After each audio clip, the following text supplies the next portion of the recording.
Marvel, Infinite Personalities. Chapter 1, Digging a Hole to Bury Yourself.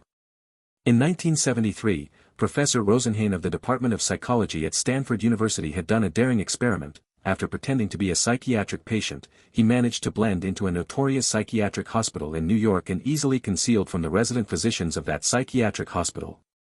Soon after, however, when he tried to prove that he was not mentally ill, he found that he was unable to prove himself.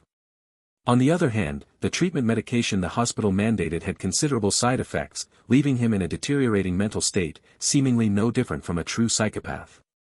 If his wife hadn't arrived in time to save him as planned, he might have really become mentally ill. This is the famous Rosenhan experiment. The Rosenhan experiment tells us one thing: even a psychologist like Professor Rosenhan is likely to be unable to prove to himself that he is not mentally ill, so how do you expect me to prove it? Dr. Beth, I think you are making things difficult for me. Raymond. Clockwork Psychiatric Hospital, inside a consultation room. A young man dressed in a blue and white striped hospital gown, looking in his early 30s, said. From a glance, it can be seen that he was Asian white mixed as he wore a helpless face expression. Sitting across from him was a white female doctor in a standard white lab coat with blonde hair and a small silver nameplate on the left side of her chest with her name written on it. Dr. Caitlin Beth. When the young man of mixed race, that is, Raymond in the eloquent talk, Dr. Beth just maintained a calm face while listening, and from time to time, she also used the pen in front of the medical record to record something. Until Raymond finished his words, she put down the pen in her hand and looked up at Raymond. Logically, you are a good doctor. Logically speaking, there is nothing wrong with your performance, and that speech you just made was quite wonderful. I dare say the majority of normal people are not as eloquent as you are. But? Raymond knew that after these words, there must be a but next. But, you clearly told me just yesterday that you were from China, a reputable private detective, and somehow you woke up here, right? Dr. Beth turned the medical record in her hand, reading a page, and asked while looking at the records on the medical record. Raymond looked slightly stiff and was speechless for a moment. Because these words were indeed his own words, so he cannot refute. There are security cameras in this clinic, and if he argued unreasonably, Dr. Beth could take out the security footage and smack him in the face in a minute. But at that time, he did not realize that he had actually crossed over. Although the term crossover has long been familiar to him as an old online bookworm, but anyone who woke up and found himself in a mental hospital, the first reaction cannot be to guess that he had actually crossed over, right? Not to mention that there is no mirror or anything in the ward. He was in a state of shock and anger and did not even realize that his body was no longer his original body. He just wanted to get out of this hellhole. It was only after the first exchange with Dr. Beth that he discovered the truth of the matter. That night, in his mind, some fragments of memories belonging to the original body owner appeared, knowing his current situation, as well as the identity and experience of the original body owner and so on. But that was already after his first meeting with Dr. Beth. Even if he wanted to change his mind, it was too late. Therefore, in Dr. Beth's eyes, today's him should be a subpersonality that imagines himself as a famous private detective from China. To be honest, Raymond was not surprised that Dr. Beth would make such a judgment, who knew that the reason why the original owner of the body was sent to this psychiatric hospital was schizophrenia. Besides, for people like Dr. Beth who deal with psychiatric patients all day long, a subpersonality that brainstorms itself as a private detective or something like that was really not that strange. Compared to those who call themselves God, Satan, aliens, psychiatric patients, what could just a private detective from China be counted for? But this led to Raymond now having no way to gain Dr. Beth's trust, and could not make Dr. Beth believe that he has really recovered. After all, he can't really say straight that he is a crossover. Not to mention whether he could make Dr. Beth believe it or not. To take a step back, even if he really could, he definitely wouldn't dare to do so. From the memory fragments of the original owner of the body, this world he is in now is most likely the Marvel world that he knew in his previous life. Although he is not sure which version of the Marvel world he knows is the world he is in. But no matter which version, one thing is certain: this world has superhuman powers. Once he foolishly said that he was a traveler from outside this world, and if he let people believe this, God knows how many explicit and implicit transcendent forces would come to beat him up. Therefore, this is absolutely unworkable and does not need to be considered at all. Instead of that, he would rather stay in the psychiatric hospital first, rather than being used as a guinea pig. But aside from this solution, he really couldn't think of any good ideas for a while. he could only rack his brains to fight with Dr. Beth, trying to muddle through. However, unfortunately, Dr. Beth was much more difficult to deal with than he expected. I can explain what happened yesterday. Hearing Dr. Beth mention what happened yesterday, Raymond also had to harden his head, ready to take out a not-so-brilliant excuse that he had thought of in advance to deal with it. But he didn't think that Dr. Beth wouldn't wait for him to finish his words, as she interrupted, "Then let's not mention yesterday's matter." Hearing this from Dr. Beth, Raymond not only did not breathe a sigh of relief, but his heart became more alert, because he had a feeling that Dr. Beth would embarrass him even more next. Sure enough, he soon learned that he hadn't overthought it and things were going just as he thought they would. "I know that you, Dr. Raymond, was a great expert in the field of psychology yourself before you fell ill, and your degree of expertise in psychology is far above mine. I won't hide from you that I have read many of the articles you have published, and have always admired you, and even regarded you as my idol. But that doesn't mean you can insult my professionalism with impunity." Dr. Beth pushed the gold-rimmed glasses on the bridge of her nose and said with a serious face, "I got both my bachelor's and master's degrees in psychology from Stanford University, and if there really was such a Rosenhan professor in the psychology department of Stanford University once, and also did a well-known experiment as you said, I could not have been unaware of it. Therefore, even though your words, Dr. Raymond, sound as if they are logical and clear and without any problems, they do not prove that you have really recovered, sorry dash.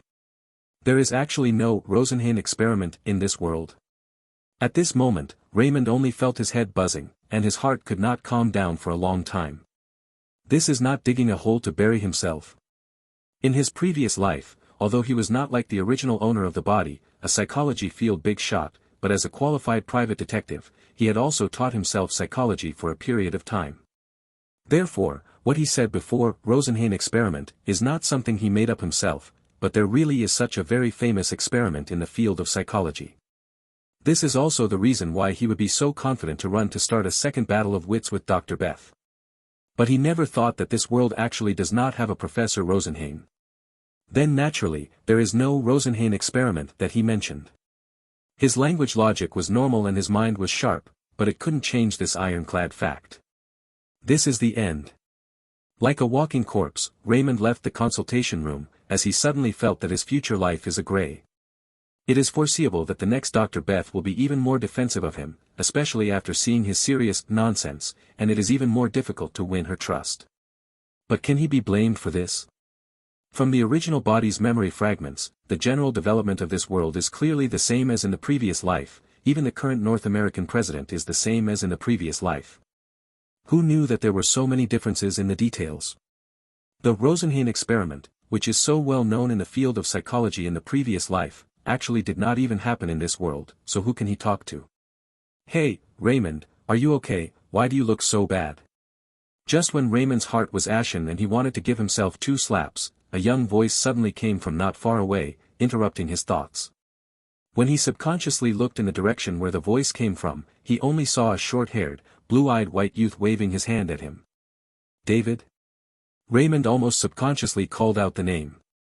Once the words were out, he was dismayed to find that he actually knew this blue-eyed youth whom he had obviously never met, and his knowledge of this blue-eyed youth seemed to come from the very fragments of memory he had received from the original owner of the body. The original body owner's memories have actually been mostly absorbed by him, but the fusion of such memories is not something that happens overnight, and requires a certain amount of time to adapt. Therefore, at this stage, those memory fragments from the original body only appear when he sees specific people and things. Just like the blue-eyed youth David who greeted him at this time, before that he was completely unimpressed. But when he saw the real person, immediately, memories emerged in his mind. From these memories he learnt that the blue-eyed youth David's full name should be David Holler, and the original body owner was sent to the hospital because of schizophrenia. The two are also considered the same disease. Unlike other types of psychiatric patients, schizophrenics are still relatively normal most of the time when they do not switch to a secondary personality, and are no different from normal people. Therefore, in this psychiatric hospital, the original owner and David were among the few patients who could communicate normally. One thing led to another, and the two have become friends. No, wait. When Raymond figured out the identity of the blue-eyed youth David from the memory fragments, his body stiffened abruptly. David Holler? Fuck, it can't be that David Holler, right? Chapter 2, Infinite Personality System. The name David, in European and American society has long been a bad name. Even with the addition of the surname Holler, it will not be very rare, the same name and surname should be the name of a few people. But the owner of the name. He's a schizophrenic, and also he's in the Clockwork Psychiatric Hospital, to receive treatment. I am afraid that there is really only one. Legion, full name David Charles Holler, son of Professor X. Although Professor X does not know that he has such a son, and David himself should not know that his real father is the chief of the mutant, but David's fear was not at all about being the son of Professor X, but in his own uncontrollable horrific power. His title comes from a story in the Gospel of Mark in the Bible. Legend has it that Jesus once met a man possessed by an evil spirit, and when Jesus asked the man his name, he replied, "My name is the Legion, for we are many in number." Only then did Jesus understand that the man was not possessed by one evil spirit, but that many, many evil spirits were possessed by him alone. David was called Legion precisely because he was very similar to the man in the Bible who was possessed by many evil spirits. Although he was not possessed by an evil spirit, he had more than 1,000 subpersonalities in his mind. Most of these subpersonalities are twisted and strange in nature, and what's even more terrifying is that each of them has different psychic abilities, and there are many of them that have the ability to kill. Therefore, he is also one of the few top-level mutants who are evaluated as level 5 mutants. You should know that even Magneto and Professor X, the two black and white mutant masterminds, are only level 4 mutants. David's power of terror can be seen. But these are referring to the peak of his. Now he is too sick, the number of secondary personalities may be counted on 2 hands, there is still a long way to go to the 5th level of mutants. But he's still a bomb that could detonate at any time. The reason is that the strength of his ability and state is inversely proportional. God knows if he will not be stimulated by something to cause a sudden aggravation of the condition, thus becoming instantly violent. For ordinary people, not to mention the face of the level 5 mutants with the power level of extinction, even in the face of Wolverine kind of life force, there is absolutely no half resistance. So Raymond, when he realized that his sick friend David in front of him, in all probability, is the Legion he knows, as he immediately stiffened, sweating, his whole presence was fixed there. I thought the Clockwork Psychiatric Hospital was so familiar. I am dead. Raymond was really having a kind of impulse to curse. It's just that he crossed over to a mental patient, but he was treated in the same psychiatric hospital with this timely bomb, so how can he be well? Look at the current David, who looks like a very normal man, but once he enters the sick mode, switch to a perverted subpersonality, he may instantly turn his face away from people. When the time comes, he is going to kill people like chopping vegetables, hand up, hand down. Raymond did not want to become a victim of his illness.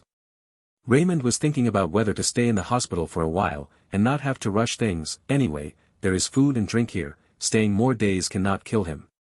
At most, it's just a bit boring. But now, he only hated himself for being so impulsive yesterday. Even the situation was not clear to run to dig a hole to bury himself, so that he have to continue to live with this timely bomb friend in the same hospital. What now? Raymond's brain was spinning madly. Forgive him for being accustomed to the big storm, even if he had encountered the dangerous situation of being put a gun to the back of his head, but at this time is still very frightening. As he was struggling to figure out what to do, a line of golden text suddenly appeared in his mind. Ding, dong. You have met S-Class Anti-Hero David Holler, quest value plus 100. You have received your first exploration value, Infinite Personality System, activated successfully. You can convert the exploration value into system common points and use them to exchange for different functions of the system. For details, you can meditate on the newbie guide function in your mind to explore. The line of golden text that suddenly appeared in his mind did not scare Raymond, but made him ecstatic. What is this, needless to say?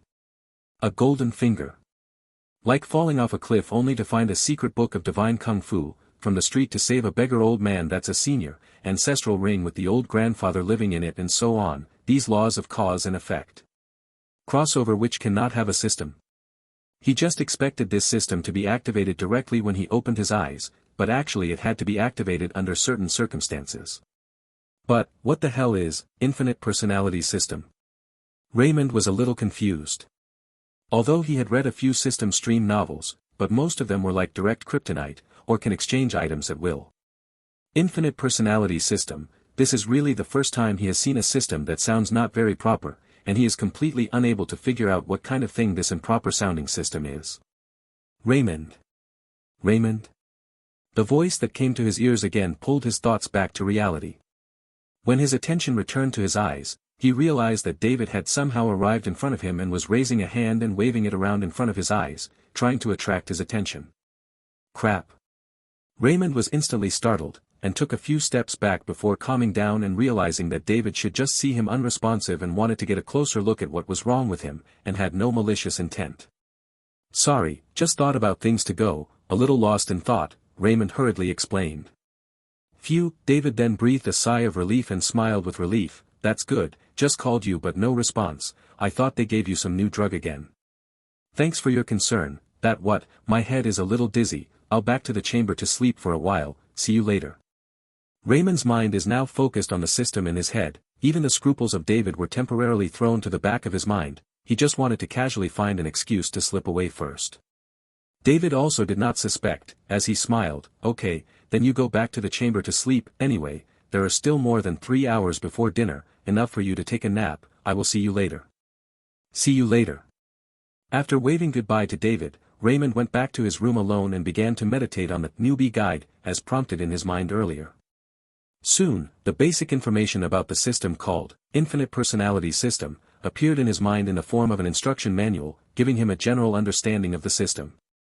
Chapter 3, The First Subpersonality.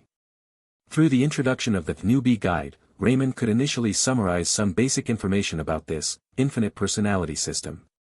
First of all, this system does not have any high superintelligence, not to mention that it will not issue any tasks for him, only some specific situations will pop up to give him some rewards. For example, he met David, a plot character, and automatically gained 100 exploration value. As for what specific situations, in addition to meeting the so-called plot characters, there are no other specific situations will be rewarded, the newbie guide does not elaborate. This means that this should be something that he needs to figure out for himself, for now. Secondly, the only known function of this system mentioned in the newbie guide is to use system points to exchange for character cards of different levels, which can randomly give him an additional subpersonality based on a plot character from another world. These character cards allow him to randomly create a subpersonality based on a plot character from another world. These subpersonalities can restore 100% of their prototype's abilities, but there should be some restrictions, but exactly what they are, he had no way of knowing yet. In addition, the higher the level of the redeemed character card, the more powerful the subpersonalities that can be brought. Of course, this is not absolute, because sometimes a lower-level character card brings a subpersonality may not necessarily be worse than a higher-level character card, but the odds are much smaller. At present, Raymond can see that there are 3 levels of character cards: bronze, silver, and gold.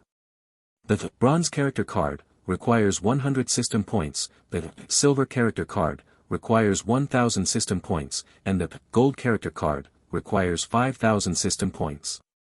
In addition, there are some scattered small free features about the system in the newbie guide, but none of them are of much practical significance to Raymond at the moment, and can be put aside for now. The 100 exploration value I got now can be converted into 100 system points. If you look at it this way, it's only enough for me to exchange for a bronze character card. Ramon muttered. After reading the newbie guide, he found that he didn't seem to have much choice. Staying in this psychiatric hospital, there was no way for him to continue exploring what other specific situations could also be rewarded, and it should also be difficult to see other plot characters again. Under such circumstances, it would undoubtedly be a very difficult thing for him to get more system points. According to his analysis, since meeting plot characters could get rewards, wouldn't it be possible to get rewards for having more encounters with plot characters, such as defeating or killing them? Logically speaking, this possibility seems not unlikely. But obviously, he is currently not in a position to do such a quest.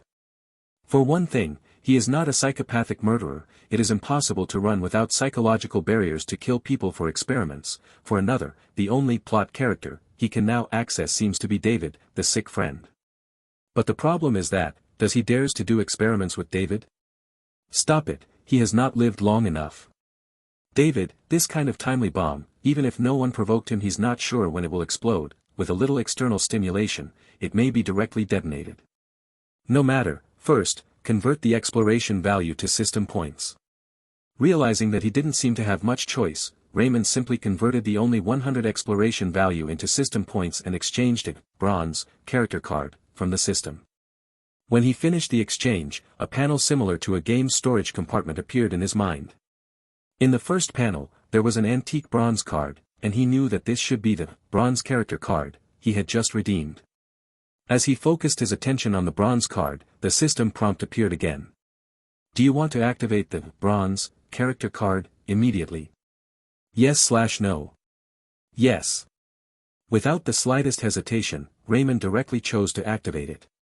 Bronze personality card, activation in progress. Bronze subpersonality, 100 Plans crew, activated successfully.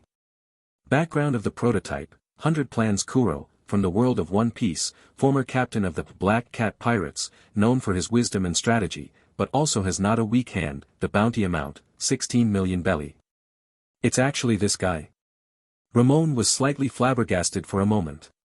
But immediately afterwards revealed a smile, still quite satisfied with this result. The reason was simple, although he was currently not quite sure how big the gap was between the three levels of bronze, silver, and gold subpersonalities, but according to the introduction of the newbie guide, it was obvious that the subpersonalities levels were divided according to the strength of the character prototype.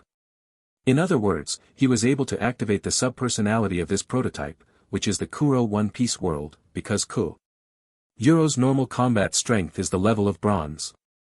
But, the wisdom of Kuro is obviously not counted. But if Ramon is not mistaken, the original Black Cat Pirates captain is precisely a wise man known for his wisdom, and throughout the world of One Piece, he is among the top. If not for the fact that the strength is really too lacking so that he does not even have the opportunity to step into the Great Voyage, only in the East Sea, the weakest sea. The first time Raymond's character card activation was apparently a success. Although not lucky enough to directly activate a silver or even gold level subpersonality with bronze character card, it was lucky to activate such a subpersonality whose wisdom is greater than its strength. Then, let me give it a try. After figuring out the prototype of the first subpersonality he had, Raymond followed the instructions in the beginner's guide and switched directly to the Kuro subpersonality, with a thought. Almost in the moment he decided to switch the subpersonality, his eyes changed abruptly. The original Raymond gave a feeling of calmness and competence, while the current one, however, gave a feeling of laziness with a hint of madness. These were two very different temperaments. The smell of the air, it's so fresh. Raymond sighed while subconsciously pushing the top of his wrist towards the bridge of his nose. But when he made this action, he realized that he had no glasses on the bridge of his nose at all. He was flabbergasted for a moment, then shook his head and smiled, not caring too much. After casually surveying the room, he continued to mutter to himself, it's really a depressing environment, staying in this kind of place for a long time, even if you're not sick, you'll be suffocated, right? Should we kill out our way? It does not seem too difficult if we look at it. Okay, I know, I will not really kill directly. What, so fast to go back?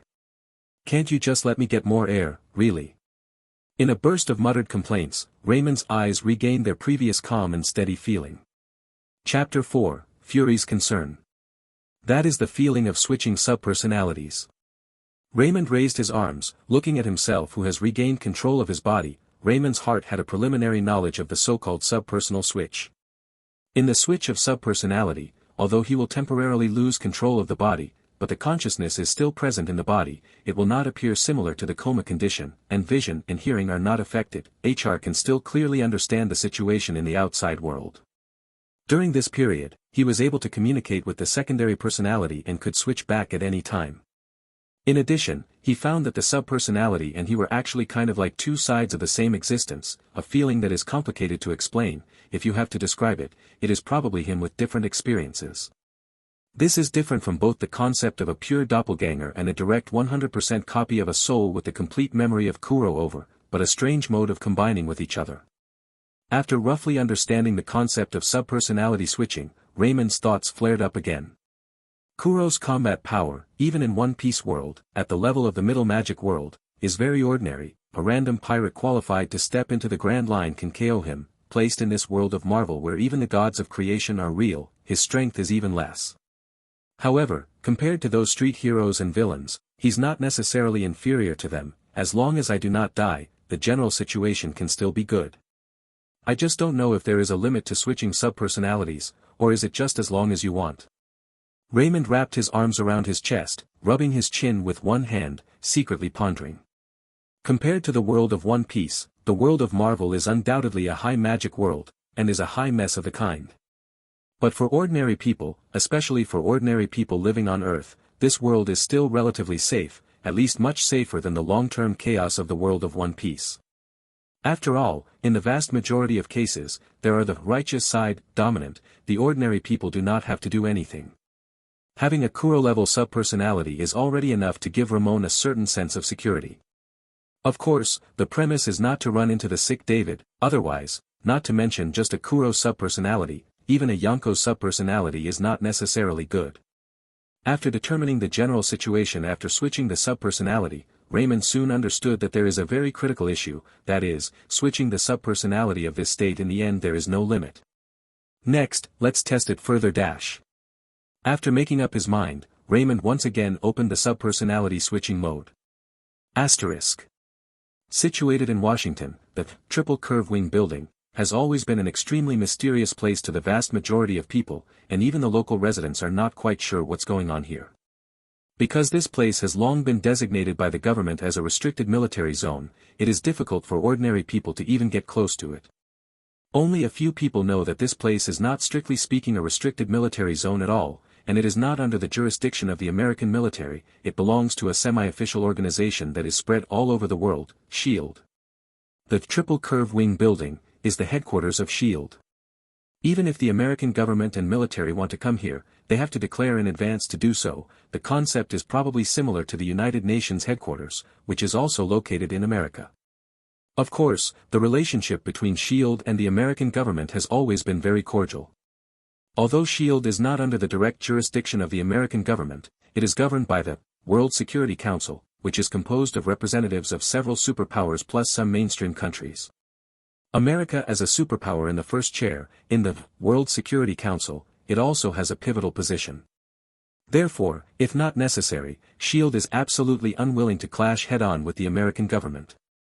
At this moment, in the office of the director on the top floor of the Three Wings building, the current director of SHIELD, Nick Fury, the famous director of the Halogen Egg, is frowning and asking. Are you sure who did it? Not completely sure yet, but based on the speculation of the existing traces, it is most likely the Rising Tide organization. The person who answered him was Agent Coulson, a rank 8 agent, and one of his most valued men. That's the civilian hacker group that's been tracking us. Deputy Director Hill, who was standing at the side and also listening to the report, looked a little surprised. Yes. Coulson first nodded, and then mused. As far as I understand, this Rising Tide organization has been dedicated to exposing secrets that governments want to hide, just like Assange did. But this recent period, for some reason, their main focus is on us, and they have quite a sense of not stopping until the goal is achieved, which does not fit their previous style. Fury, with a finger gently tapping the desk top, thoughtfully asked, You are suspicious of someone, this Tim? Is there a behind-the-scenes hand behind them? It's not unlikely. Coulson said, like the Rising Tide organization, such as the nature of the uncovered hacker organizations, they do not care who the target is. There are too many targets for them to choose. Like this time they suddenly stared at us, it is highly likely to increase the risk of their own exposure, which is not wise. So in my judgment, it is very likely that someone approached them and entrusted them to break our database. Only this can explain their sudden shift. What do you think? Fury looked at Hill again. I've pretty much the same as Coulson's judgment. I'm afraid this time it's not that simple. Hill shrugged. Fury nodded slightly, then continued as he asked Coulson, what data is likely to have been leaked? Did you verify? Basically clear, the specific information has been transmitted to the director. In this way? Let me see. Fury pressed one hand on the desk, directly activating the electronic screen on the desk, and began to quickly scan up. Not a moment later, he roughly read the contents of the information, and raised his head and said, I have understood the situation. Then, the task of tracking the Rising Tide organization, I will give it to you. Find how many people you can mobilize yourself, find them after not rushing to do, remember to report to me in time. Yes, sir. Coulson expressed his understanding and then left first. When Coulson left the office, Hill, who was standing on the side, asked, what happened again, you have to leave Coulson to say it. Am I such a bad actor? Fury looked stunned. You tell me. Hill smirked. Ahem. Well, let's not talk about the acting thing and let's get down to business. In order to cover up his embarrassment, Director Halligan coughed dryly twice, and then said with a straight face. I suspect that their target is the Tahiti Project. What, the Tahiti Project? Are you sure? Hill could not help but look moved, but I seem to remember that you have deleted the Tahiti Project from the database, haven't you? It's true that I've deleted the specific contents of the plan, but there are always some traces that can't be hidden, such as the personnel movement records during that period, and the budget flow, etc. Fury's face was very serious. Although the scope of the data included in this leak is large, there is no clear evidence to prove that the other party's target must be the Tahiti Project. But with my experience and intuition, I have reason to believe that they are coming for this. Hearing Fury say so, Hill also said in a deep voice, you, making such a judgment, indicating that this possibility is indeed not small, and the other party can know the existence of the Tahiti Project.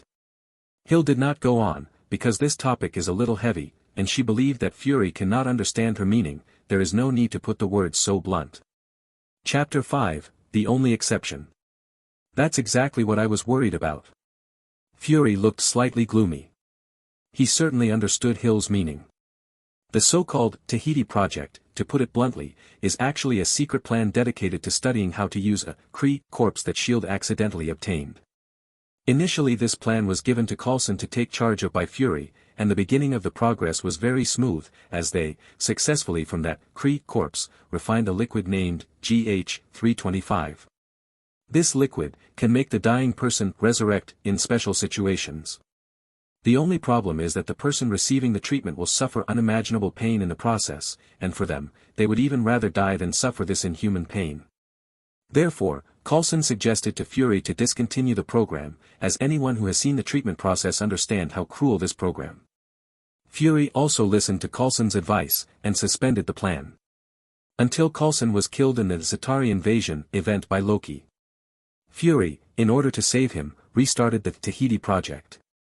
But, just like those treated before, Coulson also couldn't withstand that inhuman pain. Even if he was saved, his spirit was also severely traumatized. In order for him to return to normal, he had to be hypnotized, seal the painful memories of that unpleasant period, and gave him a false memory of a vacation in Tahiti implanted. After that, Fury decided that Tahiti Project has to completely suspend, should be all the archival records deleted, but also under a gag order. At that time, most of the staff involved in the plan were voluntarily chosen to accept hypnosis, sealing this section of the memory that people do not want to recall. Only a very small part of the memory still retains this section. So, about the Tahiti Project, there are not many people who know. Even Coulson, the initial project leader, also has no memory of this matter. If Fury was not really willing to watch Coulson die, Tahiti Project may have been sealed long ago. Therefore, few people know about this matter, not to mention outsiders. Even within S.H.I.E.L.D., there are not many people know. But now this thing leaked, which can only mean one thing. S.H.I.E.L.D. has a traitor. Hill did not say explicitly, also because this topic is really some heavy. So what to do now? Hill did not quite understand exactly Fury's intentions. Fury mused, how the plan leaked temporarily. There's no way to investigate, so it can be temporarily put aside. Now the most important thing is to ensure that the Tahiti Project will not be dug up again. Hill, what to do, you say?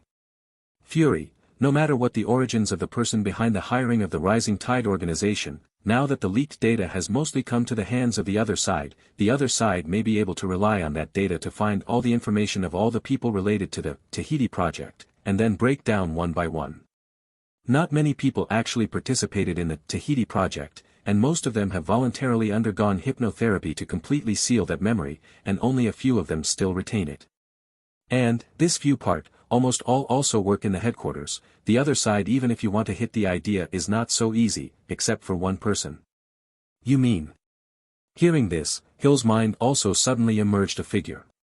Yes, it is the one you guessed, is solely responsible for the Tahiti Project psychotherapy, as well as the post-event hypnosis work of Dr. Raymond. Fury said slowly. But isn't he undergoing treatment? Fury said slightly helplessly, if there was no data leakage incident, I would not be willing to bother him. After all, he also fell ill because of that incident. But now the situation obviously does not allow him to remain outside. Once the other side find him, he will most likely face life-threatening. The other side will not let him go because he is sick. Therefore, I hope you can run and bring him back. If he is not well at all, still need follow-up treatment, I will also ask someone to come to headquarters to help him. Hill did not even think about it and quickly agreed, leave it to me. Then I'll trouble you. Fury nodded slightly and expressed his gratitude to Hill. Because according to reason, even if he was the director, he should not easily let Hill, the titular deputy director, to go out on a mission. But they were helpless. The only people who can carry out this task are those who know about the Tahiti project, and sending other people will cause problems, and in the few people who know, there is a high probability that there is a traitor who will leak out the Tahiti project. In the case of not being able to determine who is the traitor, he could only bother Hill to make a trip. He still trusts Hill. Although Hill in many things are not in agreement with him, often also with him in opposition, such as his favorable, Avengers, plan, that was always strongly opposed by Hill. The agents has been insisting that the superheroes cannot be expected to willingly cooperate with SHIELD, based only on those nebulous things. Fury's opinion is just the opposite. But this is ultimately just a battle of ideas. Fury does not think that Hill will do things to the detriment of S.H.I.E.L.D. It is important to know that Hill was sent directly to S.H.I.E.L.D. by the World Security Council to occupy the deputy director, and to some extent she was sent by the council to supervise Fury. Compared to Fury, the council obviously trusts Hill more. After the last Zatari incident, the council had the intention of replacing Fury as the director, because during that incident Fury had several times that he disobeyed the council's orders and was bent on having his own way. However, Hill strongly supported Fury, firmly opposed the council in this matter. It is because of all her past that Fury trusts her very much. At least in the people who know the Tahiti project, Hill is currently the only person he can trust. If he didn't send Hill, he is afraid that he will have to personally. But he is the director of S.H.I.E.L.D., every move has countless pairs of eyes watching. So he finally chose to ask Hill. His current specific information, I have sent to you, all other matters will be decided by you, I will not intervene. Fury said after sending the information to Hill. Hill looked at the special watch on his wrist and made an OK gesture, indicating that he had received it. Clockwork Psychiatric Hospital. Hill couldn't help but read out the name. Chapter 6, Raymond's Little Calculations. After exhaling a deep breath, Raymond collapsed onto the bed with a thud, feeling nothing but soreness all over his body. As he had previously guessed, this switching of subpersonality was really not unlimited. After testing in various ways, he finally figured out where the limit of the subpersonality state was. First of all, the length of time the secondary personality state lasts is related to his physical exertion after the switch. The more intense the exertion, the shorter the time to maintain the subpersonality state.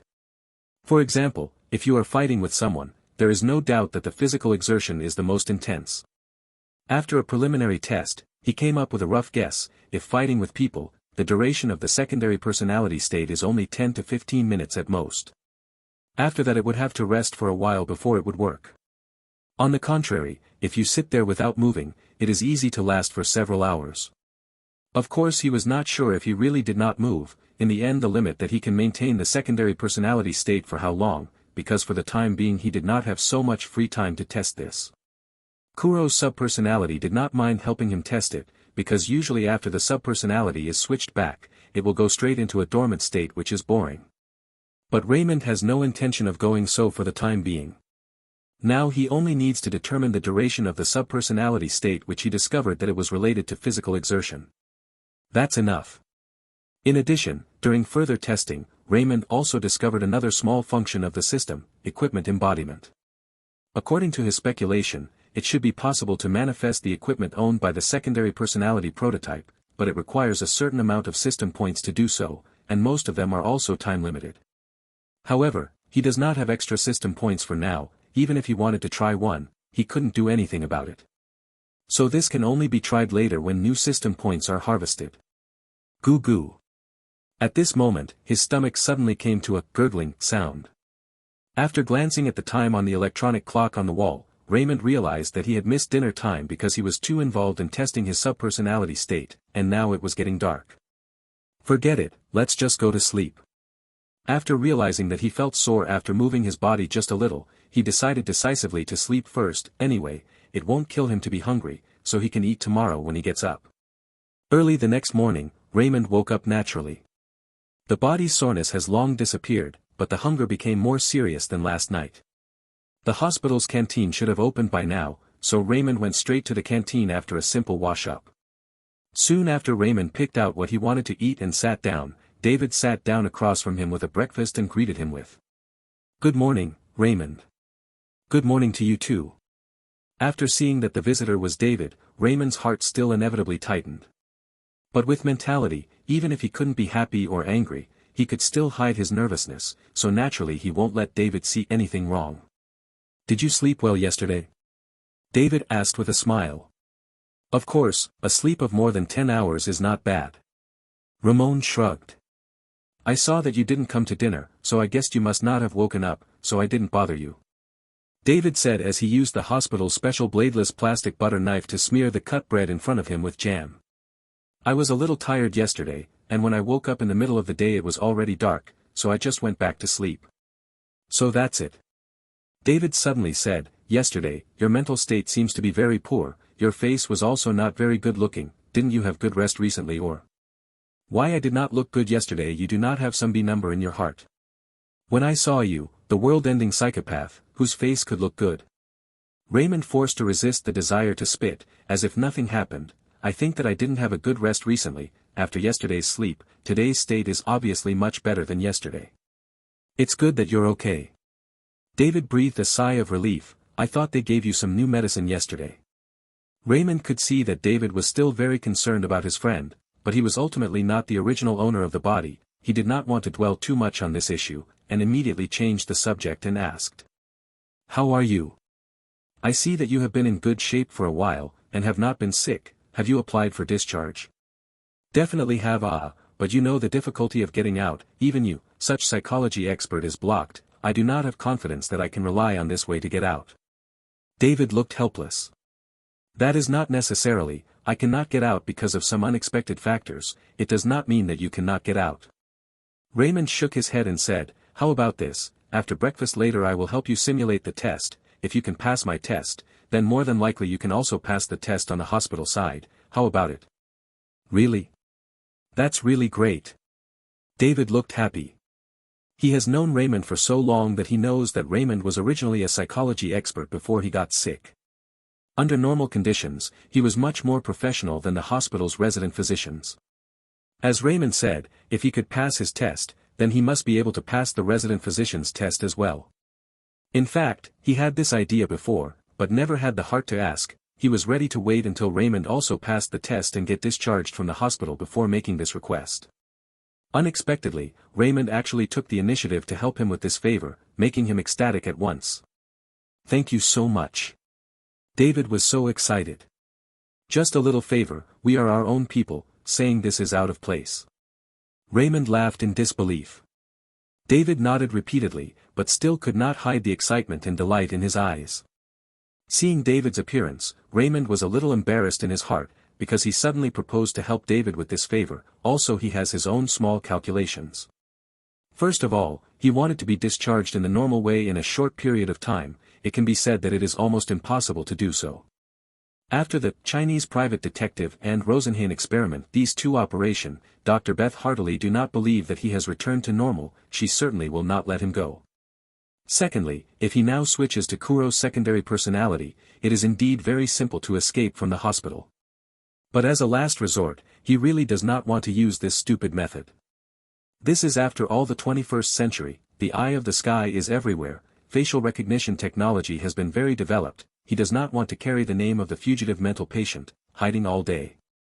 Besides, compared to the previous world, this world also has some organizations like S.H.I.E.L.D. exist. God knows if he suddenly slipped that he will not provoke some unnecessary attention. After considering all kinds of problems, Raymond felt that it is still not appropriate to move, from the long-term better. But let him spend all day in front of David this extinction-level psychosis, and he really a bit from the heart. So, he decided to change his mind. Since he himself cannot get out in a short time, then why not think of ways to let David out? Anyway, according to the original world line, even without his intervention, David will eventually leave this hospital, he will at most help to speed up the progress. Chapter 7, Carelessness. If this plan really worked, it could be completely said to be killing two birds with one stone. Not only did he temporarily solve his own safety problem, but he could also verify another of his previous guesses in the process. Could he also be rewarded by the system for changing the original trajectory line of the plot character, to some extent? Admittedly, even if he could get David out of the hospital a little earlier, it would most likely not change the fact that David would soon be caught up in the battle between the two rival mutant organizations, Division 3 and Summer Island. After all, these two organizations have been eyeing David for many years. It is impossible to let him go so easily. But Raymond knew David's terror, that is definitely far beyond the imagination of these two mutant organizations. If they hit David's head, they are destined to end up only in self-destruction. Raymond was not worried about what will happen to David, because David himself is the most dangerous. Not to mention the two only dare to hide in the shadows to play intrigue of the third-rate mutant organizations. David's father established the X-Men, and his father's best friend established the Brotherhood of Mutants. They are not necessarily able to deal with David, this timely bomb. Other organizations would like to not even think about it. After breakfast, Raymond came to the hospital lobby with David. When David found an empty table in the corner and sat down, Ramon went to the nurse to ask for a few sheets of paper and a colored pencil, then intended to start helping David to conduct a simulation test. The memories of the original owner of the body about this part of the psychology test had naturally come out when he decided to help David get out of the hospital early, so Ramon was kind of sure of himself. Get ready to start dash. After getting a pen and paper, Raymond found a comfortable sitting position and said to David, who had his head bowed. However, no sooner had he spoken than a few lines of golden text suddenly appeared in his mind once again as a reminder. Raymond was still wondering, he obviously has not yet started to change David's fate line. Could the system directly give him a reward in advance? This is too easy, right? But when he read the system's prompt, he realized that it wasn't like that at all. Ding, dong. You have met the A-ranked villain Amal Farouk, plus 50 exploration value. You can convert the exploration value into system points and use them to exchange for different functions of the system. Amal Farouk. At first glance, Raymond only felt a little strange at this name, and did not remember who it was. But considering the fact that there seemed to be no one else but David in front of him, as well as the fact that the system rated this person as an A-rank villain, he quickly thought of who the owner of this name really was. Shadow King. One of Professor X's former great enemies. A powerful mutant who completely changed his life form into a mental body. Although Professor X eventually defeated him, he also managed to deceive Professor X, making him think he had killed him. But in fact he was quietly parasitic on Professor X and has been dormant. Knowing that it was absolutely impossible for him to seize control of Professor X's body, he quietly transferred from Professor X to David after David was born, and has been secretly influencing David. His purpose is simple: to one day break through David's psychological defenses and make David's master personality completely broken so that he can replace it. Once also a level 4 mutant, he knows more about David than the next person. That is definitely more terrifying potential than Professor X. If he can completely occupy David's body, even if it takes more time, it will be worth it, because after changing life forms, time has lost its meaning for him. David currently does not know the existence of the Shadow King, because the Shadow King has never directly appeared. It was only after David started working with the Summer Island organization that he gradually discovered the existence of the Shadow King and officially started a long and absurd confrontation with the Shadow King. But, David didn't know, it didn't mean that Raymond does not know. He knows more about the Shadow King's origin and purpose than anyone else, but his mind had been filled with the plan to kill two birds with one stone, and he was only thinking about the benefits of doing so. Completely forgetting that David had such a big villain in him. Careless. Raymond's eyelids jumped wildly. If he had thought about it a little longer, he would have remembered the existence of the Shadow King, and in all probability, he would have given up this seemingly very resourceful plan to kill two birds with one stone. Because compared to get along with the current David, directly facing the Shadow King is undoubtedly a more dangerous thing. Although David is a level 5 mutant, now he is still far from his peak. Even he it really went berserk, the damage that can be done will not be too exaggerated. But the Shadow King is different. This thing is able to face the Professor X. Let Ramon choose, he would rather face the rampaging David. He would rather face the raging David than have a head-on conflict with the Shadow King. However, things have developed to this point, he has no way back. From the system tips just now, the Shadow King should have taken temporary control of David's body, otherwise the system would not have prompted him to meet the Shadow King for no reason. The face of the Shadow King, even if he now switches to Kuro's subpersonality, he will be of little use. His combat power is obviously not comparable to that of a 4th-grade mutant, and he does not have the ability to deal with a spiritual opponent like the Shadow King. The actual fact is that the actual persona of Kuro is with a hint of madness, facing the Shadow King with overwhelming power. Raymond didn't feel comfortable letting Kuro's subpersonality to deal with the Shadow King. The good thing is that the Shadow King is not the kind of villain who does move to open a killing spree. He seems to be more accustomed to invisibly affect the emotions of others, so as to completely crush the opponent. As long as Raymond doesn't take the initiative to set the table, it shouldn't be that easy to clash. Can we start? David raised his head, with a wry smile on his face. Raymond saw this, his heart could not help but secretly slander up. No wonder David has not been able to get out. On this look at a glance is not normal, unless the resident physician is blind to see that there is a problem. He is aware of the existence of the Shadow King to understand what is going on, but like Dr. Beth they do not know this, must think that David will still convert to a secondary personality from time to time, and not get better. In this condition, David would be damned if he could get out. Yes, it's time to start. Raymond picked up the pen and said with his face as usual.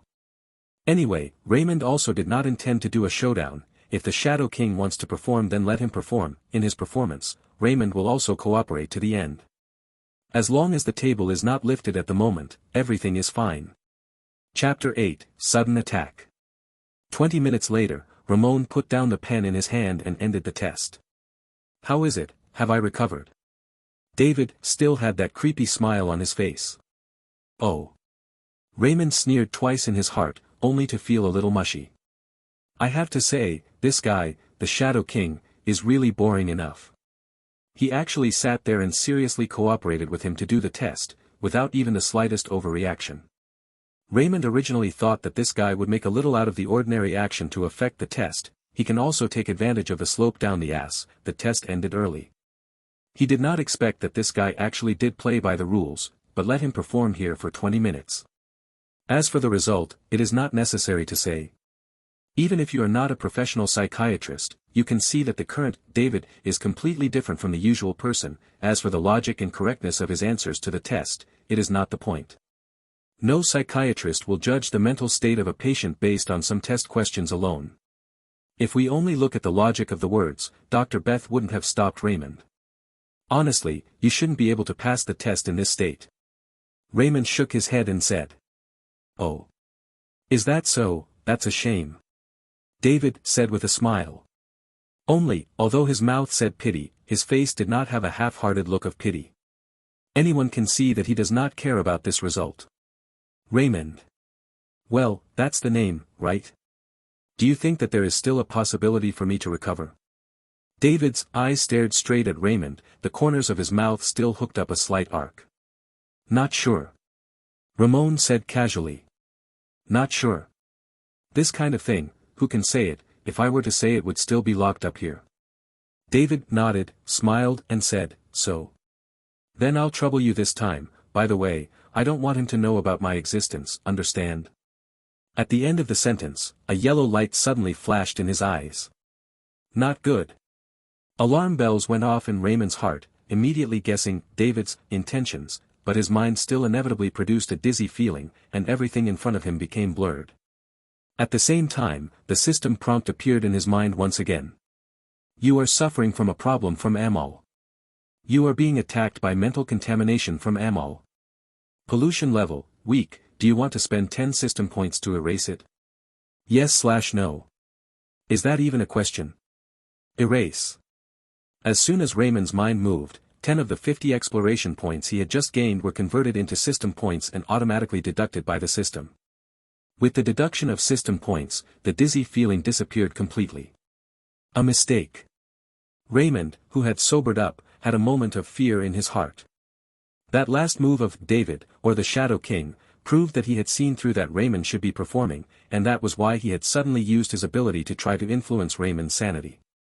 In fact, Raymond also realized that he had just made a serious mistake. His mistake was that he should not pretend not to see David suddenly like a different person, because this is really obvious. It does not require any expertise to make this kind of judgment, and he is a psychology expert and actually did not see. It is possible. The good thing is that the Shadow King could not have guessed that Raymond would be clear about his identity. At most, he thought Raymond should treat him as one of David's subpersonalities. Only because he did not want to provoke this subpersonality to pretend not to see the problem, otherwise, it would definitely not be as simple as a little mental pollution attack. But this still makes Raymond's heart very unhappy. If it wasn't for his good character, he would have gotten 50 points of exploration value in the first place, and the Shadow King's spirit pollution attack would have really gotten it. As for the effect after he got it, he could guess with his buttocks. It was just to make him forget what just happened, or subconsciously keep what just happened a secret forever or something like that. This is you provoke me first, we'll see. He made up his mind to get revenge in the future. Raymond's face was more and more calm. The short contact with the Shadow King made him feel the reality of this world for the first time. Previously, whether with the hospital staff, or contact with David, he always had an invisible sense of superiority, this sense of superiority from his former God's perspective. He knew many things about this world and was aware of the fate of many people. Unconsciously, there was an illusion that these people were just NPCs. But the appearance of the Shadow King gave him a blow to the head. Even in the case of unequal information, the Shadow King was still a step ahead and almost made him eat a big loss. If not for the system, he would have eaten this loss. This incident made him realize that if he continues to hold on to that unnecessary sense of superiority that all people are NPCs. In the future, he may not even know he died. In this regard, he had to thank the Shadow King for waking him up with this blow to the head. What's wrong with me? Why am I falling asleep here? Just when Raymond decided that he would definitely let the Shadow King die a painful death in the future to repay his grace of the head blow, David then seemed to suddenly wake up and asked with a bewildered face after a jolt. Whatever. I'm going to the library for a spin. Raymond, you want to join? He didn't bother to ask what happened and asked Raymond.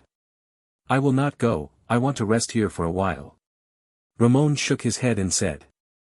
Okay, then I'll go by myself, see you later. David said goodbye to Raymond and then left by himself. Has his memory been affected again? Looking at David's distant back, Raymond muttered to himself in a voice only he could hear. From David's reaction, it was easy to see that HW not only was completely unaware that the Shadow King had just used his body to play a testing game with Raymond, he had even forgotten about Raymond's initiative to help him with the test in the cafeteria. Seeing how excited he was when he heard that Raymond had offered to help him with the test, it was clear how important this matter was to him. However, he didn't even mention such an important matter. It was evident that he has indeed completely forgotten about this matter, or subconsciously thought that the test is already finished. Anyway, in either case, it is inevitably the handiwork of that old dog, the Shadow King. In fact, this is not the first time the Shadow King has done this kind of thing. He has been parasitic on David for 30 years and has affected David's memory more than once. For example, David always remembered his family had a big yellow dog, but in fact his family did not have any dog. The big yellow dog is the Shadow King made out of thin air. A big yellow dog that only David could see. There are actually far more than one or two such things, and they are constantly submerging David, trying to make him become more and more paranoid until he goes completely crazy and loses his mind. Perverted old dog, sooner or later, I'll get you killed. Raymond snorted coldly. Chapter 9, A Visitor. The first head-to-head contact with the Shadow King ended with Raymond narrowly escaping with a dark loss. But it's safe to pass, and the Shadow King should not appear again anytime soon. Think about it, if the Shadow King can really forcefully take over David's body at any time, it would not have to go through all the trouble of lurking for 30 years, and constantly have to secretly influence David. Obviously, he very much did not want David to find out about his existence. This is because once David is wary of him, no matter what operation he does next, he will most likely alert David, and it will be increasingly difficult for him to break through David's psychological defenses. Moreover, if he fights for the body head-on, he should not have any certainty that he can beat David. After all, David is a level 5 mutant. Even if the potential is still to be developed, it is not just a matter of being taken away from the body. If not, he would have eaten enough to lurk for 30 years. Under these premises, it is obvious that the Shadow King is not likely to appear frequently. Raymond is not worried about this in the slightest. In addition, this contact was not all unproductive. In addition to being hit by the Shadow King's head to wake up, completely put aside the unnecessary superiority, he at least also gained 50 points of exploration value. Even if he used up 10 points, he still had 40 points left, so it was an unexpected pleasure. The only problem is that his plan to send David away is obviously unlikely to work. With the old dog Shadow King watching, it is impossible for David to pass the so-called rehabilitation test.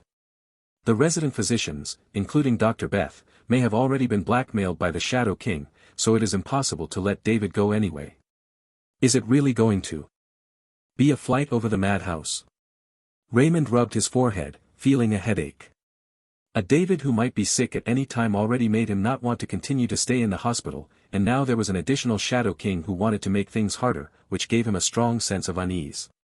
This is like sleeping with a grenade next to your pillow. Even if you know that the grenade will not explode easily, you still cannot avoid fear. Relying on force to forcefully leave the hospital is certainly the next best thing, but remaining here does not seem to be a good choice. If there is really no way out, it can only be so. Raymond thought secretly.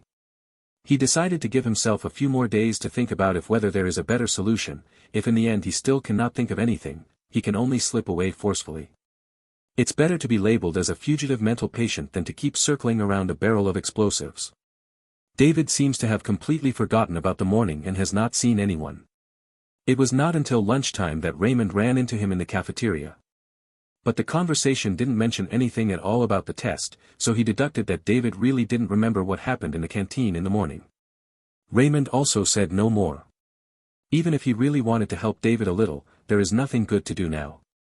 If he recklessly told David directly about the Shadow King now, although he could bring some trouble to the Shadow King, there was no guarantee that it would not end up with the Shadow King correcting the memory again this time.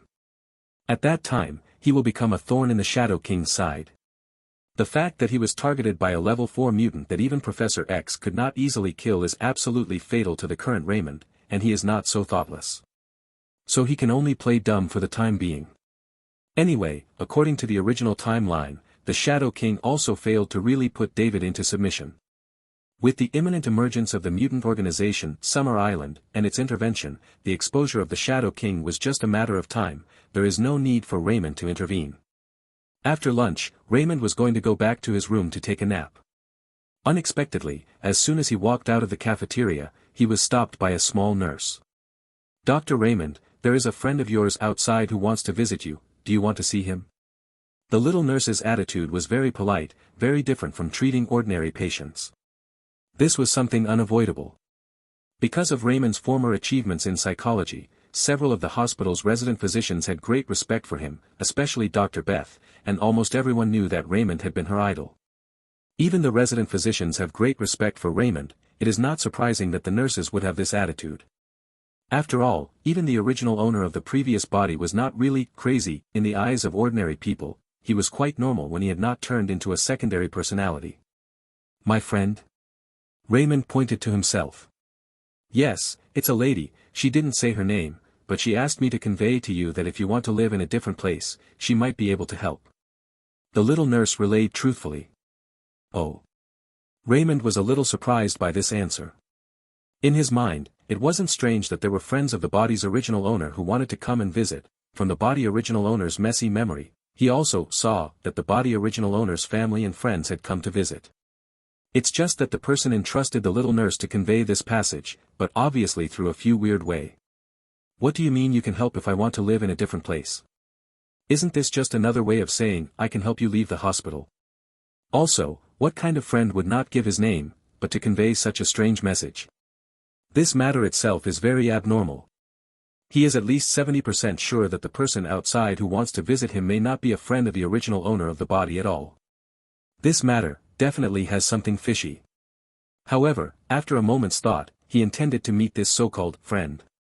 No matter what the purpose of this person is, and no matter if she can really help him to leave this hospital with integrity, there is always nothing wrong with meeting. Even if it's a liar, nothing would happen to him, right? Thinking of this, Raymond smiled faintly and said, "No problem, you take me there." "Okay, please follow me." The little nurse didn't think much about it and led the way for Raymond in front. In a short while, the two arrived outside a visiting room. In America, the visiting room of a psychiatric hospital is actually somewhat similar to the visiting room of a prison. There is a special small room with a camera and a staff member in charge of monitoring. Of course, the hospital is not a prison after all, not so strict. So the two sides are able to communicate directly face to face, not through a layer of glass, and the staff usually do not intentionally listen to the content of the exchange. Most of the time, there is a certain amount of privacy left for patients and visiting family members. The main purpose of their surveillance: one is afraid that the patient suddenly commits an injury to the visiting member, the second is being afraid that the visiting family will give the patient something that does not comply with the rules. In general, the psychiatric hospital, from small tableware to furniture, are specially customized. They're afraid that the patient will harm people and themselves when they are sick. So they will try to eliminate any foreign dangerous items. Chapter 10: Unexpected Visitors. When Raymond walked into the room, he only saw a mulatto woman in a close-fitting floral dress sitting at the end of the visiting table, casually flipping through the newspaper sitting on the table. A floral dress? A mulatto? The first time Raymond saw this flower-dressed woman, he noticed the most distinctive feature on her body, and a name quickly flashed through his mind. Like Lee, little flower student. Without waiting for him to make further judgments, the system's prompt already came. Ding, dong. You've met C-rank villain Raina, exploration value +10. You can convert the exploration value into system common points and use it to exchange for different functions of the system. Sure enough, it's her. It was the system's authentication, so Raymond naturally believed in it. In fact, even if the system did not prompt, he just guessed that the flower-dressed woman in front of him should be none other than Raina. Raymond can recognize her, mainly because of the flower dress plus black and white mulatto. After the combination of these two special conditions, it was not difficult for people not to make an association. So even if the plot characters in this world don't look exactly the same as the actors Raymond saw on TV in his previous life, it doesn't affect his ability to make a quick judgment. Why would she come to me? After figuring out Raina's identity, Raymond became more and more puzzled instead. He was certainly clear about Raina's origin and identity. But it was because of this that he could not figure out why Raina had come to him. After seeing Raina, his mind did not spring up the memory fragment belonging to the original body owner, which means that the original body owner has not seen Raina before. This should be the first time the two met. So here comes the question. As Hydra peripheral members of the small flower students, why suddenly run to the psychiatric hospital to see him, a psychologist who has gone crazy? Raymond thought quickly and found little clue. It's a bit interesting. Being piqued with curiosity, he couldn't help but feel some anticipation for the next development.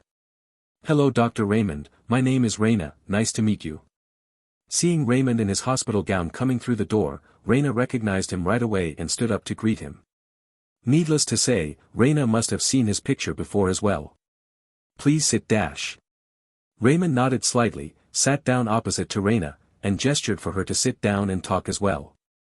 Only then did he slowly ask, if my memory is not faulty due to my illness, I don't think we've met before, Ms. Raina. You are correct, Dr. Raymond, we have indeed not met before. Raina smiled flirtatiously. But Raymond also had to admit that the little flower students in front of him is indeed a foxy type of goblin. The Helena that I watched on TV in my previous life, on the degree of charm alone, not even a third of this real person in front of me. Then you came looking for me. See, Raina actually admitted that the two had not met before. Raymond also simply asked straightforwardly. Raina smiled and said, I came here this time because I intend to make a deal with you, Dr. Raymond. A deal? What kind of deal? Na did not directly answer Raymond's question, but suddenly looked at the staff member standing not far away, held his chin with the back of one hand and said with a smile. This handsome man, is it convenient for you to go out for a while? I have some personal matters to discuss with Dr. Raymond. Don't worry, I won't break the rules of your hospital. This is fine. That staff member hesitated for a moment, originally wanting to refuse, but when he saw Raina's slightly pleading eyes, he finally couldn't help but agree. After agreeing, he actually regretted it a bit, because it was undoubtedly against the hospital rules. But the words were said, so he swallowed them back again, apparently a little too humiliating, so he had to add a sentence before he went out, do not talk too long, so that I do not have to explain my side dash. No problem, 5 minutes at most, won't make it hard for you. Raina made a flying kiss gesture to him.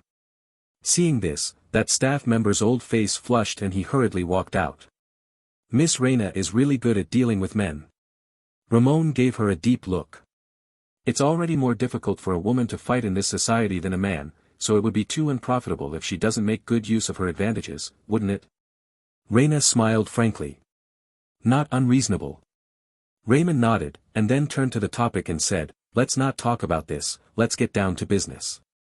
Miss Raina, you said earlier that you wanted to make a deal with me, I wonder what kind of deal it is. Raina smiled, I heard that Dr. Ramon have been trying to prove that you have recovered recently and want to be discharged. Raymond's eyes narrowed, heard? This kind of thing, I'm afraid it's not that easy to hear about it. Miss Raina, this is specifically investigated me in advance. To say investigation a little too hurt feelings, I think with care to describe more appropriate a little.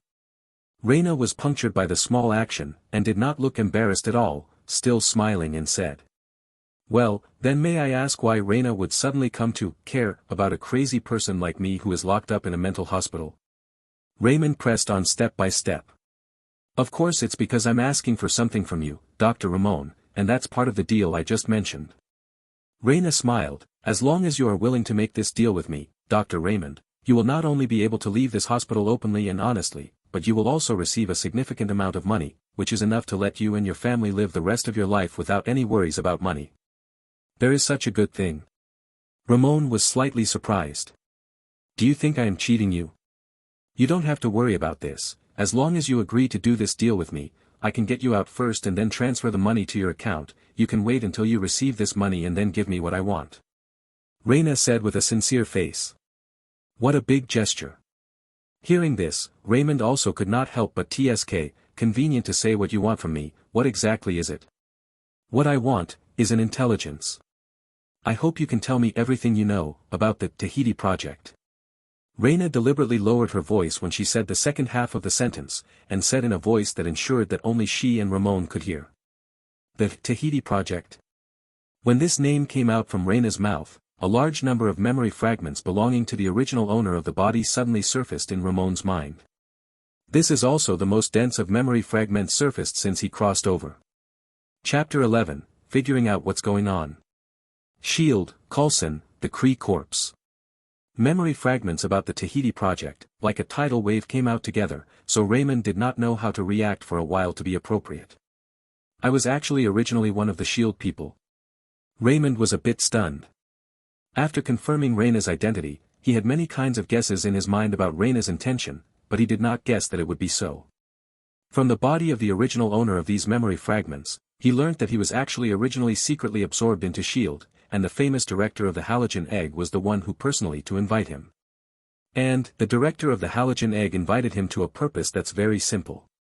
On the surface, it was just to let him hang in the SHIELD Academy as a visiting professor, but in fact he let him secretly join the Tahiti project, to assist Coulson to develop this project. On this point, even in SHIELD, not many people know. In addition, from the emergence of these memory fragments, Raymond also unlocked a problem that has confused him for a long time, that is, how the body of the original owner of this psychology expert got crazy. Usually, the symptoms of schizophrenia are generally related to the environment in which they grow up. The most likely reason for this is that the original owner of the body suddenly fell ill, but not from the shadows of childhood. The biggest possibility is to suffer some major stimulation. But before Ramon has fused with the memories of the original body, there was no memory which is enough to make the original body stimulated to mental problems. Until this time, Raina pointed out the keyword Tahiti project, this part of the memory came out. It turns out that he was actually stimulated by the Tahiti project to the point of going crazy. He was fully responsible for the psychotherapy and hypnosis work of the Tahiti project, although he was very competent in solving the psychological problems of the team members, but ultimately led to his own inability to bear the heavy madness. As the saying goes, it is difficult for a doctor to be autonomous, even if he has deeper attainment in psychology, he can't enlighten himself. So that's how it is. After digesting these memory fragments, Raymond's heart finally understood the cause and effect, and no longer wondered why Raina would suddenly visit.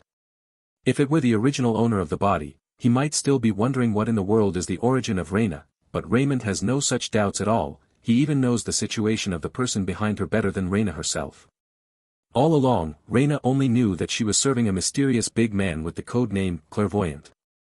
But she did not know who the Clairvoyant was, nor did she know that the Clairvoyant's true identity was actually S.H.I.E.L.D. agent John Garrett, a nail buried in S.H.I.E.L.D. by Hydra.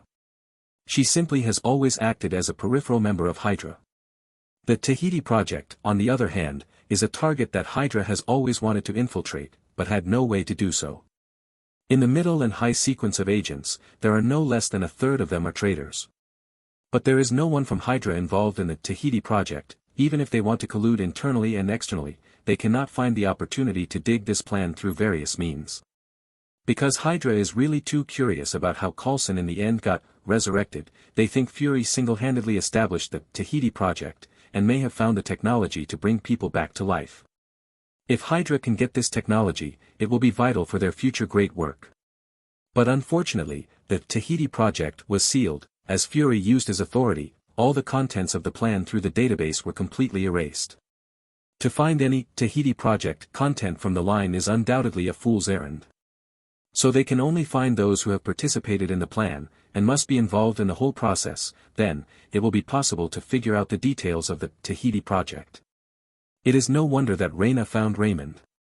From the body's original owner's memory fragments, he did know everything about the Tahiti Project.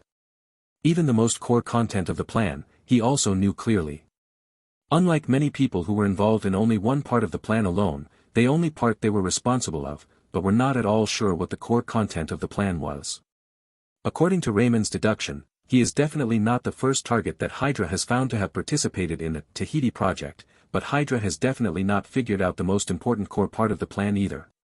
Otherwise, they would not have let Raina come directly to the door. After sorting out the original story, Raymond then looked at Raina with pitiful eyes.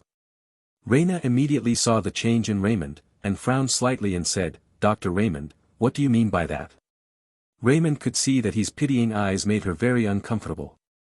Raymond did not answer this question positively. Since Miss Raina knows the existence of the Tahiti Project, then she must also be clear about how big the implication behind this plan is. "Do you really think that I would be a traitor because of this condition you promised?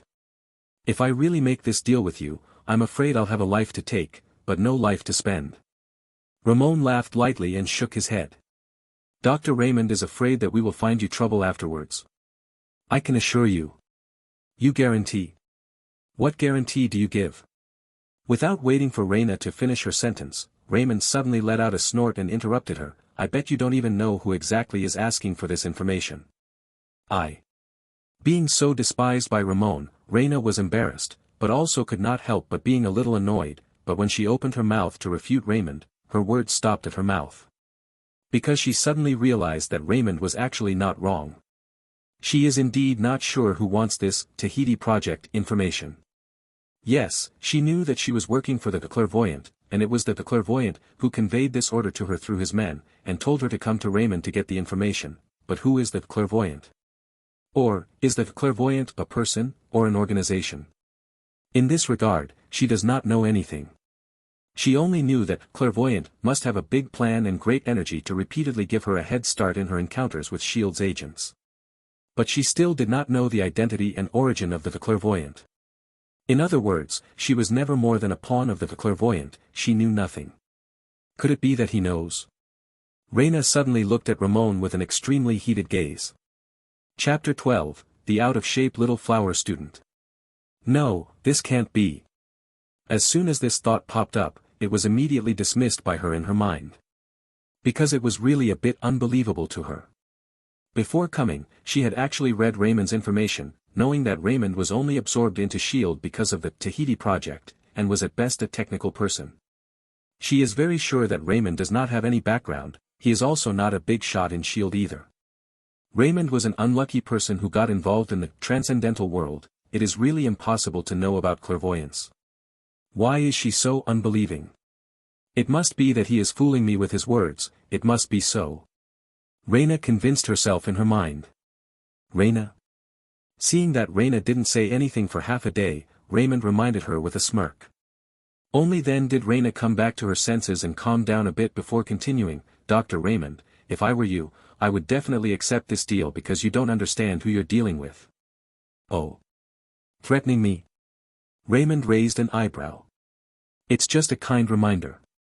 After adjusting her emotions, Raina resumed her previous calm demeanor and laughed lightly. Of course I can't do anything to you as a weak woman, but I can't guarantee what those people behind me will do if they know that Dr. Raymond is not willing to cooperate.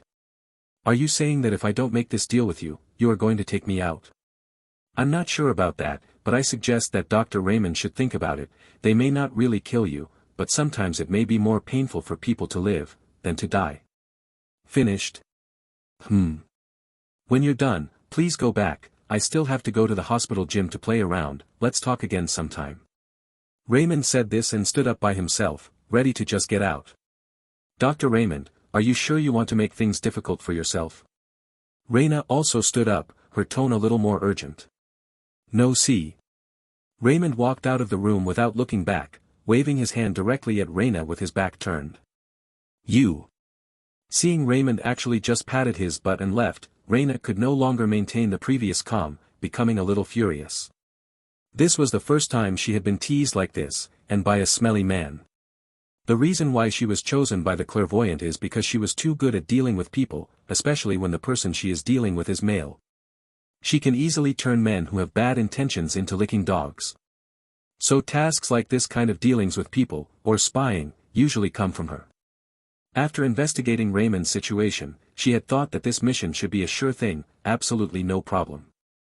Because from Raymond's information, this is clearly a scholarly character with a strong academic flavor, although scholars in this area of psychology are certainly not exactly nerds.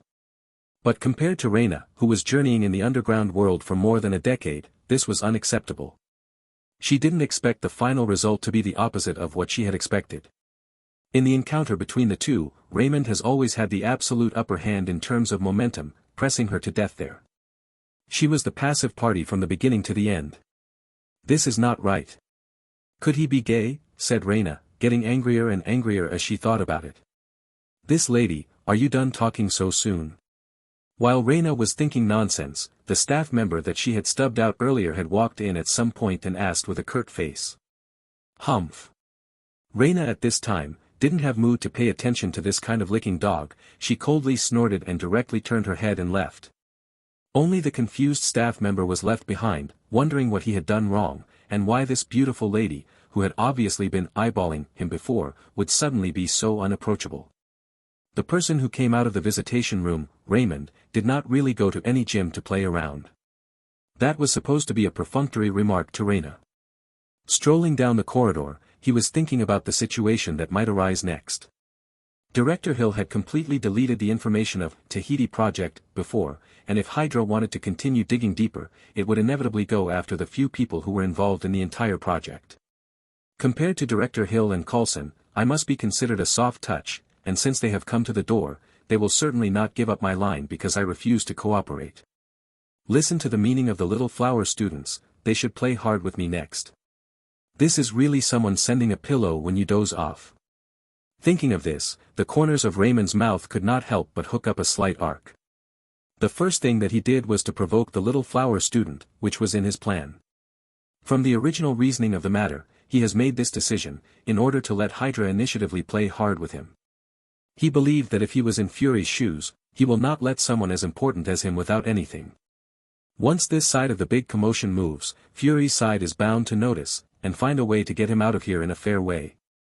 This is just the solution to his urgent needs. The actual fact is that you can find a lot of people who are not able to get a good deal on this. The subpersonality of Kuro may not be able to take David and them, even in front of them to save his life is difficult, but against the ordinary agents under the command of Hydra is an easy matter. And, not to mention the ordinary agents, even one of Hydra's centipede organization agents which develops super warriors, in front of the Kuro subpersonality is nothing. But now well, As for why Raymond did not simply agree to this deal, directly getting out of here by the hand of Hydra. This still need to say. He really want to do so, even if he offended S.H.I.E.L.D., but also it's not necessarily good to be in the Hydra side. Hydra hands under the mixed, what bad people are there? God knows if there will be someone because he took a huge amount of money upset, so he will be blackmailed. Although he is not afraid of the gang of weak chickens of Hydra because he can come to a counter-kill, but then, he will, in same time, offend S.H.I.E.L.D. and Hydra. This is not the kind of ending he wants to see. Therefore, after weighing the pros and cons, he made the decision to anger Raina and directly tear her disguise off. Next, it depends on when the people of Hydra will come. Chapter 13, The night is getting darker.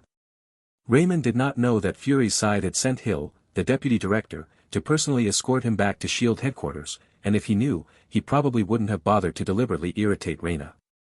However, this move is really not too much risk for him.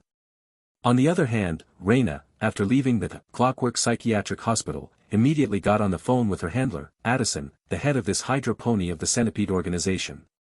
The company's main goal is to provide the best possible service to the public. Addison is now in prison, but he can communicate with the outside world unimpeded, and still be able to contact the kind of anytime, anywhere. This is also one of the reasons why Raina can be sure that the clairvoyant must have a very deep background. Because throughout America, there are not many people who can treat the prison as casually as if it were their own backyard. What? He refused. When Raina briefly reported the situation, Edison's disgruntled voice came from the other end of the phone. Yes, and he doesn't seem to care much about my threats. Raina added in a low voice. Edison, he is not really crazy, right? I heard that after staying in a place like a mental hospital for a long time, even a normal person can become abnormal, let alone he was already sick. Raina, I can't guarantee this, but from my interactions with him, I think he should be normal most of the time. Then how can he not be afraid of death? There is no reason. Is there someone in the dark to protect him? When Edison said this, he paused before continuing, wait a moment, I'll ask for instructions from Lord Clairvoyant first. Yes. Raina answered. A few minutes passed before the call came again. Lord Clairvoyant said, there should be no one to protect him, it should be that he is scaring you, or is really out of his mind maybe. Edison said. Then what next? Next you wait first, wait for me to send someone to capture him from the hospital side, then by you to personally interrogate him. I do not believe that at that time, he can still not talk tough. Understood. Raina answered. After hanging up the phone, somehow, she always had a faint feeling of unease in her heart. Although even the mysterious clairvoyant lord said that everything was normal and thought that Raymond was just bluffing or had a brain problem. But when she recalls the disdainful smile of Raymond in the hospital, and the unspoken knock on her, she always feels that this matter is not so simple. I hope I'm overthinking it. Star. After dinner, the night is getting darker. The patients of Clockwork Psychiatric Hospital returned to their rooms one after another, and the sky soon darkened, and it was already nightfall. In the direction of the southeast side of the hospital, a team of about 20 to 30 people, fully armed, were quietly sneaking into the hospital. Along the way, they skillfully disarmed the hospital's surveillance equipment one by one. If you look in the hospital's monitoring room, everything is very normal as usual. From these people's athletic hands, as well as the weapons and equipment on their bodies, they should all be experienced special operations personnel. This kind of lineup, not to mention the invasion of a mental hospital, is replaced by a maximum security prison, for them may not be much difficulty. When they successfully infiltrated the hospital, the leader immediately began to command through the wireless headset. Team A go over to the surveillance room and take control of the situation. Group B go around from the back and make sure no one comes from that side. Group C follow me and attack from the front, make sure to try to capture the target within 3 minutes. Team D will be on the outside in case there is an unexpected situation. Remember, try not to kill anyone if you can, the less noise the better, understand? Roger. Start moving dash. The leader waved his hand, signaling the start of the operation. In a short time, the group of people quickly divided into 4 groups and began to move according to the leader's orders. The C group led by the leader, which was prepared to attack from the front, was the most numerous group, with as many as 8 people, so it was clear that they had made sufficient preparations in order to capture Raymond. Even if there are really people from S.H.I.E.L.D. protecting Raymond in the shadows, they are confident that they can beat the person. At the same time, in the northwest of Clockwork Psychiatric Hospital, Hill, dressed in an agent's uniform, sneaked into the hospital with another Chinese female agent. This Chinese-born female agent is also not small, and like the famous former KGB female agent, Black Widow, both belong to the kind of female agents with some legendary colors. Full name Melinda Xiaoyan Mei, code name Cavalry, is a long-established 7th-grade agent. Fury this time let Hill go over to rescue people, and did not specify the maximum number of people she could bring, but considering the sensitivity of the Tahiti project, Hill also could not bring a large number of people over. After careful consideration, she decided to bring only one helper, and that was Agent May. May, like Coulson, is liked by Fury. Even from the point of view of trust alone, May be more trusted by Fury than Coulson, because she is a very pure agent. There is not much to speak of. However, this characteristic is both her strength and her weakness. She is destined to be a super fighter, rather than a leader, which is why Fury has considered training Coulson to be his successor, not her. Hill chose May, in addition to the first reason because she also knows the reason of Tahiti project. There is a very important factor, that is May's combat power is really good. In the SHIELD internal system, generally speaking it is true that high-sequence agents are more experienced than low-sequence agents in combat and have more comprehensive combat power. But this is not absolute. At least in the high-sequence agents, this is not a very appropriate way to assess combat power. May is the best example of this. In terms of overall combat ability, she is much powerful than the vast majority of level 8 agents, and belongs to the top agents of SHIELD in terms of combat power. There is also the Black Widow, also a level 7 agent, whose combat power is also powerful. Although Hill is a level 9 agent, but this only means that her authority within SHIELD is higher than May and them, but really to compare the overall combat power, she may not be higher than May. Bringing May is just a safety precaution. The situation is not good. It seems that there are other people also invading this hospital.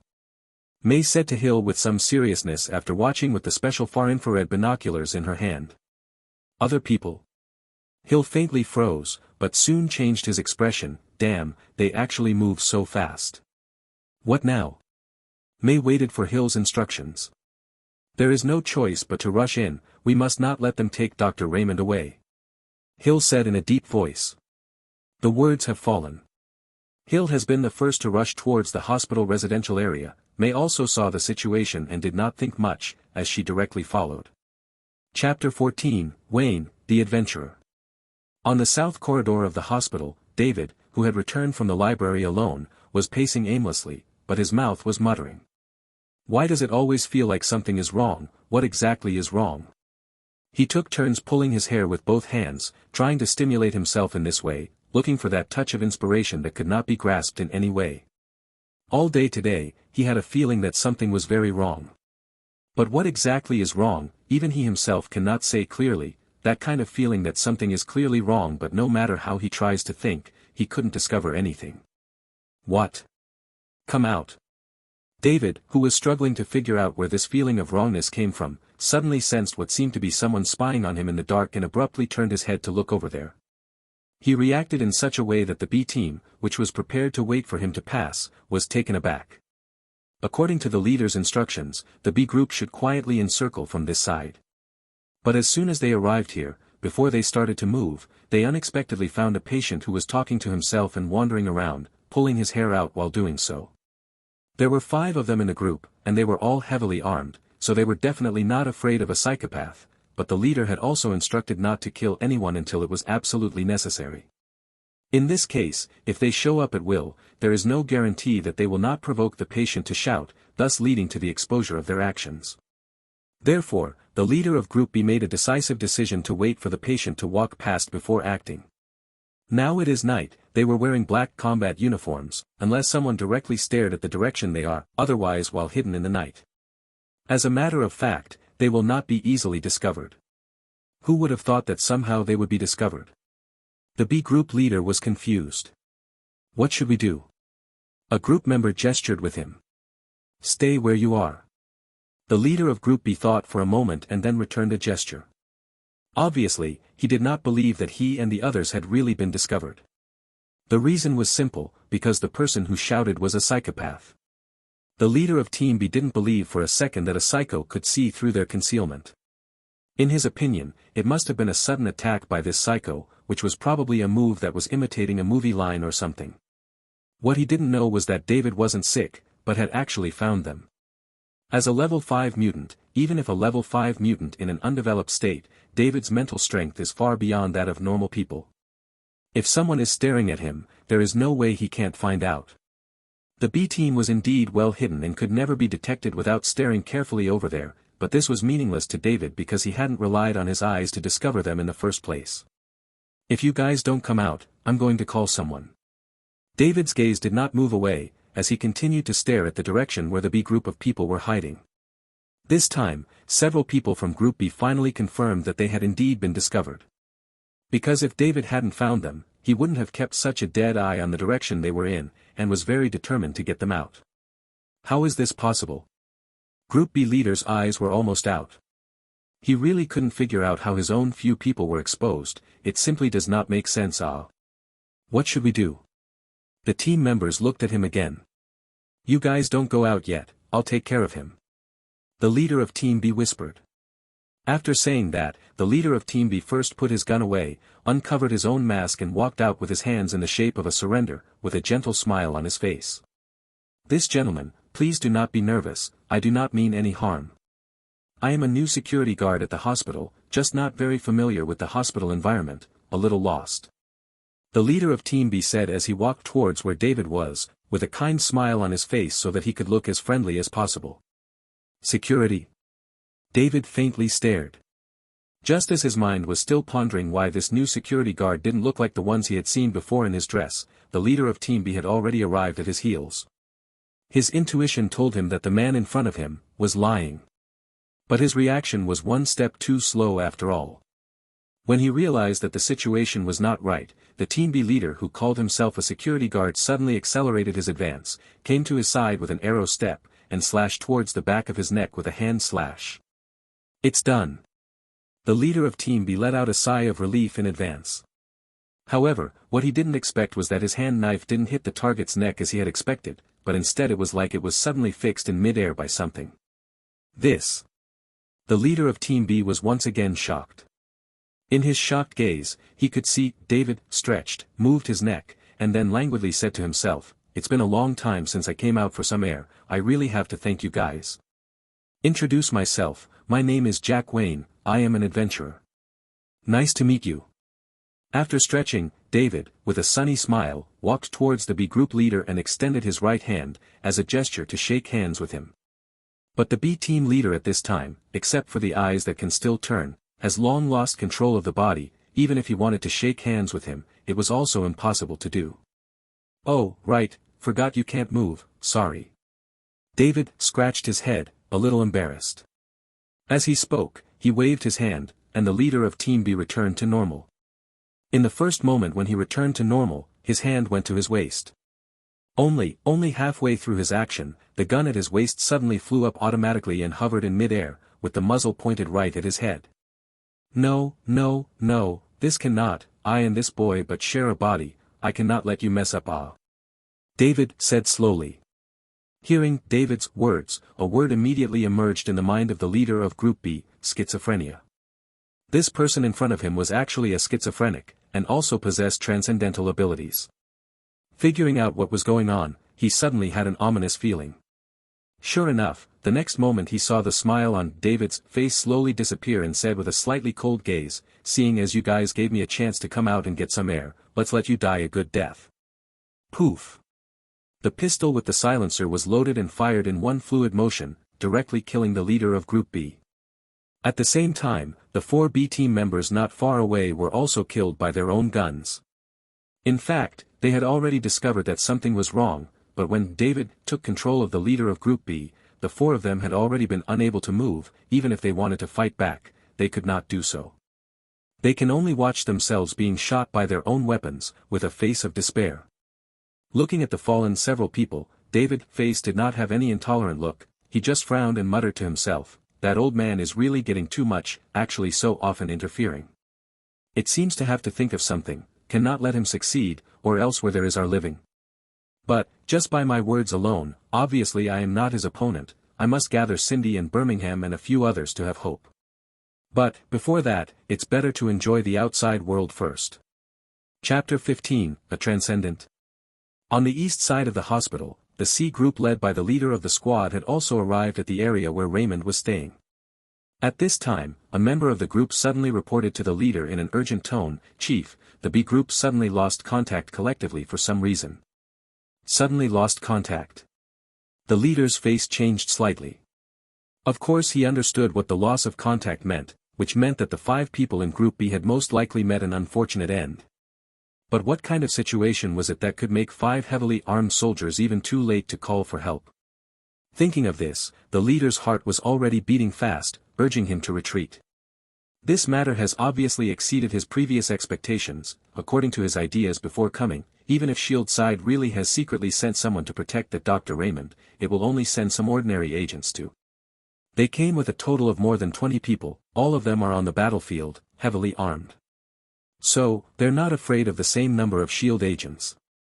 Therefore, this mission, in his view, was completely sure thing to be finished. But now the 5 people of the B group suddenly lost their collective connection. But the matter has come to this, he seems to have not much way back.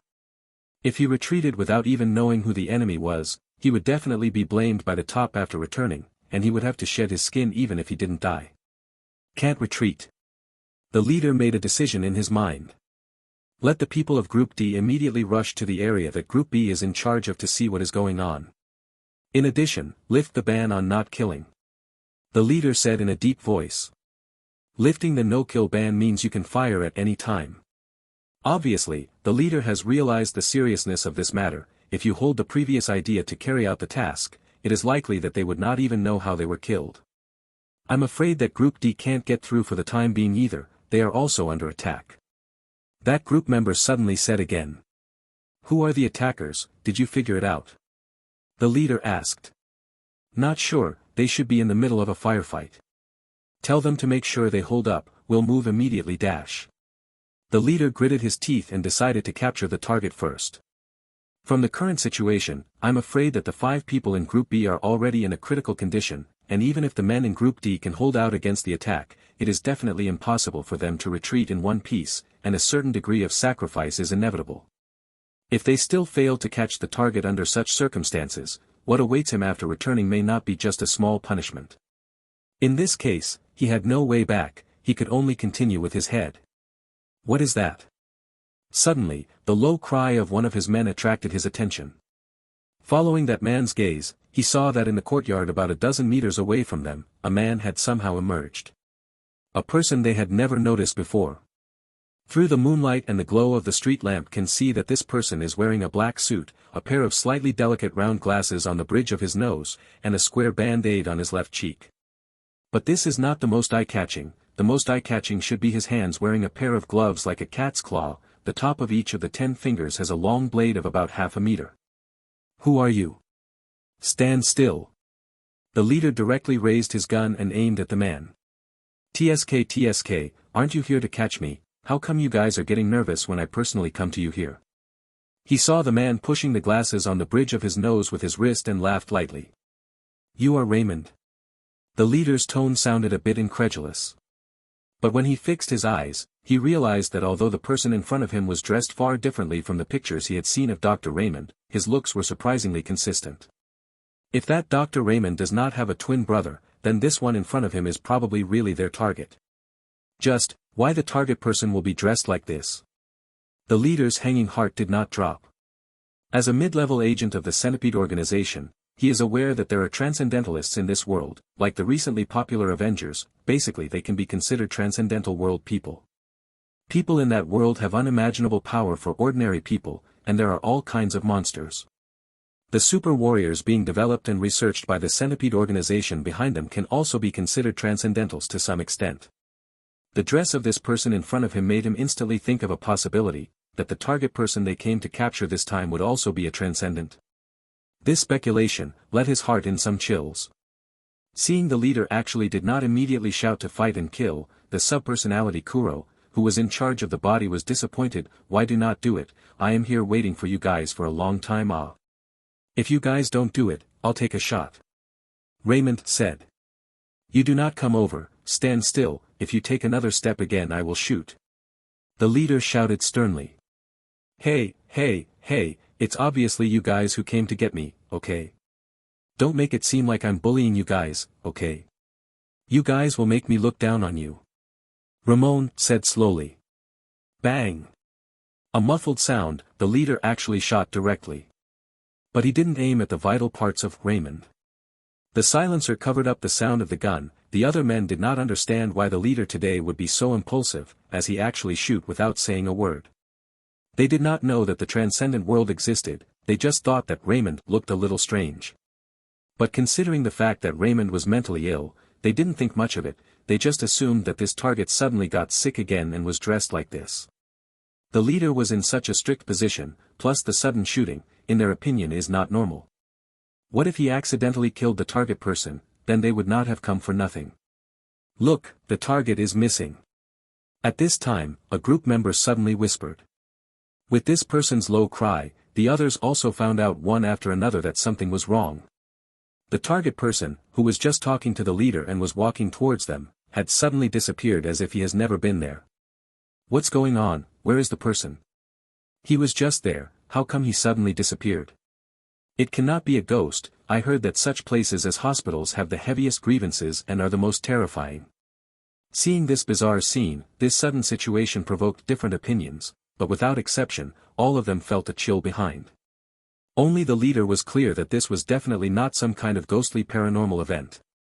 The target was actually a transcendent. All of you, the other side is like a super soldier. The leader pulled the crowd's attention back with a low shout and explained in a language they understood. Chapter 16, Stealth Foot. About the transcendental world, even in an organization like the Centipede organization where half a foot has already stepped into it, it's not something that everyone knows about, at least only the middle level and above would know about it. The fastest way for the leader to get his men to recognize the seriousness of the matter at this time is to use the example of a super soldier, because these men have basically seen the force value of a super soldier.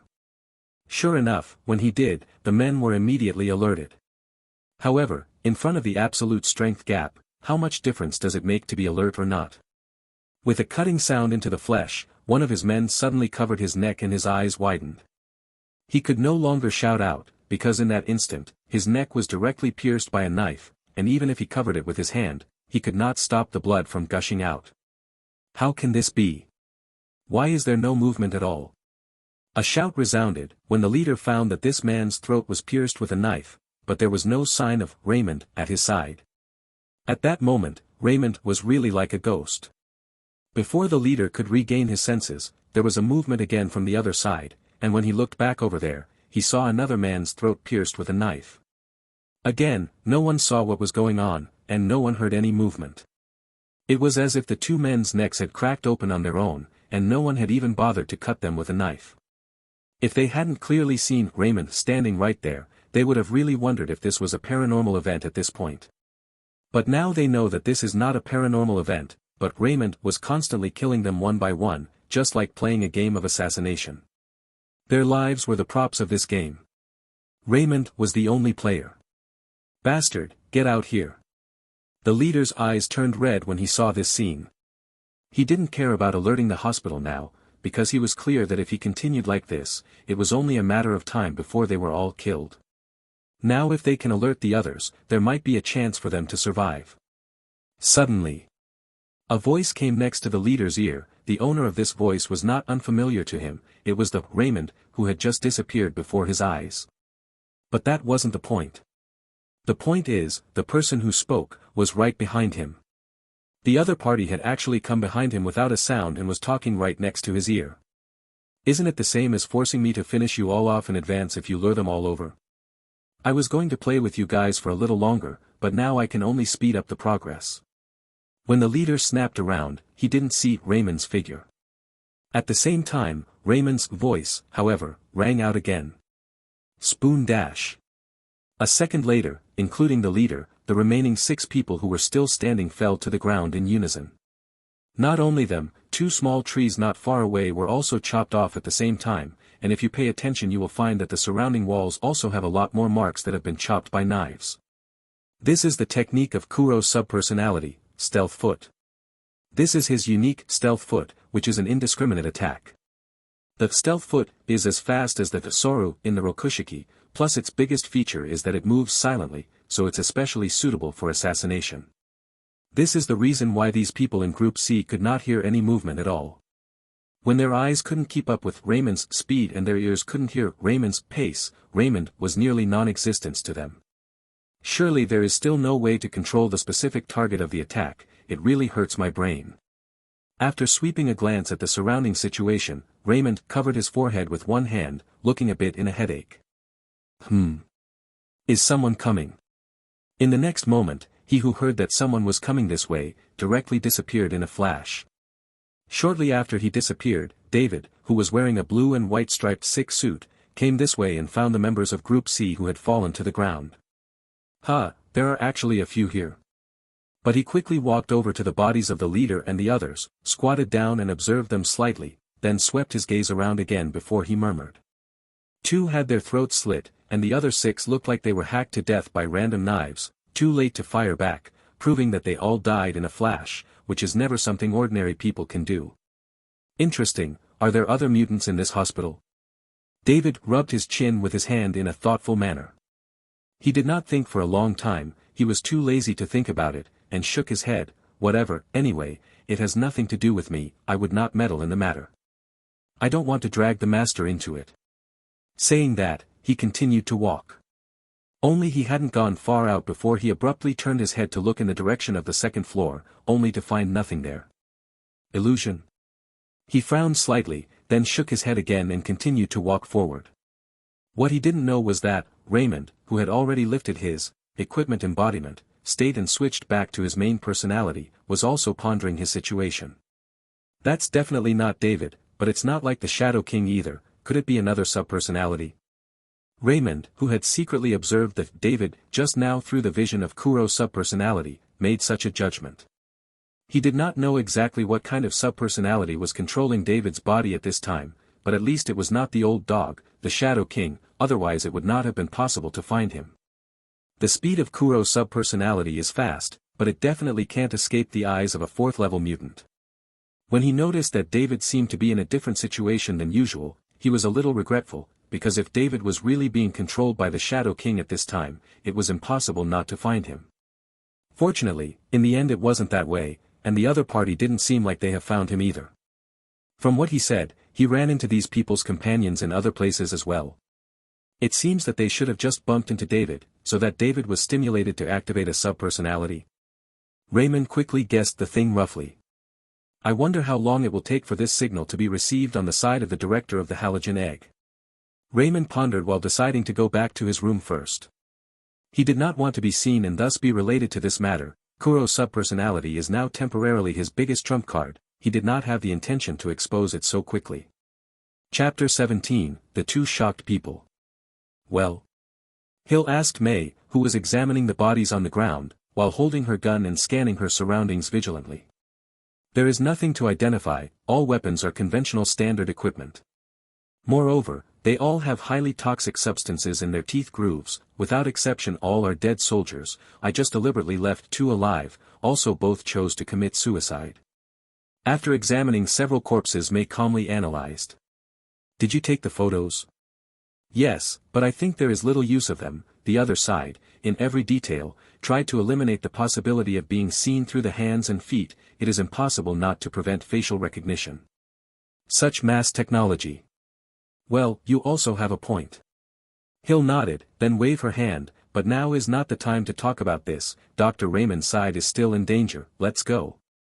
As they spoke, the 2 had arrived at the hospital's south courtyard.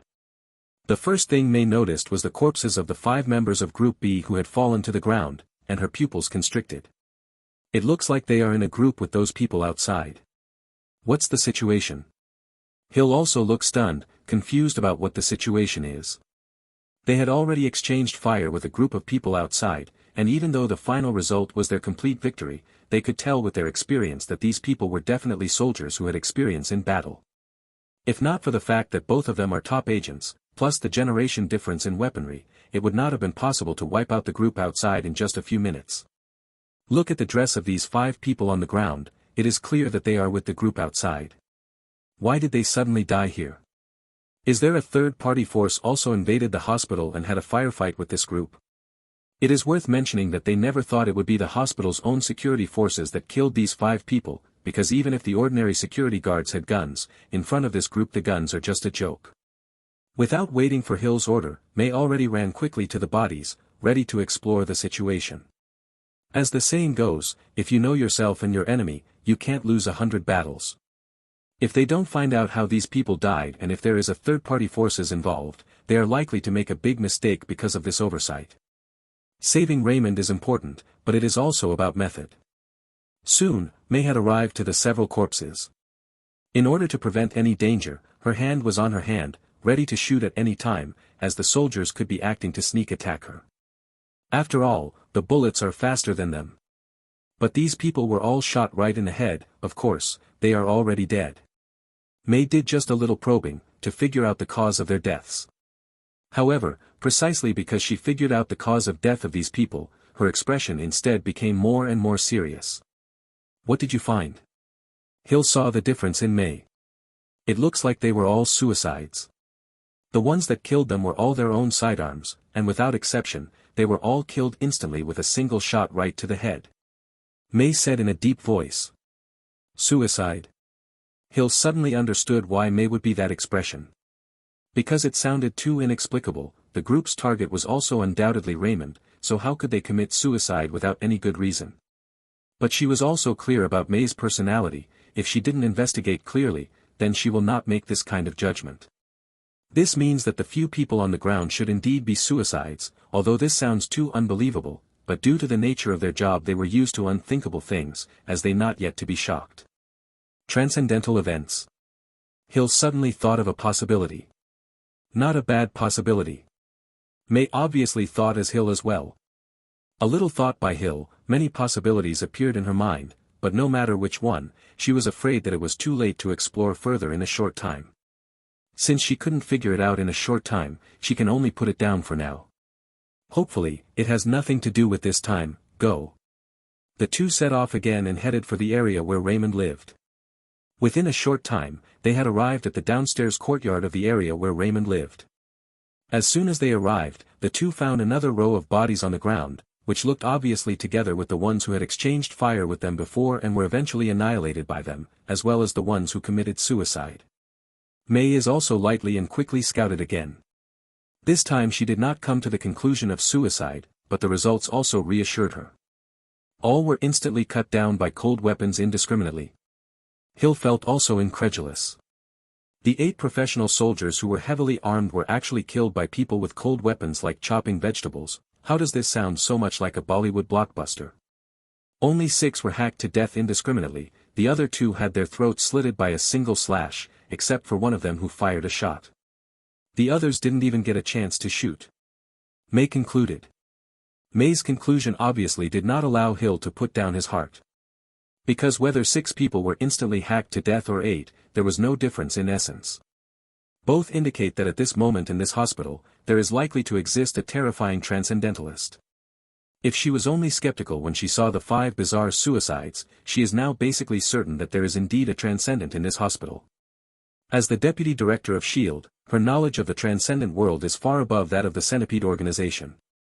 She knows very well that there are a large number of transcendents in this world. Among them, the most common were mutants. It is likely that in some acquaintances you know, there are mutants you do not know exist. And like mutants, the majority of this group, when not using the ability will not be discovered, only a very few, similar to the beast kind which changes appearance a lot, cannot hide their identity. S.H.I.E.L.D. has dealt with many extraordinary events in the past, and often encountered mutants. The matter at hand makes it difficult for Hill not to make associations with this aspect. First go upstairs to save people, this matter will wait. Most importantly, we should send Dr. Raymond back to headquarters. After a moment's thought, Hill decided to continue the previous strategy of saving people first, and put everything else aside first.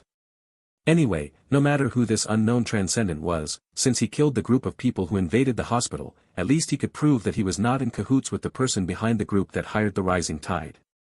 In this case, they are not guilty of treating him as an imaginary enemy first. After making their decision, the two of them quickly arrived outside Raymond's room on the 2nd floor. Knock knock knock. Hill knocked on the door tentatively. Who is it? A male voice came from inside. Hearing this voice, both Hill and May let out a slight sigh of relief. Because they were not unfamiliar with this voice, they both recognized the owner of this voice. It is the target they came to rescue, Dr. Raymond. Chapter 18, Leaving the Hospital. The sudden knock on the door confused Raymond a little too. What is the situation? It was a bit too much of a coincidence that someone knocked on the door right after he entered the door on his side. Could it be that David is following me up? Raymond's face was slightly sunken. If the one knocking on the door was really David, then it means that he was still discovered earlier. I should have known not to be so curious, really curiosity killed the cat. Raymond's heart was bitter. But this time if he didn't open the door he will also look weak, obviously also inappropriate. The first thing he had to do was to ask, who? What he didn't expect was that a female voice came from outside the door, Dr. Raymond, it's me, Agent May. Agent May? With the sound of this voice, Raymond's mind also emerged with a number of memory fragments, all about the original owner of the body and the interactions this Agent May had with him. It's actually her. S.H.I.E.L.D's legendary female agent, Melinda May. Combined with those memory fragments belonging to the body's original owner that suddenly surfaced, Raymond also finally connected this name with the Asian female agent he knew. In the original track line, soon Coulson will proceed to form a special squad, and this Agent May will be one of the main members of the squad. Previously when Raina visited, he saw a lot of images about the body's original owner's past with S.H.I.E.L.D. because of the keyword Tahiti project, among which was also the presence of this Agent May. Perhaps it is because the father of the original owner of the body is also Chinese, so the personal relationship with Agent May is still quite good. This is probably the so-called hometown too. See the hometown. After realizing that the visitor was not David, but his old acquaintance, Agent May, Raymond was relieved and could not help but be a little surprised. Director Hill's people came too fast. He just made a little noise on his side, the group underneath the estimated corpses are not even cold yet, Agent May has arrived. With this doubt, Raymond quickly went to the door, opened the door. As soon as the door was opened, he saw that there was not only Agent May standing at the door, but also an old acquaintance whom the original owner of the body also knew. Miss Hill. Ramon subconsciously called out the name of this old acquaintance. In a flash, the fragment of memory about Hill has also been digested by him. In his previous life, he had seen many beautiful women because of his profession, but the beautiful woman in front of him, still made him amazed. Hill did not notice, or rather did not have the time to pay attention to Raymond's look. After seeing Raymond, she immediately explained the situation. Dr. Raymond, you are now in danger, continue to stay here, you are likely to face the risk of life, we are under the orders of Director Fury to pick you up to return to headquarters. I understand. Raymond did not say much nonsense, just a very decisive nod, but then whirled like he remembered something, opened his mouth and asked, then we will directly leave. Will this side of the hospital? Not waiting for Raymond to finish, Hill interrupted, please rest assured, this side of things we will handle. Good, then I'll trouble you guys. Raymond politely said. We should go now, let's talk about anything on the way. May reminded at this time from the side. Dr. Raymond, please come with us. Hill nodded at his words and opened up the road for Raymond in front. Half an hour later. Raymond and the three of them were already on a small fighter jet from S.H.I.E.L.D. This is a seat that usually only high-ranking agents can apply for when they go out on missions. Of course, for May and Hill is nothing at all. The two are legendary female agents, one is the titular deputy director of the S.H.I.E.L.D., not to mention just a small fighter jet, even if they applied to a customized Airbus, it will not be a problem. But like this rescue mission, there is no doubt that small fighter jets are more suitable for it. Finally. When the jet officially landed, Hill and May finally relaxed the tense nerves. May, who had relaxed, asked in a somewhat hesitant tone, Dr. Raymond, are you having a good time lately? Raymond smiled, you want to ask how my illness is going, right? As expected of a psychology expert, nothing can be hidden from you. May was not embarrassed to be torn down, instead, she frankly admitted. Actually, I'm almost well enough, and I've been undergoing some rehabilitation tests recently, so you guys might not be able to find me if you come a few days later. Raymond bragged without changing his face. If Dr. Beth was here, she would have been ashamed of herself for having worshipped such an idol. But unfortunately, the two people in front of him were obviously the uninformed masses, and no one could tear him down. Hearing Raymond say he had basically recovered, neither of them suspected. May instead breathed a sigh of relief and said, it's okay. I'm not going to hide it from you, since your accident, doctor, we have been very guilty, back then, if you had not accepted our invitation, it would not have been. May said, but did not continue to say the next. She was afraid of stirring up bad memories of Raymond, causing him to fall ill again. But she was obviously overthinking. The current Raymond even saw images about Tahiti Project, but it was also like watching a slideshow, just like a walkthrough, he will not have much feeling. Moreover, Raymond's nerves are far thicker than the original body owner. Even if he is switched with the original owner of the body, he does not think he will go crazy. Let bygones be bygones. May you don't have to blame yourself. After all, that is also my own chosen path. I don't blame anyone. Raymond said with relief. Doctor, you can walk out. That is naturally more than good. Well, let's not talk about that. Raymond smiled and shook his head. The conversation turned and said, how is that guy Coulson doing lately? Is he recovering okay? He's recovered quite well. He's no different from before. It's good that he's okay. It's not in vain that we suffered in the first place. Even if it can't be completely promoted, at least it's not completely meaningless. Hearing the conversation between the two, Hill, who was flying the plane, suddenly interjected at this time, Dr. Raymond, because of that incident last time, Coulson now has no recollection of the Tahiti Project, so he should not know you either. If you see him again, please also pay a little attention not to mention anything related to the Tahiti Project, otherwise it is likely to trigger some bad memories in him. I certainly understand this, don't worry. Raymond smiled faintly and expressed his understanding. Chapter 19, Exchange of Intelligence. About Coulson's current situation, Raymond was of course very clear. He suddenly asked a question, but also just to change the subject, as he did not want to continue to pull the original matter with May. Although there was a mental illness as a shield, Raymond did not want to be treated as crazy, so it is always right to talk less about the past. Dr. Raymond, I see there before you heard me say you are in danger, you seemed not too surprised. Could you have sensed something? Hill suddenly asked at this point. Finally get to the point. Raymond was waiting for this for half a day. Hearing Hill asking the question to Raymond, not only did he not panic, but he was calm. Because of calm reaction that he deliberately showed up, in order to let Hill from noticing that something is wrong, otherwise how he would make such a low-level mistake. The women didn't mention this topic all the way to SHIELD, he would have thought he was playing for nothing. Fortunately, Hill did not disappoint him. You say this indeed, even if you guys didn't come today, I will try to contact you as soon as possible.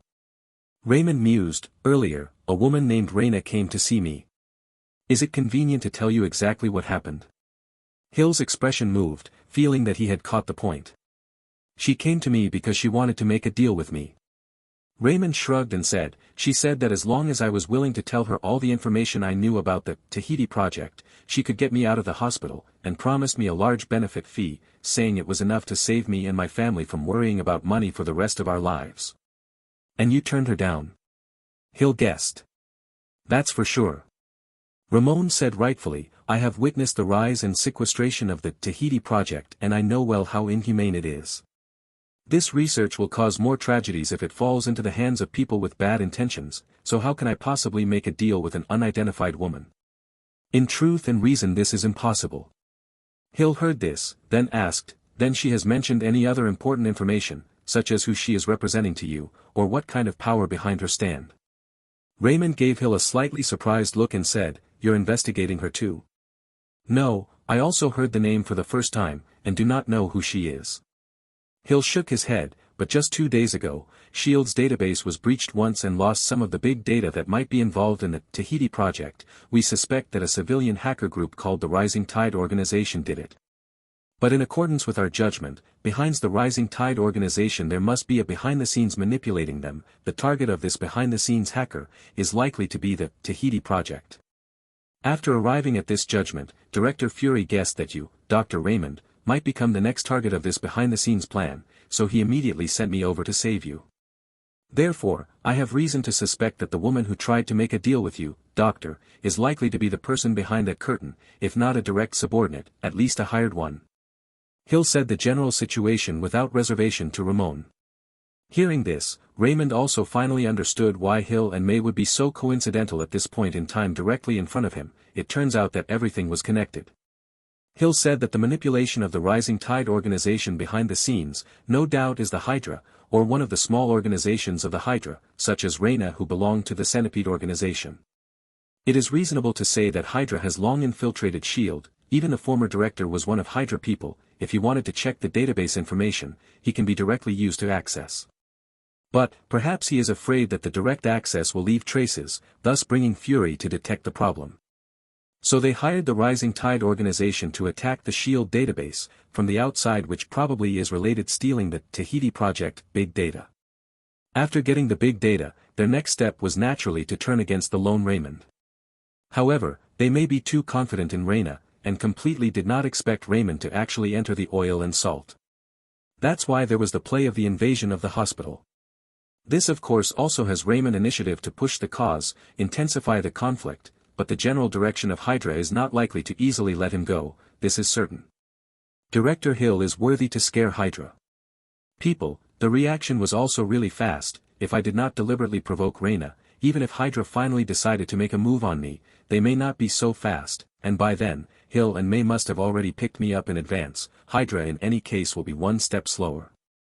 He thoroughly figured out the whole story. Raymond couldn't help but nod in praise for Fury's intelligence. If he did not have knowledge of various aspects of this world intelligence, he wouldn't discover the enemy's intentions. Or at least, not as fast as Fury.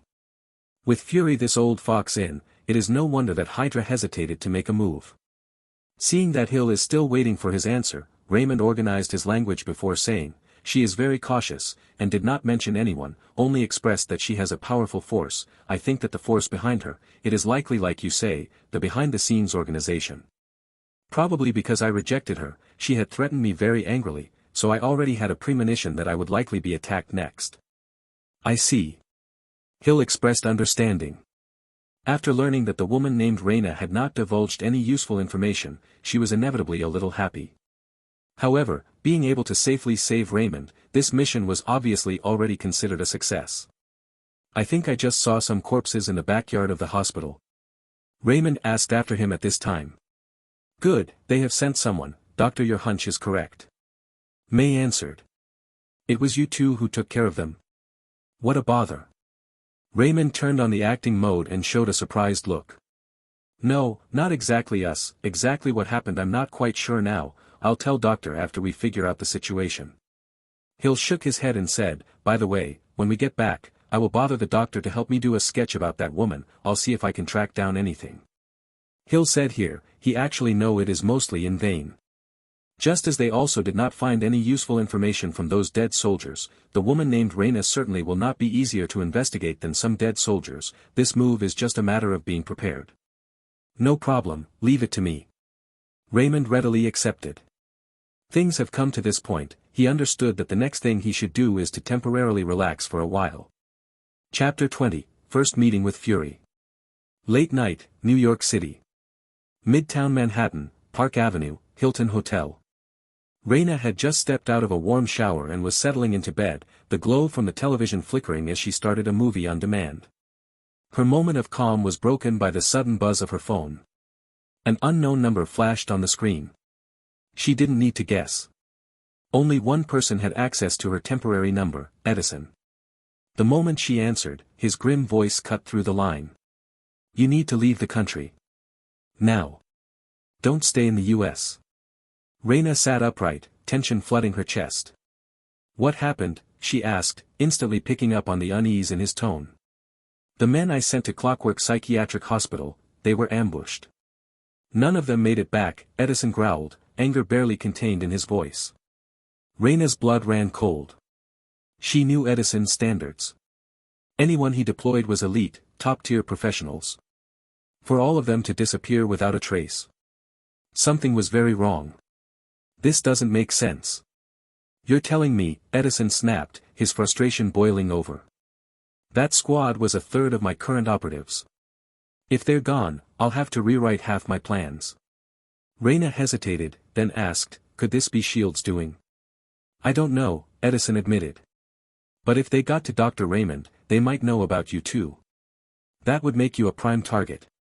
Understood. Stay off the radar. Keep in touch. And don't come back until I say so. Got it. Beep, beep, beep. The call ended. Raina stared at her phone, still clutched in her hand. It took her several seconds to snap out of the haze and finally hang up. A face came to mind. That man, his mixed-race features, calm demeanor, and the way he had effortlessly outmaneuvered her. Something about this incident screamed him. No proof. Just a gut feeling, instinct. A woman's intuition. She hadn't dared mention it to Edison. Without evidence, he'd dismiss her, maybe even question her sanity. The clairvoyant has always been one step ahead of S.H.I.E.L.D., she muttered, doubt creeping into her mind for the first time. So why now, why this sudden loss? It was the first time she questioned the power of the man they all revered. She had always believed him to be a dominant force in the shadows, with eyes and influence deep inside S.H.I.E.L.D. But now, something had cracked. Maybe I'm overthinking this, she murmured. But no matter how she turned the situation in her head, nothing added up. Finally, she sighed. The only thing left to do was retreat. Elsewhere, aboard a small S.H.I.E.L.D. jet. The aircraft carrying Raymond and his companions didn't head straight to S.H.I.E.L.D. headquarters. Instead, it veered toward the S.H.I.E.L.D. Academy, not far from the iconic triple curve wing building. A quiet mountain retreat west of the Academy had been arranged. Waiting there was none other than Director Nick Fury. As Raymond disembarked, following closely behind Hill and May, Fury approached with a grin and extended arms. "Welcome back, Dr. Raymond." "It's been a while, Director," Raymond replied, smiling warmly. From the memories left behind in this body, Raymond recalled that their relationship had always been cordial. It was Fury who had personally approached him to join the Tahiti project under deep cover, and later invited him to serve as a visiting professor at the Academy. They had history. "I regret not visiting you sooner," Fury said sincerely. "But given my position, I didn't want to cause unnecessary complications." "I completely understand," Raymond replied. "You don't have to explain." Hill cut in, practical as ever. "Why don't we take this inside?" "Right, of course," Fury chuckled, giving himself a light smack on the forehead. "Let's talk indoors." Inside the rustic lodge, May headed to the kitchen and began preparing fresh coffee without being asked. Raymond and Fury took seats in the cozy living room. Unknown to Raymond, Hill had already briefed Fury mid-flight via secure comms about everything that had transpired at Clockwork Psychiatric Hospital. So when they sat down, Fury was already fully informed. "Hill said you're recovering well?" Fury asked, concerned. "Much better," Raymond confirmed. "Good. I was ready to fly in a medical specialist if needed," Fury said. Raymond chuckled. "No need. Don't forget, I'm the best doctor I know." "Exactly why I wanted you with us," Fury grinned. "Still, we've got serious matters to discuss." Raymond nodded. "Hill mentioned your suspicions. Any developments?" Fury leaned back, exhaling. "It's complicated," he admitted. S.H.I.E.L.D. is huge. If I move without proof, it'll stir panic. The Council's just waiting for a reason to replace me. You think they're watching you that closely? They don't like me. Never have. And with everything going on. He shook his head. Finding the mole, if there is one, isn't just hard. It's near impossible. Raymond considered this. "I disagree." Fury raised an eyebrow. "Oh. What's your take?" "Right now, you don't have enough intel to narrow down suspects. You can't interrogate everyone. So don't try to." Fury tilted his head. "What you can do," Raymond continued, "is lay bait. Let them come to you. Create a situation where the infiltrator thinks they have an opening, and watch who takes the bite." Fury's eye narrowed thoughtfully. "Bait the enemy. Let them expose themselves." "Exactly," Raymond said. "No sweeping investigations. Just one well-placed trap." Fury nodded slowly. "You may be onto something, Doctor." Chapter 21, Conspiracy and Young Plot. "You mean using the Tahiti project as bait to lure them out?" Fury shook his head and said, "This is an approach I have actually considered before, but the feasibility of executing it is very low. They must now know that you, Doctor, have been picked up by us and should be able to guess that we have found out what their target is. Under such circumstances, any move I make regarding the Tahiti project, they will definitely be on guard and cannot be easily fooled." Raymond, however, laughed dumbly. So what if they are on guard? Fury some did not understand Raymond's meaning. When I was a child, I read my father's collection of Chinese historical novels, in which there was a strategist's words that I remember vividly. He said that there are two kinds of strategies, one is conspiracy, usually with the intention to calculate the heartless, the other is the yang strategy, that is, even if the enemy knows that you dug a pit, he has to jump into it.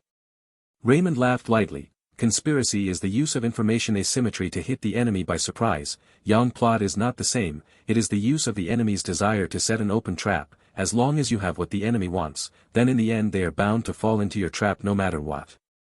Obviously, the information about the Tahiti project is something that they will try to get no matter what, so even if they guess that you will set a trap, they will definitely jump into it in the end.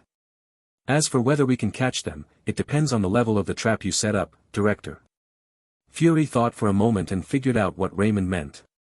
Doctor, it seems that you have really recovered from your illness. Fury raised an eyebrow and half joked. Obviously he had listened to this statement of Raymond.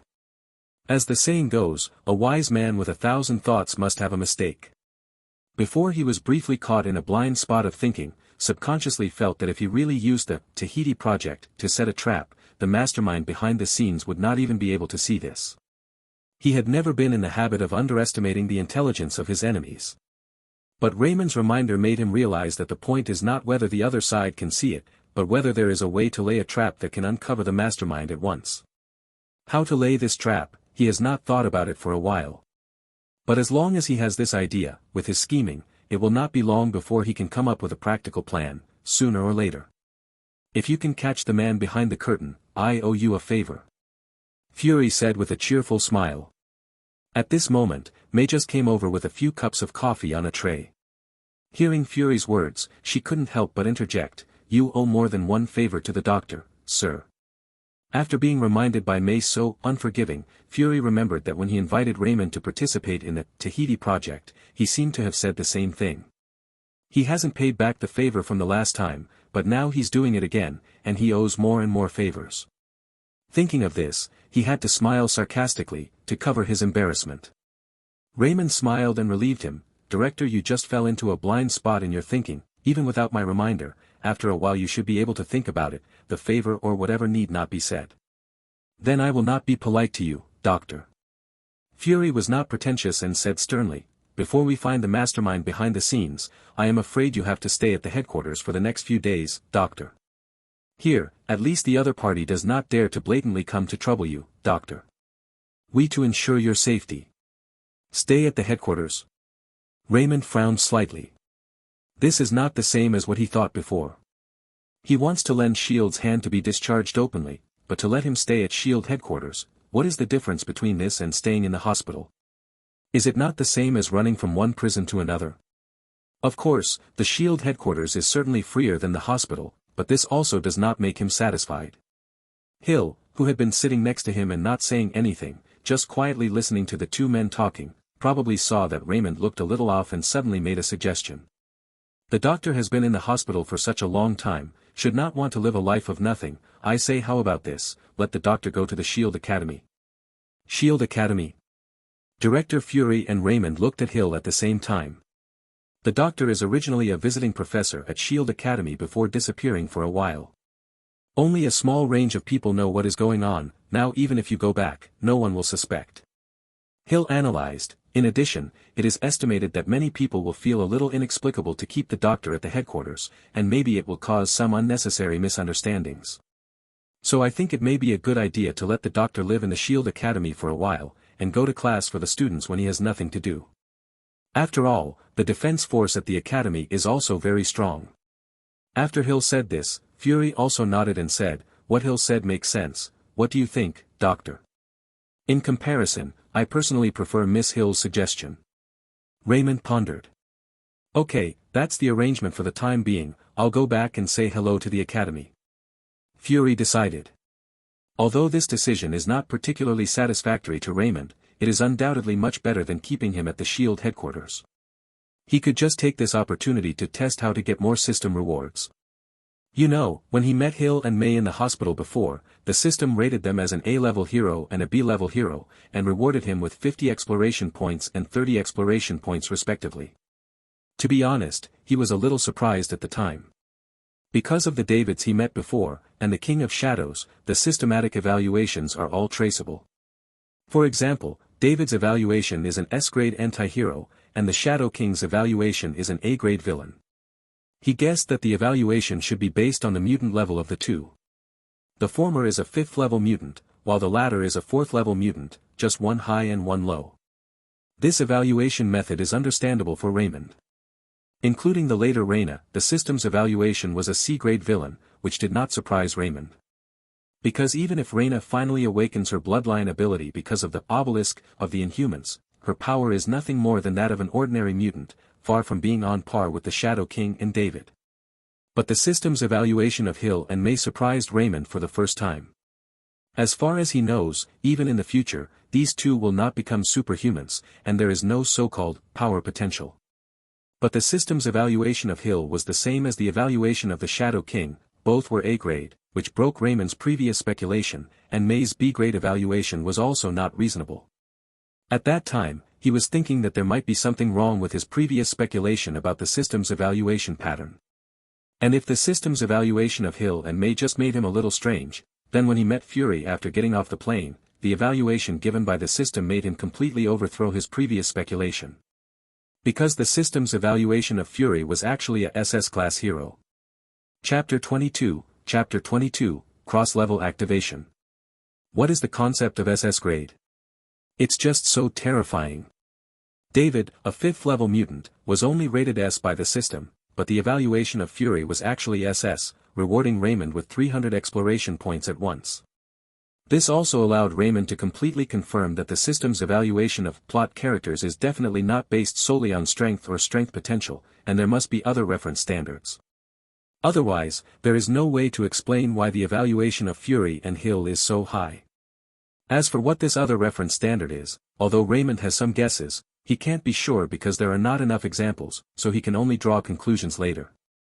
Just take this opportunity to see if I can figure out the system's reward rules, and by the way, find a way to get more rewards. Raymond thought in his heart. If there are more powerful subpersonalities by his side, he will definitely have more confidence. Even if there is a disagreement with the shield, he can leave whenever he wants. Now, it's not necessary to rush to leave. He was new to the scene, so he had to get used to it for a while. Going to be a teacher at S.H.I.E.L.D. It doesn't sound like it's so boring. Raymond, who accepted this setting, somehow suddenly had a little anticipation for the next life. After helping Raymond to arrange the next plan, the director of the halogen egg first withdrew. Now it was already late at night, plus Raymond had just been released from the hospital, it was obviously not a good time for them to catch up. Hill and May were staying with Raymond in the villa for the time being, ready to wait for Raymond to settle down before leaving. The villa was one of the properties of S.H.I.E.L.D., usually used to entertain VIPs. Of course, senior executives like Hill and the others could borrow it temporarily. Raymond returned to the arranged room and did not immediately sleep, but checked up on the harvest just now. Previously, in order not to be seen by Hill and the others, he did not carefully read the system prompts, whether on the way from the hospital to the villa, or after seeing Fury. Only at this point did he really have the time to spare. System, show my current status - Ramon thought silently in his head. The next moment, his status panel appeared in his mind. Host, Raymond. Strength, 0.9, Agility, 0.8, Constitution, 0.9, Spirit, 1.7. Exploration value, 420. Subpersonality, 100 plans Kuro. This is a sudden surge of wealth, isn't it? Seeing that the exploration value column had actually increased to 420, Raymond had an indescribable sense of satisfaction in his heart, a feeling like seeing a single digit suddenly appear in his bank account after doing a big job in his previous life. Previously, he had met the Shadow King and Raina after exchanging Kuro's subpersonality, which added up to a total of 60 exploration points. But then he used the equipment materialization function twice due to testing and fighting, and spent another 20 points of exploration value. The rule of equipment materialization is that each materialization needs to consume 1/10 of the price of the corresponding level of character card, and the materialization will disappear as it switches back to the main personality. The bronze level subpersonality Kuro, the corresponding price is naturally 100 system points, 1/10 is 10 system points. Raymond's 2 materializations costed 20 system points. The exchange ratio of exploration value and universal points is 1:1, so after 2 materializations, he only has 40 points of exploration value left. This 40 points of exploration value, together with Hill's 50 points, May's 30 points, and Fury's 300 points from this terrifying SS-grade hero, are exactly 420 points of exploration value. This is enough for Raymond to exchange 4 bronze character cards at once and still have a balance. The thought that he could have a few more trump cards made Raymond excited, even though it was already late at night, but how could he sleep? System, exchange 2 bronze character cards, dash. After a moment of thought, he decided to exchange 2 bronze-level character cards first to see. Do you want to activate bronze character cards immediately? Yes/no. Yes. Raymond meditated with ease. Bronze character card, activating. Bronze subpersonality, Deadshot, Floyd Lawton, successfully activated. Prototype background, Deadshot, Floyd Lawton, from the DC world, a main member of the Suicide Squad, proficient in fighting and all kinds of firearms, has a super talent that can hit the target even without looking, he can even make the bullet turn after it is fired. Bronze character card, activation in progress. Silver subpersonality, the world's #1. Assassin, Tao Pai Pai, activated successfully. Background of the prototype, the world's #1 assassin, Tao Pai Pai, from the world of the Dragon Ball, brother of the founder of the Crane School, Crane Master's brother, all of his body can become a weapon, even his tongue can kill people, his strength is amazing. If it is said that because of the experience of activating a subpersonality once, Raymond was still calm when the first one was the prototype of DC's first marksman. Then when he saw the second activated subpersonality, he couldn't calm down. Fuck, Tao Pai Pai. Originally, he was overjoyed when he saw that the second, bronze character card, actually activated a silver-level subpersonality. Because according to the situation introduced in the system's newbie guide, the probability of a cross-level activation of the subpersonality is very small, even lower than winning the lottery. He has exchanged a total of 3 bronze character cards, so far. Unexpectedly, a silver-level subpersonality activated in the first 3 cards. This made him simply speechless. But when he saw that the prototype of this silver-level subpersonality was actually Tao Pai Pai, he suddenly felt like he had eaten a fly. Because Tao Pai Pai is so disgusting and perverted. If you say you kill people, why do you have to use your tongue to kill people? When Raymond watched that episode at the time, he felt that this guy was really insane and hopeless. He never thought that one day he would meet this dead pervert in this way.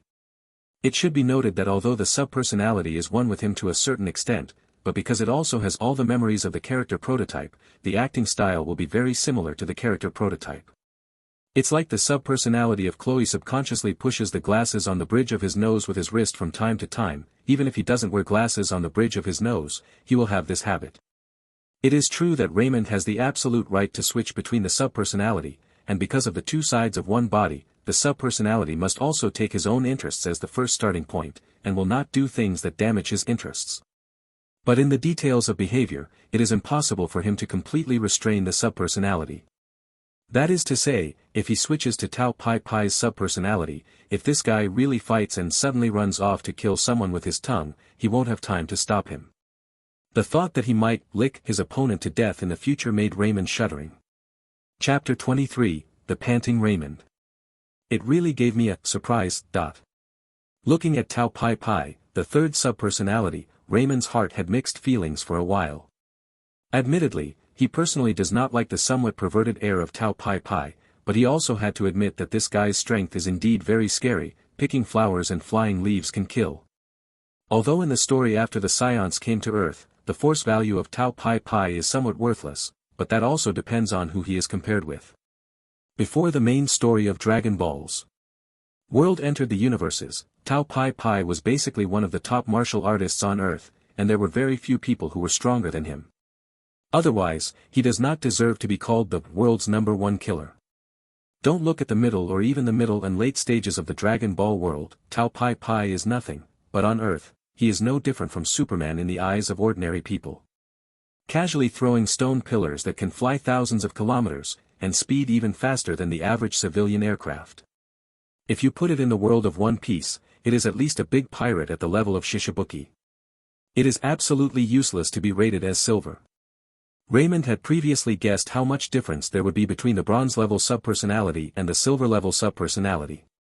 Comparing Tao Bai with Kuro, it can only be said that the gap is much larger than he imagined. He originally used the bronze-level subpersonality of Kuro as a reference, and felt that the silver-level subpersonality might at most be equivalent to the level of an ordinary rear admiral or vice admiral in the One Piece world. But now it seems that he still underestimated the gap between these two levels. In fact, Raymond didn't expect to activate any subpersonality with an explosive force value this time, because he knew that the probability was too small. He originally thought that it would be good to activate two subpersonalities with different emphasis on the combat power of Kuro. The second subpersonality, Deadshot, was in line with his original expectations. The melee ability of Deadshot is of course very general, that is, the level of the top special forces. After all, it is still in the category of ordinary people. If he is single-handed with Kuro, Kuro can easily kill him in seconds. However, the reason why the Dead Shooter subpersonality can also be systematically evaluated as a bronze-level subpersonality, of course, has a certain reason. What makes him really great is his amazing talent in firearms, and it's not an exaggeration to use the word man-gun to describe him. Needless to say, it's just basic exercises. On this basis, he can even make 100 shots with his eyes closed, and he can also make the bullet turn halfway after shooting, bypassing obstacles to kill the target. With this amazing talent, he basically sits firmly on the throne of the top marksman in the DC world. Indeed, if he is singled out at close range, it is true that Kuro can kill Deadshot in seconds. But if you give the Deadshot a powerful enough sniper rifle, and give him a far enough distance, he can kill 10 Cuirass without a problem. Raymond had previously felt that the ability of Kuro's subpersonality was too limited. If faced with that kind of situation, the stealth foot of Kirk's subpersonality would not be able to play a role. Having such a subpersonality of a firearms expert who is proficient in all kinds of firearms is undoubtedly a great help to Raymond. If the third subpersonality did not activate the silver-level subpersonality, being able to activate the death-shooting subpersonality would definitely be enough to satisfy Raymond.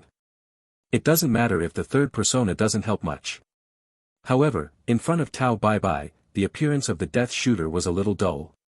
It seems that there is no need to continue to exchange bronze-level character cards for the time being.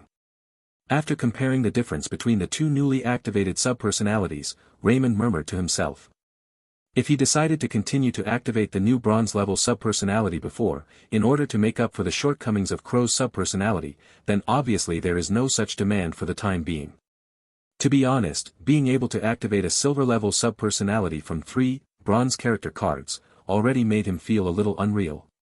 Now his remaining exploration value can allow him to exchange 2 more bronze character cards, and he doesn't think he can activate another silver-level subpersonality from these 2. He asked himself that he was not an African chief, but he was definitely not a European emperor. He still has this self-awareness.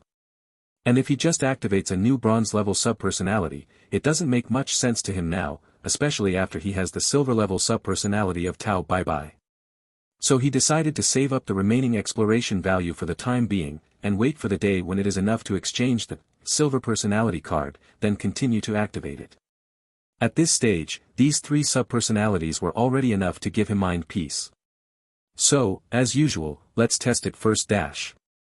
After making up his mind not to continue exchanging character cards for the time being, Raymond decided to try a little to see if switching between the 2 newly activated subpersonalities would be the same as switching to Kuro's subpersonality. 5 minutes later, Ramon collapsed on the bed, panting. 5 minutes later, Raymond fell on the bed panting. There are only 4 words in his mind at this moment. What's the situation? Originally, he was fine when he switched to Deadshot subpersonality, and he obviously didn't feel as burdened as he was when he switched to Crow's subpersonality. After all, Deadshot subpersonality will not fight head-on most of the time. His fighting methods are mainly based on assassination and ambush, and he doesn't consume much physical strength at all. However, because Raymond doesn't have any firearms on hand, he couldn't further test how amazing the firearms talent of Deadshot subpersonality is.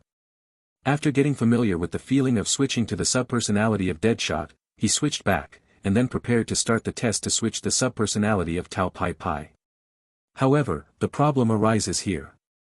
Just after he switched to Tao Pai Pai's subpersonality, he didn't wait for him to exercise vigorously, just warmed up a little, and roughly felt what kind of powerful physique one of the top martial artists in the Dragon Ball world possess. And when they tested the strength, he already felt a little dizzy. Realizing that something was wrong, Raymond immediately switched back to the main character. After switching back, he immediately experienced the feeling that the body was emptied. In this state, he did not even want to stand for a while, just want to immediately fall back to sleep. But he forcibly restrained the desire to sleep. Immediately in his mind again called up the newbie guide function, trying to figure out what just happened. He remembered that he had seen a detailed description of the length of time it takes to switch subpersonalities in the newbie guide, but at that time he thought that the introduction was too long and he was too lazy, so he didn't bother to read it in detail.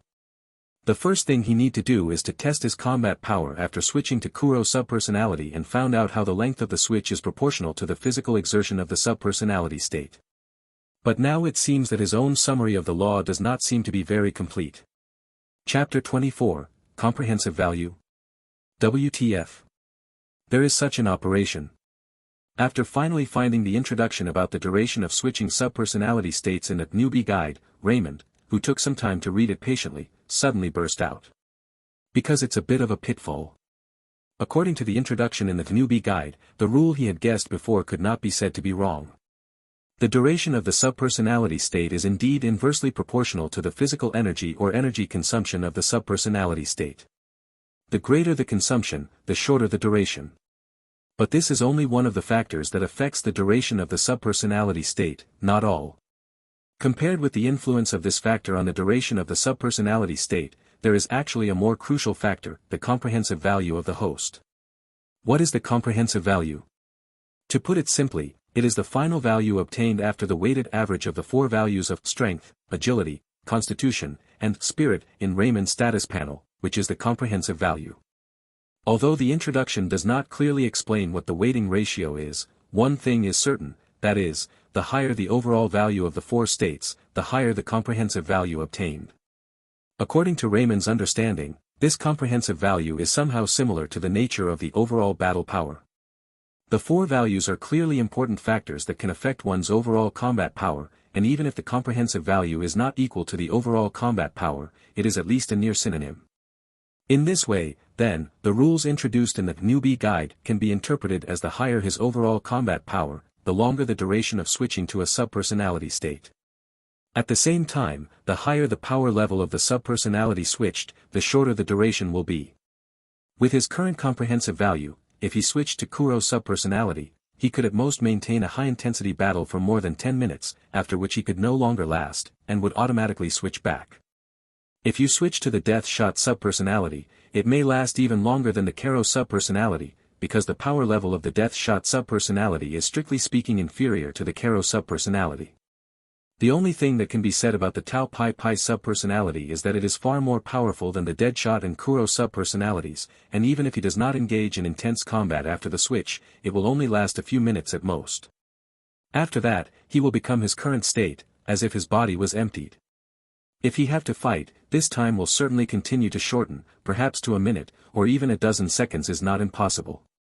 Obviously, for Tao Pai Pai subpersonality, physical energy and energy consumption is no longer the key.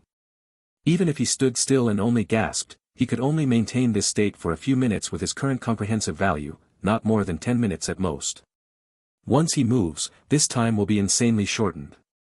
If he wants to increase the duration of Tao Pai Pai's subpersonality, or even use it for battle, the only way is to find a way to increase his comprehensive value.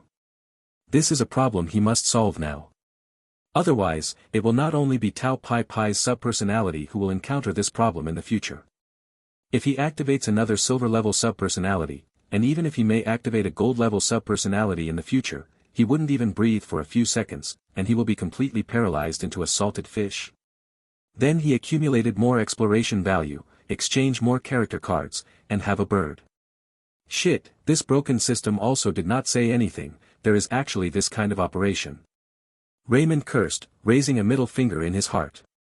However, Cursing, he actually knows that this really cannot be considered the system's fault. The system has indeed hinted that if there are things that he do not understand, he can go to the newbie guide to find answers, but he has not really been idle since he came to this world, plus the content of the newbie guide is really stinky and long, so he skipped a lot of content. Moreover, there are many subcategories that have more stinky and longer detailed introductions after clicking, and he really didn't have time to look at them one by one. This caused him to not know so much about the duration of the subpersonality state.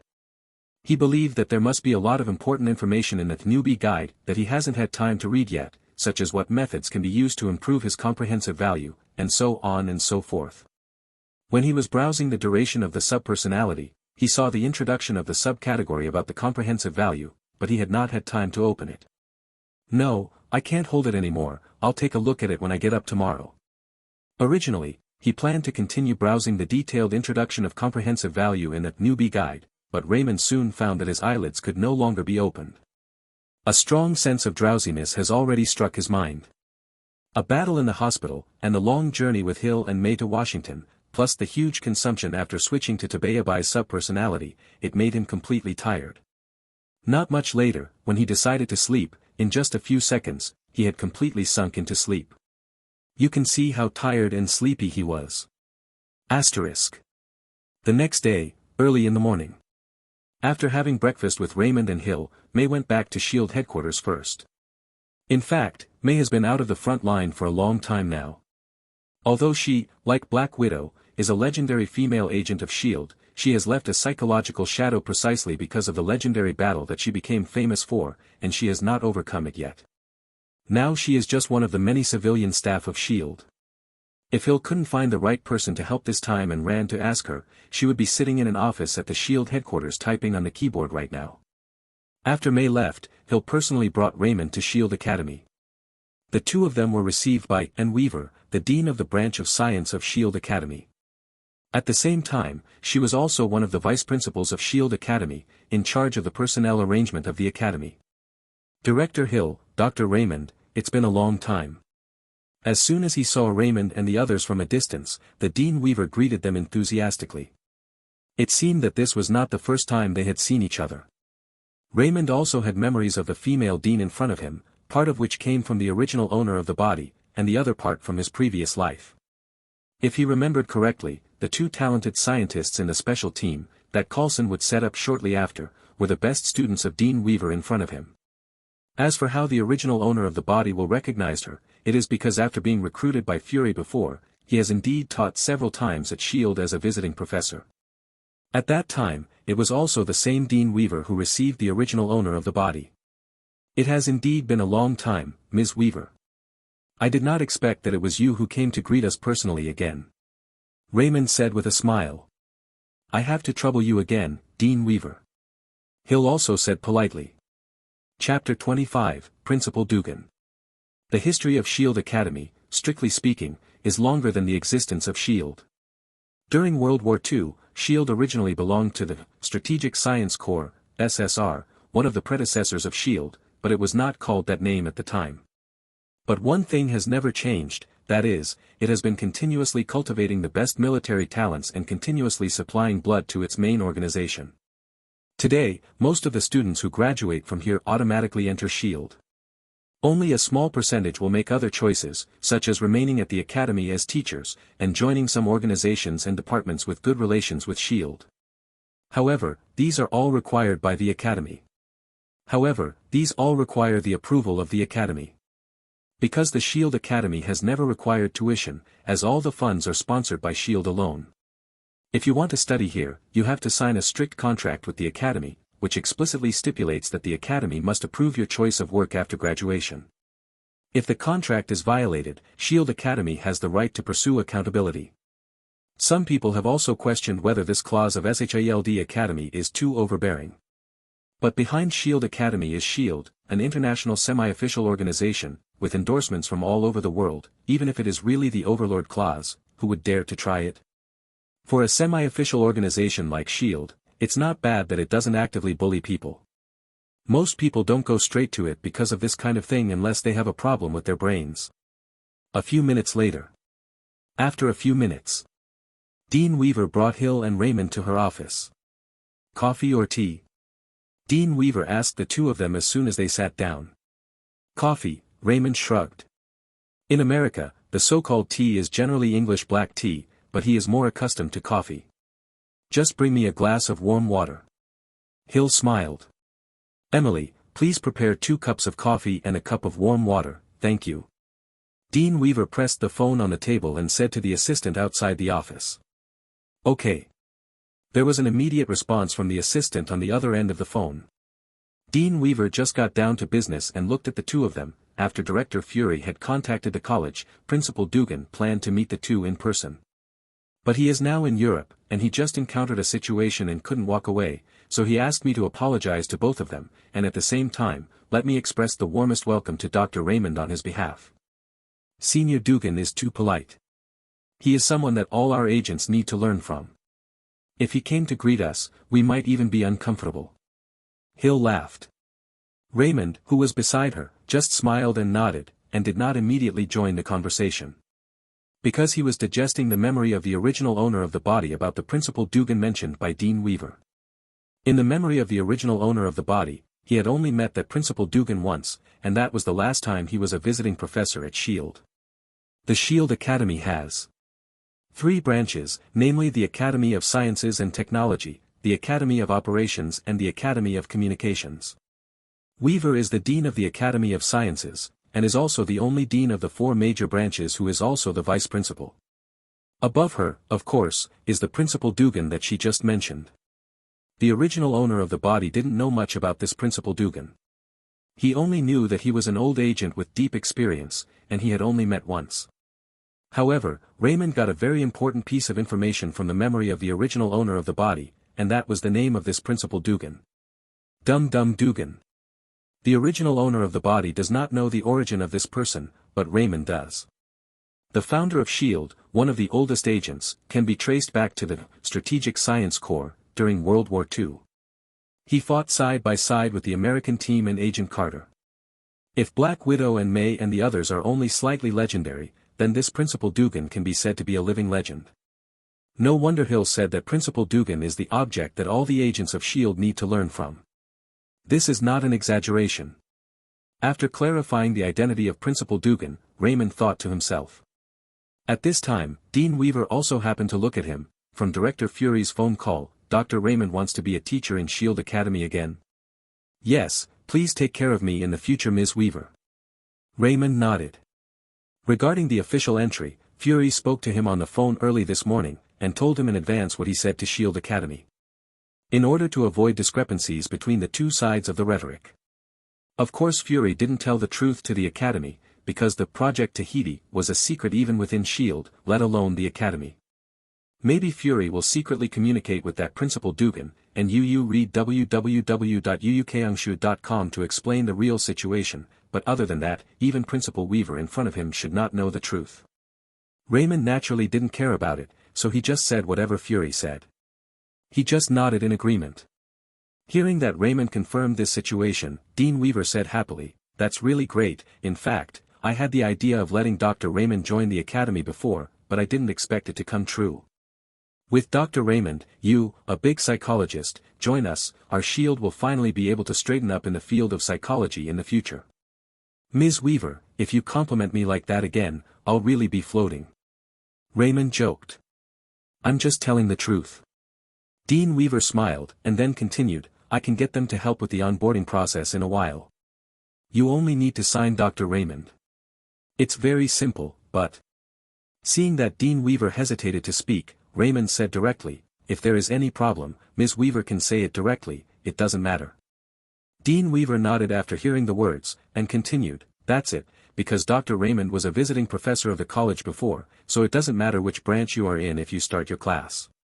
But now if you want to officially join the job, you have to choose an academy to be stationed in.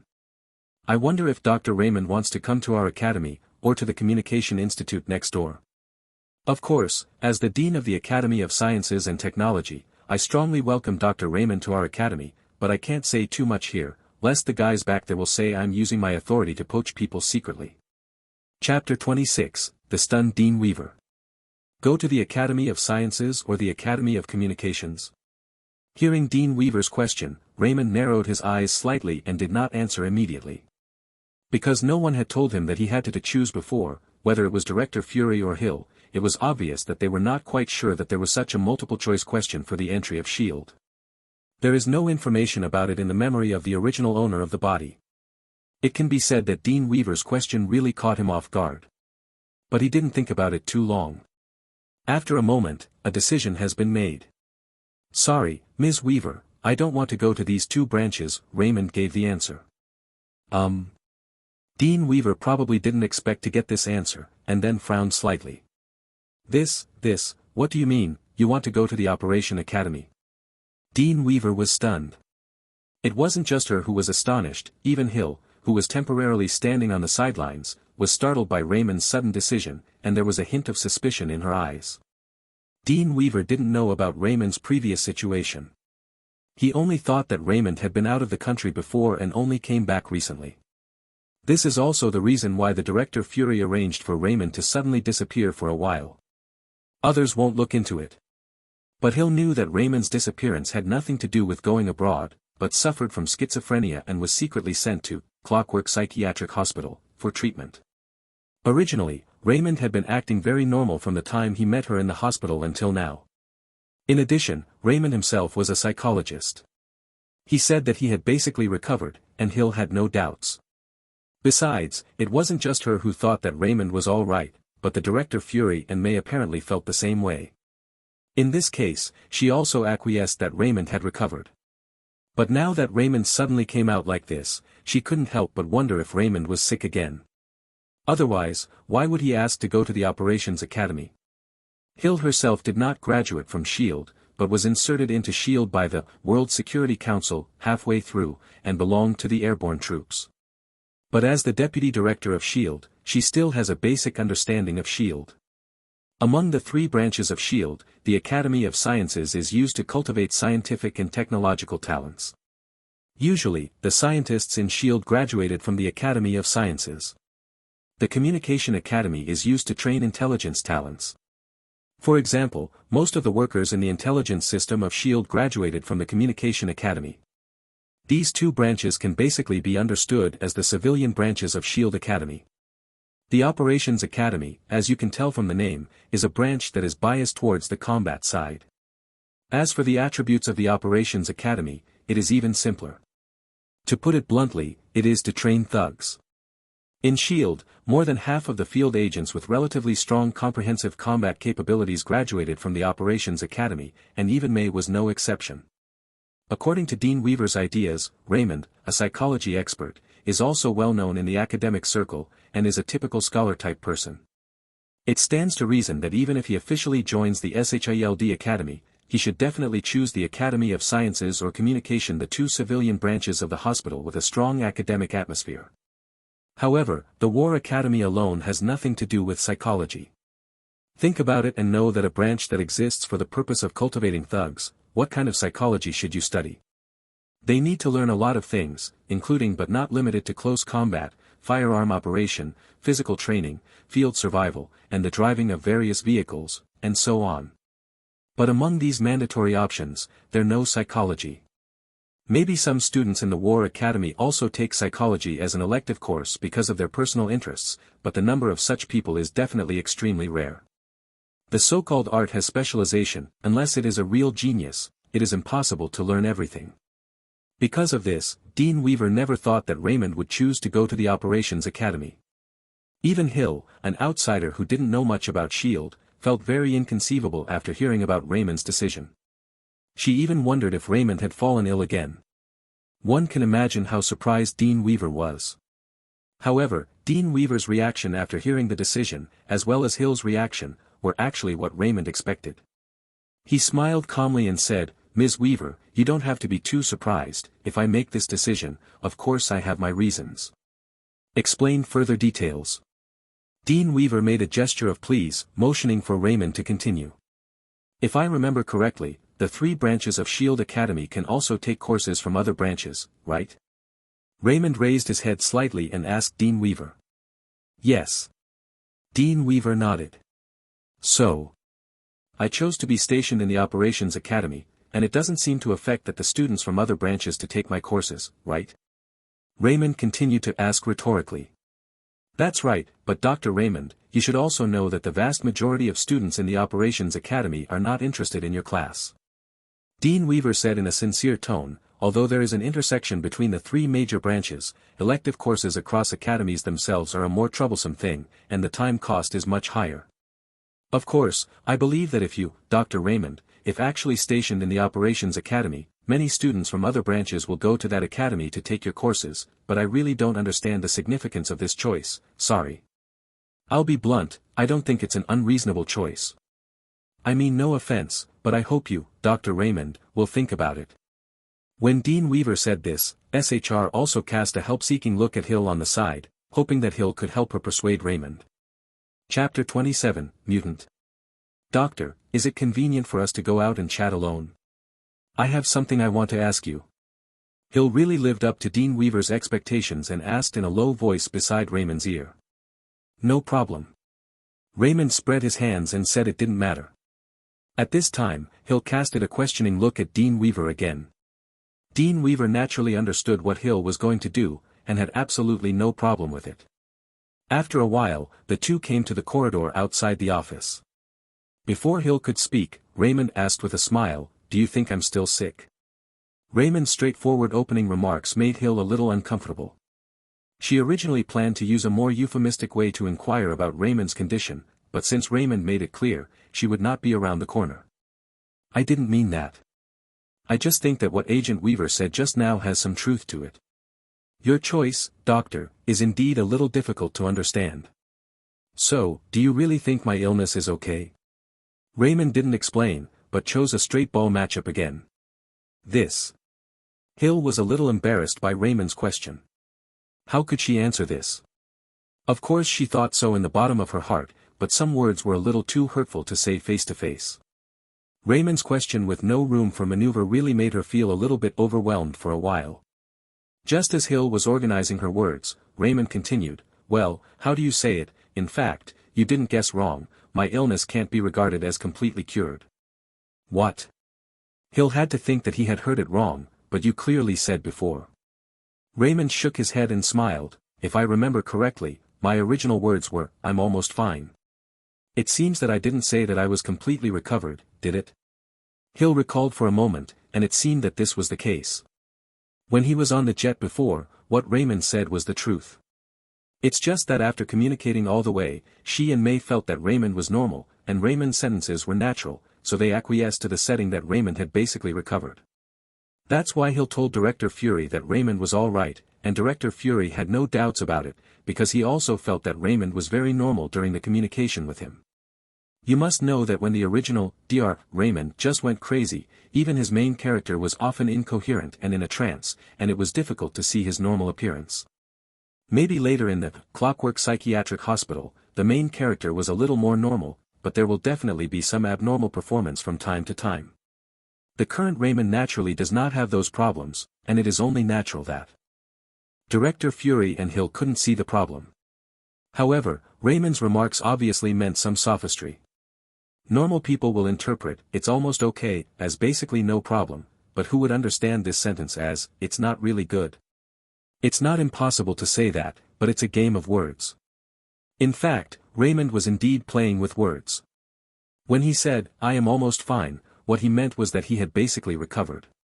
But just when Dean Weaver asked him to choose a branch to settle in, he suddenly remembered a very serious problem, that is, his level in psychology is actually very worrying. Although he has now received a lot of memories belonging to the original owner of the body, most of them are still the ones that were swallowed whole and he have not had time to digest and absorb it. This level of memory reception is just a little bit less than looking at a slideshow image. It may not seem that there are any problems just in daily communication, but if you really run to give people a class, there will definitely be a lot of problems. If you give him a few more months, so that he can digest the psychological memory of the original owner of the body, this problem may not exist. But since he crossed into this world, it has only been 3 or 4 days in total. He didn't even have time to read the introduction of the system, and he didn't have time to digest the memories of the original owner of the body. After realizing this, Raymond quickly thought of a remedy.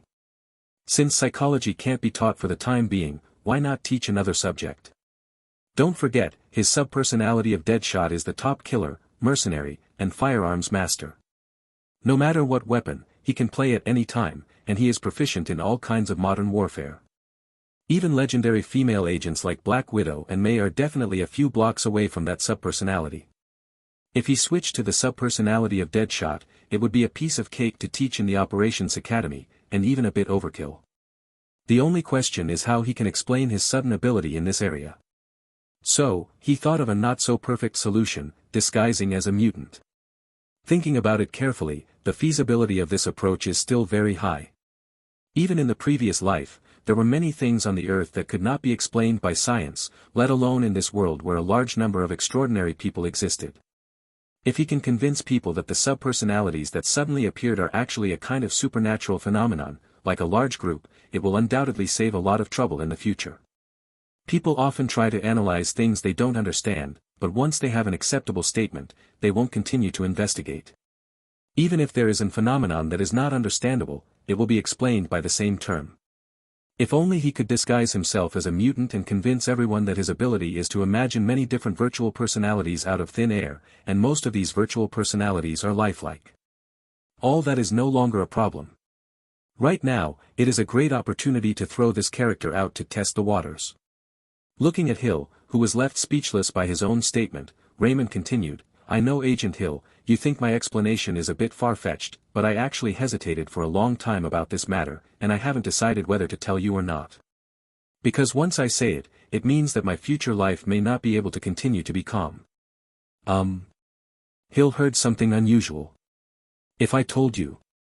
I was stimulated by what happened last time, which activated some special abilities in my body, would you believe it? Raymond said slowly. Mutant? Hill looked at Raymond in amazement. What mutant? Raymond started his show. Chapter 28 Raymond's performance. No way, he can't do it if he doesn't act, because the original owner of the body doesn't know what a mutant is. Don't look at that. The original owner of the body was invited by Fury to participate in the Tahiti project, and nominally joined the S.H.I.E.L.D. But he knew very little about everything about S.H.I.E.L.D., and about the supernatural world. At least the concept of mutants does not exist in the memory of the original owner of the body. Therefore, although his description of suddenly awakened special abilities after being stimulated is basically equivalent to describing the process of awakening abilities of most mutants, he still has to pretend not to know. Otherwise, the play would not be able to go down. Seeing Raymond's dazed expression, Hill pondered, Doctor, you should know that there are extraordinary people in this world, and they usually live in this world like ordinary people, but each of them has powers that is far beyond the imagination of ordinary people. Their extraordinary power is like a Superman in the eyes of ordinary people. Like the Avengers? Raymond asked. Yes, just like those Avengers. Hill nodded, and then continued, the mutants are the most numerous group of supernatural beings. The situation you just described, Doctor, happens to be the vast majority. The process that mutants go through when they awaken their abilities. Agent Hill, you mean that I am a mutant too? Raymond pointed to himself. I'm not sure about this, but if you, Doctor, have awakened a certain ability after being stimulated by what happened last time, then you are indeed likely to be a mutant. And many more. When he said this, Hill suddenly seemed to remember something, and looked at Raymond with a shocked expression. So, the two groups of intruders in the hospital at that time were the ones you killed, Doctor? Hill originally did not link this matter with Raymond at all. What she suspected at the time was whether there was an unknown superhuman in the Clockwork Psychiatric Hospital. The superhuman was unhappy that those people invaded the hospital in the middle of the night, so she shot and killed them. But when she heard Raymond say that he had awakened his ability because of being stimulated, and was suspected of being a mutant, she instantly linked the two things together. Two groups of intruders. Raymond was slightly taken aback. After he decided to disguise himself as a mutant, he had already guessed that Hill might react and connect the events in the hospital with him. But he obviously only killed a group of intruders. Where did the two groups come from? Hill continued, when May and I arrived, we had already killed a group of intruders outside the hospital, but when we entered the hospital, we found that two groups of intruders had been killed. The first group of intruders looked like they committed suicide suddenly, all with one shot. The second group of intruders looked like their throats were pierced to death in an instant. Hearing this, Raymond frowned slightly, because he had already heard the problem. There is no doubt that the second group of intruders must be the 8 that were killed by Kuro's subpersonality. But the death of the first group of intruders has nothing to do with him, and he currently does not have the ability to control others to commit suicide. Obviously, someone else shot. It's him. In Raymond's mind, that David, who almost found him last night, but was not the Shadow King, suddenly appeared in his mind. At that time, he had guessed that David was probably one of David's many subpersonalities, and it was definitely not the main personality David he knew anyway.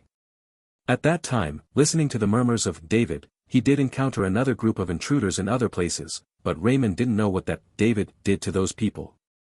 But combined with what Hill said about the situation, he quickly sorted out the situation. It must be those people who happened to meet the main personality of David, and then tried to be detrimental to him, so they stimulated one of the subpersonalities and killed them all. Control and suicide. What kind of ability is this, psychic ability? Or psychic control? Raymond couldn't determine what the ability of that David was for a while, so he could only guess. Seeing that Raymond was lost in thought, Hill asked, "Isn't it you?" "It's me, and it's not me." Raymond admitted at first, but then denied it. "What's the meaning?" "The second group of intruders you mentioned may indeed have died in my hands, or more precisely in the hands of a subpersonality of mine, but the death of the first group of intruders has nothing to do with me," Raymond said. "That is to say, with the exception of you last night, is there actually another extraordinary person in the hospital?" Hill rubbed her forehead, feeling a headache, because this matter was obviously more complicated than she expected. "I don't know." Raymond shook his head. He didn't have the idea of helping that David take the blame, but he didn't plan to say anything. "By the way, what exactly is your ability, Doctor, and what did you mean when you said that the second group of intruders died at the hands of one of your subpersonalities?" Hill asked again. "My ability is my multiple personalities. I don't know how to name this ability. If I have to explain it, it's these extra personalities that I created. It's like another me with different life experiences." Raymond pondered and explained, "Although sometimes they still pop up suddenly, for example, when my life was in danger that night, one of the subpersonalities with ninja-like abilities suddenly ran out and helped me kill the intruders." "Then how do you know, Doctor, that he only killed a group of people?" Hill was puzzled. "As far as she knows, multiple personalities generally do not share memories. That is, when one of the personalities controls the body, what he does specifically is unknown to the other personalities, unless that personality takes the initiative to share it in his mind." Therefore, she wondered why Raymond was certain that the subpersonality had only killed one of the intruders. Of course, Raymond was also clear about this, and he was well prepared. He explained with a smile. "This is probably also the effect of my ability. Even when the subpersonality controls the body, I can roughly perceive the external situation, and I can switch it out at any time. In other words, I have absolute control over these subpersonalities, unlike those true schizophrenics, who may be a little out of control once they switch their subpersonality." Chapter 29, True and False. Seeing Hill's reaction, Raymond knew that his rhetoric had been half done. He deliberately described his ability as a subpersonality with different abilities, and described it as a masked professional symbol such as a martial arts master, private detective, special forces, etc., which is itself a half-truth showdown. This kind of information mixed with truth and falsehood is often the most difficult to see through. This is also the rhetoric that he has already thought of after deciding to install a wave of mutants. For him at this stage, a showdown of this level is definitely more beneficial than detrimental. Raymond need not say more. The first thing to do is to remove the hidden dangers on the Clockwork Psychiatric Hospital. When he half-truths revealed that he also has the ability, and his ability is multiple personalities, even if Director Fury sends someone to the hospital to inquire about his condition, he will not be able to help. In addition, after Hill and the others discovered that other intruders were killed in the hospital, in all likelihood, they would send someone back to investigate further, and it was hard to say whether they would find any clues. Although Raymond didn't feel that he had left any traces, but just in case. His selective showdown at this time is also equivalent to removing a hidden danger in advance. On the other hand, it can also logically explain some abnormal behaviors that he may have in the future. For example, if he switches to Deadshot subpersonality to teach, it will no longer arouse suspicion. As for the cons, there are definitely there. For example, he is not a real mutant. If he is examined with a special equipment to detect the X genes, he will naturally find this out. But the problem is that he never said that he was a mutant from the beginning to the end, and everything was originally just Hill's unilateral judgment that he might be a mutant. Even if they really finds out that he is not a mutant in the future, the blame will not fall on him. What's more, there are not 1,000 or 1,000,000 types of extraordinary groups in this world, and mutants are only the first thing that comes to mind because of the largest number. There are also many extraordinary groups similar to mutants, such as the Inhumans created by the Kree people, and gene mutations caused by external stimuli. This is only relatively well known, and the unknown are even more. No one can guarantee that they know all the extraordinary groups on the Earth, and neither can S.H.I.E.L.D. Therefore, Raymond is not very worried about this.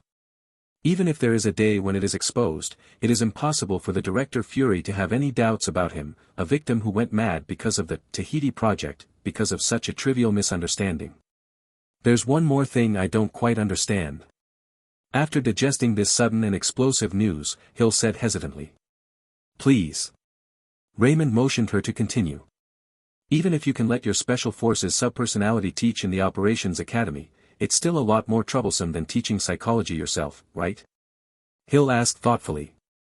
If someone else asked me this question, I might just find an excuse to fool him, but Miss Hill, you are one of my friends, so I won't lie to you. Speaking of this, the expression on Raymond's face was a little heavy. The reason for my choice is actually very simple, because I want to stay away from psychology. I hope you can understand, Miss Hill. Raymond didn't actually answer Hill's question directly. He was just expressing his unwillingness to touch psychology, but combined with his experience and his heavy expression at this time, Hill has automatically helped him make up an inner drama. In Hill's view, Raymond must have been unwilling to continue touching these because of the psychological shadow left by the Tahiti project and his disgust with his work. Even he would rather expose that his illness has not been cured, and that there has been an accidental mutation or a suspected mutant awakening, and he is reluctant to touch the field of psychology again. The level of disgust can be imagined.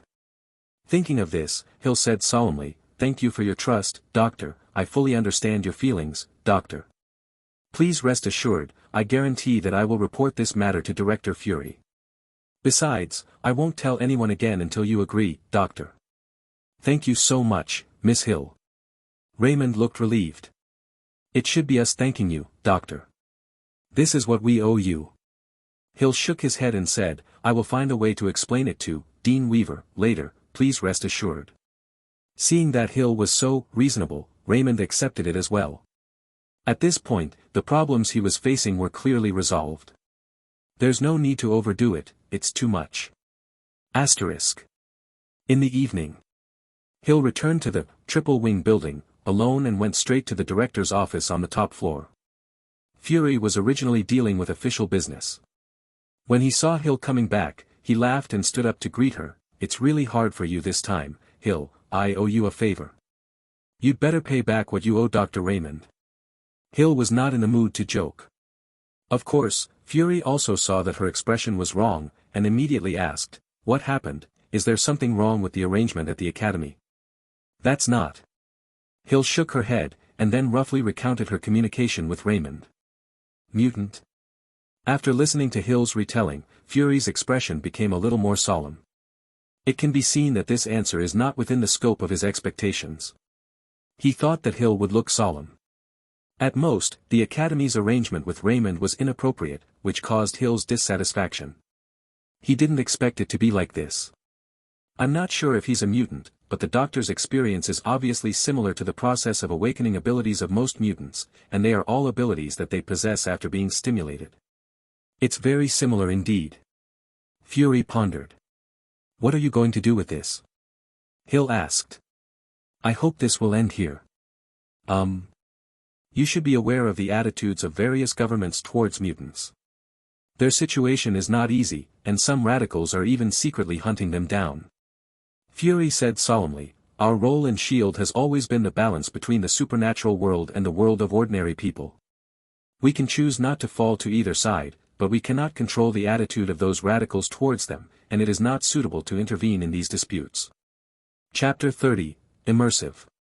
What we can do is to reduce the possibility of further conflict between the two sides as much as possible, so that they can coexist peacefully. Fury put his hands on the table, looking a little gloomy, but Doctor should not have been involved in this. In the middle of the matter, I made a special trip to invite him. He's not like us. We chose this path many years ago. No matter how difficult the road ahead is, it is still our own choice, but he has never chosen it. I don't want to know now if he is a mutant, yes or no. Whether he is or not, I don't want anyone to think he is, that's my plan. When Fury said this, he only one-eyed stared straight into Hill's eyes, and asked solemnly, Agent Hill, do you think my way of handling it is appropriate? Unconsciously, Fury's name for Hill also changed from Hill to Agent Hill. It's just one more prefix, but the meaning is completely different. Clap. Clap. Perfect, Hill suddenly smiled and clapped. Fury, who was originally dignified, also suddenly burst into laughter. Ha ha ha ha, let's not talk about such a heavy topic, I heard that a good sushi restaurant has opened on Rose Avenue. Come on, I'll treat you. Asterisk. Raymond didn't know how Hill communicated with Dean Weaver. Anyway, after the communication, Dean Weaver readily agreed that he would be stationed in the Operations Academy and gave him great autonomy. And Dean Weaver also boasted to him that in the future, as long as the requirements are not too outrageous, the Academy will try their best to satisfy him. However, Raymond is not a man of desires. If Hill can help him solve a big problem, he is very satisfied, and of course he will not make any excessive demands from the Academy. After accompanying Dean Weaver to arrange for Raymond a teacher's apartment of the highest standard on the Academy's side, Hill left first and returned to the headquarters to resume her orders. And Raymond finally had his first home after coming to this world. Who? Raymond, who sent Dean Weaver and Hill away, fell on his back on the bed, stretching a lot, and also exhaling a long breath before finally relaxing. Looking back on the experience of the past few days, it was 100 times more exciting than being a private detective in his previous life. Although he has been on the brink of danger several times in the past few days, he was not afraid at all in retrospect, and even has an indescribable sense of excitement.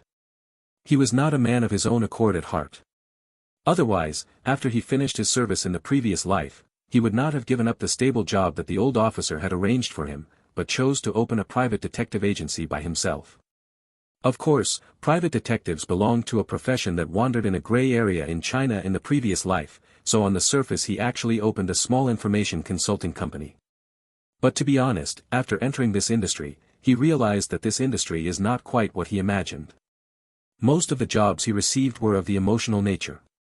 Any job such as a family battle was already an Easter egg. There were very few big jobs that really excited him. But no matter which big job it is, the stimulation it brings to him is far less than the experience of these days.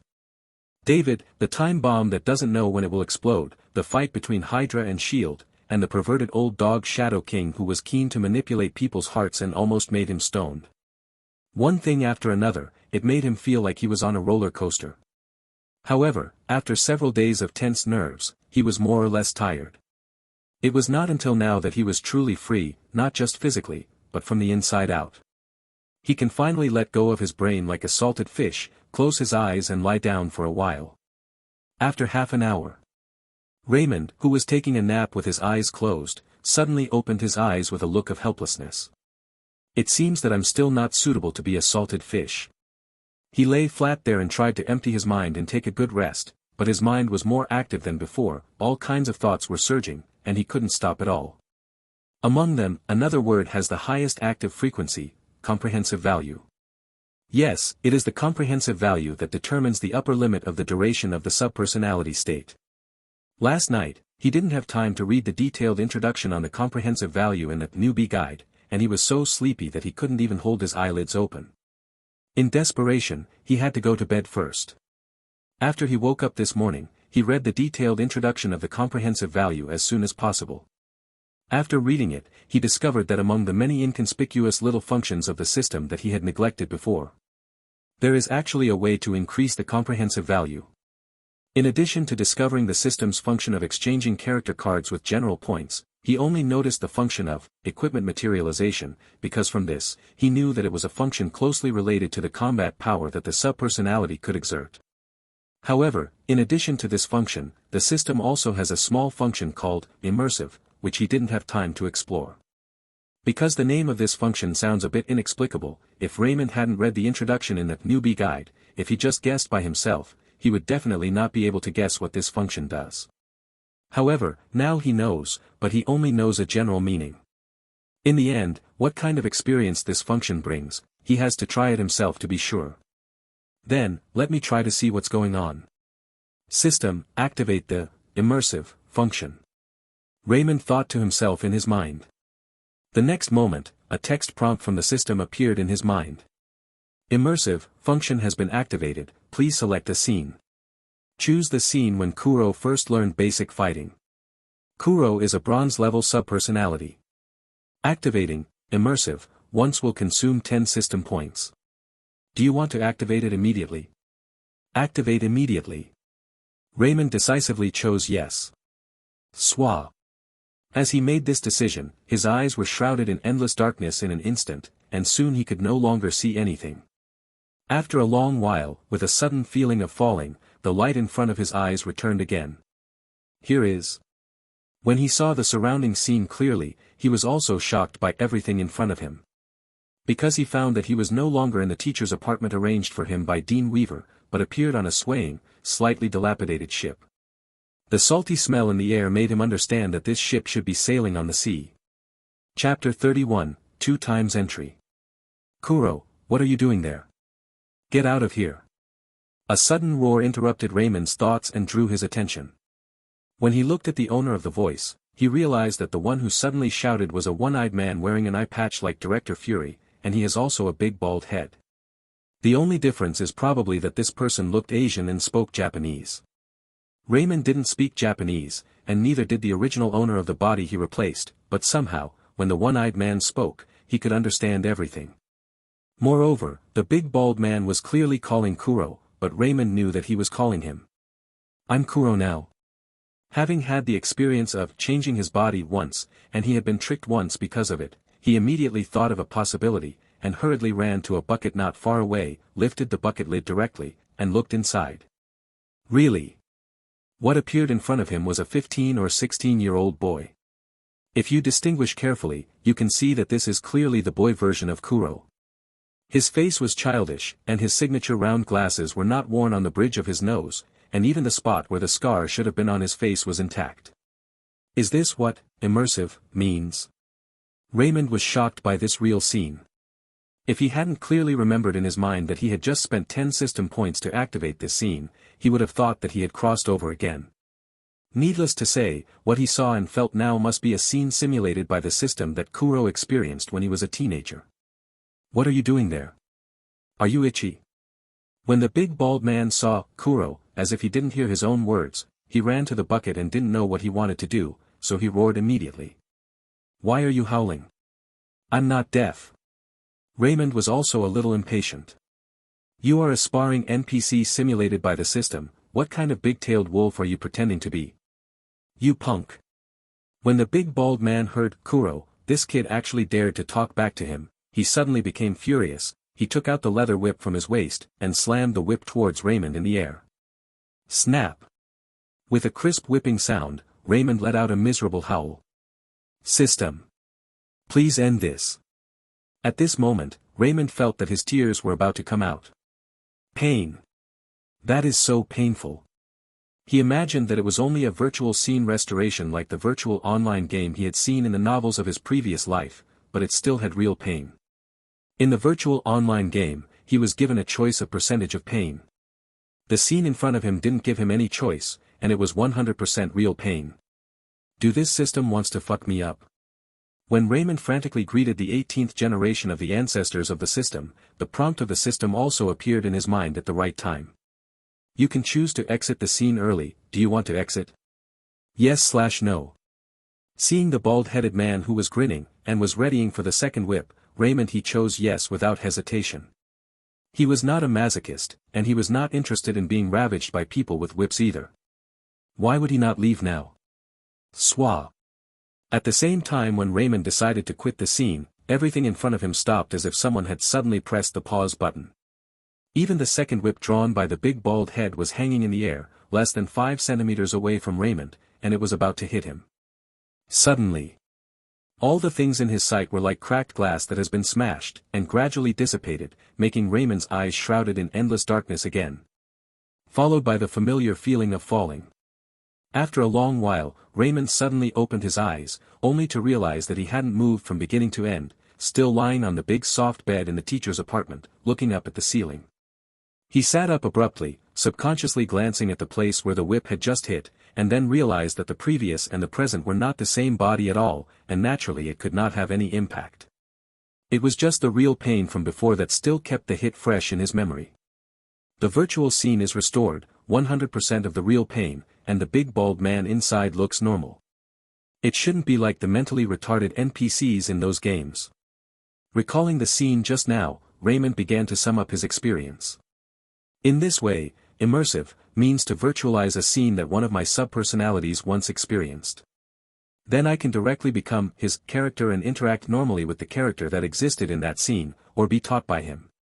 I just don't know if I really learned something in it. Can I directly restore it to reality?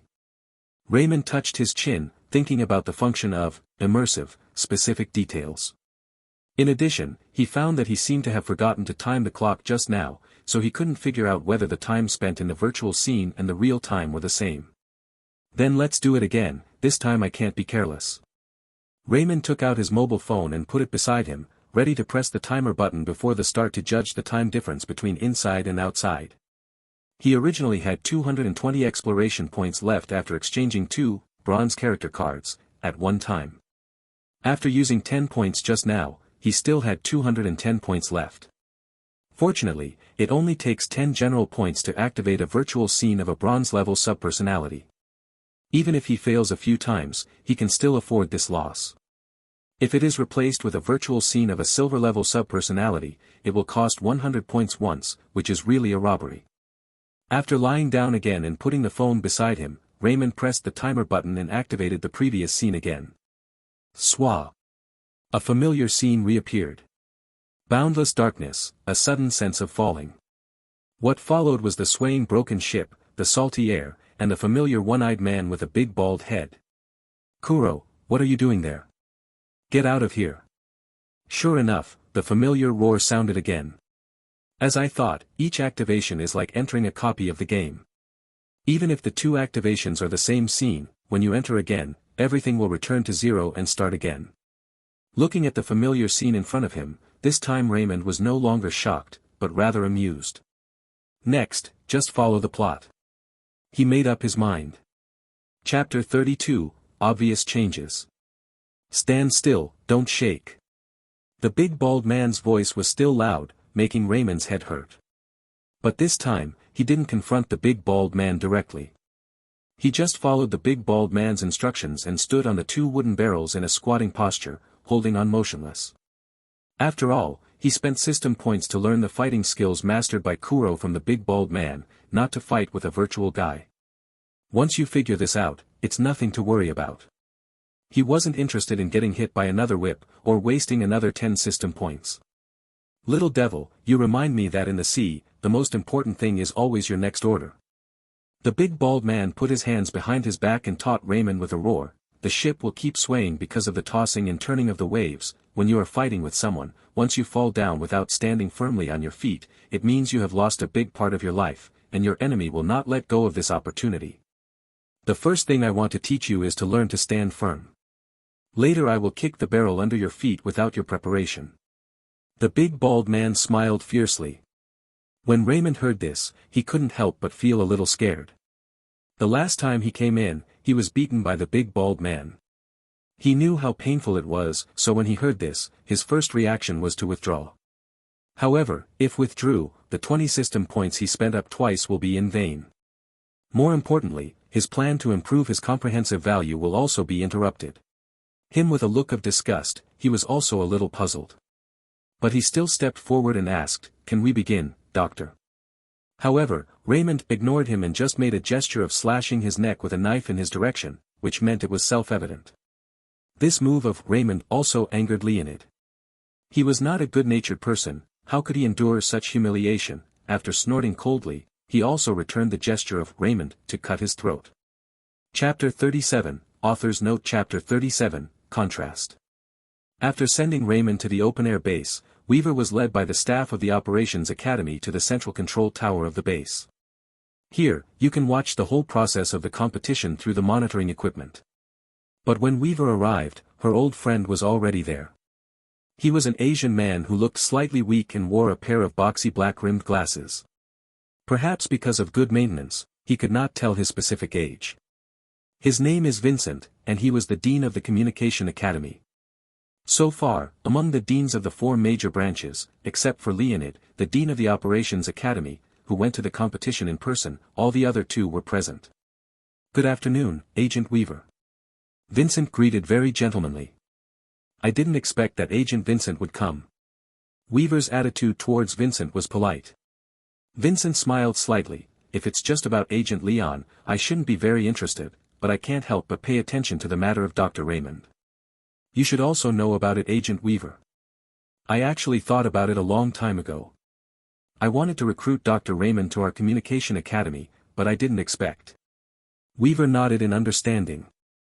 "It may also be because Raymond has half Chinese blood. When he was a visiting professor at the academy before, he had a very good relationship with Dean Vincent, who was also Chinese. If Raymond chose based on relationship, then he should definitely go to the Communication Academy." "So, Agent Weaver, why on earth did Leonid and Dr. Raymond agree to this contest?" Vincent asked. Weaver also hesitated after hearing the words, and probably felt that there was no need to keep secrets at this stage. Anyway, he would know soon, so she briefly summarized the matter. "What? Comprehensive combat class?" Vincent, who understood what happened, was stunned, and sighed, "No wonder that guy Leonid has such a big reaction." Vincent frowned slightly and asked thoughtfully, "Agent Weaver, you mean, Principal Dugan has already agreed to this matter before?"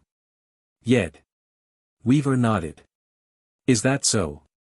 Vincent thought thoughtfully, "It seems that Agent Leon will suffer this time." "Stop talking nonsense, let's start."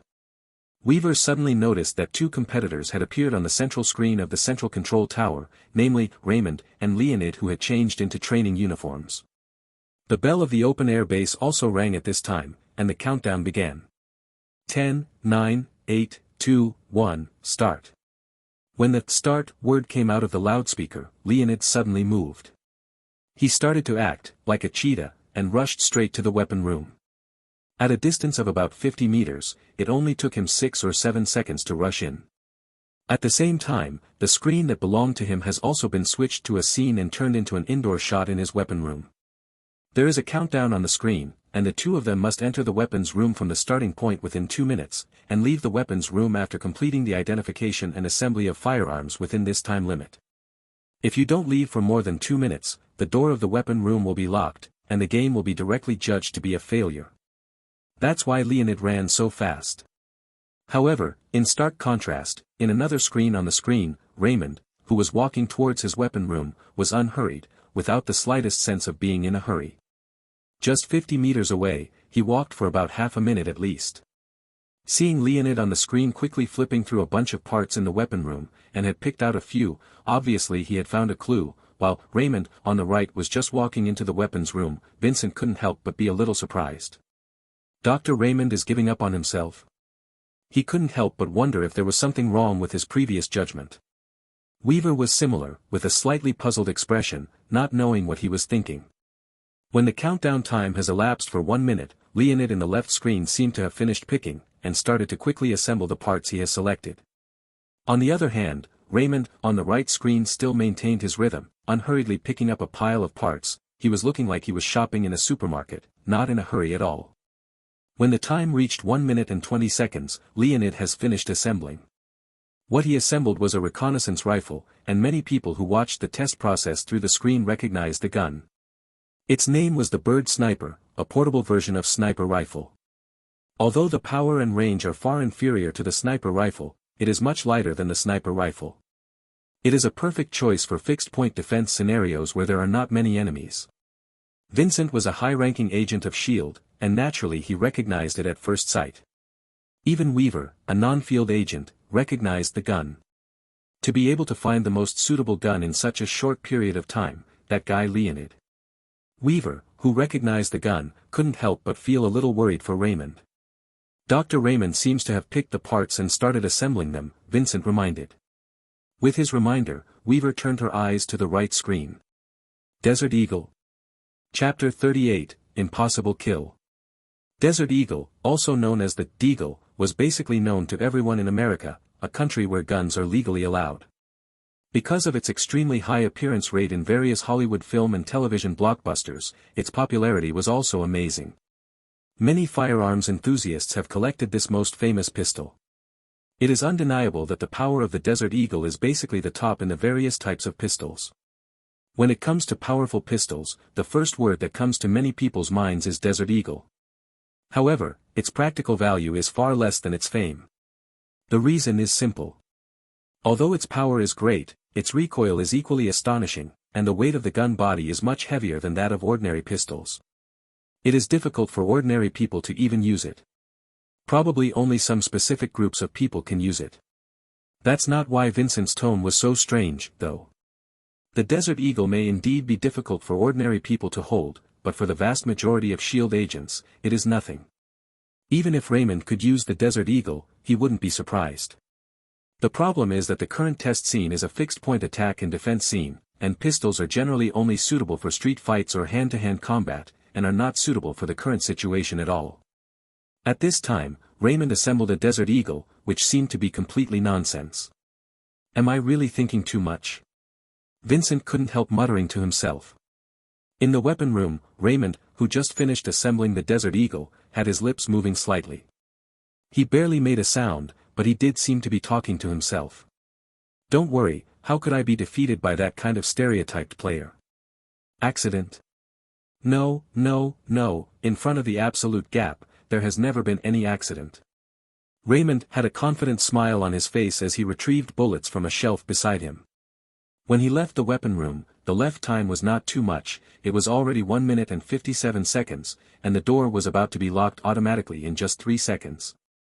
On the other side, Leonid had already left the weapons room and reached the commanding heights. Leonid, who was the first to prepare, quickly explored the high-tech equipment in the commanding heights area, and found some suitable gadgets at the fastest speed.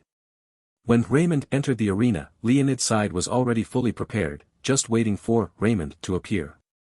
He was confident that as long as Raymond dared to take the lead, there would be no chance for him to attack, and he didn't need to keep defending. Offense is the best defense. As long as he can kill Raymond, this first defensive mission will be a success.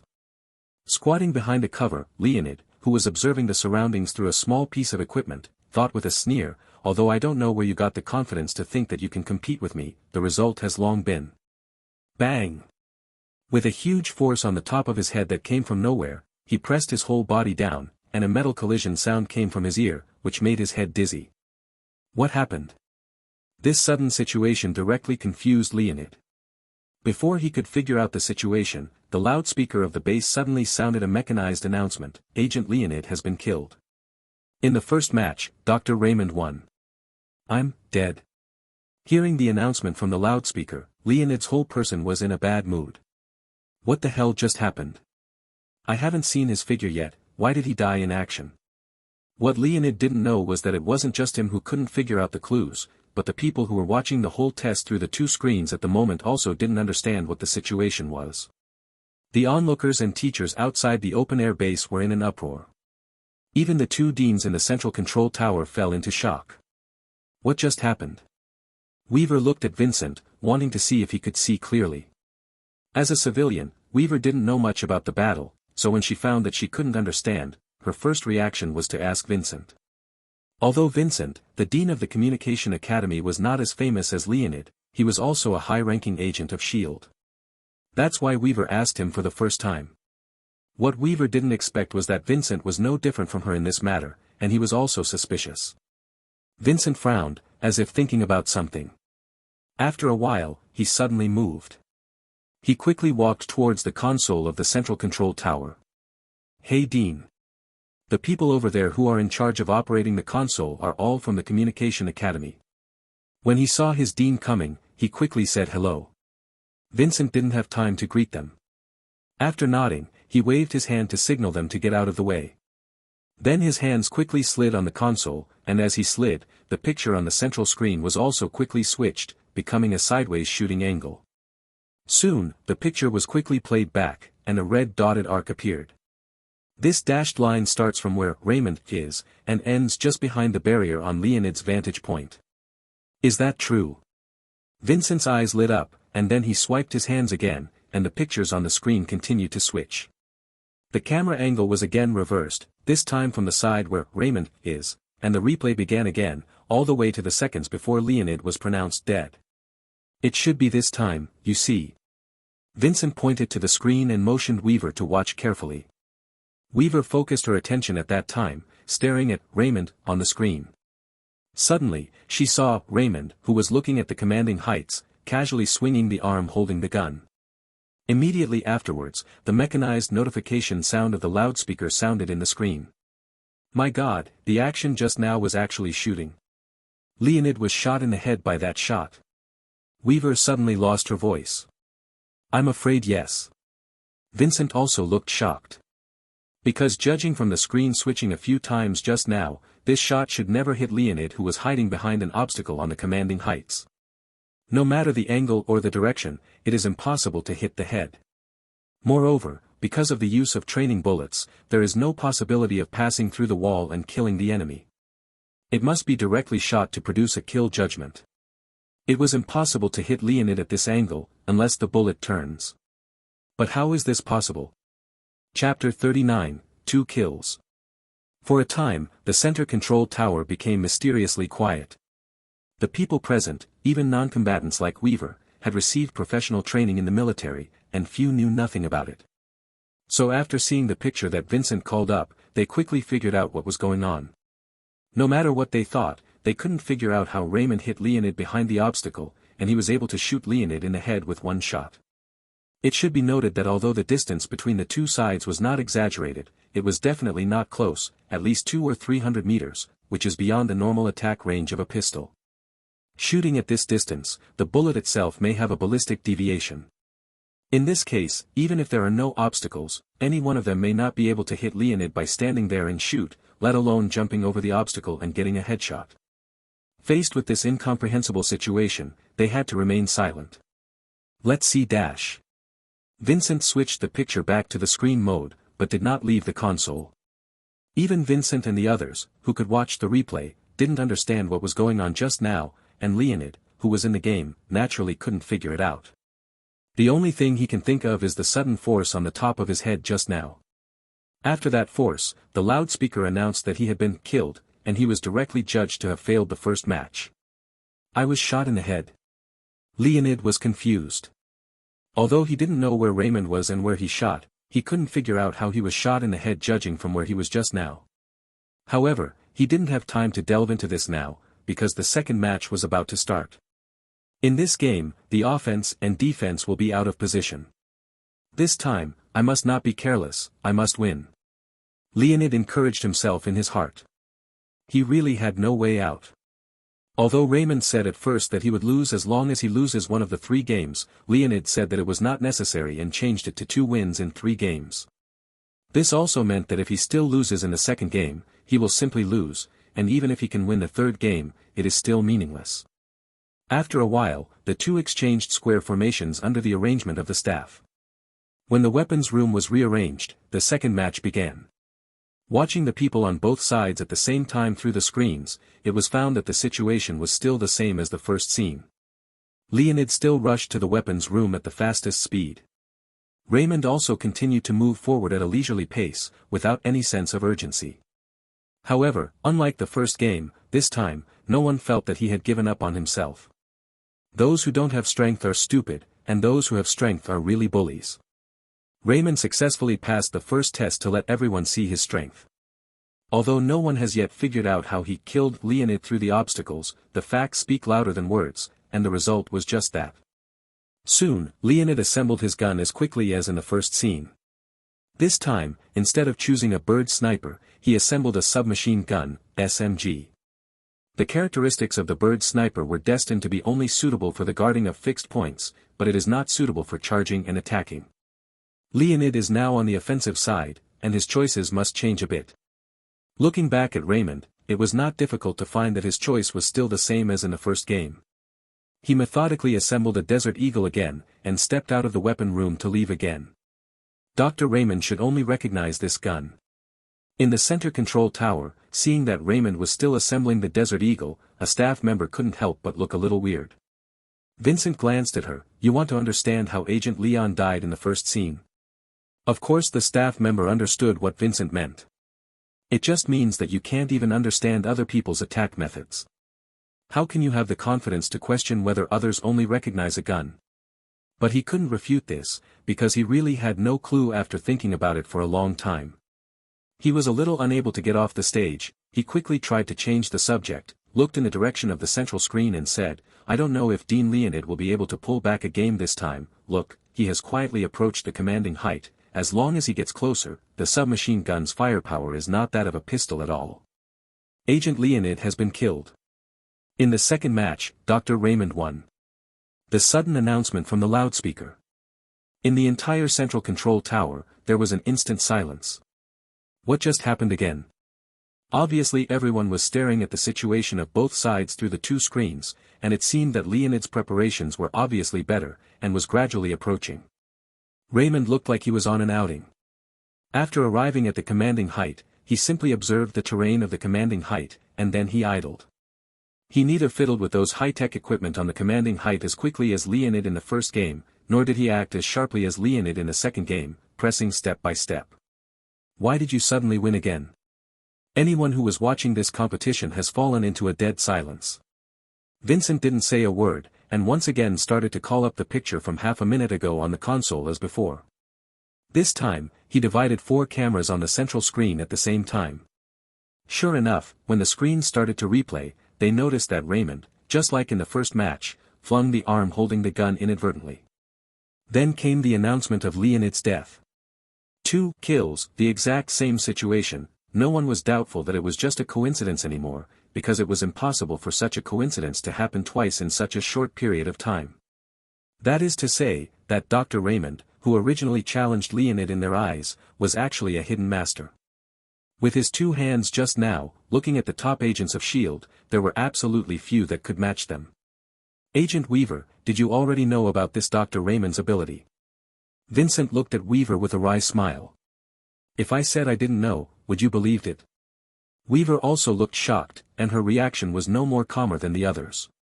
Chapter 40, Gunfighting Art. Another title, Bullshitting. According to the original arrangement, no matter who wins or loses, the 3 trials will definitely be over. But Leonid was killed twice in a row, and he was killed when he didn't understand the situation at all. His mood could be imagined, and he didn't have the heart to continue the competition. Therefore, he directly called off the competition. Doing so would be detrimental to his face, but if he continued, he didn't think it would be any better than calling a halt. 10 minutes later, both sides in the competition had changed back to their normal clothes, and they all came to the central control tower. Raymond, who had switched back to his main personality, asked with a smile after seeing Leonid, Dean Leon, should I be able to teach a comprehensive combat class now? As I said, as long as you can beat me, Doctor, I will give the green light to all your affairs in the future, and I will do what I say. Leonid waved his hand, indicating that Raymond didn't have to worry about him breaking his promise. When Raymond and Leonid met and communicated, the other 2 deans also gathered. As soon as he saw Raymond, Vincent sighed directly in Chinese, Raymond, this time you let me see what is meant by Shibi's 3 days to be impressive.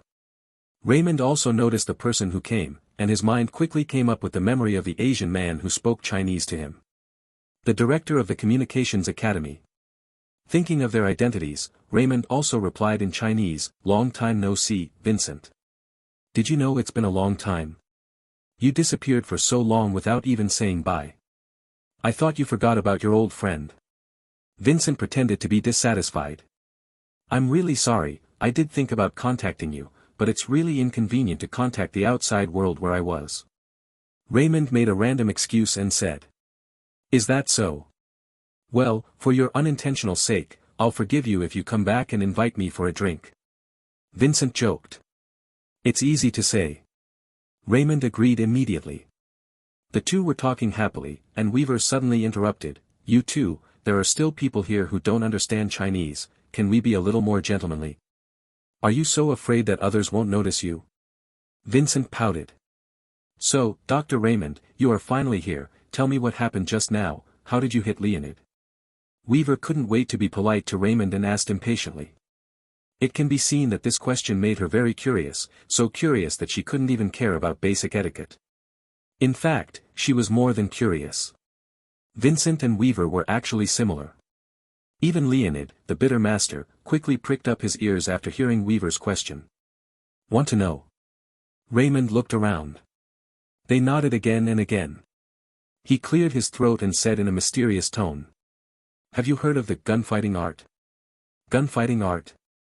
Several people looked at each other, and found that all of them seemed to be very unfamiliar with that name.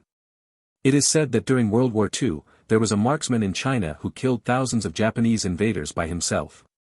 Raymond introduced in a very vicissitudes tone, the reason why this marksman was so powerful is that because he created an incredible marksmanship technique. He named it, gunfighting art. The most powerful thing about gunfighting art is that its user can turn bullets. Turn bullets? Leonid lost his voice. Although Vincent and Weaver's reactions were not as big as that of Leonid, they looked like they had seen a ghost, looking at Raymond in disbelief. In fact, when they watched the screen playback before, they had thought that it was impossible for Raymond to hit Leonid at that angle, unless the bullet could turn. But the thought barely lingered in their minds, it had been left behind. Because this is simply an unreasonable guess. If the bullet can turn, can Newton's coffin board still hold it? But they never expected that the final answer given by Raymond was really just a guess that was forgotten in a flash. Yes, the bullet turns. Raymond said eloquently, at the moment when the bullet pops out of the pistol, the bullet can turn in mid-air by shaking the wrist rapidly. This is the ultimate meaning of gunfighting. I disappeared for so long this time, and I went to China to learn this legendary gunfighting fighting technique with a strange man. After succeeding, I returned to America. I see. Leonid's eyes lit up. He used to be a high-level field agent of S.H.I.E.L.D., and to put it bluntly, he was an agent of the military side. How could he not be excited when he suddenly heard this incredible marksmanship? He was already thinking about whether he would have a chance to see the gunfighting art from Raymond in the future. Maybe he could learn a little bit by himself. However, Weaver said hesitantly at this time, adding a rotating force to a moving object may indeed cause orbital deviation. This phenomenon occurs in many ball sports. This is the effect of Bernoulli's theorem. But the speed of the bullet was so fast, how can it be possible to change the direction by shaking the wrist? This is unscientific. Weaver, you're dead brains. You don't believe the facts are in front of you. You run to believe any theorem. Don't you know what it means to be reasonable?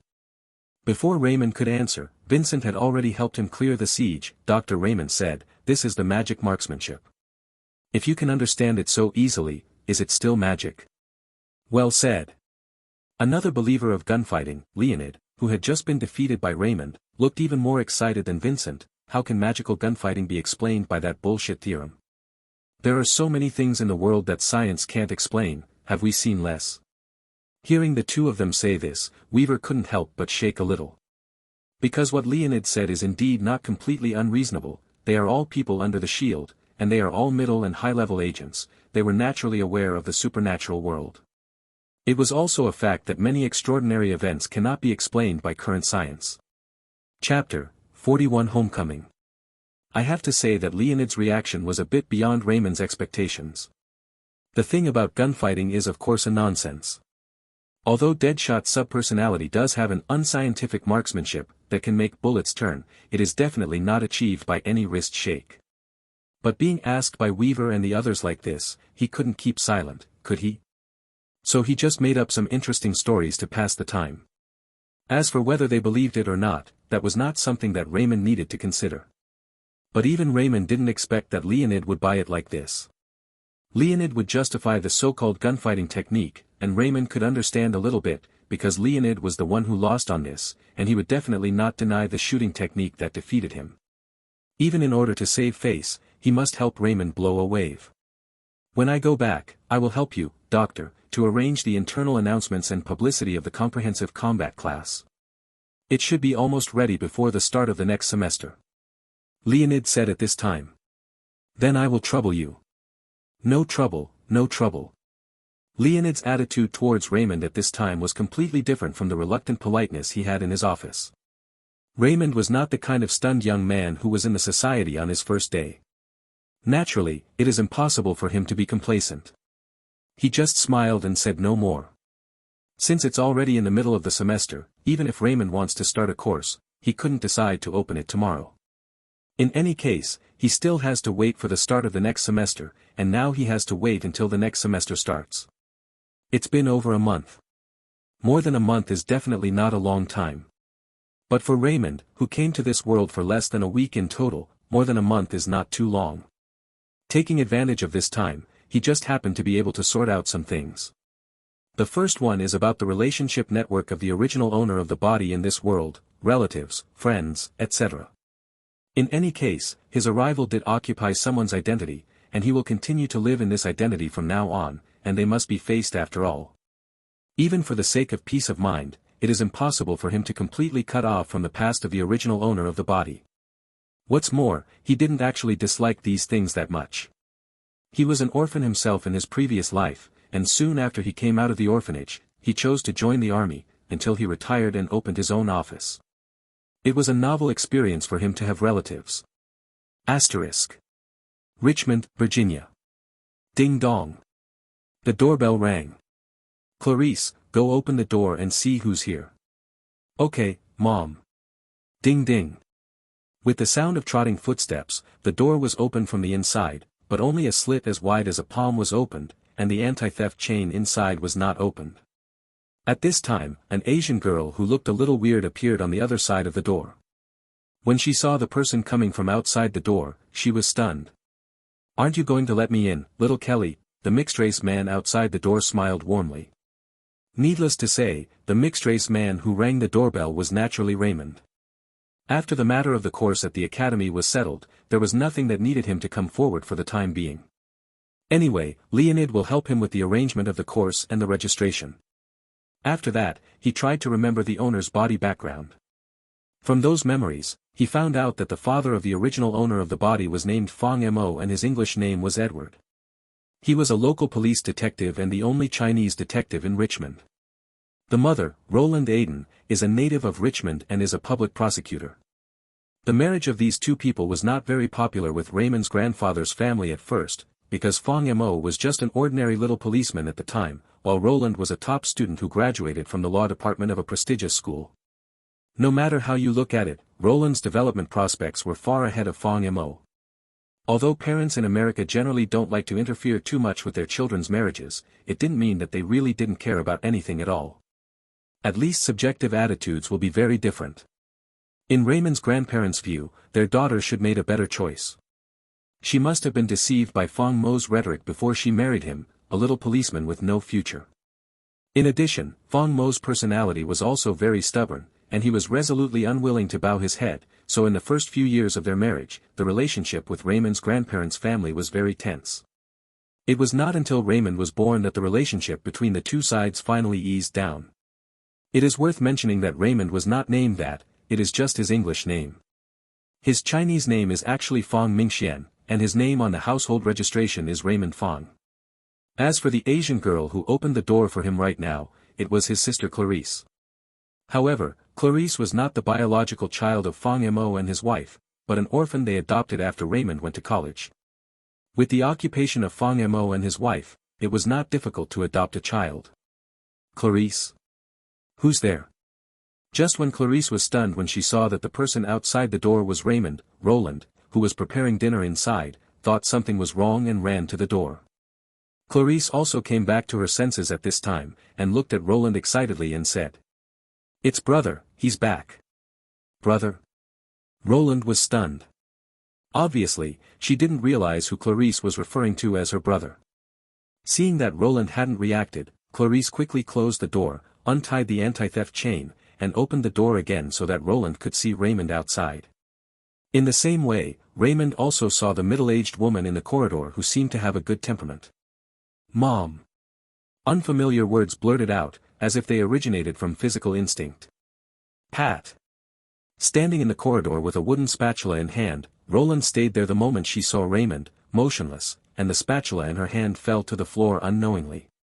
Chapter 42, Stryker's Visit. In the living room. After omitting key information, Raymond explained the situation to Roland. The original owner of the body had previously spoken to Fong Mo and his wife about S.H.I.E.L.D., but did not reveal any specific information about it, only omitting it as a special department. Fong Mo and his wife were also public officials. Naturally, they know that special departments like this that cannot be named have non-disclosure agreements, so they didn't ask much, so as not to embarrass their son. Until the original owner of the body was sent to New York for treatment in secret, Director Fury personally visited them once and told Fong Mo and his wife that the original owner of the body was injured due to a mission, and won't be back for a long time. Fong Mo and his wife didn't believe it at first, and thought that Director Fury was a liar, but with the power that Director Fury could use, it was easy to prove that he was not a liar.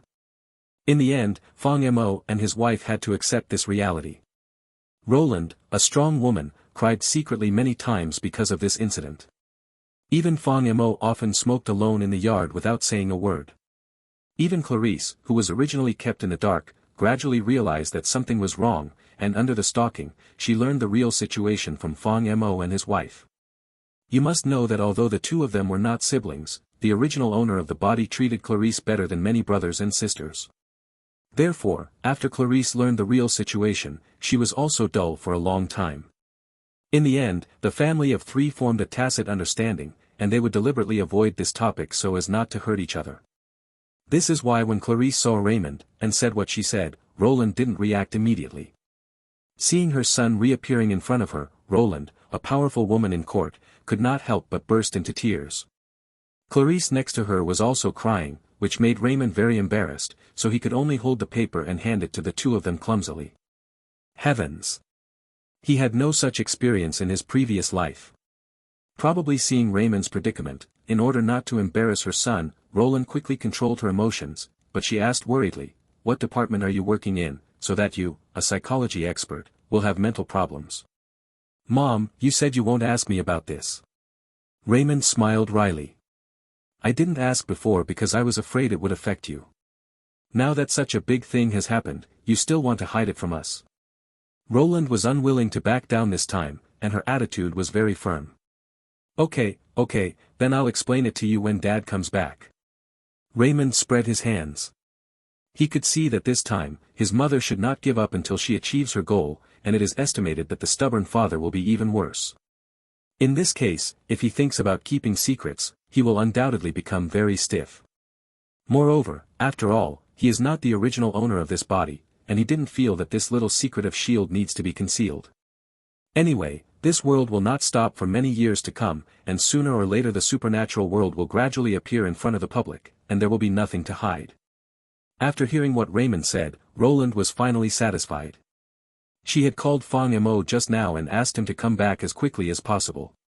Now Fong Mo should be on his way back. Asterisk. S.H.I.E.L.D. Headquarters, Director's Office.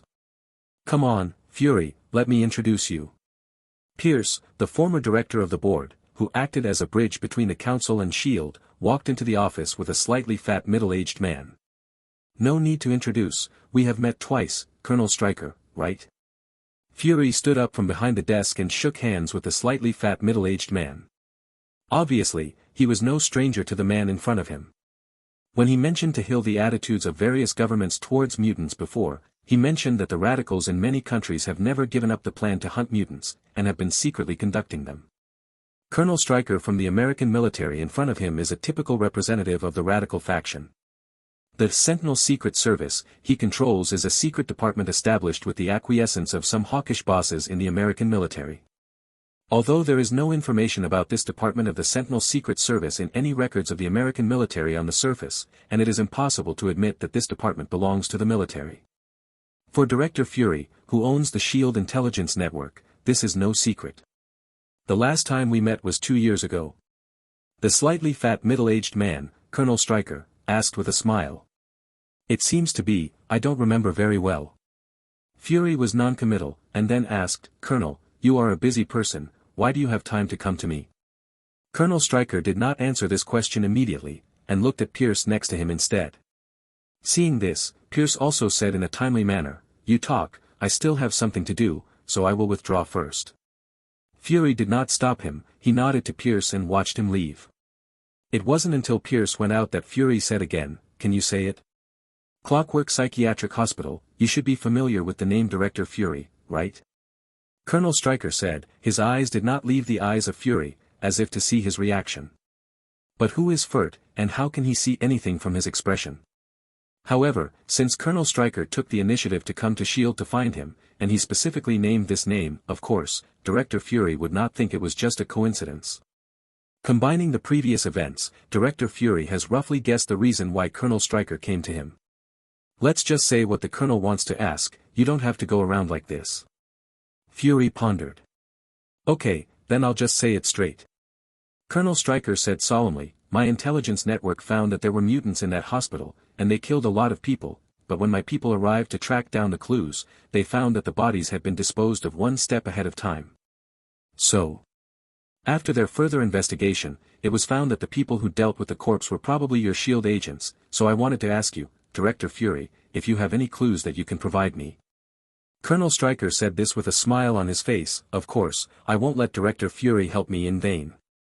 If you need our Sentinel services in the future, I will try my best to help. Chapter 43, Confession. Then I'll thank the Colonel in advance. Fury smiled. It should be. Colonel Stryker also smiled back. But, even if I want to help with this matter, I still couldn't do that. The smile that Colonel Stryker had just revealed was so stiff on his face, he asked in a somewhat stiff tone, what do you mean? Meaning, I don't know about this at all. Fury shrugged with an innocent look on his face, I can assure you with my character that I have never sent anyone to the hospital you mentioned. So if you came to ask me, I'm afraid you're asking the wrong person. You mean my people are lying to me? Colonel Stryker's tone was less friendly. I didn't say that. Director Furt immediately said, from the current situation, there are only two possibilities. Which two? The first is that your people are wrong, this matter has nothing to do with S.H.I.E.L.D. The second is that your people are not wrong, this matter is indeed related to S.H.I.E.L.D., but I don't know, then the problem is serious, indicating that there is a problem within S.H.I.E.L.D. When Fury said this, his expression became chilled, please rest assured, if that is the case, I will conduct a thorough investigation to find out the culprit behind the scenes, and give an explanation to Colonel. When Colonel Stryker heard the words, he first took a deep breath, then took a deep look at Furt, then, he gritted his teeth and said, then I have to thank the director. It should be, no thanks. Fury waved his hand, indicating that he should not take it to heart. Then I'll wait for the good news from you, Director. Colonel Stryker suddenly turned around with an expressionless face and walked towards the gate. When Colonel Stryker left, Pierce walked in from the door and asked curiously, what did you tell that Colonel Stryker? I don't think he looked good when he left. It's okay, it's just a little misunderstanding. Fury said indifferently.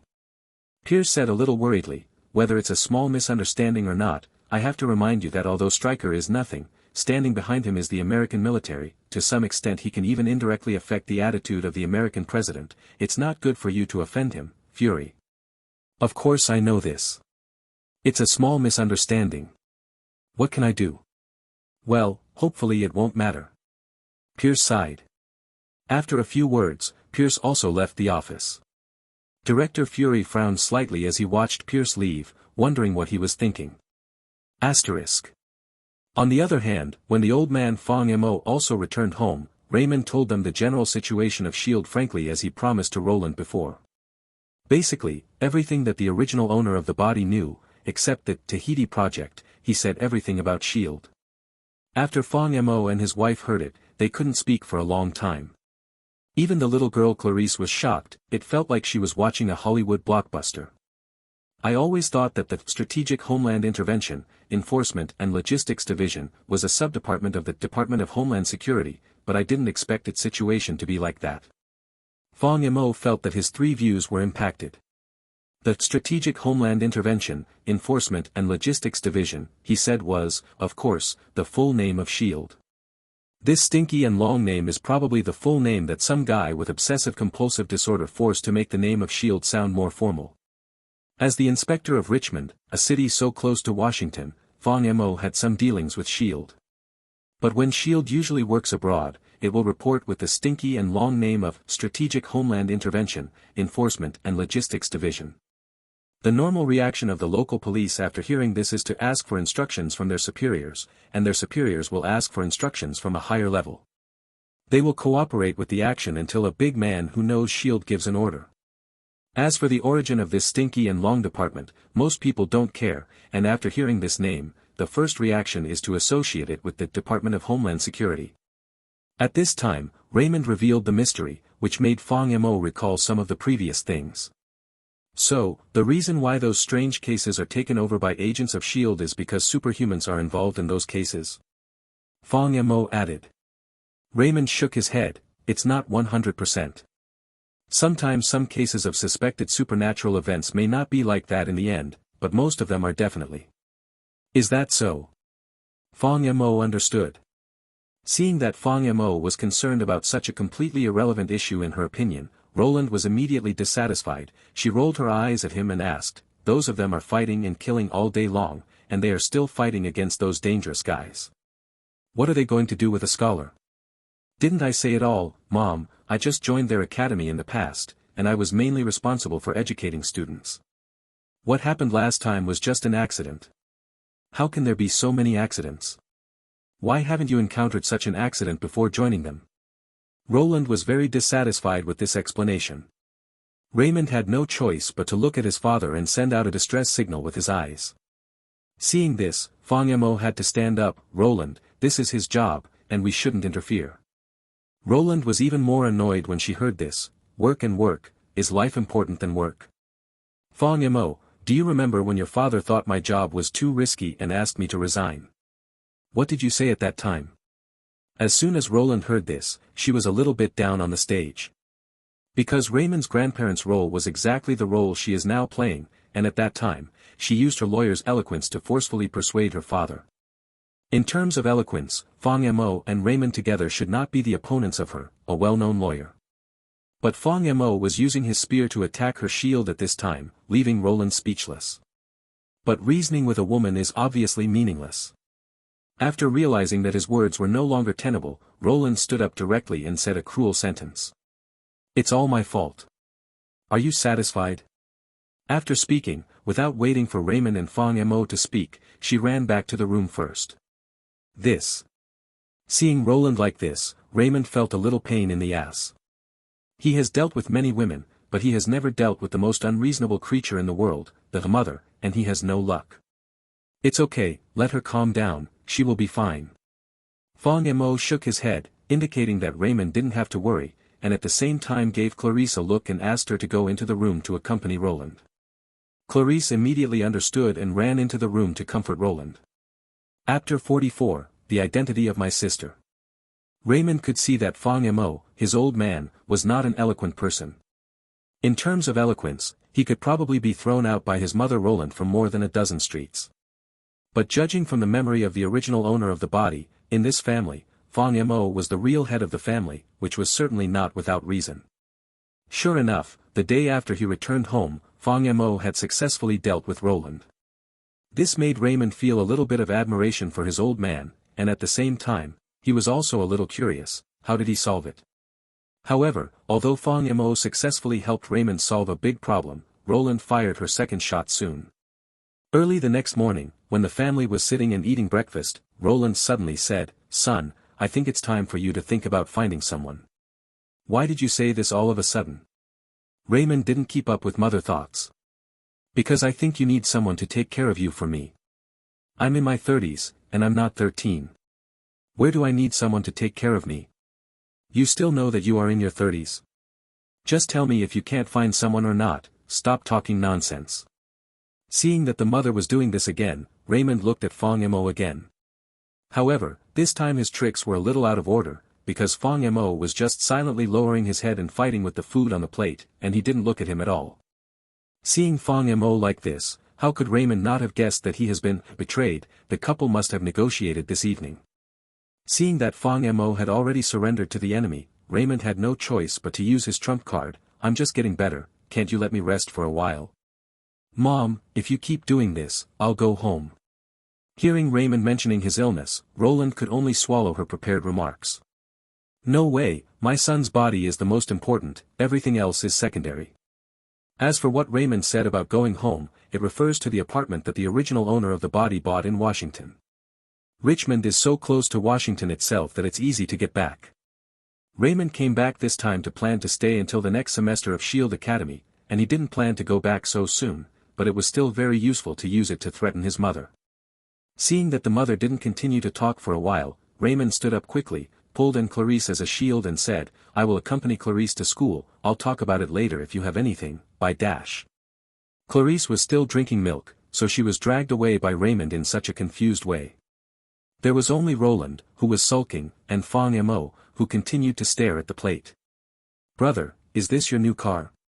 Clarice, who was pulled away by Raymond as a shield, asked with a smile as soon as she got into the car. "I borrowed it from a colleague." Raymond replied casually as he started the car and dumped it out of the garage. Of course, the original owner of the body also had a car, but it was still parked in the underground garage of the apartment.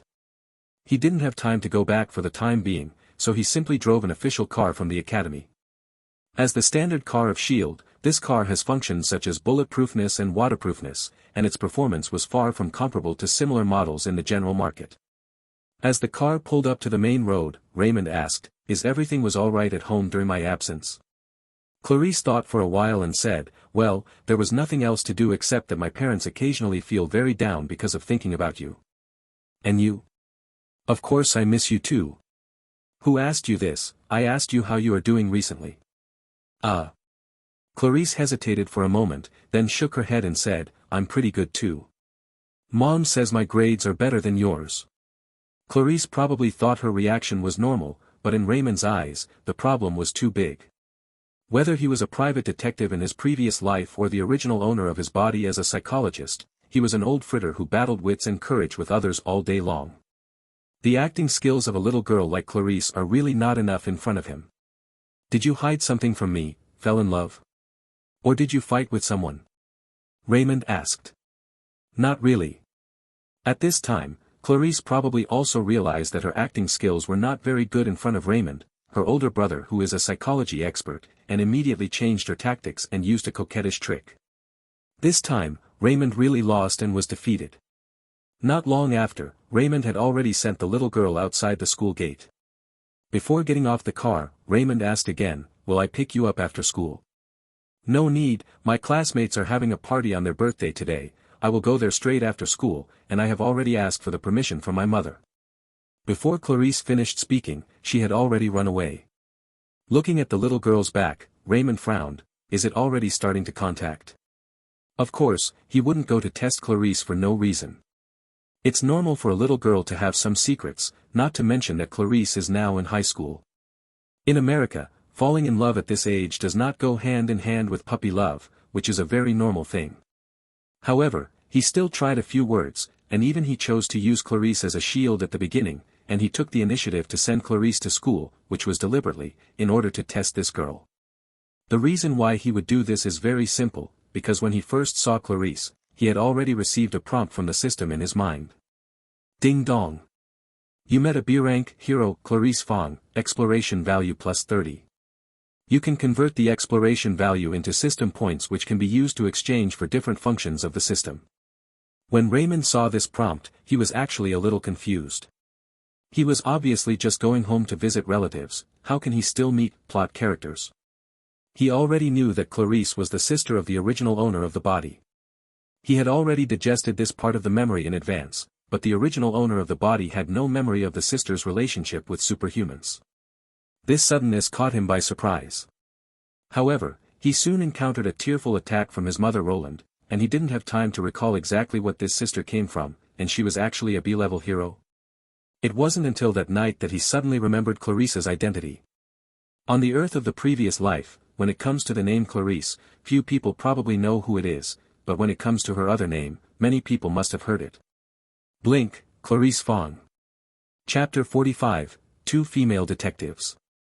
Speaking of Blink, she should be best known for the version played by Fan Bingbing in the X-Men, Days of Future Past. The second is the Asian girl in the Gifted universe. But no matter which version of Blink she is, her main ability is similar, that is, to open a door, more precisely, to open a space door at any place for teleportation. However, the obvious blink ability that appeared in the films and television has been weakened, and she has become a nurse who can only play an auxiliary role. Raymond didn't know which version of Blink his sister is, because there are too many parallel universes in Marvel, and the world he is in now, according to his current observations, is not anyone he knows. The known Marvel universe is, at best, a bit specious. However, judging only from the name Clarice Fong and the age of a high school student, his sister is undoubtedly more inclined to Blink of the gifted universe. Although their origins are slightly different, they are generally very similar.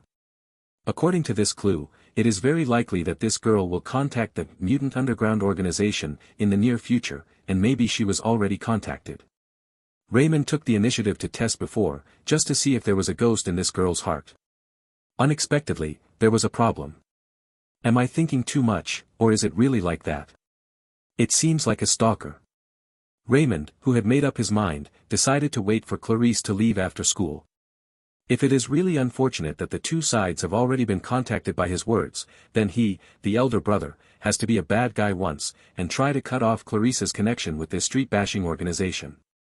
Although this bashing organization is the seed organization selected by Professor X, it can be regarded as the younger version or successor of the X-Men, but it is really far from the X-Men. Even the X-Men failed to make waves in the end, nor could they resolve the conflict between mutants and ordinary people. What was the use of this kind of organization that was dozens of times worse than the X-Men? To be honest, Raymond wasn't too worried about Clarice's safety. With this girl's ability, as long as she's not unlucky enough, she'll be able to protect herself. Even in an extremely bad situation such as that in the gifted universe, Blink of that universe can save lives time and time again, which is enough to explain a lot of problems.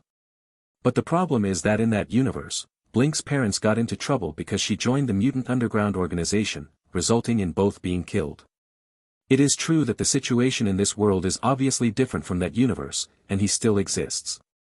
In theory, even if Clarice gets into the same trouble, Fong Mo and his wife will be fine. It is also impossible for him to stay by Fong Mo and his wife 24 hours a day, 365 days a year. God knows if he will see the whole family lying there neatly when he returns home. By then, it would be too late for him to kill the entire murderer's family. Anyway, from his point of view, the Mutant Underground organization can basically be equated with the word trouble, a typical organization that has more than enough success. Getting too close to this kind of street-bashing organization will definitely do more harm than good. Of course, these are just speculations made by Raymond based on the situation of the gifted universe. Maybe there is no Mutant Underground organization in this world at all. Asterisk. Jingle bell. As soon as the bell rang, the students who were in a hurry to leave the classroom ran out of it in a hurry. Most of these students were boys who were rushing to play, and most of the girls were slowly unpacking their school bags. Clarice was no exception.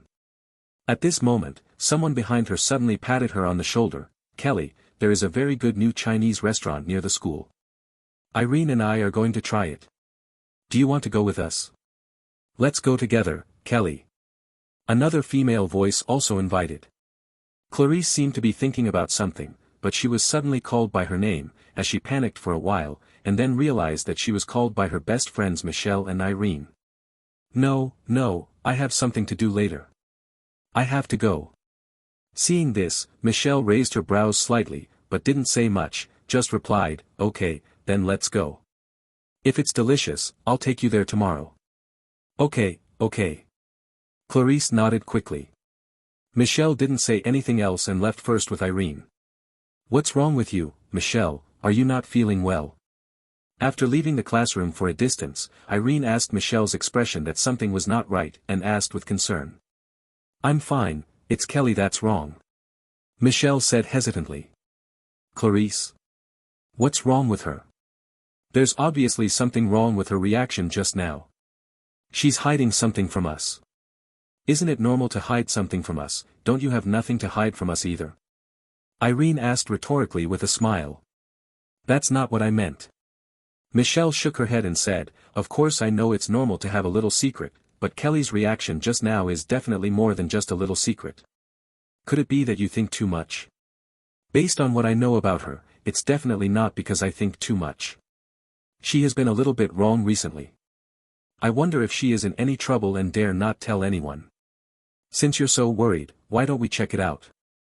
Irene suggested. Check it out. Michelle was slightly taken aback. Anyway, we can go to the new restaurant anytime, why don't we come and play Sherlock Holmes? Irene suggested excitedly. For a girl of this age, being a detective is definitely a profession full of mystery and excitement. If there is a chance to make a cameo appearance, it is also very tempting. You mean stalking Kelly? That's not a good idea. Michelle said hesitantly. What's wrong with this? You also care about her. If you really think too much, she won't find out that we followed her. But if she's really in trouble, it's just because she's embarrassed to tell us. If she opens her mouth, she should thank us, she won't care about these details. Michelle was a little worried at first, but she was moved by what Irene said. After a brief discussion between the two, they ran to hide at the corner of the corridor not far away, just looking at the direction of the door of Clarice's classroom covertly. After a while, Clarice walked out of the classroom with her school bag on her back. Come out, hide. Irene found Clarice's figure for the first time and whispered. The two immediately squatted down and peeked carefully, like thieves. It was not until Clarice walked out of the school gate that they quickly followed, but they were still separated by a long distance. Even if Clarice suddenly turned around, she would not have noticed them immediately. In this way, they have been hanging far behind Clarice. It wasn't until she left the school for some distance that Clarice suddenly stopped by the side of the road. After looking around for a while, she took out her mobile phone and called someone. Chapter 46, Thunderbird, Dreamer and Polaris. She seems to be waiting for someone, shouldn't someone come to pick her up? Irene guessed. It's possible, not good, if someone comes to pick her up, we won't be able to keep up. Michelle suddenly realized after Irene's reminder, and quickly took out her mobile phone. Who are you trying to call? Irene asked. I'm not calling someone, I'm calling an Uber ahead of time, just in case. Michelle answered while opening the car-hailing app on her mobile phone. A few minutes later, the car that Michelle called had arrived, but Clarice was still standing there waiting. The two quickly got into the car quietly. The driver who took the order was a man. Seeing that it was actually two female high school students who called the car, he couldn't help but ask with a smile, are the two little beauties going to Rosenhan Park? The place he asked was exactly a destination that Michelle randomly located when she called for a car. Don't drive, wait a moment and see where she goes. Michelle pointed to Clarice in the distance. Hearing this, the male driver quickly said with a vigilant look, what are you doing? I declare in advance that I will not do illegal things. What a mess, that's our friend. Irene said angrily, and you see we are all wearing school uniforms, even if we want to do illegal things, why are we dressed like this? The male driver seemed to be the same when he thought about it, but he still asked a little hesitantly, since it's your friend, why don't you just call her directly and have to follow her? Michelle didn't intend to say so much, but looking at the posture of the male driver, if they didn't make it clear, the male driver would definitely not cooperate with them. So, she had to explain, she has been in something wrong recently. We suspect that she is threatened by some bad people, and dare not tell us. So we're going to follow her to see what's going on. If it's a misunderstanding, we'll just leave, but if something really happens, we might as well help her. Only then did the driver dispel his doubts, okay, then I'll accompany you. At this moment, a gray van slowly stopped in front of Clarice. The side door of the van was pulled open from the inside, and then they saw Clarice jumping into the car skillfully, and the van did not move until the door was closed again from the inside. Are you sure she was threatened? This scene made the driver look at Michelle and Irene suspiciously. If we can be sure, we'll call the police directly. Do you still need to come over to see? Let's go, don't lose them. Irene said angrily. Although the male driver was still a little suspicious, he nonetheless followed the van. Ahead, Clarice, who got into the van, was chatting with a girl with dark green long hair who was sitting in the back seat, looking very happy. The driver was a short-haired young man who looked a little burly, and in the passenger seat beside him sat a woman with long wine-red hair, who looked similar to him. Wait, Lorna, my eyes are a little uncomfortable, wait until I take off the contact lenses. Clarice, who was halfway through chatting with the dark green long-haired girl, suddenly said. Do you need me to stop? The short-haired youth who was driving asked back. Thank you, Brother John, but no need. Clarice skillfully removed the color contact lenses from her eyes, revealing a pair of emerald-like pupils under the color contact lenses, and at the same time put the color contact lenses away in a small box. John was the name of a young man with short hair driving the van. Full name John Proudstar, codenamed Thunderbird, was a mutant with super perception, super speed and super strength. The woman in the co-pilot is his girlfriend Sophia Simonson, codenamed Dreamer, a mutant with the ability to modify the memory of others. And the girl with dark green long hair sitting next to Clarice, named Lorna Dane, codenamed Polaris, her abilities are basically the same as the famous mutant Magneto. It's just that at this stage, because the development is not very good, it is far from being able to compare with Magneto. As for why this is so, the reason is very simple, because she is Magneto's biological daughter. Of course, in terms of fame, she was definitely no match for her half-sister and younger brother, but she has inherited Magneto's abilities perfectly, and can basically be regarded as the second generation of Magneto. If Raymond was also in the car, he would probably feel emotional, but he really didn't think much of it. Because John and Lorna were later one of the leaders of the mutant underground organization, in addition to the two of them, there was also a mutant named Marcos, codenamed Eclipse. However, judging from Lorna's current age, she should have just joined this organization, and has not yet become the leader of the organization. And the one named Marcos might not have been absorbed by them yet. You sit down. Just as Clarice took off her lenses and was about to continue chatting with Lorna, John in the cab suddenly reminded her. Before they could ask what was going on, the van suddenly turned sharply to the right under John's control. What happened, John? Lorna in the back seat was shaken and asked. When I turned around just now, I found that there seemed to be a car following us in the distance. I just gave it a try. John replied while looking at the rearview mirror. How is it now? Sure enough, it's still following. John continued. Do you need me to take action? Lorna asked. No, if you take action, it will only make the movement even louder. When the time comes, the guys in the Sentinel services who are more sensitive than dogs will definitely follow the clues to find us. John shook his head and said. What about now? Clarice was also a little nervous. Let me check first if the car is following us. If it is, find a place to stop and see who it is. John said in a deep voice. Having said this, he turned his head to Clarice and asked, Has your ability stabilized recently? Okay. Clarice nodded sharply, as long as I can keep my cool, there should be no problem. John continued to ask, if you stop for a while, and find that the Sentinel services are behind you, how far can you possibly support us to escape? Clarice thought for a while and whispered, I haven't tried a large-scale transfer, but with a few small-scale transfers, we can at least run for 12 kilometers quickly. Enough.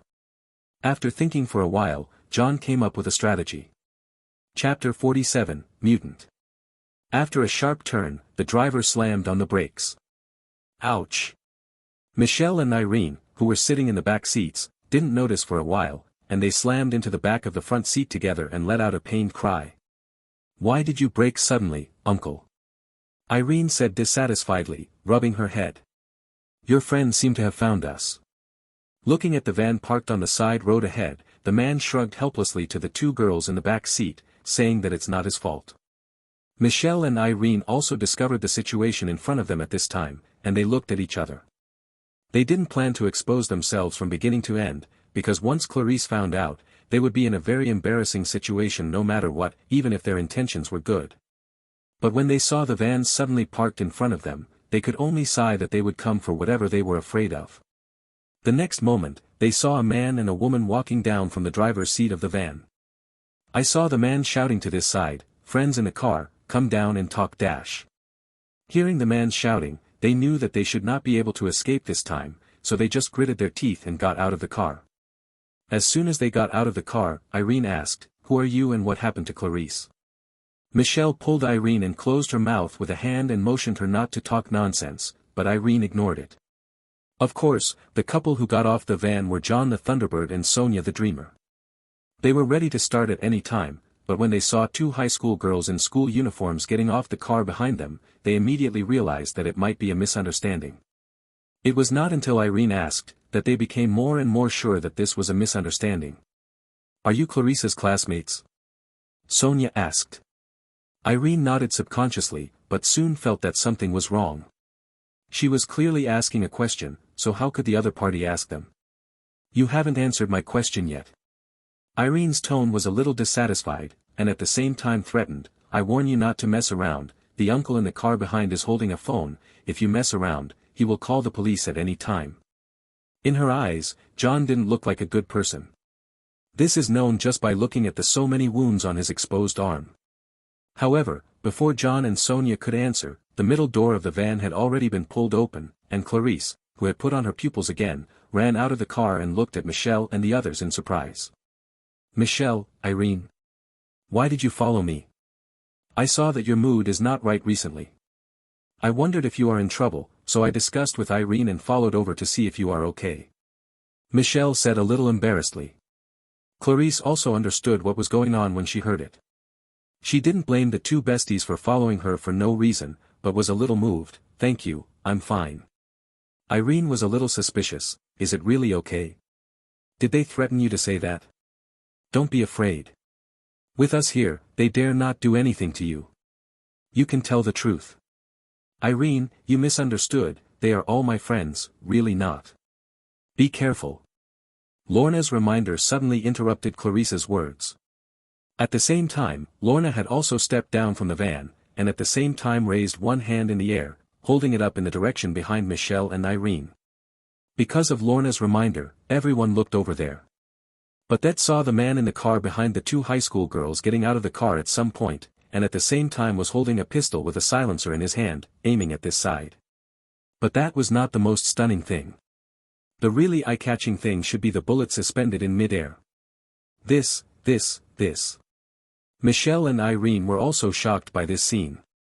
They didn't understand why the male uncle of the Uber driver, who was timid as a mouse just a moment ago and didn't want to cause trouble, would change and take out a silencer pistol. They didn't even understand why the bullet would be suspended in mid-air, motionless. She never thought that the person who came with the two friends would be a dangerous person, and seeing the other party's direct shooting behavior, he was obviously malicious. If it wasn't for Lorna's sudden shout, the shot might have wounded one of them. He's an Uber driver we randomly called to keep up with you, and we don't know him either. Michelle explained quickly. She didn't lie, Sonia added suddenly. Hearing Sonia say this, both Clarice and John and Lorna immediately chose to believe it, because Sonia has the ability to distinguish whether others are lying. Brother John. Clarice looked at John in a bit of a bewilderment. John raised his hand to signal Clarice to calm down, and at the same time stared at the white-collar man and asked, "Are you from the Sentinel Services?" At this time, the man no longer looked like he was in the car, and the corners of his mouth curled up, staring at Lorna who was raising his hand to face him and said, "What a familiar ability, little girl. Are you interested in abandoning the dark and turning to the light? Answer my question." John was a little annoyed when he saw the man ignoring him. Young people these days are really angry. You talk to me like this. I'm very distressed. I originally planned to give you a good one, but now I can only change my mind. Hearing what the man said, John's face changed, and he immediately ordered Lorna. Go. Lorna didn't say a word when she heard the words, her raised hand clenched into a fist. Swah. Following her movements, the bullet suspended in mid-air suddenly shot towards the man. Ding. After a harsh collision, the man did not fall down. But his whole person has suddenly changed into a completely transparent human-shaped crystal sculpture. No, he's also a mutant. John's expression changed wildly when he saw this scene. Sonia and the three of them also looked a little nervous, not expecting such a situation. Originally, they thought that the man was just an agent of the Sentinel Services, and with the abilities of a few of them, as long as they were not surrounded by a large number of agents, there would not be too much danger. But they didn't expect that the man to be actually a mutant, and it seemed that his ability was very simple. He. Irene and Michelle were completely messed up at this time. Looking at the incredible scene in front of them, they even wondered if they were dreaming. Not long ago, he was just a man who was just a bit of a cowardly uncle of an Uber driver. How could he suddenly take out a gun and turn into a human-shaped crystal sculpture in an instant? WTF. Chapter 48 Start. After the Great War in New York, people learn for the first time on a large scale that there are actually superhumans with the appearance of Avengers, just like Superman in the comics. But besides the Avengers, how many similar individuals with extraordinary powers exist? Not many people know that. While many superhero groups were well known regionally, few are as world famous as the Avengers, and most of them operate in secrecy. Coupled with the fact that S.H.I.E.L.D. is following behind their ass, they generally try to minimize their impact as much as possible. This also makes most ordinary people unaware that this world has long been inseparable from the supernatural world, and there may be some unknown extraordinary people hidden in everyone's life circle. Therefore, when they encounter a situation that is beyond their understanding, it will still be unacceptable for the first time. Just like Michelle and Irene at this time, they were so shocked that their eyes almost popped out. However, the people present at this time did not have the time to appease them.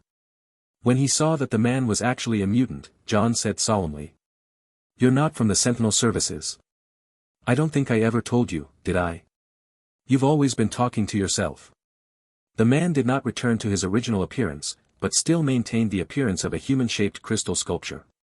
"Say your intentions," John said vigilantly. "My intention?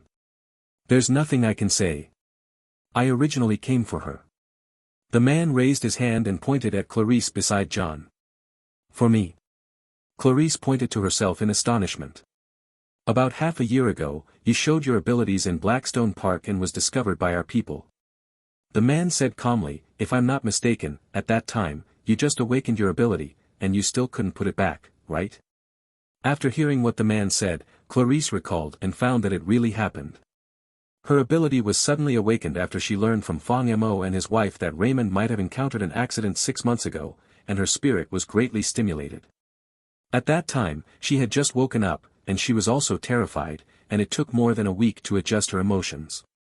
After that, she looked for an opportunity to go to a less populated place to exercise her ability, and she wanted to try to see what role her ability could play. Blackstone Park was one of the places she had chosen. Seeing that Clarice did not refute, they continued to laugh. Afterwards, the person who found you reported the matter to the public. After we discussed it internally, we decided to send me to absorb you.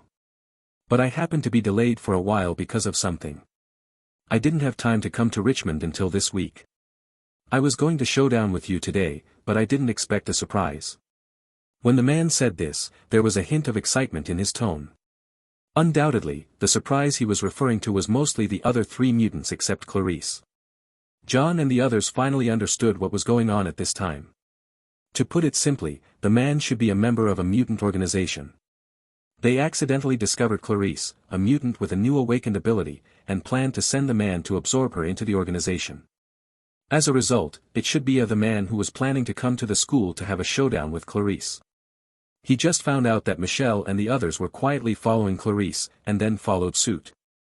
Then came to the present scene. "No matter which organization you represent, Clarice has already joined us, you are late." John, who heard the explanation from the man, immediately took his stand. "Joined you?" The man tilted his head. "Who are you?" "We are the Mutant Underground Organization." Lorna behind John said in a slightly proud tone. "You guys are those brats who can't even afford to eat and wander around all day to avoid being hunted by the Sentinel Secret Services," the man said in a sympathetic tone. "I heard that your boss seems to be a brat named Thunderbird, shouldn't it be you?" At the end, he looked at John. "Who are you calling a brat?" Lorna was furious when she heard the describe herself and others like this. John was not as rude as she was, but his tone was also somewhat unkind. "If you have finished speaking, please leave. No matter who you are, Richmond does not welcome you." "It's impossible to leave, at least I won't just leave until I get you guys done." The man shook his head. "Well, come with me. I can give you a promise on behalf of the organization. After joining us, it will definitely be 100 times more nourishing than you are now. You can rest assured that after the few of you go, you will be allocated with some resources. In addition, if you want to bring other mutants to join us, it's not impossible, but they won't be treated as well as you, so they can only start with ordinary members." The man ignored John's expulsion order and continued to introduce himself. Even if John's temper was good enough, he was still annoyed by the white-collar man's reaction, and said angrily, "Enough. Don't go too far." Seeing John interrupting him again, the man's tone also cooled down. "That's why we don't have to talk. It seems that I can only convince you first and then talk about it. Lorna. John finally couldn't hold back and shouted violently. Lorna understood and raised her hands behind the man. Then the car driven by the man seemed to be lifted suddenly by an invisible big hand, and it was suddenly thrown down towards the position of the man. Bang! An explosion sounded, and the car was suddenly knocked out. The white-collar man who turned into a human-shaped crystal eagle was unscathed, and the car was blasted away with just one punch. Clarice, take them away first.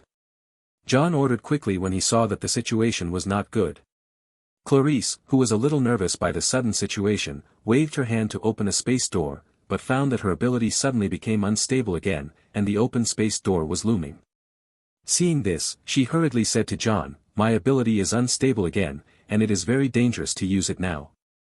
John didn't expect this kind of situation to happen at this time, so he said to Sonia, "You take a few of them and run first, I'll follow up with Lorna later." Sonia heard the words without hesitation. After nodding, she immediately took Clarice, Michelle and Irene and started running in the opposite direction.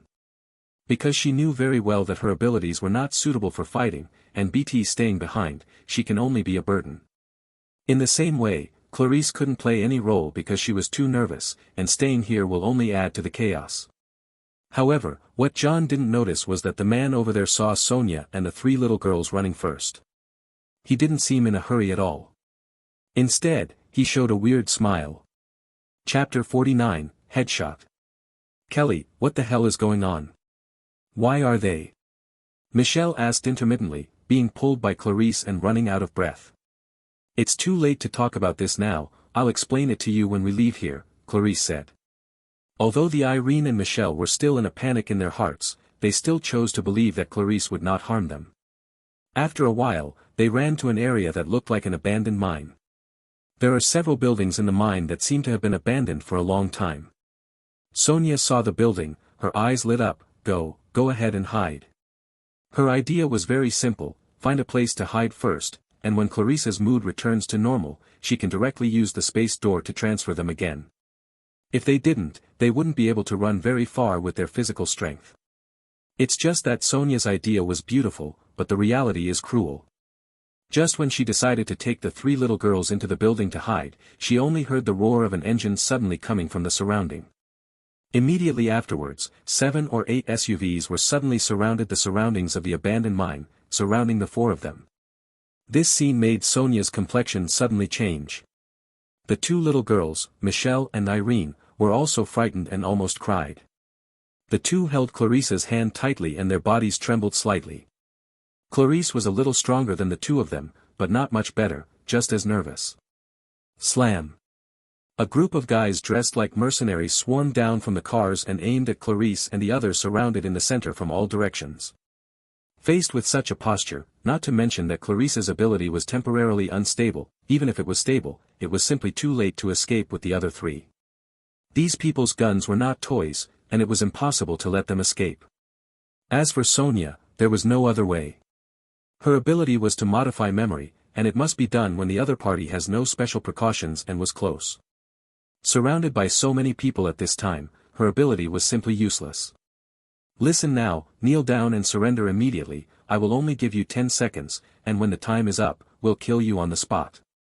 A man who looked like the leader stepped down from one of the cars, coldly saying.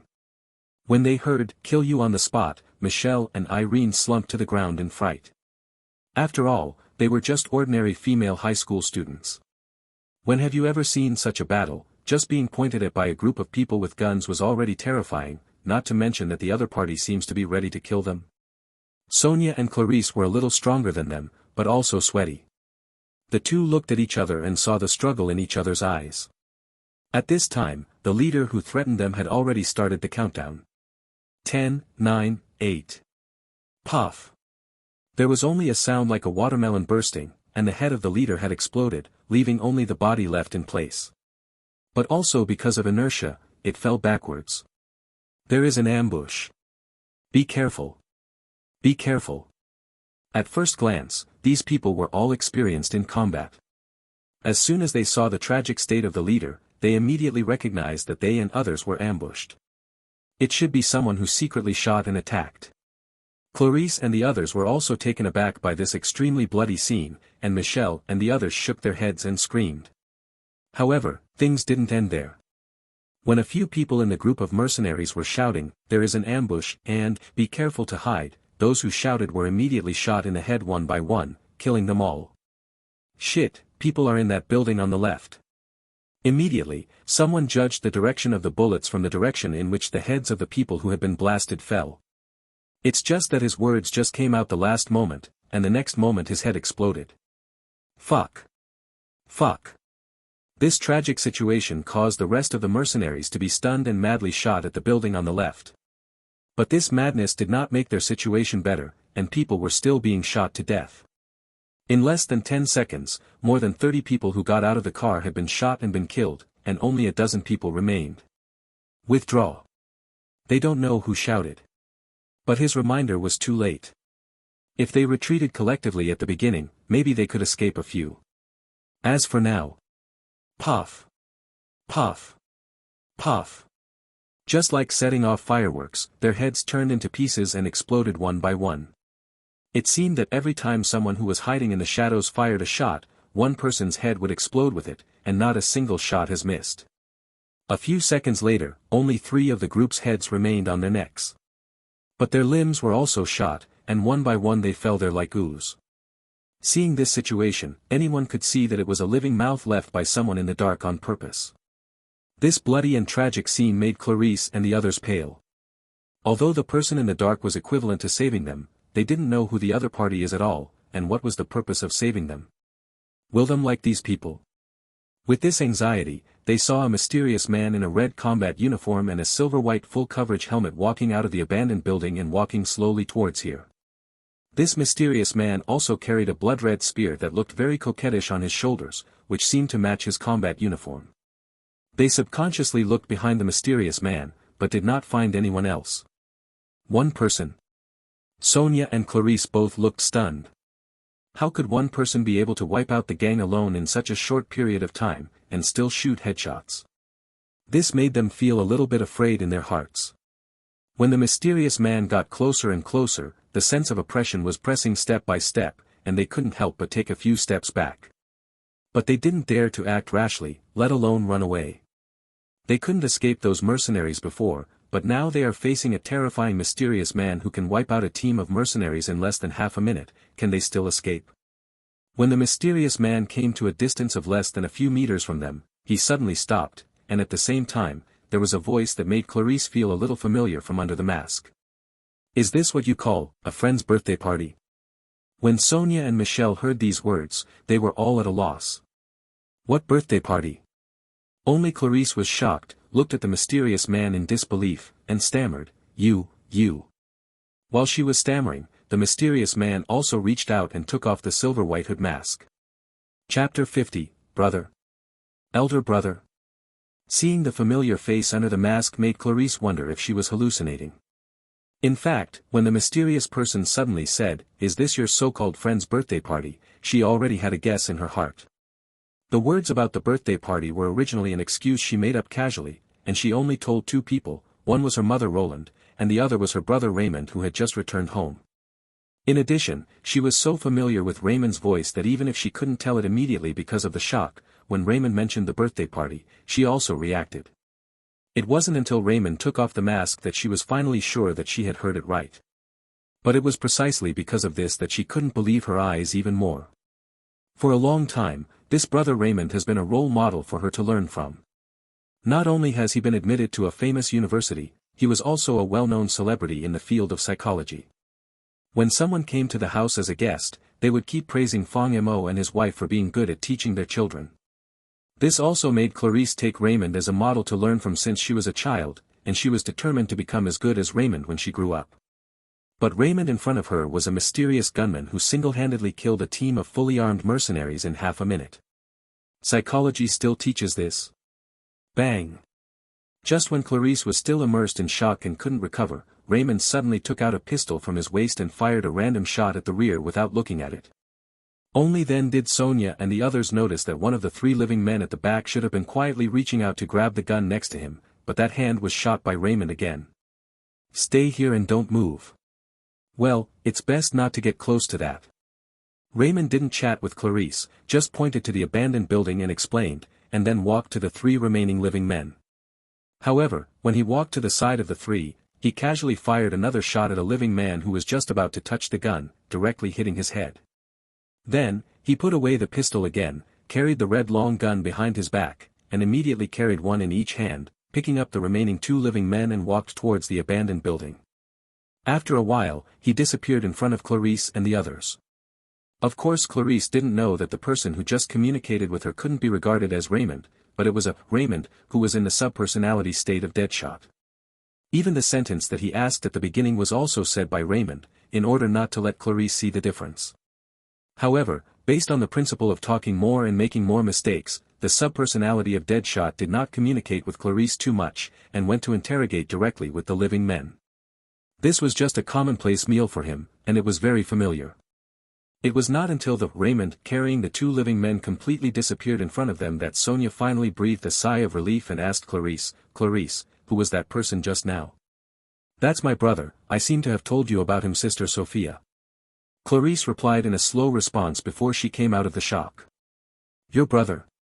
The psychologist you mentioned?"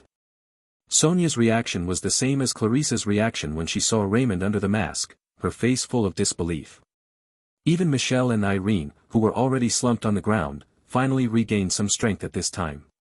The 2 stood up with each other's arms, and at the same time they whispered in surprise. "Is that your brother?" Obviously, Clarice also mentioned her brother to her 2 best friends. "Yes." Clarice nodded complicatedly. She was already a little desperate, but she didn't expect that she would be rescued by her brother who had just returned home. "He is so handsome." Michelle's eyes lit up. "Does your brother have a girlfriend?" Irene's focus was obviously more practical. As soon as she said her words, she met Michelle's fighting-spirited gaze. Her gaze seemed to be saying, "Do you want to grab me?" But Irene didn't mean to give in at all, and glared back. "You 2 are really..." Seeing that the 2 girlfriends were still in the mood to play at this time, Clarice was a little bit dumbfounded. She felt that her 2 girlfriends had more hearts than her own. Her heartbeat had not yet slowed down, and she was still immersed in the panic of being surrounded by a circle of mercenaries just now. "What is the origin of your brother? How can he be so powerful?" Sonia was not as crazy as the 2 girls, and her focus was on how powerful Raymond was. But she was going to say cruel. Later, when she thought that the other party was Clarice's brother, it was a bit inappropriate to say that, so she changed it to powerful. "I don't know when he became so powerful, and he shouldn't know about me, I didn't know he would appear," Clarice whispered. Of course she didn't tell the truth completely, at least she didn't tell what Raymond said about S.H.I.E.L.D. yesterday, because she wasn't sure whether it would affect Raymond. Sonia should have also seen that Clarice didn't tell the truth completely, which was one of her abilities, but she didn't continue to ask. Everyone has their own secrets, and she also has secrets that Clarice doesn't know. Even friends can't be 100% honest. It's just human nature. So she just nodded and said, "Anyway, it's really thanks to your brother this time, otherwise we'd really have been killed. What are we going to do now?" Michelle and Irene looked at Clarice after they suddenly remembered that they and others hadn't completely escaped the danger. "Let's wait for brother." Clarice hesitated. "UAA." Before Clarice could finish speaking, she heard a miserable howl coming from the abandoned building, which sounded like someone was being abused inhumanly.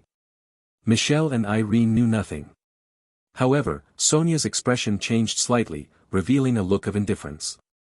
Even if this group of mercenaries attacked them just now, if it was her, it would be impossible to kill these people, which was not in line with the behavior of the mutant underground organization. But Raymond was not theirs, and he had just rescued them, so she didn't have the position to say anything at all. Chapter 51, Hellfire Club. In an old building.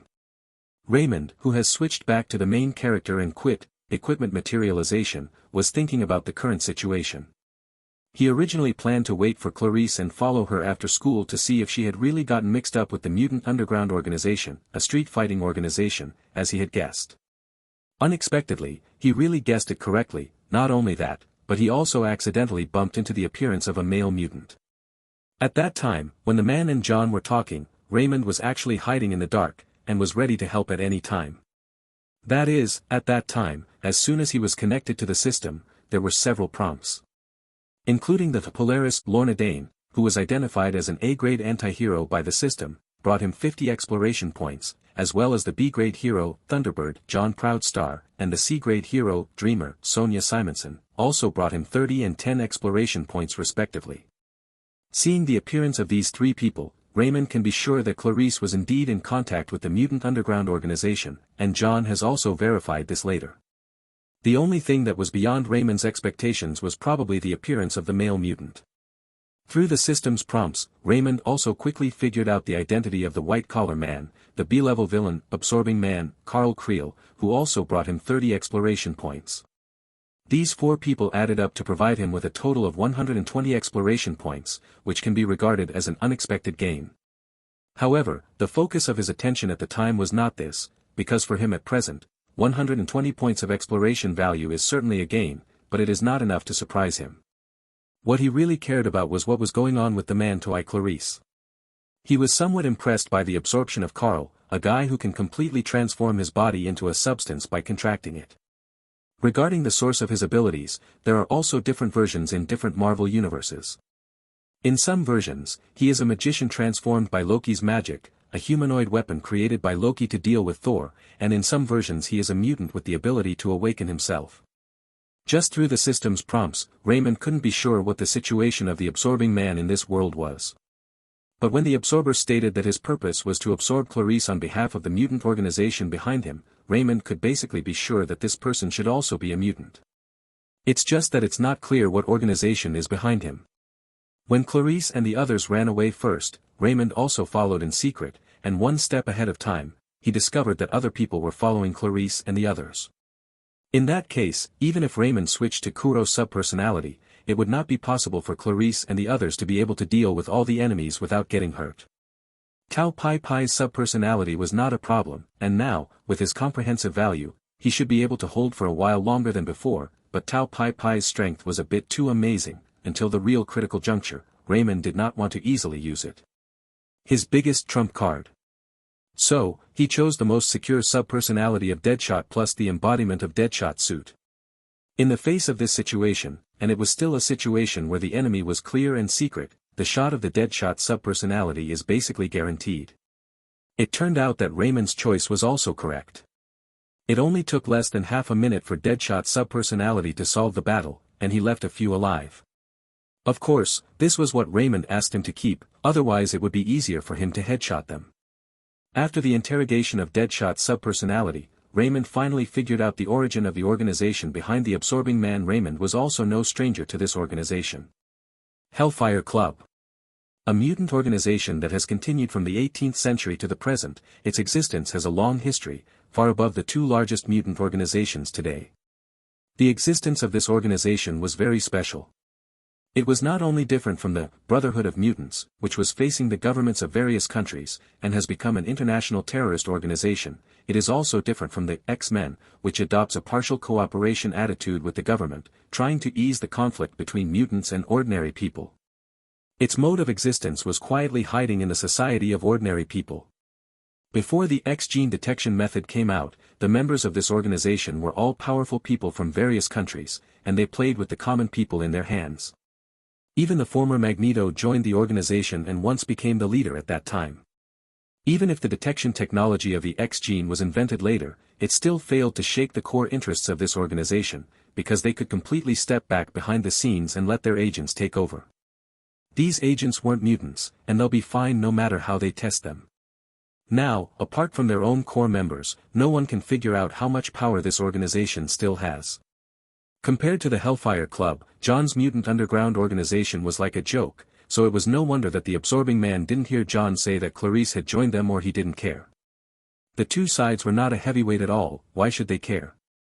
Since the Hellfire Club and the Mutant Brotherhood exist in this world at the same time, what role does Magneto play? Could he be the leader of both organizations at the same time? Raymond thought deeply. Since discovering that this world was not any version of the Marvel Universe he knows, he has rarely made subjective judgments in his own right. Although many things are similar to what he knows in general, there are also many differences. If he really thinks he is omniscient, he will not know how he will die.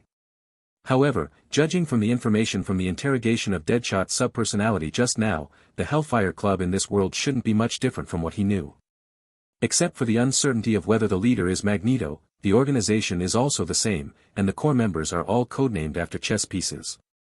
There are Black King, White King, Black Queen, and White Queen, 2 black rooks, 2 black bishops, 2 black knights, 2 white rooks, 2 white bishops, and 2 white knights, a total of 16 core members.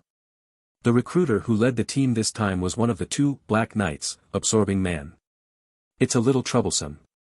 After figuring out the origin of the Absorbing Man, Raymond couldn't help but have a headache. He originally thought that Clarice was just messing with the Mutant Underground organization. If it was just like that, it should not be difficult for him to cut off the connection between the 2 parties. But now that there is the Hellfire Club involved, it's not so easy to solve. Chapter 52, Thinking about Countermeasures. Compared with the Hellfire Club, which has a history of more than 200 years, the Mutant Underground organization is at best a small organization. Any core member has the energy to destroy this small organization at will. After all, judging from the way the Hellfire Club has always behaved, its core members will definitely not be as simple as just being overpowered. The power that they can use under their hands is the most feared. The Hellfire Club at its peak could even secretly provoke conflicts between superpowers. It is conceivable how huge their power is. A military department like the Sentinel Secret Services, which is full of threats to the Mutant Underground, is not a threat to the Hellfire Club at all. Just like this time, if it wasn't for Raymond's sudden appearance, even if John and Lorna could escape safely from the Absorbing Man, Clarice and Sonia would have to be caught. This is still the result of the Hellfire Club only recruiting such a core member. Moreover, Absorbing Man was not sent specifically to deal with the Mutant Underground organization, he originally just wanted to absorb Clarice into the Hellfire Club. If he had already decided to deal with the Mutant Underground organization, the people who could be used would not be the same, and he would definitely bring some mutants who were not core members of the club. In that case, the Mutant Underground organization that only relies on a 3rd-level mutant John with ordinary combat power, plus a Lorna who has not yet mastered her ability, but has a 4th-level potential, how can he fight with others? Therefore, Raymond's evaluation of the Mutant Underground organization is still very objective. This is indeed a street-fighting organization, even if Lorna, the daughter of Magneto, joins. The current Mutant Underground organization is far inferior to the 2 third-rate mutant organizations that are fighting over there with David, Division 3, and Summer Island. Raymond is confident that he can cut off Clarice's connection with the Mutant Underground organization because the behavior of this street-bashing organization is too weak, and he is Clarice's brother. With his eloquence, it shouldn't be a big problem to let John and the others go. Taking a step back, even if it really doesn't make sense, his fist is bigger than John's and the others. But facing the Hellfire Club is different. The ability of Absorbing Man is still remarkable, which can be seen from the fact that he has fought with many superheroes in the ring, and he is still happy. But his weakness is also very clear. As long as he has a way to restrain him, Raymond can solve him without using Tao Pai Pai's subpersonality. If Tao Pai Pai's subpersonality is used, he can be easily tortured to death. But the problem is that just killing the Absorbing Man will not solve Clarice's current troubles, and it will bring more troubles. It is impossible for the Hellfire Club to let a core member die here and remain indifferent. More and stronger core members may be sent here in the future to find out the cause of death of the Absorbing Man. Even if Raymond can really keep killing, the Hellfire Club is not a fool. At that time, some extraordinary measures will be used. Not to mention that Raymond can only switch to Tao Pai Pai's subpersonality for a short period of time. Even if he really throws Tao Pai Pai directly here, it is absolutely impossible to do whatever he wants. Therefore, unless it was a last resort, Raymond didn't want to tear his face directly. As for these killed mercenaries, for the Hellfire Club, they are just some insignificant pawns. They will not fight for the death of some small pawns, and will not affect the overall situation. Of course, if it was Raymond, it wouldn't be like this casually killing. But shooting a subpersonality is not a good thing. Raymond's order was to deal with those people while ensuring the safety of Clarice and the others, and for Deadshot's subpersonality, this choice was the safest. Only dead people are silent. Forget it, send them away first, and then we'll think of a way. Raymond, who didn't think of any good ideas for a while, shook his head and walked outside the building. A few minutes later, Raymond had already driven the car to Clarice and the others. Get in the car dash. Raymond opened the car window and said to the four.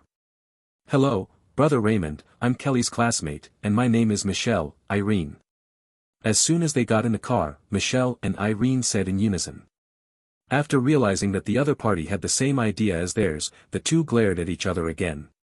Compared to these two nerdy little girls, Clarice and Sonia were less active and kept silent as soon as they got in the car, without saying a word. The former was caught lying and was embarrassed to speak, the latter was slightly uncomfortable with the previous bloody scene, and a little unsure of how to deal with Raymond. Hello. Raymond first greeted the two little girls politely with a smile on his face, then looked at Clarice, who sat the co-driver's seat, and said, Aren't you going to give me an explanation? Clarice hesitated, then glanced back at Sonia. Sonia, who was sitting in the middle of the back seat, immediately understood, and her two hands quietly pressed on the heads of Michelle and Irene on both sides. In just an instant, the two of them passed out together and fell asleep on the back of the chair. Raymond knew that this should also be one of Sonia's ability effects, but it was somewhat similar to the Mantis Girl of the Guardians of the Galaxy, but it was estimated that the effect was not that strong. Are you a mutant? Raymond glanced at Sonia through the rearview mirror. Brother, do you really know about mutants? Clarice was not too surprised. When Raymond talked about S.H.I.E.L.D. at home before, Clarice guessed that Raymond might know about the existence of mutants. But Clarice wasn't sure what Raymond would think of mutants, so she didn't dare to say anything at the time. After all, from the personal experience of many mutant friends, even family members, there are many people who have a negative attitude towards the appearance of mutants. Clarice was not sure how Raymond and the Fawn couple would view this incident, so she never told the truth, and did not want to destroy the relationship with her family because of this incident. But now it seems that it is impossible to hide, and she can only confess that, in fact, I am also a mutant. Clarice said while taking off her beauty contact lenses, revealing a pair of eyes that turned into emeralds after awakening. Why didn't you tell me earlier? Raymond continued to drive without any special reaction. Clarice was stuck there, not knowing how to answer. It was Sonia who stood up at this time and answered for her, Mr. Raymond, since you know the existence of mutants, you should also know that the fate of many mutants is not very good, especially those who have changed their appearance after awakening. Many have been treated unfairly. Chapter 53, Let's hang up. Did I ask you? Before Sonia could finish speaking, Raymond suddenly interrupted in a cold tone. Of course he knew why Clarice was hiding it. He even knew the situation better than them, so he didn't need Sonia to say anything more. The reason he asked this was just to teach Clarice a few words, so that Clarice would remember not to take it for granted next time. And Sonia was splashed with cold water by Raymond, so she didn't know how to take it for a while, and the prepared excuses could only be swallowed back, as she looked stunned. Brother, why are you talking to Sister Sonia like this?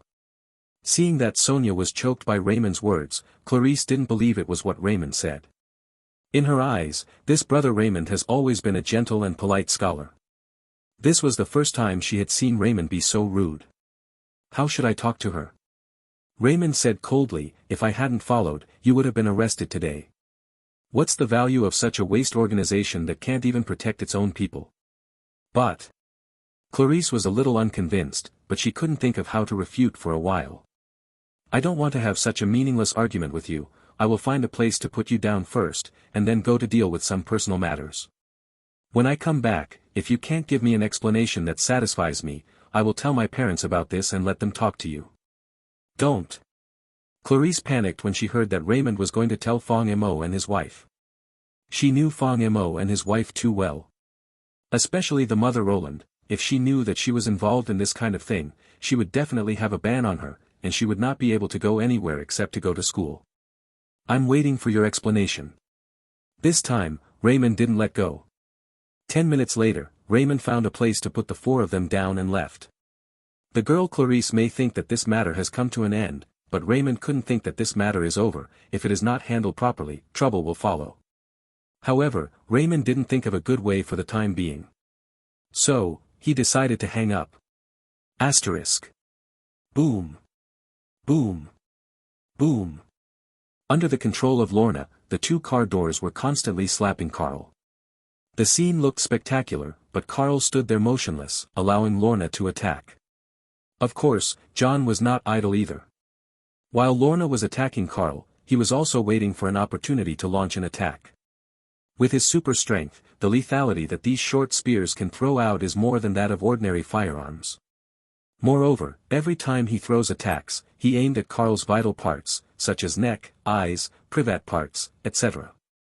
However, in this case, whether it was Lorna's continuous attacks or John's occasional attacks, Carl couldn't help it, but it was like tickling him. Carl didn't seem to be in any hurry to fight back, he just let them attack. It doesn't seem right. After a sixth unsuccessful throw, John finally realized that something was wrong. Although on the surface, it is true that he and Lorna took the initiative.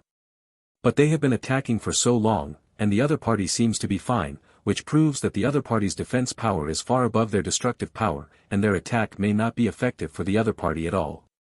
In this case, why did the other party stand there foolishly to resist their attack? With this basically invulnerable defense, the opponent can completely ignore their attack and attack them directly. At that time, even if he can dodge with super speed, Lorna does not have this ability, and even if he is not defeated immediately, he will definitely fall into a passive state. He couldn't think of any reason for the other party to stand there and let them attack without fighting back. Just to tease them? That would be too boring. Wait.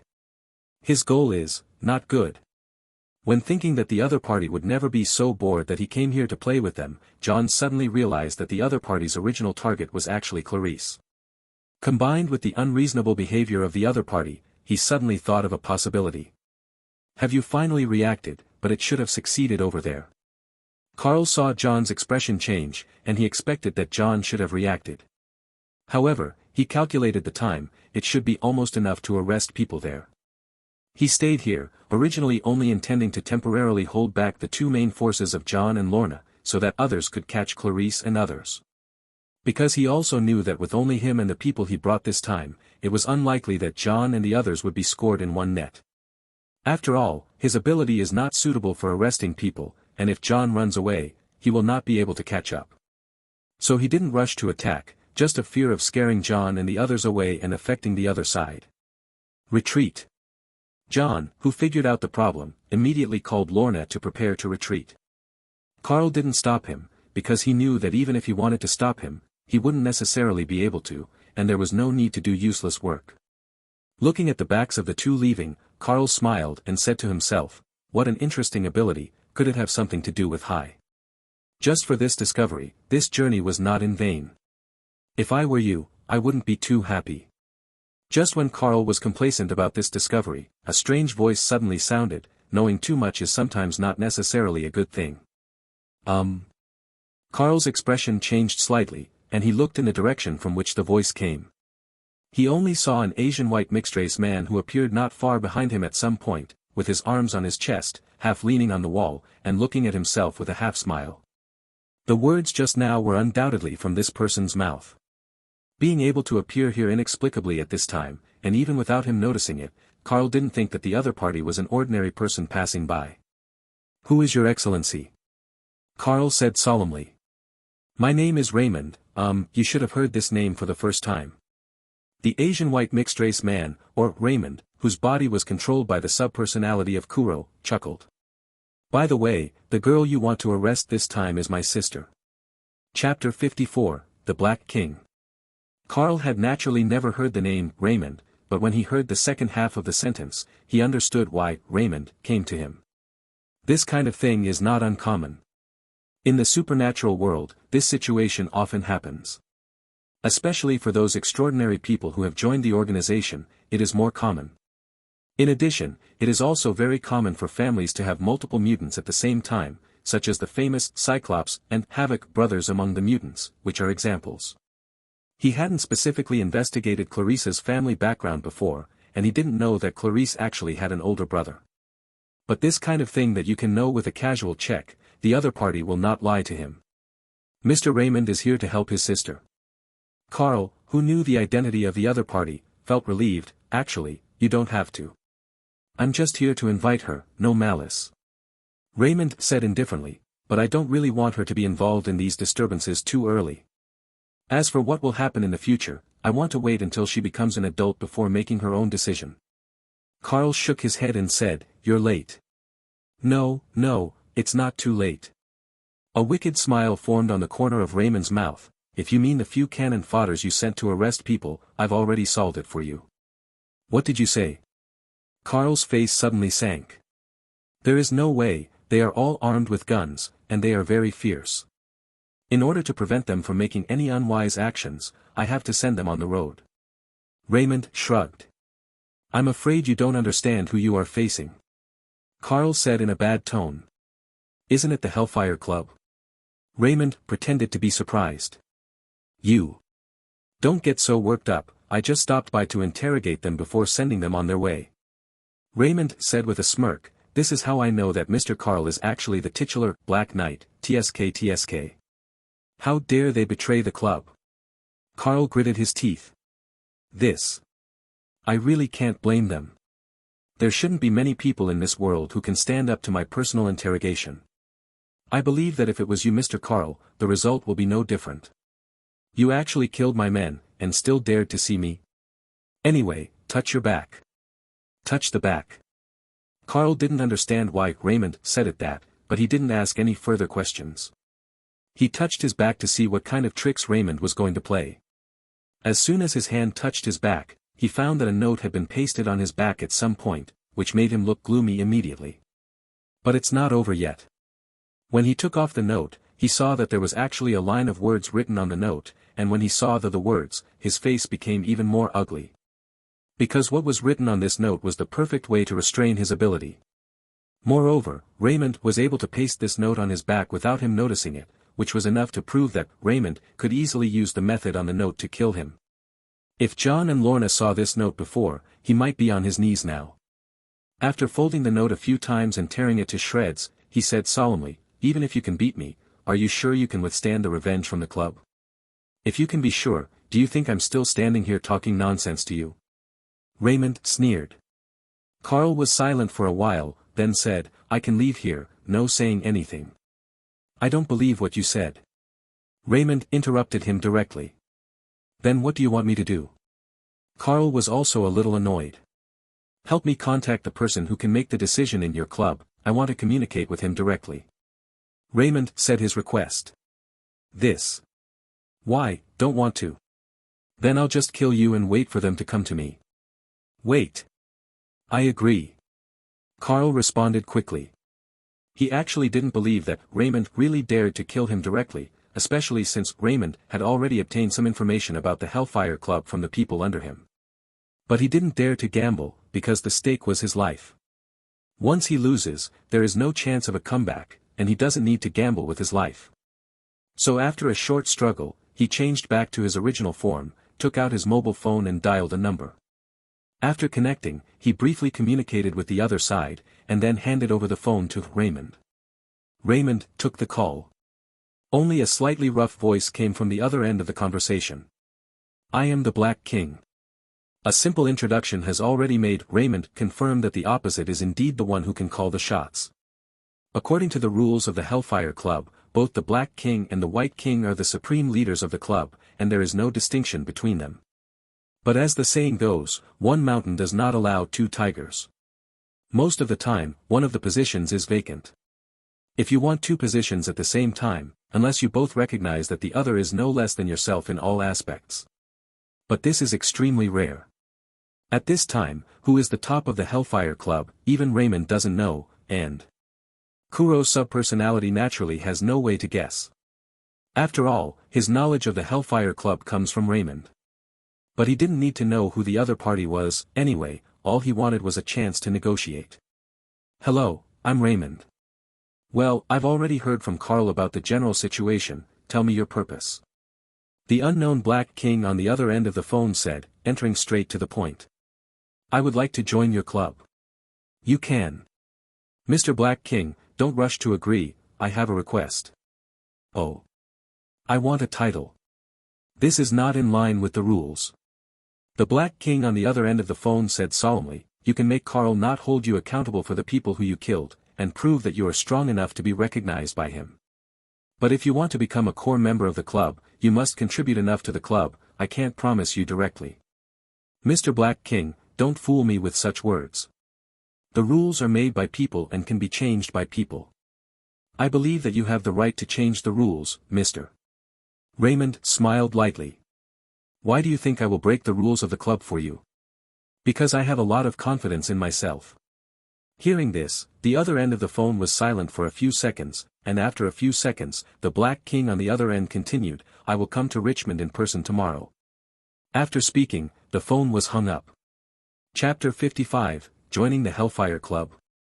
Raymond was not surprised by this situation, and threw the phone back to the absorber Carl.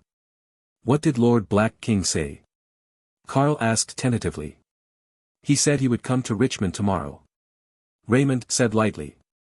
Carl looked a little surprised. It seems that Lord Black King attaches great importance to you, Mr. Raymond. Give me your contact information, and I will contact you tomorrow. Raymond didn't answer his words, and changed the conversation. Also, before I meet your Black King, I don't want me and my sister to be disturbed again, otherwise. Of course there's no problem with that.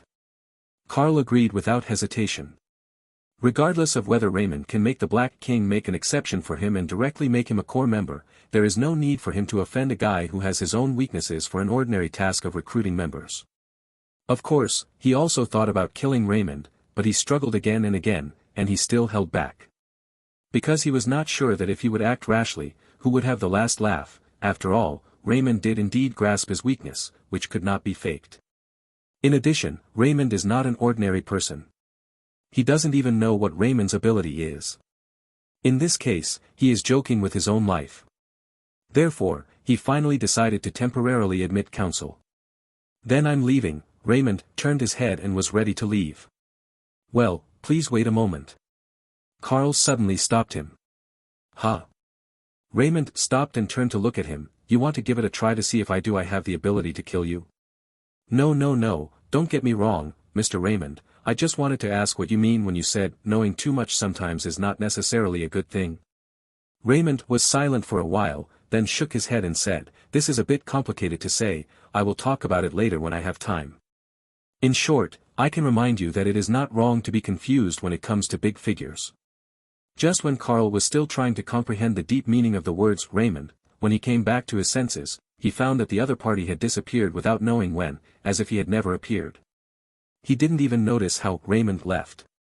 This kind of elusive ability made Carl a little surprised, and at the same time, he was a little glad that he didn't tear his face because of impulsiveness. However, Carl was not too surprised by this. After all, there has been speculation before. On the contrary, the reminder from Raymond just now made him pay more attention. When it comes to big shots, it's not wrong to be confused. Is she really related to that person? The girl with long dark green hair appeared in his mind, and murmured. Asterisk. When John and Lorna got rid of Carl and reconnected with Sonia and the others, they unexpectedly discovered that Sonia and the others had escaped far away. After meeting again, John gave Sonia a warm hug first. Only then did she notice that Clarice's two best friends were still in a coma, and she was a little puzzled. She pointed to the two in a coma and asked, Are they?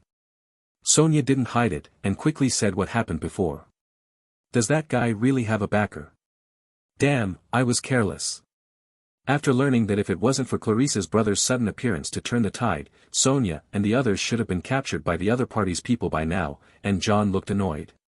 This incident is obviously his misstep, whether as the leader of the organization or the boyfriend, he has a responsibility that he cannot shirk. Don't blame yourself, isn't it all right? Lorna relieved and looked at her little friend Clarice with a curious expression. Kelly, didn't you tell me that your brother is a psychologist? Why did he suddenly become an ace agent? This. Clarice didn't know how to explain it either. At this time, her phone that suddenly rang relieved her. It was naturally Raymond who could call her at this time. After asking about their current location, Raymond on the other end hung up the phone. Your brother? Sonia looked at her. Clarice looked nervous. Because Raymond said before he left that he needed an explanation when he came back. If this explanation could not satisfy him, he would tell Fong Mo and his wife about it. Clarice wasn't sure if she could convince Raymond, and nervousness was inevitable. After a few minutes, Raymond's car stopped in front of them and got out of it. Seeing the two extra people, Raymond had seen them from a distance before, so he naturally knew their identities. Especially Lorna, the well-known Miss Polaris. Even if he hadn't seen it before, it was not difficult for Raymond to judge her identity. In addition to her striking dark green hair, there is also the message of "don't approach strangers" from her bones, are showing her identity. Brother. Clarice looked at Raymond timidly. Raymond responded softly, but he couldn't hid his anger. At this time, he has naturally switched back from the subpersonality of Kuro back to the main one. The reason why he switched to Kuro's subpersonality before was mainly to see if Kuro's subpersonality could solve Clarice's troubles without completely tearing his face with the Hellfire Club. After telling the general situation to Kuro's subpersonality, Raymond waited and watched it change. Unexpectedly, the method of Kuro was to directly break into the other party's interior. I have to say that this decision really caught Raymond by surprise. In his own words, he was mostly thinking about how to negotiate with Carl. But thinking about it carefully, this method of Kuro seems to be a good idea. Although it seems a bit radical at first, the success rate is obviously much higher than that of negotiation.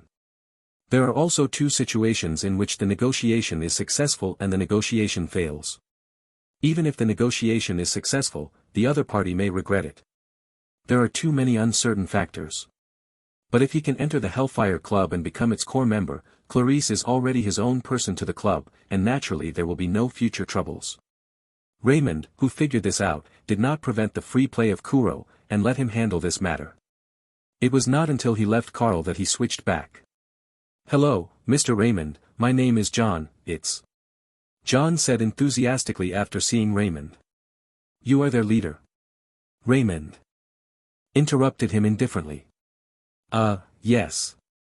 John didn't expect that Raymond would be so cold and caught off guard, but he continued, "Thank you Mr. Raymond for saving Sonia and the others this time. I really don't know how to thank you." "Thanks is unnecessary, just stay away from Clarice in the future." Raymond said lightly. "This is what I should do, what?" John was halfway through before he realized what Raymond was saying. Chapter 56, Don't Worry. "Mr. Raymond, what does this mean?" John was slightly surprised. "Literally." Raymond said calmly, "If you encounter this situation again, do you think you rookies can protect her? Or, if any of them encounter a situation similar to today's, with such trouble, how can your organization help? To be honest, I don't see any need for her to mix with you.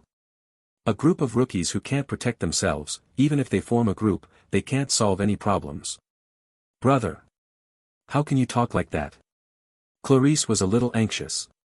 "Shut up, I haven't settled the account with you." Raymond glared at her. When Clarice heard Raymond talk about her account, she nearly fainted. However, Clarice slumped on this side, but Lorna couldn't sit still on the other side, and said unconvinced, "This time it was that guy playing tricks, and Kelky's ability which was suddenly unstable, so we were so passive. If we had been more vigilant, this would never have happened." "You think so too?" Raymond looked at Clarice. Clarice didn't answer. But from her expression, Raymond could tell that she thought so too. Raymond shook his head and asked, "Hellfire Club, have you heard of this name?" Hearing the name, both Clarice and Lorna looked blank, apparently hearing this name for the first time, while Sonia frowned slightly, as if recalling something. Only John's expression changed suddenly. "Looks like you know." Raymond looked at him. "I once heard from an older mutant that it was said to be the oldest mutant organization in existence today, long before the Brotherhood of Mutants and the X-Men." John said. It turned out to be that organization. Sonia seemed to remember something, and immediately reacted, "Mr. Raymond, are you saying that those people just now came from the Hellfire Club?" "Not bad." Raymond nodded slightly. Hearing Raymond's confirmation, John's heart sank violently. Unlike Lorna, although Lorna has also awakened her ability for a long time, it was not the first time she stepped into this circle until she joined the Mutant Underground organization, and she did not know much about mutants. But John came into contact with this circle much earlier than she did, and knew how terrifying a mysterious and an old mutant organization like the Hellfire Club could be. The Mutant Underground organization he led was not necessarily ranked third-rate among the many mutant organizations. How big is the gap between the two? How could he not count it?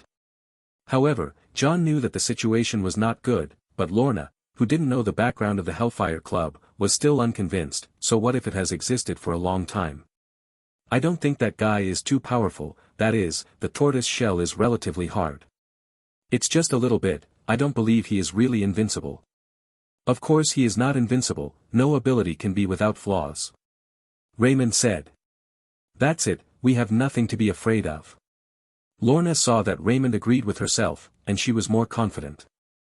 Little girl, don't you think that just now is the boss of the Hellfire Club? Raymond chuckled and shook his head. Isn't it? Lorna was taken aback. Theoretically, there should be 16 core members of the Hellfire Club. The guy just now is only one of them, and he is still the weaker one. Raymond told the truth. There is nothing wrong with this statement. Since the Hellfire Club is named after the chess pieces, it is naturally sorted according to the rules of chess. Carl, the Black Knight, among the core members of the Hellfire Club, may indeed only be ranked at the end. How is this possible? Lorna was shocked by this statement. Although she was very unhappy with the guy just now, she had to admit that the ability of the other party was indeed very powerful. Even if she and John were alone, she could handle it with ease. You know, she and John are already the strongest in the Mutant Underground organization. Although there are some other members who are slightly more powerful, they are far from being comparable to the two of them. Therefore, to put it another way, the guy just now was able to pick the Mutant Underground organization by himself. However, such a powerful mutant is actually only one of the 16 core members of the Hellfire Club, and he's still one of the weaker ones. How powerful should the other core members be? If this is true, how scary is this organization with so many powerful mutants? This kind of unimaginable thing made Lorna feel a little unreal. But when she looked at John, she found that John did not refute Raymond, but fell into silence with a heavy face. Seeing John's reaction, Lorna finally believed that what Raymond said might be true.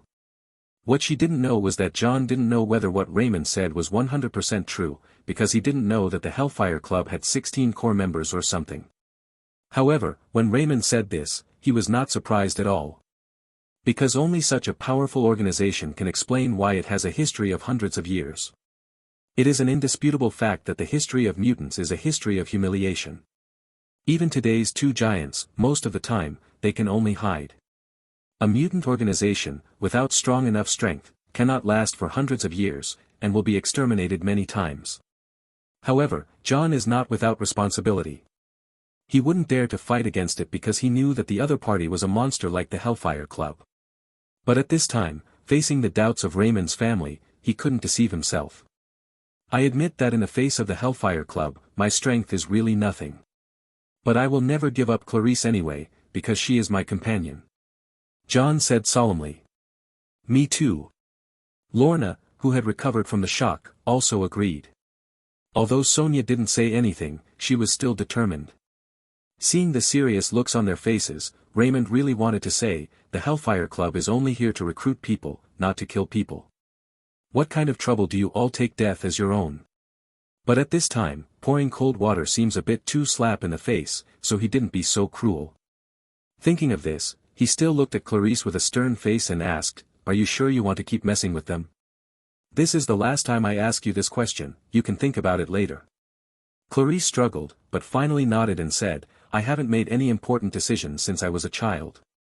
Please let me be self-willed this time, brother, please. I hope you won't regret it. Raymond gave her a deep look. Then he didn't say anything more, turned around and walked back to the car. After getting in the car, he pressed down on the glass to reveal a crack, looked at her and said, come back early in the evening, don't play too late, and, don't worry about the Hellfire Club, just have fun. Before he finished speaking, the car had already started, and it was gone in an instant. Only a few people were left with surprised looks on their faces.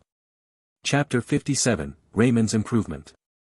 What is the Hellfire Club, to not worry about it?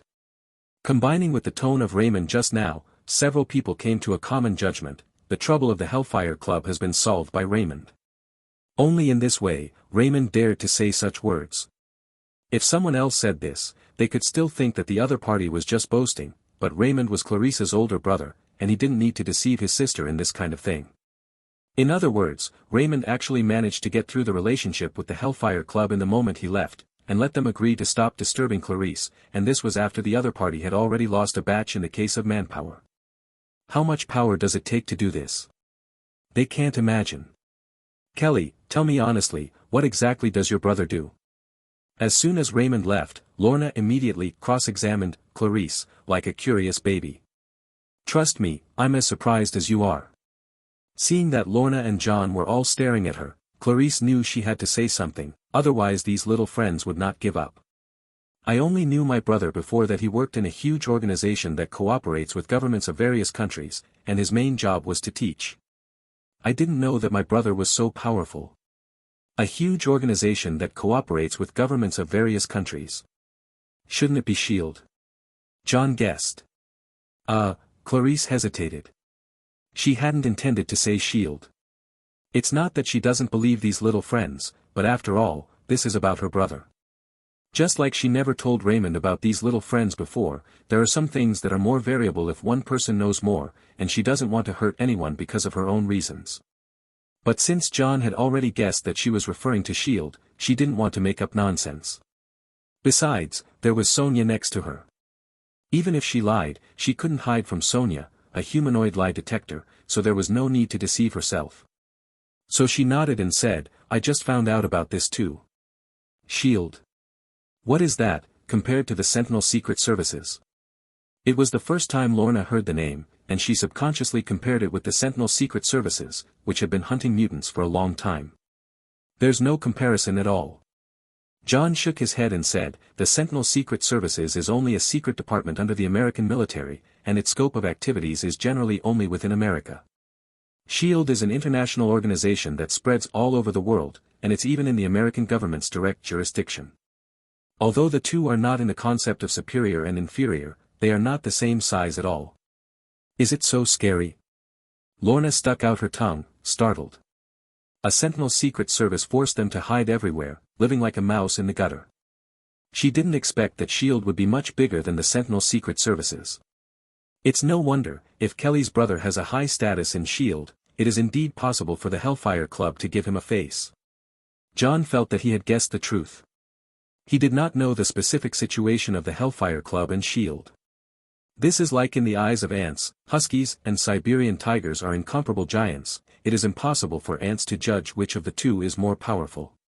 The current mutant underground organization is that ant. As for the Hellfire Club and S.H.I.E.L.D., who is the husky and who is the Siberian tiger, it is not something he can judge. Anyway, thanks to Kelly's brother this time for help, otherwise things will be troublesome. Kelly, remember to express your thanks to him for us when you get home. John sighed. He could see that Raymond didn't have a good impression of them, so he didn't mention anything like coming to the door to thank him, and just let Clarice convey his gratitude on his behalf. I know. Clarice nodded.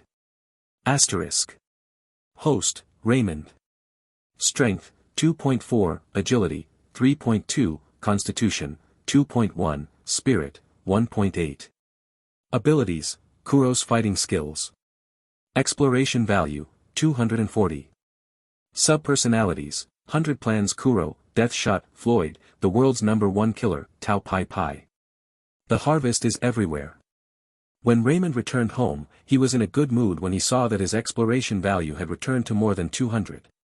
Originally, because of the use of immersive several times and the materialization if Deadshot suit when saving Clarice, the exploration value once dropped to the early 100s. This time, the little guys from the Mutant Underground organization, plus the absorbing man Carl, added up to provide him with 120 exploration points, which was also a pleasant surprise.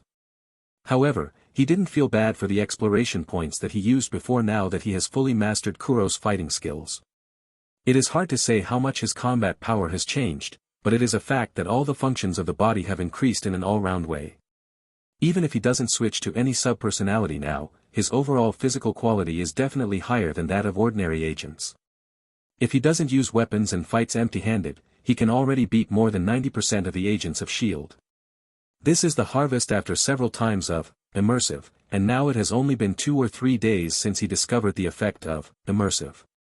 In fact, 2 or 3 days have gave him a lot. Because he finally determined that when using immersive, as long as the spirit can bear it, no matter how long it takes to go out at a time, it will only be a moment. If it weren't for this, he wouldn't be able to master Kuro's martial arts in such a short period of time. He had communicated with the subpersonality of Kuro when he came out before. According to Kuro, it took him more than a year to initially master the fighting skills. My current body functions are not much inferior to those of Deadshot subpersonality. There should be a gap between the subpersonality of Kuro, not to mention that of Tao Pai Pai. However, I am much stronger than before. Even after switching Tao Pai Pai's subpersonality, it should be able to support a short-term battle. There is no so-called restriction if you switch between Kuro's subpersonality and Deadshot's subpersonality. Even if you keep these two subpersonalities in battle, I will be able to hold on.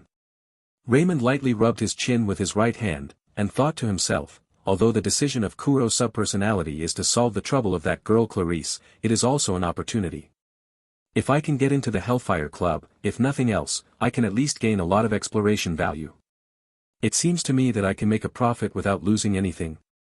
Chapter 58, 3 People. For Raymond, whether it is superheroes, villains, or antiheroes like David and Lorna, they are essentially the same, and they are all objects that can be used as loot. As long as there is contact, he can honestly gain the exploration value from them.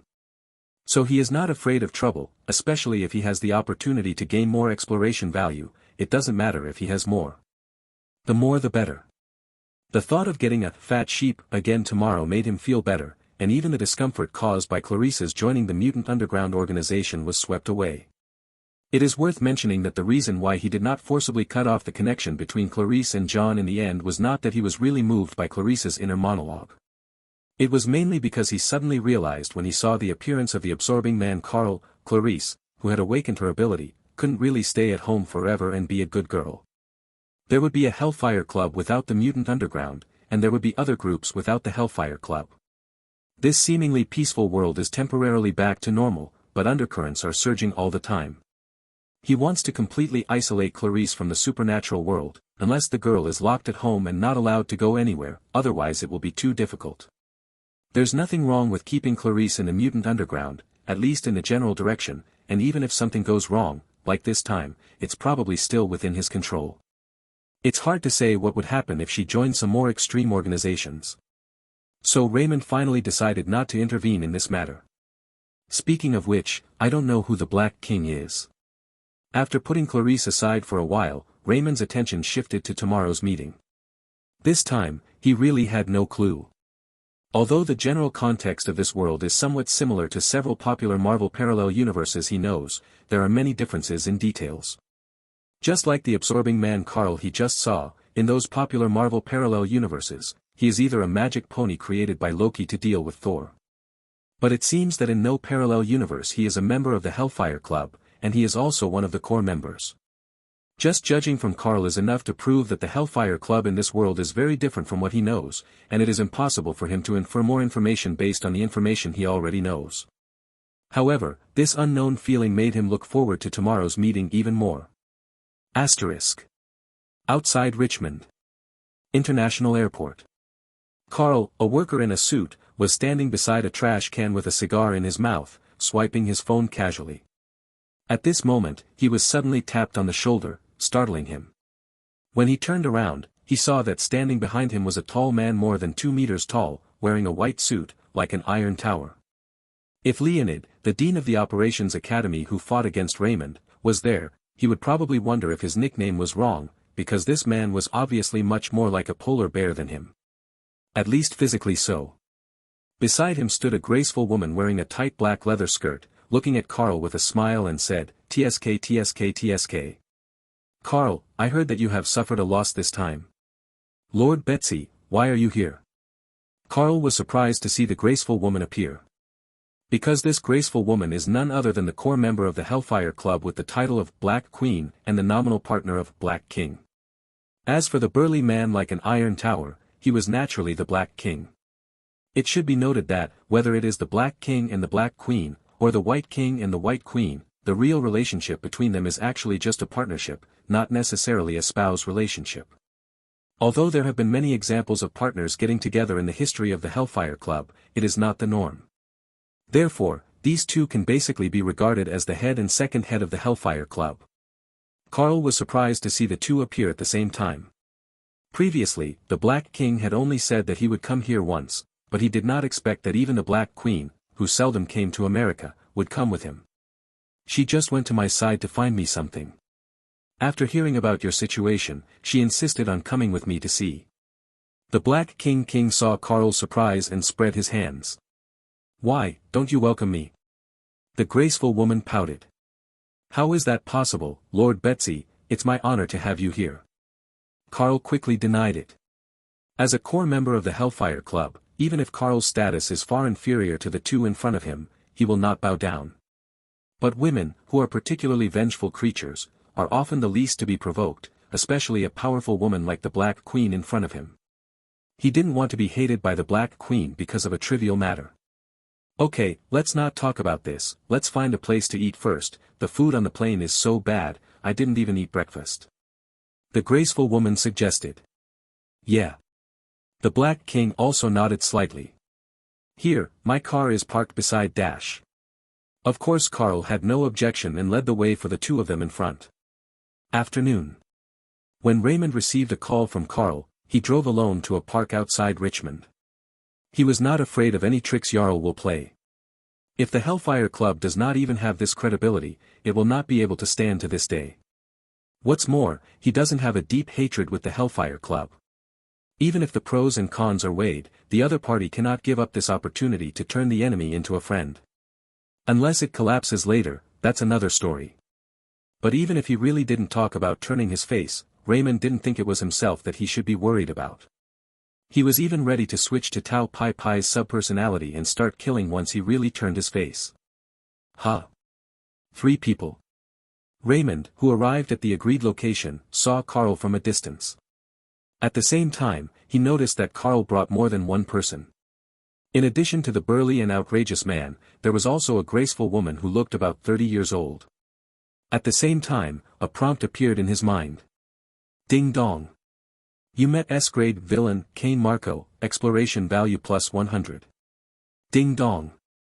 You met A-grade villain, Betsy Braddock, exploration value plus 50. Chapter 59, Strength and Background. It's actually him. Seeing the burly man, who was prompted by the system, his pupils shrank suddenly.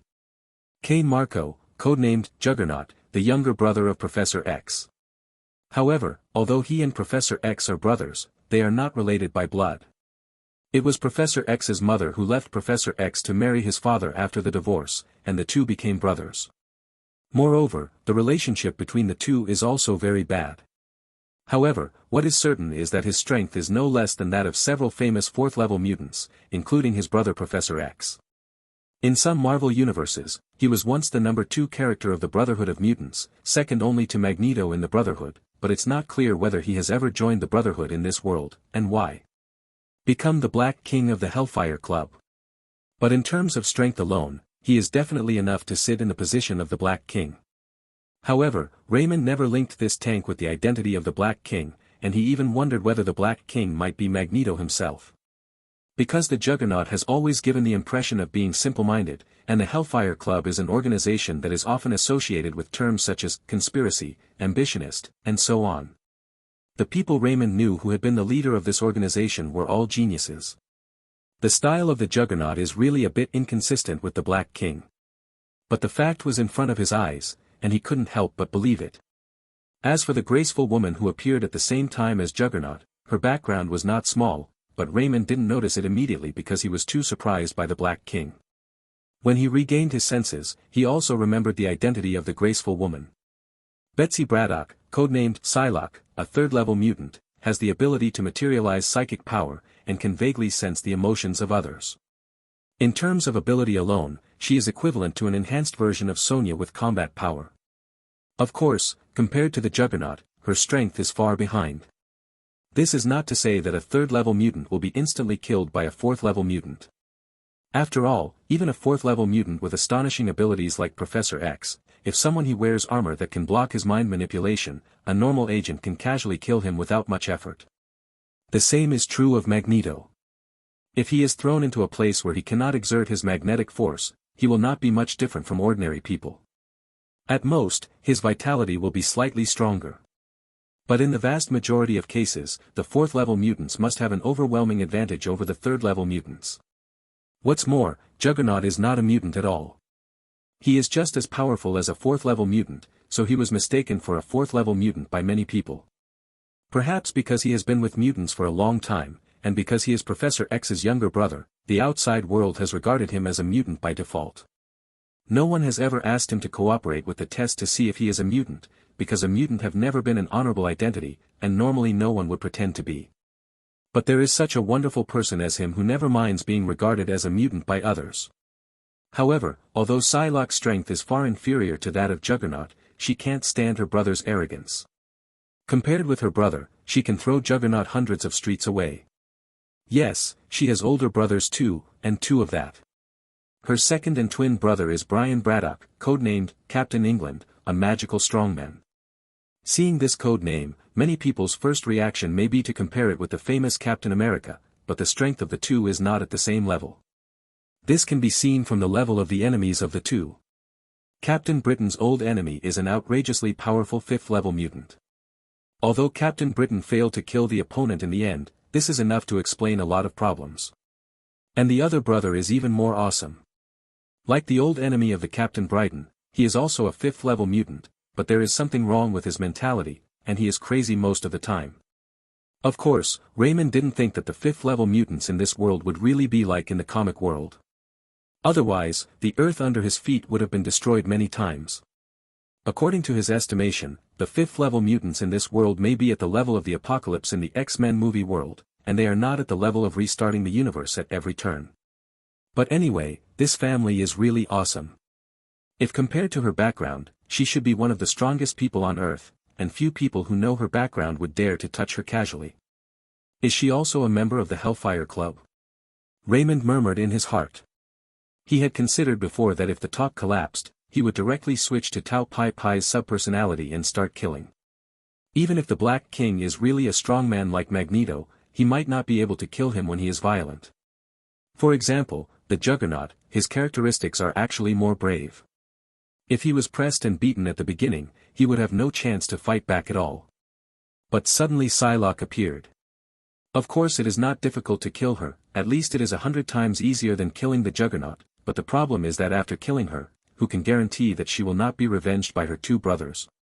Regardless of whether her mad eldest brother still knows what revenge is, the second brother, Captain Britain, alone is enough for anyone to weigh the pros and cons of killing her. Raymond is no exception. It's really troublesome. Raymond suddenly felt a little troubled. Wow. After parking the car next to the 3, Raymond got out of the car. I shouldn't be late, right? Raymond laughed when he got out of the car. Of course not. There are still 5 minutes before the appointed time. We just came here to stroll, so we came early. Carl had recovered his composure at this time, and introduced to Raymond with a smile, I'll give it to you. Let me introduce, this is the Black King who spoke to you on the phone yesterday. Hello. Raymond looked at the Juggernaut as he smiled and nodded. Hello, Dr. Raymond. The Juggernaut didn't look as big and brainless as he appeared, and he politely reached out and shook hands with Raymond while also smiling. Raymond keenly noticed what the Juggernaut called him, and raised his brows, it seems that you have already investigated me in advance. This is for sure. The Juggernaut smiled lightly, I made a special trip here, and it must be because I sincerely want to absorb Dr. Raymond, but our club has been passed down for so many years, and we will definitely not accept unidentified people, even if I am the Black King, I will not wantonly break the rules of the club. Chapter 60, You Will Die Miserably. Has Your Excellency Black King investigated anything? Raymond asked with his expression unchanged. I have to say, Dr. Raymond, your experience is still very exciting. You have become an expert in the field of psychology at a young age, and you have been absorbed by S.H.I.E.L.D. The Juggernaut said with familiarity. After a pause, he continued, if I'm not mistaken, your abilities were awakened when you were sent to Clockwork Psychiatric Hospital, right? Hearing this, Raymond had to admire the information system of the Hellfire Club, and couldn't help but wonder, it seems that Your Excellency Black King has really investigated me clearly. You don't seem to be surprised.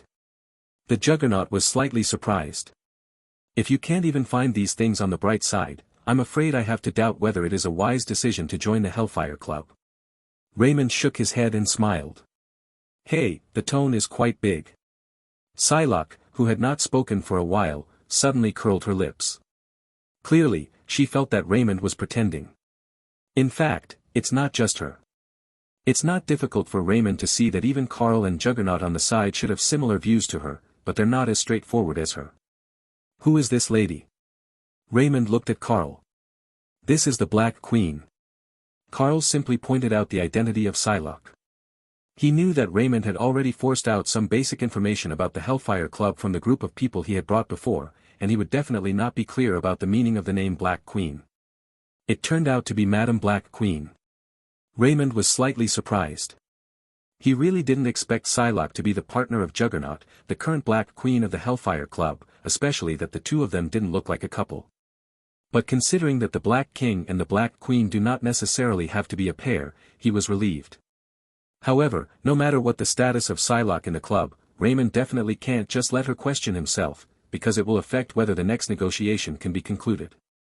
So he asked directly, Ms. Black Queen thinks I'm pretending and that I don't care. Isn't it? Psylocke didn't intend to be polite to Raymond, and sneered. This eldest lady with two powerful brothers is obviously not going to be used to Raymond, and she has no plans to save face for Raymond, she just says whatever comes to her mind. At this time, the Juggernaut smiled and said, Don't mind her, Dr. Raymond, she has always been this character, even I am often mocked by her, she is not targeting you. Raymond, who knew the identity of Psylocke, of course knew that what Juggernaut said should be true. If he has such two brothers who were so arrogant, he might be much more reckless than Psylocke. But Raymond could also see that the Juggernaut didn't mean to use Psylocke to beat him. So he didn't answer Juggernaut's words, but changed the subject. Since Your Excellency Black King has investigated me so deeply, I wonder if you have found out how I left the Clockwork Psychiatric Hospital. You mean the murder that happened the day you left the hospital? Juggernaut didn't understand why Raymond mentioned this. When he got all the important information about Raymond, he did notice this information. But he didn't think much about it at the time, because the intelligence source indicated that the people who washed the ground at that time were also from S.H.I.E.L.D., so he directly classified it as an internal conflict of S.H.I.E.L.D., and was not interested in continuing to investigate further. Good. Seeing that Juggernaut knew about it, Raymond didn't explain the details, and continued, The group of people who were killed that day originally came to trouble me, but they all died in the end, Your Excellency Black King. Do you know how they died? Killed by you. Juggernaut guessed. 1/3 was killed by me, another third was killed by someone sent to pick me up by S.H.I.E.L.D., and the remaining third was killed by a patient of mine. What are you trying to say? Juggernaut frowned. He didn't understand the significance of Raymond bringing this up at this time. He didn't care who killed those people, because he didn't even know who those people were. Is it his turn to care? However, he also understood that Raymond would not suddenly mention this matter at this time for no reason. It's just that he has no idea what the reason is. Raymond still smiled calmly and said, Speaking of which, my patient should still have some contact with His Excellency Black King. Are you in touch with me? His name is David Holler, he is an adopted orphan, and the name of his biological father is familiar to you, Lord Black King. His father's name is Charles Francis Xavier. When the name was uttered from Raymond's mouth, Juggernaut's gaze towards Raymond suddenly changed, becoming icy and chilling. Although Psylocke and Carl on the side did not react as exaggeratedly as Juggernaut. However, their gaze also changed slightly. Of course they knew who the owner of the name was. In other words, who has been a mutant for some time, or has joined any mutant organization, who has not heard the name of Professor X. Moreover, they are also the core members of the Hellfire Club. They must know that Juggernaut and Professor X are brothers, and they also know that the relationship between the two brothers has never been very harmonious. But they didn't expect that Raymond, a rookie who had just become a mutant and who didn't seem to have a high status in S.H.I.E.L.D., would know so much.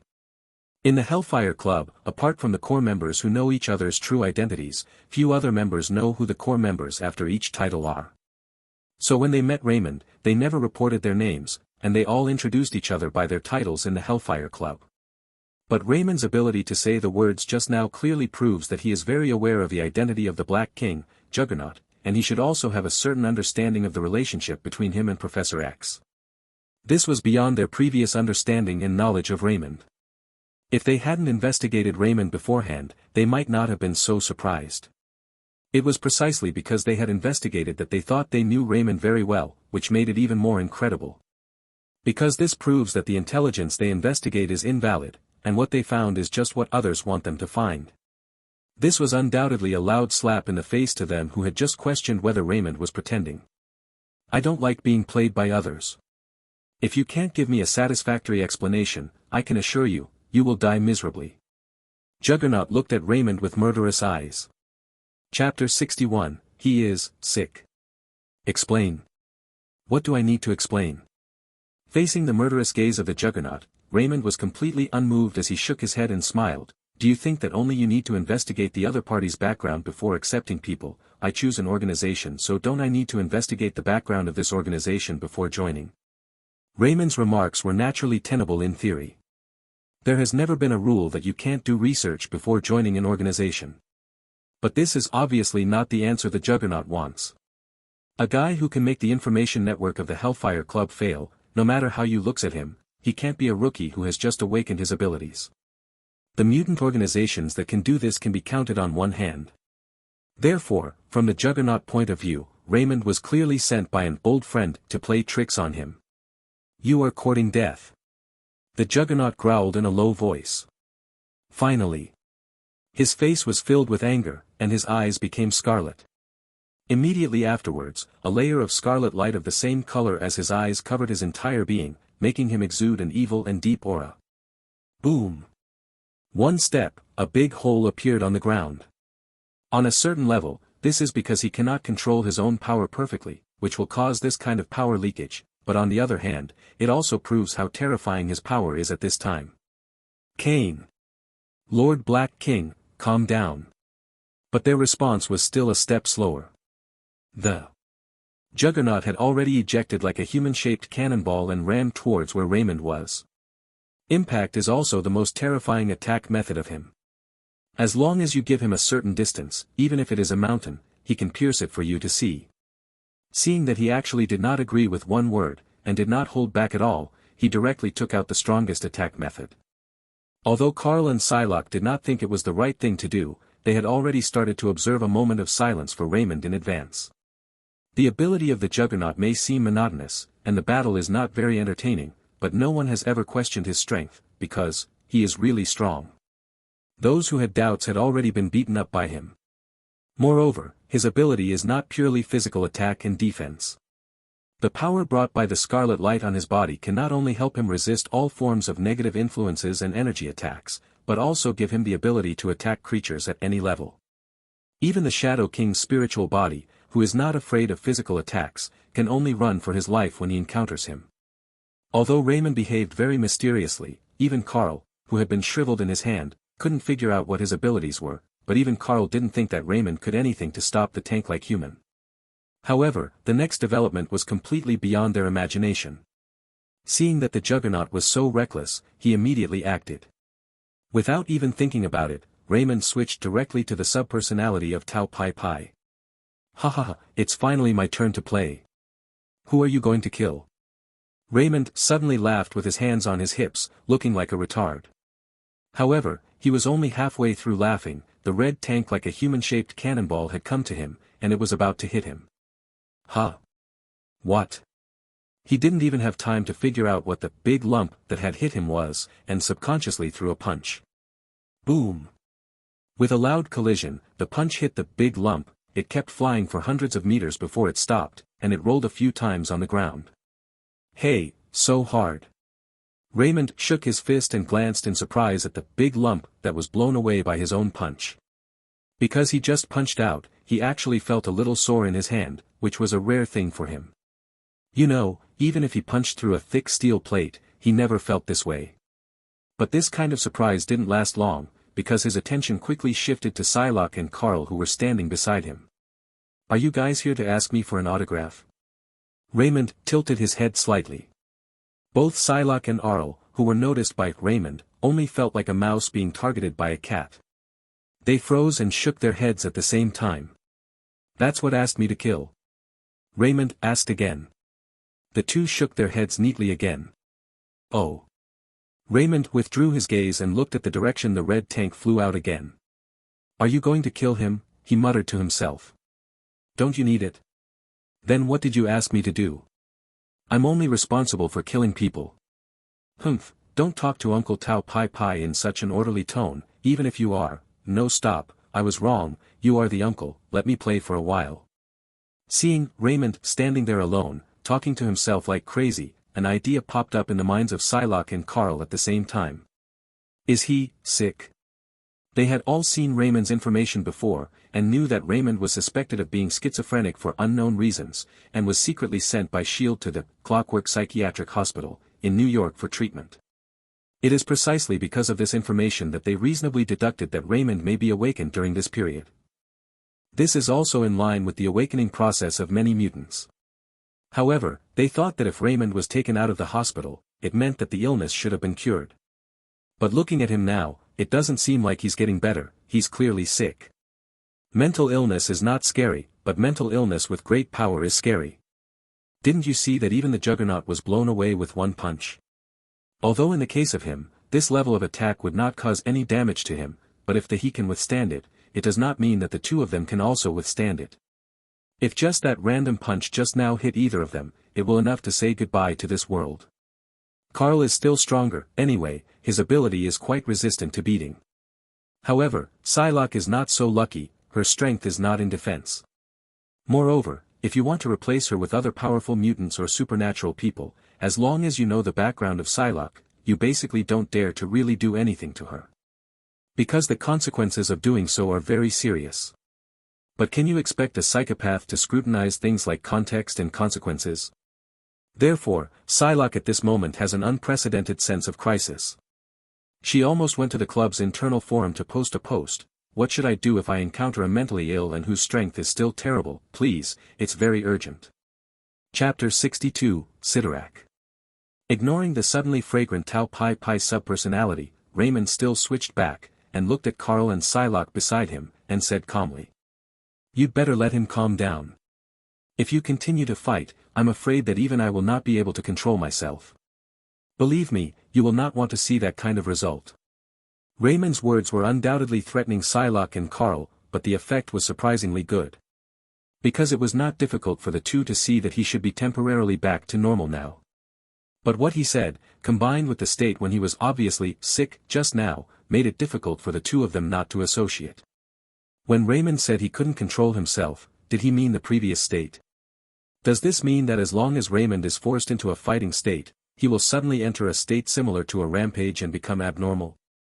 If he had to say that, if Juggernaut continued to go wild, it would definitely force Raymond, who had temporarily recovered to normal, to fall ill again, turning into the previous pattern of psychotic episodes.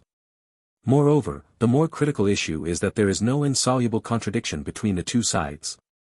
Even Carl, who was beaten by Raymond, didn't think it was such a big conflict, and he didn't exclude Raymond from joining the club at all. This is also the reason why when the Juggernaut made a rash move before, Carl tried to stop him with Psylocke. Thinking of this, the two of them looked at each other and rushed towards the big tank like superhuman.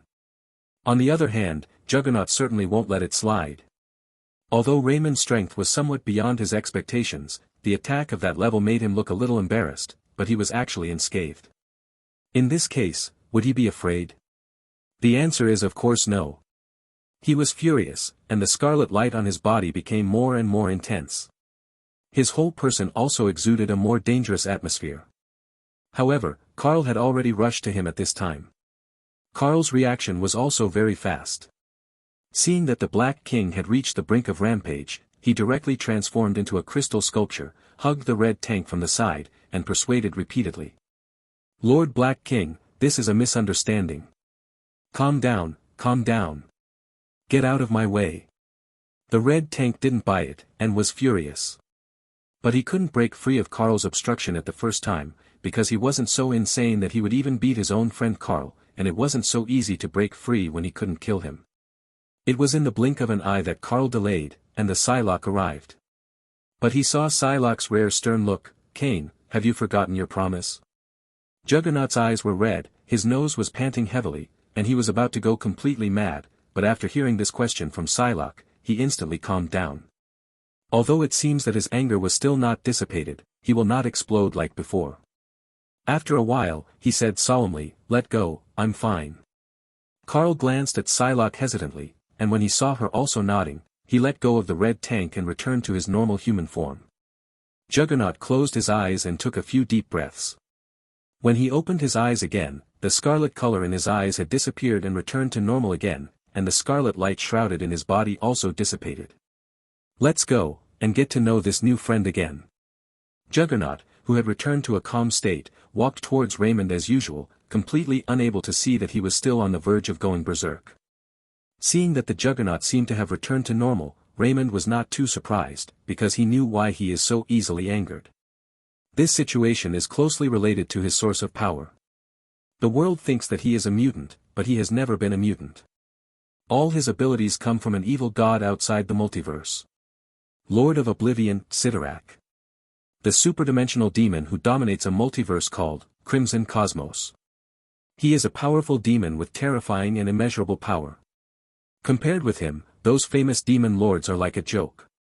However, because he is too powerful, and he is not a creature of this multiverse, his power cannot directly enter this multiverse. The master of this multiverse will not allow the old race next door to run around in his own house to toss.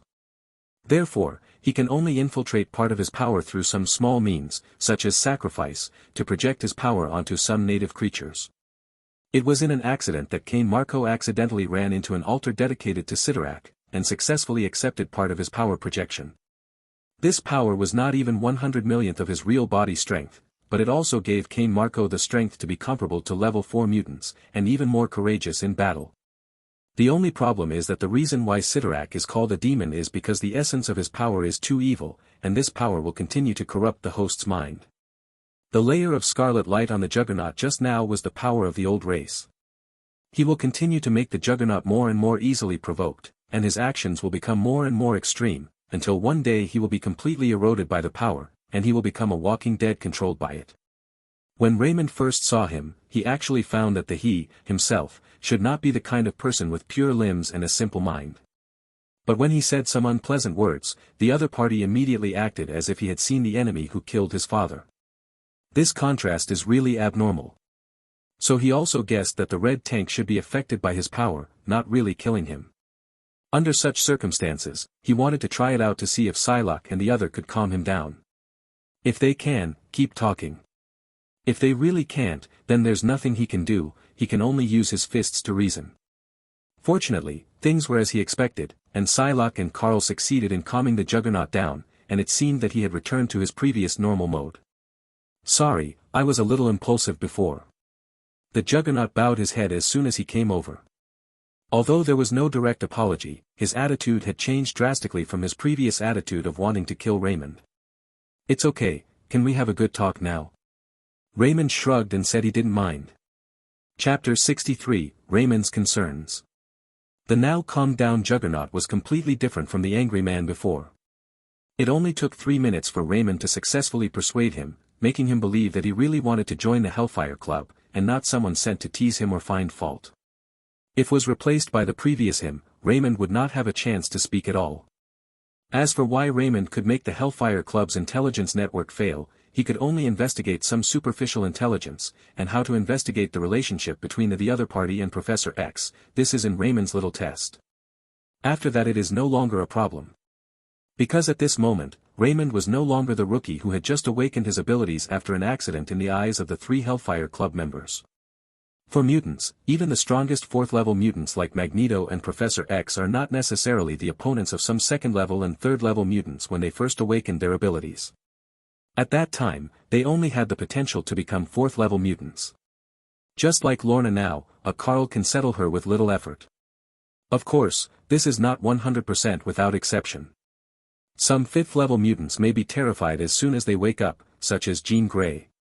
Another example is Raymond's good friend David. If someone really tried to provoke him to the death, there is no guarantee that he would not turn into a super psychotic in seconds. If it wasn't for worrying about this, the old dog, the Shadow King wouldn't have been dormant on David for decades, and he would have faded long ago. But these examples are too extreme, and there are not many cases in the history of mutants. Let alone Juggernaut, they haven't seen such an example with their own eyes. Even if they did, they wouldn't think that it was just a coincidence. Raymond was a special case of the billion. Therefore, in their opinion, Raymond at this time should have awakened his abilities long ago, but he has been disguised well and has not been discovered by anyone. For such a fourth-level mutant who has been awakened for many years, it is impossible to really have no special connections at all, so it is not surprising why he can investigate the relationship between the Juggernaut and Professor X. However, they dispelled their doubts so decisively, which made Raymond a little worried. Thinking of this, Raymond pondered and asked, "If I remember correctly, your Hellfire Club is actually an underground organization, and many members have other identities on the surface, right?" "Good." Juggernaut did not shy away from this. Except for Carl and several other core members who are resident in the club, the other core members basically have double or even multiple identities. Take Betsy as an example. She is the leader of a mutant organization in Europe, and she also cooperates with many underground organizations to run some industries in the black market. Don't listen to his nonsense, it's just a small organization that I just play with, and there are not many people. Psylocke was a little unhappy when she heard the example of her big friend, and glared at him and said, "Why don't you take yourself as an example? You're still number 2 in the Brotherhood of Mutants." Number 2 of the Brotherhood of Mutants. Raymond took this information down in an instant. He did know that in some Marvel universes, the Juggernaut was included in the Brotherhood of Mutants by Magneto, and became the second leader of the Brotherhood of Mutants. But he thought that since the Juggernaut of this world could become the Black King of the Hellfire Club, he should not have joined the Brotherhood of Mutants. He didn't expect these two identities to exist at the same time. As for Psylocke's situation, he was not surprised. The Psylocke in the X-Men movie universe was removed from her family background for some reason, leaving only her personal abilities, which naturally doesn't look very conspicuous. But in this world, she obviously has those two powerful brothers. With or without a background, the difference is not the slightest bit. Even if Psylocke doesn't act recklessly in the name of her brother, it's impossible for others to treat her as if she doesn't have any background. I think that since you can find out the relationship between me and Professor X, it's not impossible to find out the relationship between me and the Brotherhood of Mutants, so I haven't avoided this. He seemed to have nothing to do with himself. Taking precautions, the two casually exposed the other party's bottom line. Raymond was unmoved. So far, no matter what he said, or the information released by the Juggernaut and Spirit Butterfly which they self-exposed, in the final analysis, it's just some information on the table. Psylocke's biggest trump card is her two brothers, and Juggernaut's biggest trump card is his source of power. Apart from these, many people should know about other things. Moreover, these things obviously have nothing to do with the real secrets of the Hellfire Club. The two of them seemed to be completely defenseless in front of him, and they were just sending him a friendly message. Can't be true. Don't let Dr. Raymond see jokes, let's get down to business. Hearing Psylocke revealing his own backstory, Juggernaut didn't seem to care too much, but looked at Raymond with a slight smile and asked. "The doctor wants to ask me, why we are not worried that you have ulterior motives in joining the club, and since many core members of the club have multiple identities, how do we ensure that everyone is not selfish?" Seeing that the red tank was so straightforward this time, Raymond didn't bother to cover up, so he nodded slightly. Seeing that Raymond admitted that he was wondering about this, the three members looked at each other and laughed. Juggernaut smiled, "Let Carl answer this question for you." Raymond naturally didn't care, and shrugged. Carl didn't have any opinion on this, and smiled, because there is no need for guarantees. Huh? What do you mean? Raymond didn't quite understand this sentence. The existence of the Hellfire Club does not have any clear meaning in itself. We are not like the Brotherhood of Mutants, and we intend to make mutants the masters of the world. It's not like the X-Men. They have to let ordinary people accept the existence of mutants, so that the mutants can walk in the sunshine and fully integrate into the world of ordinary people.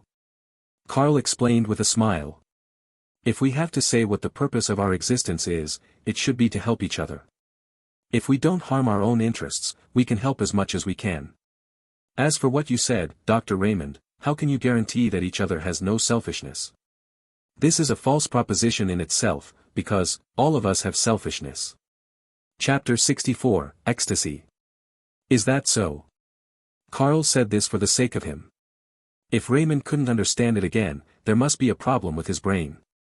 If the Hellfire Club situation is really what Carl said, then his concerns can indeed be said to be a false.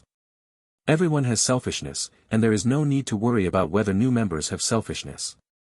However, this is the only way to explain why the core members of the Hellfire Club have various identities, but they still have little influence. The general situation is like this. If you want to join, Doctor, it is impossible for us to refuse you with your strength, but I still have to say some things up front to avoid unpleasant troubles in the future. Juggernaut took Carl's words, and explained a few words to Raymond succinctly.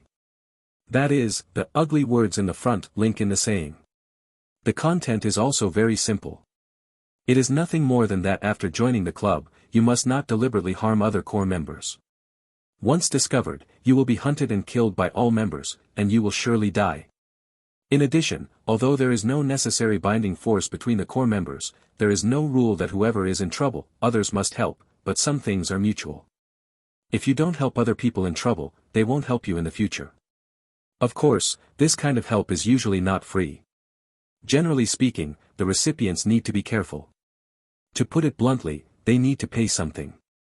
In general, the rules of the Hellfire Club are still very loose.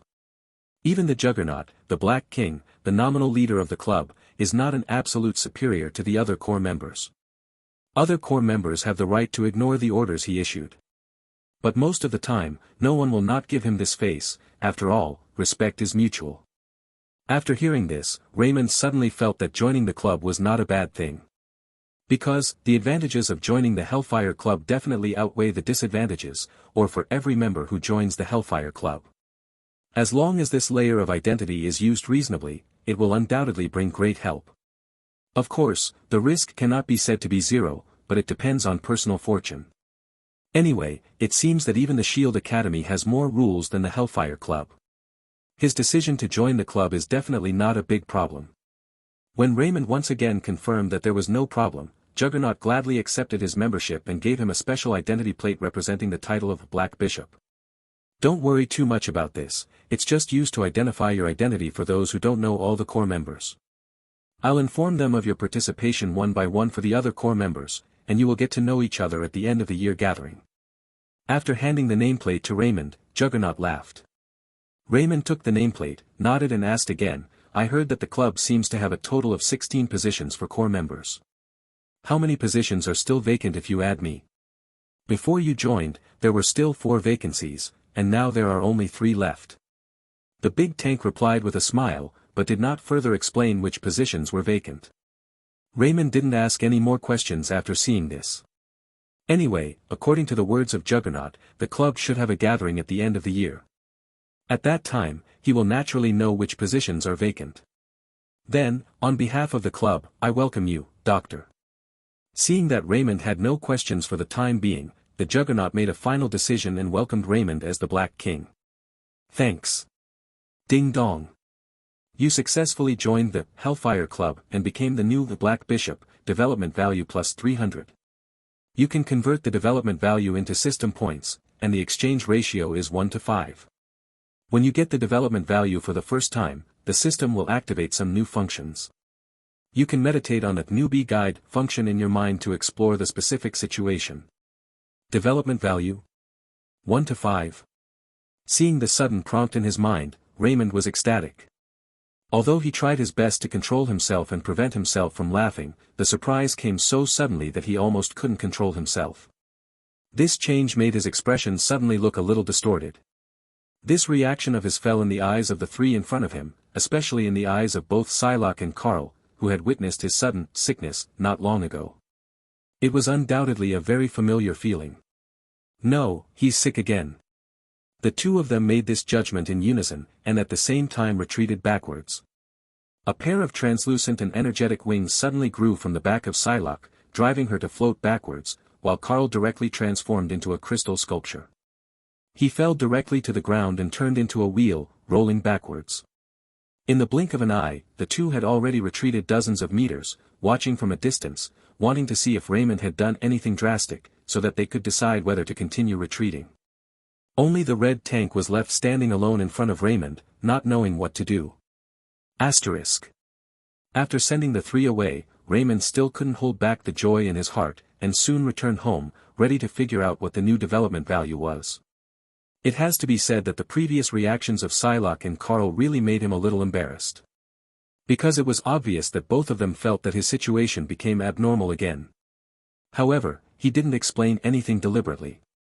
This kind of thing itself is getting worse and worse. Even if he bluntly said that he was not mentally ill, they would not believe it. Furthermore, this is itself a cover for his abilities. There is no need to solve this kind of misunderstanding, just let them go. What he cares more about now is the sudden development value. If this development value is just like the exploration value, then the system points are exchanged on 1-to-1 ratio, he will be very happy to get 300 points at one time, but he will definitely not lose his composure like before. But the problem is, the exchange ratio is actually 1-to-5. What is the concept of 1-to-5?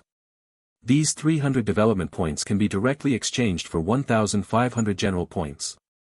He has met so many plot characters before, even with the unexpected surprise of Director Fury, the exploration value of the total harvest is only half of the harvest this time. With this harvest, no matter how unlucky he is, he can get another subpersonality on the same level as Tao Pai Pai.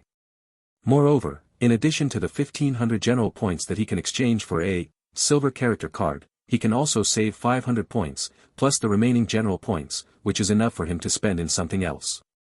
Chapter 65, The Second Silver Subpersonality. Sure enough, it's just as I initially guessed. Since even encountering the so-called plot character system will give rewards, there is no reason that interacting with them wouldn't give rewards. It seems that the reason why there's no response is because the previous level of interaction has not yet reached the standard determined by the system. This time, I joined the Hellfire Club directly, and I also became the Black Bishop, one of the core members of the club. Compared with the previous interactions, the impact is indeed much greater. In the bedroom, Raymond sat cross-legged, silently recalling the experience of the past few days. Since the first time he obtained the exploration value, he had guessed in this regard, thinking that the reward of the system could not be just for encountering a certain plot character so one-sidedly. If this is the case, why bother to create an operation to exchange exploration values for general points? Why not directly reward system points? Although the development value that suddenly appeared this time was unexpected, it was also reasonable. From the very beginning, he wanted to test whether there were other ways to harvest system rewards, but when he was in the hospital, the only one he could test on was David, and he didn't want to die, so he delayed it. After leaving the hospital, in fact, to a certain extent, he has been interacting with the so-called plot characters, including officially joining the S.H.I.E.L.D. Academy and so on. But it is a pity that these actions obviously did not meet the standard of the system. After a long time, Raymond wondered if he was thinking too much. Maybe the system really only has a reward method for encountering plot characters, and there is no reason to exchange exploration points for system points. It just happened to be set like this. Until the concept of development value suddenly appeared this time, he finally did not doubt. There is a 1-to-1 exchange ratio of exploration value, and naturally there should be other exchange ratios of 1 to something else value, otherwise, this setting of the system is really not reasonable. However, the way to obtain exploration value is not mentioned in Newbie Guide, although after the appearance of development value, there is a part of introduction in it, but it also does not include how to obtain development value. This situation should belong to Raymond himself to explore. In other words, my thinking is not wrong. Raymond touched his chin and pondered to himself, if I want to get rewards from the system, in addition to encountering different new plot characters, I do have to interact with them more, but the system determines if the interaction method for obtaining development points is enough. It's that simple, it has to reach a certain level. So, according to this example, if I can become a high-level executive of S.H.I.E.L.D. Academy or even its principal, can I also get development points? Or, destroying a certain organization, will the reward be higher? Raymond's thoughts diverged, and there were already many feasible routes for getting wool in his mind. Of course, whether it works or not, this still needs to be tried. But at least one more option.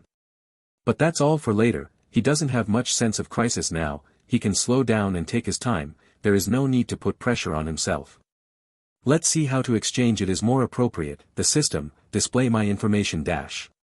The next moment, his data panel appeared in his mind. Host, Raymond. Strength, 2.4, Agility, 3.2, Constitution, 2.1, Spirit, 1.8. Abilities, Kuro's fighting skills. Exploration value, 390, Development value, 300. Subpersonality, 100 plans Kuro, Deathshot, Floyd, the world's #1 killer, Tao Pai Pai. Seeing that the exploration value in the data column has become 390, and there is an additional column of development value, in order to facilitate memory, Raymond directly converted all the exploration value and development value into system points. This leaves him with 1890 system points. This is called a sudden wealth. For him, who used to feel distressed when using 10 system points not long ago, but now he suddenly has nearly 2,000 general points, which has definitely reached the standard of sudden wealth. At this moment, Raymond deeply felt that his life has reached its peak. However, with emotion, it is still important to get down to business. System, exchange for a silver character card. After thinking for a while, he decided to exchange only one silver-level character card for the time being, and then decide whether to continue to exchange a few bronze-level character cards to try his luck after seeing the situation. Although there are still 890 system points left, enough for him to exchange 8 bronze-level character cards at one time. But the ordinary bronze-level subpersonality really doesn't mean much to him now. Unless exchanging for some abilities that don't overlap with the previous subpersonalities, or hitting the jackpot like when he got the Tau Pi Pi subpersonality before, otherwise, it's basically a waste. So just wait and see. Do you want to activate a silver character card immediately? Yes/no. Yes. Silver character card is being activated. Silver subpersonality, Akainu Sakazuki, successfully activated. Prototype background, Akainu Sakazuki, from the world of One Piece, the current fleet admiral. Red Dog? P.S. Akainu is literally Red Dog. Seeing that the subpersonality exchanged this time was actually Akainu, Raymond frowned subconsciously, but he didn't react as much as when he saw Tau Pi Pi's subpersonality last time. He really didn't like Tau Pi Pi, it was purely a personal feeling, while for Akainu, his feelings were a little fluctuating. When watching One Piece, he really didn't like Akainu because he was in the perspective of the protagonist. At least among the 3 generals of the Marines, Akainu is definitely the most annoying one. Whether it is the lazy Akiji or Kizaru, they are far more pleasing than an inhumane guy like Akainu. But from the perspective of the Marines, Akainu seems to be the only one among the 3 generals who has always been doing things in a down-to-earth manner. On the other hand, the blue pheasant, Akiji, and the yellow monkey, Kizaru, they are as ambiguous with the pirates, the one who is slippery all day long, and who can be lazy, all of which can be used as a negative typical. Anyway, Raymond is not so disgusted with Akainu now, and he has already turned around. Being able to exchange for Akainu is also quite satisfactory to him. Because Akainu is strong enough. The introduction is just a short sentence, the current fleet admiral. There is no redundant description, because this identity is enough to explain everything. Chapter 66, 3 Bronze Subpersonalities. Hello, translator here. I just wanted to tell you that this chapter was the one that took me the most time to edit out of the other 65, nearly 1 hour. Because, be it Journey to the West or Toriko, I have zero knowledge about them. So, I am not entirely sure of that Fist of the North Star. However, I searched for the Livebearer thing and it was somewhat easy. Therefore, sorry for any inconvenience. And lastly, please support. As Mr. Zhou Shuren said, the shorter the number of words, the bigger the matter. For Akainu, who has become an admiral, no other words are needed to describe him, because the words fleet admiral are enough to set off his status and strength. No one who can become a fleet admiral or just an admiral is a mediocre person. Therefore, Raymond was not worried that Akainu's strength was not in line with the grade of his silver-level subpersonality. Anyway, according to Raymond's own feeling, Akainu's strength is much higher than that of Tau Pi Pi. Especially in terms of vitality, 10 Tau Pi Pius are not as good as 1 Akainu. In One Piece world where there is no domineering presence, a person with Logia-type Devil Fruit ability is basically half an undead.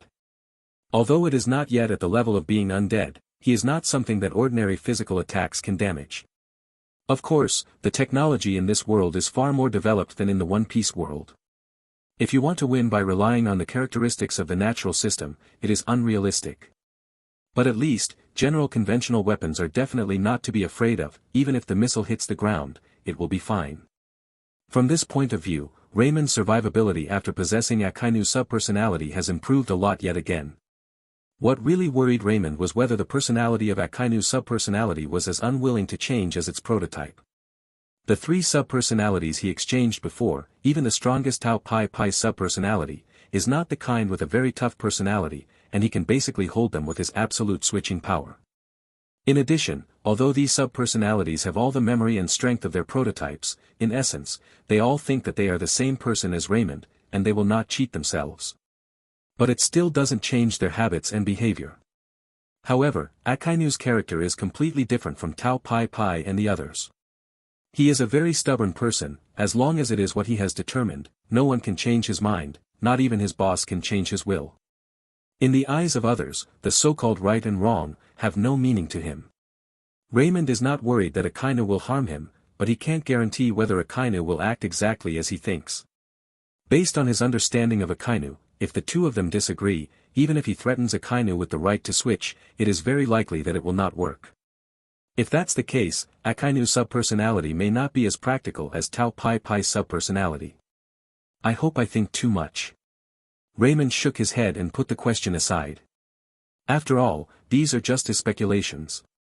Maybe, maybe not, no one can tell. Even if it is really unfortunate that his prediction is correct, as long as he reasonably switches several subpersonalities, he should be able to avoid the embarrassing situation of disagreement to the greatest extent. It depends on his personal ability. There are 890 general purpose points left, and more than 500 points are more than enough to spare. Then exchange a few more and try my luck. After taking a look at his information panel, Raymond finally couldn't control his exchange desire, and decided to exchange 3 bronze-level character cards in one go to try it out. System, exchange for 3 bronze character cards. Soon, 3 new bronze-level character cards appeared in the inventory. Do you want to activate bronze character card immediately? Yes/no. Activate all. Raymond didn't hesitate. Bronze character card is activating. Bronze subpersonality, Fist of the North Star, successfully activated. Prototype background, Fist of the North Star, from the world of Journey to the West, can imitate the attacks of different monsters through boxing, and is also known as the 3 major exorcists. Bronze subpersonality, Underground Cooking World Boss Livebearer, successfully activated. Prototype background, Underground Cooking World Boss Livebearer, from the world of Toriko, the 17th chef in the world, the previous owner of the gourmet casino, has the technology to absorb other people's memories, and masters a lot of cooking techniques at the same time. Magical swordsmanship that doubles the combat. Bronze subpersonality, Hellblazer John Constantine, successfully activated. Prototype background, Hellblazer John Constantine, from the DC world, is one of the most well-known mages in the DC world, an encyclopedia of humanoid magic. Raymond felt his heartbeat pause for a moment. When he saw that the first person to be activated was the subpersonality of the Fist of the North Star of the world of Journey to the West, his heart did not fluctuate, because the strength of this person was not so outstanding. Although he is also known as the 3 major exorcists, his strength is obviously much weaker, and his attack method is too simple, and he has no uniqueness at all. Needless to say, compared with Tao Pai Pai's subpersonality, there is no advantage to him just compared to the subpersonality of Kuro. The only bright spot is probably that he is an experienced exorcist. If he encounters a supernatural incident in the future, maybe he can play a role.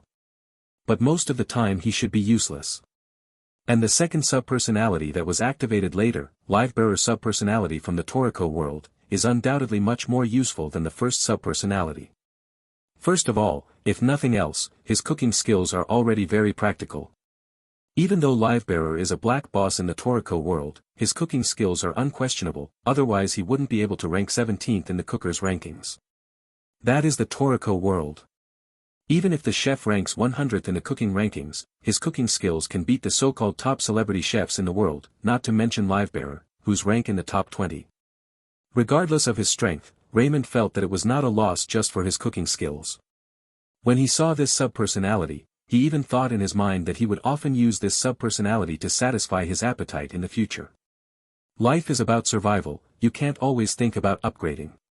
What's more, Livebearer is not just a top cook. The magical knife skills he masters also have many strange effects.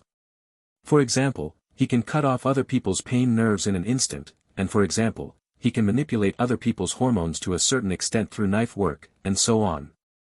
All of these can save lives. In general, he can fight and save people, but he is best at cooking. However, a subpersonality of Livebearer was far from enough to make Raymond's heartbeat pause for an instant.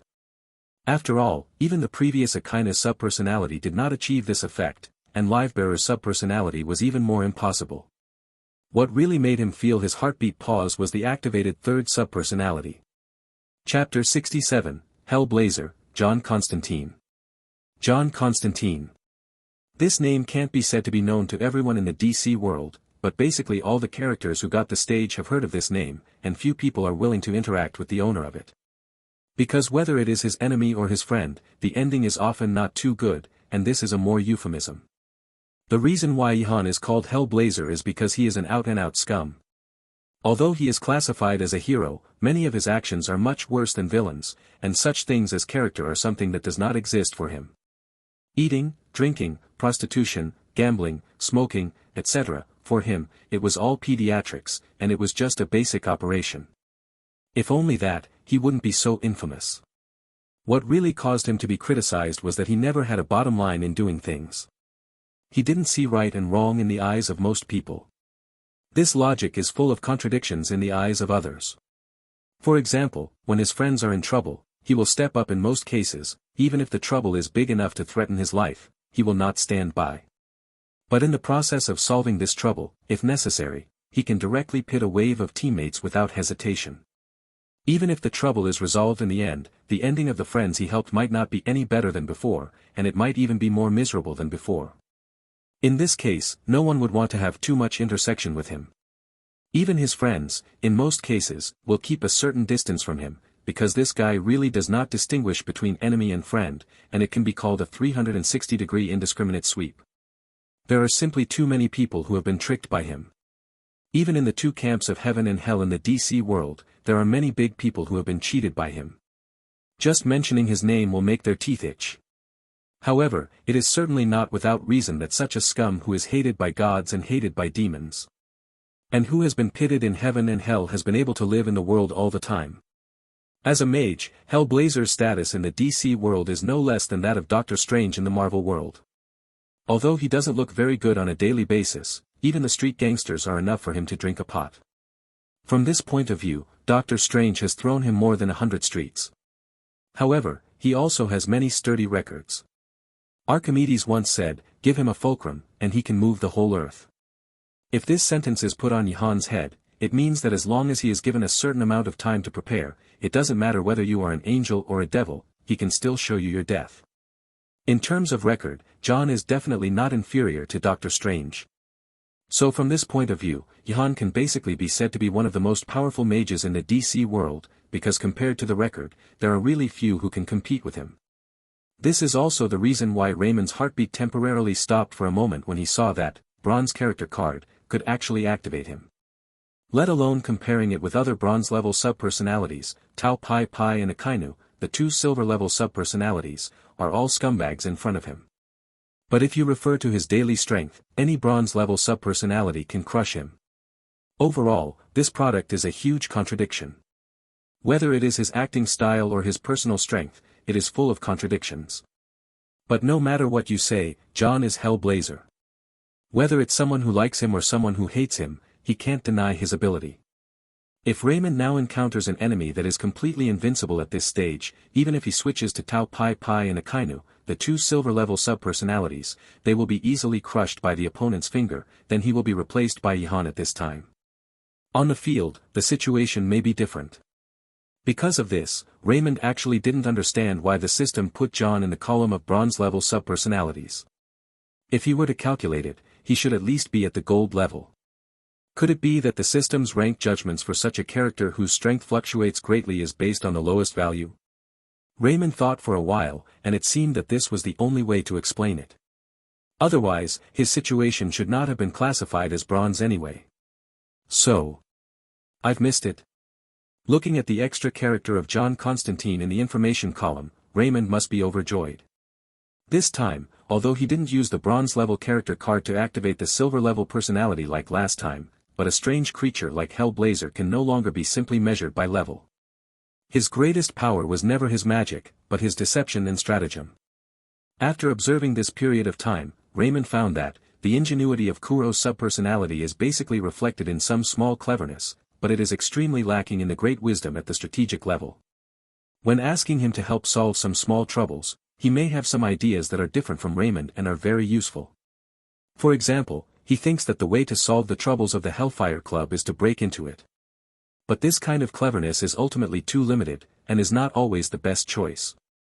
Johan's subpersonality is exactly the opposite of Kuro's subpersonality, and his appearance can be regarded as making up for this lack. It's just that he also has a lot of concerns about his subpersonality. Just as he wasn't sure if he could hold Akainu's subpersonality, so was Hellblazer's subpersonality. If there is trouble and let Johan's subpersonality take action, Raymond must confirm in advance whether people close to him will be involved in this matter. A little negligence can lead to big mistakes. Another big thorn. Raymond rubbed his temples, thinking with a headache. Asterisk. In a Thai restaurant not far from the Tri-Wing building. Colonel Stryker was sitting alone in a private room eating, looking like he was waiting for someone.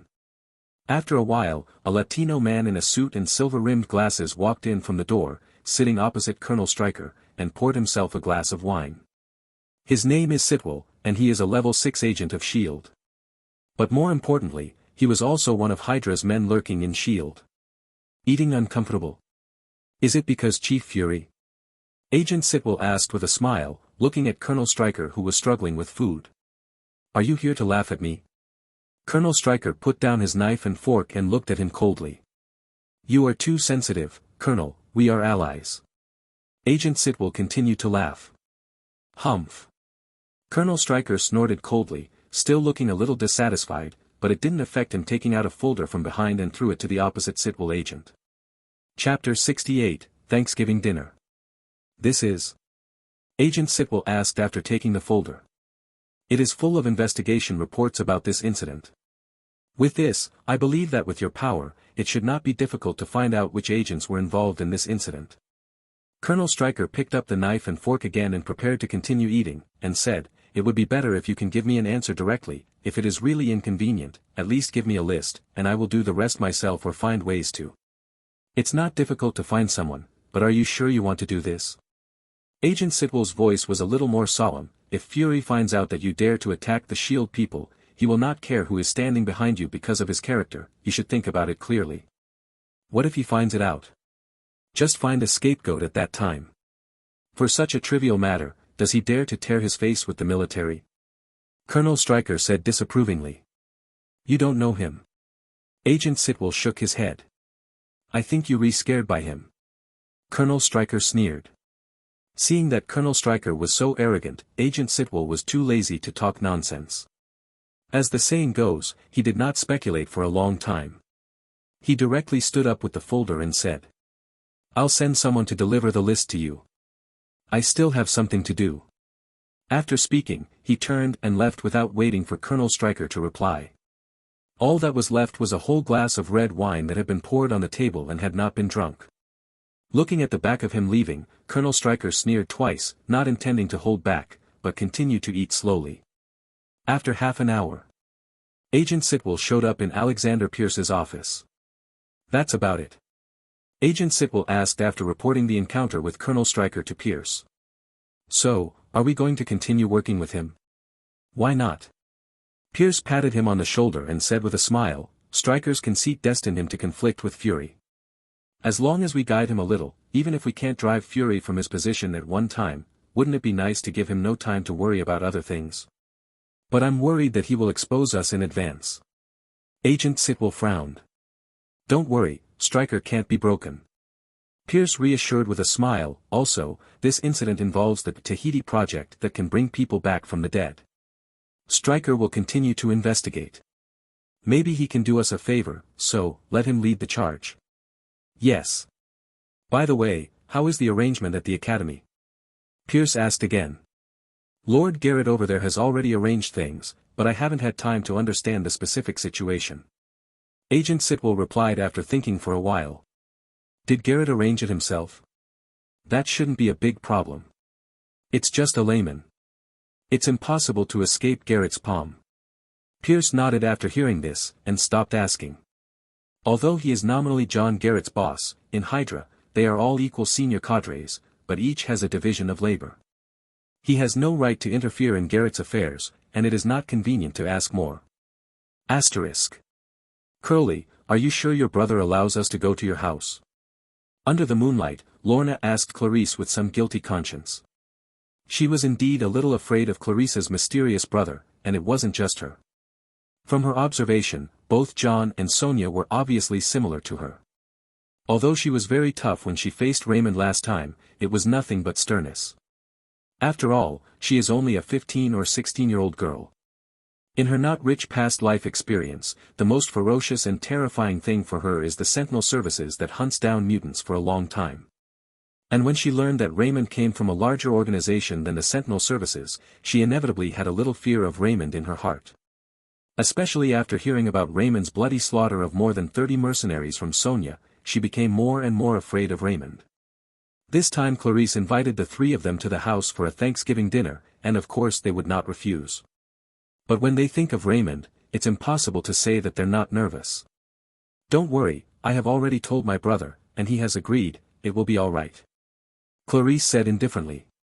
Unlike a few friends, although Clarice witnessed Raymond's bloody record with her own eyes, Raymond was her brother after all, and Raymond was the one who killed because he secretly protected her. After the initial shock, she quickly adapted. The two also reached an agreement that Raymond would not tell Fong Mo and his wife that she had become a mutant for the time being, and she also pretended not to know Raymond's power. This Thanksgiving dinner was very special for their family. Because Raymond has returned safely. In order to celebrate, Fong Mo and his wife decided to make this dinner a little more lively. Not only did she invite relatives, she also asked Raymond and Clarice to call their friends too. Clarice's first reaction was to call Lorna, John, and Sonia, because she knew that her little friends had not experienced the warmth of home for a long time. Some of them were driven out of the house because of their disgust by their family members, and some of them ran away from home in order not to implicate their family members. On the special day of Thanksgiving, it is usually a time for family reunions. Clarice also wants to share her own warmth with her friends. Of course, she also considered whether Raymond minds the question of whether a few friends come to the door, so she did ask Raymond in advance, and Raymond did say that it didn't matter. If not, she wouldn't dare to bring a few friends home. Ding dong. When the doorbell rang, it was Mother Roland who opened the door.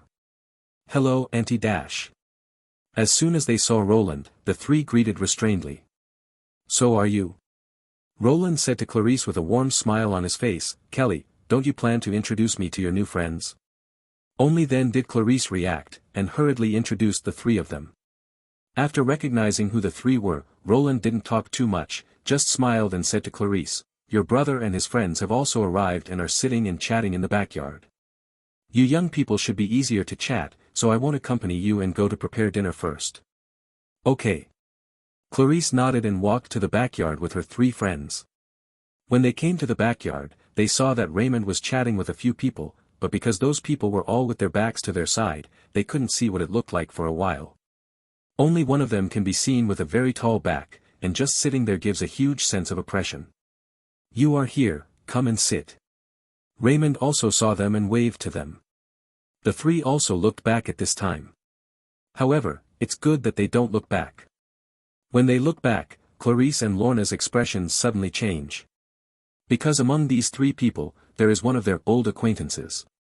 Chapter 69, You Are Like Your Father. This old acquaintance is none other than the mysterious man from the Hellfire Club who followed Clarice all the way last time and is said to be a core member of the Hellfire Club. They didn't know Carl's name, but that didn't reduce their fear of Carl. Why is this guy here? Lorna and the others, even Clarice, who is the host, doesn't understand why the guy who troubled them last time appeared in her house, and it seems that he has become Raymond's guest as he was chatting and laughing with Raymond. Among them, John's reaction was the most intense, and he subconsciously wanted to find out if there were any weapons around him. Unlike Lorna and Clarice, John has been betrayed more than once, and he has seen too many mutants betrayed by those closest to them. His experiences taught him to never underestimate the sinister nature of the human heart. Even if Raymond didn't sell his younger sister, it is very likely that the three of them except Clarice would be used as bargaining chips with each other. This is not impossible. Besides, they are not related to Raymond, so it's not surprising that Raymond really wants to betray them. Of course, John's reaction was clearly seen by Raymond, as well as Kane and Carl, who had not had time to leave Richmond after being invited by him. Except for Carl, Kane and Betsy had never seen Clarice and the others among the three of them. But they also talked about the previous things when they chatted earlier, so it is not difficult for rhetorically two of them to guess that these little guys are Raymond's sister and her friends. Can you use your brain? If we really want to arrest you, why bother to invite you to my house? Raymond shook his head and smiled. Come and sit, don't stand there stupidly. Saying that, Raymond pointed to the vacant turf beside him. Due to the large number of people, Raymond and the others didn't bring chairs over, and just sat on the grass in the backyard. At this moment, there are still a lot of vacancies on the turf. Hearing what Raymond said, John and the others recovered from the initial shock and found that it was indeed what Raymond said. If Raymond really wanted to cooperate with the Hellfire Club to deal with them, he really didn't have to call them to his house, he could find them by directly following Clarice. After thinking about this, they found a vacant seat and sat down with a hint of hesitation. Brother, you are.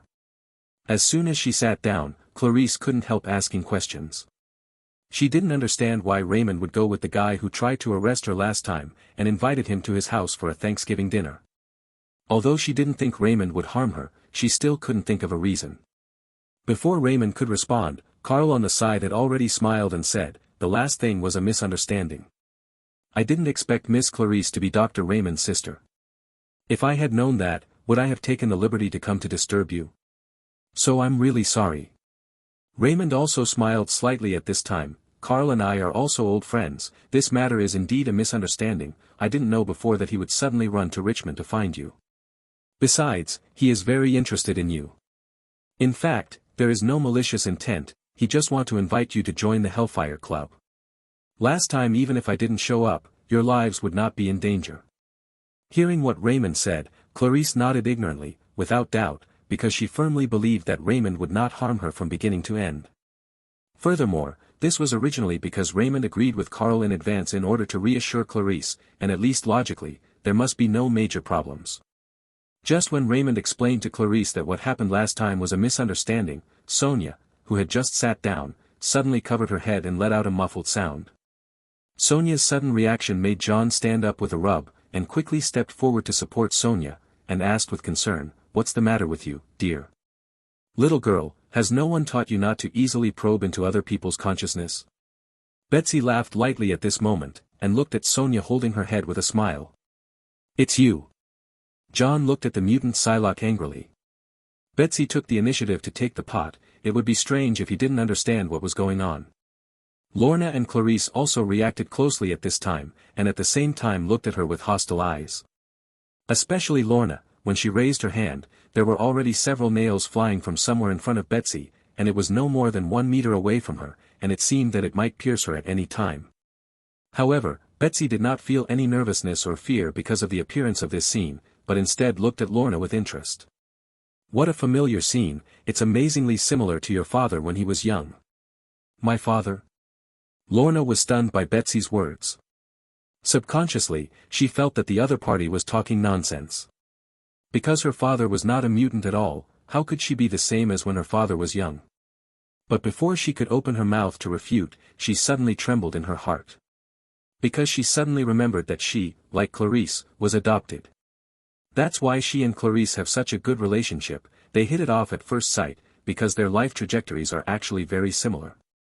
All were adopted and all were mutants. To put it differently, it is probably that her ability was awakened earlier. In order not to implicate her adoptive parents, she chose to run away from home and wandered outside, and Clarice's ability was just awakened. But in any case, she was indeed adopted. The strange woman in front of her suddenly said that she was strikingly similar to her father when he was young. She wanted to push back on the spot, but when she remembered her own experience, she hesitated. However, considering that the strange woman in front of her is currently unknown, she did not immediately believe the other party's words, but retorted stubbornly. "Don't talk nonsense, my father has no ability at all. You don't know your own background, do you?" The smile on Betsy's face became brighter and brighter, as if she had discovered a new continent, and she turned her head to look at the red tank and asked, "Don't you have heard that he has a daughter?" "Don't look at me, I don't know anything." Kane looked into the distance, non-committal. Seeing the reaction of the red tank, the smile on her face became brighter and brighter, is it an illegitimate girl? TSK TSK TSK, I really didn't see it coming. What the hell did you do to Sonia? Betsy talked in a fog, but it angered John, who was worried about Sonia's condition.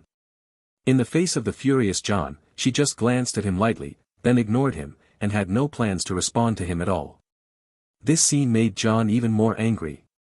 John, don't be impulsive, I'm fine, it's my fault. Sonia had already gotten better at this time, and hurriedly grabbed John and motioned him not to act impulsively. Chapter 70 shocked Lorna. In order to prevent the situation from getting worse, Sonia, who had recovered, quickly explained to John in a low voice, and then John understood what was going on just now. It turned out that after Sonia sat down, she habitually planned to use her abilities to sense whether the three were malicious to them. She didn't expect to meet Betsy, a mutant who also has psychic abilities, and her psychic abilities are obviously much stronger than hers. Not only did she discover her detection, but she also gave her a small lesson. She suddenly hugged her head in pain just now, because Betsy's counterattack caused the ability to backfire. After listening to Sonia's explanation, John also realized that Sonia might really be unreasonable in this matter, because rashly using psychic abilities on others is an offensive behavior in itself. Although there is no law that prohibits the use of psychic abilities on others at will, there have been some established tacit understandings in the circle of mutants for a long time. For example, if you use psychic ability directly on others without their consent, it is basically equivalent to directly declaring war, and there is nothing to talk about. Betsy didn't turn around because of Sonia's unreasonable actions, but just gave her a small lesson, which was definitely merciful. In this case, his reaction just now was undoubtedly a bit ridiculous. Sonia's actions just now are definitely not intended to offend, I apologize to everyone for her. John, who realized that he had made a big joke, said a little embarrassedly. Forget it, it's over. Betsy waved her hand casually, glanced at him lightly, and said, however, if it wasn't for Dr. Raymond's house, you would have been dead by the way you talked to me just now. And you, little girl. When she said this, she looked at Lorna again, and showed a smile. Next time if you want to shoot at someone, you will either kill with one strike, and don't put on a threatening posture like this again, because doing so won't do anything except getting yourself killed. Before the words fell, the nails in front of Betsy were suddenly wrapped in a translucent purple light, and pulled these nails to Lorna's eyes instantly. During this period, Lorna was shocked to find that her control over the nails was completely unable to stop the purple light from pulling the nails, and she could only let the nails hit her. Of course she knew what that meant. If this strange woman in front of her was really hostile to her just now, she could kill her in an instant, but she couldn't stop her even a little bit. Okay, don't scare her. Raymond shook his head and chuckled. Betsy heard the words, and then smiled and dissipated the purple light, letting the nails fall to the ground. Lorna was still immersed in the panic brought about by that sense of powerlessness, and she couldn't come back to her senses for a long time. John, who saw this scene, was no better shocked than Lorna. Although the woman didn't really hit them hard, but through the brief confrontation just now, he could also understand how terrifying she was. It can completely suppress Lorna in the confrontation of abilities, making Lorna powerless to fight back, and also has a more powerful psychic ability than Sonia. What kind of terrifying strength is this? John has seen many mutants, but among the mutants he has seen, none of them seem to have the power of this woman. If she is hostile to them, she will be able to kill them all without any effort, not to mention that there is next to her Carl who makes him and Lorna helpless, and a person who just looks like a tank. Although John didn't know the Juggernaut, considering the fact that mutants were divided into groups, he didn't think that him, who could accompany Carl and Psylocke, would be a pushover. It was only now that he finally believed that these people were really not hostile to him and others. Now that we're done saying hello, can we sit down properly? Raymond gave them a step. After seeing the strength of Betsy, how could John and the others dare to have any opinions? Even Lorna, who had just recovered, sat down honestly, and did not dare to mess around again. Seeing that these little guys finally stopped, Raymond shook his head and smiled, but he didn't care too much. It just played the role of the host and helped them introduce each other. With Raymond, the host, and Carl, the atmosphere quickly became harmonious. In particular, Clarice and Lorna quickly became acquainted with Betsy. However, this is not because of how approachable she is. People like Carl who are familiar with her know that this Black Queen always looks at people through nostrils. Even within the Hellfire Club, there are not many people who can let her down. The reason for this is that, on the one hand, she has a very high status in the Hellfire Club, and her strength is not simple.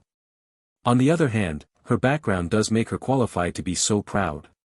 And she will put down her dignified air before Clarice and Lorna. Of course, it's because these two little girls are the same kind of person as her to some extent. Lorna's ability, and her familiar aloof temperament, made it hard for Betsy not to associate her with the mutant underworld boss. Her real age is much older than she looks, and she is also an old acquaintance with Magneto, and has dealt with him many times. What's more, there is also the Juggernaut between them who has a good relationship with both sides. If Lorna is really Magneto's daughter, even if it's not for Raymond's face, she won't embarrass her too much. Not to mention Clarice. Raymond is now in his own house, and he is still a psychopath with unfathomable strength. Clarice has such a brother, who would want to provoke her? For Clarice, having her brother, Raymond, is her biggest background. In general, whether it is Clarice or Lorna, they are all members of the clan with a man on it. She saw her own shadow in them, and of course she lost her air. However, for the couple John and Sonia, she was not so approachable, and she never looked at the two of them in the first place. It's not just her, Carl is almost the same. It's just that Carl is not as self-willed as she is, at least on the surface, he has done enough. However, John is not a fool, and he soon saw the situation clearly, and the expression on his face became a little unnatural. Sonia keenly noticed her boyfriend's strangeness, held his hand, and asked him if he was okay with her eyes, but John, who was in a very bad mood, didn't want to respond at all. John's strange reaction, except Clarice and Lorna, the two little girls who didn't know much about the world, didn't notice, the rest of the people noticed. Raymond is no exception. But he didn't bother to pay attention to it, saying something bad. How could John want to keep his business behind? At this moment, the red tank suddenly stood up, turned his head to his side and said, "Walk with me." Okay. Raymond saw that the red tank should have something to talk to himself alone, and he did not refuse. Chapter 071, Take a group of old men with you. Is what you told me about your patient before true? Red Tank asked after the two of them walked aside. Please. Of course it's true. There's no point in lying to you about this, right? Raymond spread his hands. But I've never heard that he has children. Red Tank frowned slightly. Because even he himself doesn't know that he has such a son. Raymond smiled and said to Lorna, just like Magneto doesn't know that he has such a daughter. Red Tank glanced at Lorna with a thoughtful expression. Where is that child now? Is he still in the hospital? Red Tank asked again. I'm not sure about this. Wait, are you trying to use him to blackmail Professor X? Red Tank denied, there will eventually be a result between me and him, but I haven't gone so far as to use my children to threaten people. What I want is to destroy everything he has built with my own hands and let him kneel before me and confess to me. When he said this, a hint of scarlet flashed across Red Tank's eyes. Raymond shook his head and said, I don't know what grudge between you two makes you so reluctant to let go, but I personally suggest that you don't involve David in this matter. Oh. Red Tank heard the implication of Raymond's words. David's potential is terrifying. Raymond only said one sentence and stopped talking. It's scary. Red Tank was stunned by Raymond's choice of words. He subconsciously felt that this was alarmism. But then I thought about it, the Raymond in front of me was a level 4 mutant. How terrifying could a level 4 mutant call him terrifying potential? Raymond probably saw that Red Tank wanted to continue asking, so he stopped him in advance and said, Don't ask me about other things, I don't know. What I can tell you is not to provoke him. I understand. Red Tank nodded slightly. But looking at him, Raymond felt that he didn't really listen. He's lying. Suddenly, a slightly hoarse voice sounded in Raymond's mind.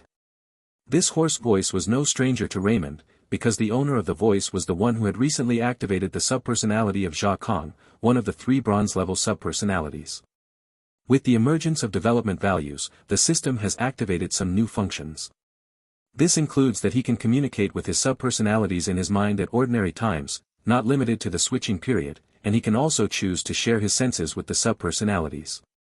Of course, he can stop at any time if he wants to. The system did not give this function a name, but Raymond named it the "carry a group of grandpas with you" function. When the subpersonalities discovered this new function that was a benefit to them, they immediately started consultations with Raymond and strongly requested Raymond to turn on more sensory sharing. Even Akainu's subpersonality, which Raymond thought was the most difficult to deal with, expressed his wishes to Raymond. As long as Raymond is willing to turn on sensory sharing frequently, he can guarantee that he will obey Raymond's orders as much as possible without violating his own bottom line, and will not fall off the chain at critical moments. Faced with the requests of the subpersonalities, Raymond did not go too far and reached an agreement with them. As long as privacy was not involved in some situations that Raymond considered inappropriate, he would enable sensory sharing. He didn't think the subpersonalities' demands were outrageous. You can't let the horse run without giving it grass, right? Even if he has the absolute right to switch, he cannot guarantee that these subpersonalities will not cheat and play tricks. After all, besides the right to switch, he has no other means of sanctioning these subpersonalities. If you give it some sweetness at this time, of course the effect will be better. Therefore, when Raymond had just communicated with Red Tank, his subpersonalities were also watching the whole process. Did you see it too? Raymond thought silently in his mind. It's so obvious, even if you don't see it, it's hard. Crow's subpersonality said in a frivolous tone in his mind, if I'm not wrong, although he won't use that David as a hostage, it's very likely that he won't use David as a hostage. He might be used against his father. Inciting father and son to fight each other. Exciting. Lebu Bayala's subpersonality laughed. Why take advantage of family ties? It's so boring. Deadshot subpersonality sighed. What are you talking about? The subpersonality of the demon conqueror was confused. As a 100% reckless man, he didn't get any useful information from the scene just now. He was just watching the exchange between Raymond and Red Tank. Humph. A guy who only knows how to use such small means can't achieve anything big.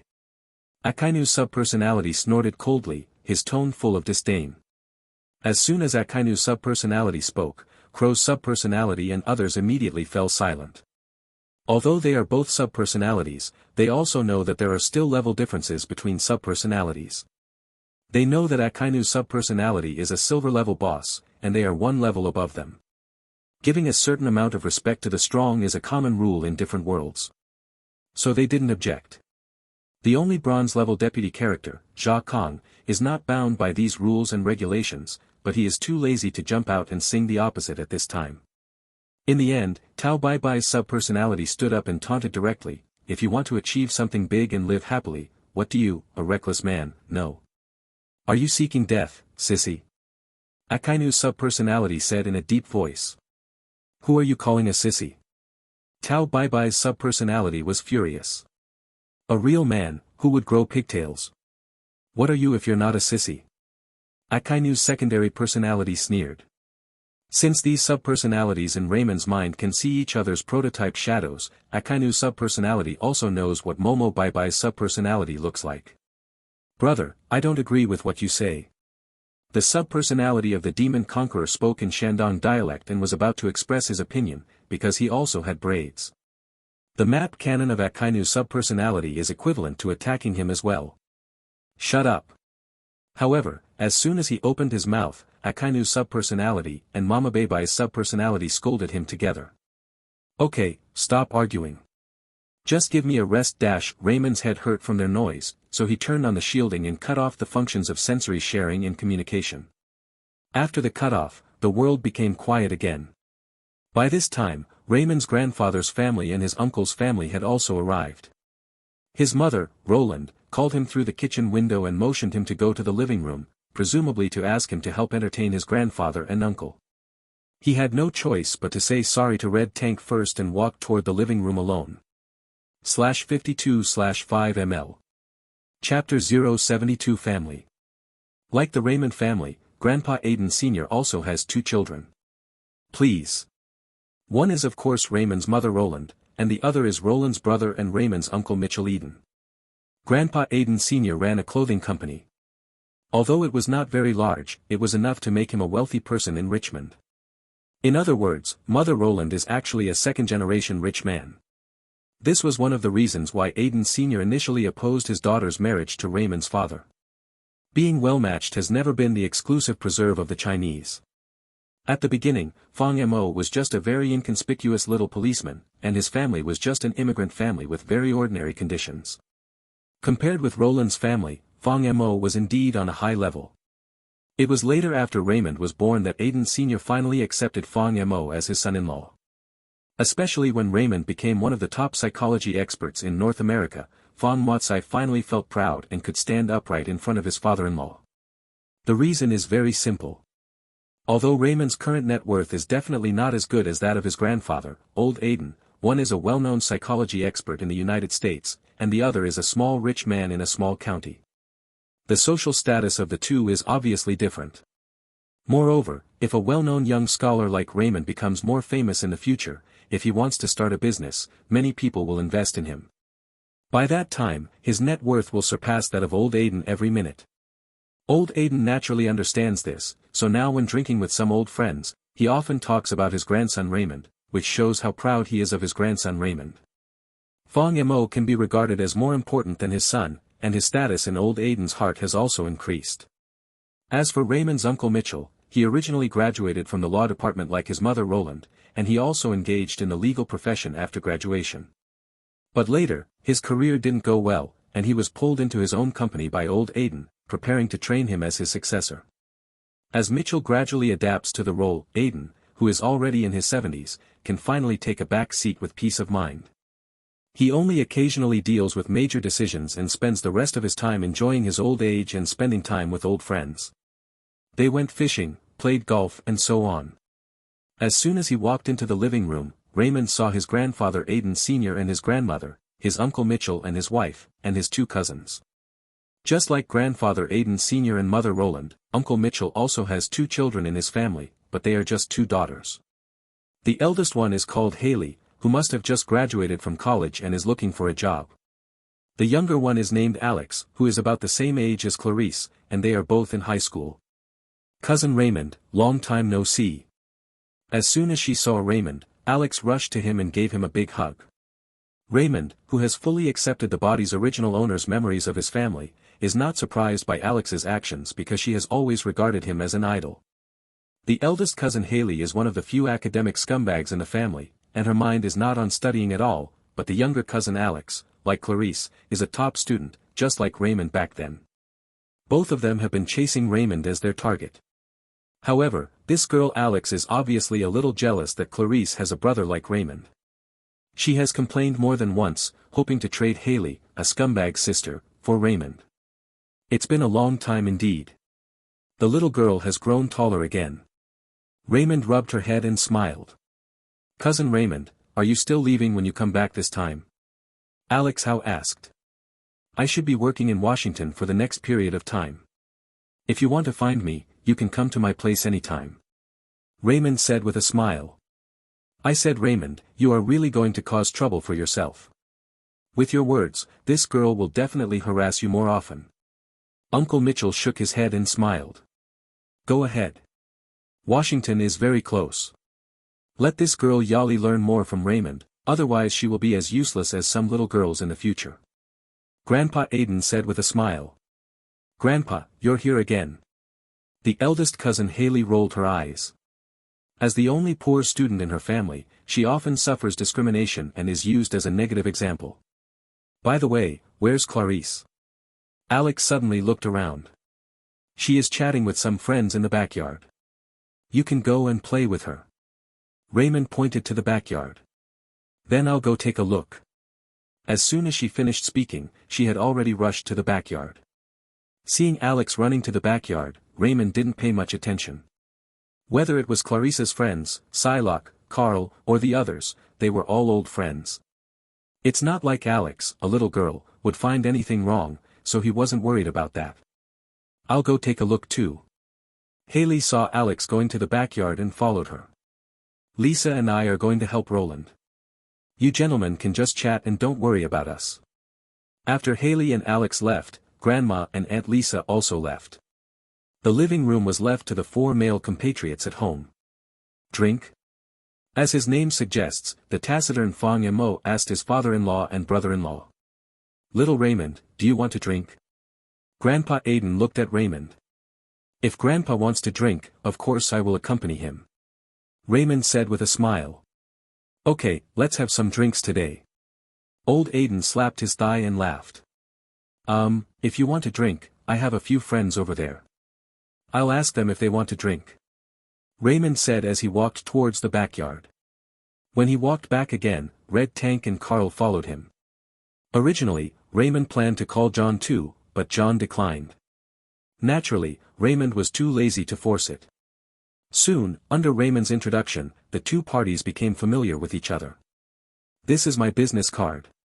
If you two need cooperation in the clothing industry in the future, you can contact me at any time. Halfway through the drink, Uncle Mitchell suffered from an occupational disease and handed over his business card. Raymond originally wanted to stop him, but unexpectedly, Carl took the business card skillfully and handed it back. A business card was given to Mitchell and said, "Clothing industry." No problem. Several companies under my control are involved in the clothing industry. There will definitely be opportunities for cooperation in the future. Mitchell took the business card, looked at the title on the card, and subconsciously read out in a low voice, Chairman of Weldon Group. Weldon Group. He read it in a low voice at first, but soon as if he suddenly remembered something, his voice suddenly rose and he said it again in an unbelievable tone. After he finished speaking, he also realized that he had lost his composure and quickly expressed his apology. Old Aiden originally wanted to scold him, but before he could say the scolding, he suddenly thought of something and looked at Mitchell and asked, "Which Weldon Group?" "It's the one you think of, Dad." Mitchell's throat rolled and he looked a little nervous. Hearing his son's answer, old Aiden also lost his mind slightly. When he came back to his senses, the father and son looked at each other and noticed the shock in each other's eyes. They were speechless for a long time. /52/5 ml. Chapter 073. Still poor ahem, am I the only one who doesn't know what the Weldon Group is? Raymond coughed twice. Please. The taciturn Father Fong Mo also raised his hand honestly, saying that he was completely unaware and had no idea what they were talking about. But Red Tank obviously seemed to know about this Weldon Group. He was not surprised at all by the reaction of old Aiden and his son, and just took another sip of wine to himself. Uncle Mitchell acted as the commentator at this time. Weldon Group is one of the top 10 local municipal groups in Virginia. Its subsidiaries span multiple industries such as clothing, catering, and tourism. For example, Poker Men's Wear, which is more common in Richmond, and Nander's Chain Fried Chicken, are both well-known brands under the Weldon Group. When Mitchell said this, he still had an unreal feeling. If the Carl in front of him is really the chairman of the Weldon Group as he said, his net worth is at least several $billion, even based on the lower shareholding ratio. The entire clothing company founded by Aiden Sr. is worth less than 1% of his net worth. With this level of rich people, the old Aiden and his son could see each other quite a bit. At most, they would attend some dinner parties and activities together. It was almost impossible for them to have further interactions, let alone the other party taking the initiative to come to their home as a guest. Because the two parties are no longer of the same class. Like old Aiden's friends, they are basically small bosses who have taken a back seat, and they are rarely the same as working-class white-collar workers. Suddenly, a big boss from a city group came to the house, and he appeared as a friend of his nephew. He had always been very polite to the family. No wonder Mitchell felt that all this was a little unreal. With his eyesight, it was not difficult to see that Mr. Carl, who was suspected to be the boss of the Weldon Group, showed great respect for Raymond and a strong man named Kane from the beginning to the end. Although I didn't deliberately try to please, I basically put myself in a lower position. This cannot be explained by modesty. Does a big boss of a city group with a net worth of several billion need to be like this? Although Raymond, the nephew, is well known in academia and is also a top-ranked psychology expert, he is not so awesome that the big boss of a city group should treat him like this, right? No matter what Mitchell thought, it felt unreasonable. Not to mention old Aiden, his son has a more vicious eye and has long seen that Carl's attitude towards Raymond is very low. At first, he thought that this Carl was Raymond's subordinate, or a friend who wanted to curry favor with Raymond. I never expected that Carl would be the boss of the Weldon Group. To be honest, both father and son actually doubted whether Carl was a liar. Because judging from Raymond's reaction, it was obvious that he didn't know that Carl was the boss of the Weldon Group, and it was obvious that the two were not very familiar with each other. In this case, if this Carl is really the boss of the Weldon Group, they can't think of any reason why Carl needs to lower his profile like this. However, the reason why old Aiden and Mitchell had this suspicion was because they didn't know Carl's other identity, the Black Knight, a core member of the Hellfire Club. Raymond, who knew Carl's details, would certainly not think that Carl was talking nonsense. However, it would be nonsense to say that he was not surprised at all that Carl was actually the boss of a city group. After listening to his Uncle Mitchell's introduction, Raymond looked at Carl with a surprised look on his face and said, "How come you are so rich? Why didn't you tell me earlier? You didn't even ask." Carl shrugged and said it was not my fault, and smiled nonchalantly. "Besides, with Miss Betsy, I don't dare call myself a rich person. If you want to hate the rich, you have chosen the wrong person. Betsy, do you still have money?" Raymond glanced in the direction of the backyard and asked in surprise. "There is no possibility at all." Carl shook his head. After hearing this, Raymond finally understood why the Hellfire Club was nicknamed the Mutant Power Group again. Carl, who should be considered very low among the core members, has a net worth of at least several $billion and controls a large-scale municipal group. And judging by that, his net worth is not worth mentioning compared to Spirit Butterfly. There is no possibility. If Lingdy's net worth is only 2 or 3 times that of his, it certainly can't be called impossible. This proves that Psylocke is definitely the kind of invisible super-rich man. Judging from this situation, most of the core members of the Hellfire Club are probably rich people like them who are extremely wealthy and have millions of dollars. In the gold standard European and American societies, in addition to emerging industries, wealth is often most directly related to politics. The Hellfire Club, which controls so much wealth, naturally also has huge political influence. It is no wonder that they have been able to stand for so many years. Raymond used to think that he could be considered a rich man now, at least his net worth was not lower than that of his previous life. Looking at it now, I am still poor. While Raymond lamented that he was still too poor, old Aiden and Mitchell and his son looked at each other again, and both saw the suspicion in each other's eyes again. Originally, a man named Carl who claimed to be the chairman of Weldon Group made them a little unbelievable and secretly wondered if he was a liar. However, they did not expect to hear what Carl meant. The female friend Raymond invited this time was actually rich, and it should still be the kind that is many times richer. Billions of dollars and many times more money, how much is that? Why does this keep getting more and more outrageous? If it weren't for the fact that Carl was Raymond's friend, they might have started questioning him. Following the hint from his father Aiden Sr., Mitchell patted Raymond on the shoulder and said, "Raymond, come upstairs with me. I have some matters concerning the company's personnel that I want to consult with you for your opinion." "Okay." Raymond did not refuse. In fact, it was not that he had not noticed the changes in the expressions of his grandfather and uncle.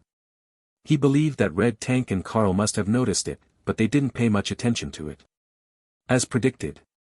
When the two arrived on the second floor, Uncle Mitchell immediately asked in a low voice, "What are the origins of these friends of yours? Are you sure they are all right? I heard them talking like..." Mitchell said it to this extent, almost saying that I think they are liars. Raymond smiled and said, "Uncle, you think too much. Have you forgotten what my profession is? Not everyone can lie in front of me." Mitchell was stunned. Yes, he had forgotten that Raymond was a psychology expert. Let alone an ordinary person, he is a professional liar. It would be difficult to lie in front of Raymond. But Mitchell still couldn't let go. Raymond continued to smile and said, "Although I didn't know clearly who Carl was as the chairman of the Weldon Group, his other identity can be said to be either higher or lower. There is no need for him to lie to me about this kind of thing, Uncle, don't worry. And if something like this is true or false, Uncle, why don't you ask someone to find out? I believe that with your connections, Uncle, it shouldn't be difficult to get a photo of the chairman of the Weldon Group, right?" "Wait." Mitchell was also impatient. When he heard this, he went directly to the back room to make a phone call. Chapter 074 John's abnormality. When Mitchell walked out of the room, he was in a trance. Mobile version M. Because, he recognized the photo of the chairman of the Weldon Group he got from his friend at a glance. It was Carl himself downstairs. In other words, what Carl said was true from beginning to end, but he and his father thought too much. Mitchell, who realized this, was embarrassed but also a little happy at the same time. For a large city group like the Weldon Group, a little bit of oil and water leaking from the fingers is enough to make old Aiden's clothing company have a mouthful of oil. Since Carl is really the boss of the Weldon Group, and he has such a good relationship with his nephew, from now on he will support their company regardless of whether he is a monk or a Buddha. The current economic situation in the world is not very good, and the general environment is also extremely unfavorable for small companies like them. Mitchell has been worried recently. He didn't expect that a dinner party at his sister's house would be such a wonderful thing. Raymond, don't forget to help your friend and say good things to your friend. Your mother will have half of the company in the future. Mitchell, who understood the situation, immediately mobilized Raymond. I know. Raymond had no choice but to respond first, lest Mitchell keep talking. As for Karna, there is no need for him to explain anything specifically. With a person like Carl who is a sophisticated person, there is no need for him to specifically explain things like this that can be handled by him at no cost. He was sure that after Carl returned this time, he would immediately make arrangements to see how to take care of the clothing company founded by his grandfather Aiden Sr. Should I also find a way to make some money? Raymond suddenly thought. He is no longer as insecure as he was when he first arrived. Especially with two silver-level subpersonalities by his side, as well as Jia Kang's subpersonality, I don't know if it can be counted as a trump card. It is good for him not to bully people in most cases. Anyone who dares to provoke him is really asking for death. Now that personal safety is guaranteed, it seems like it's time to pursue some personal pursuits next. Well, what should I do?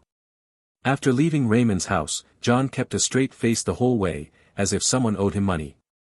They didn't ask Clarice to send them off, and the three of them drove away directly. What's wrong with you, Brother John? Lorna finally noticed John's abnormality at this time and asked. I'm fine. John denied it at first, but then quickly added, you all should stay away from Clarice's brother from now on. There is something wrong with him and those people. Something's wrong. Something's wrong. I think Brother Raymond and Sister Betsy are very nice people. Lorna didn't understand what John meant when he said something was wrong. After a brief exchange with Ling Dai, she personally had a good impression of Ling Dai as her big sister, even though Ling Dai did not reveal to her what she meant by those words she said before. What she didn't know was that Ling Dai, her eldest sister, was actually older than her adoptive parents, but she looked less than 30 years old. And it's not just Psylocke, she also has a very good impression of Raymond.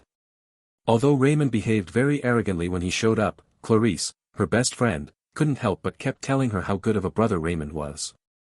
After talking too much, her sense of Raymond was certainly affected. Furthermore, Raymond this time was different from the last time they met. He was much more polite to them and seemed to have nothing wrong with them except being a little cold. But being cold is not a problem at all for her. So she didn't quite understand why John suddenly told her and Sonia to stay away from Raymond and the others. In fact, Sonia could probably guess her boyfriend's thoughts, but now that there was no outsider, she said directly, Dear, according to my observation, Clarice's brother and his friends are not targeting you specifically. It's very likely that it's usually like this. You think they're fine too? John interrupted Sonia impatiently and said in a somewhat irritable tone, Then you mean I'm being petty and deliberately hurting them behind their backs? You know that's not what I meant. Sonia whispered. Then what do you mean? Do you think I'm incompetent and think I'm not like them? John suddenly asked sharply, That's right. Each of them is either a big shot in the Hellfire Club or a senior executive of S.H.I.E.L.D. I don't think so. What? He's just the leader of a garbage organization. Brother John, why are you talking to Sister Sonia like this? Lorna said dissatisfied. Isn't what I said the truth? If you think it would be more fulfilling to hang out with them, then go find them. There is no need to feel wronged by me. I can't bear it. John, you dash. Sonia looked at him with the eyes of a stranger, her eyes were full of disappointment, and the corners of her eyes were filled with crystal. Being looked at by Sonia with such a look, John suddenly woke up and realized that what he said before was a bit too harsh, so he quickly made up for it. I'm sorry, I didn't mean that. Stop talking, let me be quiet for a while. Sonia interrupted him, closing her eyes and no longer looking at him. Seeing that Sonia was really angry, John was also a little panicked. But for the sake of face, he didn't want to bow to Sonia in front of Lorna, so he had to shut up first.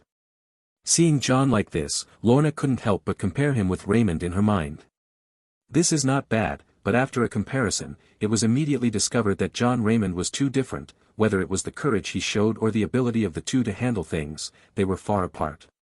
After coming to this conclusion, Lorna couldn't help but begin to wonder whether her decision to join the underground mutant organization was the right one.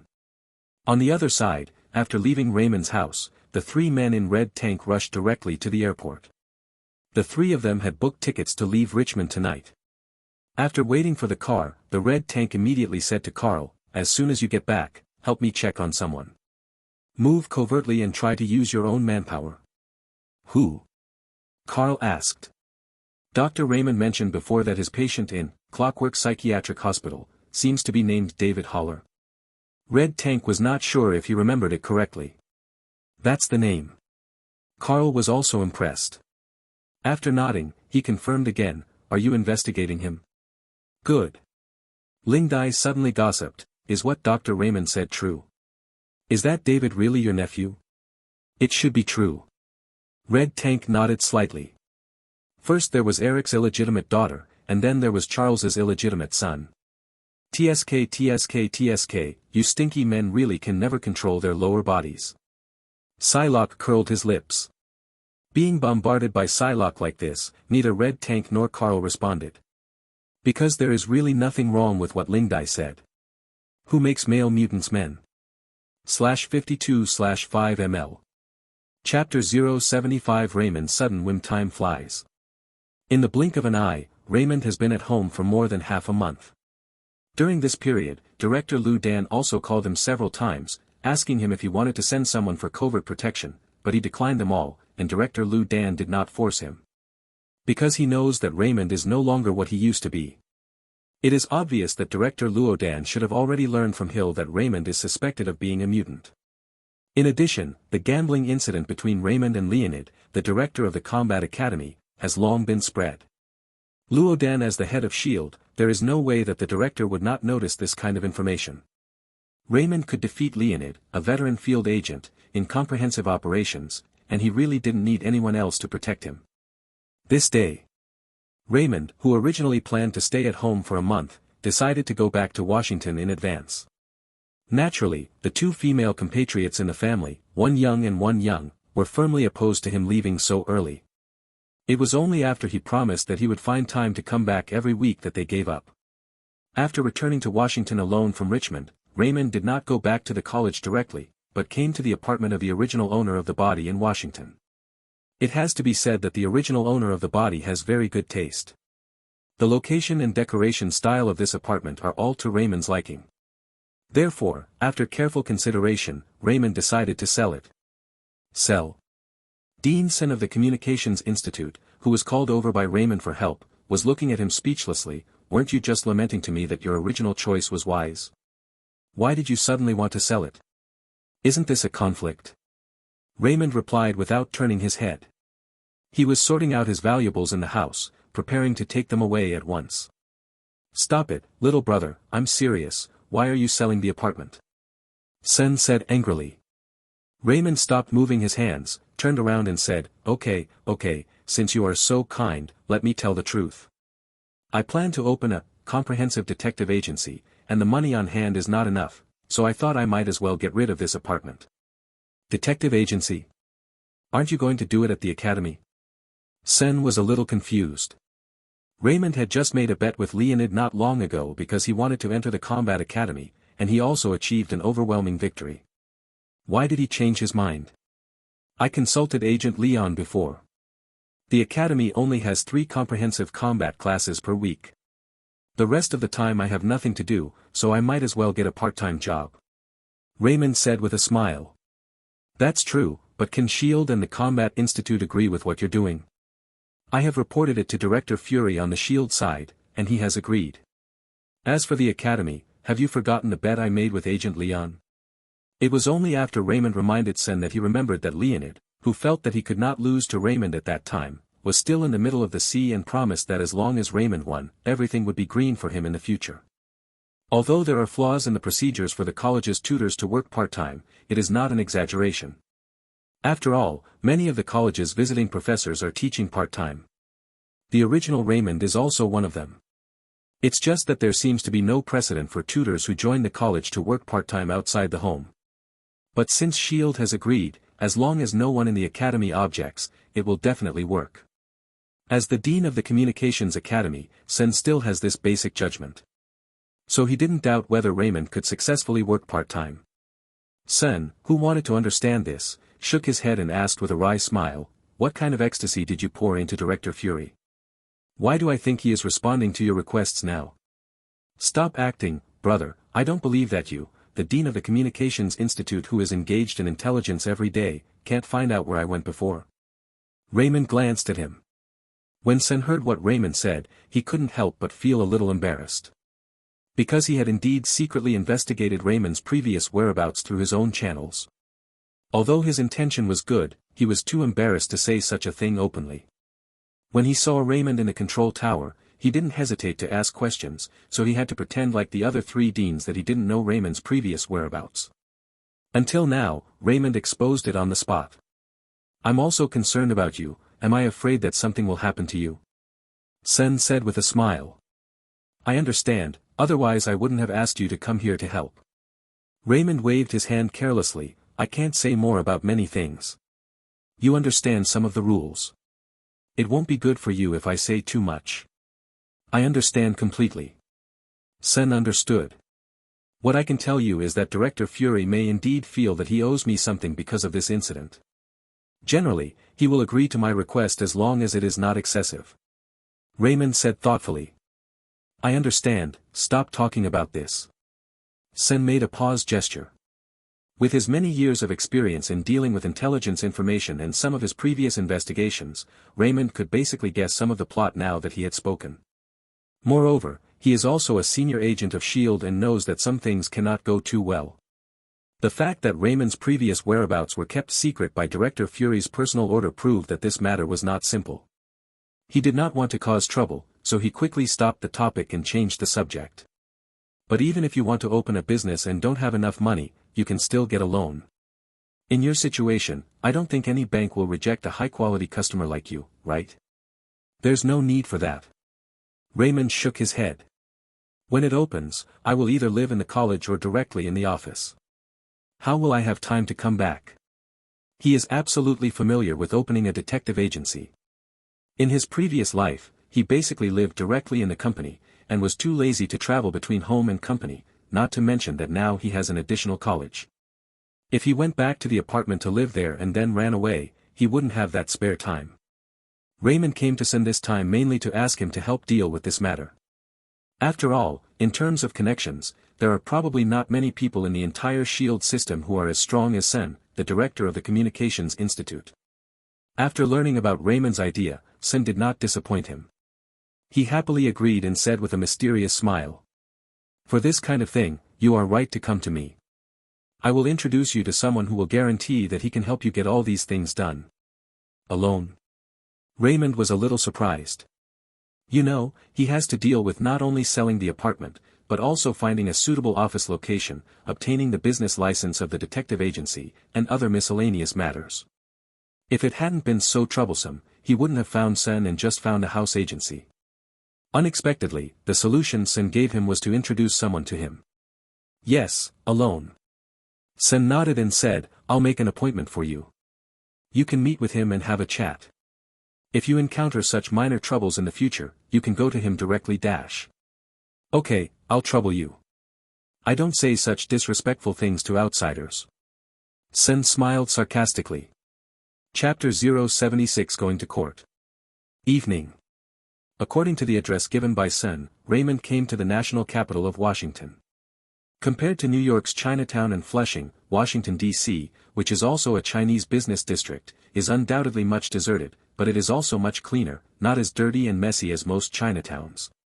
The address given by Sen was a well-known restaurant in the national city of Washington, Donglu Seafood Restaurant. In the memory of the original owner of the body, there are also some memory fragments about this restaurant, because this restaurant has always been quite famous in the Chinese circle in Washington.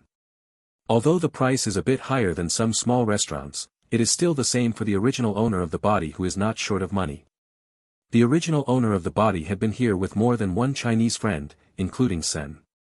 According to what Sun said, the capable person introduced to him this time who can help him solve all his little troubles seems to be Chinese, so it is not surprising that he would choose to meet here.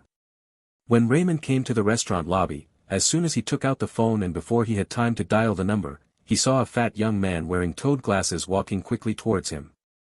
As he walked, he wiped the sweat from his forehead with a tissue and asked with a smile on his face, "Is this Dr. Raymond?" "I am." Raymond nodded, actually guessing the man's identity. Sure enough, Fatty Nyen breathed a sigh of relief when he saw that he had identified the right person and said, "I am Ren Yen, my English name is Jane." "Doctor, you can call me whatever you want. Mr. Sun asked me to come here to wait for you." "Jian, Ren." Raymond looked at him with a slightly strange expression. This famous name, paired with this man's surname, sounds really weird. The man named Ren Yen obviously guessed why Raymond looked weird, and said with a wry smile, "You must be wondering why I got such a famous name, right?" Raymond didn't respond, just continued to wait.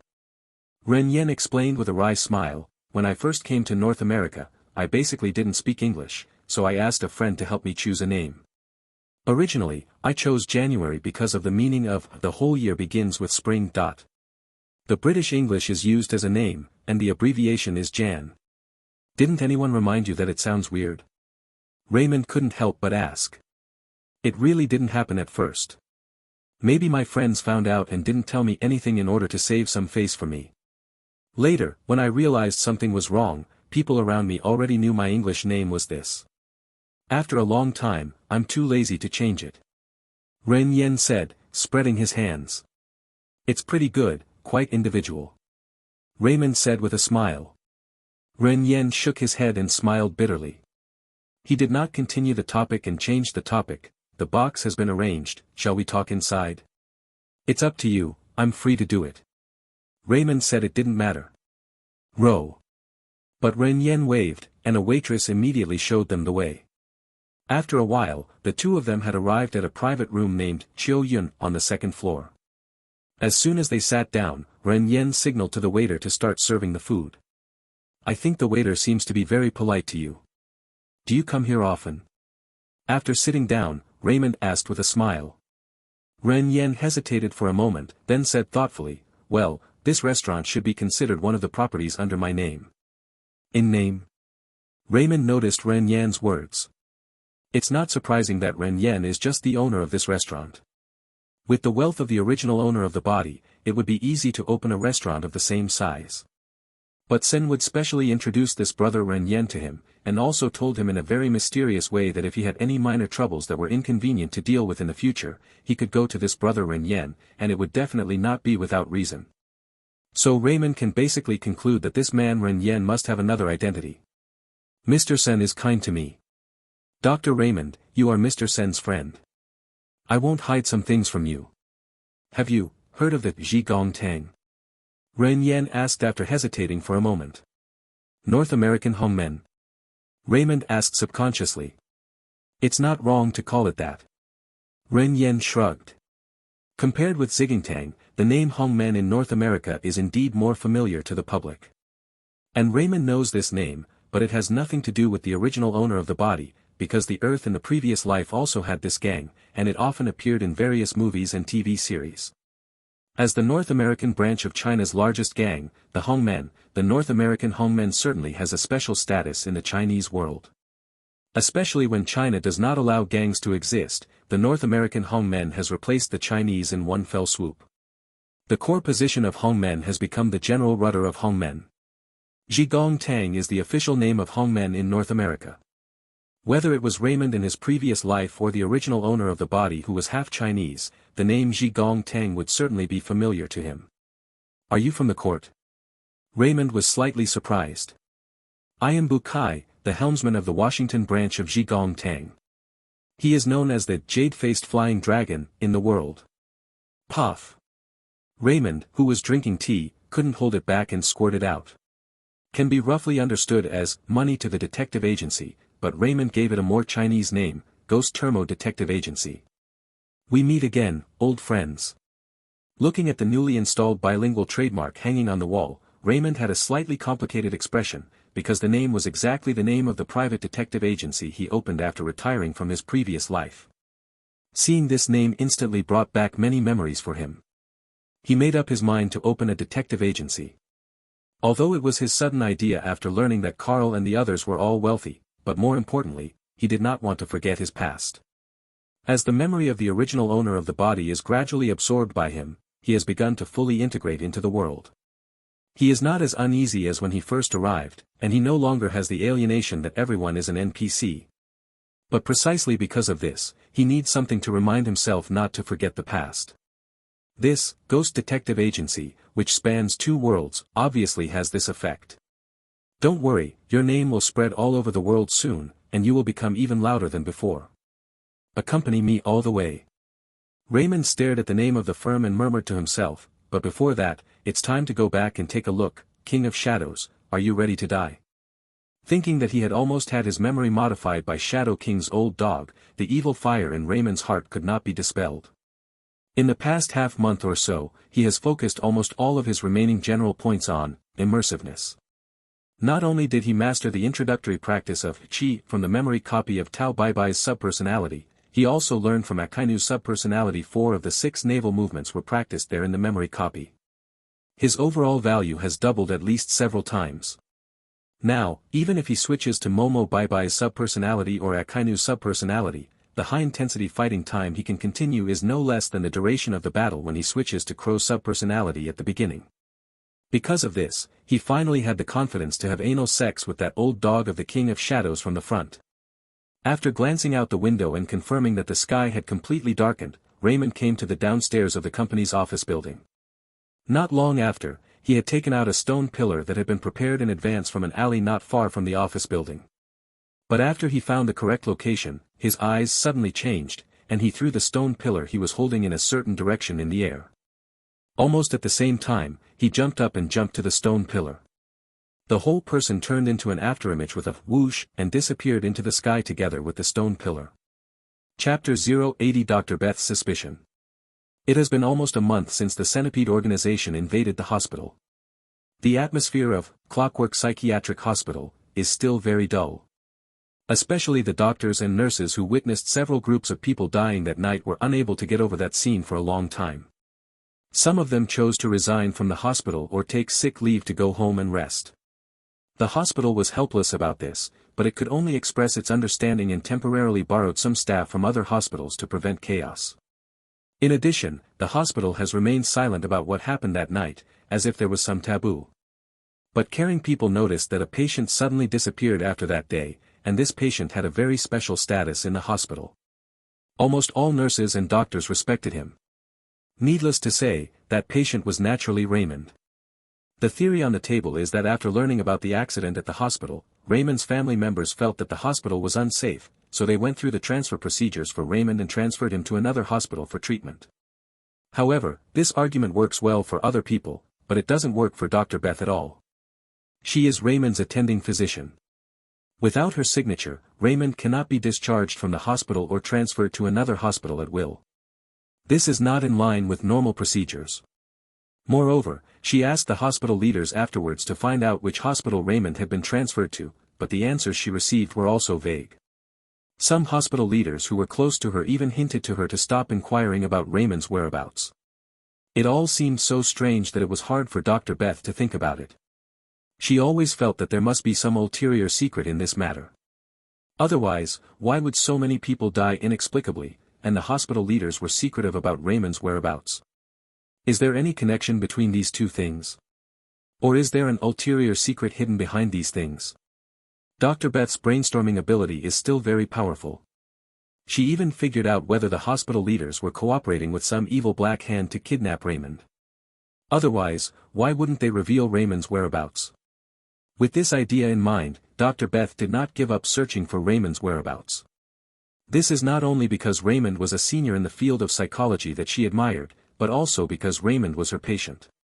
She could not accept that her patient had disappeared in such an inexplicable way, which went against her values.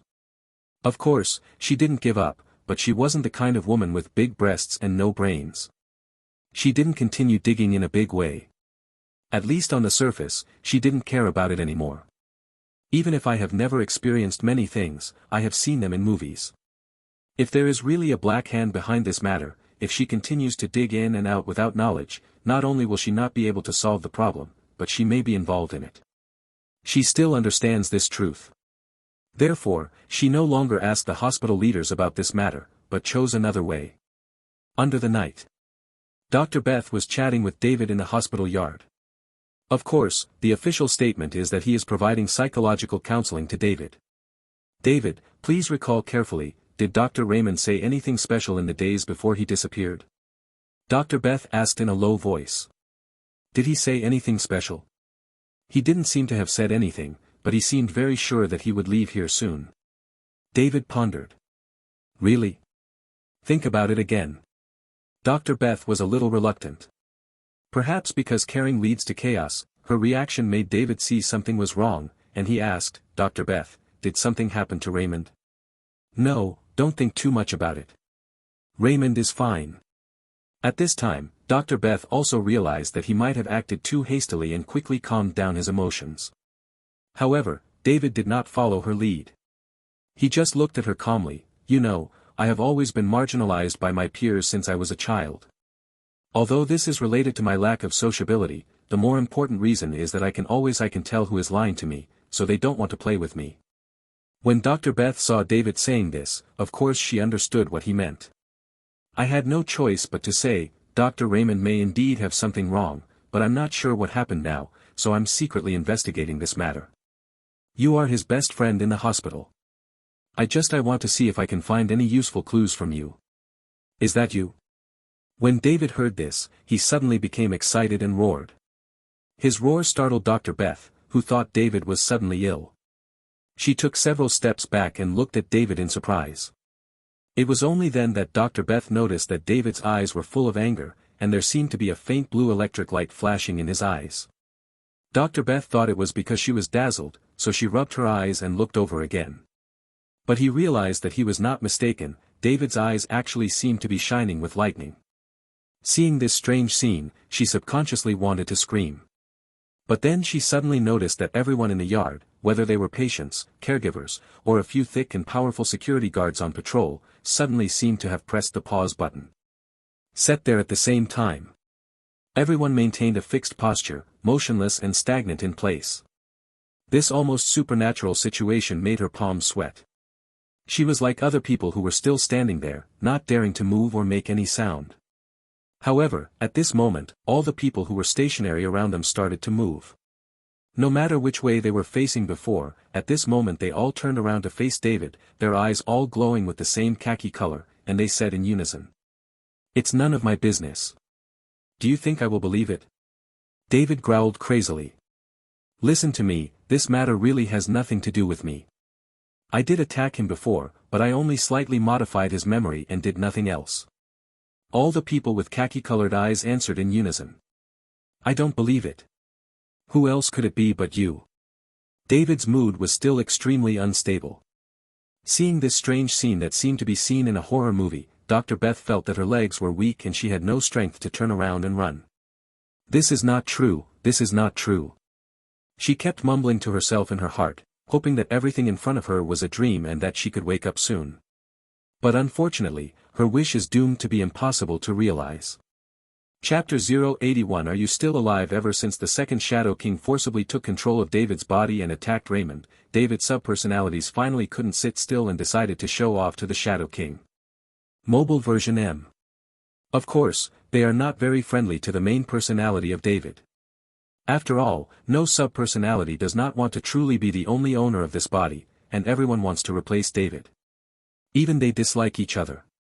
However, their bottom line is very clear, that is, even if they cannot be the sole owner of this body, they absolutely cannot sit back and watch the Shadow King replace David. It is true that the character of David has many flaws, and he is also very weak, which makes them look down upon him. But if there is a weak protagonist there, it is better to have a strong protagonist. If David is replaced by the Shadow King, the other subpersonalities must be eaten to death by the Shadow King. Therefore, they will never sit back and watch the movie King mess around. They had not lifted the table before, just because they felt it was not time to break up with the Shadow King. After all, the Shadow King was not a vegetarian. If they wanted to deal with the Shadow King, they might be harmed. Unless they had to, they didn't want to risk their lives for the character of David. But the Shadow King has crossed the line.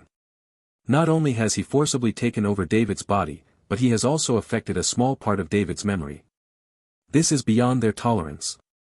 Therefore, under the leadership of the adventurer Wayne and several other stronger subpersonalities, a group of subpersonalities joined forces to fight back against the Shadow King. Incidentally, it also restored David's affected memory to normal.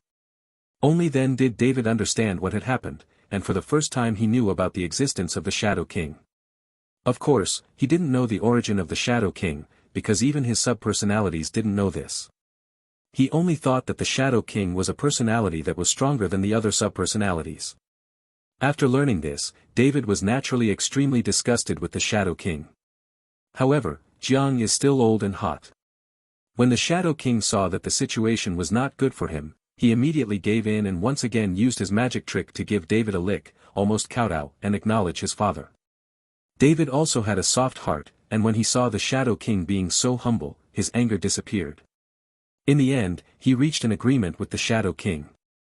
He was not allowed to affect his memory casually in the future, nor was he allowed to forcefully occupy his body without his consent, otherwise he would completely break up. Although David himself does not seem to have any abilities at the moment, he is the main personality after all. If he is willing to cooperate with other subpersonalities to strangle the Shadow King has no chance of winning. Therefore, the Shadow King had to temporarily agree to this condition. Unexpectedly, David suddenly exploded after hearing that Raymond might have had an accident. In David's opinion, this must be the work of the Shadow King again. What he didn't know was that the Shadow King was feeling a bit confused at the moment, because this matter really had nothing to do with him. If others didn't know it, how could he still not know it himself? The man named Raymond disappeared suddenly. What does it have to do with him? You can't just throw a shit basin at his head just because he attacked that guy named Raymond once, right? The first time he was forced to give in by the alliance between David and those subpersonalities, it had made him unhappy for a long time, but at least that time he was the first to give in and he gave in. It's none of his business this time. Do you still want him to take the blame? There are no doors. So he showed up immediately and denied it immediately. But David seemed obviously not very satisfied with this answer, and said angrily, I don't care how you explain it, if you can't see Raymond appear in front of me safely, I'm not done with you. David's completely unreasonable attitude finally made the Shadow King unbearable. He could accept the tactical surrender and pretend to be a grandson in order to finally get David's body. He could accept this level of sacrifice. Anyway, he has long been out of vulgar taste, and things like dignity are not that important to him. But David obviously won't let him go just because he lowers his head. He will give up only if he really wants him to bring Raymond out. But where can he turn into Raymond and give it to David now? God knows where that Raymond went. David's completely unreasonable persecution made him completely intolerable. You brat, don't force me. All the Shadow Kings in the yard, whose eyes were shining with earthy yellow light, said in a deep voice at the same time. Don't force me. I said, if I can't see Raymond, I'm not done with you. David said angrily. You. The faces of the Shadow Kings were full of murderous intent, staring at David. Just when the stalemate reached its peak and was about to explode, a sudden voice suddenly sounded, interrupting the confrontation between the two sides. Hey, it's so lively. Is it a bit out of time for me to come? After the red mist flashed, a man in a suit with his whole body covered in red and a tail trailing behind him, like a devil walking out of a book, suddenly appeared next to Dr. Beth. God! Dr. Beth couldn't help but screamed. Emperor! Everyone has always called me devil, but you are the first one to call me emperor. If you don't mind, can we have dinner together later? The devil-like man said with a smile. I refuse. Dr. Beth said, suppressing the fear in her heart. Don't be afraid, I'm a gentleman. Even if I'm really sad to be rejected by you, I won't do anything to you. After all, beautiful ladies are here to be taken care of. Red Devil, it's you. Just as this devil-like man was teasing Dr. Beth as if no one else was watching, all the Shadow Kings in the yard suddenly interrupted him in unison. Huh? Know me? This devil-like man turned to look at these Shadow Kings, looking a little surprised. The Red Devil is exactly his name. To be precise, it is one of his most commonly used code names. What is his real name? Even he himself can't remember it, because he has lived for too long. So long that he couldn't keep unimportant things in his mind. Names are undoubtedly unimportant things, and even though he couldn't remember his real name, he still preferred the name Red Devil. The Shadow Kings in front of them could call him by his code name, which proved that they knew him. But he really didn't remember who the other party was for a moment. "You damn bastard, you are still so defiant." The Shadow Kings in the yard all gritted their teeth. "Are you Farouk?" The Red Devil recalled for a moment, as if he suddenly remembered something, and his face became even more surprised. "You are not dead yet?" Chapter 082 Surprise and Joy. "I seem to have heard someone say before that you were not killed by Charles." To shut up. When the Shadow Kings heard that the Red Devil wanted to mention this matter, they all suddenly shouted to stop him. Their faces looked very ugly and they asked, "Why are you here?" "I'm here to see a kid named David Holler." "Do you know him?" the Red Devil asked. Mobile version M. When the Shadow Kings heard what the Red Devil said, they secretly said something bad, but before he could think of how to deal with it, David had already said. "I'm David Holler, who are you?" "Hey, is it such a coincidence?" The Red Devil probably didn't expect to meet the real owner when he arrived. After being stunned for a moment, he smiled and said, "Let me introduce myself. My name is Red Devil. I am here to invite you to join us on behalf of the Hellfire Club." "No." Without waiting for David to answer, the Shadow King suddenly looked at the Red Devil angrily. "He is mine. No one can take him away from me, no one." If the Shadow King's unauthorized occupation of David's body touched the bottom line of David's subpersonalities, then the invitation issued by the Red Devil to David at this moment undoubtedly touched the Shadow King's bottom line. For the Shadow King who has been completely transformed into a spiritual life form, he can abandon his dignity, even if he kneels and licks him, it doesn't matter. As long as he can finally win David's body, it will be worth it. But if David joins the Hellfire Club, then his plan may not be successful so easily, because many people in the Hellfire Club know him. Moreover, some of her relationships with him can be described as bad. Once you discover his purpose, you will definitely not mind tricking him. How can he continue with his plan then? Therefore, he will never allow David to join the Hellfire Club.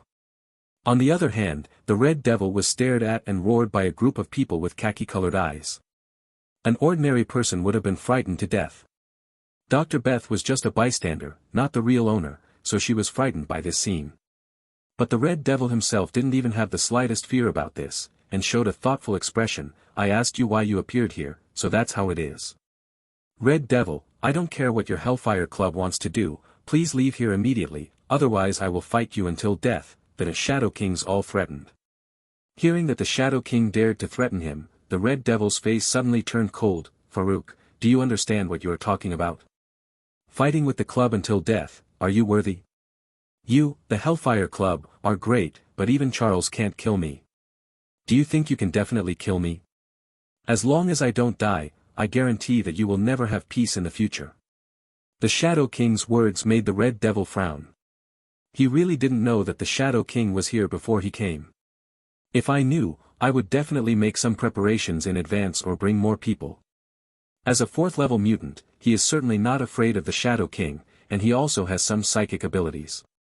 If we really want to fight him, he is not weak at all. But as the Shadow King said, he was indeed not sure that he could kill the Shadow King. "Don't talk about him, the club's most powerful red tank is here now, and he can't guarantee that he will be able to kill the Shadow King. With the Shadow King's current life form, Professor X back then couldn't completely kill him." "Who dares to say that, Professor? If the Shadow King cannot be killed, then his threat must be taken seriously. After all, the Hellfire Club is an organization with a large number of people. Even if he is not afraid of the Shadow King, Red Tank is not afraid of the Shadow King, but can the other members not be afraid? Not to mention the peripheral members, there are also many core members who are not as good as the Shadow King. If the Shadow King is really determined to fight with the Hellfire Club, even if the Hellfire Club can find a way to kill him later, it will be severely damaged before then. Is it really worth it just for a David?" The Red Devil knew David's identity. The Red Tank had discussed his thoughts with him before sending him here. His relationship with Professor But if the entire Hellfire Club is in trouble just because of Red Tank's personal grudges, this is obviously inappropriate. The Red Devil is a very calm person. If he is not calm, he will not be able to live for thousands of years. Precisely because he was calm, even though he was angry at the Shadow King for daring to threaten him, he did not take action immediately, and even began to think about whether to withdraw. Go away, Red Devil. The Kings of Shadows may have also seen that the Red Devil was a little shaken, and quickly added to the fire, as long as you are willing to leave, I owe you a favor. If you don't leave, we will have no choice but to die. Do you want to fight to the death? Well, does that mean I can take a rest after I kill you? A voice that sounded like a smile but not a smile suddenly interrupted the threat of the Shadow Kings.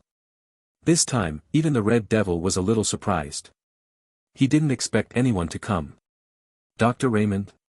Seeing the visitor, Dr. Beth shouted out in surprise and joy, because the visitor was none other than Raymond, whose whereabouts she had been tracking down these days. She was happy to see that Raymond was fine and appeared in front of her safely, but she was shocked as to why Raymond appeared at this moment. You know, there are 3 monsters here. Yes, in Dr. Beth's eyes, the Shadow King is not the only monster. She has already seen that all these people with khaki eyes are actually one person. This is the first monster. The Red Devil who just invited her to have dinner is the second monster. And David, who can talk to these 2 monsters, is undoubtedly the third monster. After confirming that everything in front of her was not a dream, Dr. Beth was actually ready to die in her heart. She knew that if these monsters really wanted to kill her, she would not be able to escape. So she didn't try to escape. But she didn't expect that Raymond would show up at this time, which made her a little anxious, so much so that she didn't even notice what Raymond meant by what he just said. Dr. Raymond, run. Looking at Raymond who was very close to the door, Dr. Beth shouted loudly. Raymond, are you okay? That's great. David was obviously surprised when he saw Raymond's appearance, and his originally unstable mood became slightly more stable. Even the Shadow King breathed a sigh of relief when he saw Raymond appear. At least in this way, the threat from David's side is relieved. As for what Raymond just said, he subconsciously ignored it, because in his eyes, Raymond was an ordinary person who could modify his memory at will not long ago. However, what he didn't notice was that the Red Devil smiled slightly after hearing Dr. Beth and David call Raymond. Chapter 083 Why don't you let me try? Of course the person coming was Raymond. In fact, Raymond didn't just arrive. With such a small distance between Washington and New York, with Tao Bai-Bai's unscientific flying skills, Raymond arrived in New York in less than 5 minutes, faster than when Hill and May flew a fighter plane to pick him up. It's more than 5 times faster. It's a must-have technology for traveling at home and killing people. However, the positioning of the unscientific flying technique was far from that accurate. Even if Raymond could determine the general direction in advance, the landing place was still a short distance away from the Clockwork Psychiatric Hospital. But this distance is nothing. Even if he doesn't switch any subpersonalities, he can reach the hospital quickly with his own foot power. When he arrives at the hospital, David and the Shadow King haven't even begun to confront each other. The reason why he didn't show up immediately, but chose to show up at this moment, was not to show off or play a trick where the protagonist must appear last. It's purely because I haven't done the preparations before. In fact, he had already discussed the way he came with his subpersonalities in his mind, and the contents of the discussion were as follows. His situation is almost like this. Do you have any suggestions? I can't do anything about this, so I'll take my leave. Deadshot's subpersonality was the first to withdraw from the discussion. Deadshot's subpersonality has very strong modern combat capabilities. If he is given some weapons that are powerful enough, he can defeat even the most powerful level 4 mutants like Red Tank.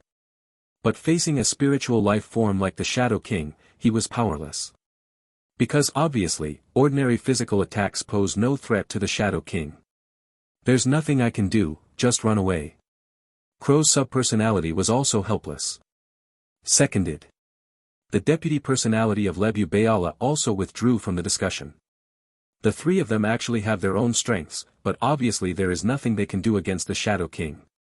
Does the spiritual life form look a bit like a ghost? The demon subduing master subpersonality asked. I'm not sure, but it should be similar. Raymond returned thoughtfully. If it's evil spirits and fierce ghosts, I can handle it by myself, but if it's the Ghost King, it's a bit difficult for me, said the subpersonality of Demon Conqueror. Are these the levels of ghosts you mentioned? How to tell which level they are? Raymond asked. Evil spirits are ghosts that act on instinct. They have no intelligence, only obsession. If an average person is possessed by an evil spirit, they will die soon, but most exorcists can do it right. As for evil ghosts, they already have intelligence. And he is not afraid of ordinary demon-conquering methods. He can attack a group of people at the same time, which is very difficult to deal with. As for the Ghost Kings, they are no different from big demons. Moreover, they have the ability to differentiate into thousands of different things. They are very difficult to kill. Even a top exorcist like me is not sure of subduing them. The subpersonality of Demon Conqueror gave Raymond this knowledge. Of course, what he is talking about are only ghosts produced under the rules of the world of Journey to the West, conquering demons. They are not necessarily the same as other worlds. What's more, the life form of the Shadow King is not necessarily the concept of ghost. However, judging by his standards, the Shadow King is definitely not only at the two levels of Fierce Soul and Fierce Ghost, at least he is also at the level of the Ghost King, he said. It can also be judged from this that the subpersonality of the Demon Conqueror is definitely very difficult for the Shadow King. Even if his subpersonality Crow and the three of them have more experience in this area, they still cannot make up for the gap in the nature of their power. Moreover, this was not beyond Raymond's expectation. He didn't expect these bronze subpersonalities to really do anything to the Shadow King at first. The Shadow King is also a level 4 mutant, and he is also a level 4 mutant with extremely tenacious vitality. How can he be so easy to deal with? Raymond's original plan was to use the subpersonality of Tao Bai Bai or Akainu to force out the Shadow King, let David recognize the existence of the Shadow King, and then cooperate with David to see if there is a way to completely eliminate him. Different from Crow's subpersonality, Mama Bai Bai's subpersonality and Akainu's subpersonality actually have their own ways to deal with this kind of special life form. Whether it is the Chi of Momo Bai Bai's subpersonality or the armed Haki of Akainu's subpersonality, they are both attack methods that can break through the boundaries of matter and energy and cause damage to the enemy. Unlike Crow's subpersonality, although he also came from the world of One Piece, he didn't even have the opportunity to step into the Grand Line, and naturally he didn't have the opportunity to come into contact with the armed Haki. Therefore, when Raymond finished describing the situation of the Shadow King, and several bronze subpersonalities said that they had no choice, Akainu and Momo Bai Bai subpersonalities both said that they could give it a try. But neither of them was sure of their words, and they didn't guarantee that they would be able to kill the Shadow King. After all, Raymond said before that with the characteristics of the Shadow King's life form, even if there is only a trace of spiritual energy left, he will be resurrected again. Although both of them are extremely confident in their own strength, they are not arrogant either. Naturally, I won't keep my words to death, lest I make a mistake and be embarrassed. This situation is similar to what Raymond expected, so it is not unexpected. However, when Raymond was still hesitating whether to use the subpersonality of Tao Bai Bai or the subpersonality of Akainu, the subpersonality of Jia Kong, who had been almost ignored by him because he had been silent, suddenly spoke. Why don't you let me give it a try? I have some experience in dealing with this guy. As long as you give me some preparation time, it won't be difficult to deal with him. Boy, talking big is not a good habit. Tao Bai Bai's subpersonality suddenly felt a little unhappy when he heard this. What does this mean? How dare a bronze subpersonality speak arrogantly about something that even his uncle Tao Bai Bai is not sure about? If Akainu's subpersonality said this, he would not choke directly even if he felt unhappy, because if Akainu's subpersonality really did it, he would be embarrassed. But Jia Kang's subpersonality is just a bronze subpersonality. When Raymond switched different subpersonalities to test the continuous switching time, it was not like he had never seen the strength of those bronze subpersonalities. Against several bronze subpersonalities and himself, the gap between them is basically well understood. He didn't think Jia Kang's subpersonality could really solve the troublesome guys that even the two silver subpersonalities were not sure he could kill. The views of Akainu's subpersonality are actually similar to those of Momo Bai Bai's subpersonality. However, his personality does not disdain to care too much about such things, so he said nothing. Tao Bai Bai's subpersonality's temper is not that good, and he starts to get angry. Brother John, let me tell you, let's not talk nonsense about this kind of thing. It's normal that we can't do anything about something that even General Akainu can't grasp, and there's no need to show off. Crow's subpersonality suddenly jumped at this time. He came out and said with some gloating. Chapter 084 Jia Kang's Conditions.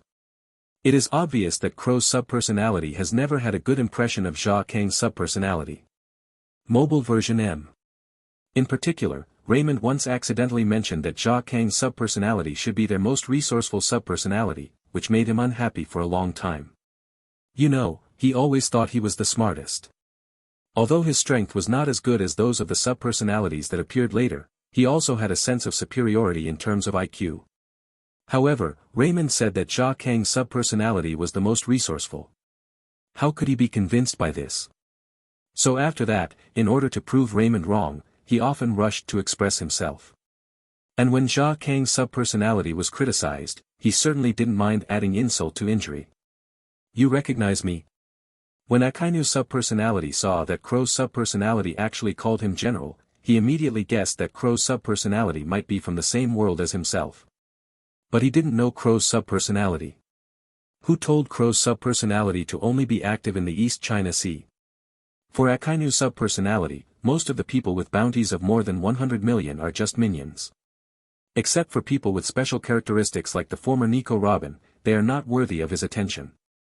What's more, someone like Crow's subpersonality who has never even entered the Grand Line is not worthy of attention. Crow's subpersonality also realized at this time that he seemed to have said the wrong thing.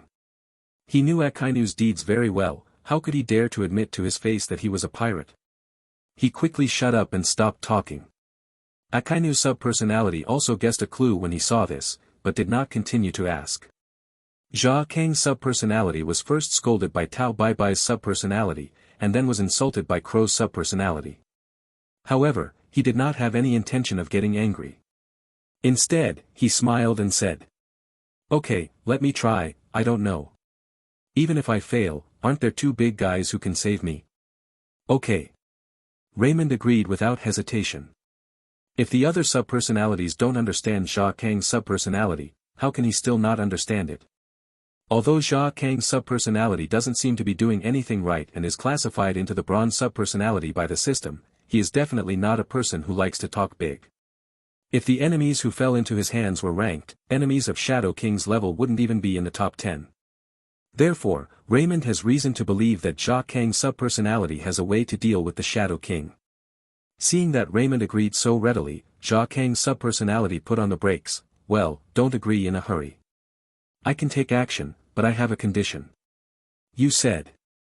How about giving me 1 hour of free time every week for the next month?" "Free activities? What's the purpose?" Raymond asked. "Of course it's smoking and drinking, otherwise what else could I do? I'm almost suffocated to death from being bored all the time." Jia Kang's subpersonality complained. "Okay, I promise you, as long as you can get rid of him, I will give you 2 hours of free time every week in the next month." Raymond suddenly laughed. "Seriously?" Jia Kang's subpersonality wondered why Raymond was so easy to talk to, and then said, "I suggest that you think about it first. Although you are the boss, I can't do anything to you, but if you lie to me, you will never ask me to help you again. So, are you sure you don't have to think about it?" "No need, it's settled." Raymond smiled and said, "You don't have to think too much. Even if I want to lie to you, there is no need to do it in front of them. Otherwise, who will be willing to do things for me in the future? Don't worry." Of course, with the wisdom of Jia Kang's subpersonality, what Raymond said would not fail to be understood. He suddenly reminded him again, just to give Raymond a step down, so that if Raymond regretted it in the future, he would secretly be unhappy with him. Seeing that Raymond himself didn't have any objections, of course he was also happy to hear it. Then it's settled. In this way, Jia Kang's subpersonality took over the task.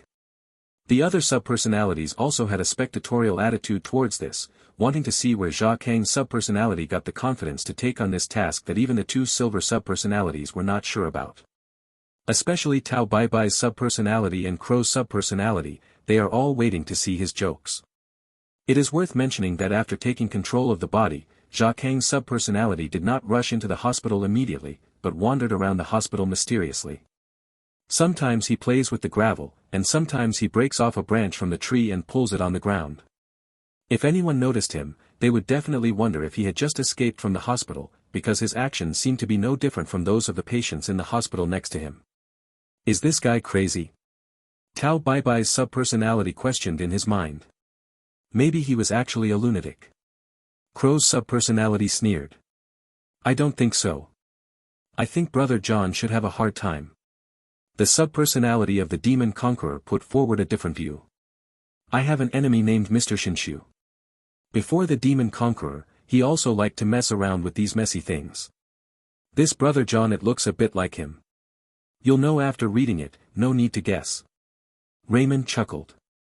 While Jia Kang's secondary personality was messing around, in the hospital, David and the Shadow King also began to confront each other. Jia Kang's subpersonality also noticed something strange in the hospital, and quickened his hand movements again. After a while, he had finished fiddling with it and walked towards the hospital. It was only then that Raymond could clearly see the situation in the hospital. The confrontation between David and the Shadow King was, of course, something he did not expect. After all, David did not know the existence of the Shadow King before he left. Somehow, the situation suddenly became evenly matched. Could it be related to David's adventurer Wayne's subpersonality that day? Raymond guessed. However, what caught his attention the most was not the confrontation between David and the Shadow King. But the Red Devil suddenly appeared on the way. Without knowing whether Apocalypse is still alive, this person can basically be said to be the longest-lived mutant on Earth, having lived for more than 1,000 years at least. Wolverine is already considered the oldest among mutants, but like him, he is a little kid. Raymond had also wondered before that which mutants were in the Hellfire Club in this world, but at that time, he thought that it would be the end of the year anyway and they would all meet, so he didn't ask much. I didn't expect to meet someone here in advance. That guy Kane really didn't give up. Raymond shook his head secretly. Seeing the Red Devil who claimed to be here on behalf of the Hellfire Club, how could Raymond not guess that it was the Red Tank who sent him? Moreover, at that time, several subpersonalities had already guessed the idea of the Red Tank, but they did not expect that the person coming would be the Red Devil. When Jia Kang's subpersonality came to the hospital, the Red Devil had been threatened by the Shadow King and was considering retreating altogether. Jia Kang's subpersonality's mission is to kill the Shadow King, so naturally he will not continue to wait and see, but shows up directly. I'm not late, am I? Raymond lazily walked out of the shadows. The Red Devil, who guessed Raymond's identity from the names Dr. Beth and David called him, teleported in front of Raymond with the red mist. This is one of his abilities. He can achieve an effect similar to teleportation by entering an unknown subspace filled with red mist. With the level of development of his abilities, he can basically achieve seamless teleportation on a global scale. I didn't expect to see you here, Doctor, in advance. It's a pleasure to meet you. The Red Devil appeared in a teleport, smiled and extended his hand to Raymond. Chapter 085. You are not him. Knowing that the Red Devil was one of his own, Raymond did not refuse him thousands of miles away. After shaking hands with him, he looked at him with great interest. Devil? Devil? The smile on the Red Devil's face froze slightly. He didn't expect this new, Black Bishop, to be so straightforward. When they met, he first started to study his own racial issues. Please, enter this site. Oh, sorry, we'll talk about this later. Let's get down to business first. Raymond seemed to realize that now was not the time to talk about this. He walked directly past the Red Devil and looked at the many Shadow Kings in the yard whose eyes were shining with earthy yellow light. Then, Mr. Farouk, it's time to give you a ride. You're not him. The expressions of the Shadow Kings all suddenly changed. When he saw Raymond for the first time, he, like Dr. Beth and David, thought that the Raymond in front of him was the psychologist who could only be at his mercy not long ago. However, it wasn't until Raymond spoke that he realized that something seemed wrong. Because at this time, Raymond actually spoke standard British English, and it was still the kind of British English with a hint of Welsh accent. This is really weird. For non-native English speakers, accent may not sound obvious, but for native English speakers, the difference between English with different accents is huge. It's so good that Raymond used to speak Tianjin dialect, but now he suddenly speaks fluent Chongqing dialect, and the accent is from a small town in Chongqing. How can people not think more about this? The Red Devil had never seen or heard Raymond speak before, so he didn't notice anything was wrong. But the three other people besides him were all familiar with Raymond. After the Raymond in front of them said a few words, they all discovered this problem. However, Doctors David and Beth just felt something was wrong and did not feel that the Raymond in front of them was not the Raymond they knew. The Shadow King directly recognized that the person in front of him was another person. Because in his mental induction, the Raymond in front of him clearly had completely different mental fluctuations from the Raymond he had seen. He believed more in his telepathy than his appearance. There are also some mutants who can change their appearance. For example, the famous Mystique can completely change her appearance into another person, even her voice is the same. But Mystique's transformation is ineffective against psychics like the Shadow King and Professor X. Because Mystique can change her appearance, but she can't change her mental fluctuations. Therefore, to the Shadow King, in addition to having a completely different accent, the Raymond in front of him also had completely unfamiliar mental fluctuations. There was absolutely no way he could be the Ramon he had seen. The words of Shadow Kings also made David look at Raymond in confusion, a little unsure. Only Dr. Beth is still a little confused about the situation, and she doesn't know that there are people in this world who can transform into others. So even though she noticed that Raymond's accent was wrong, she didn't doubt the identity of Raymond in front of her.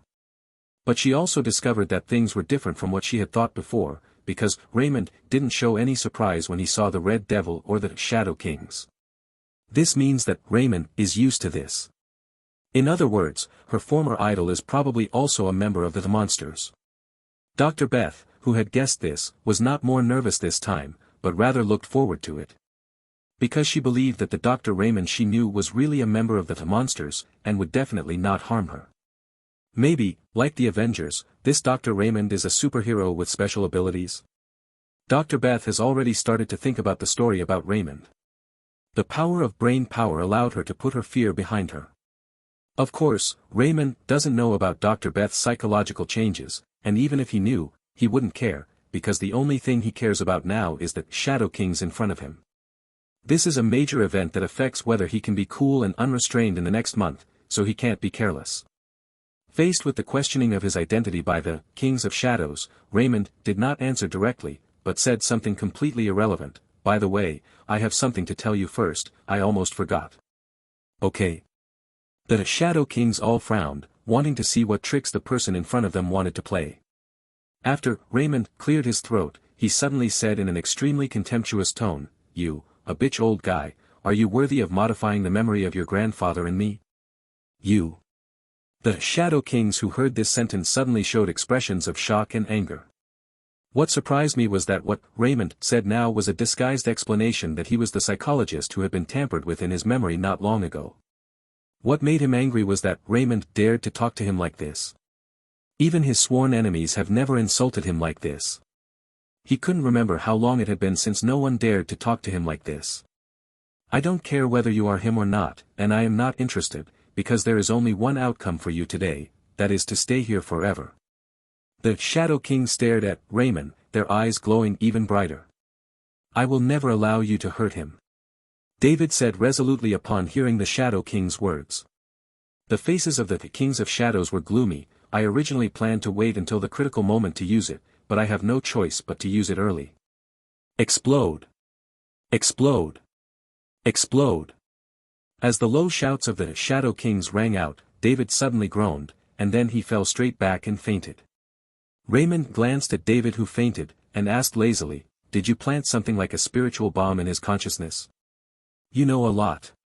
The Kings of Shadows looked at Raymond coldly. I originally planned to wait until the preparations were complete before taking action, but if it weren't forget it, let's not talk about this, it would be meaningless anyway. Finished? Raymond shook his head and said, I still want to hear the story for a while. Since you don't want to tell it anymore, I'll send you on your way in advance, haggily hissing, Basamoya, get up. But I saw Raymond suddenly raising his hands in the air, as if he was holding an invisible big ball.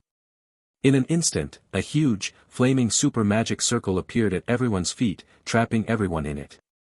Except for David, who had already passed out, everyone present subconsciously realized that Raymond must be chanting some kind of spell. Even if you have never seen this situation with your own eyes, you must have seen similar scenes in movies. With the appearance of the huge magic circle, the Shadow Kings in the yard suddenly held their heads and screamed. Chapter 086, a low-end version of Dormammu. Is this magic? Not far away, the Red Devil, who originally planned to watch the excitement, couldn't help but be shocked when he saw this amazing scene. He didn't know what Raymond's abilities were. Red Tank had never mentioned Raymond's abilities when he talked to him before, so he wanted to find out. Mobile version M. Of course, if Raymond really loses to the Shadow King, or suffers a loss at the hands of the Shadow King, he will definitely not stand idly by. But he really didn't expect such a shocking scene. The existence of magic is not known to everyone even in the supernatural world. Especially for the emerging group of mutants, most mutants may not know that magic exists in this world, and have never seen it. The Red Devil is different. In his long life, he has seen many incredible things. He has set foot in most places in the world, and he has also come into contact with most extraordinary groups, which naturally includes the group of mages living in seclusion in Comatage. So when he saw the magic circle at his feet, he immediately thought of Comatage. Isn't he a mutant, but a mage? Looking at the back of Raymond, the Red Devil had a lot of thoughts in his heart. He didn't know if Red Tank knew about this situation, or did he know it but didn't say it clearly. However, even if the Raymond in front of him was really not a mutant, he wouldn't be too surprised.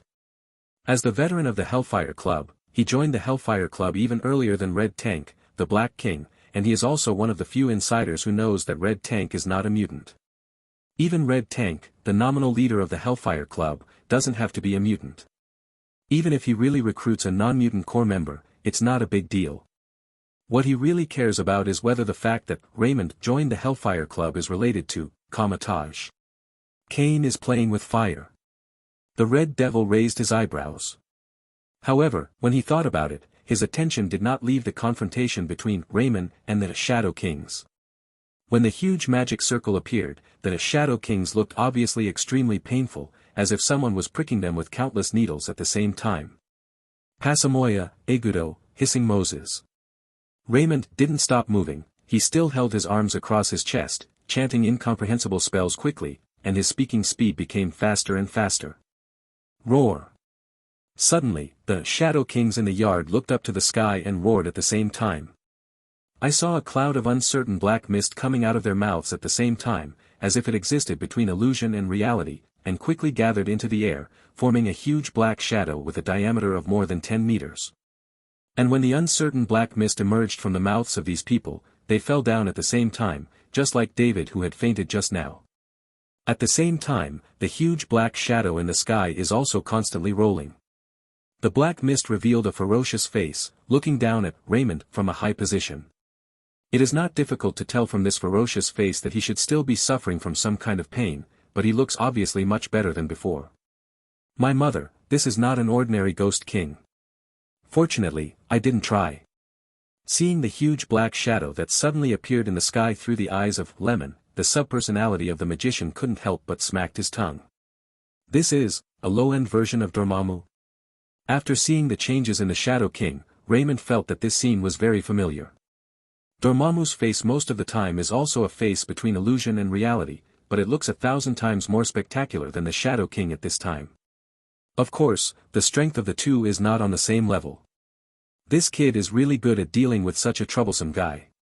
Seeing that Jia Kang's subpersonality forced the Shadow King to give up all his clones, Akainu's subpersonality rarely expressed his appreciation, but still asked, however, his method seems to have no effect on that person.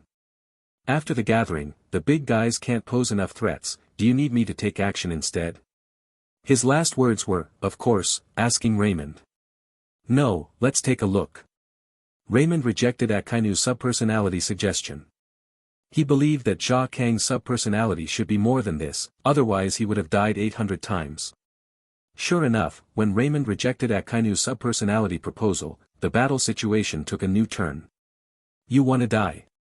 The Shadow King, who appeared in the form of a huge black shadow, saw that Raymond was still chanting a spell as if no one was around, and the magic circle below was attacking him, which made him furious. In an instant, he attacked directly towards Lemang with the overwhelming force of black clouds. He wants to transfer the battlefield to Raymond. As a spiritual being, what he is best at is definitely not frontal combat, but spiritual confrontation. As long as he is allowed to possess Lemon, he believes that he will definitely win the final victory. After all, there are not so many Professor X in this world who can defeat him at the level he is best at. Not good. The Red Devil, who was watching the battle not far away, saw the Shadow King's actions and subconsciously prepared to grab Raymond. He turned to one side, wanting to escape into the red mist space and pull Raymond away, so that the Shadow King's bamboo basket would be in vain. But it was only then that he suddenly realized that he could not open the red mist space. What the hell is going on? This discovery made the Red Devil's face change suddenly. It should be noted that the red mist space is his biggest life-saving trump card. He has relied on this ability to escape countless times. Even if he encounters his own powerful enemy, he can still escape no matter how difficult it is. This was the first time that he was cut off from the red mist space. Shadow King? No, it's this magic circle. The Red Devil soon realized that all this might be related to the huge magic circle at his feet. This huge magic circle may not be deliberately targeting him, but anyone who is in the magic circle should be affected by it. Needless to say, this was definitely used to prevent the Shadow King from suddenly escaping. It just incidentally also temporarily affected his teleportation ability. It's no wonder I didn't save you. The Red Devil gave up his plan to save people. Without the ability to teleport, it was too late for him to save Raymond. Seeing the Shadow King in the form of a huge black shadow getting closer and closer, and even the ferocious expression on his face that was magnified 1,000 times could be clearly seen, Raymond did not dodge. When the distance was reduced to less than 3 meters, Raymond suddenly stamped his foot. But he saw the huge magic array on the ground rising into the sky in an instant, enveloping the huge black shadow face like a giant sheet, and quickly shrank, turning into a palm-sized ball of light. However, this ball of light looked extremely unstable, trembling constantly, and looked like it was about to explode at any time. Seeing this, Raymond jumped up and grabbed the ball of light. Then he rushed towards Dr. Beth, who was still shocked by this amazing scene, and before she could react, he stuffed the ball of light into her mouth. Gudong. Dr. Beth swallowed subconsciously. Chapter 087 The Death of the Shadow King. WTF. This mysterious operation shocked the entire audience. What's the situation? Why was he fighting so well and suddenly stuffing the Shadow King into Dr. Beth's mouth? Not to mention Dr. Beth, who was confused about the situation, and the Red Devil, who was eating melons not far away. Even Raymond, who watched Jia Kang's subpersonality arrange the magic circle in advance, was shocked. Let Jia Kang's subpersonality take action, and he has thought about many endings. Please, enter this site. This includes the explosion of the small universe of Jia Kang's subpersonality, completely torturing the Shadow King, or the sudden attack of Jia Kang's subpersonality with 50 or 50 attributes, and the Shadow King is eliminated in an embarrassing and dangerous manner. Or take a step back and Jia Kang's subpersonality is possessed by the star, and cannot do anything to the Shadow King. In the end, he has to switch to the subpersonality of Tao Bai Bai or Akainu to take action, and there will be another heart-wrenching battle. But I never thought it would end in this way. Dr. Beth is provoking someone. She was eating so well that she suddenly turned into a melon. What are you doing? Raymond asked speechlessly.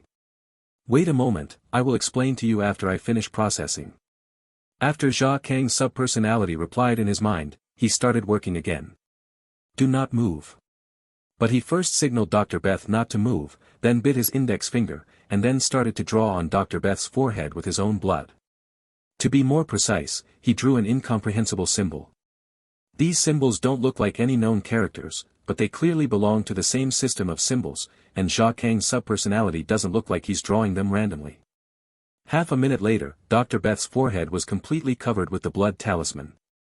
After Jia Kang's subpersonality drew the last stroke to the tip of Dr. Beth's nose, he stopped drawing and pressed Dr. Beth's forehead with the palm of his hand. Pasamoya, Egudo. He began to recite the incantation again, speaking slowly and quickly. At the same time, Dr. Beth's eyes were suddenly covered by earth-yellow light, just like those who were controlled by the Shadow King in the yard before. The Shadow King's voice, filled with shock and anger, also came from her mouth. What did you do to me? However, Jia Kang's subpersonality ignored him and continued to chant the spell quickly. Seeing that the situation was not good, the Shadow King first began to beg for mercy, ensuring that he would avoid Raymond whenever he saw him in the future, and then said that he could surrender to Raymond, as long as Raymond was willing to let him go. When he realized that it was useless, he began to curse crazily and said that if he could survive, he would definitely kill all of Raymond's family. But from beginning to end, Zha Kang's subpersonality didn't even have to look at him. More than a minute later, as the Shadow King let out a miserable howl, the yellow light in Dr. Beth's eyes gradually faded away, and she regained her radiance. In addition, the talisman that was originally written on her forehead seemed to have completely penetrated into it, gradually fading and disappearing on her forehead. Almost at the same time, Raymond also received a prompt from the system. Ding dong. You killed the A-level villain Umul Farouk and slightly changed the direction of the world. Development value plus 300. You can convert the development value into system general points. The exchange example is 1 to 5. Special reminder, any change in the direction of the world will cause an unpredictable butterfly effect and bring you unknown risks, so please be careful. It is as expected. Seeing that Raymond had obtained another 300 development points, he felt a little happy. When he first received the reward from the system, he had already speculated that since meeting plot characters would result in rewards from the system, would interacting with plot characters also result in rewards. It wasn't until he later joined the Hellfire Club and became a core member of the Black Bishop, that the system rewarded him with development points for the first time, and he was sure that he had guessed correctly. It's just that the criteria for judging this interaction should not be low. At least you have to join an organization and become a core member of it before you can get rewards. Now, killing the Shadow King once again received a development value reward, proving that killing plot characters is also enough to meet the interaction standards determined by the system. Adding in the 50 exploration points awarded by the system when encountering the Red Devil previously, it equals another 1550 general points obtained this time. The harvest of this trip is not unfulfilling. Not only did he avenge his memory that was almost altered, he also gained a large amount of universal points. The only problem is that the system's special prompt this time is unprecedented. Any change in the direction of the world will bring unpredictable risks. Looking at the prompt from the system, Raymond fell into deep thought. Judging from previous experience, any prompts from the system will not be meaningless. The system had previously prompted him to explore the contents of the newbie guide, but because he didn't pay attention, he ignored a lot of useful information.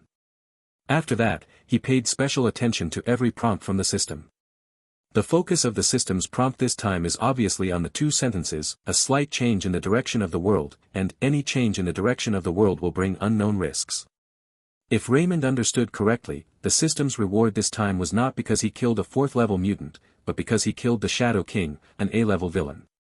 It sounds contradictory to say this, but it is not contradictory at all. Because he had discovered a problem before, which was the system's rating of plot characters. Although at first glance it seemed to be related to the strength of that character, it was not the case. Whether it was Director Lu Dan's SS-level rating or some of the people he met later, this could be proven. Raymond has previously analyzed what this rating is based on. Now it seems that this rating is obviously related to the world trend that the system suddenly mentioned. In other words, the system's rating method is most likely based on the impact that person may have. The person who has a greater impact on the future direction of the world will have a higher rating. Raymond recalled the people he had met before and found that this guess seemed to be the most reasonable. But this is still just his guess. But judging from the situation he currently has, this guess is undoubtedly the closest to the truth. If what he killed this time was not the Shadow King, but a 4th-level mutant who had never shown much of his abilities as a non-plot character, there might not be any reward at all. Killing an A-level has 300 development points. If this were replaced by Director Ludden. A bold idea suddenly came to Raymond's mind. Of course, this bold idea was quickly killed by him. Director Lu Dan was still kind to him, and he was not so crazy that he wanted to kill his friends to prove his truth. More importantly, the system's statement, any change in the direction of the world will bring unknown risks, forced him to treat it with caution. Chapter 088 Dr. Beth's Opportunity. Logically speaking, the system's prompt certainly does not mean that because he killed the Shadow King, there will be intuitive consequences like revenge from the Shadow King's relatives and friends. If it were just this, it wouldn't be called an unknown risk. According to Raymond's understanding, the system's prompt is probably telling him that as an outsider, if he affects the direction of the world due to certain actions, there may be some force to deal with this kind of situation. The impact should be corrected or adjusted. The greater the impact, the greater the adjustment force that will be faced. There is certainly a reason why Raymond would have this understanding. After all, there are real gods in this world. Not only the heavenly fathers and gods of earth mythology, but also the four gods who truly control the basic rules of this world, and a god from a cosmic era who is the same as the four gods. Uncle Tun, known as the five gods of creation. Of course, Raymond didn't think that the risks mentioned by the system came directly from the five gods of creation. If that were the case, even if Sha Kang's subpersonality took action, it might not be easy. But there is no guarantee that these rules of existence will not have some chain reactions by correcting the direction of the world. The unknown risks mentioned by the system most likely come from these chain reactions. If this world is a person, Raymond's arrival is probably equivalent to dropping a germ into this person's body, and the correction force is equivalent to white blood cells. The greater the impact of Raymond's germ, the more white blood cells will come to attack him. In the same way, how much the Shadow King's death will change the direction of the world, and how strong this correction will be. The Shadow King's rating is A level. The chain reaction caused by his death should be within my tolerance. If Director Ludden died. Lei Meng's heart tightened. Not long after, Jia Kang's subpersonality, who had completely eliminated the Shadow King, returned to the Sea of Consciousness, and Raymond had regained control of his body. Doctor, what did you just do to me? Dr. Beth, who had just regained consciousness, looked at Raymond and asked weakly. What have you done? I also want to know what I did to you. After hearing Dr. Beth's question, Raymond really didn't know how to answer her for a moment. Taking advantage of Dr. Beth's confusion when she just woke up, Raymond quickly communicated with Jia Kang's subpersonality in his mind. What were you doing just now? I asked you to deal with the Shadow King and you did it this way. That was the fastest way just now. If this girl's body is not used as a demon sealing container, that guy can quickly escape from the seal of the magic circle. Jia Kang's subpersonality said matter-of-factly. Is there no other way? It has to be so exaggerated. Raymond was a little doubtful.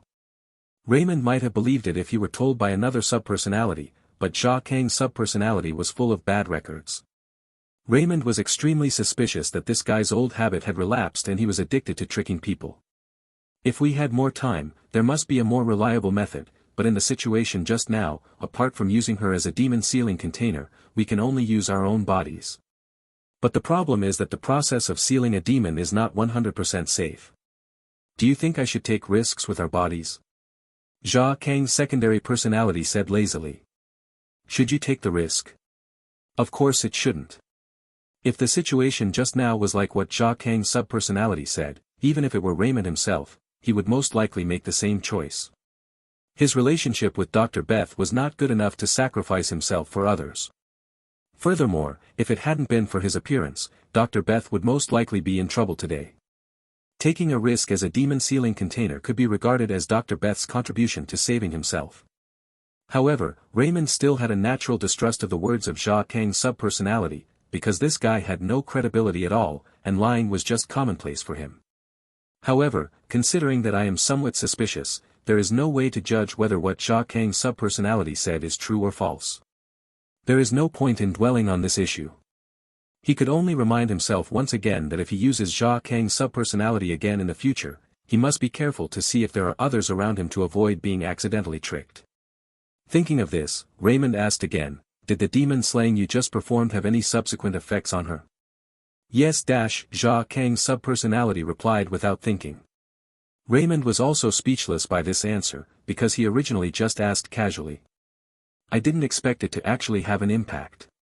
What is this, staring at a person to death? Don't worry, this effect is not necessarily a bad thing. Probably sensing that Raymond was speechless, Jia Kang's subpersonality quickly added, after I erased the Shadow King's consciousness through the demon sealing ceremony, his huge spiritual energy should have dissipated after his death, but because of the seal, it's still in this little girl's body.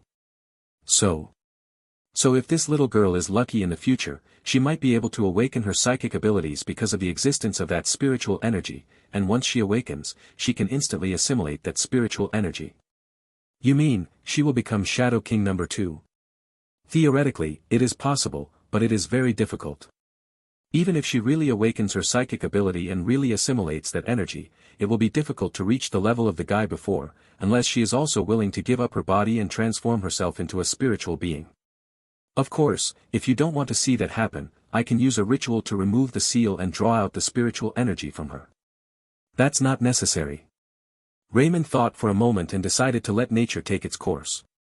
Since Dr. Beth unknowingly took the risk of becoming a demon sealing vessel, the next possibility is naturally her opportunity. Raymond had no enmity with her, so there was no need to deprive others of their opportunities. After understanding the situation, Raymond did not hide anything. He roughly recounted what Jia Kang's subpersonality said and told Dr. Beth. At the same time, he also briefly introduced the mutant situation to her and let her make her own choice. If she chooses to give up, Raymond doesn't mind being a good person and taking the trouble to help her unlock the seal on her forehead and release the spiritual energy in her body. However, after witnessing the myth-like scene just now, how could Dr. Beth be willing to give up this opportunity for possible evolution? Although many radicals believe that mutants are deformed products, this is just their extreme thinking to cover up their inner fear and jealousy. At least after listening to Raymond's introduction, Dr. Beth not only did not resist this opportunity at all, but also looked forward to it very much. Chapter 089 Dispelling Doubts. Snapped. As a crisp finger snap sounded, everyone in the yard seemed to be waking up from a dream. After a while, they thought they were distracted, but they didn't pay much attention and continued to do what they were supposed to do. The one who was smiling silly, the one who was greeting the patients was greeting the patients, and the one who was patrolling continued patrolling, seemingly not having any memory of what happened before. In the center of the yard, the Red Devil put down the hand that had just snapped his fingers. Get it done. Sorry to trouble you. Raymond smiled. It's a convenient matter, you're welcome. The Red Devil waved his hand nonchalantly. Raymond asked him to help tie things up and erase the previous memories of everyone in the yard. This was really just a piece of cake for him with psychic abilities. They are now standing in the center of the courtyard, but the people around them seem to be completely invisible to them. This is also the work of the Red Devil. Although his psychic ability is not as exaggerated as Professor X and Shadow King, it is still not difficult to just influence a group of ordinary people. Chat. Raymond looked at the Red Devil and then at David, who had just woken up. I'm fine with it, you make arrangements. The Red Devil shrugged, indicating that he didn't care. David, who was still in a dazed state, didn't think much and nodded. Dr. Beth, can I borrow your office? Seeing that neither of them objected, Raymond immediately looked at Dr. Beth beside him. Follow me. Dr. Beth didn't say anything and just led the way. 5 minutes later, the group of people had already sat down in the office. Dr. Beth acted as a secretary and made coffee for Raymond and the others. As soon as he sat down, David couldn't help but ask, what on earth is going on? Raymond, how could you? Raymond raised a hand to signal David to calm down. After taking a sip of coffee, he said calmly, we can talk about my matters later, but let's talk about your matters first. After all these things happened because of you. My thing? David didn't understand what Raymond wanted to express. To be precise, it's your life experience. Raymond nodded. My background? Hearing what Raymond said, David pointed to his nose, becoming increasingly puzzled. This series of things are all related to your biological father. Back then. Wait. David suddenly interrupted Raymond and looked at him in shock, my biological father? You mean? I was actually adopted. Not bad. Raymond nodded again. This is impossible. David couldn't accept this statement. His parents never mentioned this matter, and he never thought that his parents might not be his biological parents. Raymond suddenly dropped this bombshell, which shocked him badly. About this. I think the doctor is not wrong. Dr. Beth also said at this time, in order to prepare your treatment plan, I have talked with your sister about your past.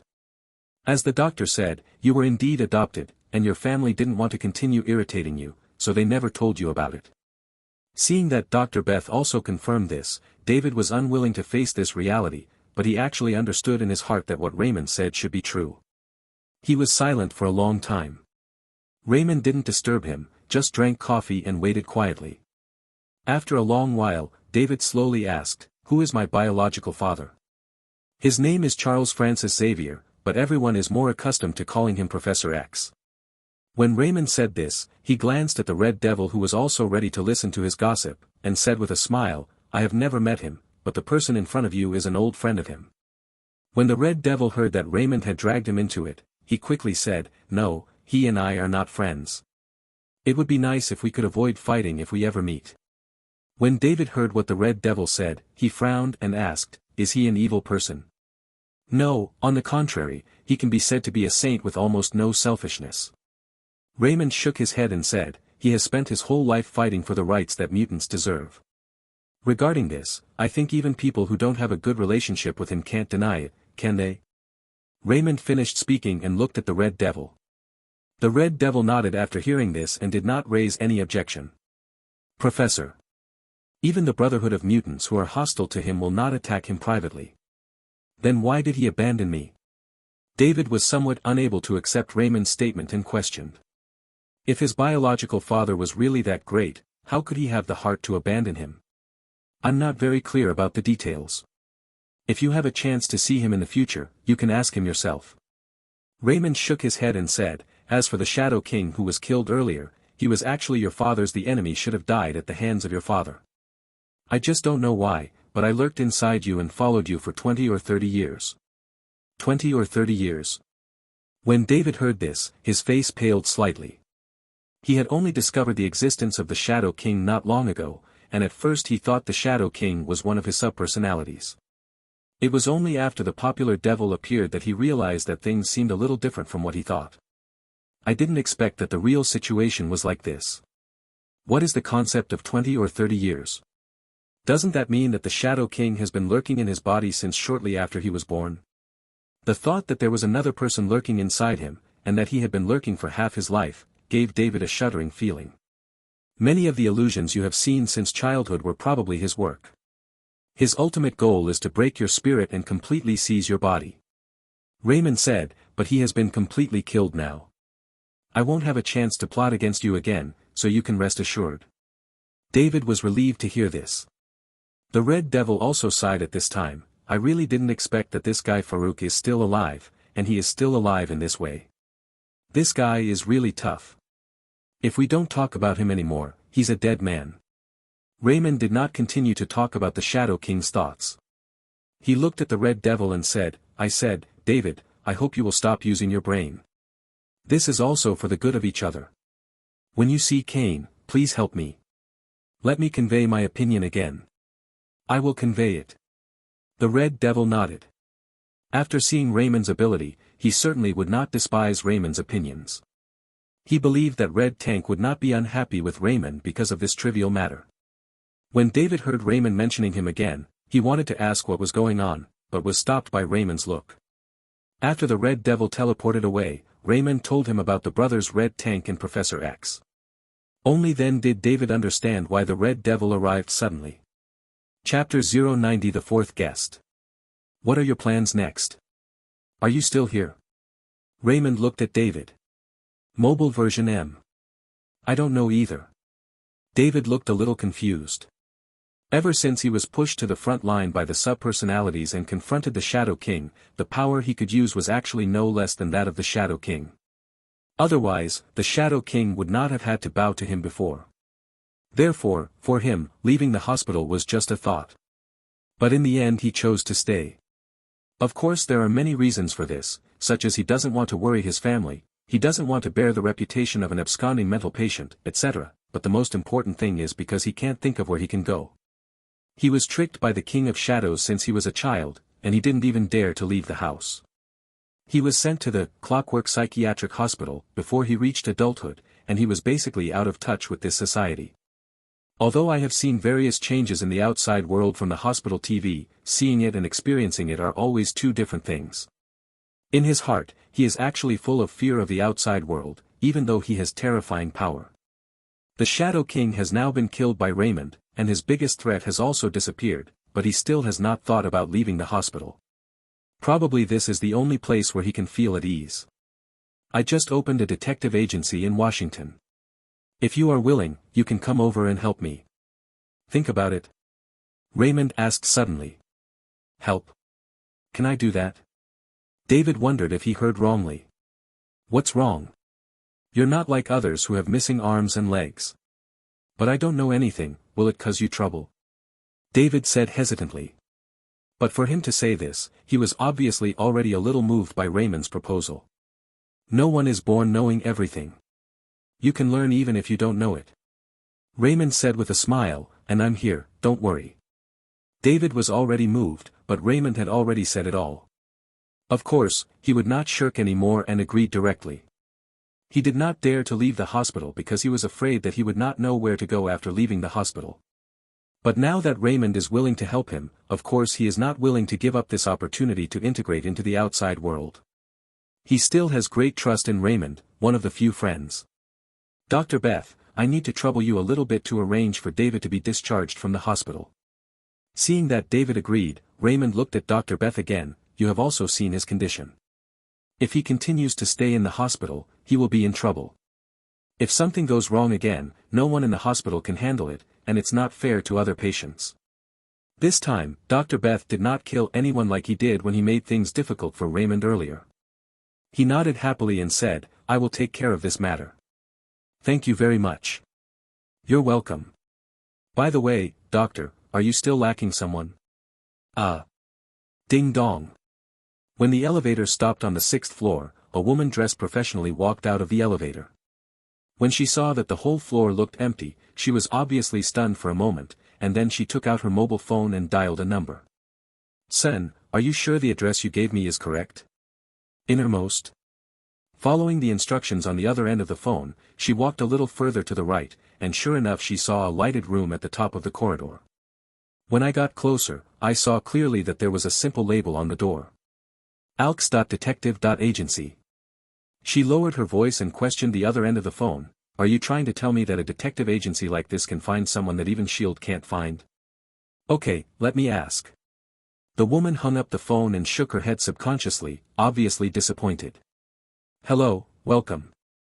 As soon as she walked into the office, a blonde woman with good temperament spotted her and greeted her with a smile on her face. She noticed that there was a nameplate hanging on the chest of this blonde woman with the words, Psychological Counselor Beth written on it. Hello. The woman responded politely. I'm Beth, nice to meet you. The blonde woman, also Beth, smiled and extended her hand to her. She shook her hand back and said briefly, Pepper. As a psychiatrist, Beth naturally couldn't help but notice that Miss Pepper seemed to be a bit reclusive, but she didn't pay much attention to it and led the way. Miss Pepper, please come this way. Detective Raymond is inside. Pepper nodded and followed Beth inside. When the two came to the back office, Pepper found that there were two men in the office who looked younger than him, concentrating on playing games. Cough cough. Beth gave a loud dry cough. Only then did the two people inside notice the arrival of the guests. The man who looked like he was of mixed race put down the game controller and walked towards them awkwardly. Sorry, I didn't notice anyone coming.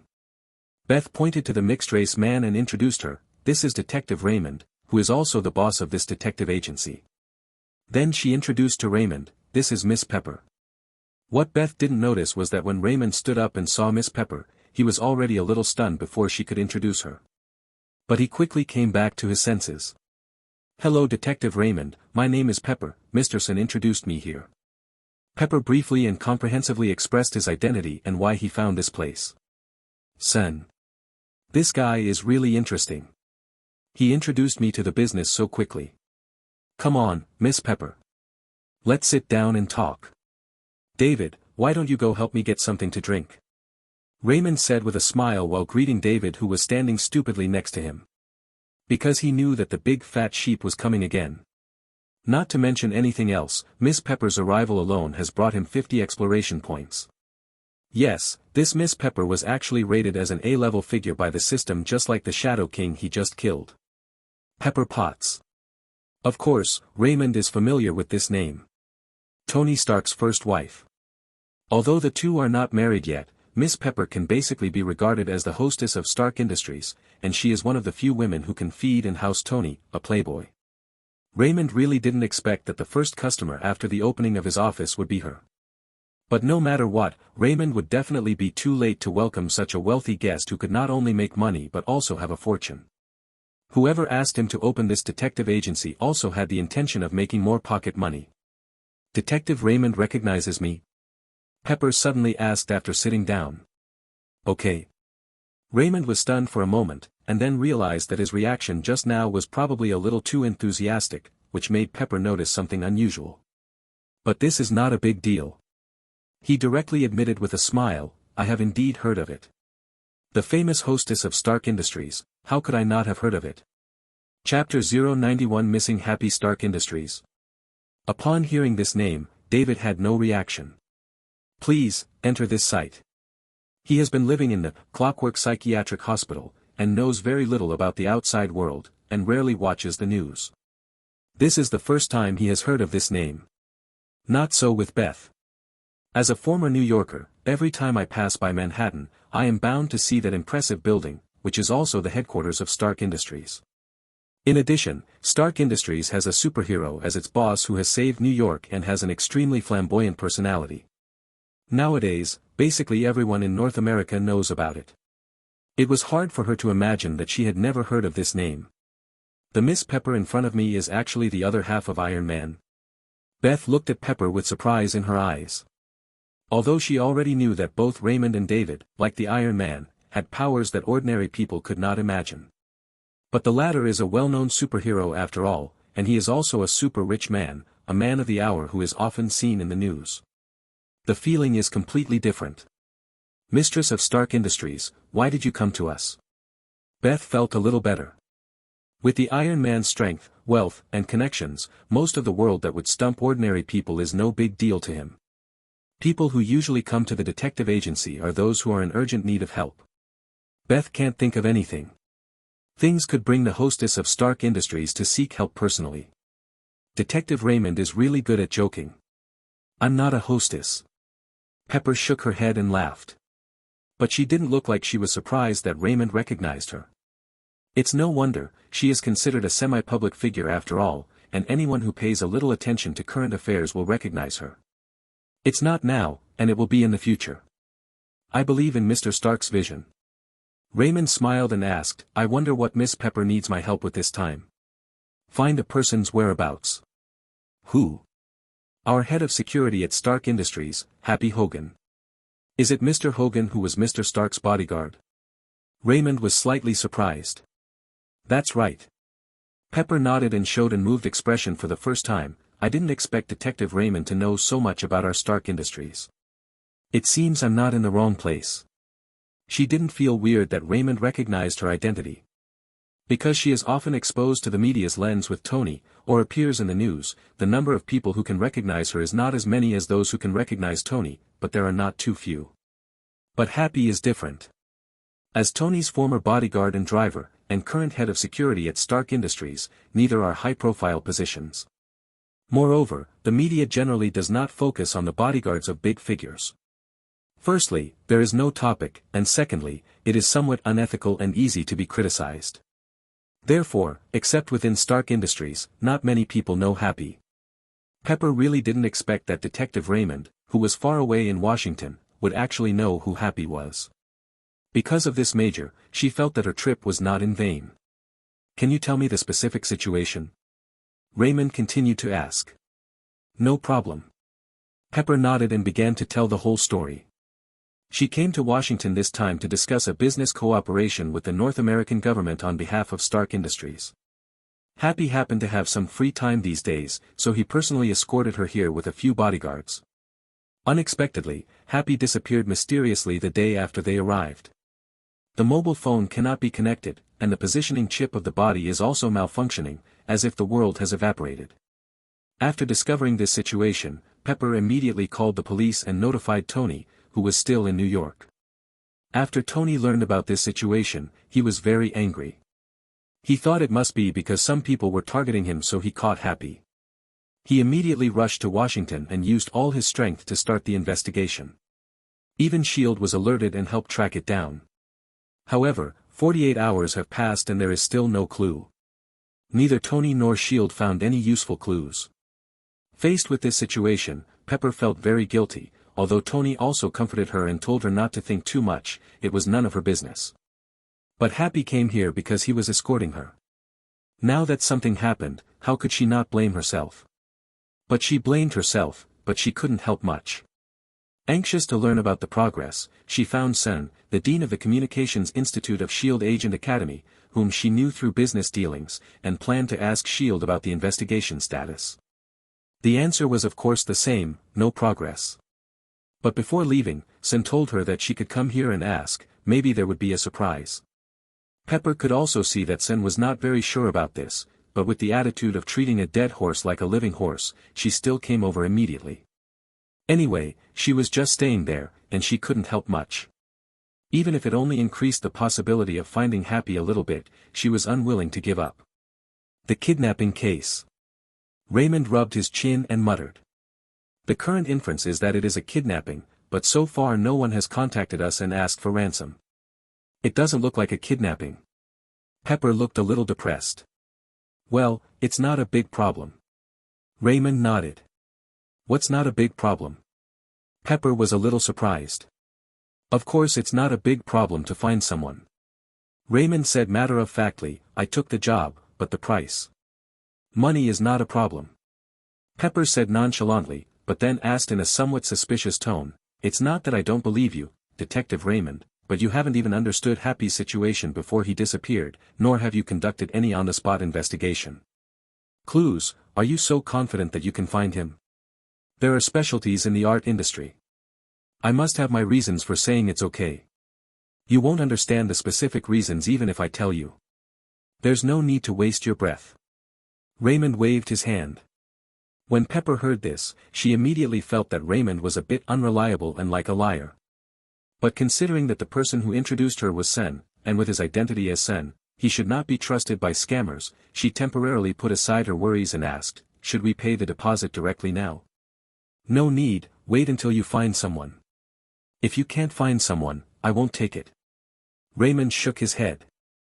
As soon as Raymond said these words, Pepper's previous doubts were immediately eliminated. Because if Raymond is really a liar, it is impossible for him to say such things. Is he really sure? Pepper felt a glimmer of hope. Chapter 092.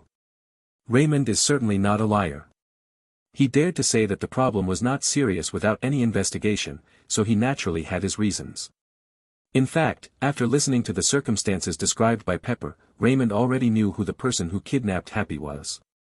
Even if we are not completely sure, we are at least 70% certain. Alderez Killian. The developer of Extremis virus is also the head of the North American technology giant, AIM. In terms of net worth, he is not inferior to Tony and is also a super rich man.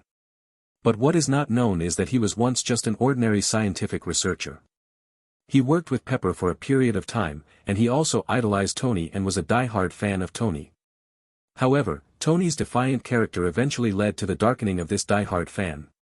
As the saying goes, love turns to hate, and he turned from pink to black, and instantly became the person who wanted to hate Tony.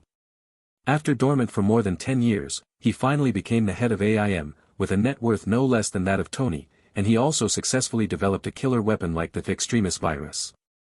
If we put aside good and evil and only talk about success, the emergence of the Extremis virus will actually have less impact than the armor currently developed by Tony. The super soldiers of the Centipede organization are just defective products developed by them through samples of the Extremis virus. They are far from comparable to the super soldiers who have actually been implanted with the Extremis virus. Raymond calculated the time, and it seemed that it was almost the time when Dr. Killian was preparing to have a showdown with Tony and take revenge on him. If there were no unexpected circumstances, Happy would most likely have been captured by Killian. Of course, whether this is the case or not cannot be confirmed until further investigation. So Raymond didn't say anything, he just said it should be fine. After sending Pepper away, Raymond immediately turned on the computer and prepared to feel out the bottom of AIM, but after searching for a long time, he found only useless information and basically couldn't find anything. Just when he was about to retrieve information about AIM through S.H.I.E.L.D.'s internal network, something suddenly occurred to him and he immediately gave up the idea. Why did you forget this? Raymond rubbed his forehead. Its predecessor was actually the Technology Research and Development Department of Hydra. Although they later split due to disagreements with Hydra's leadership, no one knew whether they were still connected secretly. If Happy was really captured by Killian, and AIM was indeed colluding with Hydra, it would be weird if S.H.I.E.L.D. could find Happy's whereabouts. If Raymond uses S.H.I.E.L.D.'s intelligence to inquire about AIM's situation, there is no guarantee that he will not alert the enemy. Of course he himself is not afraid of Hydra. But that would undoubtedly put Happy into a more dangerous situation, and the gain would outweigh the loss. So you still have to think of other safer ways. It would be great if there was a subpersonality that was proficient in computers. At this moment, Raymond only regretted that he didn't draw a subpersonality that was on the technology side. The only person with a slight influence is the Deadshot subpersonality, but the Deadshot subpersonality is obviously not a talent in this area. Now if he was asked to draw temporarily, he might not be able to draw the subpersonality he wanted. And many more. Why do I have to be able to do it myself instead of hiring an employee who is proficient in computers? Raymond found that he was a bit over the top. In this life, his starting point was much higher than in his previous life. There was no need to do everything by himself. Just like he took David and Beth as employees, he could still recruit other employees. Thinking of this, a suitable candidate already appeared in his mind. It's you. In the spirit of sharpening the knife and cutting wood, he decided that it would not be too late to arrest the person first and then continue the investigation. There was an old van parked in a deserted alley. It was raining lightly outside, but the mixed-race girl in the van couldn't hear it at all, because the headphones she was wearing were playing loud music, as if she was in another world. Sudden. The back door of the van was suddenly opened, letting in the light from outside. The mixed-race girl who was originally listening to music and playing games was so frightened by this sudden change that she even dropped her headphones from her head. Who? She was startled. At this time, a man with short hair in a suit got directly into the car. The mixed-race girl subconsciously pulled out a steel pipe from her side and prepared to defend herself, but the man grabbed it and snatched it away, throwing it outside. Don't be nervous, I'm not here to rob. The short-haired man smiled. Let me introduce myself, Coulson, from S.H.I.E.L.D. I think Miss Skye is familiar with this name, right? Yes, the short-haired man is the 8th level S.H.I.E.L.D. agent, Coulson. The mixed-race girl in the van is Skye, the future shock girl. However, she still doesn't know her life experience. She is just one of the core members of the Rising Tide organization and a very skilled hacker. Coulson came here this time because it was her work that invaded the S.H.I.E.L.D. database and stole the big data about the Tahiti project from the database. What S.H.I.E.L.D.? I don't know what you are talking about. The mixed-race girl Skye looked slightly flustered. This is private territory, please leave immediately, otherwise I will call the police. Call the police? Okay, do you need me to dial the number for you? Coulson took out his cell phone, pressed the 911 number on the phone, and then handed the phone to Skye. Of course Skye didn't want to answer, and didn't dare to call the police. She just warned herself, if you don't leave, I'm going to yell at you. Miss Skye, I advise you not to ask for trouble. Since you can invade S.H.I.E.L.D., you will definitely not know anything about us. Do you think you can escape if I find you? Coulson put away his phone and said in a normal tone, besides, whether you admit it or not is not the point. I believe that as long as I take your computer back and check it out, you can find many surprises. What do you think? Coulson said at the end, pointing to the laptop in front of her. Skye's face changed slightly when he heard this, and he asked with an ugly expression. Am I going to jail? Whether you will go to jail or not is not something I can decide. I am only here to take you back. How to deal with you specifically needs to be decided by our director. Coulson said, but don't worry, as long as you are willing, if you cooperate well, people like you will still have a chance to atone for your sins. Okay, I'll go with you. Skye lowered her head and whispered. What Coulson couldn't see was that the smile on Skye's lips flashed with her head lowered. However, at this moment, a voice came from the direction of the alley entrance. It seems I came at the right time. This sudden sound startled Coulson and Skye at the same time, and they both looked towards the entrance of the alley. I saw 2 men appear at the entrance of the alley. The one who just spoke was the Asian white mixed-race man who looked like Skye. Chapter 093. Who are you? Compared to Skye, who was confused, Coulson's reaction was obviously more intense. He instantly took out a gun from behind and aimed it in the direction of the two people opposite, ready to counterattack at any time. Please, enter this site. He didn't know the person coming, but someone who suddenly appeared here at this time would definitely not be a passerby. Moreover, he also knew that there was an invisible black hand behind the Rising Tide organization. This time the Rising Tide organization will invade S.H.I.E.L.D's database, and it is most likely controlled by that black hand. Now that he can find Skye, there is no guarantee that the black hand will not send people to kill and silence him. In his eyes, the two people at the entrance of the alley were most likely sent to silence them, so he couldn't help but be wary. However, as soon as Coulson took out his gun, the short-haired young man with short blonde hair who had not spoken between the two at the entrance of the alley gently raised his fingers in his direction. Swish it. The gun in his hand had flown out, floated into the air, turned around and was pointed at himself. Superpower. Coulson's pupils shrank suddenly. While he was shocked that the other party actually sent a superpower directly, he also raised his hands in a gesture of surrender, very well aware of current affairs. Seeing this, Skye finally figured out the situation and saw that the person who came was probably not from S.H.I.E.L.D., so he quickly clarified. He and I are not on the same team, you have to catch him. Don't get me wrong, Miss Skye, we are here specifically to find you. The mixed-race man, Raymond, said with a smile. When Skye heard this, his whole body shrank, and he immediately looked at Coulson for help. Coulson raised his hands high again, as if to say, do you think I can help you? Do you want to kill him? David asked suddenly. Who are you? Raymond glanced back at him. I'm Wayne, the boss. Adventurer Wayne. David made a V sign of victory to Raymond, but his other hand did not put down, still controlling Coulson's gun. Stop making trouble, give the gun back to someone else, one of your own. One of our own is still pulling out a gun. David expressed disbelief. With your IQ, it's hard for me to explain to you. Hurry up. Okay. David waved his hand, and Coulson's gun flew back to his hand. His eyes also changed slightly, and he said with some embarrassment, sorry, I thought it was the enemy. Looking at David who had returned to his original state, Raymond shook his head and said it didn't matter. Coulson, who took over his gun again, also saw that the situation seemed a little different from what he thought. If the person who came here was really sent to kill Skye, there was no way he would give the gun back to him. Who are you? Coulson asked again. Don't do anything, you're on your own.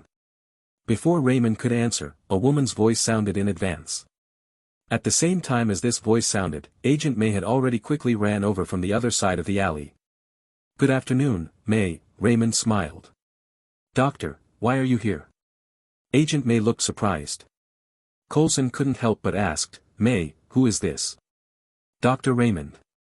May replied briefly. That Dr. Raymond from the Combat Institute? Coulson was even more surprised. The fact that Raymond defeated Leonid, the dean of the Combat Academy in a single duel, was not only spread in the S.H.I.E.L.D. Agent Academy, but also almost everyone in S.H.I.E.L.D. knew about it. It was hard for Coulson to think that he had never heard of this name. This is Agent Coulson. May suddenly said to Raymond again, and at the same time gave him a, look. Of course Raymond could understand, this was May telling him that Coulson didn't remember him because part of his memory was sealed. In fact, the original owner of the body and Coulson were very familiar with each other. As the project leader of the Tahiti project, it was impossible for Coulson not to know the original owner of the body, an expert in psychotherapy. But in order to fear that Coulson would not be able to bear the pain of resurrection, all his memories about the Tahiti project were sealed. Naturally, this also includes Raymond, a participant in the plan. Raymond didn't care much about this. He gave May a look of, I understand, and then smiled at the two of them, I have something to do with Miss Skye. If it's convenient, I'll take her away first. I'm afraid that won't work. Before May could speak, Coulson directly refused, she has a big case against her, and she can't go anywhere until it's clear. Can't you be accommodating? Raymond looked at May. Doctor, this matter is indeed of great importance. Do you have to take her away? May's tone was not as tough as Coulson's. May. Coulson also heard May's intention to relent and quickly wanted to stop her. I have something to ask her for help. Don't worry, people can't escape from me. And, if you have anything to ask her, the success rate is higher if I ask her, isn't it? Now that the doctor has spoken, I will leave her to you, doctor. The director will communicate with you the specific situation. May said thoughtfully. No problem, I'll wait for his call. Raymond said with a smile, I'll take that guy away first. If you need anything, call me anytime. With that said, Raymond threw a look at David. David also understood and pulled Skye out of the car, then brought him back to Raymond. Skye had seen with her own eyes that David used his ability to take Coulson's gun away. How could she dare to resist in front of David, so she had to obediently cooperate with David. After Raymond said goodbye to May, he left with David and Skye first. Coulson and the others will naturally take care of Skye's things, so there's no need for Raymond to worry about it. During the process of Raymond taking people away, Coulson tried to stop him several times, but May forcibly stopped him with his eyes. It wasn't until Raymond and the other three left that Coulson asked dissatisfiedly, why do you keep stopping me? Even if he is one of your own, he can't forcibly intercept my mission like this, right? This is the director's order. If you have any objections, you can directly protest to him. It's none of my business. May said, spreading her hands. The director's order. Is it true or false? Coulson was a little confused. Let's go, take your things with you, and let's go and report the situation to the director. The director will communicate with the doctor about the next matter. We don't need to worry about it. May walked to the van and began to search for anything important. Take away. After hearing this, Coulson temporarily let go of his dissatisfaction and began to help May sort out Skye's things. The most important thing is of course the laptop, as well as all the hardware facilities in the car that may be related to the incident. Chapter 094 Skye. SHIELD Headquarters, Director's Office. Mobile version M. You mean, he is accompanied by a superpower? Director Ludden couldn't help but show a look of surprise after listening to Coulson's report on the mission. Are you sure you read that correctly? With a move of his hand, the gun in my hand automatically flew up. Can this be seen wrong? Coulson looked strange. Well, I understand, I will communicate with him about this matter, and I will notify you in time if there are any new situations. Director Lu Dan nodded. Yes. Seeing that Director Lu Dan had already understood the situation, Coulson stopped asking any more questions and turned around and left the office. After Coulson left, Director Ludden muttered to himself, it seems it's time to have a good chat with him. Just think of this as your own home, sit wherever you want dash. While talking to Skye, Raymond began to place the takeaways he brought back on the table. David and Beth were also busy, moving stools and preparing tableware. Who are you? Skye asked again. This is the third time she has asked this question. No one answered her the previous 2 times, but this time, Raymond finally paid attention to her. Isn't there something written on the door? Such big words, I don't believe you didn't see it when you walked in. Detective agency, are you a detective?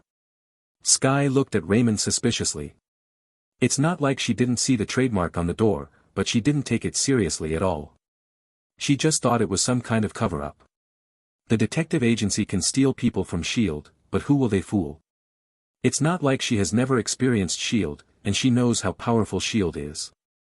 Even if the CIA and the Department of Homeland Security have to give S.H.I.E.L.D. status, they usually cooperate with S.H.I.E.L.D. in their actions. When have you ever seen S.H.I.E.L.D. cooperating with others? Agent Coulson, who had revealed his identity to her before, obviously had evidence that she had hacked into S.H.I.E.L.D.'s database and could not let her go easily. As a result, the man in front of her could actually take her away, which surprised her. Miss Skye, come sit down and eat together. Beth also gave Skye an extra set of utensils at this time. Okay. Skye agreed hesitantly. Compared to facing Raymond and the guy named David with superpowers, Beth obviously made her feel more at ease. Furthermore, Beth has been dealing with mental patients for a long time, so she naturally knows how to make people lower their guard against her. Thai food? Beth opened the takeout at this time and looked at Raymond. Yes, there is a new Thai restaurant on the corner. It looks good. I packed some and brought it back. Raymond said. It's good for a change. Beth smiled. The 4 of them sat down around the table and started eating. All 3 of Raymond ate naturally, but Skye looked very reserved and absent-minded. Upon seeing this, Raymond put down the tableware and smiled. Miss Skye, are you worried that we will be bad for you? Sky was silent. But no answer was the most obvious answer. Let me tell you straight. I came to you to invite you to join our detective agency. I happen to be short of a master hacker here. Raymond said straight to the point. Miss Sky is a hacker. Beth was surprised. Not just a hacker, but the best hacker. Raymond nodded and said, the Rising Tide organization she belongs to is the most popular hacker organization in recent years. There is basically no place they can't hack into. Even the CIA and the Department of Homeland Security, they can come and go freely, just like our own, just like the backyard. Wow, so awesome. Beth looked at Sky with eyes full of stars, like a groupie. Her reaction made Sky very uncomfortable. As a top hacker, she was actually just an ordinary technical geek more often than not, and rarely interacted with people. She was not used to being suddenly looked at like a celebrity. If I were really that powerful, I wouldn't fall. In order to cover up her discomfort, Sky whispered. If you didn't take the initiative to expose yourself, would Coulson be able to find you? Raymond looked at her deeply. Raymond's words shocked Sky. Even when she was found by Coulson before, she never really panicked, because as Raymond said, she did take the initiative to expose her location so that Coulson could find her. Otherwise, it would be impossible to track her with S.H.I.E.L.D.'s technology. But Raymond's words revealed another message, that is, Raymond knew her well. Raymond didn't find her because she took the initiative to expose him, but he really had the confidence to lock her in, even if she didn't take the initiative to expose him. Her hacking skills are her greatest confidence, even when facing a semi-official international organization like S.H.I.E.L.D. But what Raymond just said was hurting her self-confidence. She didn't want to believe that this was true, so she asked without changing her expression, I don't understand what you are talking about, why should I expose my location? Am I crazy? Because you want to break into S.H.I.E.L.D. Raymond chuckled. He really knows. Sky's heartbeat suddenly accelerated, but she still said harshly, I can't help you if you think so. Beth suddenly interjected, Miss Sky, what is in front of you at this moment is a psychologist and a psychology expert who is ranked among the top 10 in North America. I think it's better to be honest. Apparently, even Beth could tell that Sky was lying, even though she didn't know what the truth was. Moreover, as she said, it is definitely not easy to lie in front of two psychology scholars. At least Sky couldn't do that yet. When Beth said this, Sky's face turned a little pale, but she still lowered her head and gritted her teeth, not saying another word. Believe me, Miss Sky, I know a lot more about you than you think. Raymond continued at this time, as long as you do things for me properly, I can help you with anything you want to know. Finding the answer is much safer than breaking into S.H.I.E.L.D. yourself. Do you know what I'm looking for? Sky suddenly raised her head and looked at Raymond in disbelief. You are searching for your own life experience, right? You know my life experience. Sky was excited, tell me, as long as you are willing to tell me, I can do anything for you. Don't be in a hurry, eat first, and then talk about anything else after you finish. Raymond picked up the tableware again and began to eat slowly. But Sky was not in the mood to eat at this time. He looked a little distracted and didn't know what he was thinking. Chapter 095 Braised Egg Visits. After finally waiting for Raymond to finish his meal, Sky finally couldn't help but asked again, can you tell me now? I said, I can help you figure out what you want to know, but only if you do a good job for me. Mobile M. Raymond wiped his mouth. How do I know you're not lying to me? Sky asked. Believe it or not, it's up to you. I have no obligation to prove to you that everything I say is true. Raymond said nonchalantly, if you really don't want to stay here, I can also return you to S.H.I.E.L.D., the choice is yours whether to stay or go to S.H.I.E.L.D. Sky looked slightly struggling. Of course she knew that Raymond was determined that she would not give up the opportunity to get the truth, but she did not want to give up this opportunity. To be honest, she didn't have much confidence that she could really find out the truth from S.H.I.E.L.D., so she was just taking a risk. Xiangqi went to S.H.I.E.L.D. for an adventure, and he might not be able to find out the truth, so it was undoubtedly much safer to agree to do things for Raymond. Because Raymond obviously knew something, otherwise it would be impossible to point out her purpose directly. I choose to stay. Sky, who had been struggling for a long time, suddenly seemed to be discouraged. This is your choice. I hope you can abide by the agreement. Raymond nodded, as an advance salary, I can tell you one thing first dash. When Sky heard this, her ears immediately pricked up. The people you are tracing are not your parents. Your real parents are still alive. Raymond said. Really? Sky grabbed Raymond's arm excitedly. As I said, it's up to you whether you believe it or not. Okay, get ready to start working. If I find you cheating, don't even think about hearing a word from me. I will try my best. Sky nodded repeatedly, like a chicken pecking at rice. Well, your first task is to help me find out the details of the AIM group. Of course, it will mainly focus on the information surrounding their big boss, Alderez Killian. I've got it covered. Sky assured, patting her flat chest. If you need any special equipment, you can tell me. I can help you get it as long as it is available on the market. Well, even if it is not available on the market, you should be able to get it if you think of a way. Raymond rubbed his chin. He groaned. No need, an ordinary computer is enough. Sky said confidently. Just as Raymond was about to speak, the phone rang suddenly. He glanced at the caller ID and then said to Sky, "The computer is in my office. Ask Beth to take you there. I have something to do. I hope to see the information I want when I come back later." Sky made an okay gesture to reassure him. 10 minutes later, Raymond arrived at a cafe not far downstairs from the company. Director Lou Dan seemed to have just arrived, sitting in a booth in the corner, smiling at him and waving his hand. "A cup of mocha, half sugar, thank you."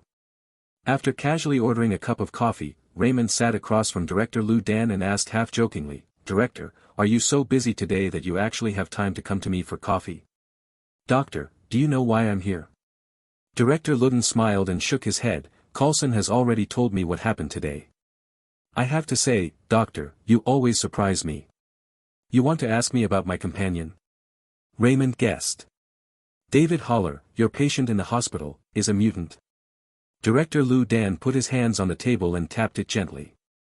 "Sure enough, I can't hide anything from you, Director." Raymond sighed. With SHIELD's intelligence system and Director Lou Dan's personal channels, it is not difficult to quickly figure out David's identity. As for the mutants, Director Ludden probably guessed it based on the previous murders at the Clockwork Psychiatric Hospital. Raymond didn't think he could hide this kind of thing from anyone, so he admitted it generously. "I learned earlier that, Doctor, you opened a detective agency. I originally thought you were just running it for fun, but now it seems that you are planning to get serious about it." Director Lou Dan asked with some good intentions. "That's right." Raymond did not deny it. "You may not believe it, but actually being a detective has always been my dream." "Why don't you believe it?" "My dream is to open a pet store." Director Lou Dan's eyes were full of longing. "The store is full of cute kittens, and they surround me every day." Seeing that Director Ludden was getting more and more enthusiastic, Raymond had to cough twice, breaking his girlish heart. "Sorry, I'm off topic." Director Ludden came to his senses, cleared his throat and continued, "I'm here today to remind you, Doctor, that the world of mutants is very complicated and dangerous. If you really plan to, please be careful if you continue to interact with them." "I understand, thank you for reminding me." Raymond nodded. "No, you don't understand." Director Ludden said solemnly, "Not long ago, the boss of an agency that specializes in hunting down mutants came to see me. It should be to track down the Clockwork Psychiatric Hospital, at that time. The causes of death of those people. Doctor, if you fall into their hands, it will not be easy even if I want to save you. They are backed by the North American military, and they are always unscrupulous in doing things, and they don't give face to anyone." "You mean the Sentinel Secret Service?" Raymond was slightly surprised. He really didn't know this happened. "It seems that, Doctor, you already know something about mutants."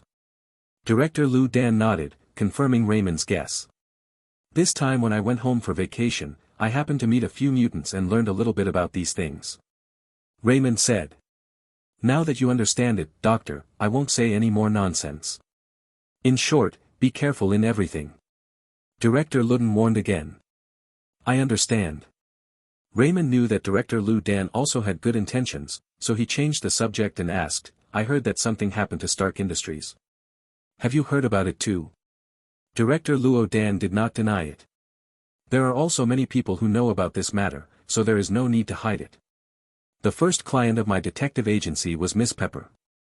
Raymond said with a smile. Has she found you? Director Ludden was surprised, then shook his head and smiled. It seems Tony and the others are really anxious.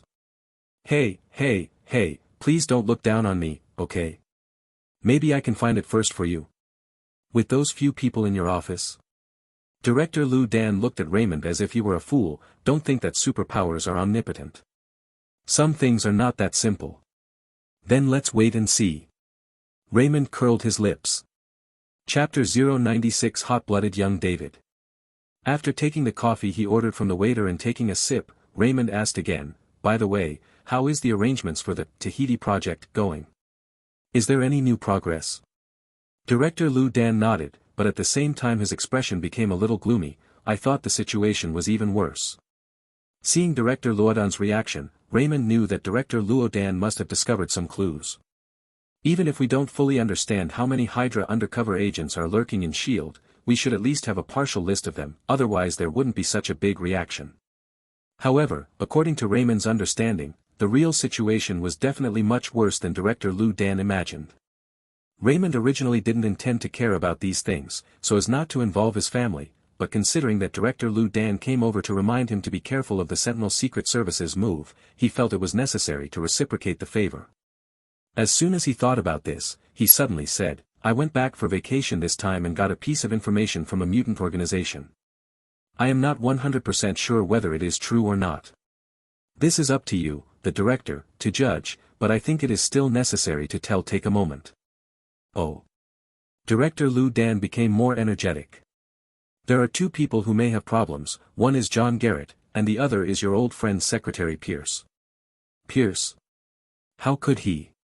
Director Lu Dan's only eyelid twitched, showing his inner uneasiness. However, he paused in the middle of his words. He seemed to be recalling something quickly in his mind. Every time he recalled something, his expression became more ugly. You don't seem surprised that I mentioned Agent Garrett? Raymond noticed that Director Lu Dan only thought that Pierce shouldn't have a problem, but didn't have much reaction to the mention of John Garrett. The problem with Garrett is too obvious. Since you first reminded me to use the Tahiti plan as bait, I have devised two coincidences, and in the end they all pointed to Garrett's people. Director Lu Dan said solemnly, the reason why I haven't touched him yet is because I was afraid that there would be other holes in the bureau. I didn't expect that to be the case. You know it works. Raymond nodded slightly. Thank you for reminding me. If Pierce really has a problem, then the matter is probably much more serious than I thought.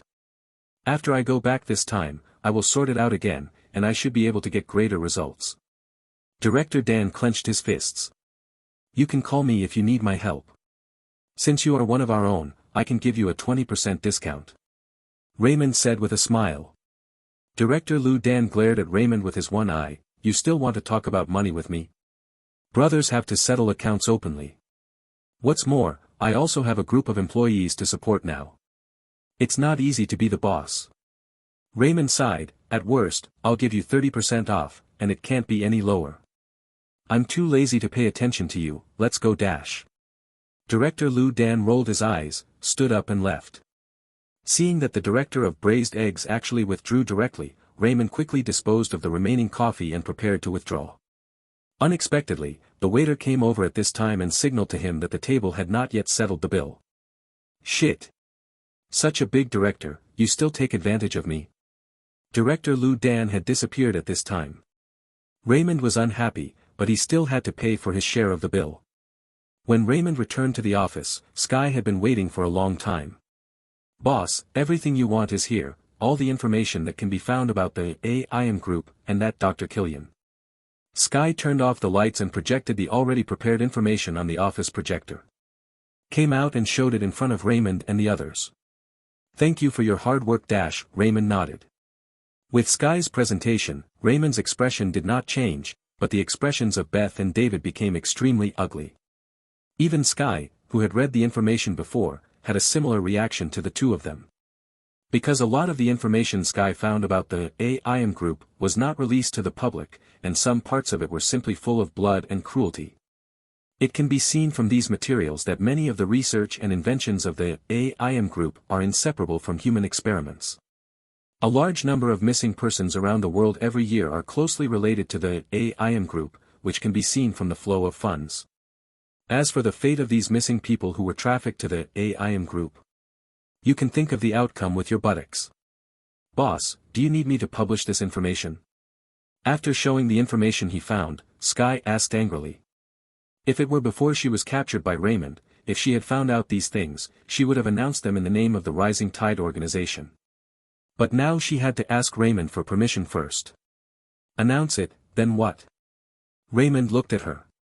Then let the public despise them and let the judiciary judge them. Sky said matter-of-factly. Before Raymond could answer her, Beth on the side had already shaken her head and said, Miss Sky, although you are a top hacker, you don't understand this society too much. Finding scapegoats, making fake news, solving the person who asked the question can even change his vest and reappear. It can be said that there is no solution that you can't think of, and there is nothing they can't do. Sky said unconvinced when he heard this, then is there nothing we can do to deal with these crazy beasts? Beth hesitated to speak, but finally fell silent. From the perspective of ordinary people, there is really no way to deal with a plutocratic giant like the AIM group. The truth is always only in the hands of a few people. This sentence has never been interpreted in more than one way. If she were 10 years younger, she would be as angry as Sky, but now she understands what it means to be helpless. Of course there is a way. Raymond said calmly. Huh? The three of them looked at Raymond. Do you think I asked you to touch their bottoms just to look at them casually? Raymond walked to the window and looked at the street outside. After this time, there will be no more AIM groups in this world. No matter how many backgrounds he has behind him, can he stand up to the iron fist of justice? Boss, you mean, we can take action? David suddenly became excited when he heard what Raymond said. Wayne. Raymond looked at David. It's not Wayne, it's me. David's eyes lit up. When did you become so violent? Raymond gave him a strange look. Probably since I saw you, boss, smashing the Shadow King. It's really exciting. David said with excitement on his face. Chapter 097 Forgot to mute. Don't worry, there will be a chance for you to take action, but before that, you have to prepare well. Raymond said thoughtfully. Prepare. David didn't understand what Raymond was referring to. Raymond folded his hands on his chest and said slowly, so, before taking action, we must find a scapegoat. What?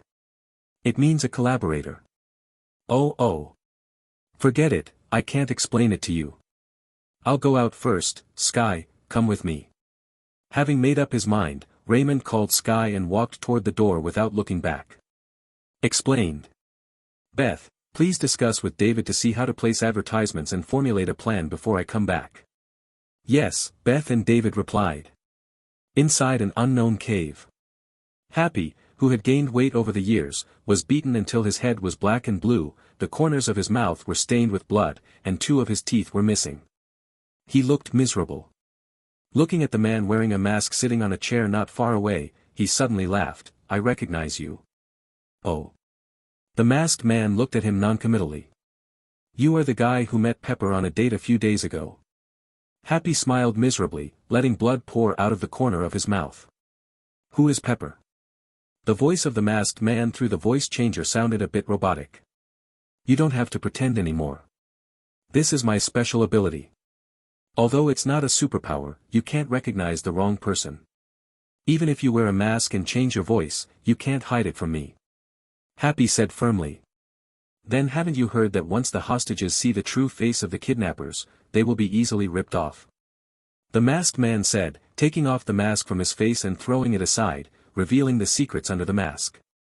True appearance. Sure enough it's you. Seeing the true face of the masked man, Happy confirmed that he had recognized the right person. Should I call you smart or stupid? The masked man, or Killian, shook his head and sighed. I didn't recognize you. Will you let me go? Happy asked. Will not. That's serious. I just want to make you sick. Stop being so self-righteous, you bastard. Happy smiled awkwardly and spat a mouthful of blood on the ground with disdain on his face. Snapped. The strong man next to him punched him in the belly again, causing pain that made his whole body twitch. You seem to think that I don't dare to kill you. Geely looked at him quietly, not angry. Of course you can kill me, but Tony will definitely find you and avenge me. Happy smiled miserably, I'm just a bodyguard, but you are the boss of a big company. Let's exchange one life for another. Life, after all, I earned it. Hearing Happy mention Tony Stark, the anger on Killian's face flashed away, and then he sneered, do you really believe that Playboy can help you get revenge? Okay, then let me show you how he kneels down. Those who beg me for mercy before me. When the time comes, I will let you see him die in front of you, and see how everything about him fell into my hands. Who doesn't know how to brag? I am still your long-lost biological father. Do you believe it or not? Happy said with a smile. Give him a good massage, don't kill him. Killian snorted, stood up, and walked out. When the two strong men who stayed behind heard Killian's instructions, they laughed ferociously and eagerly walked towards Happy. After a while, screams came from the cave. After finishing loosening the bones for Happy, the two strong men walked aside and started drinking water. I have to say that the job of loosening bones is quite tiring. However, what neither of them noticed was that a mobile phone slowly poked out from the light-transmitting entrance at the top of the cave. Click. Suddenly there was a sound of taking pictures in the empty cave. What sound? The two of them were startled at the same time and looked around. Because the cave is circular, they couldn't determine which direction the sound came from for a while, and thought it was coming from the two surrounding entrances and exits. At this moment, a voice came from Fawn. Sorry, I forgot to turn on the silent mode. After hearing the sound, the two finally determined that the sound was coming from the direction, and suddenly looked forward. I only saw a figure falling from the sky. This figure is wearing a bright red robe, which should be similar to a chef's uniform. There is a vertical chef's hat of the same color as the robe on top of his head, and he is holding two watermelon knives in his hands. Oh, it's finally my turn, Mr. Lebu to appear. Are you two cuties ready to play with me? Hee hee. Seeing the visitor's attire and his perverted-sounding tone, the two looked at each other, wondering what kind of trick this was. Mental illness? The two looked at each other and saw each other's doubts. Even Happy, who had just had his bones loosened and was still tied to a wooden stake and howling in pain, couldn't help but look surprised when he saw the person coming. Yes, it was Raymond who came.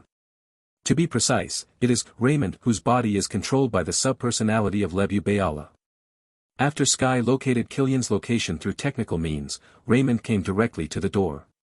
With the subpersonality of Tao Bai, it took less than half a minute to reach this distance. After finding Killian, he also saw Happy as expected.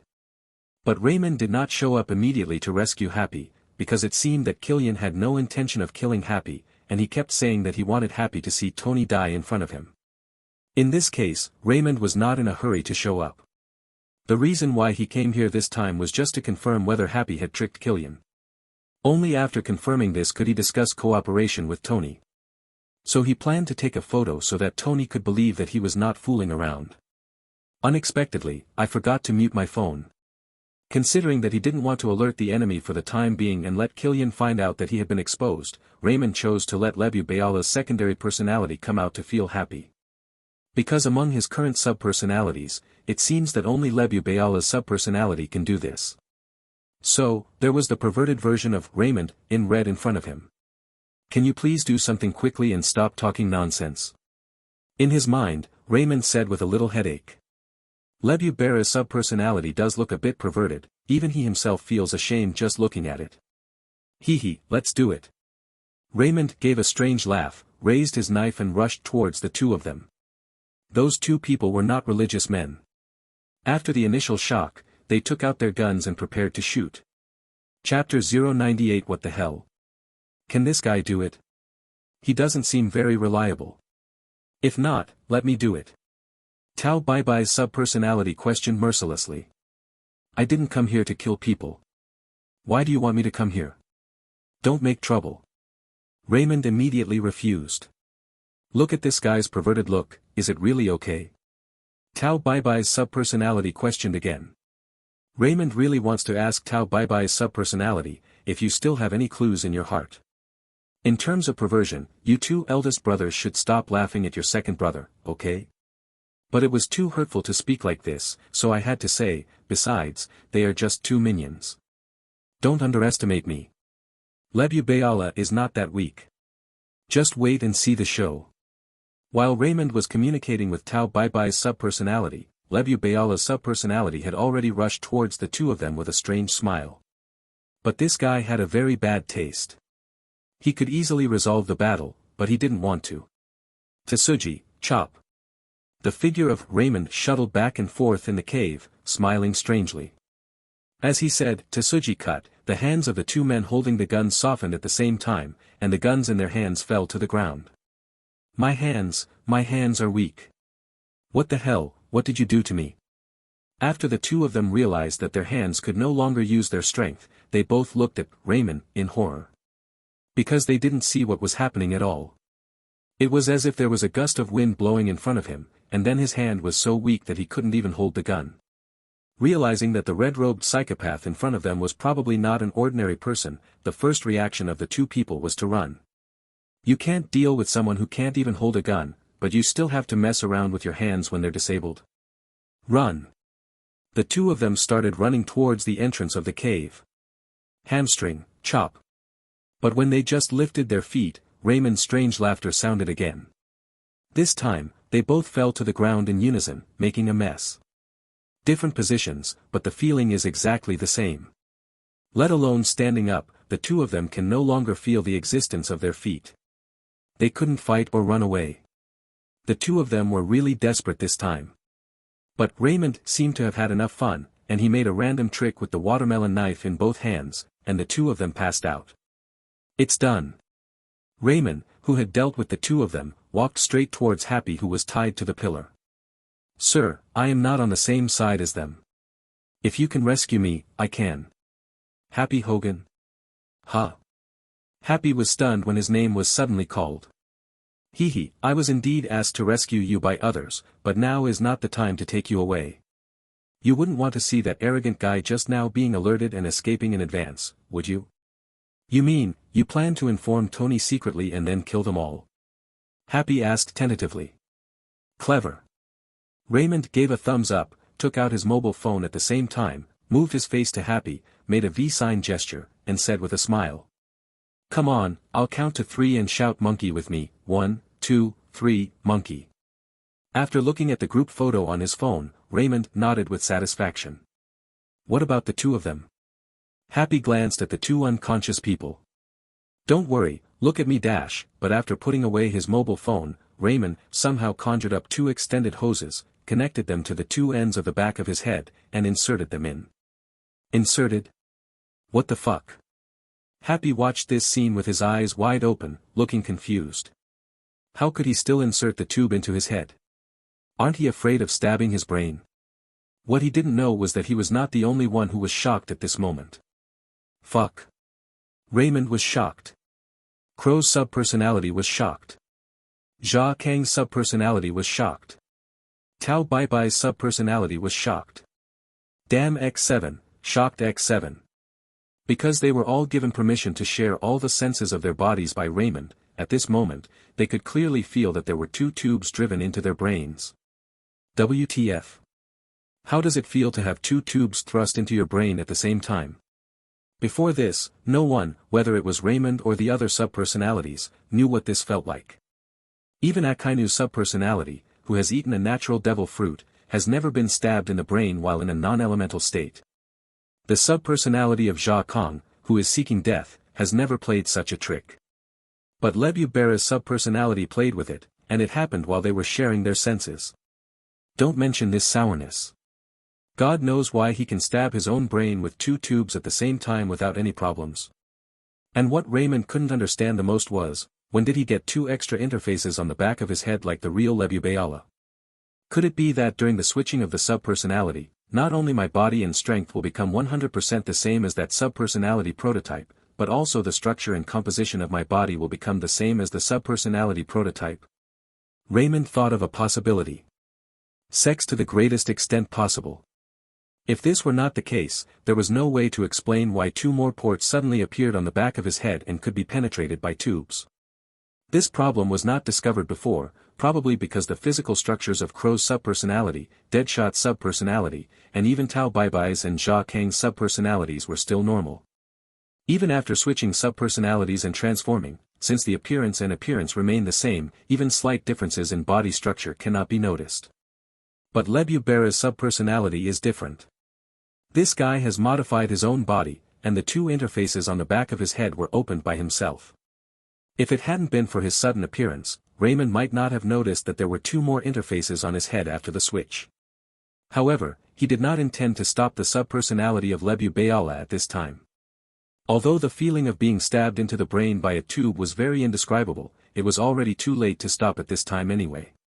But he saw Lebu Bayala's subpersonality holding the other two ends of the hose with both hands and walked up to the two people. Different from the end of the hose, the other end of the hose has a structure like two suction cups. Lebu Bayala's subpersonality just sucked the suction cup ends of the two hoses to the temples of the two people. Immediately afterwards, the two people showed a weird smile on their faces, looking extremely enjoying themselves, as if they were enjoying the service. When Raymond saw this scene in his mind, he couldn't help but close his eyes, even though he has no eyes now. After a few seconds, Lebu Bayala had already put away the hose and pulled out the end that had penetrated his brain. Done. He clapped his hands with a proud look on his face. But he didn't see Happy not far away, looking at him with a look of extreme horror. I was much more frightened when I saw Killian a long time ago. Chapter 099 Meeting Tony for the first time. When the deputy personality of Lebu Bera put the two people on the chairs and got into a sitting position, Raymond immediately asked in his mind, "What did you do by cutting off their hands and feet? What should you do now?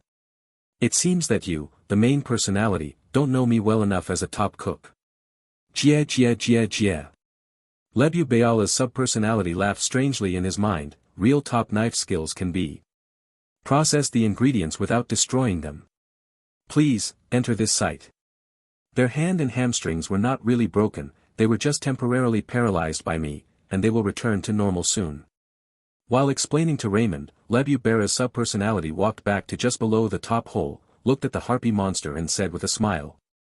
"Take care, little brother, I will be back soon." Before he finished speaking, Raymond had disappeared from Happy's eyes and left again.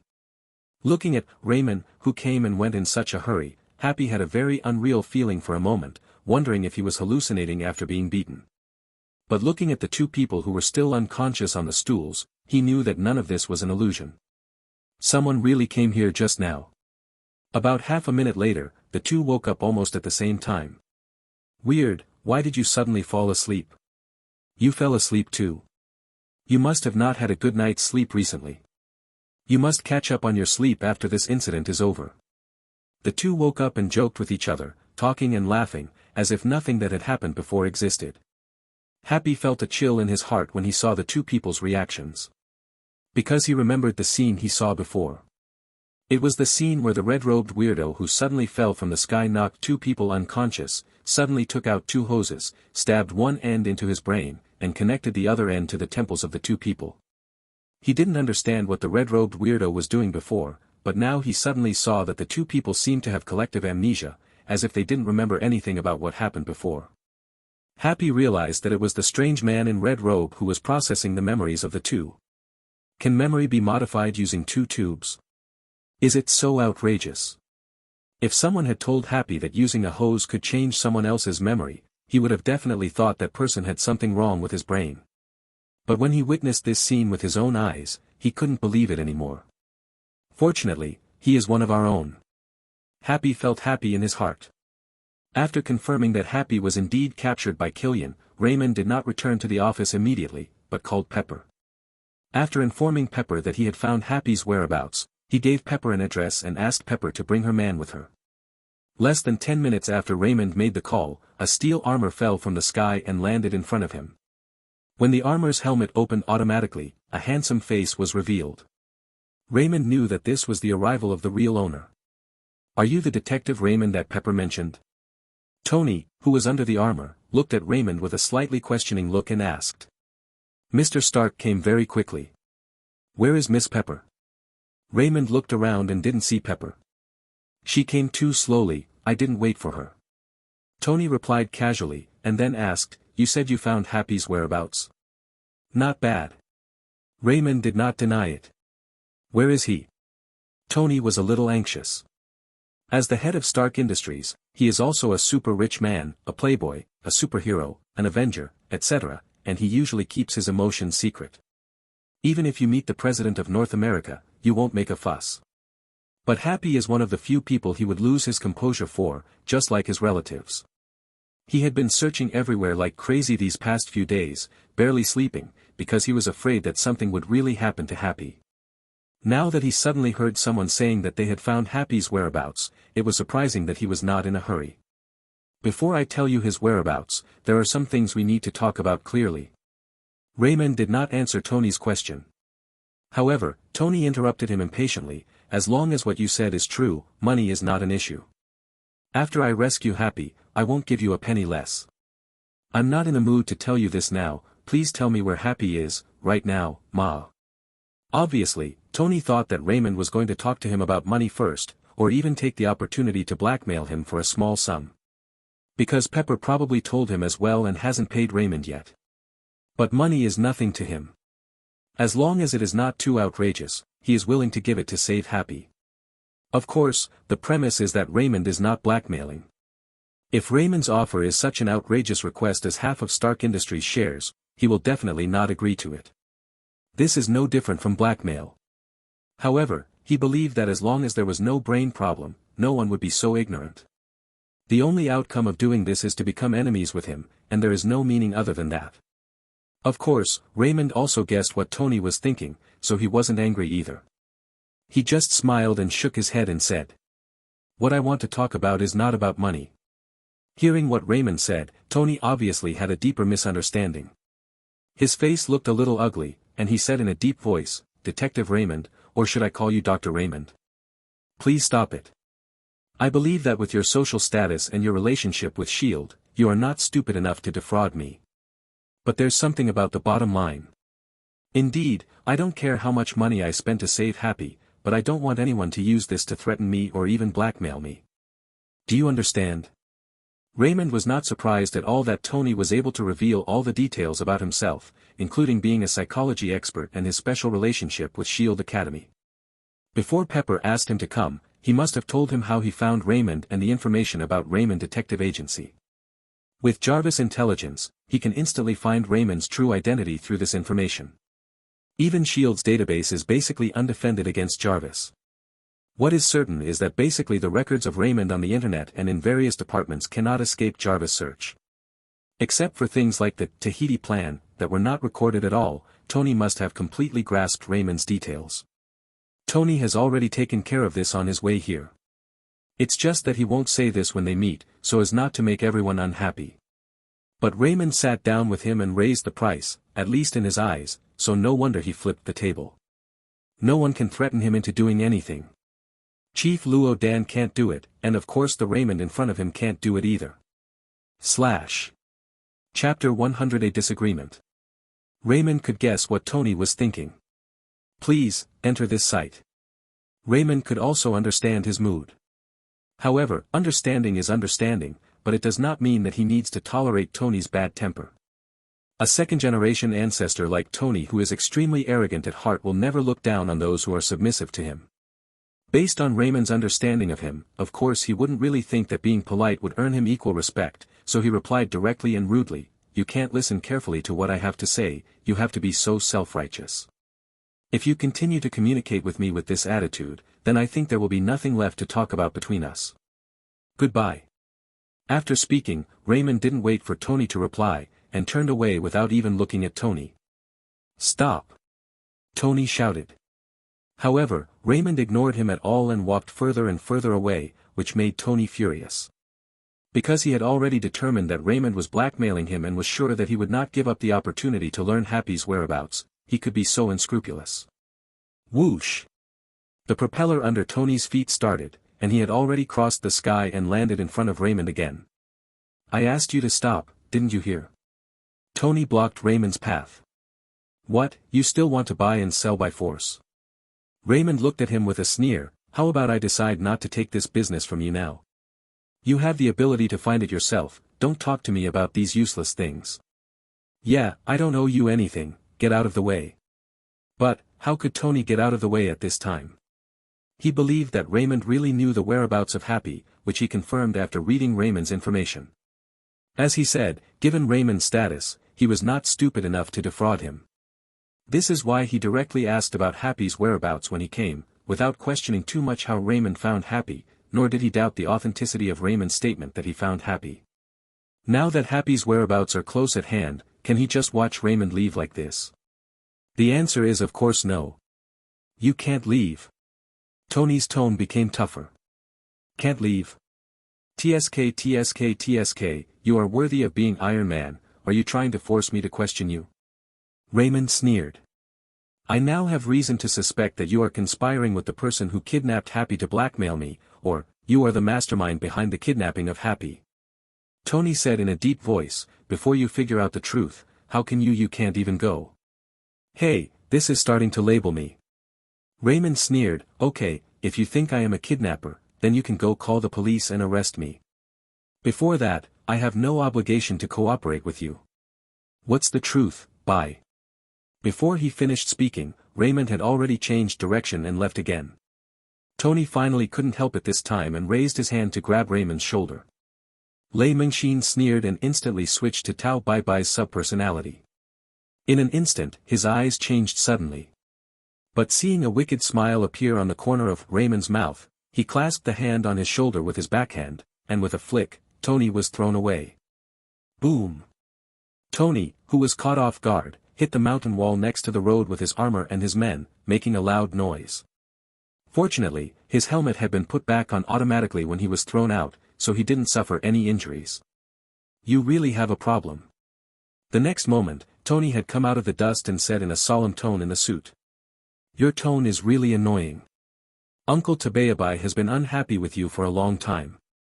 He can finally give you a beating dash. Looking at Tony floating in the sky, a hint of contempt appeared on the corner of Lemon's mouth. Smile. At the same time, as soon as he stepped down, his whole body was already shooting towards Tony like an anti-air missile. In an instant, he was in front of Tony. Tony was also startled by the sudden move from Raymond. You must know that he is at least 10 or 20 meters away from the ground at this time. Even if he flies from this distance, it will take a little time. But Raymond seemed to be teleporting. He had arrived at him from the ground in an instant. He had even exceeded the limit of his vision. He only discovered it through Jarvis capture. However, his reaction was still a bit slow, because even if Jarvis could capture the movement trajectory of Raymond, it would be too late to reach him before he could make a judgment. Give me down. Raymond stepped down with his foot and directly knocked Tony from mid-air to the ground, making a big hole again. Only then did he use this force to fall to the side. A tap of his toes had already resolved the force of his fall. Looking in the dusty direction, Raymond put his hands behind his back, looking like a master. At this moment, a blue laser beam suddenly shot towards the direction of Raymond. But Raymond seemed to have been prepared for a long time. He had already raised a hand in advance and pointed his index finger in that direction. Dong Dongbo. Swa. A golden beam of light shot out from the tip of his index finger, aiming right at the blue laser beam coming from dust. Boom. Another explosion sounded. Tony had been knocked out of the dust quilt. Fortunately, the propeller under his feet brought him into the air in time, so he didn't hit the mountain wall because of this. This time, Tony finally realized that he was not facing a guy he could control. Looking at the unharmed Raymond on the ground, Tony felt as if he was facing a powerful enemy and did not dare to relax at all. Because he had already suffered a loss once, he knew that if Raymond wanted to attack him, this distance would not matter at all, and he could attack him in an instant. The most important thing is that he has seen that Raymond didn't use his full strength when he attacked him before. Inhuman strength, terrifying speed, and the unknown light wave attack just now. Adding all these factors together, even his god teammate from Asgard, who comes from Norse mythology and legend, may not be the opponent of the one in front of him.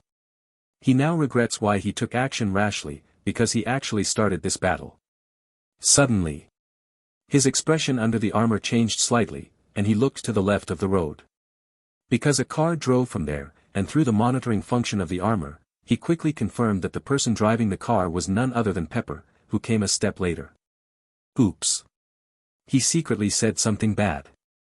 Chapter 101. Let's talk after the fight.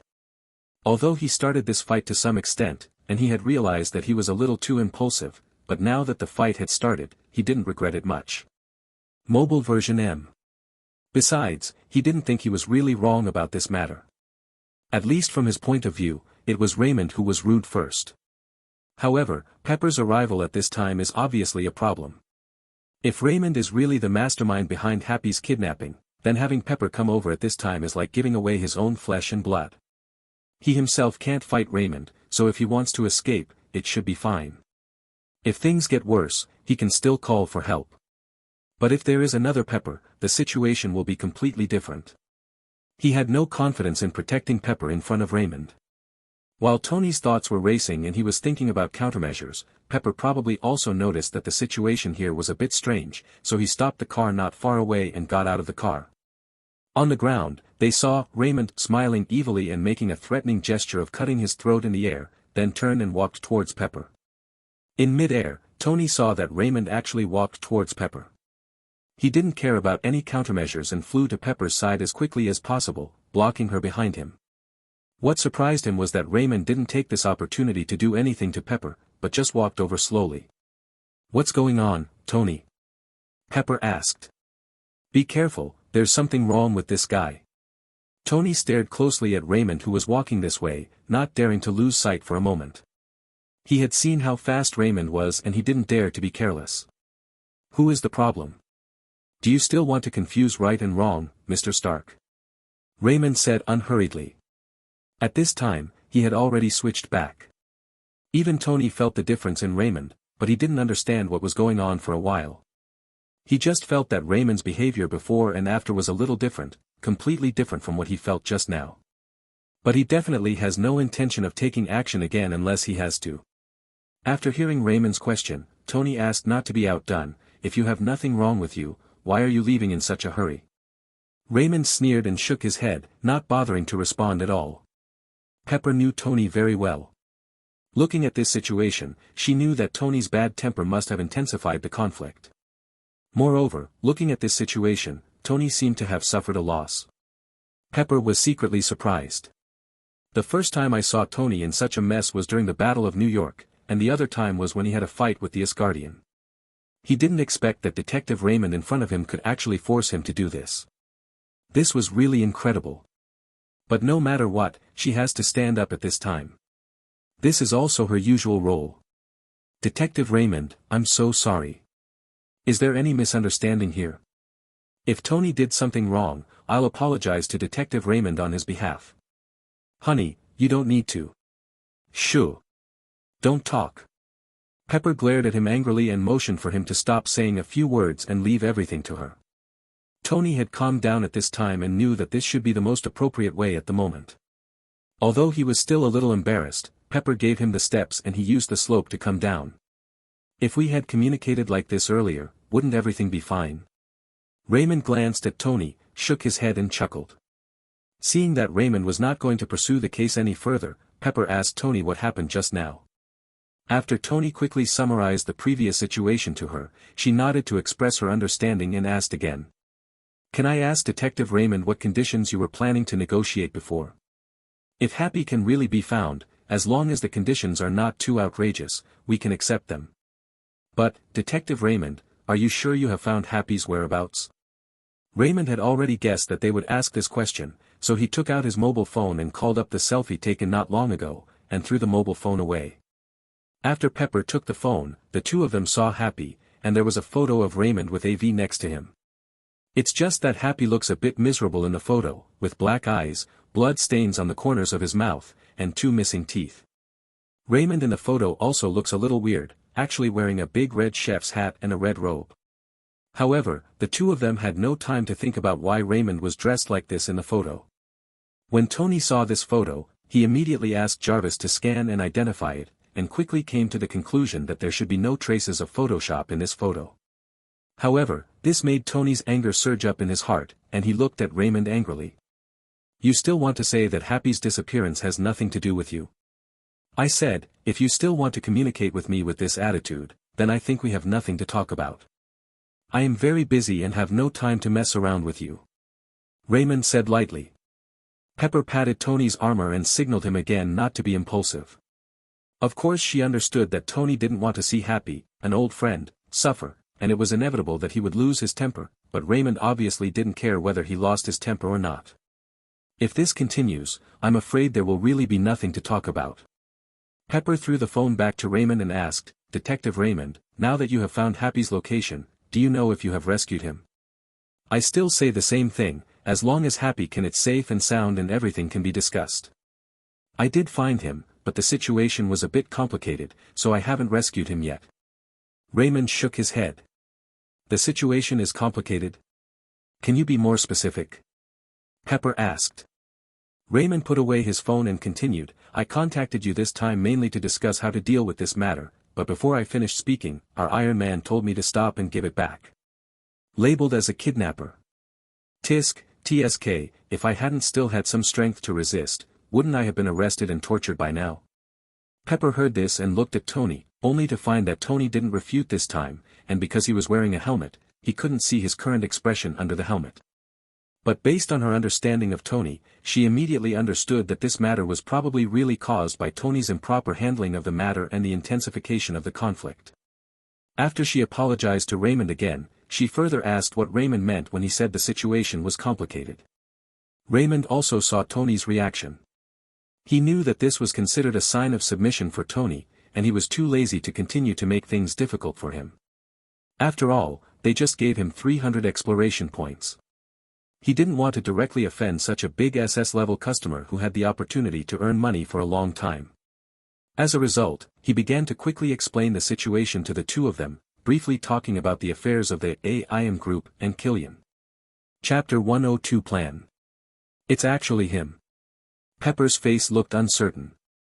Please, enter this site.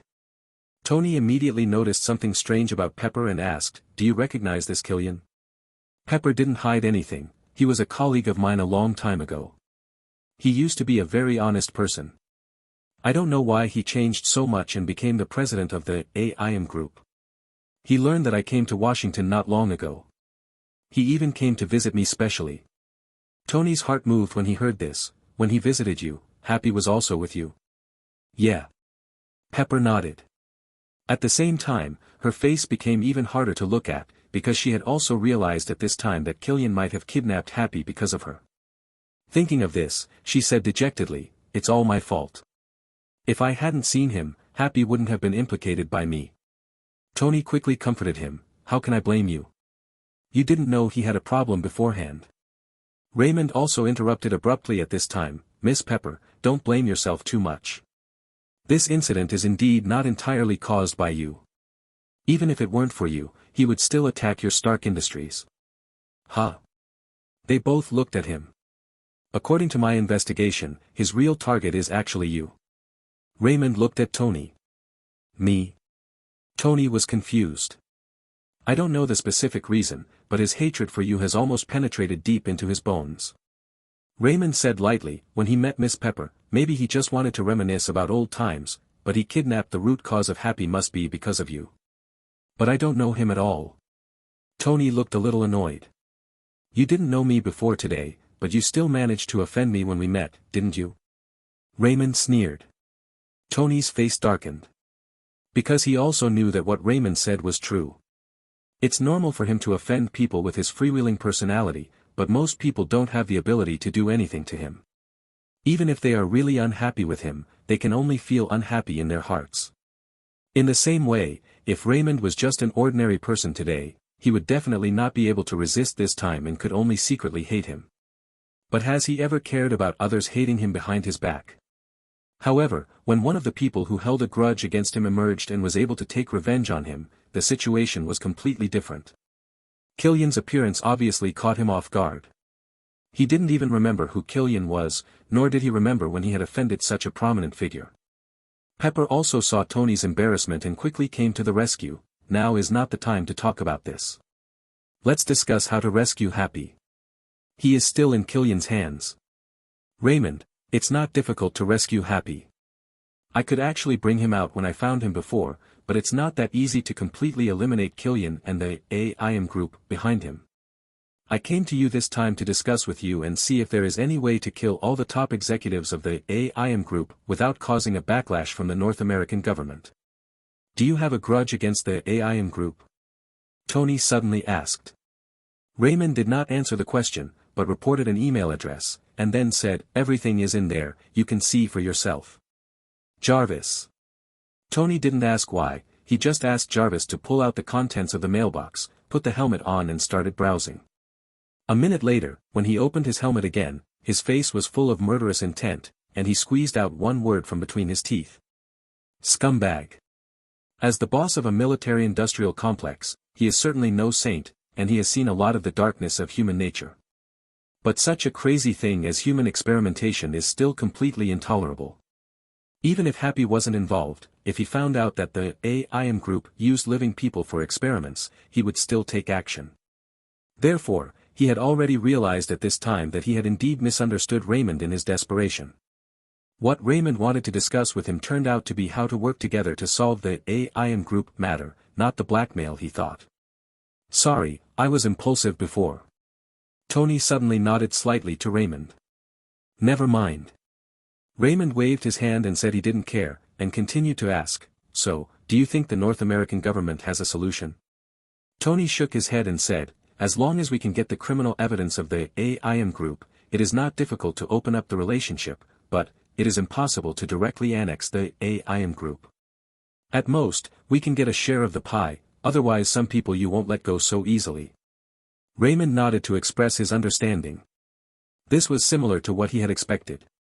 Of course, he is not so naive as to think that as long as he kills the top executives of the AIM group, he can directly swallow up the entire group's assets. If this were true, human society would have been in chaos.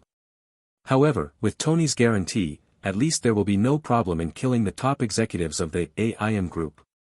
I wonder if this will attract people from Hydra. If it can, maybe we can cooperate with Director Ludden again and reap a wave of development value. Raymond thought to himself. He wanted to kill all the top executives of the AIM group. Although there was a reason why he couldn't stand it, he also had the intention of using this to catch the big fat sheep of Hydra. You know, the Hydra spies lurking in S.H.I.E.L.D. are only part of them after all. If they attack rashly, they will alert the Hydra members outside and make them hide more secretly. If you fail to kill them all at once, you may be bitten by this poisonous snake.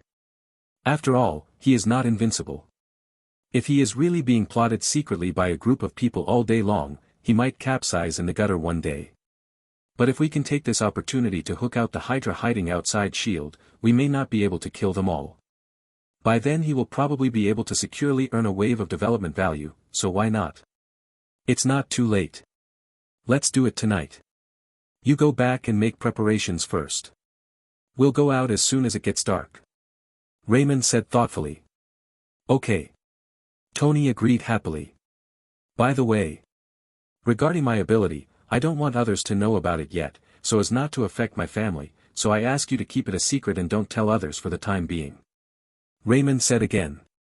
No problem. Tony nodded. Well, I'll retreat now. See you later. Raymond turned around and walked to the mountain wall not far away with his back to the two of them.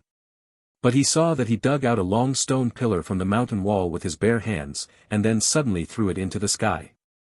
The next moment, he had risen into the sky and disappeared into the sky along with the stone pillar. Tony and Pepper were secretly shocked when they saw this scene. Especially Tony, after Jarvis told him the results of the speed monitoring when Raymond disappeared just now, he was even more shocked. Chapter 103 Big Fire Breathing. The place where Killian imprisoned Happy was actually located in the back of an auto parts factory. At night, Raymond drove his employees to the foot of the mountain. When Raymond and his party arrived, Tony and Pepper had been waiting here for a long time. Seeing that Raymond actually brought a group of people like an outing, Tony felt a little weird, especially when he saw Beth and Sky looking like they were attending a celebrity meeting. He was even more speechless. What he didn't know was that Beth and Sky strongly requested to come over. In addition to wanting to watch the excitement, they also wanted to take this opportunity to meet the Iron Man who was famous at home and abroad. There's nothing I can do, they have to come and watch the fun. Regarding Tony's speechlessness, Raymond could only shrug and express his innocence. Of course, he can actually understand it. Tony's fame in this world is no less than that of those international superstars, or even more. Except for people like David who are isolated from the world and don't watch the news much because they have been living in a mental hospital, most people should have heard of Iron Man at one time or another. Beth and Sky are certainly no exception. Therefore, when they learned that their boss was about to fight alongside Iron Man, they all asked Raymond to take them with him. Naturally, Raymond would not be disappointed by this small request, so he brought the two of them over. The two of them looked at Tony with excitement, and chattered about some of the gossip that had been circulating. About Captain America, about Green Fatty, about Thor, and so on. This made Tony very embarrassed. Finally, Raymond couldn't stand it anymore and interrupted them. Okay, let's get down to business. After Raymond called them back, he asked Tony, you should have already investigated the situation inside, right? Yes, I have also confirmed Happy's location. I am just waiting for you to come and be ready to take action. Tony nodded. Then, let's start, save people first, make more noise, and then wait for him to arrive. Raymond said thoughtfully. Are you sure he will come? Tony wondered why Raymond was so sure Killian would come instead of running away directly. Don't worry, I can guarantee that he won't run away unless I kill your enemy. Raymond said with a smile. Hearing what Raymond said, Tony felt for the first time whether he had been too hateful in the past. Do so many people really hate themselves to the core? Shaking his head and putting the matter behind him, he immediately issued an order to Jarvis and started taking action. Soon, there was a violent explosion halfway up the mountain. This was obviously done deliberately by Tony according to Raymond's suggestion. After a while, a steel armor fell from the sky, holding the bruised Happy in his arms. Are you okay, old man? Tony asked in concern quickly. Seeing Tony and Pepper, Happy smiled bitterly and said, I asked you to worry about me again. Don't say such things, have a good rest, and leave the rest to us. Tony reassured. Happy, who was put down by the steel armor, nodded, and then noticed Raymond and others beside him. It's you. The moment he saw Raymond, Happy was suddenly shocked. This was completely a subconscious move. There was nothing he could do about it. After seeing Raymond stabbing a tube into his brain before, he already had a shadow in his heart, and he still hasn't been able to calm down. You should have met Detective Raymond before, right? Tony introduced at this time, it was Pepper who asked Detective Raymond to help track down your whereabouts. If it weren't for him, we probably wouldn't be able to find you. See, I've seen it. Happy said bravely. Tony noticed that Happy had a strange reaction, but he just thought it was because he was injured and didn't pay much attention to it. After Raymond and Happy nodded, they suddenly noticed a group of people not far away surrounding them from all directions. Coming. Tony had already checked Killian's background before he came, and recognized Killian walking directly in front of him. Killian over there also recognized Tony, Pepper and others here. As the saying goes, enemies are extremely jealous when they meet, so the two of them rushed towards each other without saying a word. The thrusters under Tony's feet suddenly pushed him out, and he shot toward Killian like an arrow from a string. When Happy saw this scene, he cheered Tony up happily and said, That's it, beat that son of a bitch to death. But just as he finished speaking, Tony flew back faster than before. What's the situation? Happy and Pepper were both dumbfounded, not expecting this situation to happen. Even Beth and Sky were confused. David, who was beside Raymond, suddenly raised his hands and faced the direction in which Tony was flying back, using his telekinesis to stop him.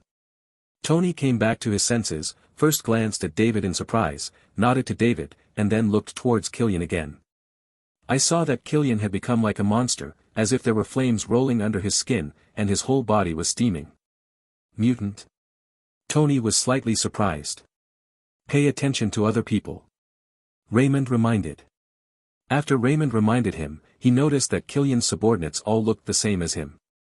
If they were mutants, it would be impossible for so many people to have the same ability at the same time. Tony realized that this matter seemed to be more troublesome than what he thought. However, he was not afraid. You must know that he came prepared this time. Compared to the New York War, his skills had improved a lot, and his overall combat effectiveness had also increased. Tony Stark, I didn't expect that you would also have today. Killian said in a tone full of pleasure. Have we met? Tony still couldn't remember what the person in front of him had to do with him. You are still so defiant. Killian said coldly, then let me remind you. One night more than 10 years ago, I brought my hope. Can you stop talking about these useless things? I'm in a hurry, so you can all come together. Raymond took a step forward, and a layer of fire appeared all over his body. As the firelight emerged, his body seemed to expand suddenly, and there seemed to be hot lava flowing under his skin. How is this possible? You also used the extremis virus. The interrupted Killian was shocked before he could get angry. Extremis virus? What kind of garbage is that? Raymond's tone was full of contempt, and at the same time he also had a sense of self-restraint. You scum, are you ready to accept justice? Let me see you off. Big fire. As Raymond shouted loudly, a giant lava fist with a diameter of at least 5 or 6 meters suddenly took shape and attacked Killian and others. Chapter 104 Real Kindred Spirits. Damn. Killian was still shocked at how the mixed-race man opposite him seemed to have been injected with the extremis virus, but when he saw the giant lava fist coming straight towards him, he instantly confirmed that this was definitely not the extremis virus. His extremis virus can't be so powerful. As this thought flashed through his mind, he quickly dodged and escaped from the attack range of the giant lava fist. Please, enter this site. However, the giant fist of lava exploded after hitting the ground, and the hot magma splashed in all directions. The huge power made the surrounding ground shake. What? Suddenly someone howled miserably. This was the sound made by Killian's men who were closer to the explosion point of the lava fist. There was one unlucky guy, half of his body was melted by the splashing lava rocks. If it were a normal person, he would definitely die immediately. But it might be because he had been injected with the extremis virus. Although half of his body was gone, he did not die immediately. This was due to the powerful regeneration ability of the extremis virus, but it also became the source of his pain. The extremis virus has a regenerative ability similar to that of Wolverine, but its regeneration intensity is far less than that of Wolverine. So when half of the unlucky guy's body was evaporated directly by the lava rocks, if he was given enough time, he should still be able to regenerate himself. But this enough time is, at least, a few hours, or even more. Now, he can only moan in pain. He was not the only one who was injured, several other guys close by were also more or less attacked by the explosion of the giant lava fist. One guy had one of his feet evaporated instantly. Killian's reaction was faster, but half of his arm was burned by the splashing magma, and the bones could be seen directly. This astonishing scene even shocked several people who were with Raymond, looking at Raymond with lava flowing all over his body in disbelief. There was no need for Skye to say more. She had never seen Raymond do anything with anyone before. Now that she suddenly saw such a spectacular scene, she felt even more grateful that she had not followed the wrong person. With such a powerful boss, why worry about not finding the truth? The other people had more or less seen Raymond take action, but even so, they were no less surprised than Skye. Because the Raymond they each saw was obviously not the same thing as the Raymond with lava flowing all over his body. What Happy saw was the perverted Raymond, who wielded 2 watermelon knives and could stab a pipe into his head. What Tony and Pepper saw was the evil Raymond, who had terrifying speed and strength, could shoot energy waves with just a raised hand, and could use ordinary stone pillars as flying skateboards. What David and Beth saw was the lazy Raymond, who had a Welsh accent and could summon a huge magic circle at will, allowing it to instantly trap an enemy as powerful as the Shadow King. But in front of me, there was lava flowing all over his body. A casual attack could cause heavy damage to the enemies on the opposite side who were obviously not ordinary people. His whole person exuded an aura of calmness and self-power. Obviously, he was not like one of them. Anyone ever seen those Raymonds? Even Beth, who knew almost nothing about the super world, could tell that the Raymond at this time did not look like the one she had seen before. Of course, the most excited person is David. Because he suddenly realized that Raymond was most likely the same kind as him, the real kind. Has your boss always been so cruel? Tony pointed at Raymond and asked David and Beth. You'd better ask him yourself this question. David replied noncommittally. He didn't know what the relationship between Raymond and the Iron Man in front of him was like, and of course it was impossible for him to answer whatever the other person asked. Especially about Raymond, he would not talk nonsense. Although Beth and Sky were very excited to see Tony, they still understood the importance of things, and of course they would not talk too much at this time. David's reaction also made Tony realize that his question was a bit abrupt, so he didn't pay much attention and continued to look at Raymond, who was fighting Killian and his men. No, to be more precise, he looked at the battlefield where Killian and his men were beaten violently by Raymond alone. After being injured by the aftermath of Raymond's attack, Killian's arm quickly recovered under the regenerative power of the extremis virus. However, this also made him furious. Since the success of the research on the extremis virus, he has not encountered anyone who dares to disobey him for a long time, let alone someone who dares to harm himself. So without any hesitation, he issued an order to his subordinates to kill Raymond at all costs. It's not like he didn't see that Raymond was not easy to mess with, but he didn't believe that Raymond could fight against so many people who had been injected with the extremis virus. When he imagined that his enemy was Tony, he even thought about what would happen if he was against Tony and his fellow Avengers. His conclusion is absolutely true. Because he is not alone. What he has is a group of subordinates who have been injected with the extremis virus like him, and he is worthy of the Avengers. He's not even afraid of the Avengers, so he's afraid of a little-known Raymond, who he's never even heard of. Kill him. Killian said angrily. Following his order, except for the unlucky guy who had half of his body vaporized, the rest of his men immediately surrounded Raymond and launched a jet attack at the same time. Raymond is not the only one who can attack from a distance. Dozens of fire pillars shot at Raymond, who was surrounded by them from all directions. It looked incredibly spectacular. Even the giant lava fist blasted by Raymond before looked even more spectacular. In an instant, I saw that those dozens of fire pillars really caused great harm to him after shooting at Raymond. His body was punched with many holes of various sizes, just like the unlucky guy who had half of his body evaporated. This horrifying scene made Pepper and the other ladies close their eyes unbearably, and Beth couldn't help but scream in surprise. Not good. Tony, who was monitoring the battle situation through Jarvis, immediately wanted to help after seeing this. But David put a hand on his shoulder. What are you doing? Tony was a little annoyed. Boss, he is not an arrogant person. Before he asks for help, let's just watch the show. David shook his head. Tony was somewhat disapproving of David's statement, but at this moment, he saw an even more incredible scene.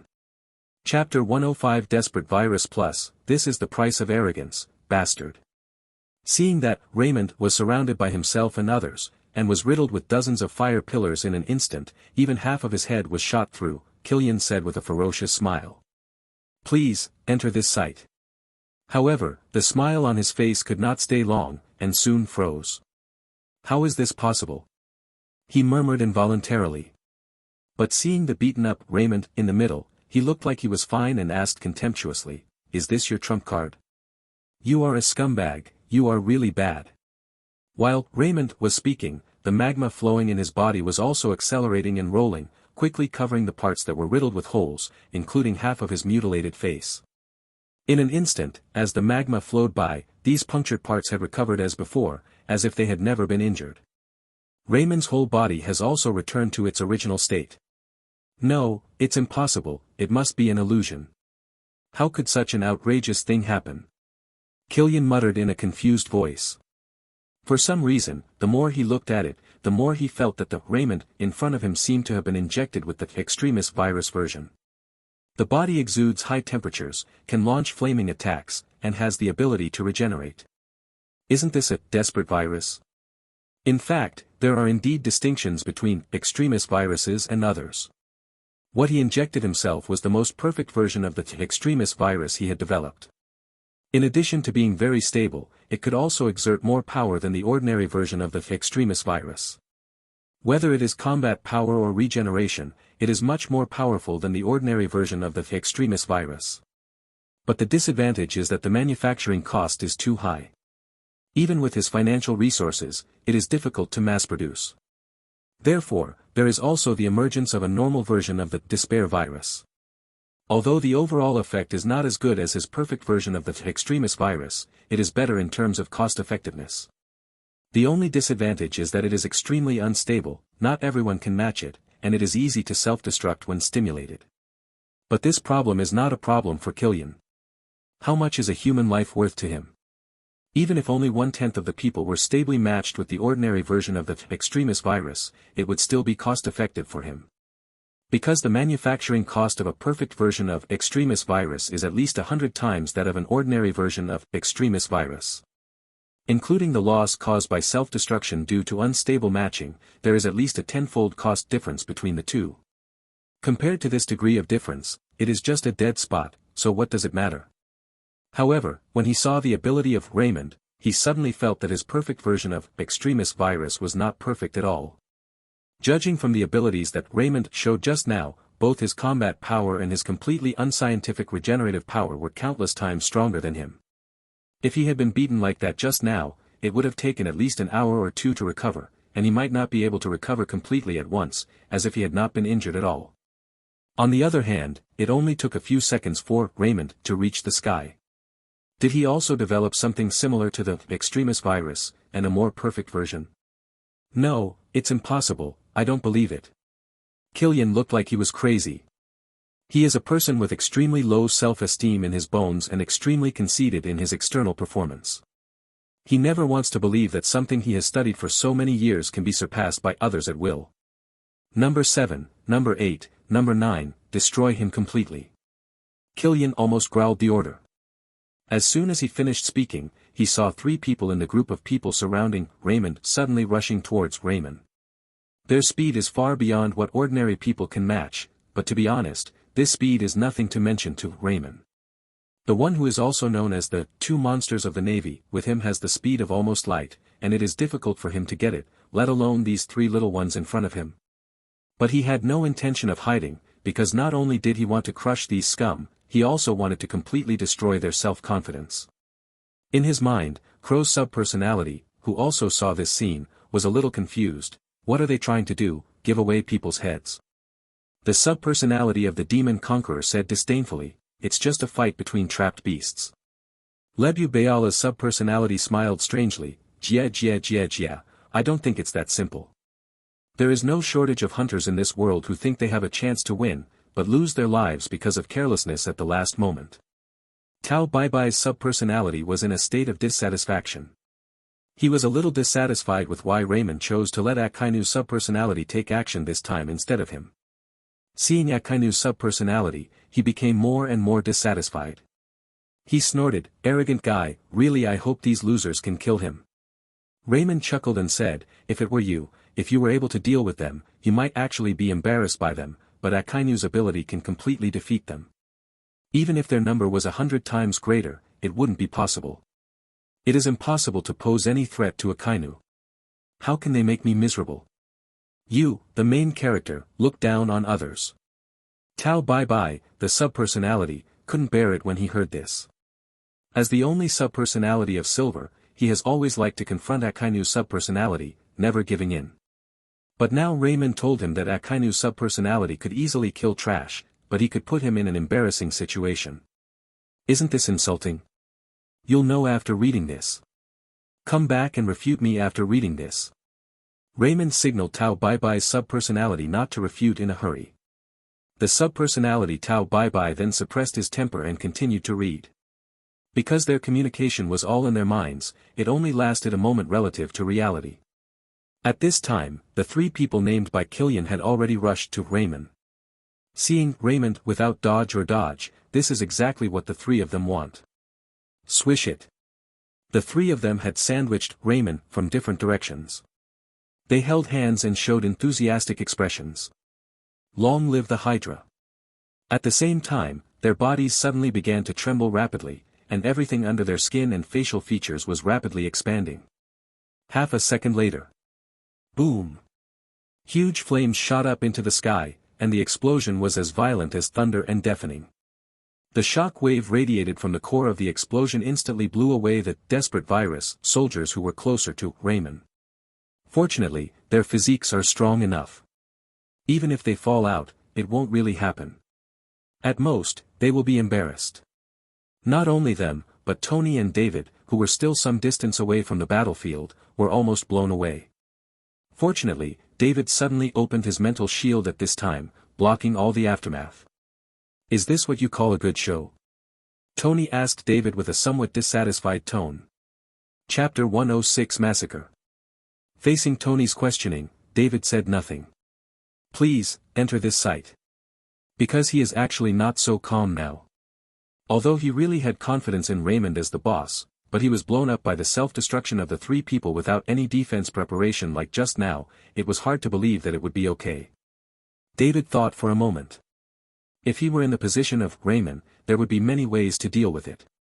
If you knock those three people away in advance, don't let them get close. Even if he is really close, if he opens his mental shield in advance, he should be able to withstand it. It's just going to be a little embarrassing. However, if he was hugged almost closely by the three people and self-destructed like just now, the situation would be completely different. He knew that Raymond should be much stronger, but faced with the situation just now, could Raymond really withstand it?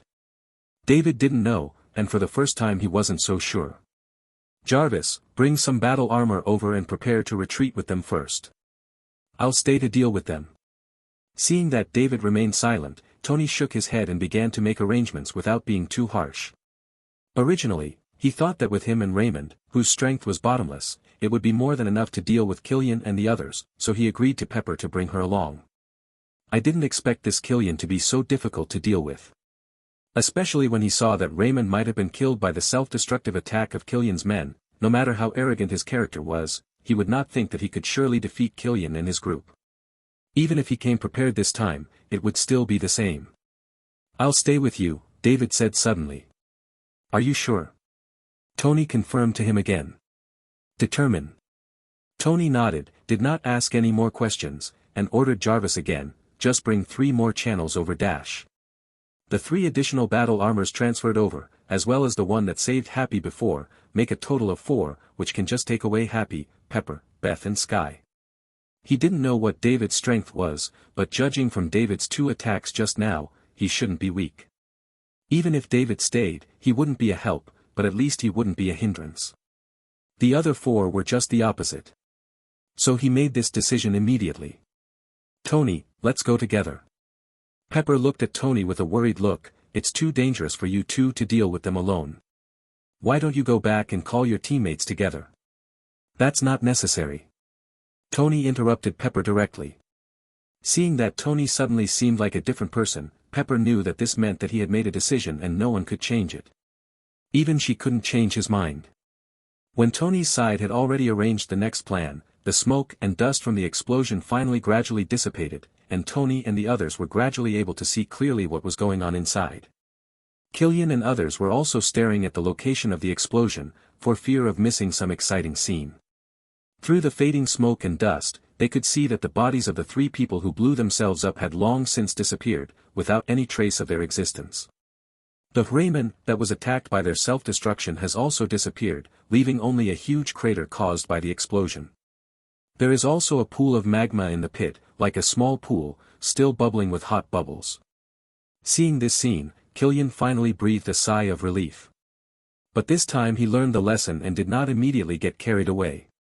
Instead, he quickly rushed to the center of the explosion, wanting to confirm and see if there were any remaining limbs of Raymond. After all, with the amazing regenerative power that Raymond had shown previously, if there is still a certain part of the body left, it is hard to say that it will not be able to recover again. However, when he came to the huge crater at the center of the explosion, he finally confirmed that he did not see any remaining limbs. "A big stone in my heart finally fell to the ground." He turned around and looked at Tony, smiled cruelly and said, "Did you see that, Stark? This is the consequence of opposing me. It's your turn next." However, he found that after he said his harsh words, Tony on the opposite side did not look ugly or choke on him.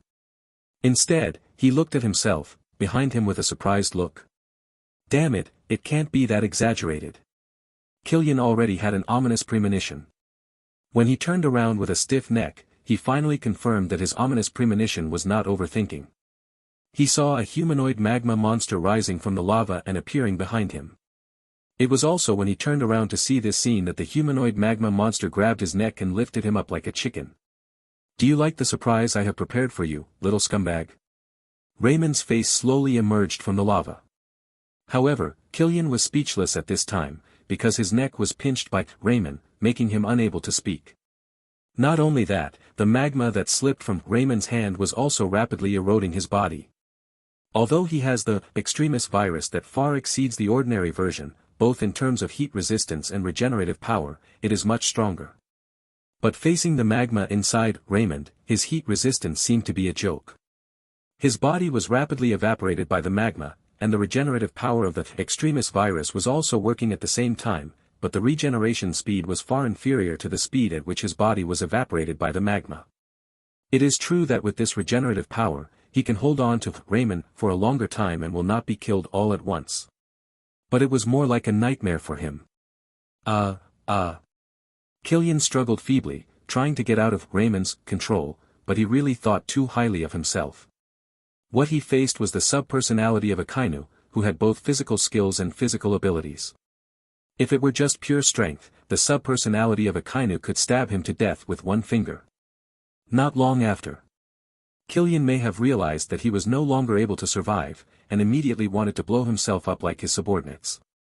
With his perfect version of the extremis virus, once it self-destructs, it will be dozens of times more powerful than the self-destruction of those three subordinates. Even though he knew that he might not be able to kill the Raymond in front of him, he didn't want to die in such humiliation. "Still want to play self-destruction? I don't have the patience to continue playing with you.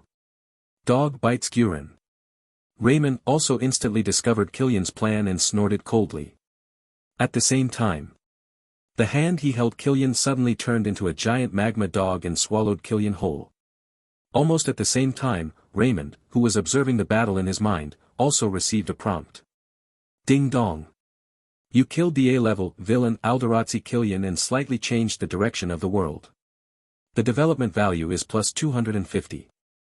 You can convert the development value into system general points. The exchange example is 1 to 5. Special reminder, any change in the direction of the world will cause an unpredictable butterfly effect and bring you unknown risks, so please be careful. Chapter 107 Counting the Harvest. As soon as Killian died, his men immediately seemed to have lost their backbone, and everyone became panicked. Mobile version M. Obviously, they have all been brainwashed. As long as Killian is still alive, even if they are asked to collectively self-destruct immediately, they will not have any hesitation. But when Killian is gone, the effectiveness of the brainwashing will undoubtedly be greatly reduced. Their first reaction was to save their lives. Kneel down and surrender without being killed. Anyone who dares to escape will be killed without mercy. Raymond immediately shouted loudly, which immediately shocked some of them, and they knelt down and held their heads. But some people were not so obedient. Even though they heard Raymond's warning, they still accelerated their escape. Hateful. Raymond was a little angry when he saw this. Because he is not good at dealing with this situation. These fleeing people fled in all directions, and he could only pursue them in one direction at a time. Even if you kill the target and immediately change directions, you can only deal with a few of its directions. Most people can still escape successfully. If it were Kizaru, he could easily and quickly get rid of them, and still have time to smoke a cigarette or something on the way. All he could do was worry. At this time, his eyes suddenly changed, and his whole aura changed from the calm and self-defeating one to an evil one. Shouldn't it be me instead? Raymond, whose subpersonality Tao Bai took over the control of the body, said in a mocking tone. But ridicule was ridicule, and he was not idle either. As soon as he stepped down, his whole person turned into an afterimage and disappeared in place. When he reappeared, he was already in midair. Dong Dongbo. Dong Dongbo. Dong Dongbo. In just the blink of an eye, he fired more than a dozen holes in all directions, and each attack of the holes would definitely blow the head of a runner. The regenerative ability of the extremis virus is not so powerful that it can regenerate even if its head is missing. Therefore, every time Tao Bai's subpersonality shoots a whole wave, it is equivalent to killing one of its people. In fact, if these people did not choose to escape, but turned around and fought to the death, they would not be killed immediately as long as they were not shot in the head. If they can still create opportunities to get close to Tao Baibai's subpersonality, they may not be able to create some trouble for Tao Baibai's subpersonality. But it is a pity that there is no if in this life. When Raymond returned to the ground again, he had eliminated all the escapees and switched back. "Boss, you are so awesome." Beth rushed over excitedly and looked at Raymond, wanting to see if he was okay. I have to say that the scene where Akainu's subpersonality ignored damage twice when he was elementalized is really amazing. Even David and Tony couldn't help but look at Raymond when they came over, as if they wanted to see why he was so fierce. "Okay, stop looking." Raymond felt a little uncomfortable being stared at by several people, and said to Tony, "These people are left to you. They should have been injected with some kind of unstable genetic medicine. Although this allows them to quickly gain powerful strength and regeneration, it also makes each of them a time bomb. Once stimulated, they will explode like the previous ones." Extremis virus? Tony recalled the strange term Killian mentioned when he questioned Raymond before. "It should be the name." Raymond nodded and continued, "I think you can study this thing carefully. Although Killian is a scumbag, this extremis virus still has certain research value." "I think so too," Tony said thoughtfully. The powerful regenerative power of the extremis virus gave him a bold idea. Thinking of this, he subconsciously touched his chest. Of course, Raymond also noticed this, knowing that Tony should have already thought of the use of extremis virus, and continued. "By the way, if you come up with any results from your research, remember to leave a few copies for me and treat them as Miss Pepper's reward for hiring me. How about that?" "Can." Tony readily agreed. Of course he also understood the value of this genetic medicine with such amazing effects, but without Raymond this time, he would not have been able to get the opportunity to study the extremis virus so easily. Besides, Raymond also saved Happy. Even if what happened later had not happened, he would not refuse Raymond's request. "I'll take them back first. Remember to come to my company when you're done. I have something to discuss with you," Raymond said again. Tony was a little surprised, but nodded and said it was okay. After what happened today, he already regarded Raymond as someone he could communicate with on an equal footing and make friends with.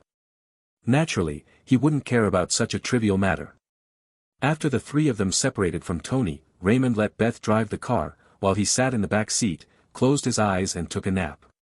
Beth and the others just thought that Raymond was tired after a big battle and needed a rest, so they didn't bother him. However, he was actually looking at this harvest. Host, Raymond. Strength, 3.5, Agility, 3.8, Constitution, 4.8, Spirit, 2.8. Abilities, Crow Fighting Technique, 6 Naval Styles, Small Success, Power of Chi, First Peep. Universal Point, 3310. Subpersonalities, Crow, Deadshot, Jia Kong, Demon Conqueror, Lei Beala, Akainu, Momo Bye Bye. 3,310 points. Seeing the balance of universal points, Raymond was not as excited as when the first universal points exceeded 4 digits, but he was still very happy. After exchanging the 4 subpersonalities of the silver level Akainu and the bronze level Jia Kong, Demon Conqueror, and Lai Beala for the first time, there were originally 500 general points left. But then he used immersive several times. First, he learned 4 of the 6 naval postures from Akainu's copy, which he used to quickly improve his physical fitness. Then he learned how to practice the power of Qi from Tao Baibai's copy, and practiced it to the entry level. In addition, he later used equipment materialization twice, causing the hand's utility points to fall tragically below 3 digits.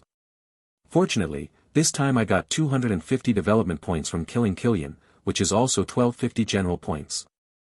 I also got 1500 general points from killing the Shadow Queen, and I got general points from meeting Tony, Red Devil, Pepper, etc. exploration value. The total adds up to exactly 3,310 universal points. I wonder what kind of gains we will get this time. Looking at the balance of universal points, Raymond couldn't help but feel a little hopeful. Yes, he plans to redeem 3 silver character cards at once after returning from this trip. This was a decision he made after careful consideration. Chapter 108 Chapter 3. Currently, the system only has 3 levels of character cards, namely Bronze, Silver, and Gold. Mobile version M. Bronze, character card, is 100 universal points, silver, character card, is 1000 universal points, and, gold, character card, is 10,000 universal points. With his current assets of more than 3,000 universal points, if he exchanges them all for bronze character cards, the amount that can be exchanged will naturally be the largest, but this obviously does not make much sense.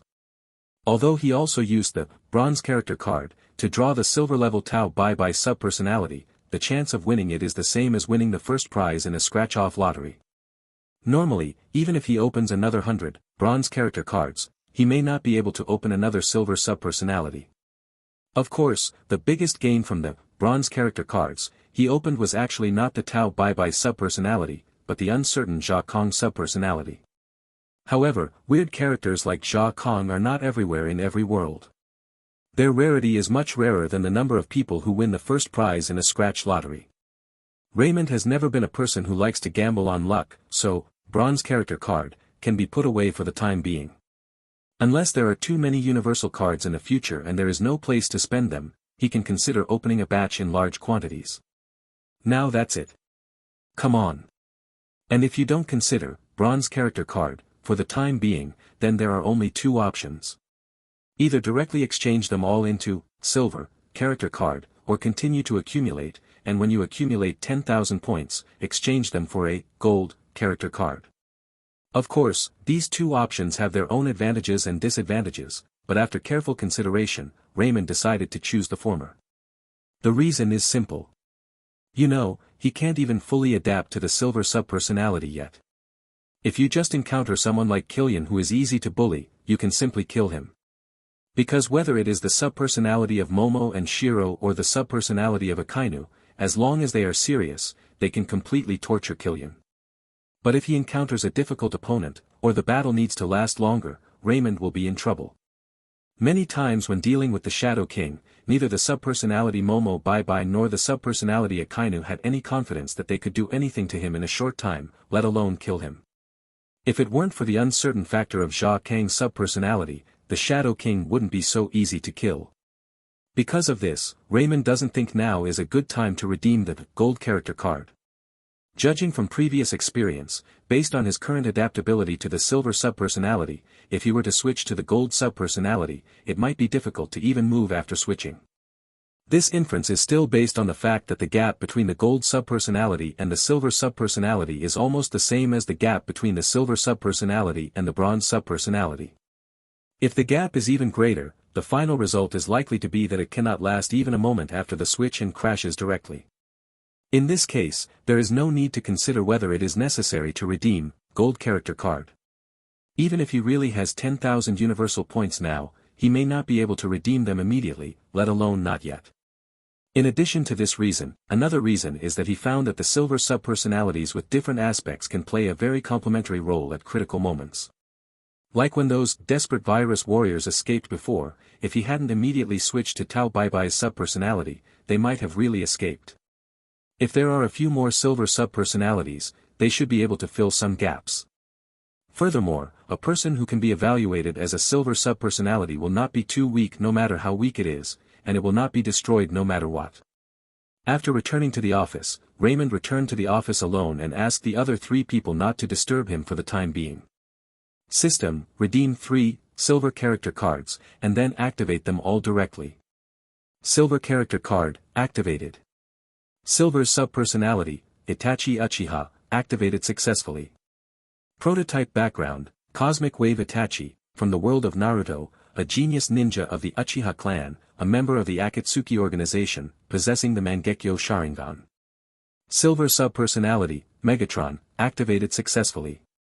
Prototype background, Megatron, from the world of Transformers, the leader of the Decepticons, a powerful transforming robot. Silver subpersonality, Orochimaru, activated successfully. Prototype background, Orochimaru, from the world of Naruto, one of the legendary 3 ninjas of Konoha, a former member of the Akatsuki organization, master of countless forbidden ninjutsu, and keen on all kinds of research. Orochimaru and Uchiha Itachi. Raymond couldn't help but be a little surprised to see that 2 silver subpersonalities from the Naruto world were activated at once. For example, although Crow and Akainu are both from the same world, they are in tandem after all, and they don't know each other. It's just that Crow has heard of Akainu unilaterally. But Orochimaru and Itachi are old acquaintances. This feeling of acquaintance between the subpersonality and the subpersonality seems a bit strange. Besides, who the hell is Megatron? How can silicon-based life be developed? Will I become a robot after switching to Megatron? Raymond felt a little confused. But it doesn't seem impossible.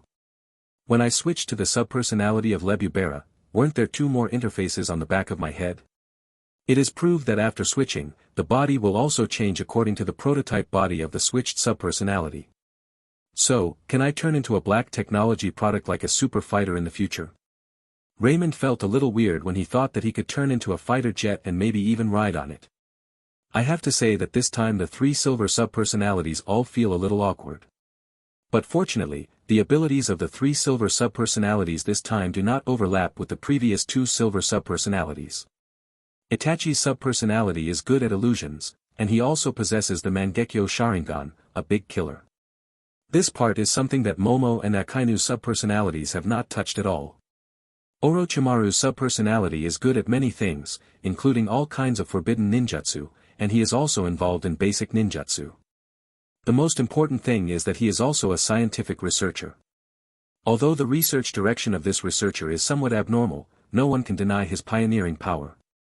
As for the subpersonality of Megatron, he should basically be regarded as a representative of the technology side. According to the understanding of this world, he should be regarded as a figure like the leader of alien villains. The technological tree of the planet Cybertron is much more developed than that of the distant Earth, not to mention that silicon-based life also has the advantages of silicon-based life. If Raymond switches to the subpersonality of Megatron, it will be easy for one person to fight against a modern army.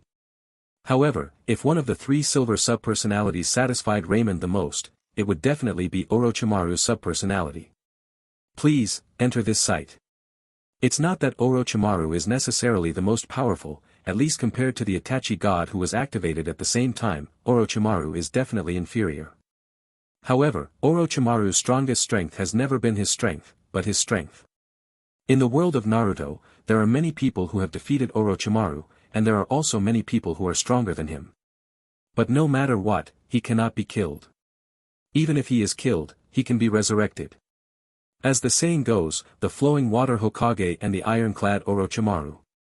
Being able to activate Orochimaru's subpersonality will undoubtedly give Raymond another trump card that can save his life at critical moments. On the other hand, Orochimaru's subpersonality's scientific research attributes also gave Raymond some expectations. Because this is the Marvel world. In the world of Naruto, although Orochimaru's attribute has made his life-saving ability stronger and stronger, his strength has never improved much. After studying for most of my life, my strength is still the same. But it's different in this world.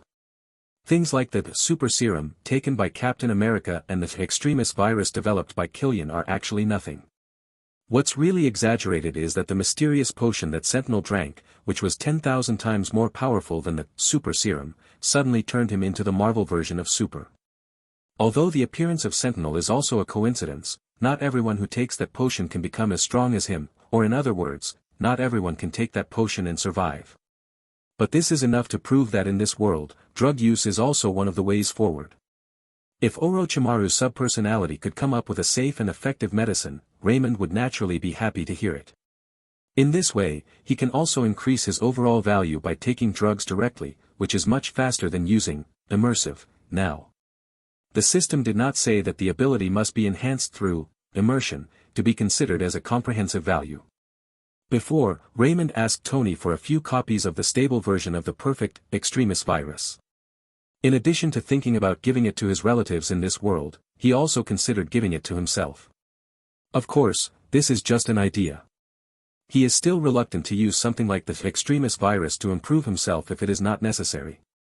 Because he is not sure whether his practice will be affected in the future after taking the extremis virus. For example, will his practice of chi power be restricted due to taking the extremis virus? If there is any impact, it is really killing the goose that lays the egg. But after having Orochimaru's secondary personality, he can do more research and testing in this area in the future. As long as we can be sure that taking drugs has no effect at all, or we can develop something that is more effective than the extremis virus and is sure to be foolproof after taking it, then it will naturally be better. In my mind, with the arrival of the 3 silver subpersonalities, the original subpersonalities were also alarmed. Is there a newcomer? As a veteran-level subpersonality, Crow's subpersonality is most familiar with this feeling and is also the first to discover the birth of a new personality. I am Crow, the first personality of Boss Raymond. From now on, you will be under my control. Already. See clearly, all 3 of them are silver level. Deadshot's deputy reminded him abruptly. It is worth mentioning that subpersonalities can perceive each other's level. Although this level may not be absolutely equal to strength, and currently the subpersonalities cannot harm each other, basically the existing bronze subpersonalities will not take the initiative to provoke the 2 silver subpersonalities. This can be regarded as a tacit understanding between everyone. Moreover, apart from not liking each other, the 2 silver subpersonalities didn't pay much attention to the group of bronze subpersonalities, well, except for the Jia Kang subpersonality who showed his hand. After Jia Kang's deputy character destroyed the Shadow King, he immediately stood out among a group of bronze deputy characters. Even the 2 silver subpersonalities felt that they couldn't see through him, and they felt a little afraid. After being reminded like this, Crow's subpersonality noticed that it was 3 big guys who were coming, and he immediately became frightened. The subpersonalities of Tao Bai Bai and Akainu also noticed this at this time, but they did not speak immediately. As they are both at the silver level, they are certainly not afraid of each other, but they also don't think that they must be powerful. So wait and see first, it's definitely true. I didn't expect to meet Itachi-kun here in this way. Orochimaru's secondary personality said in a playful tone. You will always look so annoying, Orochimaru.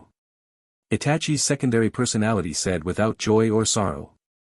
Although his words expressed full disgust for Orochimaru, his tone was always so calm, as if nothing in the world could move him. Orochimaru's subpersonality, this time we are truly ours. Does Itachi-kun still want to kill me? Itachi's subpersonality ignored Orochimaru, but said to Raymond, Raymond-kun, please be careful about this guy. Even if he is one of your own, he is not worthy of trust. Orochimaru's deputy personality was confused by Itachi's deputy personality. What do you mean, why did he suddenly file a lawsuit? Is this still the lonely and cold Itachi he knew? However, these subpersonalities also knew that their existence relied on Raymond, so after Orochimaru realized that he had been stabbed by Itachi with a black knife, he immediately explained. Raymond-kun, don't listen to his nonsense. We are originally one body, how could I harm myself? Jia Kang's subpersonality suddenly laughed and said, hey, who has stipulated that you will not harm yourself? Orochimaru's subpersonality was suddenly stabbed by Itachi's subpersonality. He was originally very upset, but he was very afraid of Itachi's subpersonality, and it was not easy to get angry directly at Itachi's subpersonality. But Jia Kang's subpersonality is just a bronze subpersonality, and he actually dares to jump out and add insult to injury and step on him. Do you really think that Orochimaru is someone who is easy to bully? Sometimes, you will pay the price for saying the wrong thing. Orochimaru's deputy personality said in a cold tone. Hey! Jia Kang's subpersonality chuckled in a low voice, but did not directly respond to Orochimaru's subpersonality's threat. But the other subpersonalities who saw this scene were all watching the excitement happily, as if they were watching a good show. Obviously, Orochimaru's subpersonality could only see that Jia Kang's subpersonality was a bronze subpersonality, but because he appeared late and had not seen the achievements of Jia Kang's subpersonality, he regarded him as a minion who could be bullied. Especially for the several bronze subpersonalities, I hope that Jia Kang's subpersonality can teach Orochimaru's subpersonality a lesson and make him realize that the bronze subpersonality cannot be stepped on casually. As for the subpersonalities of Akainu and Momo, they are not related to Orochimaru's subpersonality, and they are not bad people, so they will not remind Orochimaru's subpersonality. Chapter 110 Conquer the World Together. Seeing that Jia Kang's subpersonality just smiled and said nothing, Orochimaru's subpersonality assumed that he had given up and snorted coldly and ignored him. Please, enter this site. Seeing the palace fight between the subpersonalities, Raymond did not interfere too much or forcefully intervene in the mediation. Because this was a situation he had foreseen. As the number of subpersonalities increases, there will inevitably be conflicts. Like the previous subpersonalities of Akainu and Momo, they didn't like each other very well. But there is no real enmity between the two of them, it is just a specious competition. To put it bluntly, it's just a matter of competition. But when the number of subpersonalities increases, the conflicts between them may not be so simple. Like Itachi's subpersonality and Orochimaru's subpersonality, their prototypes originally came from the same world, they knew each other, and they were originally hostile. Even now, as Orochimaru's subpersonality said, everyone is one of our own. And from the moment they were created by the system, they had cognitive imprints forcibly planted deep in their consciousness by the system, and they would never have the thought of harming Raymond. But in Raymond's opinion, this is not foolproof. Just like the initial emergence of the 3 laws of robotics, theoretically speaking, even if robots do evolve artificial intelligence, they will never cause harm to humans. However, many novels, film and television creators have found loopholes in these laws from various angles, thus creating many stories in which humans are eventually killed by robots. These subpersonalities of his seem to be imprinted with something similar to the 3 laws of robotics. Just because they would not have the idea of harming his personality does not mean that they would not pursue their own interests through various means. Like when facing the Shadow King, Jia Kang's subpersonality was only willing to take action after negotiating conditions with him. If he had not agreed at that time, even if Jia Kang's subpersonality took action, he might have been passive and sabotage, and would not have done anything. Anyway, as long as he is not in a desperate situation, Jia Kang's subpersonality has no reason to take action, because he will not have the idea of harming him, which does not mean that he will help him at all costs. These are 2 different concepts. This logic also applies to other subpersonalities. If he really goes to death to practice these subpersonalities, he is actually causing trouble for himself. Then the problem is coming. Since the bottom line of these subpersonalities is just that they will not sit back and watch him die, nor will they deliberately harm him. So if they have conflicts with each other, of course they may find ways to compete, or even try to trick each other. The imprint they were given did not include the thought of harming other subpersonalities. Also, if they want to seek their own interests, will they use some means that will not cause harm to Raymond but are not what he wants to achieve their goals? This is certainly possible. Raymond has actually been thinking about these things. If he wants to truly command or even completely control these subpersonalities, it is not an easy task after all, and it still requires some skills. So he doesn't mind seeing conflicts between these subpersonalities, because it doesn't cost him much, but he can use these conflicts to operate better. However, as the main character, Raymond has 2 advantages besides the absolute right to switch and the right not to be harmed. There is another advantage that these subpersonalities do not know, that is, he knows these subpersonalities very well. Unless these subpersonalities come from the same world and know each other, they will have a certain understanding of each other, but in any case, it is impossible for Raymond to understand each other better. This is why Itachi's subpersonality proactively reminds Raymond not to trust Orochimaru's subpersonality too much. If he knew that Raymond knew about Orochimaru's subpersonality's urinary nature, he wouldn't have bothered to remind him. However, on this point, Raymond still agreed with Itachi's secondary personality. Orochimaru's subpersonality is definitely not a guy worthy of being trusted, even if he is also his own subpersonality. But Raymond would not show these things, he would just smile and comfort a few subpersonalities with a few words, impartially. Compared to the palace battles brought about by Itachi's subpersonalities and Orochimaru's subpersonalities, the appearance of Megatron's subpersonality is much simpler and more direct, and its style is reflected in one sentence. "Human, are you interested in conquering the world with me?" The human being it spoke of naturally meant Raymond. Although Raymond is the main personality, it will not please Raymond like Crow's secondary personality, and even directly recognizes Raymond as the boss. Its first idea is to cooperate with the main personality of Raymond, and then conquer the world together. Of course, if it were to be the Transformers world where it is located, it would not be difficult to conquer the Earth with the subpersonalities that Raymond now possesses.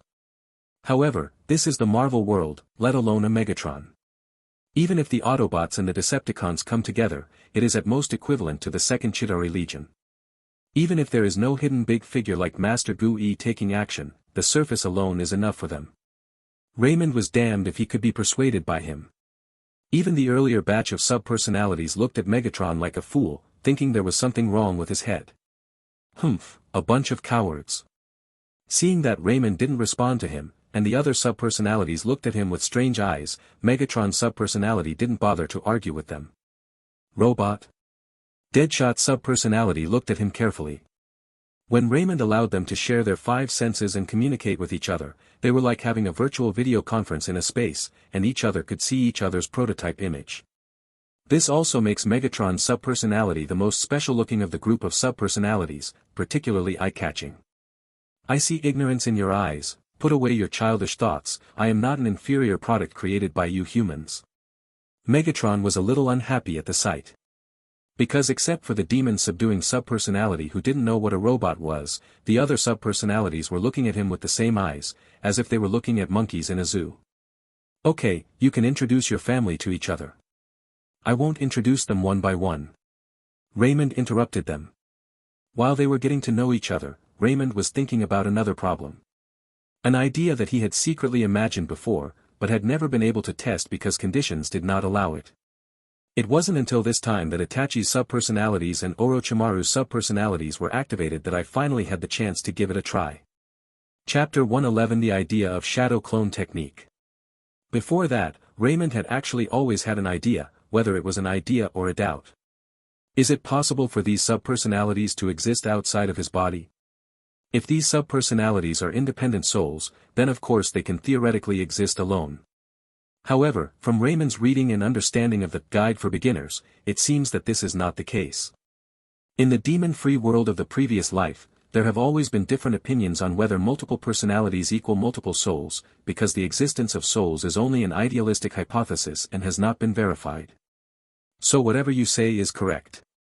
But in this world, the soul is obviously a real thing and something that can be verified.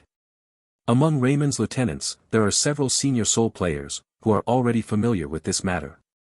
If subpersonalities are really equivalent to independent souls, then maybe they can really exist independently, and this may also become a hidden worry. What Raymond always wanted to verify was whether these subpersonalities could exist independently of him. Only by figuring this out as early as possible can he more flexibly use these subpersonalities to deny himself. Unfortunately, there were no suitable conditions to verify this before.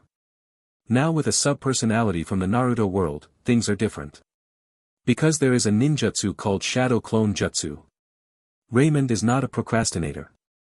Now that the conditions are ripe, he immediately decided to start the experiment. Rooftop. After Raymond switched into Itachi's secondary personality, he directly created a shadow clone. Then I tried to see if I could transfer a subpersonality to the shadow clone from Itachi's subpersonality. In order to prevent unexpected situations, he did not choose several silver subpersonalities, but chose the dead shooting subpersonality with the weakest combat power without equipment. Unfortunately, the transfer failed. In other words, there is no need to try this at all, because the appearance of the shadow clone of Itachi's secondary personality is like an extra weapon, completely external to the body.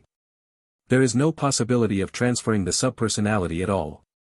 After realizing that this idea might not work, Raymond did not immediately let go of the matter, but directly spent another 100 general points to enter the copy of Itachi's secondary personality, immersive. When he came out, he had already mastered the shadow clone technique. Different from Itachi's subpersonality, he uses the power of energy from the Dragon Ball world to activate the shadow clone technique. This is also a feasible method that he has verified in the copy, and the results are actually good. With his current ki power, it is no less than the amount of chakra of an ordinary ninja in the world of Naruto, or even more. There is absolutely no problem in performing the B-level ninjutsu shadow clone technique. And when he successfully separated the shadow clone, he tried again to see if he could transfer the Deadshot subpersonality, but this time, he succeeded. The Deadshot subpersonality that was suddenly transferred was also startled, and was a little confused for a while. Because for a moment, he was still watching the excitement in the hall of Raymond's consciousness, and there was no Coca-Cola popcorn. The next moment he was taken out, and there was actually Raymond in front of him. Boss Raymond? The shadow clone Deadshot subpersonality, which also looked like Raymond, tentatively greeted Raymond. This was the first time he had met Raymond in this way, so he was a little unsure. You jumped down from here dash. After Raymond nodded to him, he pointed in the direction of the edge of the rooftop and said. Deadshot subpersonality wondered if he heard it wrong. Shortly after Ramon takes out Killian. Someone in an armed base in a war-torn country in the Far East region received this information. Who did it? The cold voice gave people a bone-chilling feeling, making people shudder. The owner of the cold voice is a young Asian man with long silver-white hair. His clothes are also very different from those of modern people. He was dressed in traditional and luxurious clothes that seemed to have come from the grassland, which gave him a sense of grace and made people know that his status must be extraordinary. In addition, he also wears 10 rings of different colors and styles on each of his 10 fingers.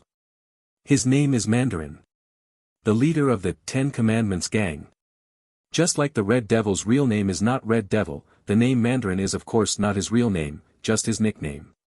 But like the Red Devil, he has been called the Mandarin for so long that no one knows his real name. Even those who knew it originally, most of them are no longer able to withstand the ravages of time and are no longer alive. He is the only one who seems not to be eroded by time. Even though he is now over 90 years old, he is still vigorous, and looks much more powerful and majestic than his youth. The reason for this is precisely because of the 10 dazzling rings on his hands. They are not ordinary rings, but creations from a mysterious civilization. In addition to allowing their owners to see forever, they can also give them 10 different abilities. It was with this power that the Mandarin founded the notorious international terrorist organization the 10 Rings Gang. Unlike the Hellfire Club, a gray organization that wanders between black and white, the 10 Rings Gang is a real terrorist organization and has been wanted by governments around the world for a long time. Under the leadership of the Mandarin, the 10 Rings Gang started wars in many countries, and they took advantage of this opportunity to benefit from many sides. Today you help this side attack that side, and tomorrow you help that side attack this side. You will always gain the most benefits. At the same time, they have also committed many heinous crimes and carried out terrorist attacks on many international metropolises. At first, only the governments of various countries were looking for this organization, but later, perhaps after discovering that the 10 Rings Gang was not just an ordinary terrorist organization, even S.H.I.E.L.D. officially intervened and launched a joint campaign against the 10 Rings Gang. But unfortunately, the 10 Commandments Gang is not a new organization that was established not long ago. As early as 50 years ago, the Mandarin formed the 10 Rings Gang, but it was not as world famous as it was later. But this does not affect the fact that the 10 Rings Gang has branches all over the world. As the saying goes, the cunning rabbit has 3 burrows, and the 10 Commandments Gang may have more than 100 burrows, so they are not so easy to destroy. As the real soul of the 10 Rings Gang and the biggest trump card, the Mandarin certainly can't have anything going on. Even if the 10 Commandments Gang was really wiped out, he would probably be fine. Because his power is so powerful, it is not easy to kill him. However, not many people know that the 10 Commandments Gang actually has close cooperative relations with many black and white forces. It is precisely by cooperating with these black and white forces that the 10 Commandments Gang can continue to be rampant. 52/5 ml. Chapter 112 Raymond's Groping. Answer my question. The Mandarin asked coldly, looking at his kneeling men below. Mobile version M. Come back, sir, we still don't know what is going on, but I have notified the personnel in North America to step up the investigation. The man who was questioned said, sweating profusely. Waste. The Mandarin snorted coldly, raised his hand, and a ray of purple light hit this sweaty subordinate. Bang! Before the subordinate who was hit by the purple light had time to scream, he had been turned into a small Tyrian, barking, woof woof, in the direction of the Mandarin, as if he wanted to say something. This is the ability of the ring of reshaping located on the thumb of the right hand in the Mandarin's 10 rings. It can reshape the target substance to a certain extent, and has effects such as turning people into animals and turning stones into gold. If you make any more noise, you will turn into a cockroach. The Mandarin said coldly, looking down at the subordinate who had become Tyrian. Tyrian's men quickly shook their heads and immediately stopped talking. I will change you back in a month, but before that, it depends on your own luck whether you can survive. The Mandarin looked at Tyrian's men coldly. Go away, before I change my mind, don't let me see you again. Tyrian's subordinates nodded repeatedly and hurriedly ran out of the room with their tails between their legs, not daring to raise any objections. When other subordinates saw this scene, their hearts were filled with chills. Because this is not the first time the Mandarin has done this kind of thing, and in many cases, people are never given a chance to correct themselves. Some of his subordinates who made mistakes have not changed back after being turned into animals by him. No one knows whether they are dead or alive. This kind of ending would be as miserable as being killed directly. The guy who was turned into Tai Retian is quite lucky. As long as he doesn't die for a month, he still has a chance to change back. However, he will probably have to suffer a little during this month. Looking at his subordinates who were frightened into silence, the Mandarin was a little less angry and ordered the two of them, Hao-sun and Joey, this matter is left to you to investigate. It will take a week. I hope to get an accurate answer. I hope you won't disappoint me, otherwise, it won't be as simple as turning into a dog. The Mandarin rubbed his hands and deliberately moved the thumb of his right hand to make the two of them notice the weight of this finger. The ring of plastic. The two men named by him immediately bowed and responded, the mission must be completed. Go dash. The Mandarin waved his hand, indicating that everyone could leave. Everyone breathed a sigh of relief and quickly left the room. After everyone left, Mandarin muttered to himself, did someone deliberately target me? Otherwise, why would something happen at this moment when delivery is about to happen? Without Killian's batch of goods, things at Kunlun will have to be pushed back again, damn it. Don't let me know who is causing the trouble, otherwise, I will make it impossible for you to live or die. The Mandarin was filled with anger and had nowhere to vent, and he threw over the coffee table next to him. The teapot and teacups fell to the floor, and the house was in a mess. Raymond came down from the rooftop and finally verified his previous assumptions. After several tests and verifications, he came to some conclusions. First of all, the secondary personality can indeed be transferred to the shadow clone, but it can only be his own shadow clone. It wouldn't work if it was replaced by the shadow clone of Itachi's subpersonality. This proves that the existence of the secondary personality may not be an independent soul as he had guessed before. Secondly, when the secondary personality is transferred to his shadow clone, the limit time it can last is only half of his original body. If he could maintain high-intensity combat for 20 minutes by switching to Tao Baibai's subpersonality, then by transferring Tao Baibai's subpersonality to his shadow clone, he could only maintain high-intensity combat for 10 minutes at most. In addition, although the shadow clone of the subpersonality version can exert its original strength, its vitality is very weak. Once real damage is taken, it will dissipate immediately. Let's take the subpersonality of Akainu as an example. The shadow clone of Akainu's subpersonality version also has 100% strength and can also be elementalized and so on. Moreover, if he suffers a normal attack while he is in elemental form, it will not be able to cause any damage to him. Therefore, you can basically maintain high-intensity combat for 10 minutes. If you are in a non-combat state, the time will be longer. But if someone can cause harm to him in his non-elementary state, this is real harm. Once the shadow clone of Akainu's subpersonality version receives real damage, it will be immediately dispersed and returned to Raymond's body. The same applies to other subpersonalities. In addition to being unable to suffer real harm, they can basically exist in the outside world relying on their shadow clones.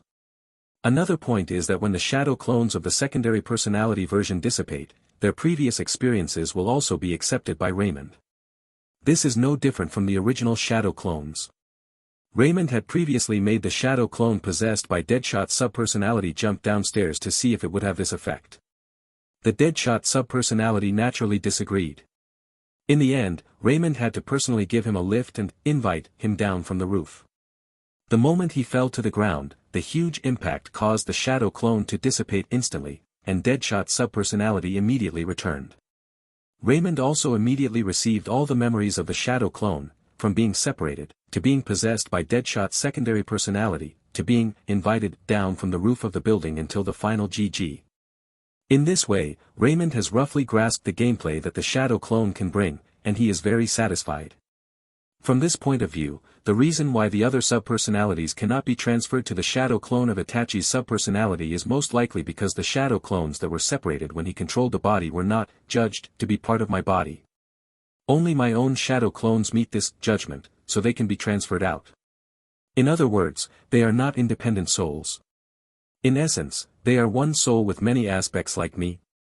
In other words, even they are all independent souls, but because of the imprints planted by the system, they cannot truly leave my body. Only the clones that are judged to be part of my body, such as the various clone techniques I use myself, can transfer them there, but nothing else. In the office, Raymond used a pen to draw a few relationship diagrams that only he could understand in his notebook, and then connected several of the dots, finally clarifying the situation. At least judging from the situation he currently has, that's the case for the time being. This also means that he does not have to worry about the sudden defection of these subpersonalities for the time being, and he can further draw on the power of these subpersonalities through shadow clones. Because they essentially cannot leave his body, this cannot be changed. Just like they will not have the idea of harming him, this is the bottom line set by the system. This alone basically blocks the possibility of defection. Chapter 113 Fishing Preparations. It seems that we can save a lot of immersive expenses again. After confirming that the idea of shadow clones is indeed feasible, Raymond felt that this wave was indeed profitable. Mobile version M. He has also tried to let several subpersonalities guide his practice in his mind before, but the effect can only be said to be lackluster, far less good than using immersive. For some guidance, words alone are not enough, and there is also a time difference problem in being on the scene. Like this time learning the shadow clone technique, it actually took Raymond several months in the dungeon to become completely proficient. In reality, even with the personal teaching of Itachi's subpersonality, this time may not be shortened much. Just spending 100 general points saves so much time, it's not a loss no matter how you calculate it. But no matter what, I will definitely be able to save some unnecessary rush costs in the future. It's a pity that the art of multiple shadow clones requires a lot of energy. With my current energy, it is far from enough to support the consumption of the art of multiple shadow clones. Raymond thought to himself. In the world of Naruto, the multiple shadow clone jutsu is an upgraded version of the shadow clone jutsu. In terms of level, it is only one level higher than the shadow clone jutsu. It is an A-level ninjutsu, and it is not an exaggerated ninjutsu. But not many ninjas can use it, and it was even listed as a forbidden ninjutsu by the second Hokage Senju Tobarama and sealed away. Because its demand for chakra energy is too high. Except for a limited number of people, others will not use it even if they can, because using it when chakra energy is insufficient not only cannot enhance their combat effectiveness, but will also put themselves in danger, and the gain outweighs the loss. The energy level of ki power is much higher than that of chakra, but even so, based on Raymond's current ki power, if converted into chakra, it is only a little more than that of an ordinary ninja. If he wants to use the technique of multiple shadow clones, his energy power must at least be increased to the chakra of Itachi's subpersonality, because the amount of chakra of Itachi's subpersonality is also not enough to support him to use the technique of multiple shadow clones at will. Technique. Of course, the amount of energy is not necessarily related to strength. For example, when Naruto was a genin, he could use the multiple shadow clone technique, but at that time he was nothing in front of Itachi. Next, if you have enough general points, you can consider entering Tao Baibai's subpersonality, immersive, a few more times to further enhance the power of chi and reach the point where you can use the art of multiple shadow clones as soon as possible. Lay thinking about it. It is worth mentioning that Itachi's subpersonality does not have the art of multiple shadow clones, and neither does Orochimaru's subpersonality. But Orochimaru's secondary personality, as an expert in forbidden ninjutsu, has a collection of multiple shadow clone techniques. As long as Raymond's energy is sufficient, he can practice at any time, so there is no need to worry about this. Raymond, who had made up his mind, suddenly formed a seal. Shadow clone technique. Boom! A shadow clone had appeared opposite him. As he thought, Jia Kang's subpersonality appeared in the shadow clone opposite him. Oh, there's a new way to play. Jia Kang's subpersonality joked in his hoarse voice as soon as he appeared. Raymond glanced at the time, and then said, 2 hours of free activities, you can watch the time yourself. When the time is up, do it for yourself. Thanks. Jia Kang's subpersonality chuckled, stood up, and walked out the door. He didn't want to waste the only 2 hours. This was also the condition he had put forward when he promised Raymond to help deal with the Shadow King.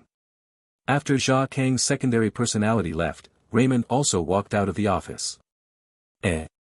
Boss, didn't you just? When Beth and the others saw Raymond, they all looked like they had seen a ghost. Because a minute ago, they saw Raymond walk out of the office and leave the firm. Why did you suddenly come out again? Don't worry about the new tricks you've learned. Raymond smiled, without explaining too much, but said to Beth, contact Miss Pepper, ask her when her man will come over, and make an appointment at a specific time. Understood. Beth made an okay gesture. More than an hour later, Tony, who had changed into formal clothes, came to the office alone. After looking around, Tony looked at Raymond with a strange look. Are you really not considering changing places? Obviously, this place seemed too crude to him. For him, whose family owns a skyscraper in the most prosperous area of North America, the office building under his feet is already very rustic, let alone just a storefront. What, do you want to sponsor me?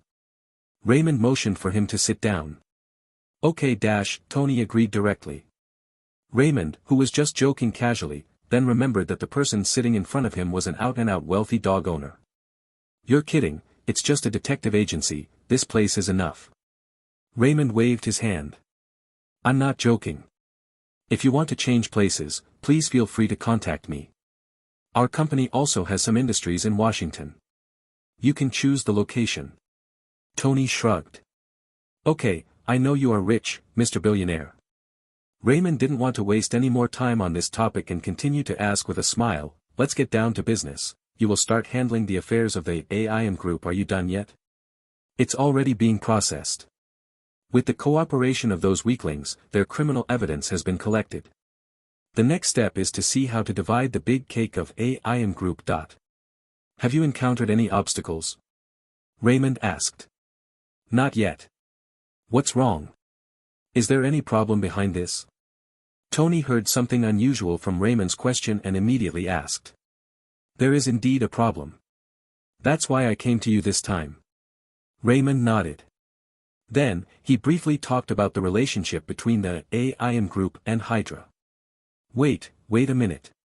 Halfway through, Tony couldn't help but interrupt, hasn't Hydra been eliminated? I still have an impression of this. Tony knew a lot about Hydra. Because Hydra was destroyed at the hands of his father and a group of founders of S.H.I.E.L.D. When he was a child, his father told him it as a bedtime story, so he was no stranger to Hydra. But that is the past tense after all. Why would Raymond mention it again at this time? No, Hydra has always existed, and I suspect that the AIM group is still connected with Hydra. Raymond shook his head and said, I called you here this time to ask if there is any way to use this opportunity to bring this poisonous snake that has been hiding to the surface. Are you sure Hydra still exists? Tony looked slightly solemn, obviously becoming serious. Anything that has anything to do with his father, Howard, is a big deal to him, and he can't joke about.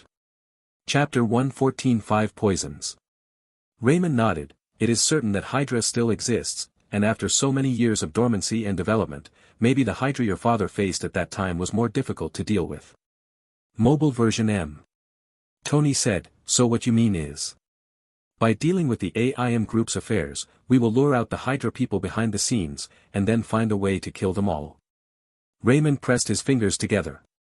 Tony said thoughtfully, if it is true as you said, Hydra still exists, and Yami has been contacting the AIM group in an invisible way, then it is very likely that they will jump out this time. However, if I were them, I would definitely not directly stop others from carving up the AIM group. This would be too risky and would easily be noticed. The best way is to share the cake with others, swallow up as much of the original assets of the AIM group as possible, and then reorganize the company. Tony put himself into the role of a possible Hydra and quickly analyzed the greatest possibility. Even Raymond had never thought of this before. After all, he was not that familiar with business-related matters, and he was far less sensitive than Tony. When he heard that Hydra might exist, he secretly thought of this. I understand what you mean. Tony sat up straight. I will pay attention when I get back to see which family is particularly keen to participate in this matter. I will contact you when it is confirmed. Then please, hiss. Just as Raymond was about to say a few polite words to Tony, he suddenly took a breath of cold air. Because just now, Jia Kang's subpersonality returned. It wouldn't be a big deal if he just came back, but the problem is that in less than 2 hours, this guy has mastered all 5 kinds of poisons.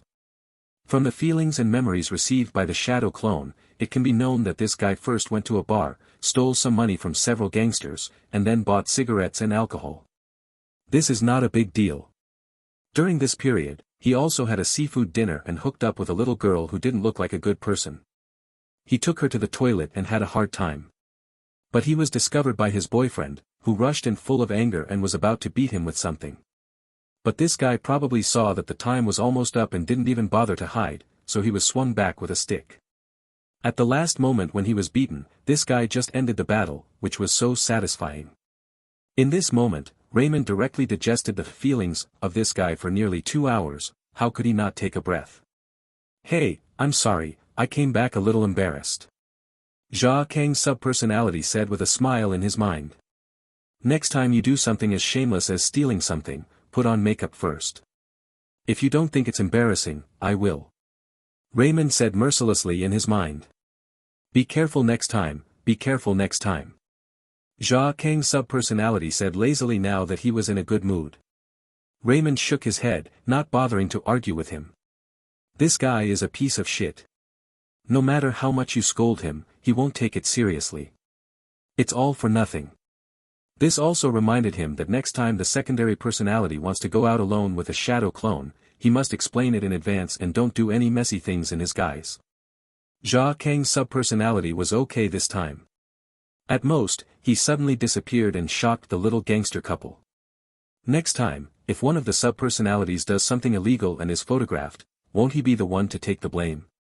I hope they won't be frightened by this guy's sudden disappearance and have a heart attack. Raymond thought with a strange look on his face. Detective Raymond, what's wrong with you, are you okay? Tony saw something was wrong with Raymond and thought he was uncomfortable. No, it's nothing serious. Maybe I'm just a little uncomfortable because I've eaten bad. Raymond said casually. Then you have a good rest. I'm going back first. I will contact you if there is any new news. Tony stood up. Okay, then I won't see you off. Need not.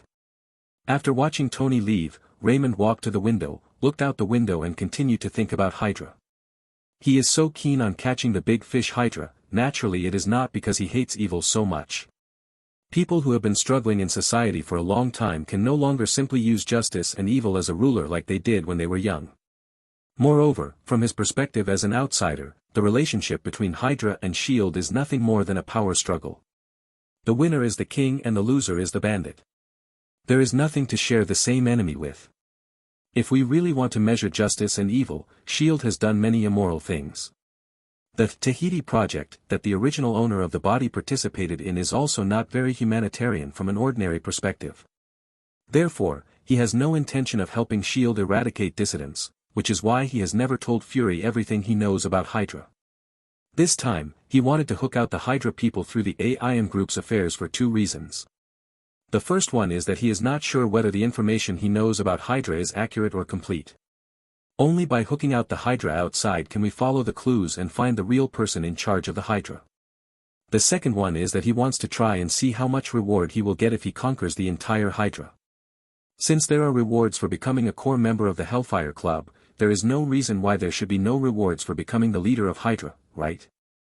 Of course, if you really can't conquer them, just kill them all and see how much reward you can get. Anyway, no matter what the situation is, it does not affect the result that he can collect a lot of wool. A few days later. Suddenly, a huge sum of money appeared in the firm's company account, and the remitter was none other than Tony. A total of $10 million. This number is certainly nothing to Tony, but to a newly established detective agency, it is definitely no less than the feeling of a mountain of gold falling from the sky. After receiving the remittance, Raymond made a phone call. What is this money? This is the labor fee that Pepper asked you to help. Don't be too little. If you pay more, I'm afraid you will be targeted by the IRS and suspected that you are helping me launder money. Tony said with a smile on the phone. Didn't I say that I would use the extremist virus to counteract it? Why, do you regret it? Don't look down on me so much, bastard. The extremist virus is the extremist virus, and the labor fee is the labor fee. These are 2 different things. Tony smiled. Okay, I won't talk to you anymore, I'm busy here, wait.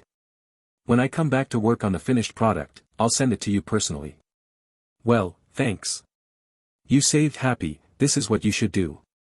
Tony said this, and suddenly lowered his voice. I have made some progress in the matter you mentioned, and the results should be available in the next few days. Chapter 115 Going to School. After talking to Tony, Raymond didn't bother to shirk the 10 million yuan. He didn't want the money from the big guy to be wasted. Mobile version M. And with a wave of his hand, he directly gave a large bonus to each of the 3 employees. "Thank you, boss." Except for David, who really has no feelings about money because he grew up in a mental hospital, the 2 female employees were all smiling, and they felt so beautiful. After the bonuses were distributed, the 3 of them went out for a big meal to celebrate the successful opening of the firm's first sale. Early the next morning, Raymond drove Sky and David away from the office. The office is temporarily taken care of by Beth, which is not a difficult challenge for her. It's nothing more than helping to entertain guests when they come. If possible, I can understand the situation of the case. If it's not convenient, I can help make an appointment with Raymond. This amount of work is quite easy for Beth. Besides, if there was any emergency, she could contact Raymond at any time. With Raymond's speed, he can get back in the blink of an eye. "Boss, where are you taking us?" Sky couldn't help but ask nicely not long after we got off the bus. "Go and learn dash," Raymond smiled. "Study?" Sky wondered if she heard it wrong. She glanced at David and found that David was also very surprised. One of them is a powerful mutant, and the other is the world's top hacker. Do they still need to learn? "Boss, are you serious?" Sky didn't believe it. Yes. At this time, Sky also saw that Raymond didn't seem to be joking anymore, and was discouraged. "Can you not go?" "No. But the question is, at our age, do we still need to learn? What can we learn? Who can teach us?" Sky still did not give up her argument. "Of course I'm here to teach you. Do you think I'm not qualified to teach you?" Raymond glanced at her. Sky didn't expect Raymond to answer like this. "Okay, when you guys know it, don't worry, it's definitely different from what you think," Raymond said with a smile. Raymond's destination is, of course, the S.H.I.E.L.D. Agent Academy. Although the job at the academy was no longer necessary for him, he didn't want to be someone who broke his word. "Since you agreed, let's do it." Moreover, from now on, he can directly ask Deadshot subpersonality to use his shadow clone, without having to make a trip himself. The main purpose of today is to come here to make handovers and get to know my students. By the way, I also asked Sky and David to come and take classes for a semester to increase their experience in this area. Needless to say, Sky was originally a technical nerd type of girl. She was not very capable, but she was certainly not much better. Before her inhuman bloodline was activated, she basically had the fighting power of an ordinary passerby. Although David has the potential of a level 5 mutant, he should not be weak now. But the mutant's ability is not omnipotent. Unless he reaches the peak directly now, it is still necessary to learn how to adapt to modern combat. The same goes for Sky. Even if her inhuman bloodline is really activated and she becomes Shockwave Girl, she still needs to learn. Raymond also wanted to take this opportunity to let them come over for some exercise, killing 2 birds with 1 stone. As for whether this is in line with the rules of the Academy, Raymond is not sure, but it must be nothing. S.H.I.E.L.D. Agent Academy occasionally has exchanged students from other top schools, but they are not as exaggerated as S.H.I.E.L.D. What's more, Leonid had already said that if he couldn't help with this matter, it would be a slap in the face. Sure enough, when Raymond brought Sky and the 2 to the Academy to talk to Leonid about it, he did not object. For something as trivial as this, which was not too overstepping, he definitely had to give Raymond some face. Most of you should already know me, so I won't introduce myself further. Holding a list of dozens of students' corresponding photos, Raymond, whose body was temporarily controlled by the Deadshot subpersonality, was identifying the students below one by one. Sky and David were also there, sitting at attention, with no trace of acquaintance with Raymond. This is what Raymond requested before. "Here, they are just students, so don't call him boss. The students in the academy are all elites in various fields, and you are the elites of the elites. It is very likely that you will become the backbone and senior management of S.H.I.E.L.D. in the future, or work in some special departments. But here, you are nothing but bullshit. Remember, in my class, my words are the law and cannot be violated. Even if I ask you to eat shit, you must eat it immediately. If anyone has a different opinion, it's still too late to get out now. I can pretend I've never met you. But after today, if anyone wants to quit halfway or become a deserter, I will use all my energy to prevent you from ever getting ahead in the future. Do you understand me?" "Understood." Everyone responded in unison. "Then now, if you want to quit, go ahead. I will keep my word and will never settle the score afterwards. Raymond finished speaking and waited for a while. Seeing that no one left, he continued, okay, since no one chose to leave and everyone accepted my conditions, then I declare that the class will officially start. In his mind, Raymond also watched with great interest the training of Deadshot subpersonality on these students. This is also a very new experience for him.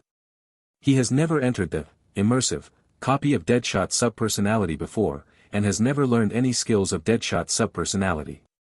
After all, what he needed most before was not the ability to modernize combat, but the ability to improve his overall value. Considering this direction, the copy of Deadshot subpersonality does not mean much to him. Even now, it's just for fun. Not only him, but also the subpersonalities of Akainu and Orochimaru, and several other silver subpersonalities who had no contact with modern warfare, also watched with gusto. Probably Tao Baibai's subpersonality and Megatron's subpersonality are not too interested in these things. One of them comes from a different world, Earth, where technology is more advanced, and the other comes from the planet Cybertron, where technology is many years ahead of Earth. He is not interested in this kind of petty modern warfare at all. Raymond looked at it for a while and felt less interested.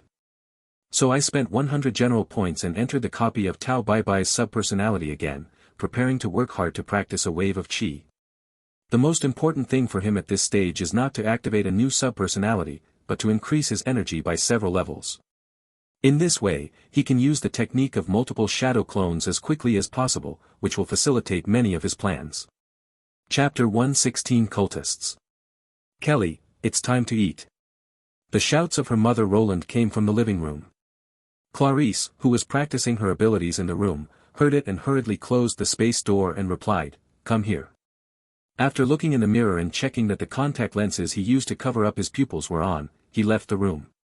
When she came to the living room, her father Fong Mo was watching the news channel on TV, and her mother Roland had already prepared dinner. In order to take care of her husband's taste, Roland cooked a Western-style dinner. Of course, she herself has become more accustomed to Chinese tastes over the years. "Stop looking at Edward, come here for dinner," Roland said to Fong Mo, who was watching the news. "Here we come." Fong Mo stood up, but did not turn off the TV. Instead, he turned up the volume. In this way, he could still hear what was being said on the TV even if he was eating here. After the family of three sat down, Roland also glanced in the direction of the TV and asked her husband, "What's going on recently? I heard that many people have disappeared."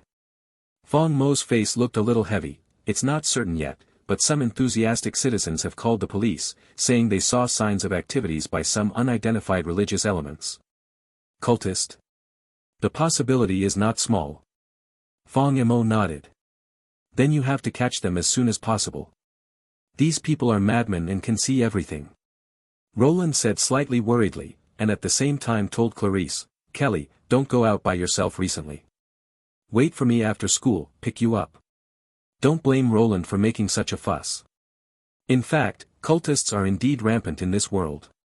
There were also cultists on the earth in Raymond's previous life, but they were nothing compared to this world.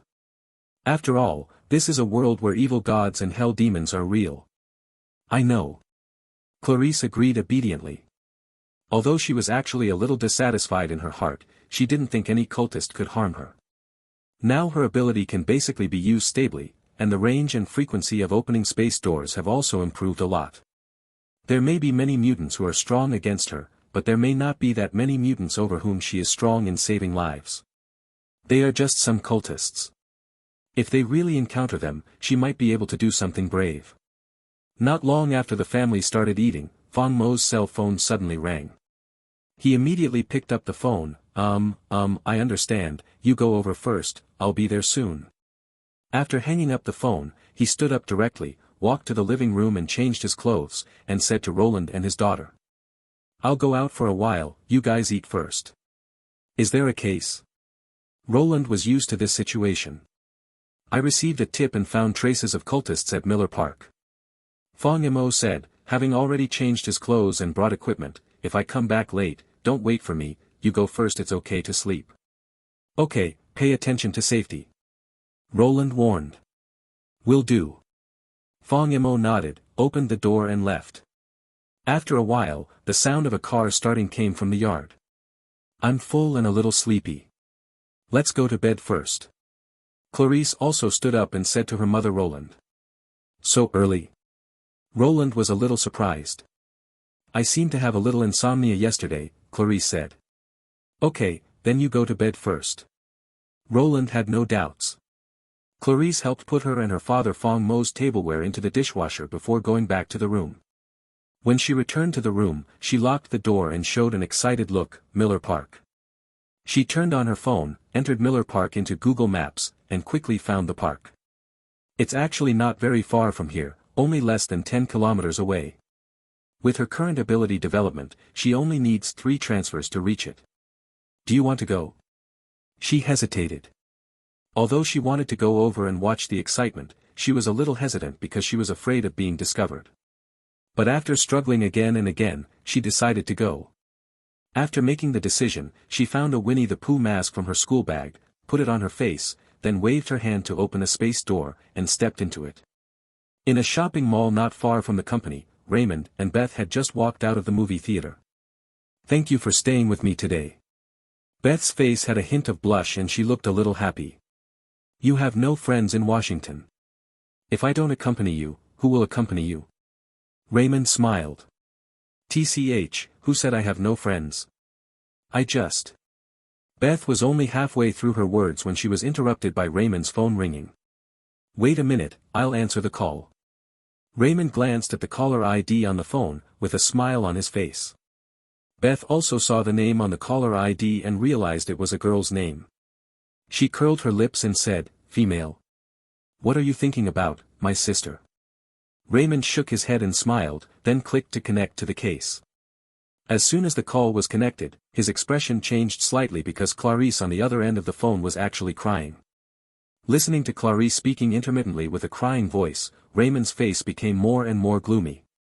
Bess on the side felt the pressure, because she had never seen Raymond show such a look. Whether it was when he faced the Shadow King in the Clockwork Psychiatric Hospital, or when he faced the group of extremist virus warriors, Raymond always looked indifferent. But this time, he had something to say. Don't cry, take care of them, I'll get back right away. Raymond took a deep breath and said to the other end of the phone. He immediately hung up the phone. I kind of left beforehand, sorry. Raymond looked at Beth. What happened? Beth asked concerned. Something happened at home, and my father was injured. Raymond's face was so gloomy that it was almost dripping with water. Then go back quickly, I'll be fine. Beth said quickly. Well, get in touch later. Raymond didn't say anything else, he directly switched to Tao Bai's subpersonality, stepped down a little, and disappeared. A few minutes later, Raymond had arrived at Richmond City Center Hospital. When they arrived on the 6th floor, their mother Roland and sister Clarice were sitting at the door of the emergency room. Both mother and daughter were crying. How's it going? Raymond walked over quickly.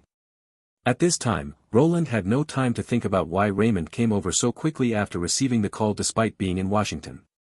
Seeing her son coming, she wiped the tears from the corners of her eyes and tried to calm down her emotions, but she still cried. The doctor said that the situation is very bad.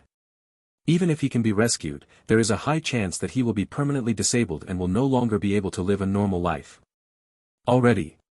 Chapter 117 Guilty Clarice. Hearing what his mother Roland said, Raymond felt relieved, because as long as the person was not dead, he could find a way.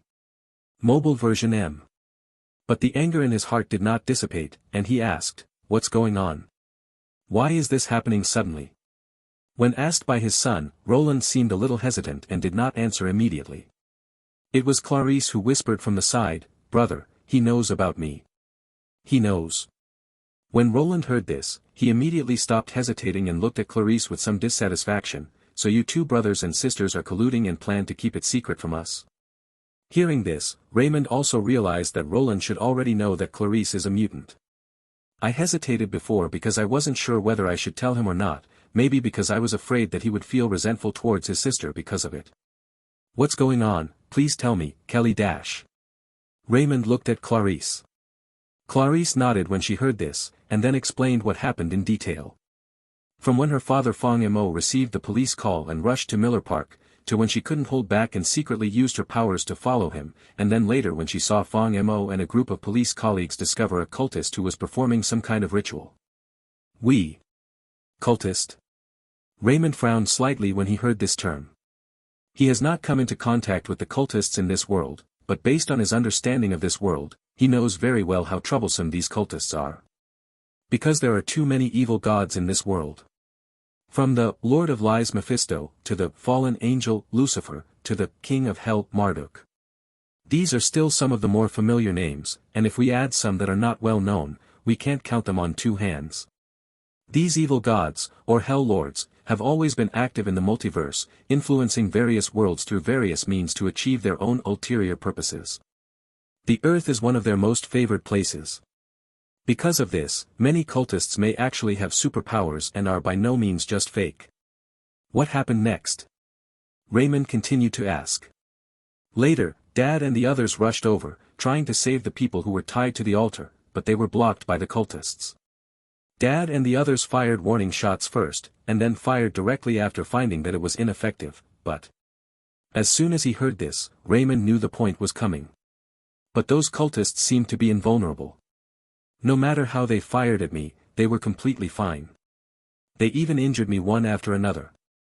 Clarice lowered her head when she said this. I saw something was wrong, so I opened a space door under Dad and rescued him, and then ran home with him. Clarice's voice trailed off as she spoke. Having said this, Raymond already had an idea of the situation. Naturally, Clarice suddenly spoke so quietly and couldn't even continue speaking because she felt a little guilty. Feeling guilty, she was so nervous that she only rescued her father, Fong Mo, but could not rescue the other police officers.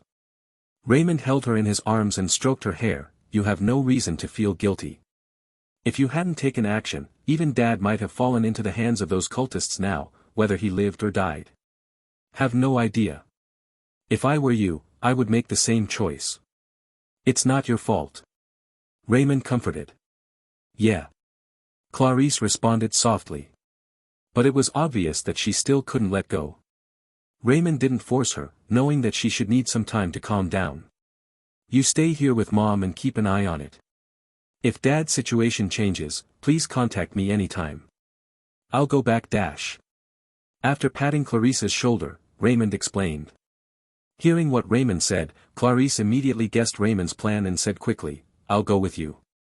Be obedient and wait here. Raymond refused her. After saying that, he turned around and left. Roland thought her son was going to see an acquaintance in the hospital to ask about the situation, so she didn't ask any more questions. It wasn't until after Raymond left that she noticed that Clarice's expression was a little abnormal, and then she said. Don't blame yourself too much. Your brother is right. This matter is not your fault, but that group of crazy cultists. I'm not blaming myself, I'm afraid that my brother won't be able to deal with those cultists. Clarice said worriedly. Clarice didn't know Raymond's strength. After all, the only time she saw Raymond take action, it was only a long-range sniper kill with a firearm by the Deadshot subpersonality, and she did not show any other abilities. Therefore, although she knew that Raymond, her brother, had great abilities and his identity was not simple, she was still a little worried about whether Raymond would suffer. What? Is he going to find those cultists? Roland was frightened by his daughter's words, and he suddenly felt like an ant on a hot pot, a little anxious. Since you guessed why you didn't stop him, how could he be those people's opponents? Clarice just didn't have confidence, but Roland didn't think Raymond could deal with those cultists at all. According to Clarice's description, they were a group of invulnerable monsters, not even afraid of bullets. Wouldn't it be death if Raymond came to him at this time? Although she hated the cultists who had caused her husband to be so seriously injured, she did not want to see her son die. No, I have to find him. I have to stop him. Roland suddenly made up his mind. Seeing that Roland was about to chase after her, Clarice quickly stopped her. Mom, brother, he is actually very powerful. Immediately afterwards, she told the story of Raymond rescuing her and comforted Roland. While the mother and daughter were talking, it only took Raymond half a minute to get to Miller Park from the hospital. He raised his hands and quickly formed a seal in midair. Multiple shadow clone technique. Bang, bang. There are already 2 more shadow clones in front of him. After 2 trips to the copy of Tao Bai Bai's subpersonality, he was able to initially use the technique of multiple shadow clones. Although it is still not possible to separate a large number of shadow clones at once like Naruto with the 9 llamas, but it is still no problem to only separate 2 or 3. If you risk your life, it's not impossible to separate 5 or 6, but that would be a bit overwhelming. As soon as he thought, he transferred 2 subpersonalities into the 2 shadow clones in front of him. "Good evening, Jia Kang's subpersonality said lazily. "I finally have a chance to come out." The subpersonality of the demon conqueror looked a little excited. This was his first time coming out. There should be something similar to an altar in the park, which is used to worship the evil god, find it. Looking at the 2 subpersonalities in front of him, Raymond said expressionlessly. Chapter 118, Pinch your fingers to count as a magician. Raymond got these 2 out, naturally because they are professionals in this field. Mobile version M. Needless to say, there is no need to say more about Jia Kang's subpersonality. In the DC world, which is similar to the Marvel world, there are also many evil gods, and Jia Kang's subpersonality is even more masterful at this. He has dealt with almost all evil gods and is proficient in everything related to them. He can even play with these evil gods from time to time and cheat them, making many evil gods itch with hatred whenever they hear his name. The subpersonality of Demon Conqueror definitely does not have as many achievements as the subpersonality of Jia Kang, but it should not be underestimated. After all, he comes from the world of Journey to the West, conquering demons with a mythical background. Although his own strength is average and he can torture ordinary monsters, as an exorcist, he also has rich experience in communicating with the gods and demons in the underworld. He is also very experienced in this matter. Otherwise, it would not be his turn to come out with Jia Kang's subpersonality anyway, and he would not be ranked at all in terms of combat ability. "I know." Jia Kang's subpersonality nodded. This time, he didn't bargain with Raymond. Although Raymond had not turned on sensory sharing during this time because he had an appointment with Beth to watch a movie. But based on his emotional intelligence, it is not difficult to see that Raymond's mentality is on the verge of explosion at this time. Bargaining with Raymond at this time is obviously not a wise move. As for the subpersonality of Demon Conqueror, he was not qualified to bargain, so he agreed immediately. 10 seconds later. "I found it, over there." Under Raymond's surprised gaze, the subpersonality of the Demon Conqueror had pointed to the southeast of the park, indicating that he had found a target. So fast. Jia Kang's subpersonality was shocked. In fact, he was not the only one shocked. When Raymond turned on sensory sharing again, the subpersonalities who were watching the situation in his mind also felt incredible about this scene. For a long time, the existence of the subpersonality of the Demon Conqueror was like a mascot, and no one took him seriously. As the only bronze subpersonality that has never been used by Raymond, naturally he will not be taken seriously by other subpersonalities. In addition, he is also a talkative person, always talking to other subpersonalities, but most of the other subpersonalities are cold and generally don't bother to pay attention to him. Yellowbubayala's subpersonality would occasionally chat with him, sharing memories and experiences with him to relieve boredom. Raymond released him just now, which originally made the other subpersonalities a little disapproving. Unexpectedly, this time he turned out to be more reliable than the most mysterious bronze subpersonality, Jia Kang's subpersonality. To be honest, even Raymond didn't expect this. "I counted with my fingers and found it." The subpersonality of the Demon Conqueror held the handprint with one hand and said proudly. "Just count, what is that?" None of the subpersonalities understood what the subpersonality of the Demon Conqueror was saying. Only Raymond understood and did not ask any more questions. He directly said to him, "Lead the way from the front."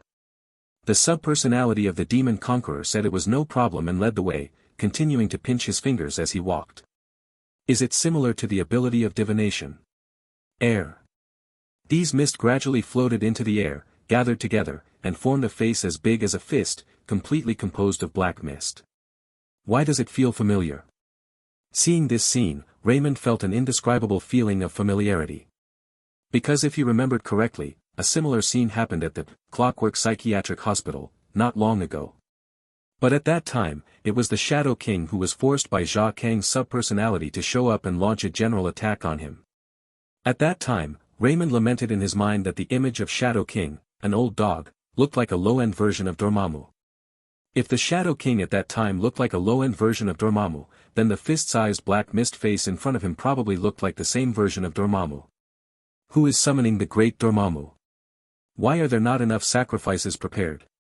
Black Mist scolded in an angry tone as soon as his face took shape. His voice gives people a low and terrifying feeling, but combined with his face that is only the size of a fist, it looks very funny no matter how you look at it. Dormammu? What a stupid name is this? What kind of monster are you? You actually dare to do something in front of your grandfather. The subpersonality of the demon conqueror has already assumed the mantis fist posture, looking like he will launch an attack at any time. What he didn't notice was that both Jia Kang's subpersonality and Raymond's expressions were a little solemn. It's really Dormammu? Raymond was slightly shocked. People are saying that Chow Chow Chow Chow has arrived. How come he wants to see Dormammu and Dormammu appear? Chapter 119. Even a little devil dares to be so rampant. Dark Lord Dormammu. The Lord of the Dark Dimension, Doctor Strange's lifelong enemy. Even Thanos, a family planning expert with a dream, cannot fight with one hand without the Infinity Gauntlet. If you follow him, all the Hell Lords with all kinds of evil legends on Earth will have no choice but to stand aside. Some people call him the leader of the Hell Lords, but he doesn't like this title because he feels that other Hell Lords are not worthy of being compared with him, so he usually calls himself the Dark Lord. Probably only an extra-dimensional demon god like the Crimson Lord Sidorak, who was born outside the multiverse, could overwhelm him. It's not like Raymond didn't think that one day he would cross paths with this Dark Lord who clearly ruled an entire foreign dimension, but was still very unpromising and was constantly plotting against the Earth. But I never thought that they would meet because of such an unexpected incident, and in such an embarrassing way. Looking at the black mist face that was only the size of a fist floating not far away, even though his voice was very majestic, Raymond really couldn't be too afraid of him. What's the matter? Jia Kang's subpersonality noticed that Raymond seemed to be familiar with the name Dormammu and asked quietly. You can understand it as another version of the Three Houses. Raymond thought for a while and described it to Jia Kang in a way that his subpersonality could understand. Hiss. Even if he was seeking death, he could not help but take a breath of cold air and was speechless for a long time. Sangong is the great demon in the DC world, and he is also the super demon who rules an entire dimension. Of course Jia Kang's subpersonality doesn't know how terrifying the three palaces are. Although he has secretly designed and used Sangong several times, and once he tricked Sangong so badly that he almost capsized. But because of this, he and others are more aware of how desperate the power of the three palaces is. Even a little expert like him who seeks death would not dare to face a super demon of Sangong's level without any preparation. As a result, Raymond suddenly told him that the evil god in front of him who claimed to be Dormammu was actually a terrifying demon god on the same level as Sangong, which made him instantly uneasy. Do you want to be so deceitful? He originally just wanted to collect the remaining aura of the evil god here, and then use this aura to track down the cultists. Unexpectedly, the remaining aura of the evil god could attract the evil god's attention again, and use this aura to project part of his will, catching him off guard. You know, it is impossible for ordinary evil gods to have such great abilities and be able to project their will with just such a small amount of breath. But if this Dormammu is really an evil god on the same level as Sangong, it wouldn't be strange. No wonder, no wonder. Jia Kang's subpersonality was relieved. He originally thought it was his mistake that caused the trouble, but now it seems that he really can't be entirely blamed. But relieved, what should I do now? He also knew a lot about the power that Raymond had now, but he didn't think that any of his subpersonalities could play any role in facing a demon of this level. If he was given some preparation time, he might be able to think of a way. However, in such a sudden head-on encounter, he really had no choice. It's true that he is a trap, but digging a trap also takes time. If he didn't dig a hole in advance, he might not even be able to defeat an evil god like Dormammu with his subpersonality of Demon Conqueror. However, speaking of the subpersonality of the magician. But this guy has no idea what Dormammu's background is, and he doesn't have the habit of checking it out before fighting like Zach Kang's subpersonality. He had seen Jia Kang's subpersonality fight against the Shadow King, and he had also concluded that the Shadow King was a powerful ghost king. Therefore, when he saw that the image of Dormammu in front of him was similar to that of the Shadow King that day, he subconsciously thought that this was just a weak ghost imitating the ghost king named Shadow King. If it weren't for the fact that this weakling fierce ghost seemed to have intelligence, he would even think that it was just a vicious ghost, not even a ghost. Because the Dormammu in front of me does look a bit unreliable, like a funny ball. If Raymond hadn't known his identity, it would have been impossible to imagine that he was actually a super demon. The subpersonality of Demon Conqueror knows nothing about this, and the ignorant are also the most fearless. He wasn't afraid of Dormammu at all. Human, you are so brave, how dare you disrespect the great Dormammu? Funny Ball Dormammu became furious after hearing the disrespectful words from the subpersonality of the Demon Conqueror. Hey! How dare a little devil dare to be so rampant in front of your grandpa? The subpersonality of the Demon Conqueror choked back without any pretense. You are fine. Dormammu, the funny ball, was full of anger and had nowhere to vent. If you are brave enough, tell me your name. I won't change my name, but I won't change my surname. Your grandpa, Beidou 5 Elements Fist, is the master of subduing demons. It's been a long time since anyone dared to talk to me like this. A guy who dared to provoke me was captured and tortured by me for 3,000 years before he died.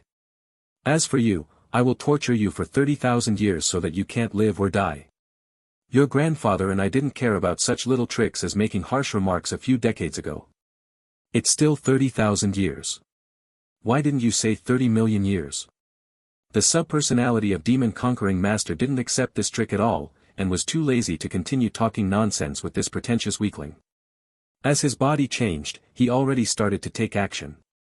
The sky and the earth are infinite, the universe is borrowed from the law, and the Beidou 5 elements are sealed. His hands drew a Tai Chi formation in mid-air, and with lightning speed, he covered the Funny Ball Dormammu in it. Funny Ball Dormammu is shocked and angry. But at this time, he was just a ray of residual aura, so how could he be the opponent of the subpersonality of the Demon Conquering Master? He was directly covered by the subpersonality of the Demon Conquering Master. In the blink of an eye, the deputy personality of the Demon Conqueror had a black and white translucent crystal ball that looked like amber. The Funny Ball Dormammu is sealed in this translucent crystal ball and is cursing constantly. Unfortunately, his voice could not be heard. Through the surface of the crystal ball, you can still see his clearly angry face, as if he wants to eat the subpersonality of the Demon Conqueror alive. Humph, you little devil, you don't know your own abilities. The deputy personality of the Demon Conqueror tossed the translucent crystal ball back and forth with a look of disdain on his face.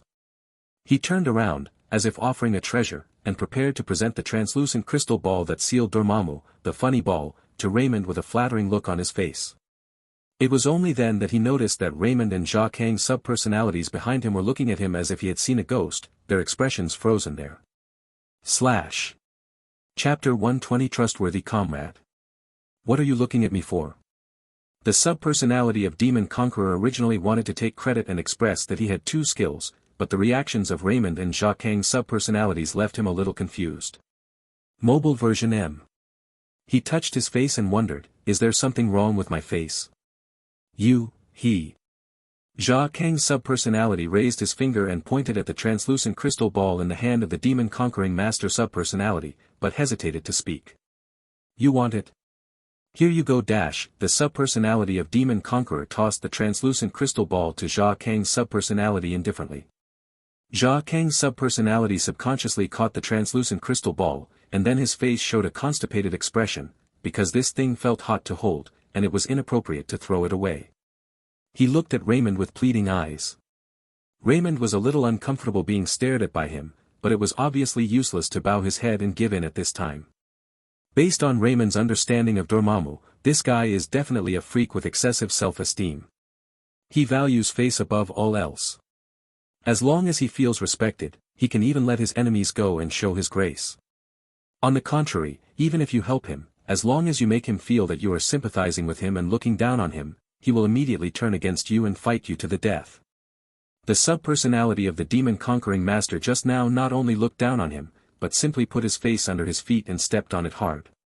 After stepping on it, he would rub it a few times and then spit on his face. This is probably the concept. Let alone Dormammu, most people can't stand it, let alone such an egomaniac. Raymond was sure that Dormammu would not let go of his subpersonality of Demon Conqueror like this. So the question is, will you let him go? It should be noted that in the eyes of outsiders, the subpersonality of the demon conqueror is him, and this is not just a matter of appearance. If David's secondary personality kills someone, can David stay out of it? If Dormammu really settles the score with him later, can he still explain that it was not me, but just a subpersonality? It's strange that Dormammu would care about you. Therefore, he had no way out at this moment. It was just a knife to extend his head, and it was also a knife to shrink his head. That being the case, Raymond stretched out his hand and motioned to Jia Kang's subpersonality to give him the translucent crystal ball that had the comical Dormammu sealed in it. Jia Kang's subpersonality couldn't guess what Raymond wanted to do, but of course he was happy to get rid of this hot potato first, so he just threw it away. After receiving the translucent crystal ball, Raymond turned to look at the subpersonality of the demon conqueror and asked, "Can he hear me?" "Okay." The subpersonality of the demon conqueror said matter-of-factly. Raymond nodded, then looked at the funny bald Dormammu who was still cursing, and snorted coldly. "Dark Lord Dormammu, right? I advise you not to be interested in the Earth. The Earth belongs to the great Lord Thanos. If you dare to put your hand in again, be careful that Lord Thanos will blow your head off." After saying that, Raymond turned his hand and the translucent crystal ball in his hand disappeared. At the same time, there was a translucent crystal ball in his system storage, occupying a separate space. If you look carefully, you can still see that the funny bald Dormammu inside also maintains the last expression before disappearing, as if the time and space inside are frozen. Seeing that the translucent crystal ball could indeed be stored in the system storage compartment, Raymond was obviously relieved. If he couldn't take it in, he really didn't know what to do with the funny bald Dormammu. If a Hell Lord like Dormammu, who is almost a god, has a will and is killed, there is no guarantee that there will be no way to trace the murderer through cause and effect, fate and the like. In that case, even if he diverts the trouble away, he may not be able to get rid of the blame. It is different to put it in the system storage compartment. Although Raymond still couldn't figure out where the limits of the system were, he believed that it was impossible for a Dormammu to exceed the limits of the system and even track things in the system. If Dormammu is really that awesome, then no matter how hard he tries, he can only accept defeat. He was just betting that Dormammu wasn't that awesome. Raymond's series of tricks made Jia Kang's subpersonality feel inexplicably familiar. It wasn't until the translucent crystal ball disappeared that he asked, "Who is Thanos?"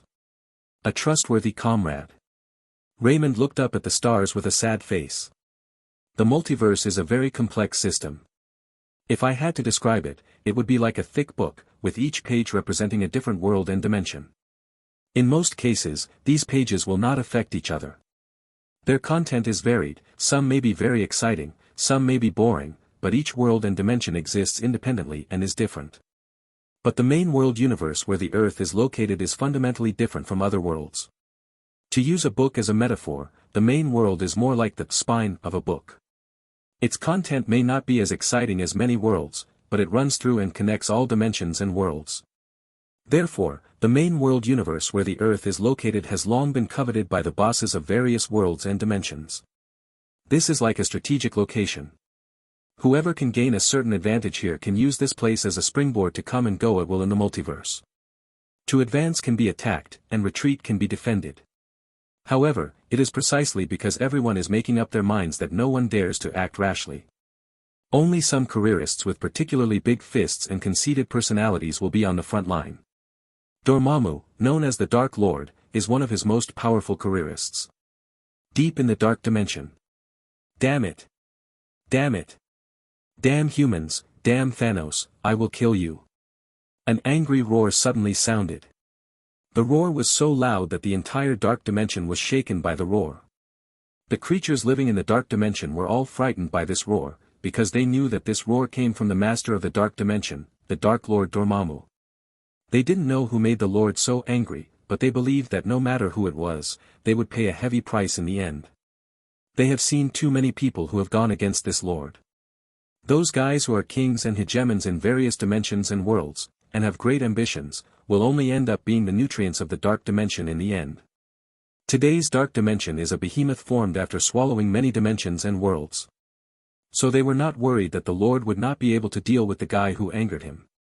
What they were worried about was only whether the Lord would be angry because of this. After all, this entire dark dimension is, to a certain extent, equivalent to the Lord himself. These creatures in the dark dimension are just parasites living in the body of this Lord. God knows if this Lord will take out his anger on them because he is angry. Chapter 121 The Shaking Multiverse. Rumbling. When all the creatures in the dark dimension were panicking, they suddenly felt that the entire dark dimension was suddenly moving. It's like the whole world suddenly turned upside down. What happened? Why is the world shaking? It's not that the world is shaking, it's that the world is moving. This movement is that the Lord is moving. Some powerful beings living in the dark dimension quickly communicate with each other through thoughts. Many of them were originally strong men in their respective worlds, but they turned to Dormammu for various reasons. They still had this knowledge. The world was in shock at this moment, and they quickly guessed what happened. Why did the Lord move suddenly? Is it related to the previous roar? The person who can anger the Lord to such an extent is obviously not a creature from the dark dimension, but a powerful creature from other worlds and dimensions. Lord, are you going to directly descend into a certain world? Isn't it too exaggerated? Shoo, don't talk nonsense. The Lord is not ours to evaluate. The thoughts of these powerful creatures flowed in the darkness, and they quickly restored the context of the matter. But most of them have the same attitude, which is to take pleasure in one's misfortune. They were already imagining in their minds what kind of inhumane torture the Lord would inflict upon him when he caught the person who had offended him. Then they might be able to watch it. This is also one of the main reasons why Dormammu is feared, because he always takes revenge. In fact, they were indeed right. Dormammu is indeed planning to kill the main world universe directly at this moment. He has forgotten how many years he has not been so angry. Someone actually dared to humiliate him like that even though they knew his identity. Even if it was just a projection of his will, it made him so angry that he almost lost control. So he took action. Directly dispatched the main body, killing the main world universe. However, his crazy move not only alarmed the creatures living in the dark dimension, but also alarmed half of the multiverse. Asgard. The god king Odin, who is the co-owner of the 9 kingdoms, is watering a jagged piranha in the back garden of the palace. While watering it back, he is talking to his wife, the Queen of Heaven Fli. Jia chatted with a smile on his face. Suddenly, his expression changed slightly, and the hand holding the watering can accidentally tilted. Following this action, the entire back garden was instantly submerged by a huge stream of water. The water reached up to the knees, and the piranha was also watered down. Obviously, the watering can in his hand is a space artifact. There should be a lot of water in it, and what you just poured out is only an insignificant part of it. Frigga frowned slightly when she saw this, and waved her hand casually. The water that flooded the back garden flew into the air and transformed into a huge round water ball in midair. It wasn't until all the water gathered into the huge round water ball that it slowly shrank. When it shrank to almost the size of a glass bead, it automatically flew back from the spout of the watering can into the pot. What's wrong? What happened? Frigga asked quickly as she put away the water. I don't know what madness that Dormammu guy has. He is controlling the entire dark dimension and heading towards the main world and universe. Odin looked solemn. Dark Lord Dormammu? Frigga also looked moved. As the mistress of Asgard, she usually doesn't interfere in Asgard's affairs, but she still has basic common sense. She certainly doesn't know much less about the 9 kingdoms, or even the entire multiverse, about everything big and small than Odin. Even her 2 sons don't know much about her. Dormammu is the Dark Lord who has invaded many dimensions and worlds. It is difficult for any big figure in the multiverse who has a certain status not to have heard of his name. Frigga was of course no exception after becoming an Asgardian. Who else dares to call this name except him? Odin nodded slowly. What did he do in the main world universe? Frigga was stunned. It's not clear yet, but his target seems to be Midgard. Odin's only eyes were full of nebulae, deep and mysterious, as if he was looking at something. Midgard is also the name of the earth in the system of the 9 kingdoms. The combination of the 9 kingdoms is actually a view of the multiverse, because among the 9 kingdoms, except for the earth, the other 8 kingdoms are not in the main world universe. But it happened that the other 8 countries formed a unique combination with the Earth of the main world as the axis. It should be noted that traveling through the multiverse is very difficult. Even for a Dark Lord like Dormammu who has invaded many dimensions and worlds, it is not easy to cross the barriers between dimensions and worlds. There must be sufficient conditions. If one directly uses his body to forcefully cross the world barrier, even if he succeeds, he will be counterattacked by the multiverse and suffer heavy losses. Under normal circumstances, even someone as strong as Dormammu would never be willing to face such a backlash. However, the unique thing about the 9 kingdoms is that traveling between them is far less troublesome than traveling between different dimensions and worlds. There are many ways to do it. Therefore, as the ruler of the 9 kingdoms, it is impossible for Odin to allow the earth to become someone else's backyard. If the earth is really occupied by someone, it also means that the other 8 countries may be in crisis at any time. This is just the simplest reason why the lips are dying and the teeth are cold. He is going to invade Midgard. Frigga originally looked very solemn, but after hearing Odin say that Dormammu's target is actually the Earth, she relaxed. Midgard is one of the most complicated places in the main world universe. He is crazy. Of course Frigga's words were not without purpose. Odin, as the nominal ruler of the 9 kingdoms and a true heavenly father-level boss, rarely interferes in the affairs of the Earth. It is also for this reason. It's not necessarily crazy, but it does seem abnormal. Odin looked a little weird. Because the Dormammu he saw seemed to exude an aura of madness. In a normal state, Dormammu's aura should be evil, powerful, and aggressive, but at this time, he is filled with hysterical madness. Wait for me here, I'll go back. Odin's eyes suddenly returned to normal and he said at the same time. Wait. Are you going to stop him? Frigga stopped her husband and said worriedly, it is impossible for him to fully come to Midgard in his true form. You don't have to. Before Frigga finished speaking, Odin interrupted with a smile, are you afraid that I am not his opponent? You know that's not what I meant. Frigga said angrily. It doesn't matter if that's what you mean. I'm already old, but he can't be eroded by time. I'm really no match for him now. Odin smiled freely. Chapter 122 Guardian of the Earth. The king of Asgard and the third god king of the Aesir, Odin is of course like other Aesir in that his divine power increases with age. The older he gets, the stronger his divine power becomes. This growth is not unlimited, however. When his life is about to come to an end, his divine power will inevitably decline, and his body will also age rapidly. Without the help of sleep to maintain balance, this decline and aging will accelerate again. This is the case with Odin now. His divine power and body have begun to decline, until he completely enters dusk. However, although he can no longer do anything to Dormammu, it is equally impossible for Dormammu to do anything to him. Even if he is truly defeated, the most he can do is retreat, not to mention that Dormammu is not the only one who has to face him. The true guardian of the earth is not Odin. Nepal, Kamal Taj. The supreme mage Ancient E, who was dressed in plain clothes, was instructing several young mages. Suddenly, his brows raised. Modu, you come and guide them. She called her disciple Modu who was resting aside and asked Modu to continue to guide these young mages in their practice. She opened a portal and walked in.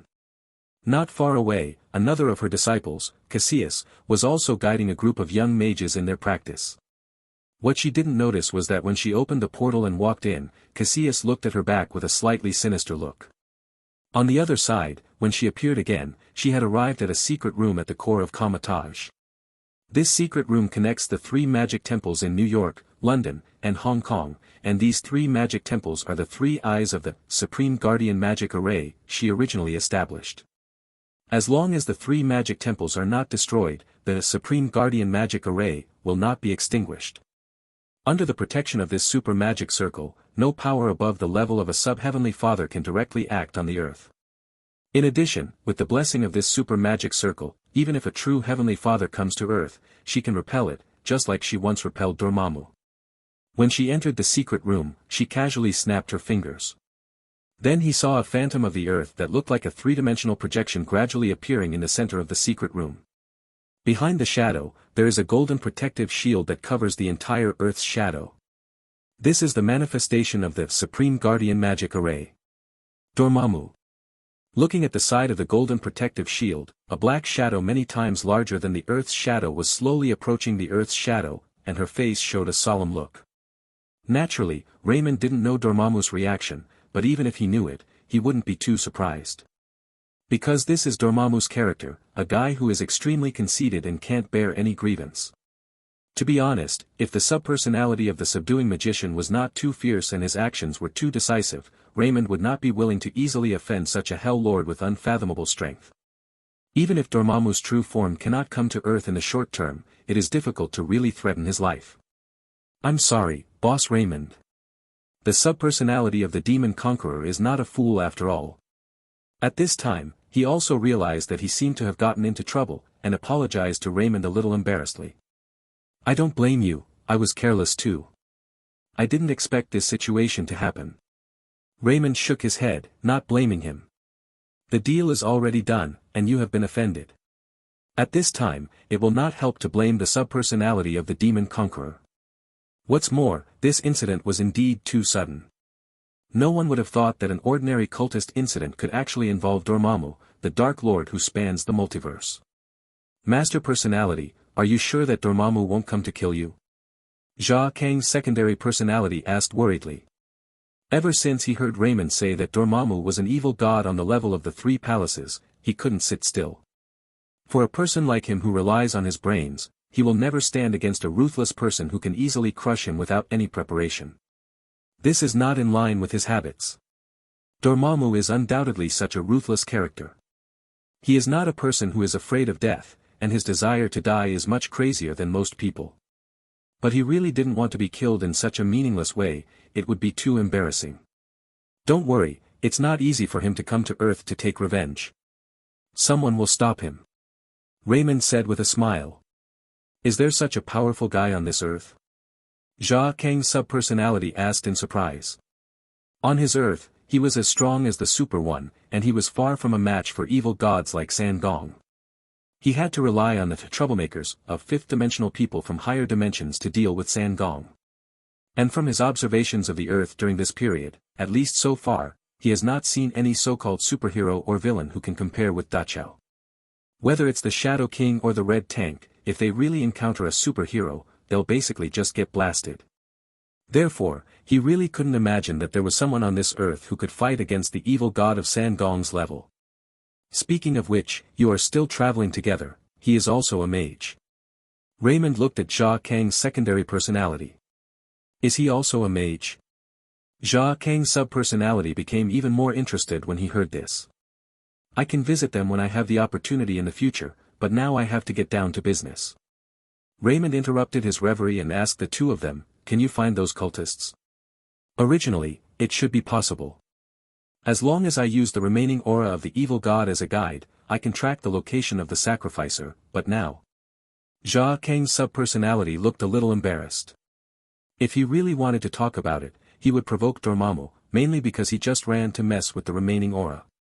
If it weren't for this, Dormammu wouldn't have projected a ray of will, let alone what happened next. Although it was an unintentional mistake, he was still a little embarrassed, especially when he mentioned it again. I can find it. At this time, the subpersonality of the Demon Conqueror finally found an opportunity to atone for his sins, and he stepped forward without hesitation. That'll trouble you. Raymond nodded at him. No trouble, no trouble. The subpersonality of the Demon Conqueror waved his hand indifferently, and at the same time raised his right hand again and began to calculate. Jia Kang's subpersonality saw that nothing happened to him, so he slapped himself, dispersed the shadow clone, and returned to Raymond's body.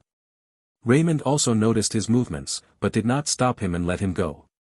After a while, the subpersonality of the Demon Conqueror suddenly showed joy, looked at Raymond and said, I found it. Okay, let's lead the way dash. Chapter 123 Mr. Director. Just outside Richmond.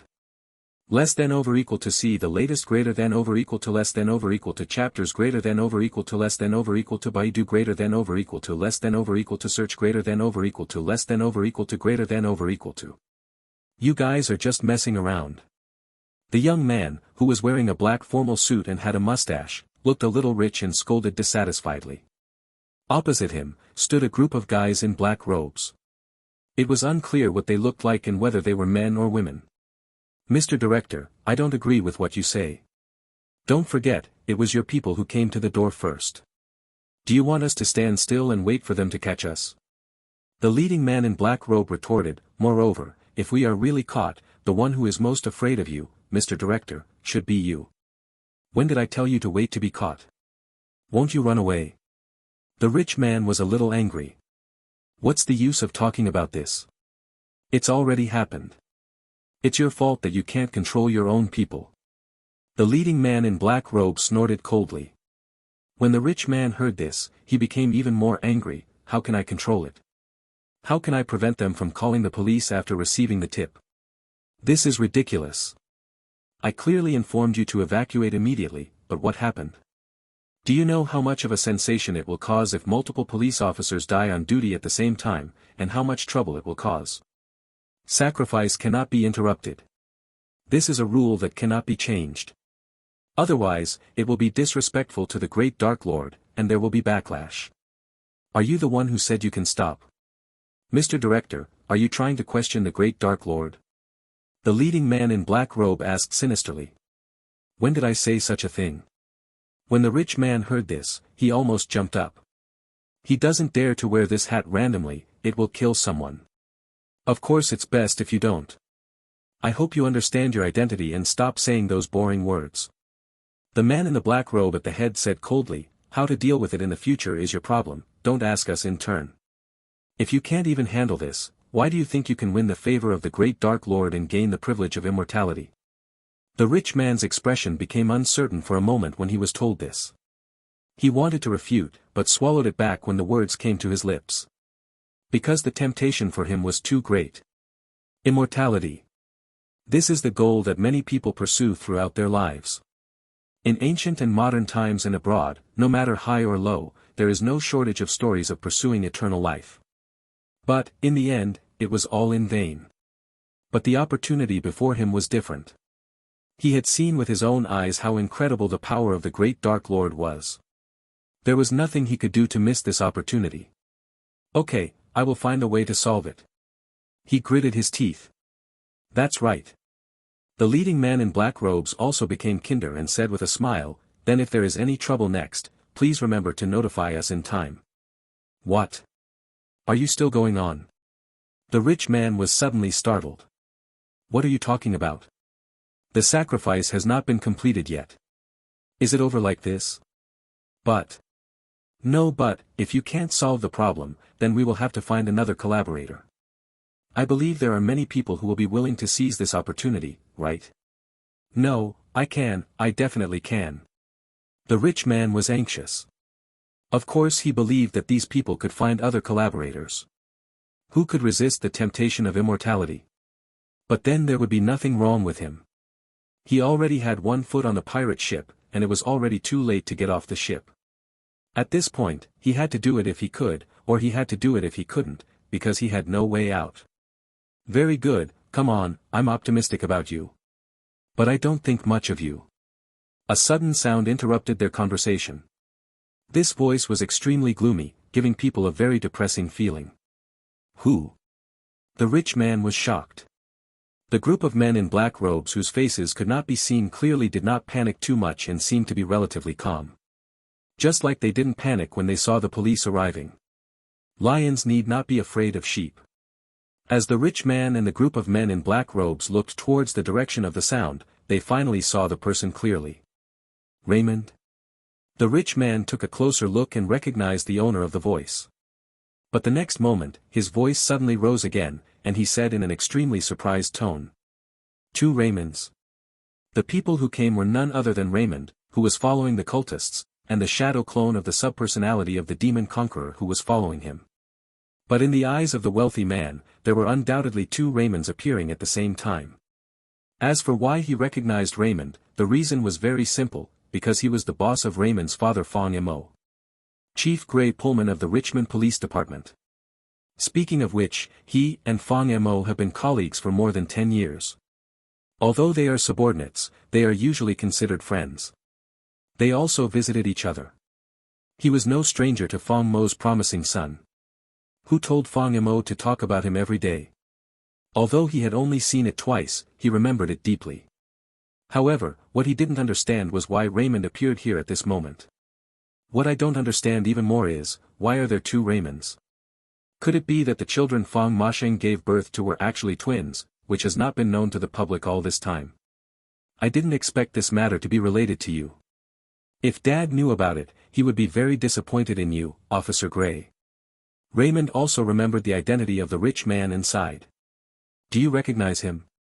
The leading man in black robe looked at Gray. He is the son of the Chinese detective who led the team to arrest you this time. Gray said with some surprise. He still hasn't figured out the situation. Why did Fang Mo's son find this place, and why did two identical Raymonds appear at the same time? The development of things was obviously beyond his understanding. However, the man in black robes at the head seemed to suddenly remember something and asked, so it was you who rescued the person? Obviously, when Gray mentioned Fang Mo, it also brought back the black-robed man's memory of the Chinese detective. When they were about to kill the Chinese detective together, a space door appeared and rescued him. As he also possesses superpowers, it is of course impossible for him to know nothing about the world of superpowers. So he had already judged at that time that a certain superpower should have rescued the Chinese detective. But he didn't pay much attention to it, because since the other party took action, he just saved the person and disappeared, which proved that the other party was also wary of them, otherwise he wouldn't have left so simply. That being the case, what is there to be afraid of? What's more, their biggest reliance is the Great Lord of Darkness, so how can they be frightened by some unknown superpowers? It wasn't until Raymond suddenly appeared and Gray pointed out his identity that the leading man in black robe associated him with the space gate that appeared at that time. And believed that it was Raymond who rescued the person at that time. Save who? Gray was confused. He didn't know that Fang Mo was still alive, or that another force intervened and rescued Fang Mo. I thought Fang Mo also died in the line of duty like other police officers.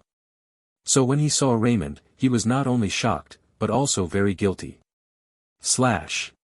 Chapter 124. Do you mean this? But judging from the words of the leading man in black robe, Fang Mo was not dead, and seemed to have been rescued by Raymond. How so? He has seen how powerful these people are. Ordinary firearms are meaningless to them, and each of them is extremely powerful and proficient in some evil-looking spells. Mobile version M. Even the superheroes who have appeared in the news are not necessarily powerful in his opinion. The Raymond in front of him could actually save people from them. Doesn't this mean that Raymond also has superpowers? Combined with the sudden appearance of the two Raymonds in front of him, Gray felt more and more that this matter was not simple. But one thing he knew was that he couldn't let Raymond leave here alive no matter what. Once his cooperation with these cultists is exposed, his reputation will be immediately ruined and he will never be able to recover. He longs for eternal life, but he doesn't want to become a wanted criminal and have to hide in the sewers and be a rat all day long. We can't let him go. After Gray figured it out, his expression gradually became ferocious, and he lowered his voice and said to the leading man in black robes. The leading man in black robe glanced at him and asked with a half-smile, "Now you know you are afraid?" Gray's expression turned ugly when he heard this. "Have you had enough trouble?" Raymond on the opposite side suddenly said coldly, "It seems that you are indeed responsible for what happened in Miller Park. Young man, are you a mutant?" The leading man in black robe did not answer directly, but said, "Don't think that you can do whatever you want after awakening a little ability. The world is more complicated than you imagine. If you don't want to cause trouble for yourself and your family, get as far away from me as you can." When Gray heard that the man in black robes wanted to let Raymond go, he immediately became anxious. "We can't let him go, he will." "I didn't ask for your opinion." The leading man in black robe directly interrupted Gray coldly, and at the same time looked at Raymond again. "What should be said and what should not be said, I think you should understand. Now, you can get out. After hearing the words of the leading man in black robe, Raymond suddenly laughed.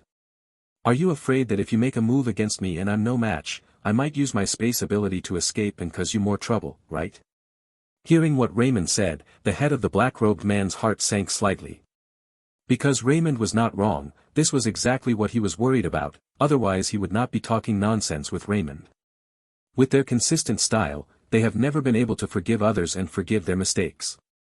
If you even dare to do something like killing a bunch of police officers that might offend the North American government, what does killing a bunch of people mean? They have done many things like exterminating families. The reason why he didn't take action was just because he was not sure that he could keep Raymond. After all, his spatial ability came first in escaping. Actually, you're thinking too much. It's not me who saves people, and I don't have any spatial ability. Raymond continued. When the leading man in black robe heard this, he didn't understand why Raymond said this. Even if what he said was true, what was the point? But, he soon understood. I'm just here to kill you, make my father angry, and clean up Dormammu's lackeys on Earth.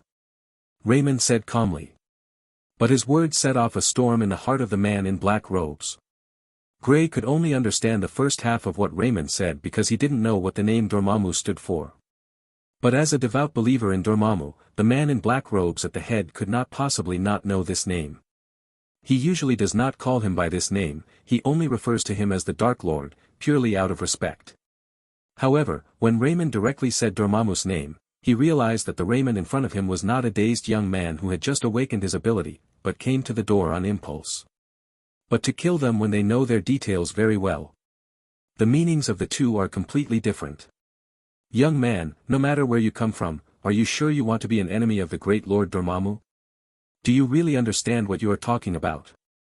The leading man in black robe said solemnly. Becoming an enemy of Dormammu, do you mean this? A translucent crystal ball appeared in Raymond's hand. In the translucent crystal ball, there is a mini version of the black mist face. When it first appeared, it looked a little confused. It wasn't until he saw the situation around him clearly that he became furious, looked at Raymond again and cursed. It's a pity that his voice cannot be heard from the translucent crystal ball, and only his curse can be seen. These are all your lackeys, right, Dormammu?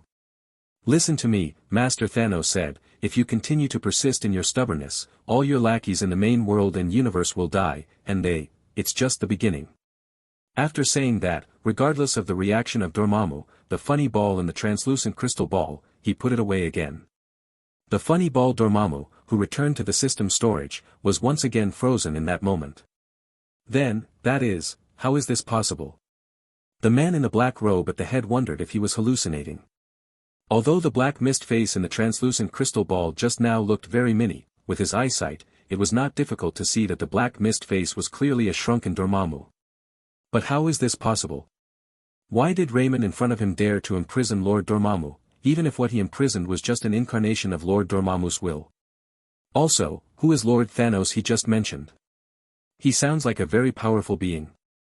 Could it be that the Raymond in front of him was also a believer of a certain evil god, and that evil god was at war with Lord Dormammu, so he sent Raymond to deal with them, the Dormammu believers? Judging from what Raymond said, the evil god not only wants to kill all the Dormammu believers on Earth, but also wants to kill all the Dormammu believers in the entire main world and universe. Is the battle between evil gods so terrifying? The leading man in black robe was already frightened, especially when he imagined a plot in his mind, he was even more frightened. No, I can't die here. I have to escape and inform Master Red Hood so that he must be careful of the threat from the evil god named Thanos. When the subpersonality of the demon conqueror took Raymond to find the group of cultists in Miller Park, a big drama was going on in the endless void outside the Earth. Dormammu's true form has arrived. However, at this moment, a golden super magic array suddenly appeared quietly in the void, blocking his way. Although the size of this super magic circle is not worth mentioning compared to the size of his body, it still blocked his progress and blocked him in the void. In the center of the super magic circle, the ancient mage in plain clothes sat cross-legged, looking at the boundless Dormammu in the distance, and said calmly. That's it, Dormammu. Ancient One. It's you again. Dormammu saw who was coming and became furious. Get out of here, I'm not here to cause trouble for you this time. Then may I ask, what is your purpose? Master Gu-E asked unhurriedly. Seize that damn human. I'm going to torture him for 30,000 years, no, 30 million years. Black Mist's face, enlarged countless times, was filled with anger, and damn Thanos, I won't let him go, he will die. Do you think I will really believe such a clumsy lie of yours? Master Ancient One looked at him indifferently. You want to cause trouble for Thanos, why did you come to Earth? His base camp is deep in the starry sky, with the Earth is not in the same river system. You think I'm lying? Do you actually doubt that the great Dormammu will lie? Black Mist's face was furious. You know best whether you are lying. Ancient One Master said in a calm tone, Go back, Dormammu, you will never be able to set foot on the earth while I am here. Ancient Master Mage's attitude almost made Dormammu angry. He knows best whether he is lying or not. Doesn't this still make him suspect that he is lying? But everything he said was clearly true. Just when he was about to hold back his anger and further explain to Master Gu Yi for his revenge plan, suddenly paused. At the same time, a picture appeared in his mind. These are all your lackeys, right, Dormammu? Listen to me, Master Thanos said, if you continue to persist in your stubbornness, all your lackeys in the main world and universe will die, and it's just the beginning. That hateful human face appeared in his mind again, but soon returned to darkness. This means that the human being has resealed the incarnation of his will by some means and cut off the connection. Arrogant. Arrogant. Dormammu is crazy again. Ancient One, get out of here. Dormammu was no longer in the mood to explain anything to Master Ancient One. Go and step on the horse's explanation. Anyone who dares to block him from taking revenge is an enemy. There is nothing to explain. It's impossible to get out of the way. You are still as despicable as ever, Dormammu. Ancient One Mage said calmly. This reaction of Master Ancient One made Dormammu's anger even higher. He was too lazy to talk nonsense and took action directly. His body trembled slightly. In the dark dimension, a large number of evil creatures appeared in the void, attacking towards the super magic array. The Ancient Master is not unfamiliar with this scene, because he once faced it when he defeated Dormammu. But she waved her hand casually. All of a sudden, the super magic array under my feet started to rotate completely, and the entire void seemed to be vibrating with the super magic array.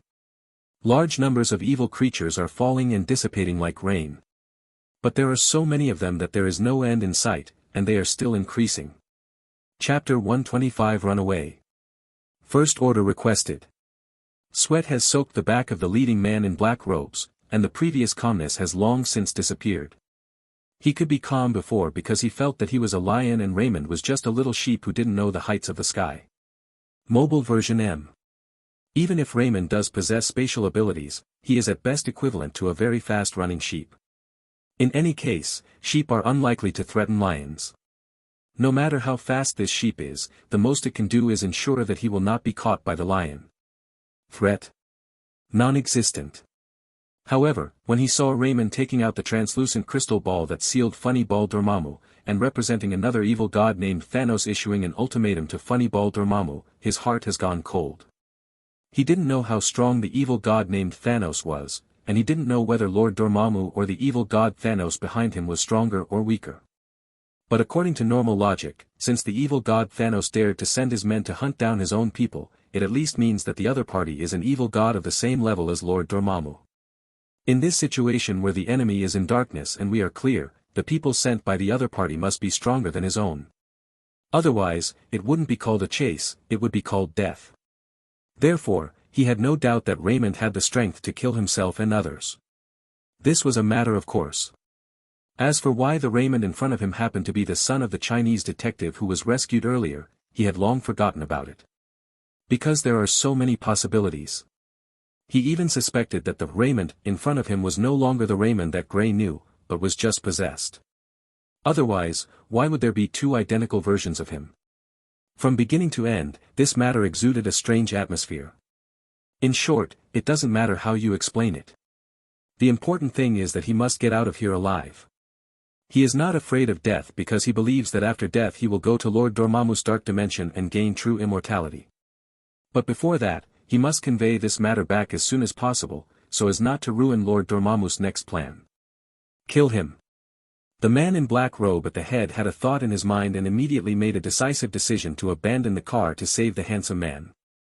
No matter what the cost, you must create a chance for yourself to escape. Only in this way can he have the opportunity to pass this information back and let the others be prepared to take precautions. Following his order, the people in black robes behind him rushed towards the two Raymonds on the opposite side without hesitation. They didn't seem to notice that this matter was not simple. Of course, it was possible that they did and didn't care. This is the scary thing about fanatic believers, they are not afraid of death at all. Leave me alone. The subpersonality of the demon-conquering master was eager to perform his duties and took the lead in facing the group of black-robed people who were coming towards us. Tigers come down the mountain. Vaguely, a tiger roar spread in the wind. The hands of the demon-conquering master's subpersonality have also been shaped into tiger claws, and his body is also covered with a layer of cyan airflow. From a distance, these airflows clearly look like they are evolving into a tiger descending from the mountain. As long as those men in black robes were touched by his tiger claws, they would be wiped away and flew away, and almost none of them could withstand even one round.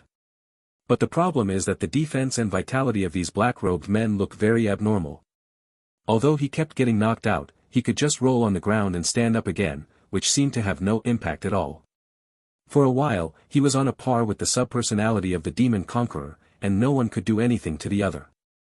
During this period, there were also several men in black robes who wanted to run over and attack Raymond. However, their speed is far inferior to the subpersonality of the demon-conquering master, and they are often thrown back by the demon-conquering subpersonality before they can even run over. Not far away, Gray was obviously frightened when he saw that just one Raymond could compete with these men in black robes. He knew how powerful these men in black robes were. Even ordinary firearms could not make them take a step back. However, they were knocked away by that Raymond over and over again. Even if they didn't actually get hurt, it was scary enough. What should we do? Please think of a solution quickly. Gray turned pale and asked the man in black robe beside him for help. It's time to devote yourself to the great Dark Lord. Remember, you must stop him no matter what. Only by stopping him can you have a chance to gain true immortality. The leading man in black robe patted him on the shoulder, and then retreated at an alarming speed. Gone in the blink of an eye. Gray was left stagnant in place, still maintaining the same posture as before, with no time to react. He was stunned by the shamelessness of the man in black robes. What does "it's time to devote one's life to the great Dark Lord" mean? Then what are you going to do? Why was he left to intercept? He is an ordinary person, okay. It's just that the man in black robes at the head obviously didn't intend to give him a chance to argue, and ran away immediately after speaking. By the time he reacted, the person had long disappeared. He looked back at Raymond tremblingly, but only saw Raymond looking at him with a smile. That smile made him shudder. The leading man in black robe is running away like crazy. This may be the fastest he has ever run in his life. While escaping, he finally had the opportunity to take out his mobile phone, find a number with special notes in the address book, quickly pressed the call button, and turned on the hands-free. Beep, beep, beep, beep. Hurry up. Hurry up. Listening to the bursts of busy sounds coming from his mobile phone, he had never felt that this sound made people so irritated. After several rings, the call was finally connected. A deep voice came from the phone. "Sir, it's me," he said eagerly. "Please be careful. Recently, there is an evil god named Thanos who is sending people to hunt down us Lord Dormammu's men." "What nonsense are you talking about? Are you drunk?" The rich voice on the other end of the phone said with some dissatisfaction. "I didn't drink. This is all true." He was a little anxious. "I don't have time to explain so much now. They are chasing me. If I can't come back, please help me." Boom. He had just said this, and before he could say the next words, the phone in his hand suddenly exploded. Instead, there was a small knife, which had already penetrated deeply into the palm of his hand. A good mobile phone will suddenly explode, and it was precisely because of this knife that it exploded. He also stopped suddenly while running away, and at the same time he groaned, forcing himself to hold back the pain. At this time, he noticed Raymond standing at the fork of a big tree not far away, looking at him expressionlessly. It wasn't until the other party jumped down from the branch of the tree and walked slowly towards him that he noticed that this Raymond's eyes were actually blood red. In the center of the blood-red pupils, there are 3 strange ring symbols in a circle. Chapter 126 The Recurrence of Pain, please order first. "You are not him." The man in black robe said something incomprehensible, but he believed that the other party should understand what he was saying. Mobile version M. "Is it important?" Raymond, with blood-red eyes, said calmly. "Yeah, it's not important anymore." The man in black robe casually pulled out the knife that was deeply embedded in his palm and threw it aside, with a satisfied smile on his face. Anyway, no matter who you are already late, aren't you? You really think so? Perhaps out of spite, Raymond, with blood-red eyes, gave the man in black robe a deep, meaningful look. This made the man in black robe suddenly have an unknown premonition. Suddenly, he saw the circle of strange symbols suddenly spinning in the blood-red eyes of Raymond. As the circle of strange symbols rotated, the whole world in front of him began to spin. In an instant it was like entering another world. When he came back to his senses, he found that everything in front of him had changed. At this moment, he seemed to have become another person, looking at everything in front of him from an unfamiliar perspective. It was also at this time that he realized that he had no control over his current body and could only passively feel it. I want to see what tricks you want to play. He sneered in his heart. Anyway, the news has been passed back. He is not even afraid of death now, so why would he be afraid that this is just an illusion? Just when he made up his mind to see what tricks the other party was playing, two familiar voices suddenly came to his ears. Very good, come on, I'm optimistic about you. An extremely familiar voice, an extremely familiar tone. But I don't think much of you. The gloomy voice I heard not long ago was full of depressive feelings. And many more. What are these sounds? His heart was suddenly pounding, and his head was buzzing. Wasn't that first voice his own? This is obviously what he said to Gray not long ago. As for that second voice, it was exactly what Raymond said when he suddenly appeared after he said that sentence. He remembered it instantly. It was not until this moment that he noticed that he was standing on the branch of a big tree. In the open space about 10 meters away from himself, another man was meeting Gray with a group of his men, and at this time the two Raymonds had just appeared. Who? Gray in the clearing was shocked. Then he recognized that the person who suddenly appeared was Raymond, and there were two Raymonds with the same appearance. What happened next was exactly the same as what he had personally experienced not long ago. Only this time, he became an outsider, silently watching everything that just happened from a third perspective. He vaguely guessed something, but deep down he didn't want to believe it. Soon, the conflict on the other side of the clearing intensified. With another order from him, the battle finally started. It was also through this perspective that he noticed that when the battle started, only one of the two Raymonds moved. The other just put his hands behind his back, looking at the scene in front of him with a smile as if watching a show. Not long after, the other one patted Gray on the shoulder and said the classic, "It's time to sacrifice one's life for the great Dark Lord," and then slipped away with oil on his feet. At the same time, he saw a scene that shocked him. A scene that he would never be able to see, having escaped before. The one who didn't do anything, Raymond, suddenly showed a strange smile when he realized that the other one had escaped. Then, he turned his head and looked towards him. No, he found me. He was subconsciously shocked. But he soon realized that what Raymond was looking at was not him at all, but the owner of this perspective at this moment. But he saw Raymond making a gesture to himself. I also nodded, and then suddenly started moving, shuttling between the trees at a speed that was so fast that it dazzled him, without making any sound. Through his own perspective, he could see that he was following the other person, and it was obviously not difficult at all, always keeping a fixed distance. One was obviously running on the flat ground, while the other was jumping between the trees, but the latter seemed more relaxed. Sir, it's me. What happened next was, as expected, no different from what he had experienced not long ago. The other one was running away while making a phone call to inform him, while the himself was hanging behind calmly. It wasn't until the other person had basically finished reporting the situation that he suddenly took out a knife, threw it out, and blew up the other person's cell phone instantly. The scene in front of me also came to an end here, and the whole world seemed to have pressed the pause button and came to an abrupt stop. Slamla. As all the images shattered like glass, the scene in front of the man in black robe returned to normal. Opposite him, Raymond, with blood-red eyes, was looking at him meaningfully. It seemed like only a moment had passed.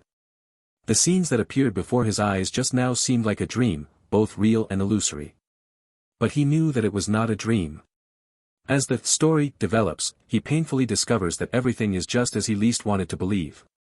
The self, just now, the self who observed everything from a third perspective from beginning to end, is the Raymond with blood-red eyes in front of him.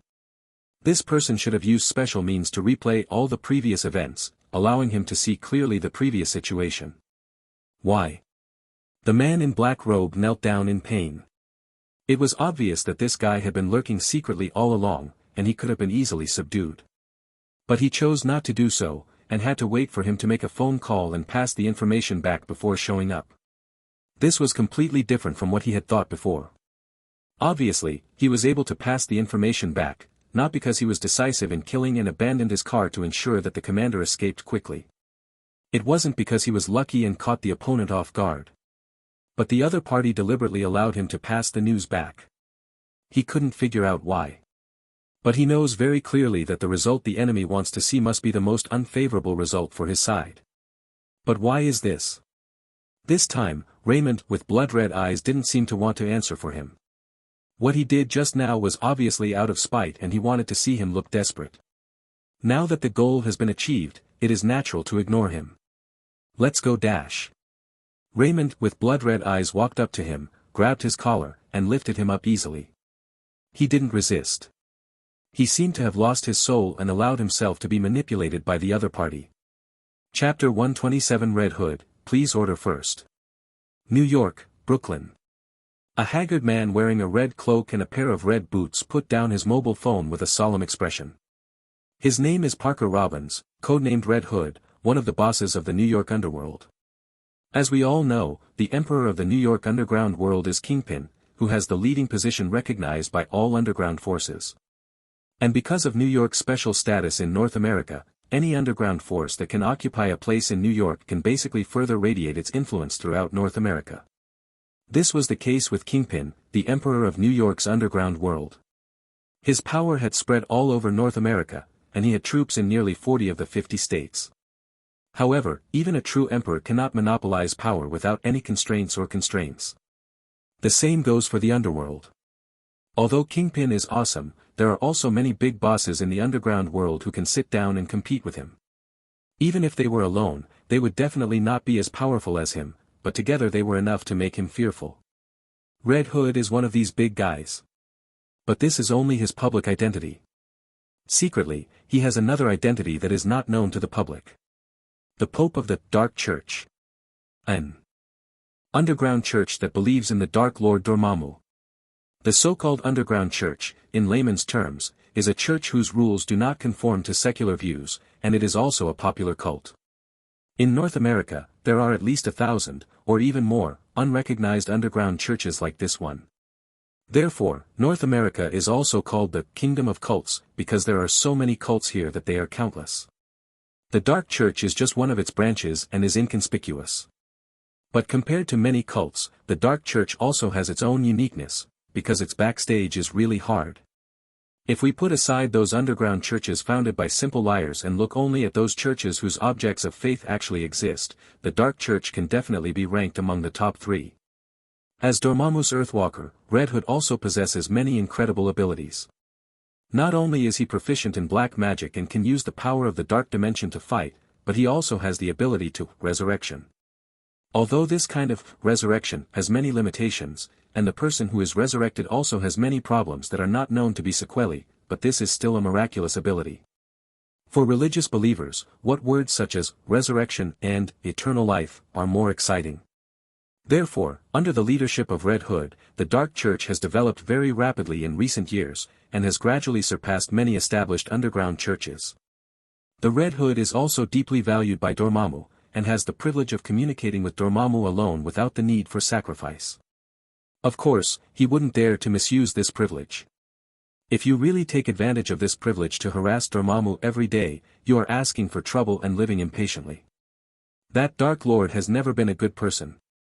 Is the evil god named Thanos also a being similar to the Lord of Hell? Red Hood put down the phone and pondered. As the Pope of the Dark Church and the person closest to Dormammu, he himself is not a devout believer. Dormammu doesn't care at all whether anyone believes in him, and his ability has nothing to do with belief. What he needs is people who can do things for him. He valued Red Hood because of his strong ability to do things, not because of his pious beliefs.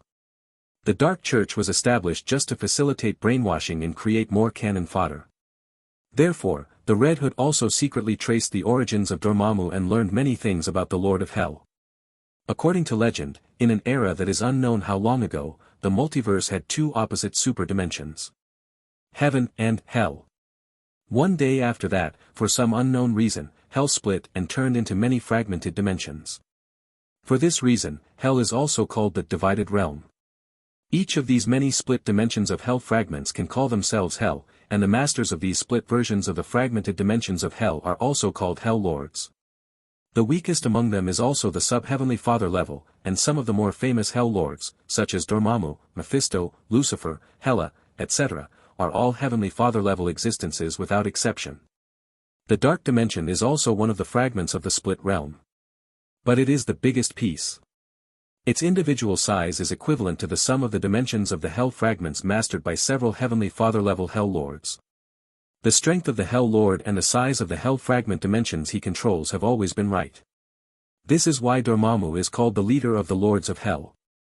Because the other Hell fragment dimensions in the Dark Dimension are larger, his strength is stronger than other Hell Lords. After Red Hood learned about these situations, he became more confident in holding Dormammu's thigh, and he had no other intention. But in his impression, there seemed to be no Hell Lord named Thanos. Isn't it the Lord of Hell, but an evil god from another system? Red Hood thought with some uncertainty. If the person who called him before was one of his confidants, he would definitely not believe such nonsense. How about, ask Lord Dormammu? His heart skipped a beat. If there is really such an evil god named Thanos who is against Dormammu, then Dormammu must know it. As long as it is confirmed that this evil god Thanos really exists, it is enough to prove that this matter is most likely true. Thinking of this, Red Hood no longer hesitated and immediately used black magic to communicate with the distant Dark Dimension. Dear Lord Dormammu, may I ask if there is an evil god named Thanos in the multiverse who is against you? I got a secret tip, saying that an evil god named Thanos is sending people to hunt down your men, so I want to ask you to confirm whether there is such an evil god.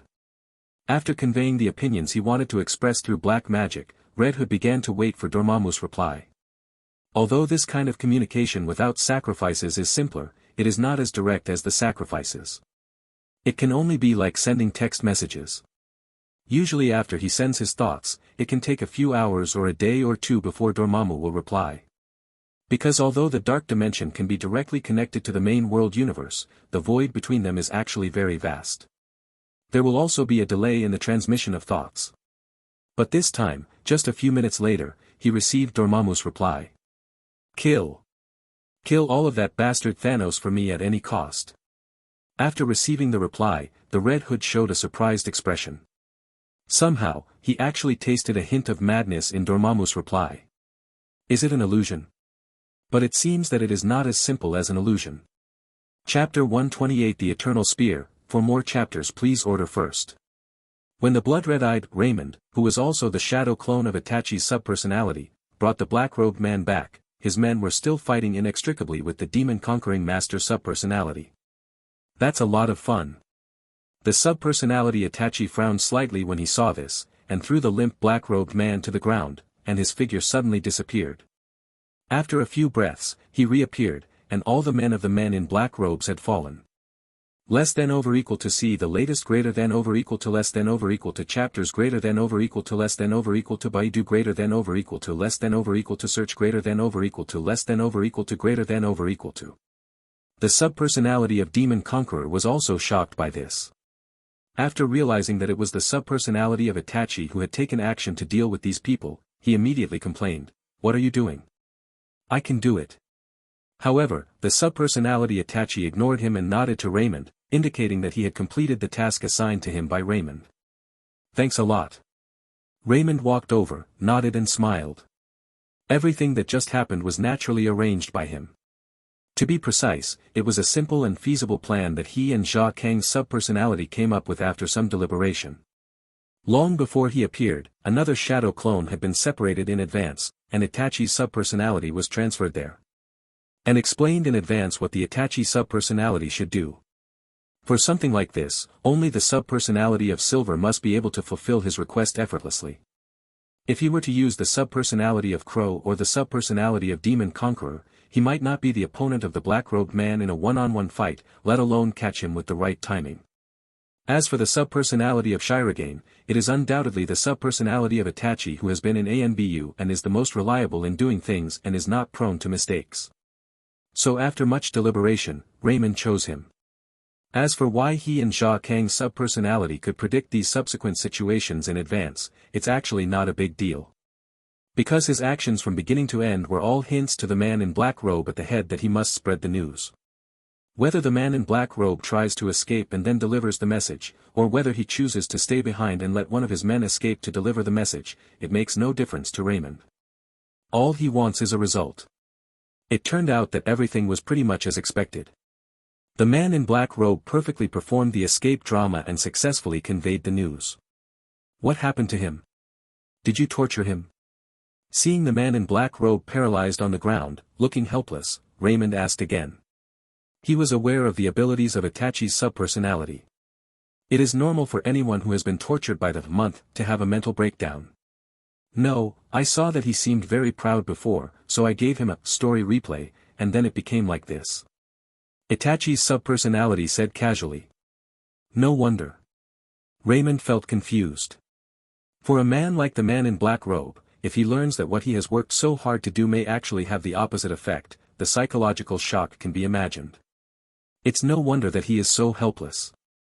Raymond smiled and shook his head, deciding not to worry about him for now, but looked at Gray, who was still trembling slightly. Officer Gray, seeing as you have taken care of Dad in the past, I can give you a chance to choose dash. I cannot kill you now and let you go back, but you must give me a satisfactory explanation. If you can't satisfy me, then I'm sorry, I will disclose the fact that you cooperated with the cultists and killed so many colleagues. You know what the result will be then. When Gray heard Raymond's first words, he felt a little happy. But what he said next made him turn pale instantly. Of course he understood what Raymond meant. Isn't it obvious what kind of statement would satisfy Raymond? I know. Gray said with a slightly trembling voice, looking a little dazed. Raymond patted his shoulder before leaving, shook his head and sighed, then turned and left. Dispose of the body and then take that guy with you. Raymond said to Itachi's subpersonality without looking back. Yeah. Itachi's subpersonality nodded slightly. During the period when Raymond was designing the man in black robe. Outside the earth, in the endless void, another good show is also playing out. As the battle between Ancient One Mage and Dormammu began, real fire gradually started, and the battle became intense. The strength of Master Gu Yi is of course also at the Heavenly Father level. And he shouldn't be considered a weakling at the Heavenly Father level. At least he can take on mediocre Heavenly Father level Hell Lords like Lucifer and Mephisto in a one-on-one fight. But Dormammu, who is the leader of the Hell Lords and stands at the top of the Heavenly Father level, is still much inferior. If it weren't for the blessing of the super magic circle at her feet, she might have been at a disadvantage now. But now, she can compete with Dormammu. No matter how angry Dormammu is, she can block all of Dormammu's attacks without leakage. At about this time, Red Hood's mental message also appeared in Dormammu's mind. Since he was in the void not far from the earth at this time, the message from Red Hood came quickly, and he immediately gave a somewhat intense reply. Because of this, it made him even more furious. Ancient E, I will give you one last chance. As long as you get out of the way immediately, I promise not to move the entire earth. If you dare to stop me again, I will risk falling into sleep and kill you. Dormammu made his last effort. What he said was very serious. It is difficult to kill a Heavenly Father level existence like him who has merged himself with one dimension. Even if it is really killed, it will be resurrected in its own dimension soon. But this resurrection does not refer to resurrection in place, it still takes a long time. This period is also called the sleep period. During the sleep period, if the entire dimension of the fusion is completely captured, it will be completely destroyed. Therefore, Dormammu would definitely not want to fall into sleep to gamble his luck unless necessary. He used these words to threaten Master Gu Yi in order to make Master Gu Yi retreat in the face of difficulties. But Master Gu Yi was not moved at all, and still fought back with an indifferent expression.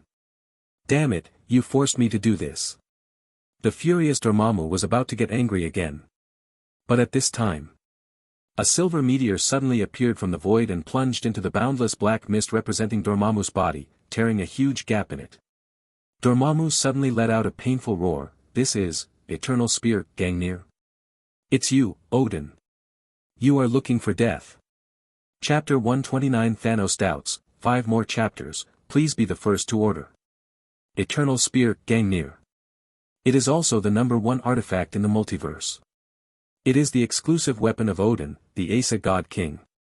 It is made from the branches of the World Tree and has the characteristic of hitting the target 100%. It has never been absent from Odin's cry of conquest. Less than over equal to C the latest greater than over equal to less than over equal to chapters greater than over equal to less than over equal to Baidu greater than over equal to less than over equal to search greater than over equal to less than over equal to greater than over equal to. The number of Heavenly Fathers who have been defeated by this gun is at least double digits. Many people will see more Heavenly Fathers in their lifetime. Therefore, its reputation is also quite large. Not to say that no one knows it, but at least the vast majority of Heavenly Father-level beings are not unfamiliar with it. This is not the first day that Dormammu has recognized Odin. In the past years, the two have fought many times. At the beginning, Odin lost more than he won, because he was still in his youth at that time, and his strength was similar to that of the Ancient One mage without the blessing of a super magic circle, so naturally he could not defeat Dormammu. But when he entered the new year, the two of them had their own victories and defeats, because at this time, he was no longer as weak as Mamu. As for Odin in his old age, he can basically beat Dormammu and run around, making it difficult to resist. For a long time before, Dormammu was relatively calm because he was frightened by the old Odin. Only recently, when Odin was past his prime and beginning to decline rapidly, did Dormammu become active again. Because he knew that Odin was not far from dusk now. This is the fate of the Asa clan, and no one can change it. He originally thought that Odin would keep a low profile now and try not to do anything to others to avoid accelerating the loss of divine power.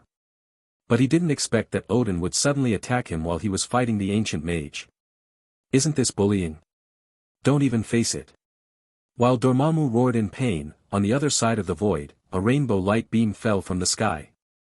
When the beam of light dispersed, Odin was already standing in the void. Eternal Spear, Gangnir had also turned around automatically at this time and flew back to Odin's hand. After Odin appeared, he first nodded to the ancient mage on the other side of the void, and then looked at Dormammu. Dormammu, do you want to be beaten again?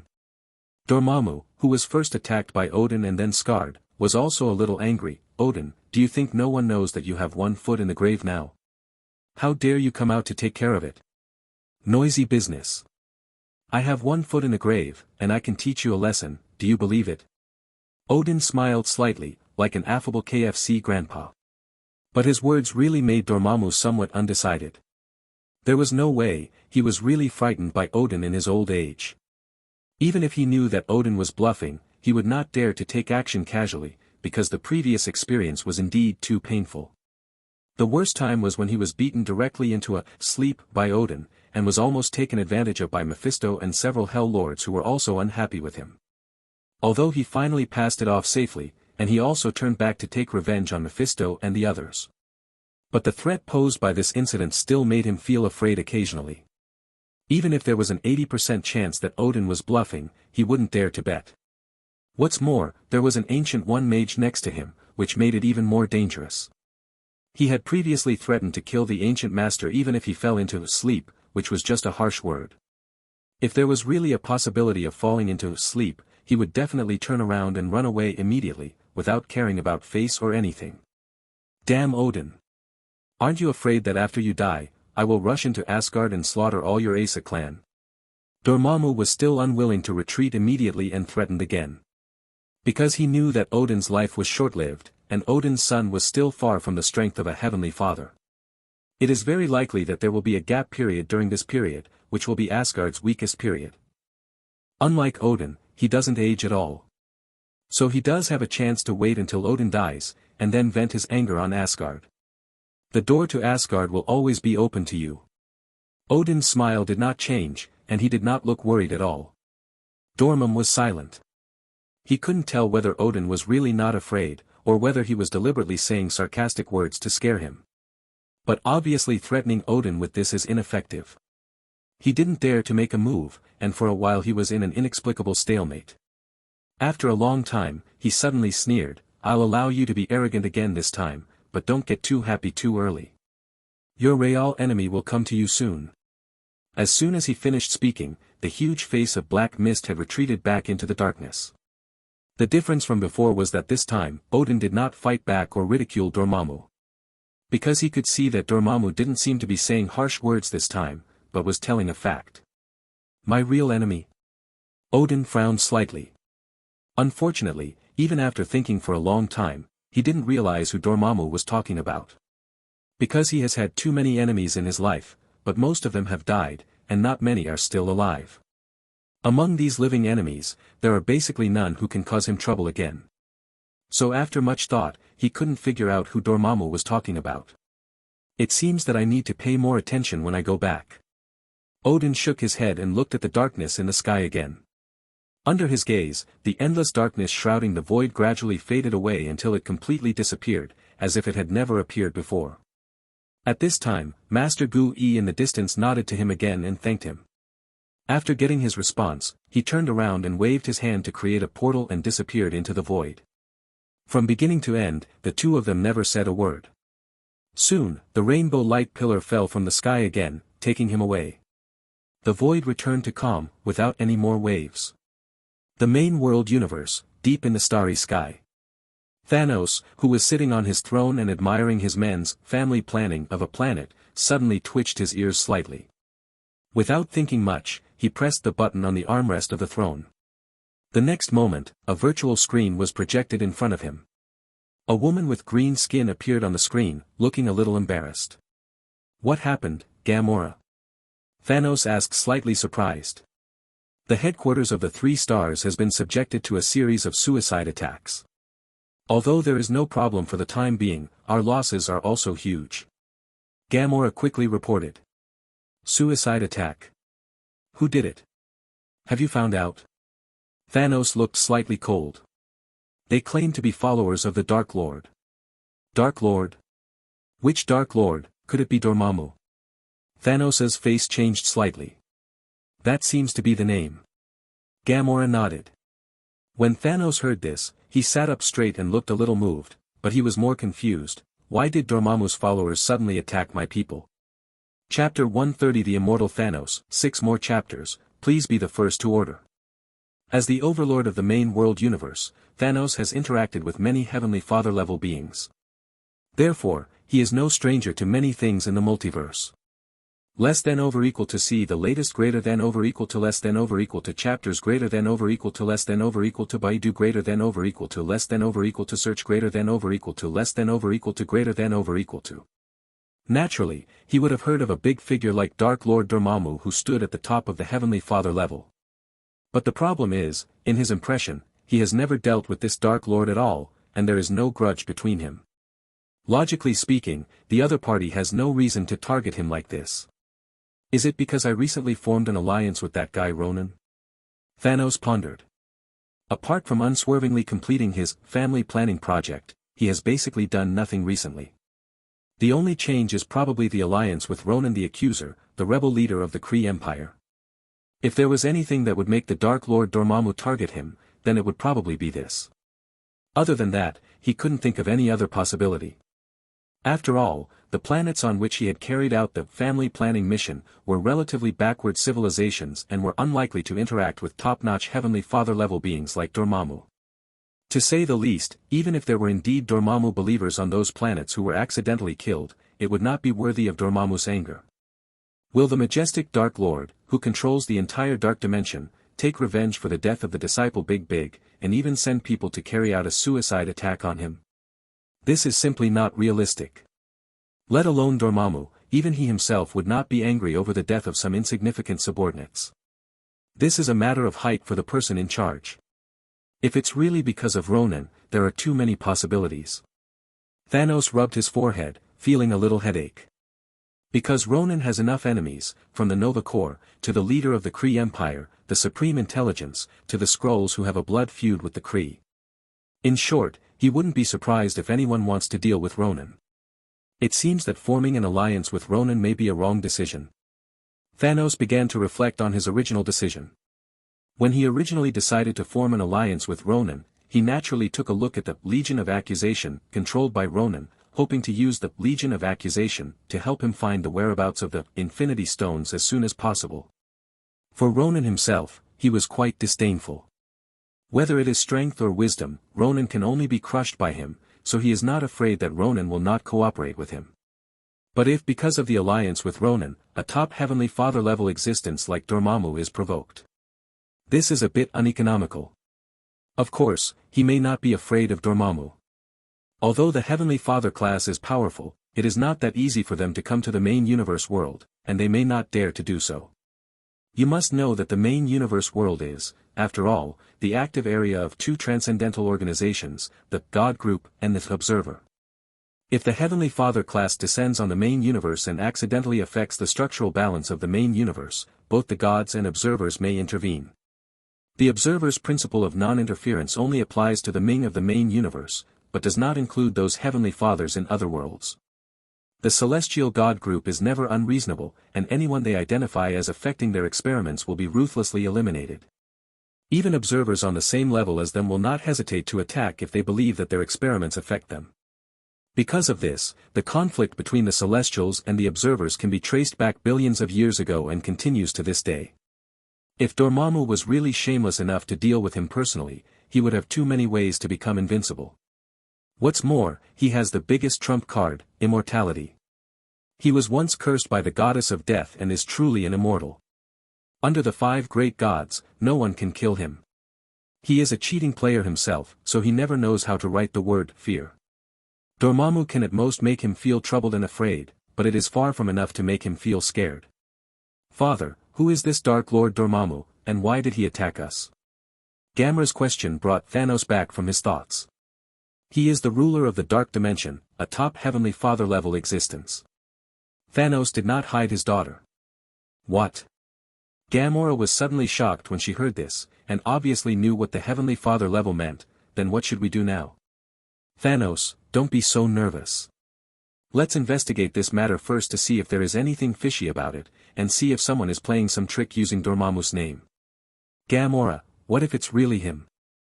Thanos smiled and shook his head. Even if it's really him, it's not a big deal. Don't worry, I'm here. Gamora nodded. Yes, I will investigate now. The father and daughter chatted casually for a few more words before disconnecting the communication. After the screen turned off, the smile on Thanos' face disappeared instantly. It was obvious that he just pretended not to care just to comfort Gamora. If you really have to face a top Heavenly Father, how can you be as relaxed as he just showed? He felt a little lonely on the throne and sighed softly. He is not willing to be an enemy of Dormammu, because this will greatly hinder him from developing his own family planning business. If he couldn't complete the family planning mission, how could he please the goddess? I hope it's a misunderstanding. Under the care of Itachi's subpersonality, the man in black robe can basically tell everything he knows. He quickly poured out everything he knew about the Dark Church like beans from a bamboo tube. Raymond graciously fulfilled his wish and ended his life. After he realized that he might have tricked the Dark Church into a trap, he was already hopeless. If it weren't for the Itachi subpersonality keeping an eye on him, he would have committed suicide. As for him betraying the Dark Church, you can't blame him completely. There are not many people who can stand up to Itachi's subpersonality, Tsukimi. It is worth mentioning that the man in black robe and his men did not bring any exploration value or development value to Raymond, including the appearance of the funny ball Dormammu. Naturally, he would not think that Dormammu was not worthy of being recognized by the system as a valuable plot character. I guess it's because funny ball Dormammu is just an insignificant incarnation of will, so there is no reward. The incarnation of will is also the same concept as making a phone call, but it is just a call across dimensions. If this is all included in the exploration value, wouldn't he also be rewarded for seeing plot characters on TV in the future? This is obviously unlikely. Raymond didn't pay much attention to this, because the Dark Church implicated behind the man in black robe was definitely a big fat sheep that could be harvested. Whether it is for revenge against his father or for his own business, he will never let go of the Dark Church. Chapter 131 Father and Son, 7 more chapters please order first. When Raymond returned to the hospital, his father Fong Mo's condition had stabilized and he was sent back to the ward from the emergency room. Before Raymond could enter the ward, his mother, Roland, grabbed him and stared at him for a while. "Mom, what are you doing?" Raymond looked a little awkward at her, so he had no choice but to say. Why do you have the nerve to ask me? Roland looked at him with red eyes. Edward became like this because of those cultists, and you went to find them again. What do you want me to do if something happens?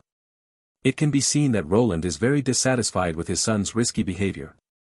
Although Clarice had enlightened her and told her that Raymond was very capable in fighting and would be fine, she still couldn't rest assured and kept waiting in fear.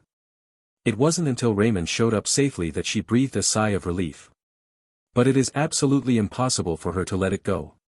Sorry, I promise not to mess around again. Is that okay? Raymond made a surrender gesture. Seeing that Roland still planned to continue the pursuit, he immediately used the magical power of shifting the universe. How is Dad? Sure enough, Roland gave up and continued to chase him, and said sadly, the doctor said that as long as you take a good rest, your life will not be in danger for the time being, but... But what? But his lower limbs may be paralyzed, and he may have to live in a wheelchair from now on. When Roland said this, his voice became lower and lower, and he couldn't help but shed tears. It was hard for her to imagine how sad her husband would be when he learned about this. Based on the family's situation, Fong Mo, the head of the family, could still live an easy life without any source of income. Roland's own income is not low, and with a capable son like Raymond, he is not short of money. In addition, Fong Mo's injury can be considered a work-related injury. Insurance and some due benefits alone can make him live a good life. But that's not the problem at all. For people like Fong Mo, paralysis of the lower limbs means that he can no longer work as a police officer and can only stay at home every day. This was definitely a huge blow to him. That's why Roland hasn't dared to tell him the truth yet, because he's afraid of hurting him and affecting his recuperation. Don't cry yet, let's go and see Dad. Raymond patted his mother on the shoulder.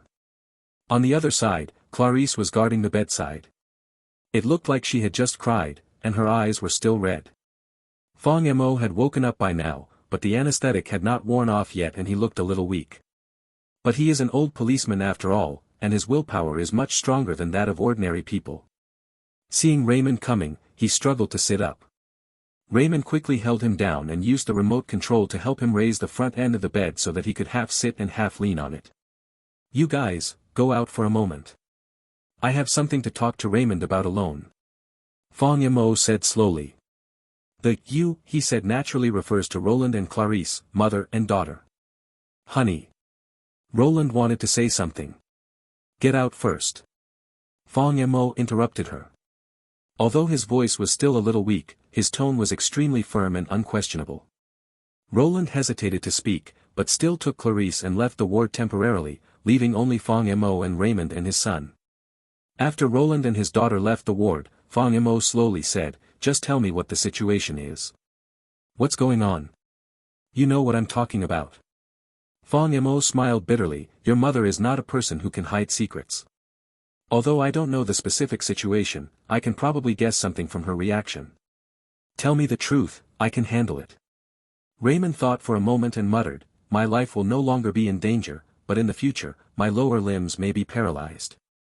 Fong Mo suddenly fell silent when he heard this. Although he had been mentally prepared to a certain extent, when he heard that he might be paralyzed in the lower limbs in the future, he was still inevitably shocked and could not speak for a long time. Seeing him like this, Raymond couldn't bear it and continued, Dad, actually this matter. It's okay, you don't need to comfort me, I just need some time to calm down. Fong Mo waved his hand. Can you please listen to what I have to say first? Huh? You say. What I want to say is that this matter is not irreversible, but the method may be a bit extreme. What method? Fong Mo suddenly became excited. Even though he seemed calm just now, his heart was already in turmoil, and a level 18 typhoon had set off. As a result, Raymond suddenly told him that the matter was not irreversible, and one can imagine how excited he was. Not long ago, I had a cooperation with the boss of Stark Industries. Wait a minute, Stark Industries? Which Stark Industries are you talking about? Fong Mo couldn't help but interrupt. Is there a second Stark Industries in North America?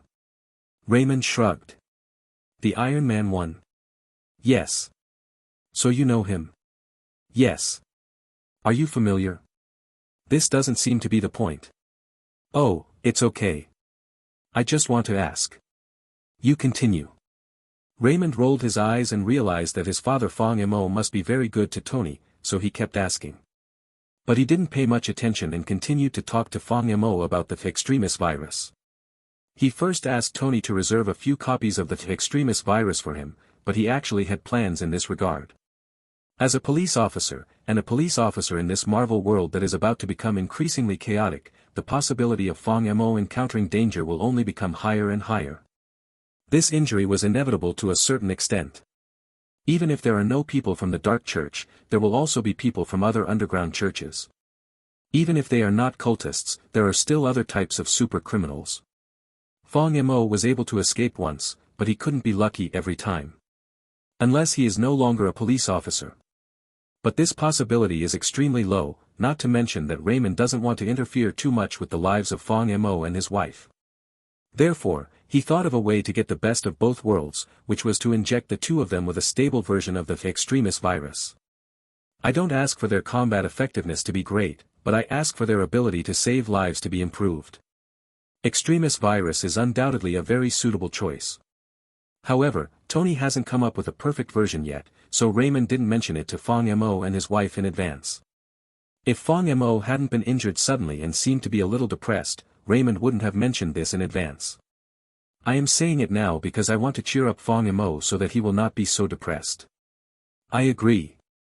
Fong Mo said decisively. What about that? I haven't even finished talking about the possible side effects.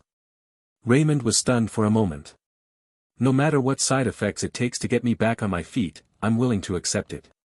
Fong Mo said decisively. Okay, after he gets results from his side, I will bring the things over immediately.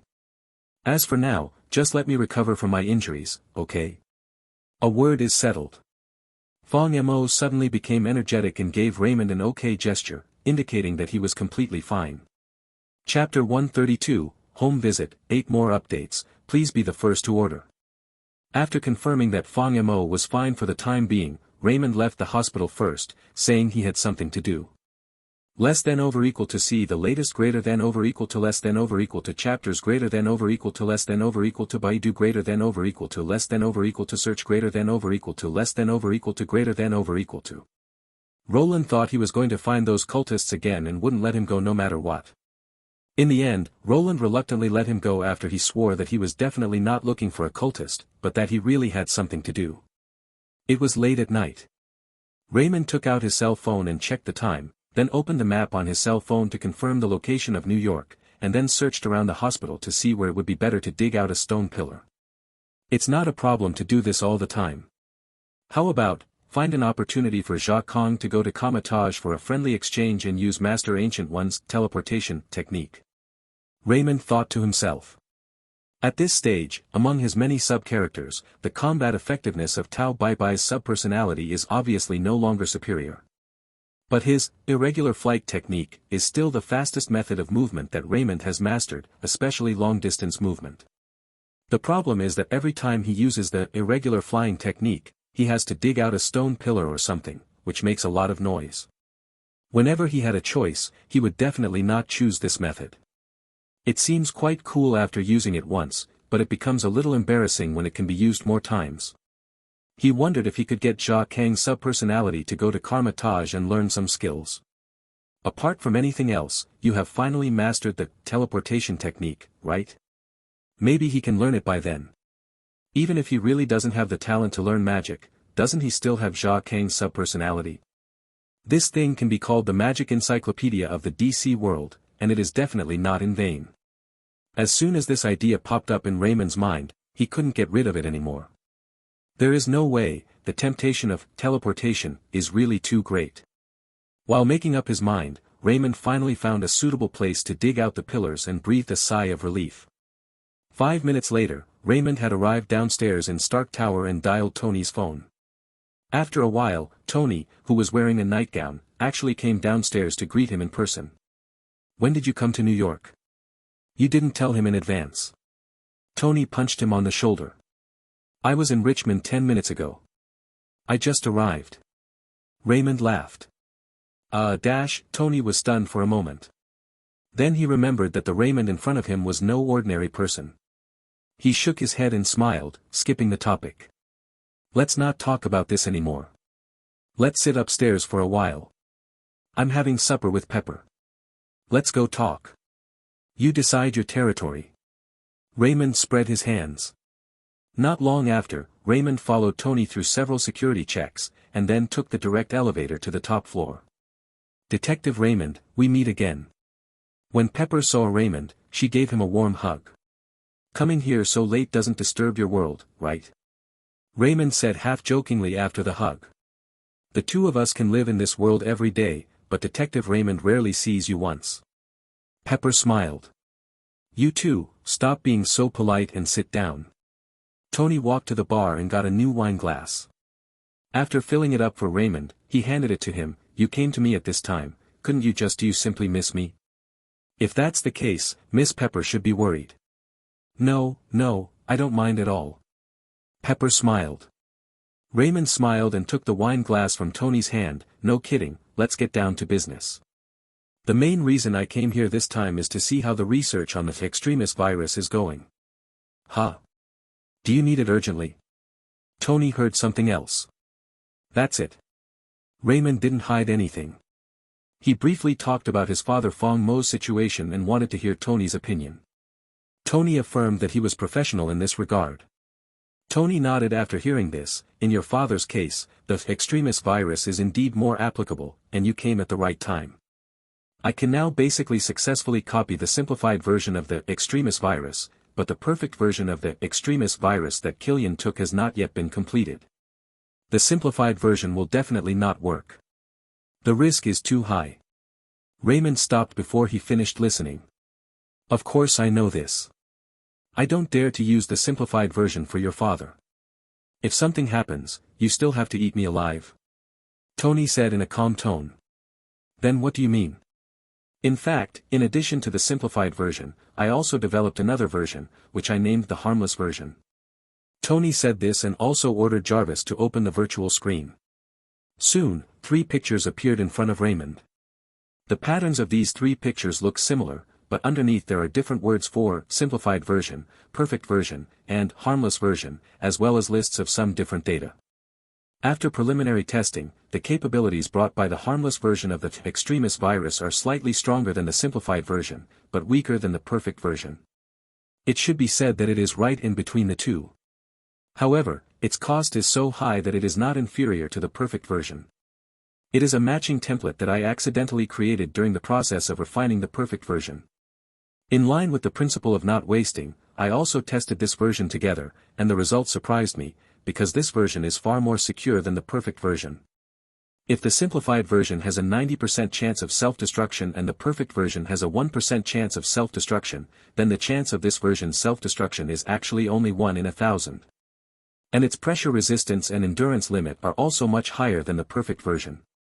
It can be said that except that the combat power it brings is not as good as the perfect version, other data are worse than the perfect version.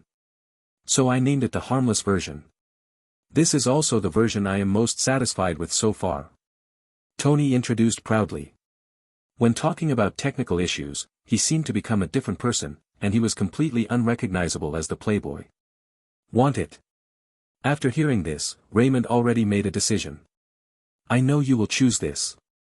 Tony smiled. Actually, if you don't come today, I will contact you in the next 2 days.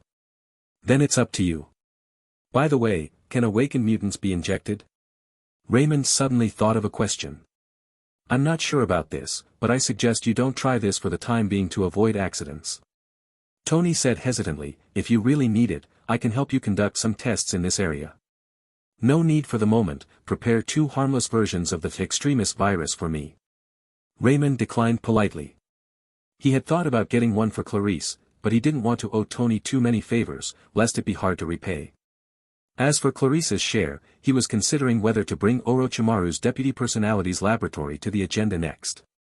In this area of research, Orochimaru's subpersonality may still be ahead of Tony.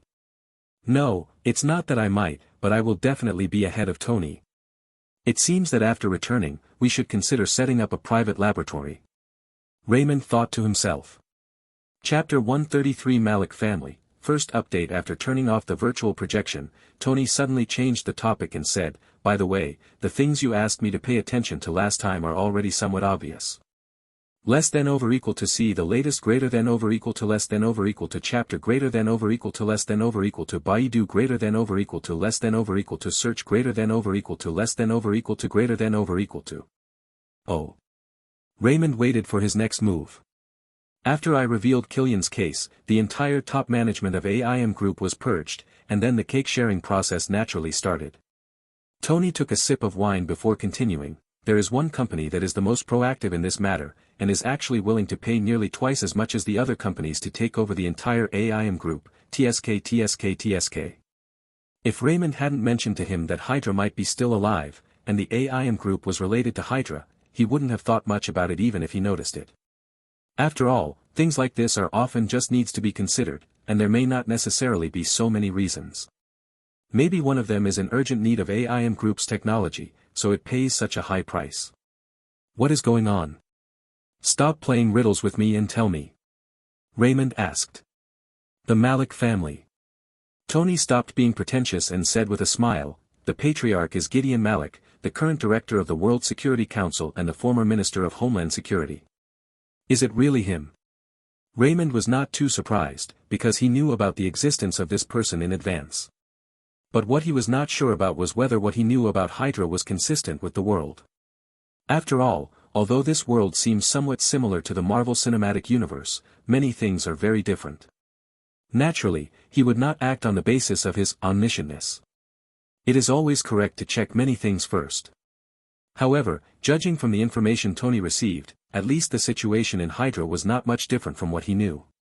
Gideon Malik's role in Hydra is probably similar to the role of Dan Dugan, the principal of S.H.I.E.L.D. Agent Academy, in S.H.I.E.L.D. They are both founding veterans. But the founding fathers also have high and low status. Like S.H.I.E.L.D., the real leaders among the founding veterans are actually Agent Carter, Tony's father Howard, and a few others. Old Dugan can only be regarded as the second echelon among the founding elders. Malik was the same in Hydra. Although his qualifications were there, he was still a second-tier figure at the beginning. It's just that now, most of Hydra's earlier founding elders are dead, and there are only a few left alive. So his status came and he became the only remaining elder figure and one of the supreme leaders. Raymond didn't actually know much about him, because he rarely appeared in the plots that Raymond had seen. He only knew that he had been a director of the World Security Council. Is this Malik family famous? Raymond thought for a while and asked. It can be considered a political family. In addition to Gideon, his father also served as the boss of the Intelligence Bureau. Generally speaking, their family basically does dirty work. So some of their powerful families are not willing to offend them easily. Like this time, if competition is really open, someone will definitely pay a higher price to grab the cake of AIM Group. Tony analyzed. Is that so? Raymond nodded to express his understanding. As far as he knew, a family like this that specialized in dirty work might not have a good reputation, and would be looked down upon secretly, making it difficult for them to enter the real upper-class circles. But it is indeed scary, and few people are willing to provoke it. It's no wonder that Malik can represent the North American government in the World Security Council. I'm afraid it's the same as this competition. It seems that not only S.H.I.E.L.D. has been penetrated into a mess, but the North American intelligence system is probably full of Hydra people. Raymond couldn't help but be slightly surprised. As an audience watching Hydra subvert S.H.I.E.L.D., it seems like it was just a conspiracy. But the more I learned about it, I realized that it was an inevitable outcome that S.H.I.E.L.D. would be subverted.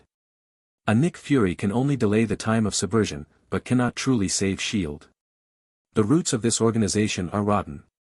Even if all the current moles in S.H.I.E.L.D. are removed, Hydra will have other ways to subvert it. The capabilities are there, but the structure is too small and the leader's vision is not good. Raymond shook his head secretly. Today's Hydra's main goal is to subvert S.H.I.E.L.D., and then dreams of further controlling the world. But S.H.I.E.L.D. also looks great, but is actually being ignored by governments of various countries, especially the North American government. So what if we really destroy S.H.I.E.L.D.? I don't know whether I should say that they are blinded by hatred, or that they do not have enough vision. It can only be said that the goal of controlling the world is a mistake in itself and is destined to be impossible to achieve. However, if this poisonous snake can be subdued, it will be much easier to do many things in the future. As long as they change their established goals, there is still a bright future. Raymond has already outlined a blueprint in his mind. Of course, there was no way to talk about this with Tony. Emotionally speaking, Tony would never want to see Hydra continue to exist. At this point, their positions are different. After chatting with Tony for a while, Raymond left first so as not to stay here and continue to be a light bulb. As for the harmless version of the extremis virus, Tony said he would be notified when it was ready, which would probably take a few days. Blue Shell Restaurant is one of the most high-end private restaurants in Washington. The guests who can come here are basically rich or expensive. Stephanie is one of the regulars here, and she comes on a regular schedule, coming every Wednesday night. Sometimes she brings friends with her, but most of the time she comes by herself. There is a booth in the restaurant that is automatically reserved for her every Wednesday night, and she does not even need to make a special reservation. This day happens to be Wednesday again. "You have become beautiful again, Miss Stephanie." The waiter at the door greeted her immediately when he saw her. It was obvious that he was very familiar with this regular customer who took great care of his business. "Thank you." Stephanie smiled slightly and said with a smile, "Just give me another one from Joe's menu." "Okay, I'll send the horse over to you." The waiter bowed slightly and replied with a smile. After Stephanie sat down, the set meal she asked for was delivered to her soon. "Please enjoy." The waiter who delivered the meal left quietly. Stephanie was already accustomed to this, so she nodded and started to prepare to eat. But as soon as she picked up the knife and fork and lowered her head to start eating, she was suddenly startled. Because someone appeared opposite her at some point, a man who looked like a mixed-race Asian and white man, wearing a brown windbreaker and holding a small black pipe in the corner of his mouth. This outfit looks a bit like the detective in the movie. Well, he's a little handsome. Chapter 134 Interview, Second Update. Handsome guy, are you sitting in the wrong seat? Stephanie asked with a smile. She didn't look angry, because the mixed-race man opposite him, who was dressed like a detective, still looked very handsome, but she was a loser in appearance. "No, I didn't sit in the wrong seat." The detective man took a sip from the pipe at the corner of his mouth and blew out a smoke ring. "Oh. So do you want to get to know me?" Stephanie asked with a smile. This is not the first time she has faced this situation, because she is also a beauty herself, and coupled with her family background, she has countless suitors. However, this also caused her to have very high standards, and she had never been able to see anyone well. She is handsome, but she thinks others are incompetent. Those who are capable are either older or crooked in appearance. There are very few people who are both handsome and capable. Of course, if she sees a handsome guy, she doesn't mind getting to know him. Everyone has a love for beauty. "We should be considered acquainted by now, right, Miss Stephanie?" the detective man said with a smile. Hearing the detective man call her name, Stephanie realized that the situation might not be simple. If the other person is just a passerby and wants to strike up a conversation because of her appearance, it is impossible to know her name. But if it was an acquaintance, it was impossible for her not to be unimpressed. She has received extensive agent training since she was a child. She never forgets anything she has seen, but she will definitely not forget anyone she has met, especially a handsome guy. If she has seen him, it is even more impossible not to remember him. He had never seen her before, but he knew her name, and he came specifically to look for her in this restaurant where she often visited. The combination of these prerequisites was enough to prove that things were not simple. She put down the knife and fork in her hand, quietly put one hand under the table, and said with an unchanging smile. "I don't know your name yet, handsome. Doesn't this seem a bit unfair?" "Raymond, Raymond Fong." The detective man, also Raymond, replied with a smile. "Raymond? It's a good name." Stephanie said with a smile, "Then Mr. Raymond came here specifically to see me. Do you have any advice?" "No advice, I just want to come for an interview." Raymond waved his hand. "Interview?" Stephanie was stunned for a moment, but she didn't expect to get this kind of answer. "Am I thinking too much?" She couldn't help but feel a little puzzled. As the sole heir of the Macri family and the daughter of Gideon Malik, she does have many properties to her name. But it is not her turn to do things like recruitment anyway. Otherwise, so many manpower in the company are just for decoration. I really don't know how the guy in front of me found out about him and came here to wait. She shook her head and said, "I have no control over this matter." If you want to join any company, please apply through normal channels. It is useless to rely on such small means. No, Miss Stephanie misunderstood, I'm not here to apply, I'm actually here to recruit. Raymond said with a smile. Recruitment? So you're here to interview me? Stephanie wondered if she heard wrong. Not bad. Raymond admitted frankly. Stephanie laughed so hard that she almost burst into tears. It's been too long since she's seen anything interesting like this. Someone actually wants to interview her. Is there anything more interesting than this? Miss Stephanie looks pretty when she smiles. I think you would be good as my secretary. Raymond rubbed his hands together and said seriously. Me? Be your secretary? Stephanie's eyes were slightly cold. She had taken out the hand she had put under the table and covered it with the napkin of the other hand to avoid being seen by the people next to her and causing panic. But Raymond, who was sitting opposite her, could still clearly see that she was holding a pistol. She pulled the trigger and then asked, I didn't hear what you just said. Can you say it again? Tisk, TSK, she is indeed the eldest princess of the Malik family, she is really domineering. Who on earth are you? I don't have time to play such boring tricks with you here and tell you your true purpose. Stephanie stopped laughing this time and asked coldly. Shoot dash. What? I asked you to shoot. You think I dare not? Of course I know you dare, so stop talking nonsense, can you shoot? You. I told you to shoot. Raymond slammed the table. Stephanie was so angry now that her face turned red. This is one of the most upscale restaurants in Washington. If she openly fired a gun here, she would definitely put herself in the spotlight. Even if she can suppress it afterwards, she may have to keep a low profile for a long time in the future and not be able to show her face. Otherwise, what would killing a lot of people mean to her? If you don't drive, I will. Raymond grabbed the gun from her hand and aimed it at her. She was suddenly startled, don't mess around. At the same time, he was frightened and a little bit confused as to why his gun was taken away so easily. It was not like he would make such a low-level mistake. If you kill me, don't even think about escaping. There are so many people here watching. Stephanie tried to comfort Raymond, we can talk about anything if we have anything to do. There's no need for this. Oh. Is anyone really watching? Then look at who of them is watching us. Raymond laughed. After Raymond reminded her, Stephanie suddenly realized that something was wrong. It would be fine if no one paid attention to this place in the first place. But Raymond slapped the table just now, and even took away her gun, aiming it at her openly. But no one around them looked over, as if the two of them didn't exist at all. This scene made Stephanie's heart suddenly sink.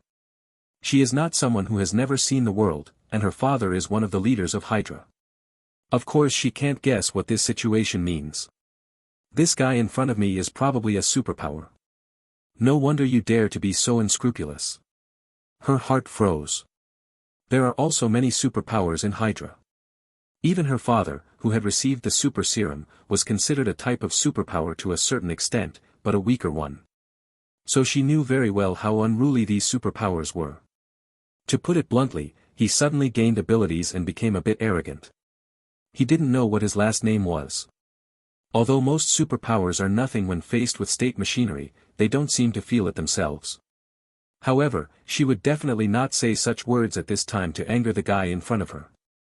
Who asked her to be pointed at a gun? Calm down first. Stephanie signaled Raymond not to get excited.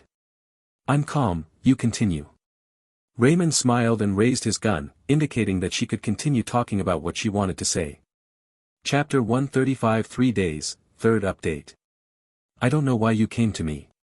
If you want money, everything can be discussed. Moreover, for a capable person like you, as long as you are willing to choose the right path, money is not a problem. Do you understand me? Stephanie said as calmly as possible. Mobile version M. Of course I want money, but I want you even more, to be my secretary. Raymond said unmoved. Stephanie's face darkened, she didn't expect Raymond to be so insufferable. But she still suppressed her anger and said in a deep voice, you don't really think that having superpowers makes you invincible, do you?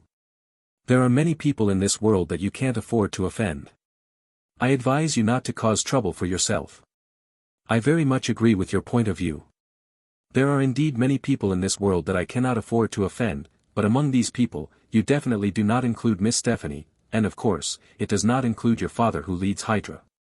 Raymond chuckled. You. Stephanie was shocked. Raymond's words made her completely confused. She originally thought that Raymond was just a lucky guy who suddenly gained superpowers, but he knew from somewhere that she was rich, so he came to blackmail her. But Raymond actually knew that her father was one of the leaders of Hydra, and came to trouble her under such circumstances. This was definitely prepared. Those who dare to threaten her like this despite knowing her identity are not hopelessly stupid, but they are really confident. She didn't think Raymond looked like that kind of idiot, it was obviously the latter. This is troublesome. Okay, don't be so nervous. Let's have a good chat. I give you this red rose as an apology for my intrusion. Raymond suddenly changed the topic. It was also at this time that Stephanie noticed that the gun that belonged to her in Raymond's hand had turned into a red rose at some point. In front of her, something suddenly changed. What the hell kind of ability is this? Stephanie's heart sank. Raymond could make people around him ignore the two of them, which made her guess that Raymond's ability should be to reduce his sense of presence, or to create a barrier that can isolate sounds and images.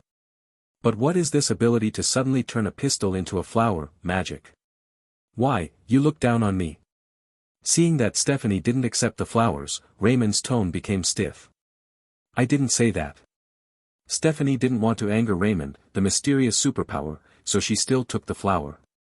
That's so good. Raymond said with satisfaction.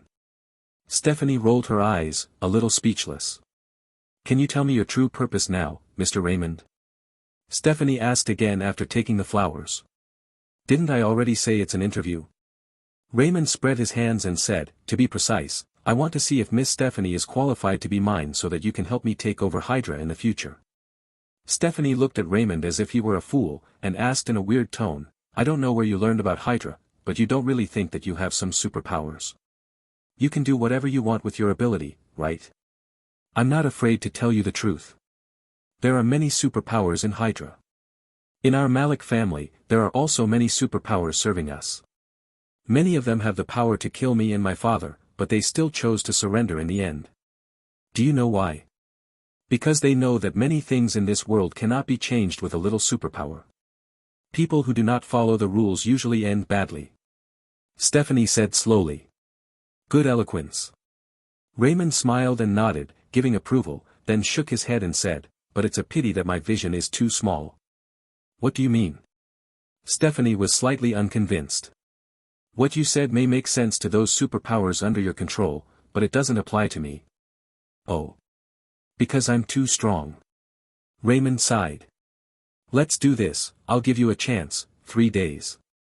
Raymond stretched out a hand and made a 3 sign, within 3 days, as long as you can think of a way to deal with me, not only will I not embarrass you, but I am still at your disposal and become your subordinate. If you can't do it, then just become my subordinate. Well, how about being my secretary? Stephanie's eyes flickered slightly when she heard this. She didn't know where Raymond got the courage to be so confident that she couldn't do anything to him. But she had no reason not to agree to this condition. Because if she doesn't agree, it's a question of whether she can leave here, let alone what happens next. If you agree, you will have at least 3 days to think of a way to deal with this arrogant guy. She no longer believed it. There were so many capable people in Hydra, and they could even use a certain degree of national power. How could they not deal with an unknown superpower? Okay. She nodded. Then it's settled, if you lie to me, the end will be very miserable. Raymond held out his hand. She also shook hands with Raymond. Can I go now? Stephanie asked. You won't leave until you finish eating? Raymond asked in surprise. No, I have no appetite. After saying that, Stephanie stood up and left directly. After leaving the restaurant, she looked back and found that the arrogant man named Raymond had not followed her, and she was slightly relieved. But she didn't care and drove home immediately. When she returned home, her father, Gideon Malik, was reading the newspaper in the living room. She quickly walked over and said solemnly. Dad, we're in trouble. Huh? What's the trouble?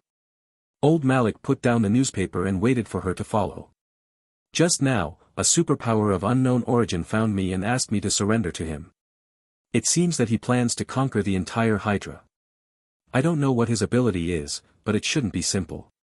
What should we do now? Stephanie asked nervously. It's no trouble if you're not full. Eat more if you're not full. Do you still want me to cook it for you myself?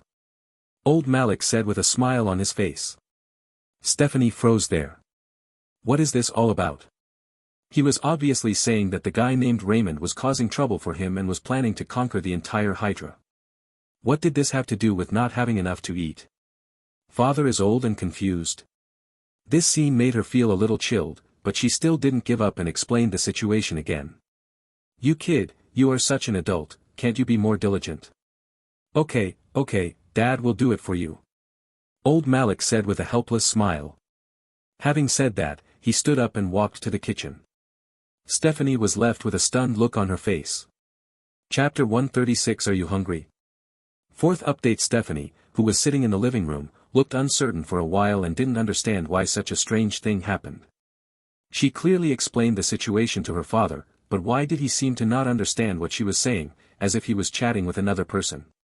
Does whether you are hungry or not have half a cent to do with what she just said?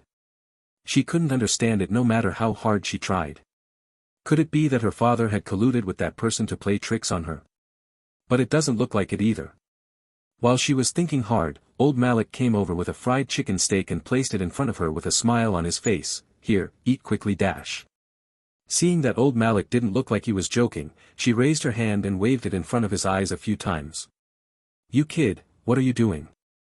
Aren't you hungry? I've cooked it for you and you don't eat it.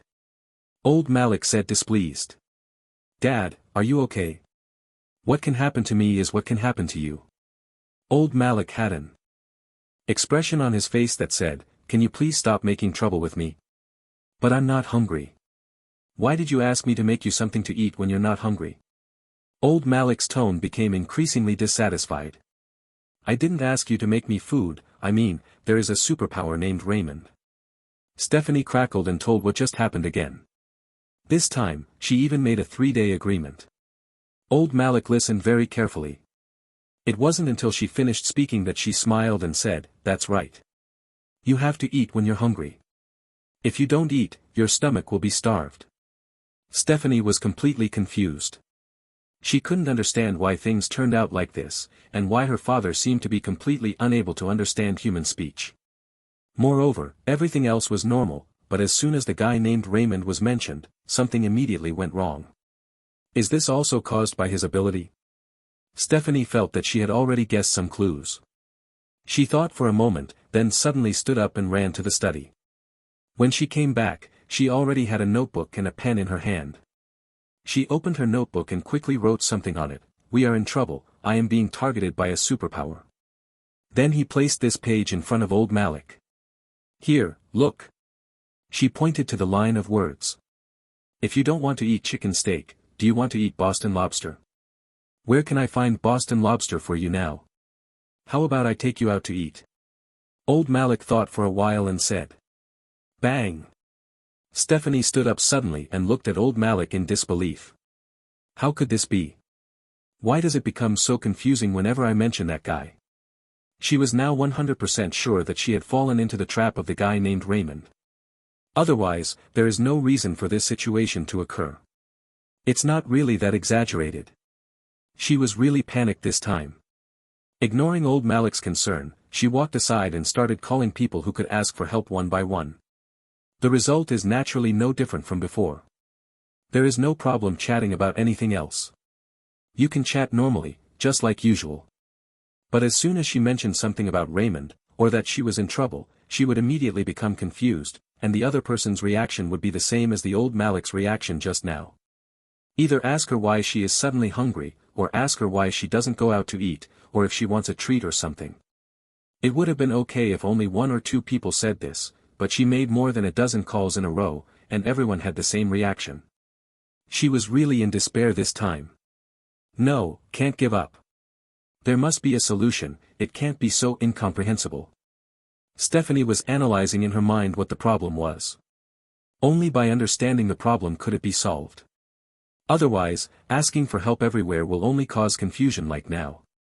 If it continues like this, it will be useless to give her another 30 days, let alone 3 days. Wait. Could it be that his ability is something like hypnosis? I am now hypnotized, so I won't mention him subconsciously, but we'll talk about other things if I mention it. It was also at this time that she suddenly thought of a possibility. If it was really hypnotism, then what happened in a Blue Shell restaurant would be explained. The reason why you see the pistol turning into a red rose must be because of hypnosis. The more she thought about it, the more likely it seemed, and she quickly asked Malik excitedly, "Dad, I have an emergency and need to find a hypnosis expert for help. Do you know where to find one?" Hypnosis expert? It seems that there really is one. Just wait, I'll find your contact information. Old Malik stood up. Seeing that her father didn't mention whether he was hungry or not, Stephanie felt that she was on the right track this time. It must be because of the subconscious hypnosis that this strange thing happens. Just wait for me, she thought through gritted teeth. More than half an hour later, she drove to the clinic of the so-called hypnosis expert introduced by Malik Sr. "Hello Miss Stephanie, how can I help you?" the hypnosis expert asked. "I doubt that I'm hypnotized," Stephanie said with a serious face.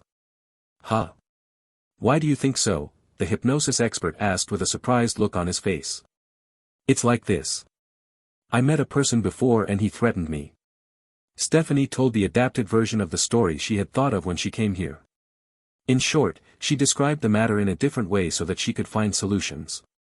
When she finished speaking, the hypnosis expert was a little unhappy. "Miss Stephanie, I know you come from a wealthy family, but that's not the reason for you to play tricks on me." Teasing. Stephanie had an ominous premonition. "You can go to a restaurant or order takeout when you are hungry. Why do you come to me? I don't sell food here." The hypnosis expert looked very ugly. Stephanie was numb. She lost count of how many people asked her tonight why she didn't go to a restaurant when she was hungry.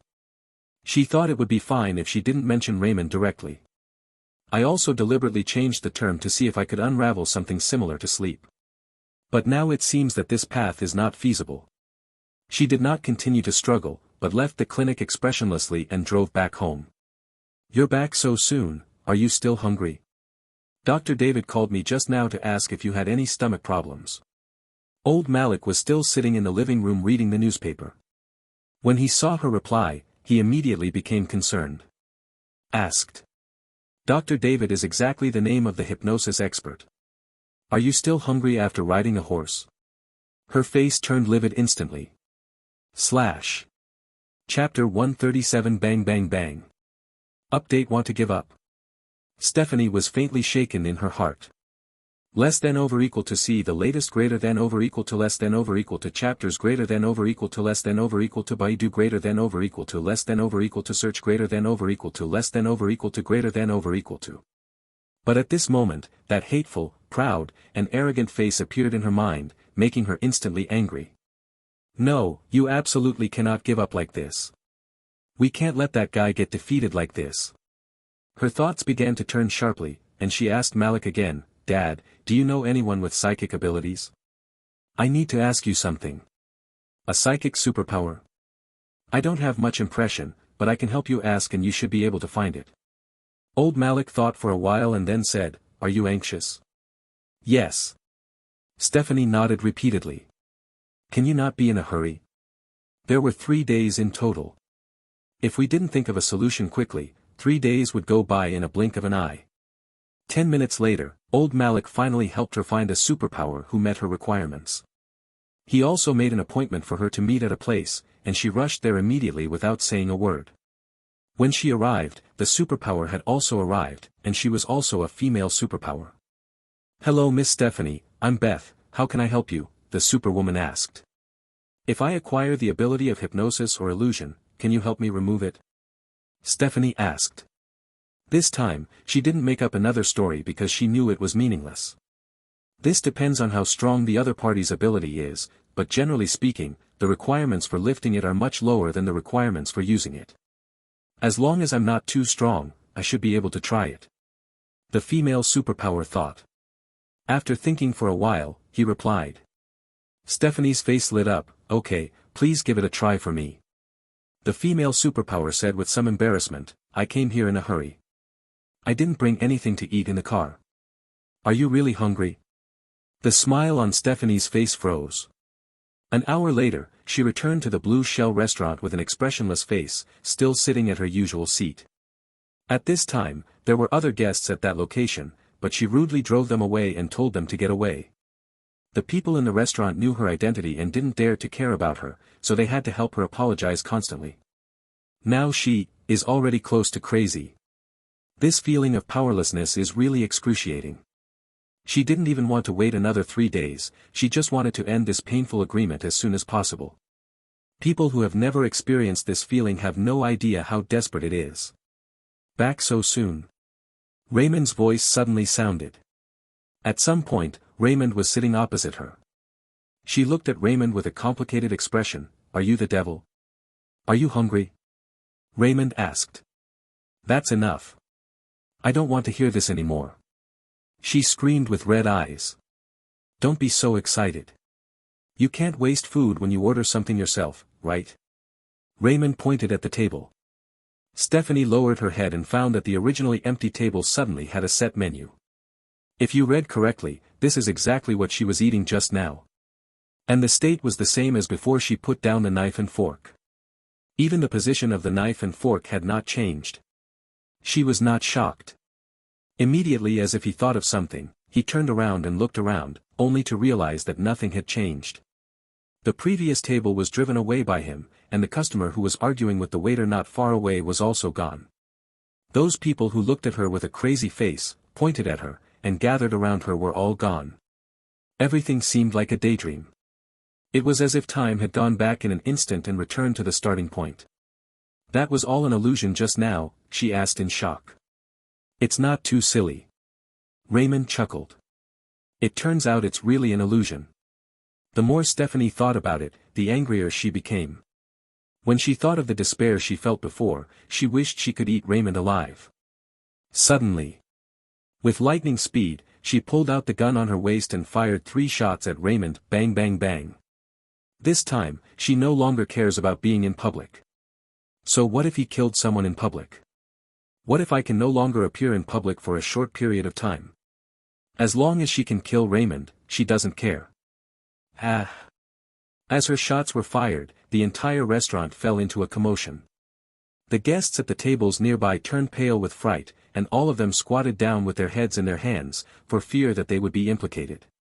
Guests who were further away quickly ran out of the restaurant. Looking at Raymond again, there were a few more holes in his head, but no blood flowed out and he didn't fall down. He just looked at her with a smile and asked, "Where's the agreement? It seems, are you planning to go back on it?"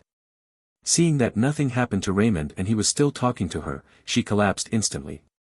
But he saw her pointing the gun at her temple. Bang! After the gunshot, everything in front of him became blurry, and then Raymond's familiar voice sounded again. Are you hungry?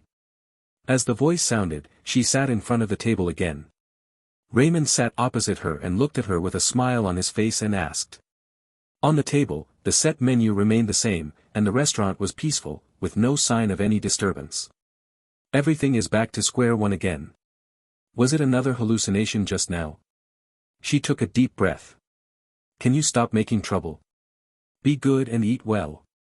If you don't eat, it will really get cold. Raymond advised. Her hand has been placed on the gun at her waist again. Are you coming again? Aren't you afraid of being tired? Raymond discovered her intention in advance and looked at her with a strange look on his face and asked. Not afraid. Bang bang bang. All. The restaurant was in chaos. Boom. Are you hungry? Bang bang bang. Ah. Boom. Are you hungry? She didn't know how many times had passed, maybe a dozen times, maybe dozens of times, and she didn't even remember how long she had repeated it. When she sat back down at the table again, Raymond sighed and said, I'm tired even if you're not tired. How many more times do you want to play? She ignored Raymond. This time, she picked up the gun, but instead of aiming at Raymond, she aimed directly at herself. Raymond grabbed her gun directly. this time it's true, stop making trouble, I will be really angry if you make trouble again. Are you sure? She looked at Raymond with some suspicion. I'll lie to you for the rest of my life, okay? Raymond said angrily. She was still a little doubtful. But in the end, I still didn't choose to take action. I'll give you 100 more chances, but you won't have a chance to make a comeback. Just give up. Raymond shook his head. Besides, are you so wronged by doing things for me? Or do you think that with my ability, I really can't do it? Does it have to be you? Stephanie was silent. If it were Raymond who had just sat down and said this, she would definitely think that there was something wrong with Raymond's mind. But after what she had just experienced, she knew that it was impossible for her to defeat Raymond. In the situation just now, even a professionally trained person like her was on the verge of a nervous breakdown. It would have been impossible for anyone else to handle it. If Raymond uses the same method to deal with other members of Hydra, I can't say that he can definitely break everyone's psychological defense, but at least 99% of people will not be able to withstand it. Although Raymond is arrogant, this matter is not bragging, and it is indeed not something she has to do. Chapter 138 4 Major Factions, First Update. What Stephanie didn't know was that in the real world, right in front of her, there was another, Raymond, with blood-red eyes standing on the ceiling of the restaurant, standing upside down and staring at her. That was naturally the shadow clone dominated by Itachi's subpersonality. Mobile version M. From the beginning to the end, everyone in the restaurant was under the illusion of Itachi's subpersonality, but everyone else was incidental. The effect was that the existence of Itachi's subpersonality and Raymond could not be seen. Stephanie was the main target. It is not easy for the Itachi subpersonality to use illusions to manipulate an ordinary person like Stephanie. Stephanie is indeed professionally trained. But with her level of training, in some of the more hardcore ninja villages in the Naruto world, just picking out a genin would be 10 times more rigorous and cruel. It makes no sense for the Itachi subpersonality. In fact, Raymond also lied to her, because until now, she is still under the illusion. Moreover, in this illusion world, other subpersonalities were also carelessly distributed around the restaurant, watching her negotiation with Raymond from all directions. Sitting next to Raymond was a Kainu, the subpersonality of a Kainu who was wearing a cloak of justice and was nearly 2 meters tall. He was folding his hands on his chest and said in a slightly emotional tone. What a terrible illusion. An illusion like this that cannot distinguish between reality and illusion is simply a destruction of human nature. Hey! Itachi-kun's illusion, even if it's me, I can do it if I don't pay attention, let alone an ordinary person. Orochimaru's deputy personality sat next to Stephanie, leaning on the back of the chair, using his hoarse and sinister voice. The voice chuckled. You're paying attention, don't you know how to do it? Itachi's subpersonality in this illusion world is just like reality. He stood on the ceiling of the restaurant and asked calmly. Orochimaru's alternate personality's smile became a little unnatural, and he licked his lips with his forked tongue. Itachi-kun is really so unkind. This woman can't bear it anymore. Jia Kang's subpersonality, who was eating at the next table, did not participate in the conversation of several silver subpersonalities, but watched Stephanie's reaction. Seeing the changes in Stephanie, he could already guess that Stephanie was ready to give in. I really don't understand why it's so troublesome. Why don't we just kill all the Hydra people? Tao Bai, the subpersonality sitting next to Jia Kang's subpersonality, put his hands behind his head and lay half back disapprovingly. The way. Violence often cannot solve problems, unless you have invincible power. Jia Kang's subpersonality chuckled and glanced at him, but obviously, you don't. Regarding Jia Kang's subpersonality's uprightness, Tao Bai's subpersonality's murderous intent flashed away, and she sneered and said nothing. If it were his original temperament and someone dared to talk to him like this, he would have been ripped into pieces. But now he also realizes that his power is not enough to be arrogant, especially for the mysterious bronze subpersonality Jia Kang, who may not have much deterrence. So he was unhappy, so he endured it. But this doesn't mean that he won't care anymore, he just writes it down for now and will return it when he has the opportunity in the future. It's like he has already made up his mind to teach Akainu's subpersonality a lesson sooner or later. Stephanie cannot see these things happening around her. In her eyes, she was still surrounded by the guests who were dining normally, as well as Raymond sitting opposite her. Can I ask why you suddenly found me? Stephanie asked somewhat dejectedly. You've been taking over the AIM group's affairs recently, right? Raymond asked. You and Tony Stark are in the same group? Stephanie was shocked when she heard this. Although the AIM group is not a direct subordinate of Hydra, it is one of the very important partners after all. Something happened suddenly, and high-level officials were purged on a large scale. It was naturally impossible for Hydra to completely ignore the investigation.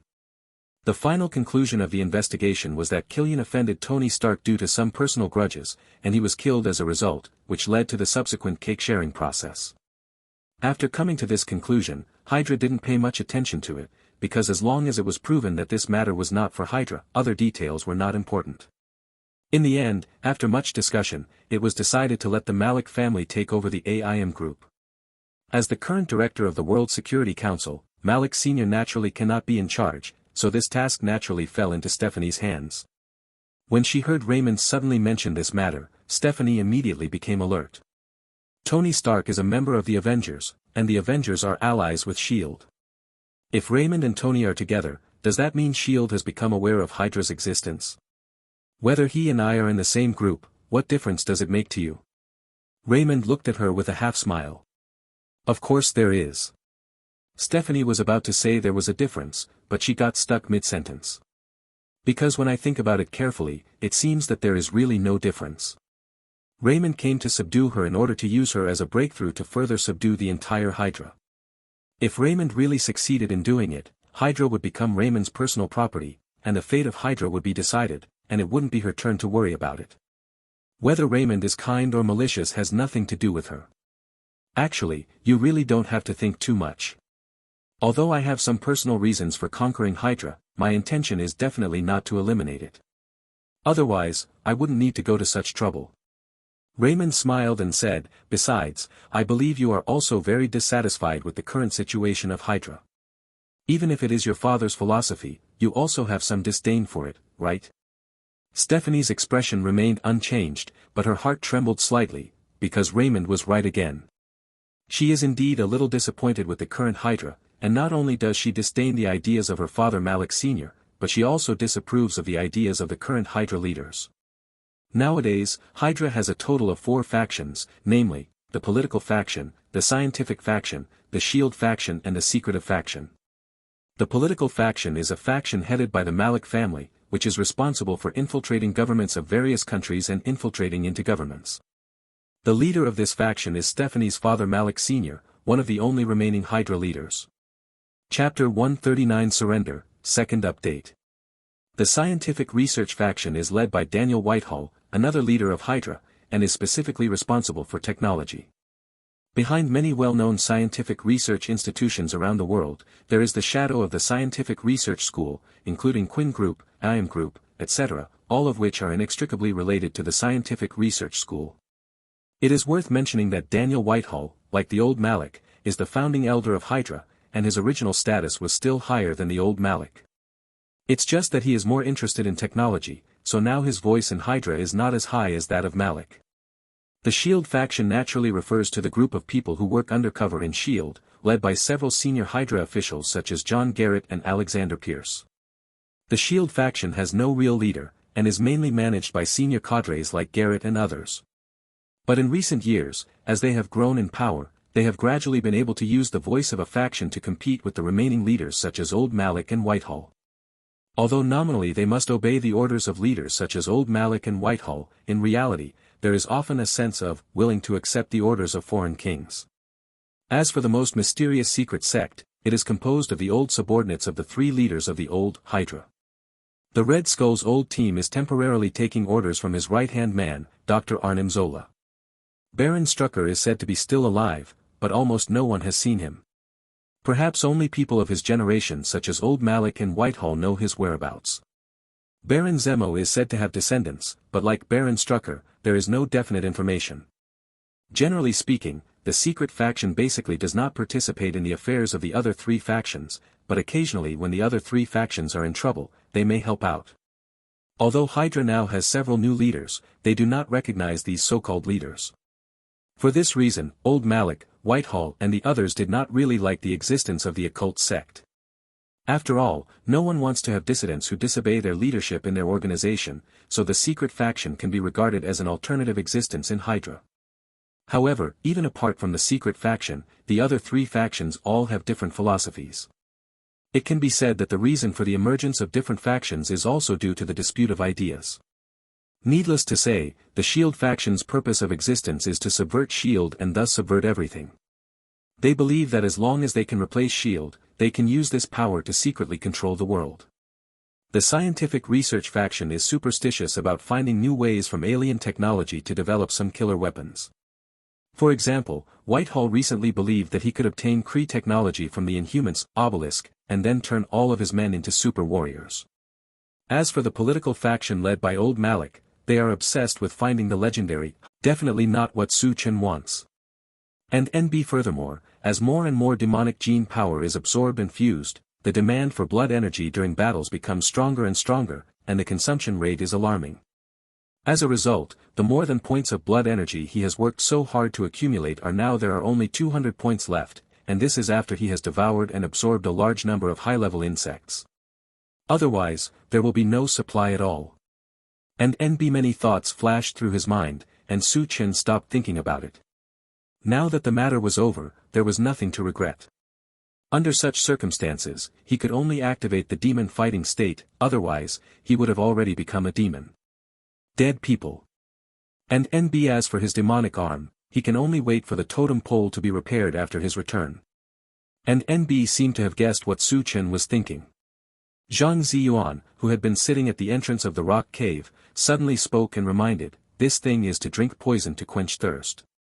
Don't think of the totem pole as omnipotent. There is no guarantee that one day the totem pole will not be repaired. And NB, I know this."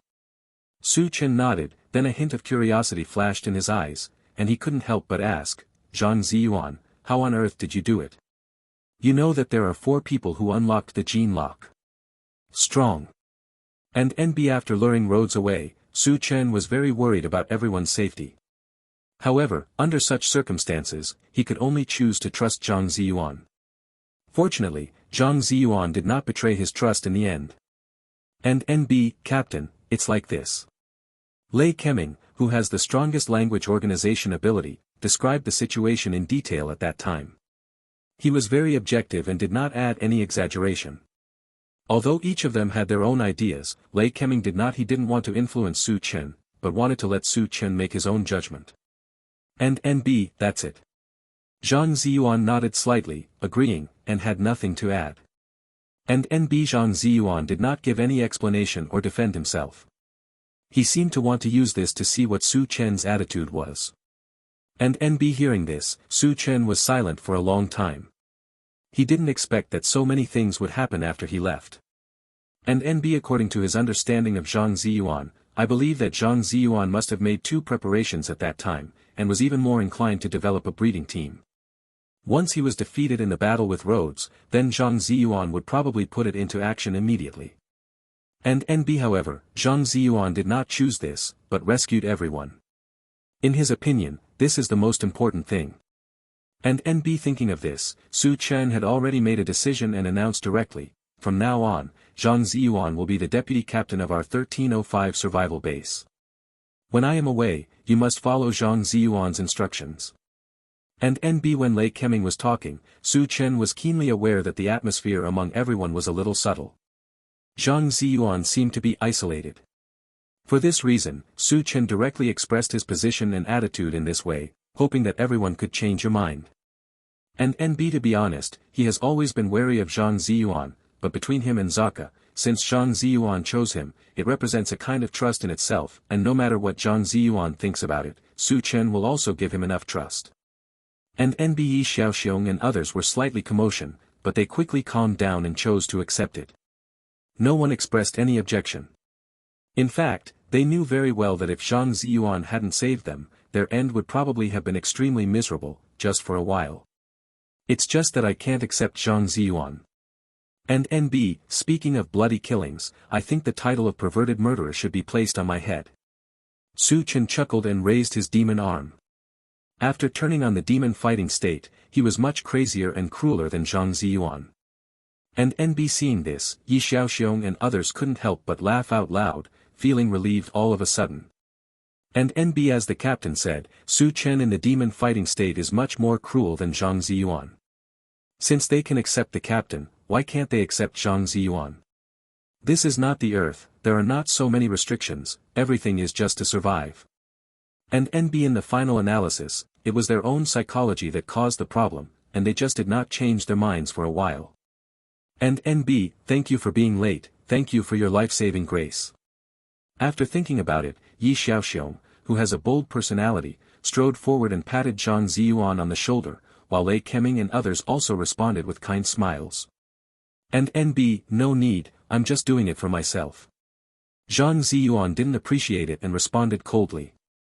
And NB however, after Su Chen made such a statement, a flash of light flashed deep in Zhang Ziyuan's eyes, and his right fingers began to shake back and forth unconsciously. If Sokka had not died and was here, he would have known that this was the appearance of his mentor's emotions. A manifestation of strong fluctuations, and such a situation is extremely rare in a mentor who always advocates abandoning human emotions. And NB ignoring the stubborn Zhang Ziyuan, Su Chen's eyes flashed with strange light. With the permission of the captain, he directly upgraded the white flame badge in his hand to the blue flame badge. And NB in the battle with Rhodes, although he was forced to activate the demon fighting state, it was not without gains. On the contrary, the results were very fruitful. And NB after killing all the high-level insects inside and outside the Calabash Canyon, Su Chen was surprised to find that he had collected more than 1,000 blue-level flame seeds and could successfully condense a blue-level flame badge. And NB after the condensed upgrade was successful, Su Chen immediately activated the blue-level flame badge in his hand, opened the time and space portal, and said, okay, as we agreed before, you will return first and don't stay too much. And NB if there was no unexpected situation, Yi Xiaoxiong and others would have returned to the 1305 survival base. And NB, okay, Captain, please be more careful. Yi Xiaoxiong and others no longer objected this time, and left one after another, walking into the time and space portal one after another. And NB, the silver rank fire badge is not that easy to complete. If it doesn't work, I suggest you join forces with Lancelot and others. That may be a way out. Before leaving, Zhang Ziyuan's eyes flashed and he suggested. And NB Su Chen was slightly startled. After Zhang Ziyuan and others left, he thought for a while, then took a deep breath and strode out of the hidden rock cave. See more Weixin official account, HHXS 665. Chapter 146 looks a lot like me, 4th update. And NB, come here everyone, after this battle, we should be able to rush to the upper level of the Black Stone Tower. We must unite and work together. Pei Zhongbin said with a flash of light in his eyes. And NB but after the slogans were shouted, the other three teams were completely unmoved. Not only did they have no intention of stepping forward, but they took a few steps back. The same was true for the team led by Pei Zhongbin, with no intention of stepping forward to help. And NB, okay, let's stop showing off at such a long distance. After that guy's team suffers heavy losses, we will naturally step forward to help. General Housen curled his lips and sneered. And NB they have reached an agreement on suppressing Su Chen's team. Although they will not watch Su Chen's team be destroyed, they cannot let Su Chen's team continue to be so strong. And NB especially General Housen, who had been slapped in the face by Su Chen one after another before, wished that all of Su Chen's team would be destroyed so that he could relieve his hatred. And NB Bei Zhongbin, who was ridiculed, didn't get angry. He smiled and didn't know what he was thinking. And NB and just as General Housen said, the four teams have reached an agreement and are just waiting to sit back and watch a good show. And NB the show soon started, but the direction of the plot was far beyond their imagination. And NB I saw Su Chen's team retreating quickly, and only Su Chen rushed forward. And NB Su Chen's eyes flashed with blood, and he directly activated the second gene-locked combat state. The perception of the five senses was greatly improved, the nerve reaction speed and the strength of muscle tissue were also greatly enhanced, and a bloody killing was launched. And NB, Thunder Strike. And NB with no weapon at his disposal, Su Chen simply used his fists instead. He punched the ground hard, knocking away the orc guards surrounding him. Then he quickly raised his arms and punched the orc guards one by one. Their heads were exploded one after another. And NB don't give a chance to transform. And NB Su Chen carefully observed the previous battles and found that the corpses of the dragon-mutated orc guards were all intact. Once they were burned to ashes by fire magic or their heads were exploded, it would be real death and they would never stand up again. And NB for this reason, Su Chen's tactics are very clear, that is, not giving the orc guards a chance to transform at all, and the attack parts are all the heads of the orc guards. And NB originally, he had a faster way to kill them, which was to use his own combat skill, Demon Fire Sacrifice, and use the power of demons to burn all the orc guards to ashes. And NB however, in front of everyone, Su Chen didn't want to reveal his trump card so quickly. The second genetic lock combat status alone was enough to cope with this battle. And NBI saw that Su Chen, who had turned on the second gene lock combat state, was in a deserted place, quickly killing the orc guards present. One after another, the headless corpses fell to the ground, unable to stand up again. And NB, bang. And NB before the 3-minute time limit, Su Chen punched out, blasting the head of the last orc guard. And NB when the 3-minute time limit came, Su Chen's face turned slightly pale, and his aura suddenly weakened. It seemed that his body was seriously overloaded and he needed to take a good rest. And NB, are you satisfied now? Su Chen turned around and asked lightly. And NB, I admire you so much, Pei Zhongbin's eyes flashed, and he clapped his hands in admiration. And NB the people of the other 3 teams were shocked, and they didn't know what to say for a while. And NB because no one expected that Su Chen would be so decisive in killing, he immediately activated the second genetic lock combat state and killed all the orc guards by himself. The terrifying combat power displayed made them secretly shocked. And NB after the shock, they reacted with joy, because Su Chen returned to strength, but after turning on the second gene lock combat state, it was difficult to recover in a short time. In this way, the threat to Su Chen's team's sexuality will be greatly reduced, which can be regarded as achieving their previous balance purpose. And NB, I found that our captain also has talent as an actor. I will have to prepare a statuette for him later. Yi Xiaoxiong couldn't help but murmured in a low voice. And NB Yi Xiaoxiong was originally simmering with anger, but after knowing Su Chen's plan and response, he felt relieved. And NB in the eyes of Pei Zhongbin and the others, the captain's combat effectiveness has been greatly weakened after the 3-minute time limit, but they who are familiar with the situation know that this is just a show played by the captain to paralyze Pei Zhongbin and others. And NB you must know that the captain is different from other strong men who have unlocked the gene lock. They are not restricted by the 3-minute time limit at all. And NB, what do you mean, why can't I understand what you are saying?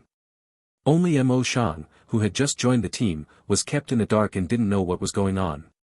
And NB seeing that Su Chen couldn't stand the provocation, he responded hastily, and then recklessly activated the second gene lock combat state without considering the consequences. Mo Shan was quite disappointed, thinking that Su Chen was too reckless. He was not a qualified leader, but when he saw the reactions of Yi Xiaoxiong and others, it seemed that this was not the case, which made him very confused. And NB, why are you still standing there dumbfounded? Come over and clean up the battlefield. We won this battle, and all the spoils will naturally belong to us. Lest Yi Xiaoxiong and others reveal their secrets, Su Chen scolded him angrily. And NB, here, Captain, you are in a weak stage now, take a good rest and leave us to clean the battlefield. Yi Xiaoxiong suppressed his laughter and stepped forward with Zhang Ziyuan and others to pick up the densely packed crystal balls on the ground. Come. And NB the loot this time is even richer. There are nearly 30 crystal balls at a rough count, and half of them are wrapped with weapons and equipment. It seems that just as Mo Shang said, the weapon and equipment explosion rate of this Black Wing Lair mission copy is indeed very high. And NB of course, this has a lot to do with them being a seed survival base. Otherwise, it would be impossible to get so many trophies at once. And NB the people from the other 4 teams were all staring, wanting to rush forward to get a piece of the pie. However, they watched the whole battle and did not make any contribution. They really had no face to come forward and could only watch Yi Xiaoxiong and others. People took all the floating crystal balls into their pockets. And NB for a while, General Housen and others felt very uncomfortable. Although they had successfully balanced the strength of Su Chen's team, if you think about it carefully, it seemed that Su Chen's team got all the benefits. And NB Su Chen was too lazy to pay attention to the inner thoughts of Housen and others. After Yi Xiaoxiong and others picked up the loot, he led the team directly to the last row. And NB in this battle, their team is at the forefront. In the words of General Hausen, it has made a large enough contribution. Now it is the turn of other teams to take over. See more Prestige official account, HHXS 665. Chapter 147 Year-End Party, 5 updates completed. Whether it is the Totem Pole or the Alliance Legion, there is no rule that you cannot take on a battlefield side mission at the same time. Although this is a tacit understanding, with so many branch missions on the battlefield, there is no need to compete with other teams for the same mission, but now Su Chen is still at odds with the 741 survival base. Let's take a look who can complete this battlefield side mission first.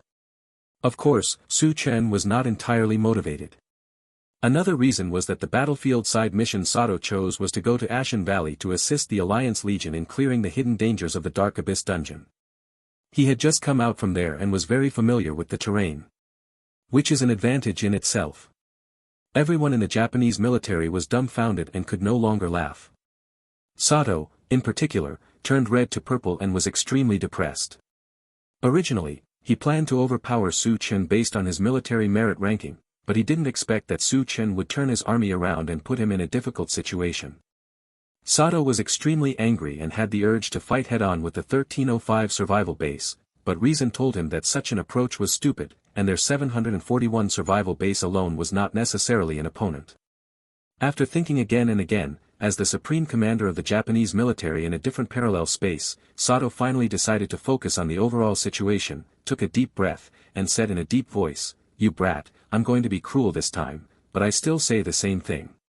Sooner or later, our Empire of Japan will completely wipe out your 1305 survival base. It's boring to say harsh words too much. Also, let me tell you something. From now on, in this large war base and in this central square, you Japanese military people should avoid me when you see me, otherwise, no matter what mission you take, our 1305 survival base will choose to follow up and fight you to the end." Su Chen chuckled and ignored Sato's threatening words.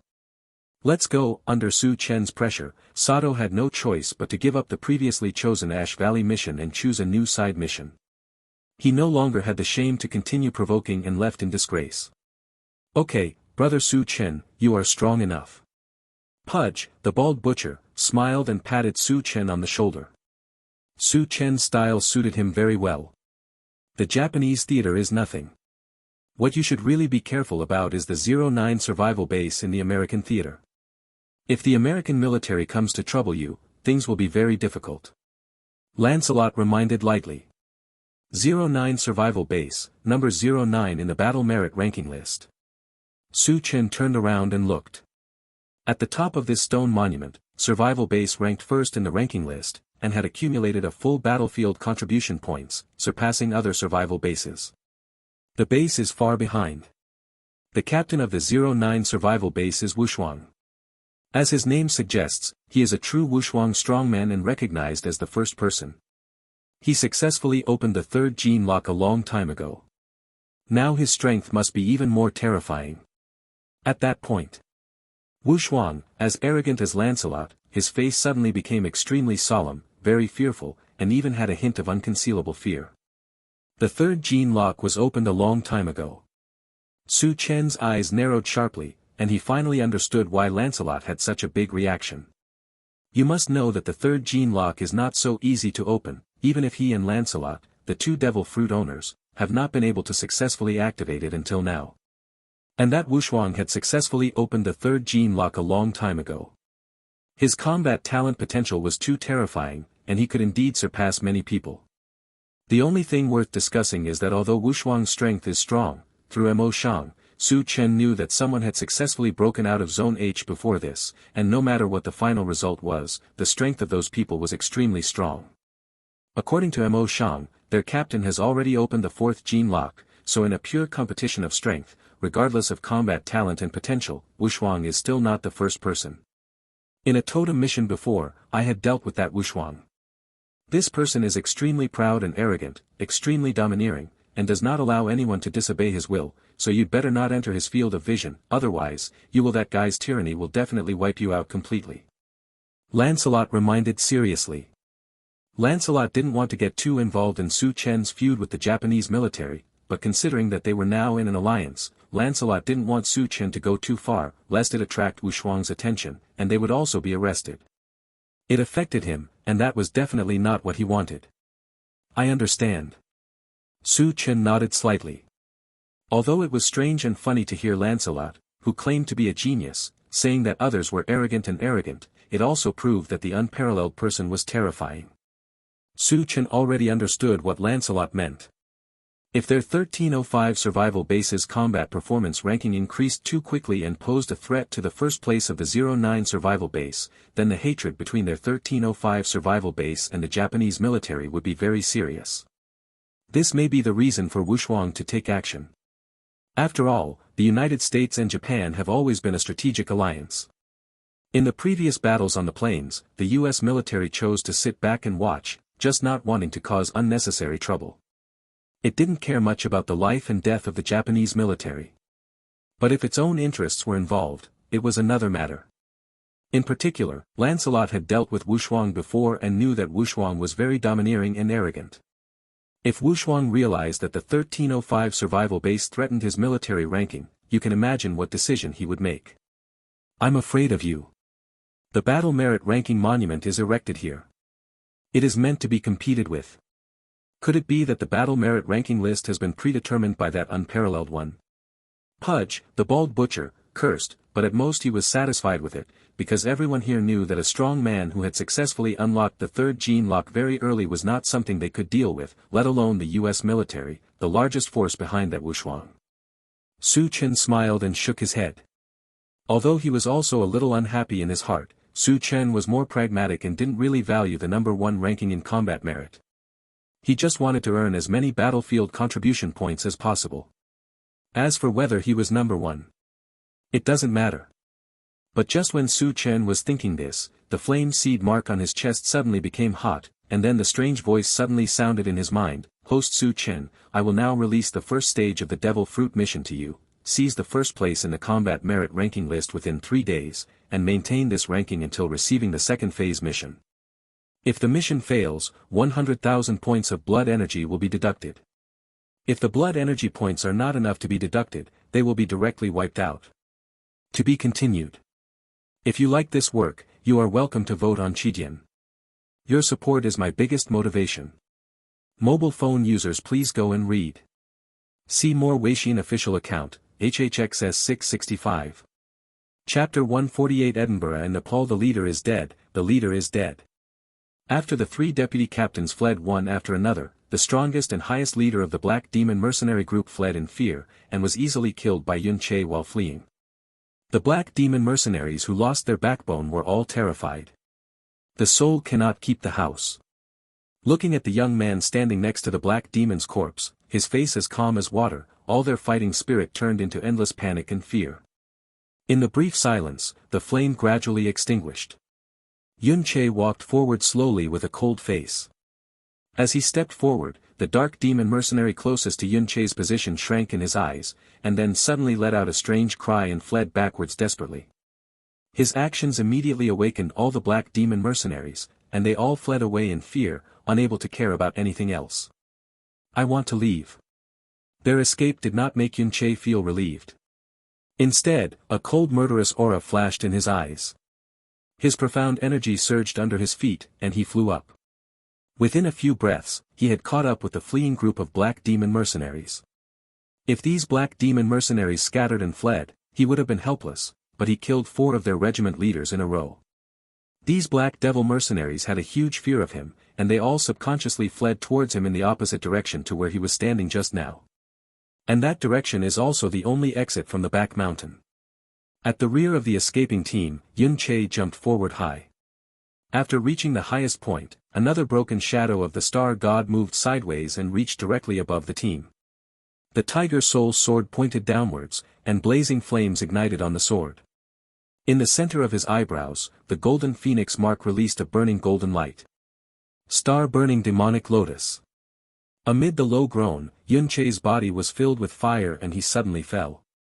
Boom! The monstrous flames exploded from where Yun Che landed, and the mysterious force released crazily turned into phoenix fire and spread out layer by layer, instantly covering a distance of more than 20 feet around, ruthlessly sweeping all the Black Devil mercenaries into it. Viewed from the air, it looks like an extremely coquettish flame lotus is blooming angrily at the center where Yunche is, but every petal is burning with deadly phoenix flames. Countless screams resounded in the huge fire lotus, as miserable as the cries from the 9 nether hell. But the star-burning demonic lotus did not feel pity for this, and continued to bloom mercilessly, with layers of tongues of flames gradually blooming into larger and larger blazing fire lotuses. Lan Shuerua, who was standing not far away, was completely stunned. Although she is not old, she has already met too many masters, including high-level experts in the Earth Profound Realm and even super-powerful people in the Sky Profound Realm.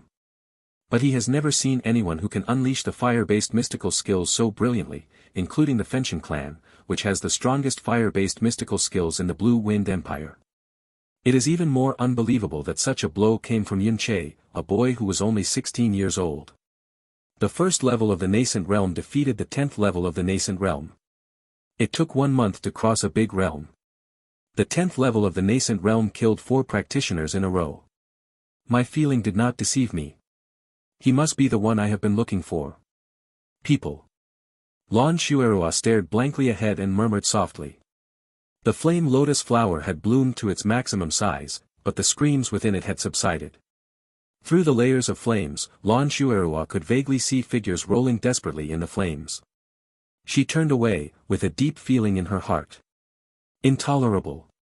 At this time, she saw Yunche dragging the tiger soul sword out of the flames with a tired look and heavy steps.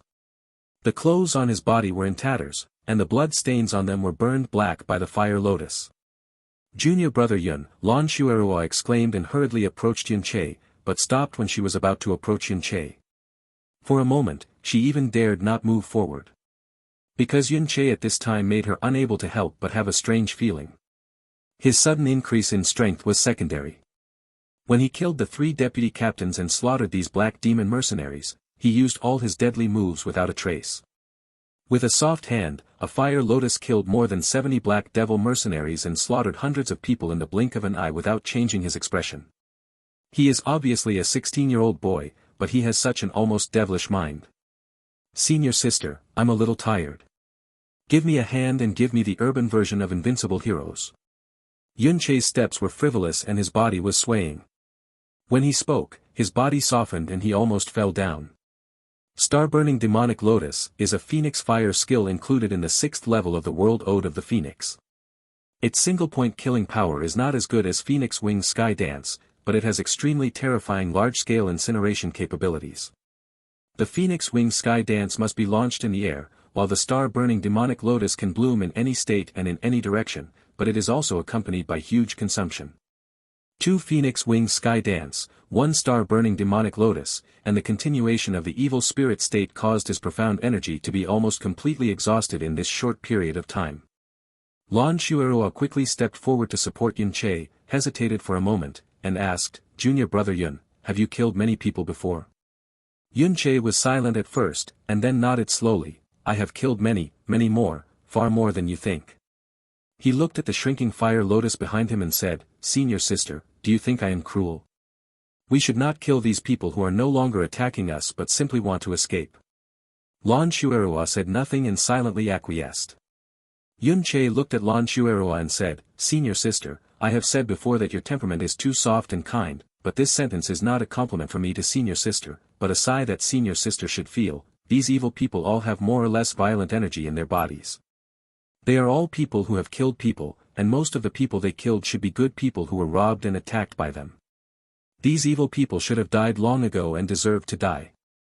Before. They trapped us in the trial place for more than a month. If I hadn't passed the Phoenix trial, it would have been impossible for my senior sister and I to escape, and the entire Phoenix clan would have been exterminated. If I killed them, there would be no chance at all. Not too much. Lan Shuerua shook her lips slightly, looked at the extinguishing fire lotus, and said in an erratic voice, Since I was a child, my master taught me to be kind, gentle to others, and loving all living beings. They do have sins in their bodies, but after all, they are all living lives. They have just thrown away their weapons and chosen to escape. They no longer pose any threat to us, so why can't we let them go? They are a group of extremely vicious people.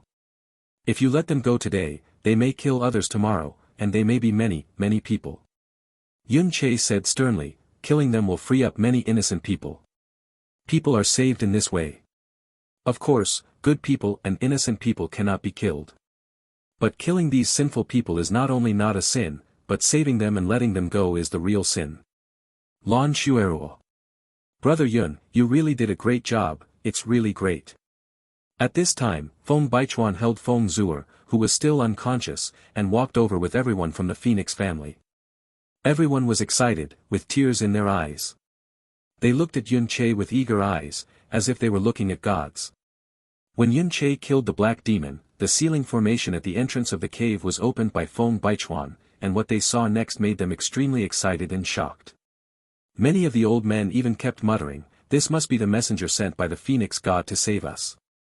The Phoenix God has never forgotten us." Yun Che glanced at the pale Feng Zuer in Feng Baichuan's arms, and said quickly, "Clan Chief Feng, all the evildoers have been eliminated. Quickly take Zuer and the others home to find some clean water to drink, but don't eat right away. Go, the situation of these children is very dangerous now, we will talk about other things later." "Okay." Feng Baichuan nodded, and then he and the others quickly ran toward the entrance of the valley with the unconscious children. When they passed the burning place of the fire lotus, they all suddenly stopped and looked ahead with wary expressions. As the fire lotus extinguished, two pale-faced black demon mercenaries appeared slumped on the ground. Most of their clothes had been singed, and there were many burns on their bodies, but they were mostly minor burns. They were at the very edge of the star-burning demonic lotus just now. They were not really affected by the fire lotus, but were only swept away by the aftermath. The reason why they are slumped on the ground now is not because they were seriously injured, but because they were hit by that the huge fire lotus was so frightening that my legs were so weak that I couldn't stand up for a long time. When they saw Feng Baichuan and others arriving in front of them, their eyes suddenly widened and they hurriedly retreated like frightened birds. The genius alchemist, the prince's favorite concubine, is unlimited. There are actually fish that have slipped through the net. Yun Che looked shocked, quickly put the tiger soul sword in Lan Shuerua's hand, and said quickly, "Senior sister, I am short of profound strength now and can't do anything. Go and kill those two people, we must not let them run away." She subconsciously took the tiger soul sword, but Lan Shuerua stood there without making any move. After her eyes wandered for a while, she shook her head and said, "I have never killed anyone, and I don't want to kill anyone. If they survive, they can be considered as theirs. The fate of the whole group is wiped out. They have no destination. After experiencing the fright just now, they can be considered punished and let them go. The black demon mercenary group no longer exists, and they should not be able to do so in the future. No more evil." No, Yun Che shook his head with great determination, being soft-hearted and cutting the grass without eradicating the roots is always the biggest taboo when facing the enemy. If you don't kill them, there may be unforeseen serious consequences. Hurry up and do it. Yun Che's words were urgent and harsh, completely different from his usual gentleness when facing Lan Shueruo. Lan Shueruo moved her lips and took 2 steps forward, but stopped again. She could not lift the tiger soul sword no matter what. Finally, she sighed silently and said to the 2 surviving Black Devil mercenaries, "You go. Don't be evil people again. Otherwise, I will not be lenient if I encounter you next time." Lan Shueruo's words made the 2 black demon mercenaries who were paralyzed on the ground wake up from their dreams. They quickly got up from the ground, but they did not turn around and escape as Lan Shueruo thought. Instead, they suddenly had a dark look in their eyes and pounced on Feng Baichuan. "Clan Chief Feng, be careful." Yun Che's pupils shrank and he shouted loudly. But Yun Che's shout was too late. The black demon mercenary had already rushed in front of Feng Baichuan, who was caught off guard. With his profound strength at the 6th level of the nascent realm, Feng Baichuan could not resist it. He immediately attacked Feng Baichuan. He knocked Feng Zuer away from him, and at the same time snatched Feng Zuer from his hand. His right hand formed a hook and pinched Feng Zuer's neck. A ferocious smile appeared on his face. "Don't come here, step back, or I will cut him off immediately, his neck." "Zuer Zuer," Feng Baichuan shouted loudly after being knocked down. Lan Shuerua's expression changed drastically and she said urgently, You evil thief, I kindly let you go, but you committed such a despicable and shameless act and immediately let Zuer go. Hey, the Black Demon Mercenary sneered, our Black Demon Mercenary group spent a huge price to enter the 10,000 Beasts mountain range, and the whole group was destroyed for a treasure. How can I be willing to leave? Hand over your treasure to me immediately, otherwise, I will strangle this bastard to death. I know very well that this is the son of your clan leader. I want to see which of your treasures is more important, or this little bastard's life. If you don't hand it over, I don't want to live anyway. It's not a loss for me to support you and see you crying before you die, ha ha ha ha. Lan Shuerua clenched her fists and her face turned pale with anger. Next to her, Yun Che's calm and cold voice came, Senior sister, this is the result of your hesitation, softness, and kindness. You kindly let the two evil people go, but you handed Zuer's life to them. In your hands, is this the result you want to see? Me. And even if they don't do this, after they escape from here, guess what they are most likely to do? They will spread the word that there is a mysterious village and so-called treasures hidden here. By then, I don't know how many people will be alarmed. When powerful forces and sects come to hunt for treasure, the Phoenix family will suffer a crisis that is countless times greater than this time, and even everyone will be slaughtered because of it. Yun Che looked at Lan Shuerua, and every word was like a needle, piercing her heart. I killed people, killed hundreds of evil people, but I avenged countless people who were harmed by them, and I also saved countless people who might be killed by them in the future. The people who were harmed. You didn't kill anyone, and you kindly let two evil people go. However, more than 200 innocent people here, ranging from the elderly to children, all died tragically because of this. This is what you understand. Kindness and Fraternity, I 1387 See more prestige official account, HHXS 665. Chapter 149 She is a demon. Stop and don't hurt him. As long as you let Zuer go, I will promise you anything. Foam Zuer's life breath was already weak, and now it has fallen into the clutches of the evil man. Foam Baichuan will never regain his former self. Calm, his face turned pale, he raised his hands and shouted in panic. Then why don't you hand over the treasure you are guarding to me immediately? The Black Demon Mercenary roared with a ferocious face, almost madly. But we really don't have any treasures. How dare you speak so harshly? It seems you don't want your son's life anymore. The Black Demon Mercenary smiled cruelly and tightened his grip on Foam Zuer's neck. Although Foam Zuer was in a coma, her pale little face still showed a painful expression. Stop. Lan Shuerua took a step forward and pointed her sword at the Black Demon Mercenaries. Her whole body was shaking with anger, but she was unable to do anything. She felt extremely regretful in her heart. If she had just listened to Yun Che's words and killed them, she would have completely there won't be anything like what we have now, let alone any worries, but now that it's over, what's the use of regretting it? Behind her, Yun Che raised his hand expressionlessly, facing the Black Devil Mercenary with his palm, and faintly uttered one word, explosion. Call. There was a muffled sound, and a large ball of blazing flames suddenly burst out from the back and head of the Black Demon Mercenary. The crimson flames burned out the lifeblood of his neck in 2 breaths, making his eyes bulge. He weakly let go of Foam Zuer, and his body fell to the ground like a fallen wooden stake, dying. With Yun Che's character, it is certainly impossible to really allow a dangerous fish that slipped through the net to appear. These 2 dark demon mercenaries who were lucky enough to survive were deliberately chosen by Yun Che. Although the star-burning demonic lotus did not hurt them, it poured unburned profound energy into their bodies. They were so frightened that they would not calm down at all even if they noticed the foreign profound energy pouring into their bodies. To force out these foreign profound energy, at the right time, Yun Che will ignite these mysterious forces and ignite the phoenix flame in his body. The latest chapter of Dr. Chi Juechen. The reason why he kept these 2 people behind was to teach Lan Shuerua a necessary lesson, which was considered a good intention. Because he didn't want to see Lan Shuerua get hurt in the future because of his excessive softness and kindness. Foam Baichuan was stunned for a moment, then quickly moved forward and held Foam Zuer in his arms. When the other Black Demon Mercenary saw this, his expression changed drastically, he let out a strange cry, and ran away like crazy. Yun Che put down his arms, his body was too exhausted and he slowly squatted on the ground, and he whispered anxiously, Senior Sister Shuerua.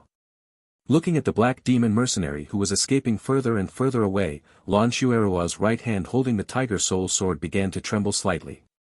Yun Che's words were like needles, and the scene that she regretted just now flashed heavily in her mind. She finally raised her right arm, gathered her profound strength, and shot the tiger soul sword towards the back of the black devil mercenary. The moment the tiger soul sword flew away from her hand, she turned away and closed her eyes. The tiger soul sword mercilessly stabbed the black demon mercenary in the back, penetrated his body, flew out from his chest, and nailed to a rock with a dang sound. The black demon mercenary fell to the ground and became silent again. The sound of the sword entering was heard clearly, causing Lan Shuerua's body to tremble suddenly, and her eyes were tightly closed, not daring to open them for a long time. Glancing at the corpse of the last black devil mercenary in the distance, Yun Che sighed silently in his heart and whispered, "This should be the first time for Senior Sister Shuerua to kill someone. The first time you kill someone, it will feel very uncomfortable and painful. Next, I will even have terrible nightmares for several nights in a row. I know it. If Senior Sister Shuerua was just an ordinary girl, I would not let you do such a painful thing, but although I don't know the truth about Senior Sister Shuerua's status, but based on Senior Sister's temperament, behavior, profound strength, and the contracted mysterious beast that can control the sky, many signs tell me that Senior Sister's origin is anything but ordinary. Either she comes from a large sect, or she comes from a noble with a very high status. Since it is at such a level, it must be full of fights for power and intrigues. Senior Sister's too soft-hearted and kind nature may bring harm to Senior Sister again and again, even fatal injuries. I don't want to see Senior Sister suffering such harm. Therefore, Senior Sister must at least learn how to treat friends and enemies differently. There is a saying that may be cruel to Senior Sister. I believe that there must be people around Senior Sister, including Senior Sister herself, because of Senior Sister's soft heart towards the enemy, and suffered irreparable harm." Yun Che's words made Lan Shuerua silent at first. When Yun Che finished his last words, her whole body trembled violently, and then she trembled for a long time, with a painful expression on her face. After a long time, when she opened her eyes, Yun Che had already walked far away with the support of two young people from the Phoenix family. Her eyes wandered for a while, and a soft whisper escaped from the corner of her mouth, "Yun Che, thank you." The incident involving the black demon mercenaries slightly damaged the strength of the Phoenix survivors, but fortunately, although it made many people weak for a long time and even seriously ill, with Yun Che's presence, no one's life was endangered. Yun Che passed the Phoenix trial, obtained the Phoenix mark, relieved the crisis for the Phoenix clan, and showed his miraculous medical skills to heal dozens of people who were in danger. These days, everyone in the Phoenix clan simply has a crush on Yun Che. Treat him like a god and respect him to the extreme.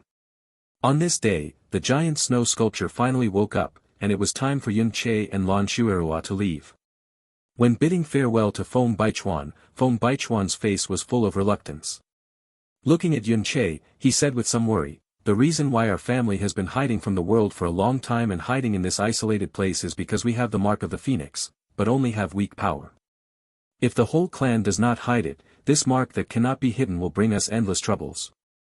However, we cannot resist a few profound practitioners in the profound realm and can only be slaughtered by others. Super USB space. Fortunately, you guys are what happened this time. Otherwise, our withered family might have been completely finished. Although the crisis has passed, I am really scared. Our little family is so fragile and it will inevitably happen again in the future. The same thing will happen next time if no noble people like you show up." However, Yun Che laughed and said to Feng Baichuan, "Clan Chief Feng, in fact, I came to you this time. In addition to saying goodbye to you, the other thing I wanted to do was to help you eliminate the curse in your bloodline." Yun Che's short words were like a thunderbolt ringing in Feng Baichuan's ears. His body trembled, and all the features on his face suddenly froze. Then, his eyes trembled crazily, he suddenly rushed in front of Yun Che, grabbed his arms tightly with both hands, and said in a voice that was so excited that he said, "What did you say? What did you say? Say it again." Feng Baichuan's reaction was completely as expected by Yun Che. He looked directly into Feng Baichuan's eyes and said sincerely, "Actually, your blood curse is easy to remove. You only need to burn it with the flames of the Phoenix to completely eradicate it. I overspent my profound energy that day and didn't dare to use it rashly. I only fully recovered today, so I didn't tell you until today. As he spoke, Yun-Che suddenly raised his hand and touched the dark red phoenix mark on Feng Baichuan's forehead with his right index finger. A bit of phoenix flame quickly burned on his fingertips, and then poured into Feng Baichuan's phoenix mark instantly. Middle. There was a trace of pain on Feng Baichuan's face, but it only appeared for a moment. Then, the color of the phoenix mark on his forehead suddenly began to change, from dark red to brighter bit by bit, until it turned into nothing. Dark red color. Yun-Che retracted his fingers and looked at him with a smile, while Feng Baichuan stretched out his trembling hand and touched the phoenix mark that had become hot on his forehead. He was so excited that he was helpless and burst into tears. The curse has disappeared, it has completely disappeared. Yun-Che smiled and said, after these few days of recuperation, everyone's body has almost recovered. Let's gather everyone together now, and I will eradicate everyone's curse marks. Okay. Feng Baichuan nodded with tears in his eyes and looked at Yun-Che. The gratitude in his heart was so strong that he could not explain it in any words. Yun-Che's slaughter of the Black Demon mercenary group saved the lives of their entire clan and eliminated the curse in their blood. It saved their clan for thousands of generations and allowed them to regain their strength, dignity, and possessions. The power of self-preservation will no longer need to be so secretly hidden in the desolate mountains in the next generation. This week, the update was tricked again. On Sunday night, my sister was beaten.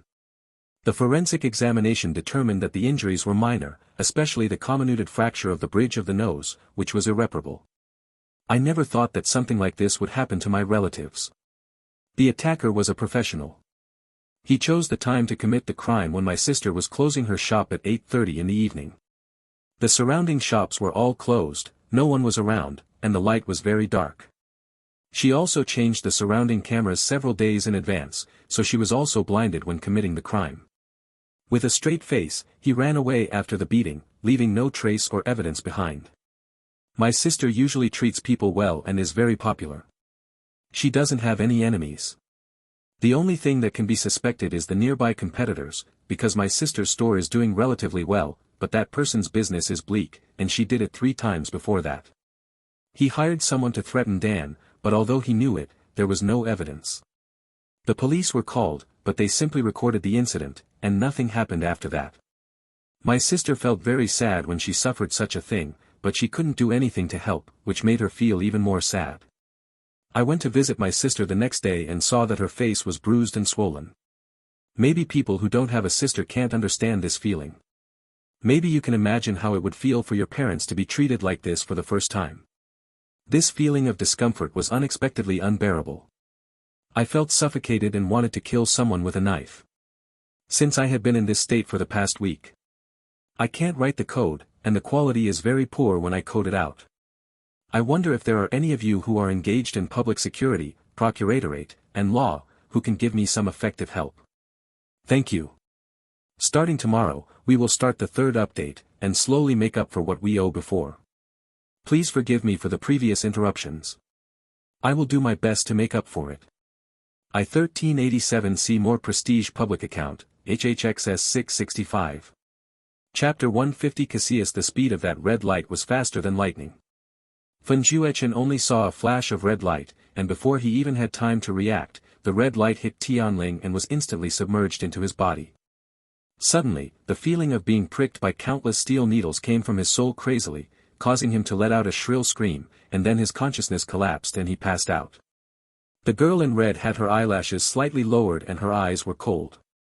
She kept the same posture and quickly read Fen Juechen's memory. After just 10 breaths, the red light broke away from Fen Juechen's body and then disappeared in the air. And his memory was completely read by the girl in red, without any omission. At the same time, he also erased all memories after seeing him. The girl in red slowly retracted her palm, a strange light flashing in her pupils. She turned around, no longer looking at the unconscious Fen Juechen, and did not make any move to him again. Shui Shou's little hand lightly moved in front of her, and instantly, a long space crack appeared in her body. Ahead, and continues to exist in the ferocious roar, without shrinking or disappearing. It's the same 2 lives, but your fate in both lives is so sad. It's so pitiful that I don't even want to kill you. With a cold whisper, the girl stepped into the space crack, and then disappeared as the space crack closed. Returning to Luoyang City, Yun-Che quickly came to his small courtyard and began to concentrate on recovering his profound strength and injuries. The battle with Fenjuechen was far less brutal and thrilling than he expected. Thinking about it now, when Fenjuechen still had nearly 40% of his strength, he was crushed and defeated by him, it still felt a bit incredible. Jasmine, I always feel that Fenjuechen's state is a bit strange. Is it possible that after a large amount of demonic profound power is consumed, his subsequent ability is so weak? Yun-Che waited for a long time, but did not get a reply from Jasmine. Could it be that she was sleeping? The demonic poison in her body had been cleared, and she should not fall into a deep sleep with complete consciousness. While hesitating, Yun-Che lowered his consciousness and entered the Sky Poison Pearl. In the world of the Sky Poison Pearl, Holler was the only one who was sleeping soundly. She was completely unaware of his arrival, but did not see Jasmine's figure or feel her breath. Yun-Che thought silently for a while, but did not leave the Sky Poison Pearl, but stood there waiting for Jasmine to come back. Although Jasmine no longer needs to rely on the Sky Poison Pearl, she still shares her life with him. Her soul cannot stay away from him for too long and will come back soon. Not surprisingly, after Yun-Che waited for a short while, a red light flashed in front of him, and Honger returned to him handsomely, with a milky white face expressionless. You're waiting for me. Could you be looking for Fenjuechen? Yun-Che said with a suspicious face. Humph, you guessed it right. Jasmine turned away, her lips tilted up unconsciously, as if she was very unhappy. He guessed what he had just done, but don't worry, I didn't kill him, I just learned some things I wanted to know from him. So, you already know all his secrets, Yun-Che said in surprise. Humph, almost. Yun-Che was shocked and immediately asked, then how did he get his power? What happened to him in the past few years? Why did he want to get the divine sword of heavenly sin? Jasmine said, almost, which must mean that everything is basically known clearly. All kinds of strange things about Fenjuechen's body have been lingering in his mind. Since Jasmine already knows the answer, of course he has to ask more clearly. It seems that he is very concerned about Fenjuechen's matter. Jasmine said calmly. I'm just curious. Yun-Che said with a frown, in just 4 years, his power has soared to such an extent. It's simply unbelievable. The profound power he used has never been seen before. The heavenly sin he mentioned today, the divine sword, is full of weirdness. I always feel that there seems to be a huge mystery hidden behind Fenjuechen, and I can't stop thinking about it. It's more than just a huge mystery. Jasmine's slender brows sank slightly, the things recorded in his memory are much more interesting than I imagined. Although she was saying, interesting, Jasmine's face was clearly a little heavy. This undoubtedly made Yun-Che's already heavy curiosity and suspicion suddenly increase several times. When Jasmine called out, Eternal Night Fantasy Magic Book, before, her tone was very abnormal. Now it seemed that the complexity of this matter was far beyond what he could imagine. Could it be that level again that I can't know about? Yun-Che said cautiously. Jasmine hid a lot of things from him, and as long as she didn't want to tell him, she would never reveal a word to him. Jasmine glanced at him, then turned away proudly, although it's troublesome to talk about it. If you want to know so much, I got rid of the devil's poison today and am in a good mood, so I can tell you. But, no matter who you meet in the future, you must never reveal even a single word of every word you say next. I am going to be so serious. Yun-Che said with an upright face, there is probably no one in this world who understands me better than you. Don't you still know whether I am the kind of person who doesn't know the importance of things? You never know the importance of dealing with women, Jasmine snorted coldly. Yun-Che was speechless. Jasmine stretched out her arms, clasped her hands together, and placed a small soundproof barrier around Honger. This soundproof barrier was of course not to prevent her from eavesdropping, but to prevent her from disturbing her sleep.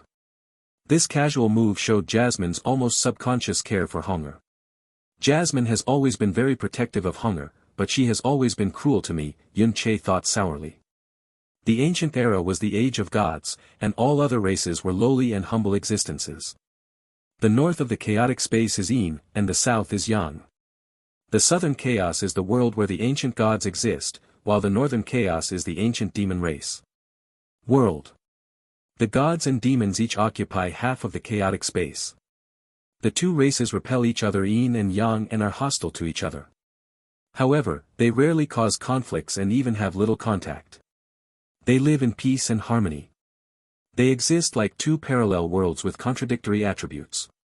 On. Jasmine began to tell, but what she said made Yun-Che confused for a while, and he couldn't help but ask, what does this have to do with Fenjuechen's matter? Don't interrupt. Jasmine snorted loudly, of course these are related to Fenjuechen's matter. Yun-Che. The reason why gods and demons are powerful is that they were conceived by the power of the beginning of chaos, and they also grew up under the breath of the beginning of chaos. The purest, most powerful, and ultimate breath of heaven and earth in the beginning of chaos. It's the Hongmeng Qi that I mentioned when I taught you the Great Way of Buddha. Although what you absorb with the Great Way of Buddha is also the Qi of heaven and earth, but compared to the Hongmeng Qi, it's different in many levels. It's completely the same as that of heaven and earth. Don't. Hongmeng Qi, Yun-Che naturally remembered. At that time, Jasmine said that if the great Buddha art can be cultivated to the 10th level, it can activate the ultimate power of heaven and earth, the power of Hongmeng. But she also said that with a human body, the great Buddha art can be cultivated to the 6th level. It's the limit. It is impossible for true gods to appear after the age of gods. The most fundamental reason is that the energy of Hongmeng in the chaotic space has been so thin that it is impossible to breed the body and power of the god level.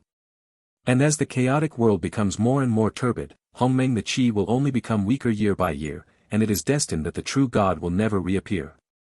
Now, the pure and ultimate Hongmeng Qi at the beginning may no longer exist in the chaotic space. In that ancient era, the gods were the supreme beings. Today's countless planets, star realms and small worlds are partly created by chaos, and a large part are created or transformed by the gods. But now more than 90% all races are also cultivated by the power of the gods. Including the human race, the demon race, the elven race, the dark underworld race, and the wood spirit race. What kind of race is a Ming and the wood spirit tribe? Yun-Che blurted out subconsciously.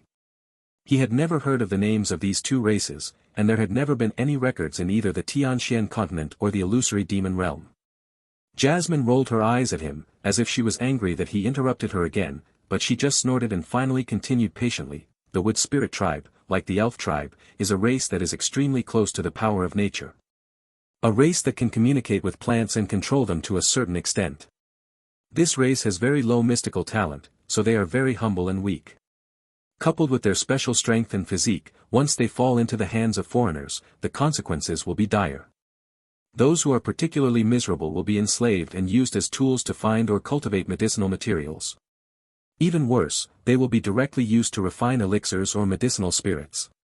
At auctions in my world, it is very common to see wood spirits being auctioned, because there are fewer and fewer people of this race and they are on the verge of extinction, so the selling price is getting higher and higher. Yun-Che.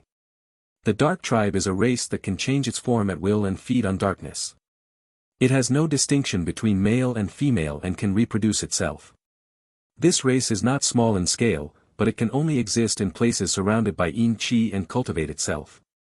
The upper limit of my profound power is extremely low, but I have the ability to rob the souls of living beings and increase my own strength by devouring the souls. Feeding on darkness, Yun-Che's eyes widened. He can understand what it means to feed on vegetation, morning dew, even the west wind, and fly. What the hell is feeding on darkness? Darkness can still be eaten. Huh, ignorant, Jasmine said with great disdain, based on your knowledge, you may only know the existence of human, beast, and demon races. In this huge chaotic space, there are hundreds of large and small races.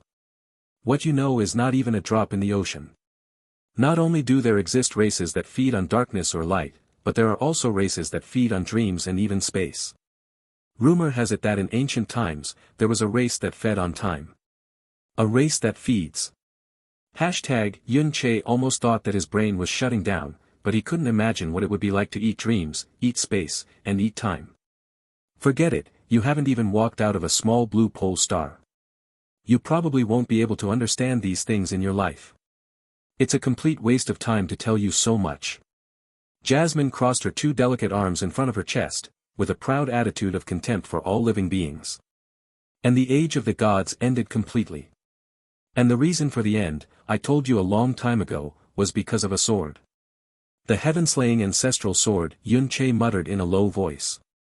Friends who read books, you can search for, and you will find this site as soon as possible. See more Weixin official account, HHXS 665. Chapter 151 Can't remember. Thousands of arrows flew together, like locusts, and the arrows released were not ordinary arrows. The tail end of each arrow was tied with gunpowder, and the gunpowder thread was ignited. Therefore, every flying arrow they all have tails that are full of sparks. All the gunpowder was made by Liangshan hero, Heng Tianlei, Lingzhen himself, and his arson and explosion effects were unparalleled in the Song dynasty. The formation that Yang Yi organized for the sergeants to release arrows was also different from the usual ones. He drew on the experience of the three-stage attack invented by the Ming dynasty general Mu Ying on Earth. He divided the archers into 3 teams, with the first team responsible for releasing arrows and the second team responsible for shooting. Light the fuse on the arrow and prepare the third team. The 3 teams of archers alternated forward and backward, shooting in circles. Yang Yi didn't need the archers to be accurate in shooting. He only needed them to shoot fast enough and the arrows covered a wide enough area to achieve the tactical goal. The advantage of the gunpowder arrows fired in 3 stages is that they are continuous and uninterrupted. The officers and soldiers who were waiting for help were in bad luck. Even if they had the ability to block the rain of arrows, they could not block the sea of fire that returned with the rain of arrows.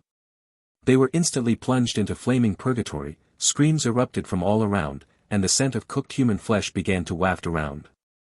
Facing the sea of fire and arrows, Tao Jinting was the only one who was not in danger. He used his inner strength and his whole body was densely covered with invisible and qualityless body-protecting qi.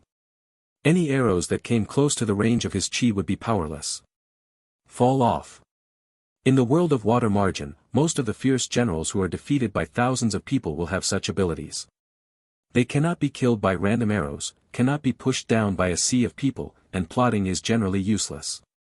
The latest chapter of Genius Overlord. Tao Jinting's martial arts is not inferior to that of Xian Songzhong and Deng Zhongbi.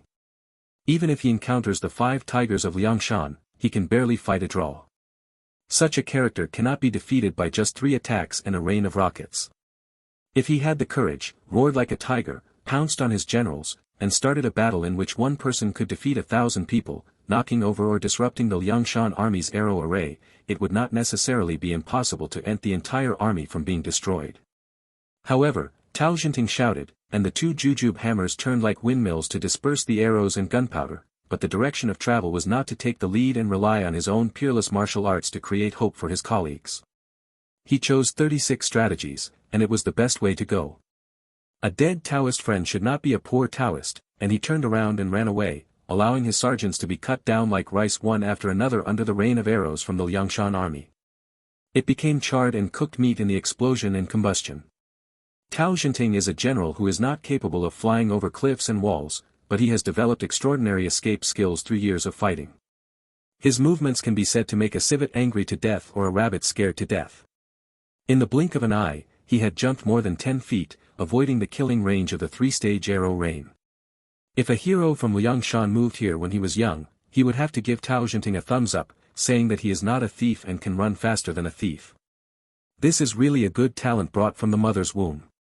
However, no matter how talented he was at running away, he could not outrun Yang Ye's flying clouds and distant smoke skill. Yang Ye's sharp eyesight saw that Tao Jinting was trying to escape, so he immediately used the skill of flying on grass to catch up. Yang Ye's people hadn't arrived yet, but the light of the Guiling 7 treasure sword arrived first. Inspired by the dual energy of the fire elixir and the Vajra mysterious gong, it actually transformed into a bloody fire phoenix filled with fierce power. Xuanhe de Liangcheng. Tao Jinting suddenly felt a wind blowing behind his head, and a huge force was coming. His heart was silently stirred, and he had a premonition that there would be a fatal threat. He immediately threw a jujube melon hammer back in his hand, and used a hammer passed down from Pei Yuanqing in the Sui and Tang dynasties. Law. Shooting stars catch up with the moon. Tao Jinting's 2 jujube melon hammers have iron chains hanging from the handles, which are entangled with his wrists. Therefore, they can move from far to near, block or throw. They are versatile and very powerful. With a click, the white plum mark on the Guiling Qibao sword flashed with a demonic light, and the iron cutting special effect was forcibly triggered. Before the hammer move of meteor rushing the moon could exert its power, it was hammered into the Zeogwa statue by the light of the sword. Chopped tofu is usually chopped into two pieces. With a boom, Tao Jinting's amazing internal energy condensed on the hammer lost its carrier and exploded in the air. The impact was scattered, but it blocked Yang Ye's knife. Tao Jinting luckily escaped being beheaded, but lost half of his weapons. At this moment, the sound of war horses neighing came to my ears again, and a black cloud hit me like lightning, and two black dragons rolled up in my head. It turned out that Hu Yanzhua, riding a 1,000-mile dragon horse and kicking Shui Wuzue, was also coming up. His whips were dancing, male and female, secretly judging the yin and yang of the five elements, and so Tao Jinting's life was taken. Seeing that there was no hope of escape, Tao Jinting had no choice but to give up his fantasy of escaping and started fighting against the trapped beast. At the same time, he fought with two fierce generals, Hu Yanzhua and Yang Yi. Yang Ye's sword skills are sharp, and Hu Yanzhua's double whips are fierce. Even though Tao Jinting has the bravery to defeat 10,000 enemies, he still can't resist these two fierce tigers. Both of them are really good at fighting. In the shadow of Zhengchen, with murderous intent, the three of them fought fiercely for 30 rounds. Tao Jinting's Jujube melon hammer only focused on blocking and parrying, without attacking, and only strictly defended. In the end, he barely blocked the Huyan brothers' offensive. Tao Jinting's intention is to prolong the battle and wait until Yun Tianbiao's rear team arrives to rescue me so that I won't be bullied by girls. The latest chapter. When Yang Yi saw that the thief was so capable of guarding against him, he hatched a plan and with a feint, he took out the golden musket that was captured in Tao Jinting's hand from the yin-yang fish mark. The demon gun is a fabricated double C-level special weapon, which can be upgraded. Attack power 1015, equipped with unlimited ammunition, effective range 200 meters, maximum range 400 meters, firing frequency is 3 times every 2 minutes, the damage of the bullets fired is not weakened by any plot world, and has a % chance to ignore the opponent's armor deals full damage. If the shooting part hits the headshot effect will be triggered and the damage will be doubled. Comes with special effects, made-up summoning technique, at the cost of consuming 20 points of internal energy, 2 Song Dynasty officers and soldiers are instantly summoned to come to aid. If they are not killed, they will disappear after 10 minutes. Weapon Introduction, a special item from the world of Jeshui Margin, independently created and developed by Taoist Hu Lai. This is a matchlock gun that travels through time and space. It has a heaven-defying power that does not belong to the cold weapon era. Note, the gun owner can use other summoning props to permanently change the summoned species of the fictional summoning spell. Yang Yi had already used the beast-controlling talisman made by the Heavenly Master seized from the Daxiangguo Temple to replace the summoning object of the fabricated summoning spell with something else. 2 ordinary Song army soldiers were replaced by tigers and giant pythons. But seeing him consume his internal energy and trigger the fabricated power of this demonic gun, he suddenly saw the dark wind blowing up and the black mist filling the air. A striking white-fronted tiger and a white-flowered poisonous python jumped out from the clouds, revealing endless fear. With murderous intent, they all rushed towards Tao Jinting. This kind of siege is called a complete crushing. Before Tao Jinting could swing his Jujube hammer again, he received a thick tiger claw on his face. He only heard him scream in agony and just covered his face and cowered. Yang Yi flew up to catch up, took the fictitious gun again, and took advantage of the enemy's pain and blurred vision to get close to him, put it against Tao Jinting's head, and shot him in the head. There was a bang, blood and brains were mixed together, and Tao Jinting fell to the ground. The Huyan brothers did not continue to pursue him, but left this man's body to the tigers and giant pythons. They turned back and commanded the troops to continue firing arrows. This time the goal was not to kill the enemy, but to detonate the gunpowder mines Tao Jinting had buried under the ground of the empty camp.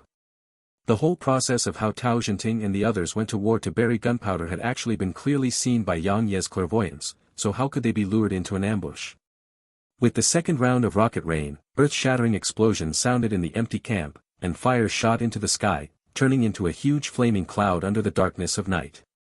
When Yun Tianbiao and Zhang Yinglei saw the fire in the camp, they thought the plan was successful.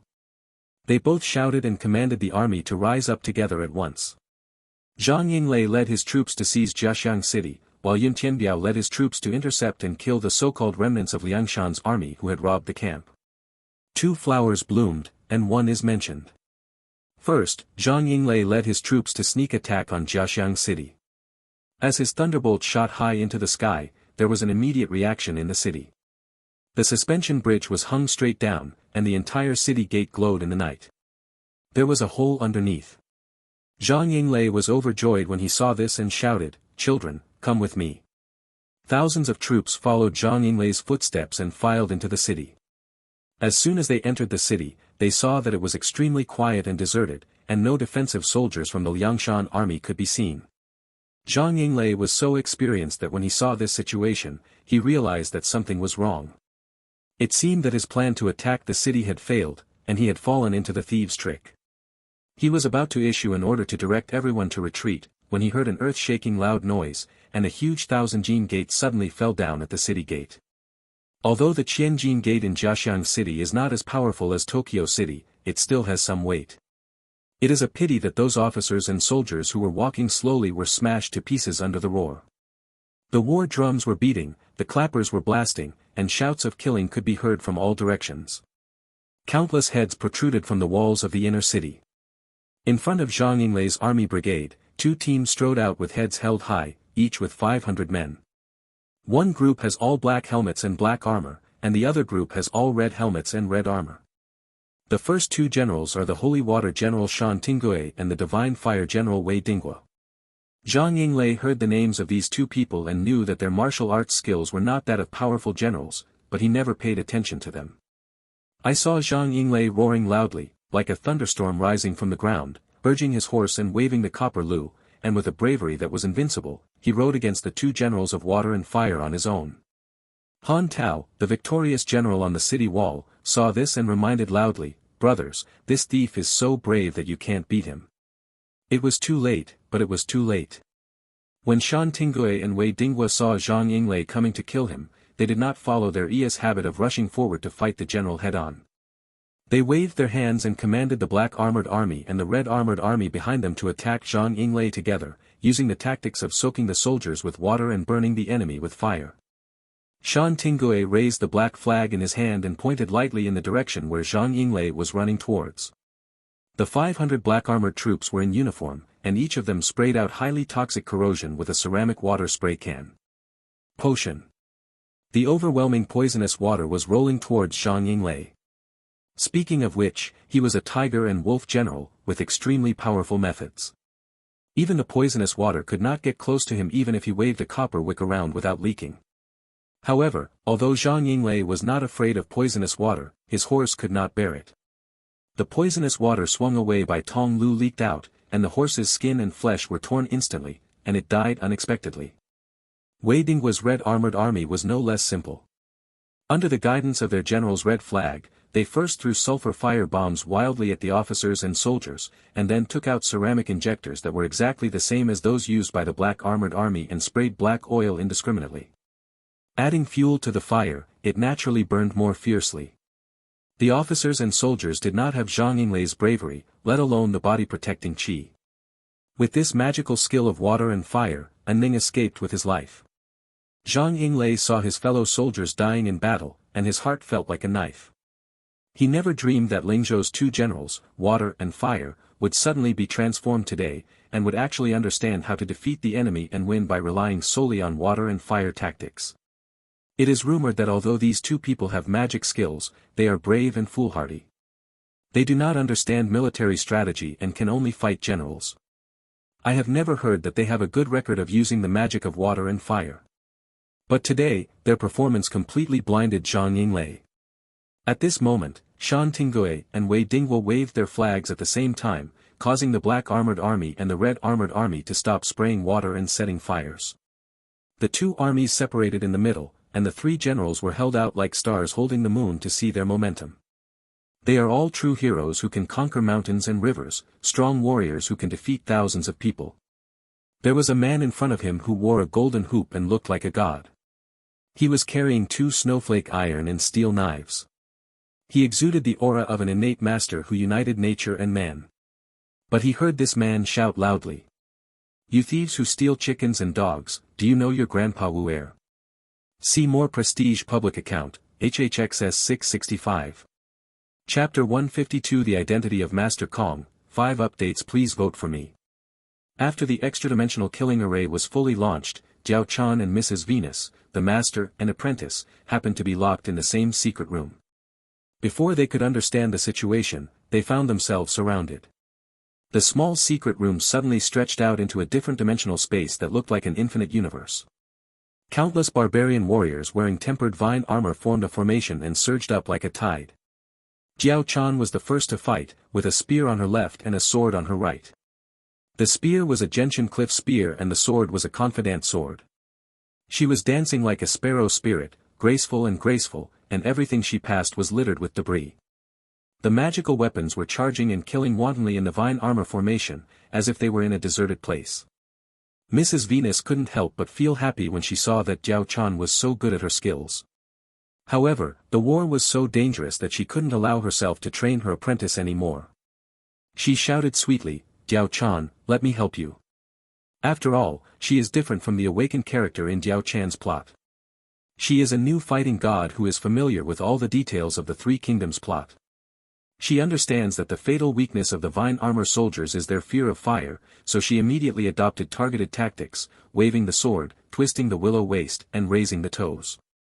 Dance a special war dance, fire dance on yellow sand. With the sword dance of Lady Venus resembling the rebirth of Lady Gongsun, the battlefield was filled with blazing flames, the wind and sand rolled, and the wind helped the fire, igniting all the vine-armored soldiers. She thought she had secured the victory and wanted to summon Jiao Chan to retreat. Who would have thought that a huge spiritual pressure suddenly came down, and there was a sonorous male voice that was as loud as a thunderbolt, which suddenly shocked her ears. Idiots who don't understand the situation really think that your enemies are just rattan soldiers.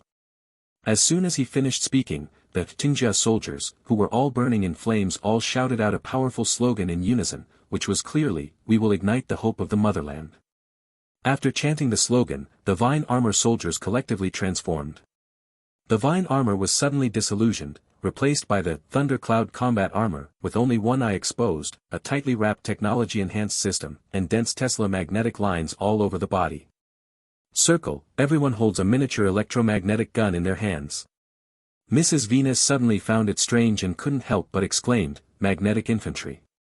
She recognized clearly that these vine armor soldiers had become the special type of magnetic infantry in the Red Alert story world. It stands to reason that the Three Kingdoms world is shielded from technological intensification, and the technologies in Red Alert cannot appear here. Crackling sounds came one after another, electric arcs jumped across the sky, and the magnetic coils and micro-electromagnetic guns of the magnetic storm infantry each exerted their power, forming a vast power grid.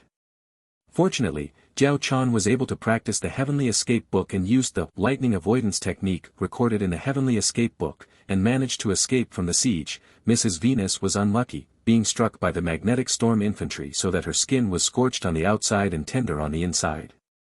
It was dyed black, and the hair stood on end, looking extremely miserable. Abominable thing, even though Mrs. Venus is calm and witty, she can't help but arouse the fury of thunder at this moment. It's hard to say that she is a fighting god. How can she be bullied by a mere cannon fodder? Mrs. Venus shouted and rushed into the magnetic storm infantry to fight, and used the Swan Lake sword dance. Originally, this skill was strong, soft, and sharp in defeating enemies. It was a first-class martial arts with both physical and mental excellence, but this time the criticism magnetic storm infantry is extremely weird. It is evaluated as cannon fodder on the barbaric battlefield, but its combat level exceeds that of the elite soldiers on the legendary battlefield. The two fatal weaknesses of the magnetic storm infantry's slow movement and slow rate of fire have been compensated for, and the advantage of being as tough as a rock has been greatly enhanced. Jiao Chan's two unparalleled magic weapons that can break the vine armor at will can hardly penetrate its thundercloud armor. Of course, what is even more powerful is their electromagnetic wave. The power of paralysis is so abnormal that the god of war, Mrs. Venus, suffers repeatedly. Lala, Mrs. Venus was once again repelled by crossfire from the electromagnetic gun. She became angry and prepared to use the god of war to avenge and defeat the enemy. However, Jiao Chan Yufeng came to help and sacrificed the Nuwa Empress with her jade hands. The magic weapon hydrangea given to me by myself suddenly rushed out from it, including the Nilyanlong, the octagonal Tutua, the two immortals of Hihi, the world-swallowing ghost, and the thunderbolt immortal. They all showed ghost ways and magic, and launched a fierce attack with black smoke billowing. Fight back. These plague soldier ghosts will practice in the original mausoleum for hundreds of years, nourished by the dragon veins of the earth and the majesty of Emperor Guanwu, and their Taoism is extremely profound. Each of them is not inferior to Shao Qing when fighting alone, except for the two immortals of He and the world-swallowing ghost who have not been injured. Again, everything else is in peak full health state. The reverse-scaled dragon bared its teeth and claws, spit out dragon breath, and only relied on the impact of air waves to shake the magnetic storm infantry camp into chaos. The Thunderbolt Immortal even more powerfully displayed his power, wielding 5 wild thunders, breaking thunder with thunder, shocking the entire audience, and unleashed a barbaric strike. Thunder fell, killing hundreds of enemy soldiers. At this moment, the strange voice that once shocked Mrs. Venus sounded again, unruly and sinister, like a demon, shouting word by word, "Bold bitch, how dare you use ghosts to deceive others?" As he spoke, a square-angle hammer wrapped in brown leather with a round short handle appeared out of thin air. It instantly sucked in the thunder and lightning from the surrounding universe, created a thunder and lightning chain as thick as a bowl, and blasted it down towards the Thunderbolt Immortal. "Go to hell, you evil devil." As the thunder sounded, the Thunderbolt Immortal used all his strength to form a thunder net with 5 wild thunders for defense.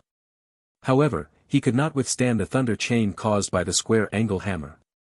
In an instant, thousands of years of Taoism were lost, turned into black smoke, and the ugly prototype of the ghost appeared, rolling into smoke and escaping back into the hydrangea. At the same time, another thunder and lightning sword light shot out like a thunderbolt. Along the way, the killing intent was terrifying. Wherever it passed, the plague soldiers and ghost generals were cut into pieces, their souls were scattered, and they were directly annihilated and difficult to enter reincarnation. The last remaining strength still allowed the reverse-scaled dragon to encounter a poisonous hand. The sword of destruction broke through the dragon's scales, exploding the murderous aura from within, and blasted the ghost general into ashes. Fortunately, the true spirit of the anti-scale dragon was not extinguished, and it immediately escaped into the void, and threw itself back at Yao Chan's hydrangea in shock. As the two artifacts of Thunder Hammer and Thunder Sword appeared one after another, the battle situation was once again reversed by the enemy. 3,000 plague soldiers and ghost generals were defeated one after another. Jiao Chan and Mrs. Venus were once again trapped in the siege of magnetic storm infantry. After all, Mrs. Venus was so experienced that after seeing such a situation, she finally guessed the true identity of the enemy, and then shouted loudly, "Master Yongxin, it turns out you are the one who is causing trouble. Since you are here, why not do it openly and openly, hiding one's head and showing one's tail? What kind of hero is that? Mrs. Venus, the poor monk is not a hero. As long as he wins, he never cares about any means or form. But today, for the sake of your apprentice, I will allow you to appreciate my true appearance." Then, the magnetic storm infantry stopped attacking, separated from the formation on the left and right, and emerged from it a tall and fierce man riding a yellow-tusked white elephant. Suddenly, the aura rose up, forming a brilliant moon shadow. The disguise faded, and the tall and fierce man became the leader. A skinny old monk wearing gold-rimmed glasses.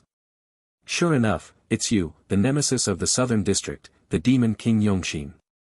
Mrs. Venus said word by word, and instantly adjusted her murderous intention and fighting spirit to the best state. Bigger. Speaking of this, Master Yongxin is only a senior holy chosen in the Southern District. He was the opponent that Yang Yi had dealt with during the battle in Xinjiang. His performance in the battle that day was far less conspicuous than Kihan, who possesses Molu, and Katrina, who possesses Mrs. Zaya's Hurong, and they cannot be said to be anything powerful. There is naturally another reason for this.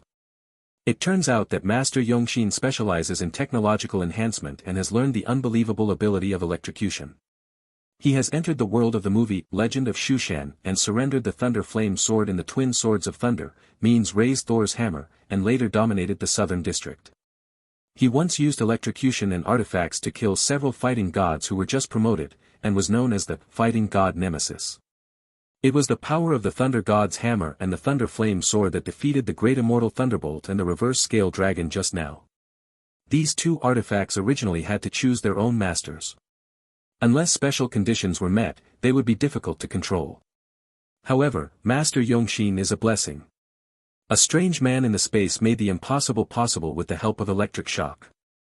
He violently brainwashed the spirits of the two artifacts and subdued them into slaves.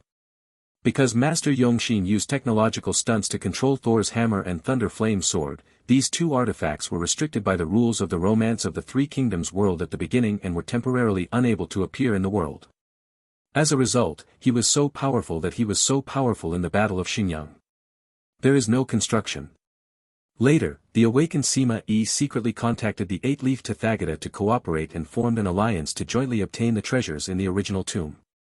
With the assistance of Sima Yi, the Son of Destiny, he lifted the seal of Yongxin's technological skills, allowing him to regain his fangs and regain his body. The terrifying ability makes it difficult for Mrs. Venus and others. Mrs. Venus once again took the magic stone in her hand. Jiao Chan knew that it was dangerous and hurriedly dissuaded her, "Teacher, you can't use this thing anymore. With your longevity, you can still sustain it for a few rounds. This enemy should still be let go. I'll deal with it." After saying that, Jiao Chan jumped up in the air, like a fairy from the 9 heavens, her colors were bright and unparalleled. She fired her gun at the corner of the Gentian cliff, but it was the colorful green rose flash recorded in the Yuntai Divine Weapon Book. Master Yongxin is also a man from the Asen Kingdom on the modern earth. He is deeply influenced by the poison of the Ganges River and has a morbid hobby for the sport of raping women. Therefore, when he saw Jiao Chan, he salivated and wanted to catch Jiao Chan immediately, throw him down and ravage him. He transformed the Thunder Flame sword into a tangle, changed the special skill of Mjolnir from collapse to paralysis, and was determined to capture the beautiful woman alive. But his wishful thinking was immediately shattered. Jiao Chan suddenly became covered with gold, and the electric lightning were hard to get close to. Warcraft Stunt Paladin Professional Stunt Holy Shield. Master Yongxin was immediately shocked, his face became extremely exciting, and he said coldly, "You can't find anything even if you break through the iron shoes, and it's not a waste of effort to get it. It's good, very good." It turns out that Jiao Chan, like Mr. Sima, is also a plot character who has awakened, that's why you are not restricted and can use limited moves such as magic and technology. When I capture you alive, I will first replenish your Yuan Yin and then devour your flesh and blood. Then I will be able to make another breakthrough, greatly improve my skills, and reach the position of God of fighting. After saying this, a black blazing sun appeared above the head of Master Yongxin, with infinite thunder and thunderbolts stirring in it. In an instant, the blazing sun shone brightly, and 99 and 81 giant pythons transformed by thunder flames shot out from it, forming a terrifying array of demons. "Jiao Chan, I swear that I will control you in the palm of my hand and taste my crazy electric shock, thunder across the 9 states, and ambushes from all sides."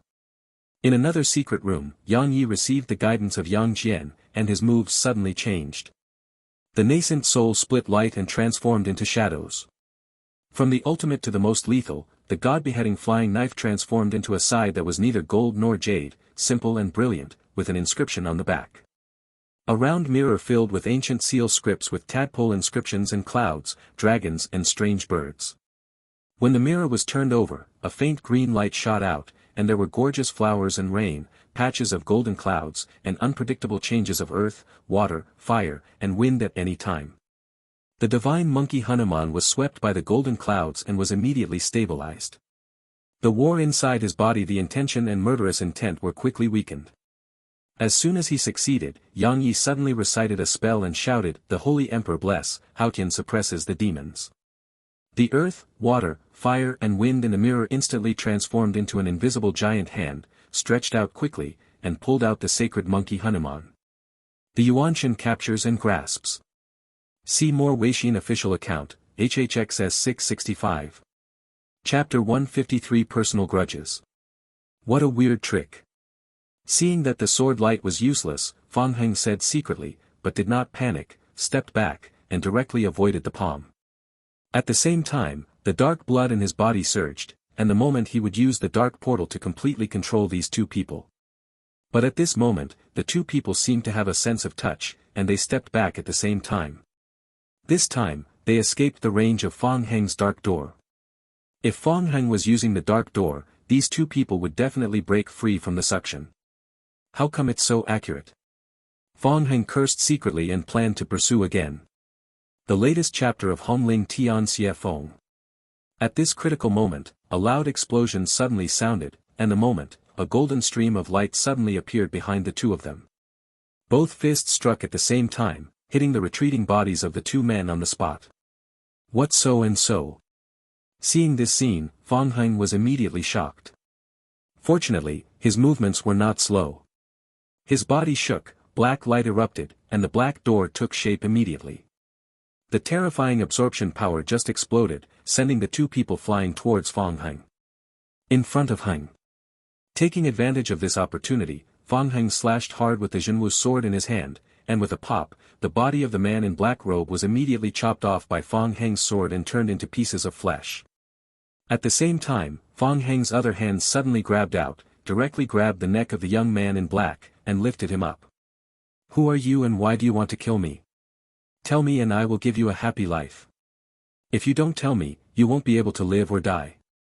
A series of words came out of Fang Heng's mouth, and at the same time, a burst of fire burst out from Fang Heng's body. As long as this young man had any nonsense, Fang Heng would definitely make him suffer a lot. Hey hey hey. Strangely, the moment Fang Heng's words fell, the young man in Fang Heng's hand also laughed sinisterly. Fang Heng, you are indeed very strong, beyond our expectations. At the same time, we are not even sure. Thinking that the divine slave will protect you at the critical moment, I guess after this news spreads, more masters will come to kill you, so just wait. Boom. After finishing speaking, the body of the young man in black suddenly exploded, and he turned into minced meat and died completely. Seeing this scene, the people rushing around were completely stunned. Fang Heng looked at the minced meat on the ground coldly, his eyes full of indifference. Fang Heng, you should have thought of it. At this moment, Lingxuan's voice suddenly sounded, they should be killers from the death realm or the god-taking realm, specially here to deal with you. Well, it's not difficult to guess. Fang Heng nodded secretly, but what I'm curious about is why the people from the god realm and the realm of death want to target me. Even if I have some reputation, it is far less famous than others. Moreover, my realm it's not high, why are they looking for me? A person's potential cannot be summarized by reputation or status. At this moment, the person standing in the field seemed to understand Fang Heng's doubts and said calmly, the thing that best reflects your potential is your own strength. You are obviously at the 6th level of Jinwu, but your strength is so strong. So you can kill Wu, with such potential, no wonder they would target you. Hearing this, Fang Heng's brows suddenly raised, and everyone around him also looked at Fang Heng in shock. They didn't expect that this young man would be evaluated like this by the legendary slave of God. You are a slave of God? Fang Heng said seriously. Yes. The man nodded. Hearing that this man admitted his identity, the people around him were even more shocked by Yao Yen Tongtian. However, Fang Heng's eyes flickered and he looked at this man carefully. He looked middle-aged and had an ordinary face. He was the type that you wouldn't find in a crowd. There was nothing special about this man, but after looking at him for a while, Fang Heng felt something move in his heart. He vaguely felt that there seemed to be an extremely pure energy in the other party's body. Fang Heng didn't know what it was, but Fang Heng could feel the power of this energy. It seems to be a special power that transcends soul energy. Why are you helping me? Fang Heng asked again. Any existence in the god-taking realm and the realm of death is the enemy of our god slaves. The middle-aged man said calmly, and you being targeted by this kind of existence have proven your potential, so I want to help. Hearing this, the people around looked at Fang Heng with even more horrified eyes. Being called a potential being by a legendary being like the divine slave, doesn't this mean that Fang Heng has the opportunity to be called a divine marshal? I see, thank you. Fang Heng also nodded at this time, but I still have a question, how did they find me and why did they know so much about me? This, I don't know. The god slave said calmly, however, the world of gods and the realm of death are worlds that existed countless years ago. There are countless masters in them. It must not be difficult for them to know you. So, you also know me. Fang Heng said lightly. Yes, but we have our own methods. The middle-aged man nodded. I guess you won't tell me what your method is, Fang Heng said again. Yes. The middle-aged man nodded. Hearing this, Fang Heng fell silent. At this moment, Fang Heng didn't know how to describe his mood. Is it an honor or is it anger? It was indeed an honor in a sense to be chosen by someone who captured the realm of gods and the realm of death. However, being assassinated made Fang Heng not feel the slightest bit happy about this honor. Never mind. After a moment, Fang Heng shook his head and said, if they mess with me, sooner or later I will have to settle accounts with them. As for you, help me, what do you want in return? Nothing in return. The middle-aged man said calmly, now, I will leave, and you should leave too. Let's talk about everything after the divine machine space is over. As he spoke, the middle-aged man's figure gradually became illusory, as if he was about to leave the online game in one fell swoop. And many more. At this critical moment, a shout came from the distant sky. The moment, a fiery red stream of light flew directly over, arriving in the field in an instant, revealing his appearance. This is also a young man. At the same time, he has a very strong aura and has reached the peak of true martial arts. Looking at the big symbol carved on the young man's white shirt, everyone's eyes suddenly changed. This is a person from Fu Shan Tian Palace. Seeing this young man coming, the middle-aged man who had turned around also raised his eyebrows, turned around again, and said calmly, you should be the son of Fu Shan, Fu Zhen. The faint words were uttered, and the expressions of everyone present changed. Fang Heng raised his eyebrows and nodded secretly in his heart. This young man's intensity surprised him just now, but once his identity was revealed, Fang Heng had no doubts. The son of the talisman god is still weak. Senior god slave really has piercing eyes. Fu Zhen also smiled and bowed, but since senior divine slave can recognize who I am, I'm afraid he also understands the purpose of my coming here. You were able to notice the moment I appeared and rush here. From this point of view, your cultivation is very good. The middle-aged man said calmly, as for your purpose of coming here, do you want me to serve you as my master? Exactly. Fu Shan laughed and nodded, it's senior god slave after all. Hearing this, the eyes of the people around him flickered. The land of gods and machines had not yet begun. Fu Zhen, the son of the Fu god, was going to make a god slave surrender to him. This meaning was already very obvious. He just wants to prove to the outside world that he has the qualifications to become a divine warrior. No. Just as everyone was thinking about this matter, the divine slave standing in the field shook his head and said calmly, you are not qualified to surrender to me now. When these straightforward words came out, everyone in the room was immediately stunned. Fu Zhen's smile also froze, and his face turned cold. Senior divine slave, I don't know what makes me unqualified for you to surrender. Is it my status, my strength, or my talent? Identity is not something we consider in the first place. The divine slave said lightly, the person we want to follow must be a real genius. No matter what the identity of this genius is, we will follow him. As for strength, your strength is not enough. Talent, although your talent is good, it is not enough. After finishing speaking, the body of the divine slave turned around and seemed to leave. Not enough talent, not enough strength. After hearing this, Fu Zhen's face began to darken, I don't know if it will be enough if I defeat senior. Beat me, of course enough weird things will come to your door. The divine slave said calmly, but can you? Now you can't even touch the corner of my clothes. As he spoke, the figure of the divine slave gradually faded. Really? Then I really don't want to encrypt the heavenly talisman. Seeing the figure of the middle-aged man gradually fading, Fu Zhen roared suddenly, waved a spell with his palm and burned it up. The moment, an extremely terrifying five-color brilliance burst out, and in an instant it seemed to form the small world illuminated the middle-aged man. It was just the shadow of the middle-aged man, but it was still gradually fading, and finally disappeared without a trace. This terrifying power of the heaven-sealing talisman cannot trap the divine slave even for a moment. Seeing this scene, everyone around couldn't help but smile.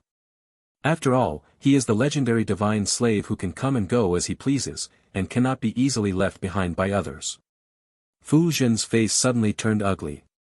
Just now he was confident that he wanted the slave to surrender to him, but now, he couldn't even touch the corner of the slave's clothes. How could he, the son of the talisman god, accept this kind of thing? Not to mention that everyone around him was smiling at this moment, which made him even more uncomfortable. He felt that these smiles were mocking him. Humph, you're ridiculous. At this moment, Fang Heng also snorted secretly, turned around the moment, and planned to leave. After the divine slave left, he was not interested in staying here and planned to leave first. Just when he turned around to leave, Fu Zhen suddenly roared, "Who asked you to leave? Did I let you go?" Boom. As he spoke, he waved the palm of the talisman, and a white lightning burst out immediately, hitting Fang Heng's body directly. Everyone's expressions changed at this moment. They knew that the son of the talisman god felt that he had lost face and wanted to kill people to establish his authority. "I want to take my life to regain my face." Fang Heng, who had already turned around, also had a cold look in his eyes. He had just been assassinated and was in a bad mood. This person came to provoke him, which made him angry. Humph. With a cold snort, Fang Heng suddenly turned around, raised his hand and struck out with a sword. The five-color sword light burst out directly. The move was one of Fang Heng's strongest moves. The world. Ka-ft. Two explosions were heard in succession, and the white thunder immediately exploded into fragments under Fang Heng's sword light. At the same time, it was so powerful that it directly hit Fu Zhen's body and hit Fu Zhen's shoulder on the spot. There was a huge sword mark left on. "Ah, how come?" Covering his wound with one hand, Fu Zhen yelled, as if he couldn't believe that he was injured with just one move. His eyes were full of horror. See more Weixin official account, HHXS 665. Chapter 154 Give face. You don't have the ability, but you just want to use my life to establish your authority. You really think I'm a soft persimmon? Looking at the real talisman, Fang Heng said coldly, "Now, get out of here. If you dare to say another word, I will kill you."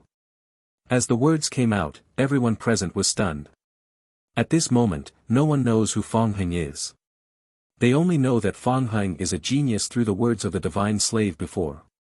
But what they never expected was that this genius, Fu Zhen, the son of the god of Fu, was so courageous. He was such a big shot. As soon as Fang Heng made a move, he was met with such a terrifying counterattack by Fang Heng. At the same time, Fang Heng dared to humiliate Fu Zhen like this. This couldn't help but raise a question in everyone's mind. Who is this young man? You are so brave. Sure enough, the moment Fang Heng's words fell, Fu Zhen also roared, "Do you know who I am? Do you know the consequences of offending me? It seems you really want to die." Upon hearing this, Fang Heng said coldly and raised the Zhenwu sword in his hand.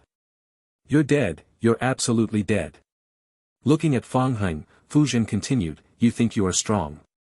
You think you hurt my body. Just wait for my body to come over. I want you to die." Boom. As he spoke, the Fu Zhen's body suddenly exploded, and the moment, it turned into debris all over the sky. Replacement true talisman. Seeing this scene, there was an exclamation from the surrounding crowd. Fang Heng also raised his eyebrows, with a look of surprise in his eyes. He also knows about the real substitute talisman. This talisman has the special effect of changing the body according to the caster. It is very useful when killing enemies and escaping. It is an extremely precious talisman. It's just that this kind of talisman has certain characteristics in Chang, and it can only have 1/3 of the power of the original body. In other words, the Fu Zhen that Fang Heng easily wounded just now only had 1/3 of Fu Zhen's body strength. The son of the talisman god is truly extraordinary. At this moment, Ling Xian also said, based on this level, if the power of this talisman is multiplied by 3 times, it will be the real power of the talisman, which is almost the same as you. Well, this is something I didn't expect. Fang Heng said lightly, but it's nothing. It's almost the same. It's still a little bit worse after all. Do I care? As he spoke, Fang Heng looked at the sky in the distance, and saw that at this moment, many disciples of Fushan Tiangong were rushing towards here. In just a few breaths, they arrived at the idle era before him. Boy, you're dead. You dare to be disrespectful to brother Fu Shen, even a few lives are not enough for you to survive. As soon as they arrived here, several shouts rang out. These disciples of Fushan Tiangong surrounded Fang Heng, but did not make a move. It was obvious that they were waiting for Fu Zhen to arrive and let Fu Zhen deal with Fang Heng. I really want to sleep and bring a hot bed.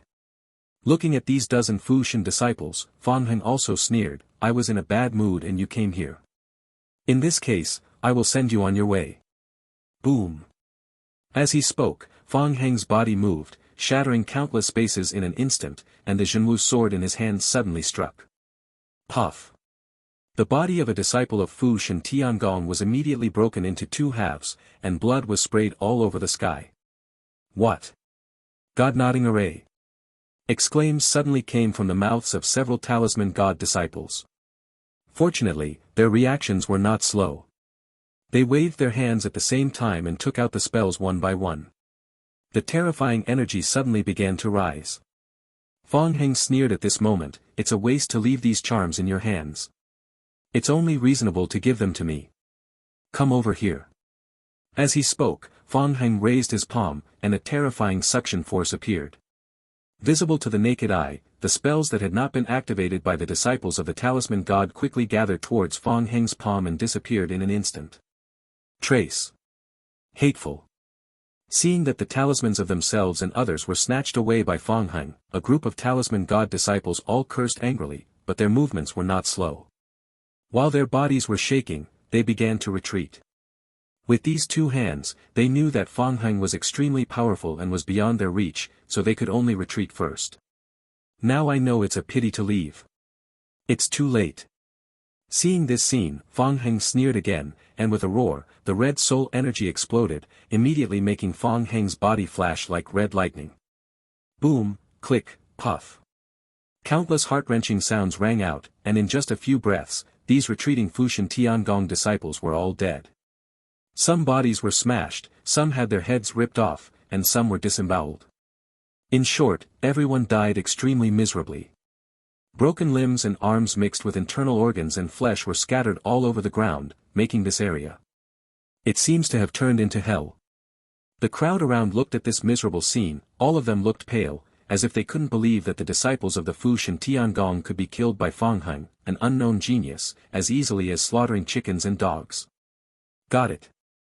Humph, the latest chapter of my Gate of Plains. Fang Heng snorted coldly, without even looking at the flesh and blood on the ground. With another move of his hand, the storage bags on the corpses flew over and disappeared into Fang Heng's hands. These disciples of Talisman Heavenly Palace are indeed useless, but their spells are good things and should not be wasted. Fang Heng, you went too far this time. Ling Xian suddenly said, "If you kill these disciples of Fu Shan Tiangong like this, I'm afraid Fu Shan Tiangong will have an excuse to deal with you again." "It doesn't matter, they were already going to deal with me." Fang Heng said lightly, "Even if I don't kill these people now, they will definitely deal with me. If there is no excuse, they will make excuses. In this case, what if I just give them the excuse? Anyway, my twin gods Tiangong and the relationship between Fu Shan Tiangong and Fu Shan Tiangong is not good in the first place. Killing a few now will save my double god Tiangong some trouble in the future." "Well, what you said makes sense." Ling Xian was stunned for a moment and said, "But what happens?" "Of course I'll wait." Fang Heng sneered, "I have always been reasonable about this matter. In this case, there is no need to back down. I want to see what they dare to do to me. If it doesn't work, I will just walk away at the worst. I don't believe anyone can stop me. My way." "Well, that's true." Ling Xian nodded secretly and said no more. "What?" At this moment, a scream suddenly sounded, which immediately made Fang Heng frown, and turned his eyes to look at a Fu Shan disciple whose chest was beaten to pieces by Fang Heng. "He's not dead yet." Seeing this scene, Fang Heng raised his eyebrows and walked over in 2 steps to observe carefully. After looking at it for a while, Fang Heng nodded, "No wonder you're still alive. It turns out you put a life charm on your body in advance. From this point of view, you are a cautious guy. It's a pity that you provoked me." As he spoke, Fang Heng raised his Zhenwu sword, intending to give this guy the final blow. "Who are you and why are you so powerful?" Looking at the long sword raised by Fang Heng, the disciple of Fu Shan Tiangong was not struggling. He knew that he had no way to struggle at all, so he just asked.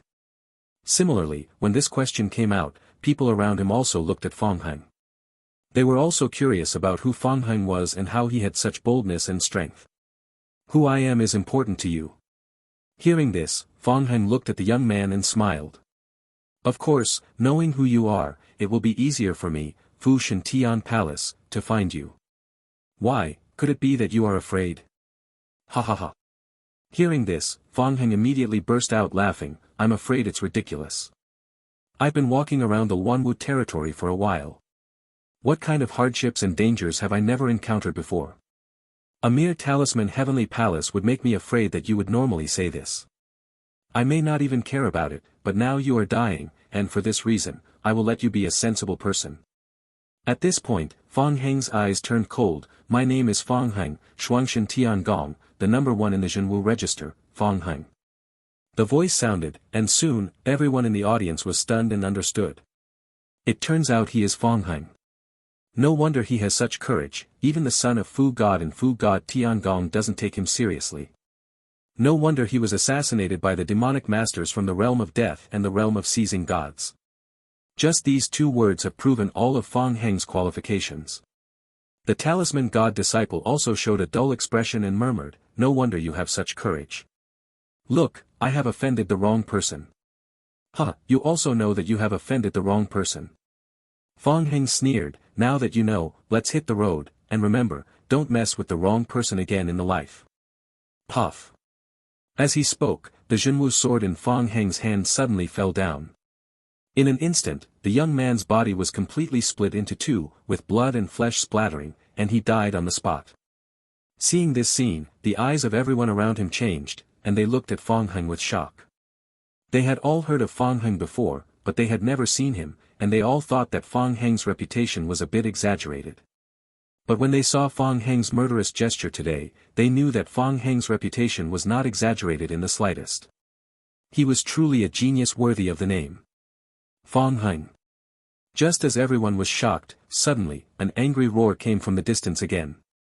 I have been looking for you for a long time, but I didn't expect you to show up here today. Not only did you humiliate my senior brother Fu, but you also killed my disciples of Fu Shan Tiangong. This time, Chen Hualong will definitely kill you. Rumble. As the words were transmitted, cracks were created between heaven and earth. Countless people around Fang Heng were shaken and their faces turned pale. His voice alone was so powerful, and they knew that Chen Hualong's power was no joke.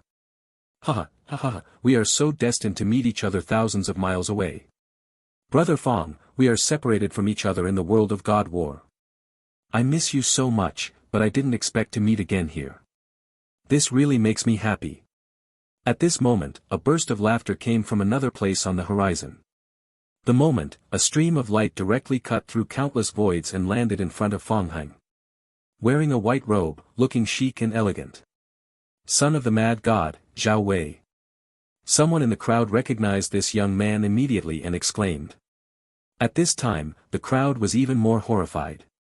They didn't know what happened today. The son of the talisman god is here. Now, the legendary Shenwu, the son of the mad god, is also here. See more prestige public account, HHXS 665. Chapter 155 The Reason. Oh. Seeing Zhao Wei coming, Fang Heng also raised his eyebrows and sneered. I didn't expect that brother Zhao would also come here. So it's fate. Zhao Wei laughed loudly, glanced at the corpses in a field with a vague look, and said, these people don't know what's going on. Why, brother Zhao wants to take care of it. Hearing this, Fang Heng laughed and said that a proud wife is not a coquettish woman. How is that possible? I'm just curious. Zhao Wei laughed, waved his hands and said, how can I care about such a waste? Oh, actually it's nothing, it's just these people who pissed me off. Fang Heng smiled and nodded. So that's it. If you dare to mess with brother Fang, they will really die. Zhao Wei also nodded and said with a smile, but their identities don't seem to be simple. Brother Zhao is asking questions knowingly. Fang Heng said with a smile, judging from their auras, their identities are revealed without a doubt, not to mention the cry of Chen Hualong, but brother Zhao just pretends not to know. Brother Zhao, what on earth are you doing? What do you want to do? As the words came out, Zhao Wei's smile grew stronger and he nodded. In the end, it's the real martial arts of the double god Tiangong that is number one. It's straightforward.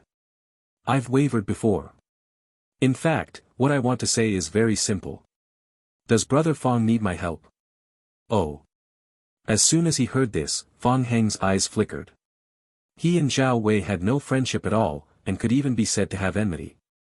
Back in the realm of God War, Zhao Wei wanted to snatch the ancient dragon's soul, attacked him secretly, and then sent people to kill him. Fang Heng remembered these things better than everyone knew that now Zhao Wei actually said that he wanted to help, which of course made Fang Heng a little confused. Huh, Brother Fang, have you ever heard a word about it? At this moment, Zhao Wei seemed to see Fang Heng's doubts and said with a smile, it is better to dissolve enemies than to end them. Of course I've heard of it.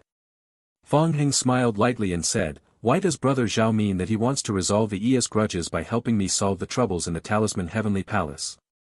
That's right. Zhao Wei nodded and looked at Fang Heng seriously. Huh, Brother Zhao, are you kidding me? Looking at Zhao Wei's eyes, Fang Heng smiled wider and said, the original grudges were very complicated. If I had been a little weaker, I might have died. Brother Zhao thinks that helping me solve this little trouble in Fu Shan Tian Palace will make me not worry about it. How come? Zhao Wei smiled, this is just a small favor. There will be more small favors like this in the future. I will help Brother Fang. Oh, that means you will help me when I am in trouble in the future.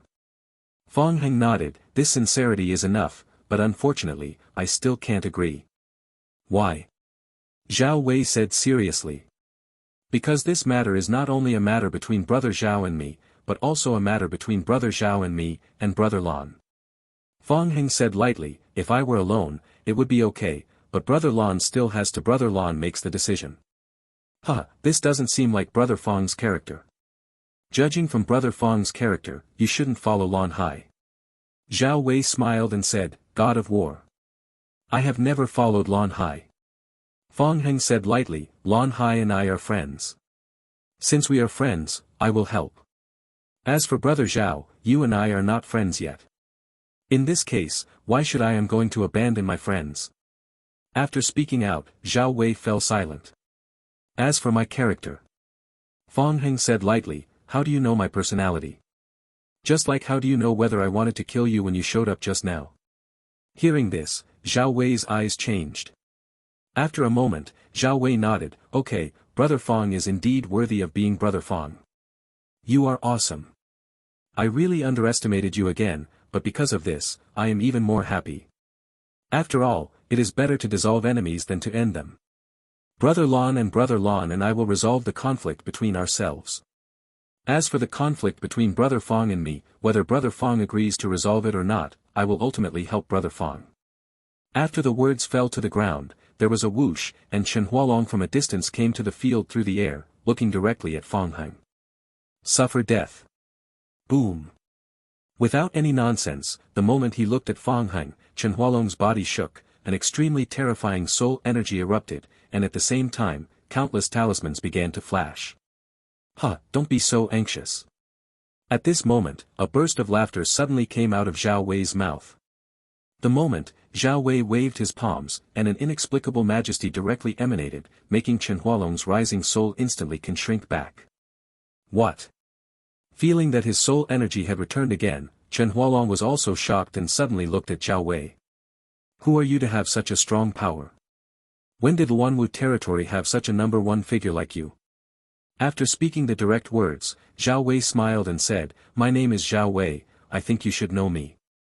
As soon as these words came out, Chen Hualong's eyes immediately shrank and he nodded, no wonder he has such great ability. He turns out to be the son of Mad God. I admire him. But, what relationship does Fang Heng have with you? Why do you want to help him deal with me? Huh, Fang Heng and I don't have a deep relationship. If we insist on talking about it, we can be considered friends. Zhao Wei smiled. Friend. Chen Hualong raised his eyebrows, looked at Fang Heng, and sneered, no wonder you dare to be so arrogant. It turns out you have such a friend beside you. Haha, he is not my friend. Hearing this, Fang Heng also smiled, he just wanted to be friends with me, and I didn't admit it. After speaking out the direct words, Chen Hualong's smile suddenly froze. He didn't understand what was going on, why someone like Zhao Wei said he was friends with Fang Heng, but Fang Heng didn't admit that Zhao Wei was his friend. Huh, you don't need to know the latest chapter of not marrying the domineering President Leng in such detail. At this moment, Zhao Wei seemed to see Chen Hualong's doubts and said with a smile, you just need to know that no matter what, I will always stand by Brother Fang's side. Is it? Chen Hualong's eyes also turned cold. The mad god Tiangong is no longer as majestic as it used to be. The Tiangong, which is no longer as majestic as it used to be, also wants to compete with me, the Fu Shan Tiangong. Even if the mad god Tiangong loses its former majesty, it is still the Shenwu Tiangong. Zhao Wei smiled and said, as for competing with your Fu Shan Tiangong, your Fu Shan Tiangong is great. Don't forget that the Fu Shan back then was helped by my father. As soon as these words came out, the expressions of everyone in the audience changed. The god of Fu was helped by the legendary god of martial arts back then. This is the first time they heard this kind of secret today. Chen Hualong had an ugly expression on his face and said coldly, that was then, this is now, and Shenwu, these matters have nothing to do with us. The matters between us are for us to resolve. Then you should take care of it and let me see. Zhao Wei smiled, took a sudden step forward, and walked in front of Chen Hualong. I'm here now. I don't care whether you can kill me or not. Do you dare to just do it? As the words came out, the eyes of everyone around him flickered. Chen Hualong's eyes flickered, but he didn't take action. The legendary Shenwu mad god was indeed the leading Shenwu in the chaotic martial region back then. He was extremely powerful. Many Shenwu were killed by the mad god, and many were helped by the mad god. Just 1,000 years ago, the mad god suddenly disappeared. Some said he was dead, while others said he was missing. But whether he is dead or missing, these are just rumors. No one knows whether the real mad god is dead or alive. It's okay to die. If he dies, even if Chen Hualong is still a registered disciple of the talisman god, he won't be afraid of the provocation of Zhao Wei, the descendant of the mad god. What if he doesn't die? If he is not dead, he would be disrespectful to the mad god by attacking Zhao Wei. If the mad god appears one day in the future, he will definitely be unlucky. He didn't dare to gamble on this kind of thing. Ha. Seeing the silent Chen Hualong, Fang Heng couldn't help but laugh. You are so hesitant to make a move. A loser like you dares to kill me. You really don't know what to do. After the words came out, Chen Hualong's face became even more ugly, and he suddenly shouted, Fang Heng, why are you so arrogant? Why don't you come out and fight me to the death? What's the point of hiding behind Zhao Wei? You are hesitant to even take action, so what qualifications do you have for me to come out and fight you? But Fang Heng laughed even louder, in my eyes, you are just a loser in appearance. Just stay here for a while. I'm just waiting for that Fu Zhen. Hearing this, Chen Hualong's cheeks turned red with anger, as if he wanted Fang Heng to take action against the wealthy Julian. Just when he saw Zhao Wei's cold eyes, Chen Hualong didn't dare to move. That's really interesting. At this moment, a faint voice came out again.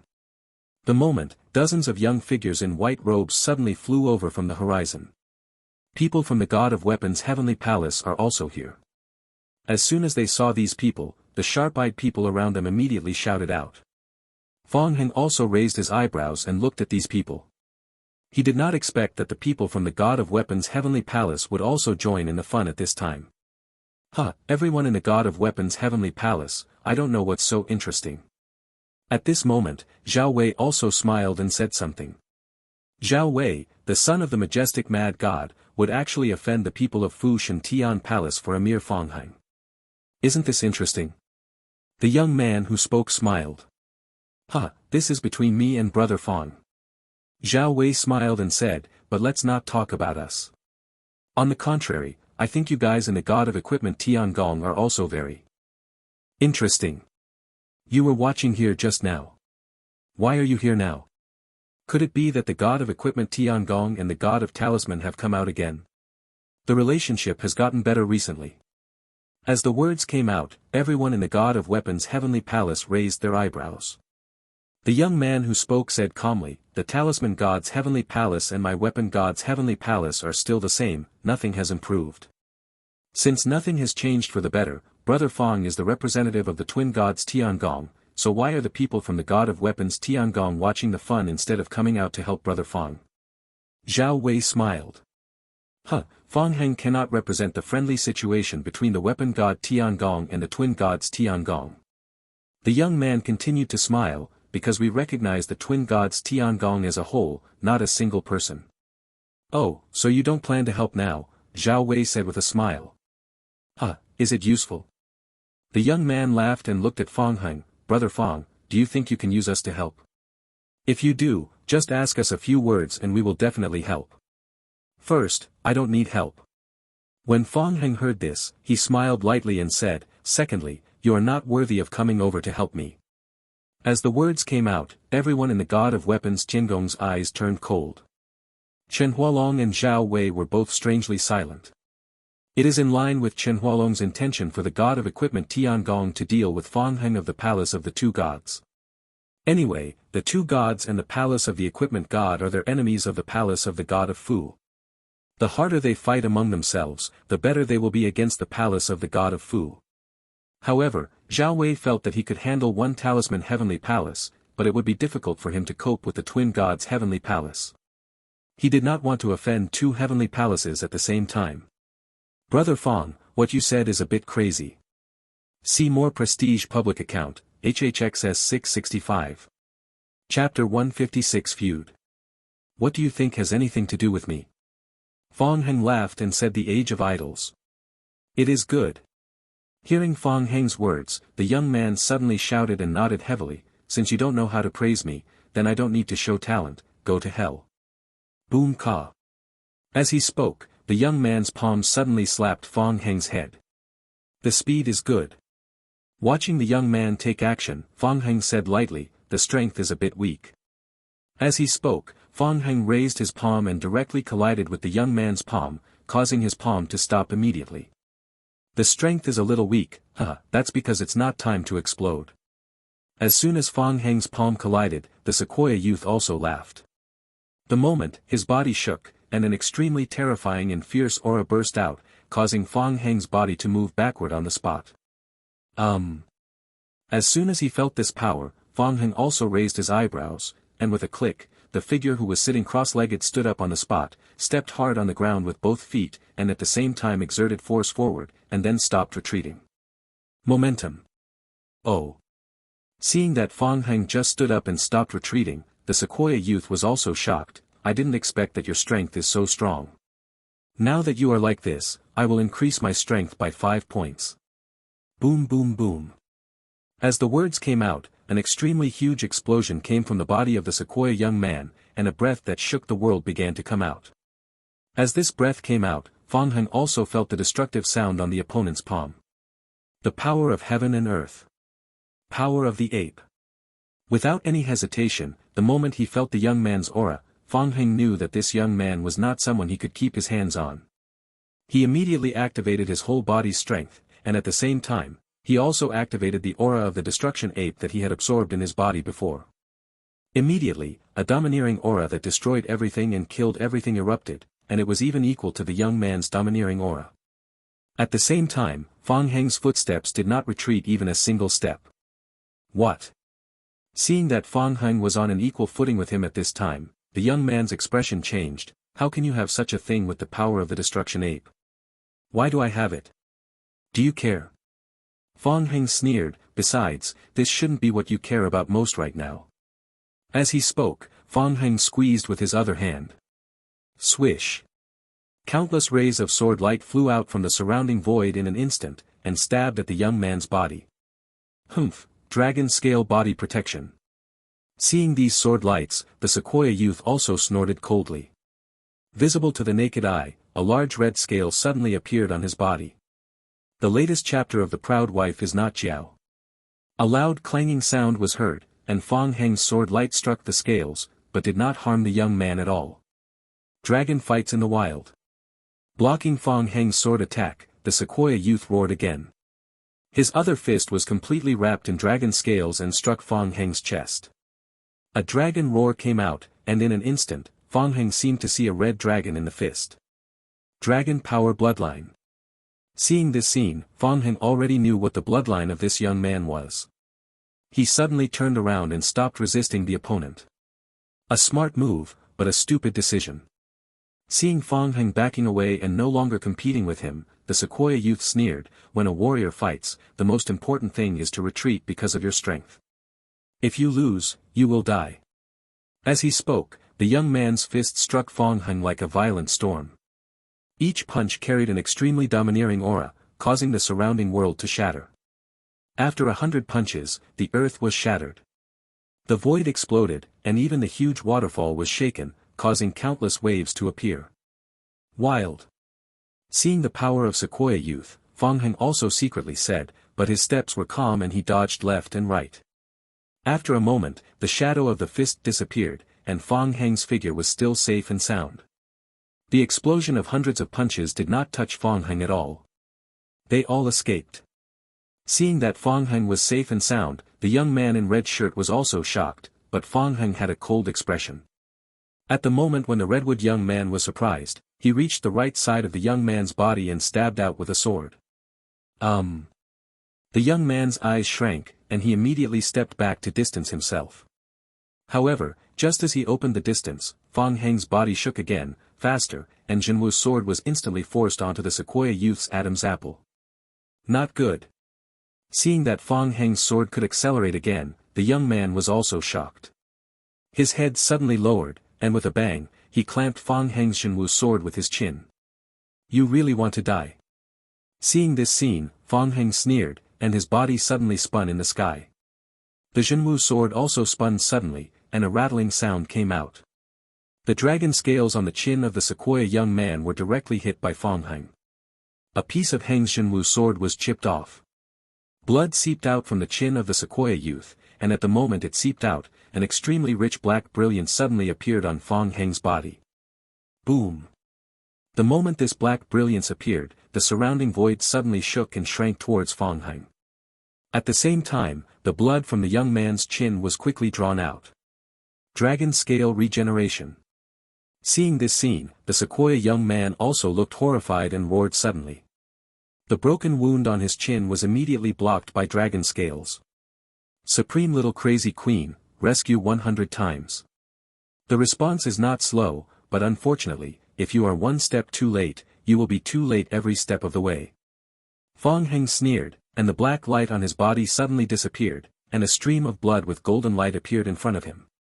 The moment, Fong Heng waved his Jinwu sword, and the blood was directly integrated into the Jinwu sword, facing the red the young man's head was split open.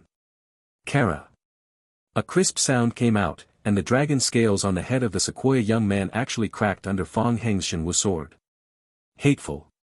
After noticing something strange on his head, the Sequoia young man cursed, retreated suddenly, and disappeared into the void. What if you want to calm down?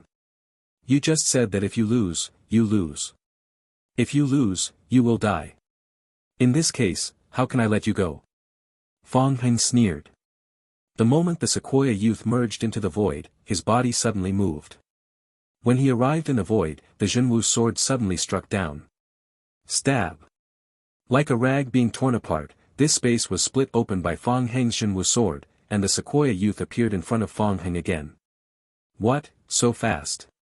Seeing this scene, the Sequoia youth also shouted angrily, but he no longer dared to use his dragon scales to resist Fong Heng's Jinwu sword. With a move of his hand, a crimson spear flew out and stabbed directly at Fong Heng. Go. 1 inch long, 1 inch strong. Before Fong Heng's sword reached the Sequoia young man, Fong Heng felt that the young man's spear had already reached his chest. At the same time, there was an aura of destruction on the head of the spear. Fong Heng knew that he could not take it hard, so he immediately turned his body to avoid the spear's thrust and began to retreat. Ha, ha. At this moment, the young man in red shirt started panting crazily and stared at Fong Heng, his eyes full of disbelief and anger. Fong Heng also looked a little pale and looked at the Sequoia youth seriously. Fong Heng, I admit, I looked down on you just now when I asked you to surrender to me. After breathing for a moment, the Sequoia youth's breathing calmed down and he looked at Fong Heng and said seriously. You can know my bloodline in an instant, and you can also find the shortcomings of my bloodline in an instant and attack it. A guy like you is completely my equal. How can I have the qualifications to make you my subordinate? Huh, now you know. Fong Heng smiled and said, unfortunately, just because you know it doesn't mean you are safe. You have already taken action, so it won't be that simple for us. And even if you want to leave at this time, I won't let you go. Dragon blood is so rare, and dragon blood as powerful as yours is rare in the world. If I let you go, where can I find dragon blood? Boom. As soon as the words were spoken, a terrifying murderous aura erupted from Fong Heng's body, making the air whine, as if crying. Hee, it's really interesting. I'm after your token and Horcrux, but you are after my dragon's blood. It turns out we have a plan for each other, my gate to the plane. Sensing Fong Heng's ferocious murderous intent, the Sequoia youth also sneered, if we were in another place, only one of us who have plots against each other would survive. But now, it's not that simple. As he spoke, the Sequoia young man suddenly turned his head and looked into the void not far away. Yang, you've been looking there for a long time, why don't you come out? A cold word came out of the Sequoia youth's mouth, and immediately, the voice of Kerala sounded, and a young man in black robes with sharp eyes appeared in the void. Bang! As soon as this young man appeared, an extremely terrifying coercion was released from his body, which was on par with the domineering aura of this Sequoia young man. Feeling this aura, Fong Heng also raised his eyebrows, and looked at the young man in black with a bit of solemnity in his eyes. When the Sequoia young man looked at that place, he actually noticed the strange aura fluctuations there, but he didn't pay attention to it, thinking that they were just some minor characters who wanted to take advantage. As long as he showed up, he was absolutely confident. Instant kill. But now it's different. This young man was not that good when he was hiding. As soon as he came out, he immediately exploded with momentum and looked down on the world. He directly competed with the most domineering Sequoia youth without falling behind. With just this move, Fong Heng knew that this young man was definitely a master. Humph, long lie, you are getting worse and worse. The young man named Yang snorted coldly, it took you so long to deal with such a waste. It's really a shame for me to be disgraced and have the same name as you. Ha ha ha. Hearing this, Long Lai immediately burst into laughter, Brother Ing, although you and I have not seen each other for 300 years, but when we met today, I realized that Brother Ing is still Brother Ing. He has not changed. He is still so arrogant. But you are so proud. Let me correct you, this Fong Heng is not a waste. If he was a waste, your Brother Ing would have come over and snatched it from me, wouldn't he?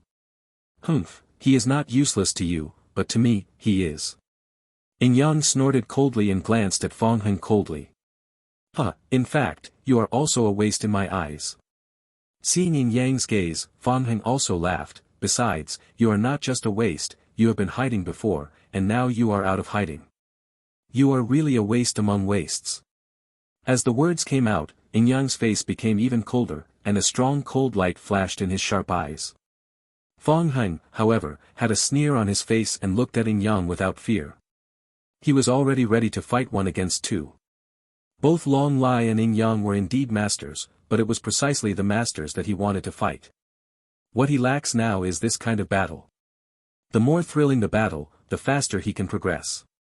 As for the danger, Fong Heng didn't care. With Chapter 157 shocked Pierce. I knew I couldn't hide it from you, Brother Fong. At this moment, Lu Qilan's laughter sounded again in the void of heaven and earth. Yes, I do have a complete world of Shenwu. This is what my father got after he became a Shenwu and met another Shenwu's tomb. It's something that I've always carried with me since I was little. Hearing this, the three Luo Hongyan girls below were also speechless, with only helplessness in their eyes. This is the benefit of being a descendant of Shenwu. From birth, you have such resources and protective treasures. How can this compare? Of course, my world of divine martial arts is not comparable to your brother Fong's world of divine martial arts. After all, my world of divine martial arts was not obtained by me through the test of this divine martial arts during my lifetime. My father forcibly snatched it away, so I wanted to enter. You need to spend a lot of energy, and the energy of the artifact just now is the only way to enter this world of divine martial arts. Lu Qilan smiled at this time and said, frankly speaking, this is one of my strongest ways to save my life. If your brother Fong can even solve this, then I will really admire the rebirth of the beautiful legitimate daughter. It is basically impossible to solve the world of divine weapons. Fong Heng also smiled and shook his head, it seems that if I want to kill you today, there is no chance. We are each other. If I want to kill brother Fong, there is no chance. Lu Qilan laughed, so I have a suggestion, brother Fong, you can take your people and leave. As for me, I'm not going anywhere. Anyway, the test of the Tomb of Good and Evil is about to end, so I'm waiting to leave. After we leave here, we will have a good fight in the future. Your proposal is good, but I cannot accept it. Fang Heng smiled, and the moment he turned around and said to Huang Tian and others, senior brothers, he has the Shinwu world, and I also have the Shinwu world, and the only one who can fight against the Shinwu world is the Shinwu world, so, just invite senior brother Huang and others to enter my world, and I will use my world of divine martial arts to deal with him. As soon as these words came out, Huang Tian and others' eyes flashed. Huang Tian said seriously, can we deal with him? It is impossible to kill him. After all, the world of divine martial arts is not that easy to break, and I am not that strong. However, it can be done to cause cracks in his world of divine martial arts and pay a certain price. Fang Heng smiled and said, we can't let him finish his calculations. Let's leave as soon as it's safe. Upon hearing this, Huang Tian and others were also stunned, and the moment they smiled and nodded. Indeed, Lu Qilin had plotted against them many times, and now he was hiding in the world of Shinwu. Even if he couldn't be killed, it was still necessary to make him feel uncomfortable. Okay, open the world of Shinwu and let's go in. Huang Tian said with a smile, it's a pity that I can't help you. My senior brothers helped me just now, didn't they? Fang Heng said with a smile, and the moment he waved his hand, the sound of Kerala sounded immediately. Immediately, a space passage was formed, and Huang Tian and others immediately walked in and disappeared. The moment, Fang Heng smiled at the three Luo Hongyan girls below and said, you guys can go in too. It is good. Hearing Fang Heng's words, Luo Hongyan nodded and went in with her two junior sisters without saying a word. At this moment, she also knew that the battle between Fang Heng and Lu Qilin would be extremely fierce. She would not be able to intervene at all. Even if she was caught, she would die. After Luo Hongyan and the three girls had completely entered, Fang Heng also smiled, turned his body, and entered the space passage, disappearing the moment. After entering the world of Shinwu, Fang Heng immediately sensed the location of Huang Tian and others and the three girls of Luo Hongyan. Through sound transmission, Fang Heng allowed them to enter the Golden Palace of the Imperial War, and at the same time told them to ignore those people.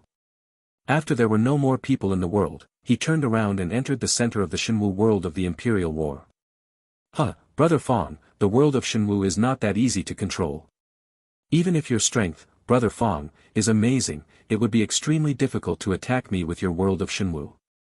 At this moment, Lu Qilin's voice sounded from the outside again, and even if you use Shinwu world to attack me, it will definitely have little effect on me. Why can't Brother Fang put aside the conflict between us for the time being? You are still talking so much at this time. It shows that you, Lu Qilin, are also very worried about the latest chapter of my beautiful principle. Fang Heng, who was standing in the center of Shinwu world, also smiled and said, but you don't have to worry too much. I said before, I can't kill you, I will just make you pay some price. Why are you so nervous? Bang! As he spoke, Fang Heng, who was standing in the center of the Imperial War Shinwu world, shook his body, and a terrifying soul energy suddenly burst out from his body, and the entire Shinwu world began to shake immediately. The moment, a golden light suddenly appeared in the space of the tomb of good and evil where Fang Heng was, and instantly spread across the void of heaven and earth tens of thousands of miles around, seeming to be searching for something. After a few breaths, the tens of thousands of miles around the tomb of good and evil seemed to have turned into a golden world. In the void, there was only a shadow the size of a fist, not enveloped by the golden light. Call. Seeing this scene, Fang Heng also breathed a sigh of relief, with a smile on his face. Using the power within the world of Emperor Zhan Shenwu to check the outside world is also extremely draining for Fang Heng's own soul energy. Even Fang Heng was not sure before and just had an inference. Now it seems that his inference is correct. At the same time, the shadow in the golden world also swayed, as if it wanted to leave the scope of the golden world, but its moving speed was too slow, several times slower than the movement of birds in the earth. How could it be so relaxed? Escape this distance of tens of thousands of miles. Lu Qilin, you are not that stupid guy, are you? This area has been explored by the power of my Shinwu world for thousands of miles. No matter how fast you move, how can you move out of this area? Seeing the shadows outside move, Fang Heng also smiled lightly. I didn't expect that Brother Fang is so proficient in controlling the world of Shinwu that he can actually use the power within the world of Shinwu to check the outside world. And what you said, Brother Fang, is right. With my moving speed, I want to hide. It's impossible to open your inspection, but it is possible to ent your brother Fong from attacking me. Lu Qilan's laughter also came out again. After all, checking and attacking are two different things, with completely different difficulties. You're right. It's easy to detect you, but it's really difficult to attack you. But I still say that, just because it's difficult doesn't mean it's impossible. Fong Heng said calmly, just wait. Rumble. As he spoke, Fong Heng's body, standing at the center of the Shinwu world, began to vibrate again. As soon as these words came out, Huang Tian and others' eyes flashed. Huang Tian said seriously, can we deal with him? It is impossible to kill him. After all, the world of divine martial arts is not that easy to break, and I am not that strong. However, it can be done to cause cracks in his world of divine martial arts and pay a certain price. Fong Heng smiled and said, we can't let him finish his calculations. Let's leave as soon as it's safe. Upon hearing this, Huang Tian and others were also stunned, and the moment they smiled and nodded. Indeed, this Lu Qilan had plotted against them many times, and now he was hiding in the world of Shinwu. Even if he couldn't be killed, it was necessary to make him feel uncomfortable in the age of idols. Okay, open the world of Shinwu and let's go in. Huang Tian said with a smile, it's a pity that I can't help you.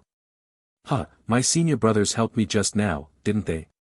Fong Heng said with a smile, and the moment he waved his hand, the sound of Kerala sounded immediately. Immediately, a space passage was formed, and Huang Tian and others immediately walked in and disappeared. The moment, Fong Heng smiled at the three Luo Hongyan girls below and said, you guys can go in too. It is good. Hearing Fong Heng's words, Luo Hongyan nodded and went in with her two junior sisters without saying a word. At this moment, she also knew that the battle between Fong Heng and Lu Qilan would be extremely fierce. She would not be able to intervene at all. Even if she was caught, she would die. After Luo Hongyan and the three girls had completely entered, Fong Heng also smiled, turned his body, and entered the space passage, disappearing the moment. After entering the world of Shinwu, Fong Heng immediately sensed the location of Huang Tian and others and the three girls of Luo Hongyan. Through sound transmission, Fong Heng allowed them to enter the Golden Palace of the Imperial War, and at the same time told them to ignore those people. After there were no more people in the world, he turned around and entered the center of the Shinwu world of the Imperial War. Brother Fong, the world of Shinwu is not that easy to control. Even if your strength, Brother Fong, is amazing, it would be extremely difficult to attack me with your world of Shinwu. At this moment, Lu Qilan's voice sounded from the outside again, and even if you use Shinwu world to attack me, it will definitely have little effect on me. Why can't Brother Fong put aside the conflict between us for the time being? You are still talking so much at this time. It shows that you, Lu Qilan, are also very worried now. Fong Heng, who was standing in the center of Shinwu world, also smiled and said, but you don't have to worry too much. I said before, I can't kill you, I will just make you pay some price. Why are you so nervous? Bang! As he spoke, Fong Heng, who was standing in the center of the Imperial War Shinwu world, shook his body, and a terrifying soul energy suddenly burst out from his body, and the entire Shinwu world began to shake immediately. The moment, a golden light suddenly appeared in the space of the tomb of good and evil where Fong Heng was, and instantly spread across the void of heaven and earth tens of thousands of miles around, seeming to be searching for something. After a few breaths, the tens of thousands of miles around the tomb of good and evil seemed to have turned into a golden world. In the void, there was only a shadow the size of a fist, not enveloped by the golden light. Call. Seeing this scene, Fong Heng also breathed a sigh of relief, with a smile on his face. Using the power within the world of Emperor Zhan Shenwu to check the outside world is also extremely draining for Fong Heng's own soul energy. Even Fong Heng was not sure before and just had an inference. Now it seems that his inference is correct. At the same time, the shadow in the golden world also swayed, as if it wanted to leave the scope of the golden world, but its moving speed was too slow, several times slower than the movement of birds in the earth. How could it be so relaxed? Escape this distance of tens of thousands of miles. Chapter 158 Inspirational Ordinary People, please vote for me. Ding Dong triggers Hellion Rushin's influence and gains karma points too. Just after finishing the conversation with Zhao Ji and returning to the inner house, Bai Muqiu received a prompt from the system. Bai Muqiu not only muttered that Helian Ruxin was a very cautious woman, but she had not made up her mind until now. However, he had not discussed the detailed plan with her, and one could guess in such a short period of time that she would definitely not be a woman with only martial arts skills and a pretty face. It seems that I should be careful when dealing with this person in the future. At this time, it was already the rooster crow outside the palace, and the palace maids and chamberlains had already begun to prepare and get busy. Anyway, she was not very sleepy. Bai Muqiu thought that Xiao Pinger's promise had not yet been fulfilled. Since it was a heavy reward, she did not nothing valuable, except for a set of the great immortal hands, the Vajra boy's skill and the incomplete version of the Lingxi finger. By the way, what I learned is not very powerful anyway, so I might as well take out the Dashing immortal hands and give them to Xiao Pinger to practice. As for the Vajra boy kung fu, forget it. That's what men do. If a woman practices it, it won't be good for Xiao Pinger. He will soon turn into a fake man with a beard and hair. So he calmed down and thought about the 3 moves of the great immortal in his mind. He copied them one by one and wrote them down on paper. In fact, Bai Muqiu had been practicing for a while and couldn't find the way to the 3rd level at all. Maybe it was because he was not qualified enough. Well, and in many movies and TV shows, the origin of this martial arts is rarely mentioned, let alone who has used it, and there is no reference at all. After I finished writing the last word, I dried the ink and put it on the table. Immediately, Bai Muqiu decided to use the causal points to enter the lottery. Time was running out, and he had learned too little. If he couldn't use it at the critical moment, it would be too embarrassing or even life-threatening. After thinking about it, he sat by the bed, took a deep breath, and said silently in his heart, "Bodhisattva bless you, give me a good martial arts." After finishing reading, he exhaled the system in his mind and turned on the martial arts carousel. It was all about gambling on luck anyway, so he turned on the carousel without any system prompts. The turntable was still overflowing with sunlight, and the pointer was rotating rapidly. The densely arranged martial arts secrets on it were like dense small text. Only when he occasionally saw 1 or 2 familiar words could he clearly see what they were. For example, when the word "yi" passed by, he understood in his heart. That is the Yi Jin Jing, but unfortunately it is destined but not shared. As the speed of the turntable slowly decreases, the hands slow down. The black needle started to sway and stopped. Bai Muqiu's heart almost rose to his throat. When he carefully looked at the pavilion below where the 9-yin manual was written, his face suddenly flushed and he breathed quickly. This martial arts book has had an impact on novels, movies and TV shows.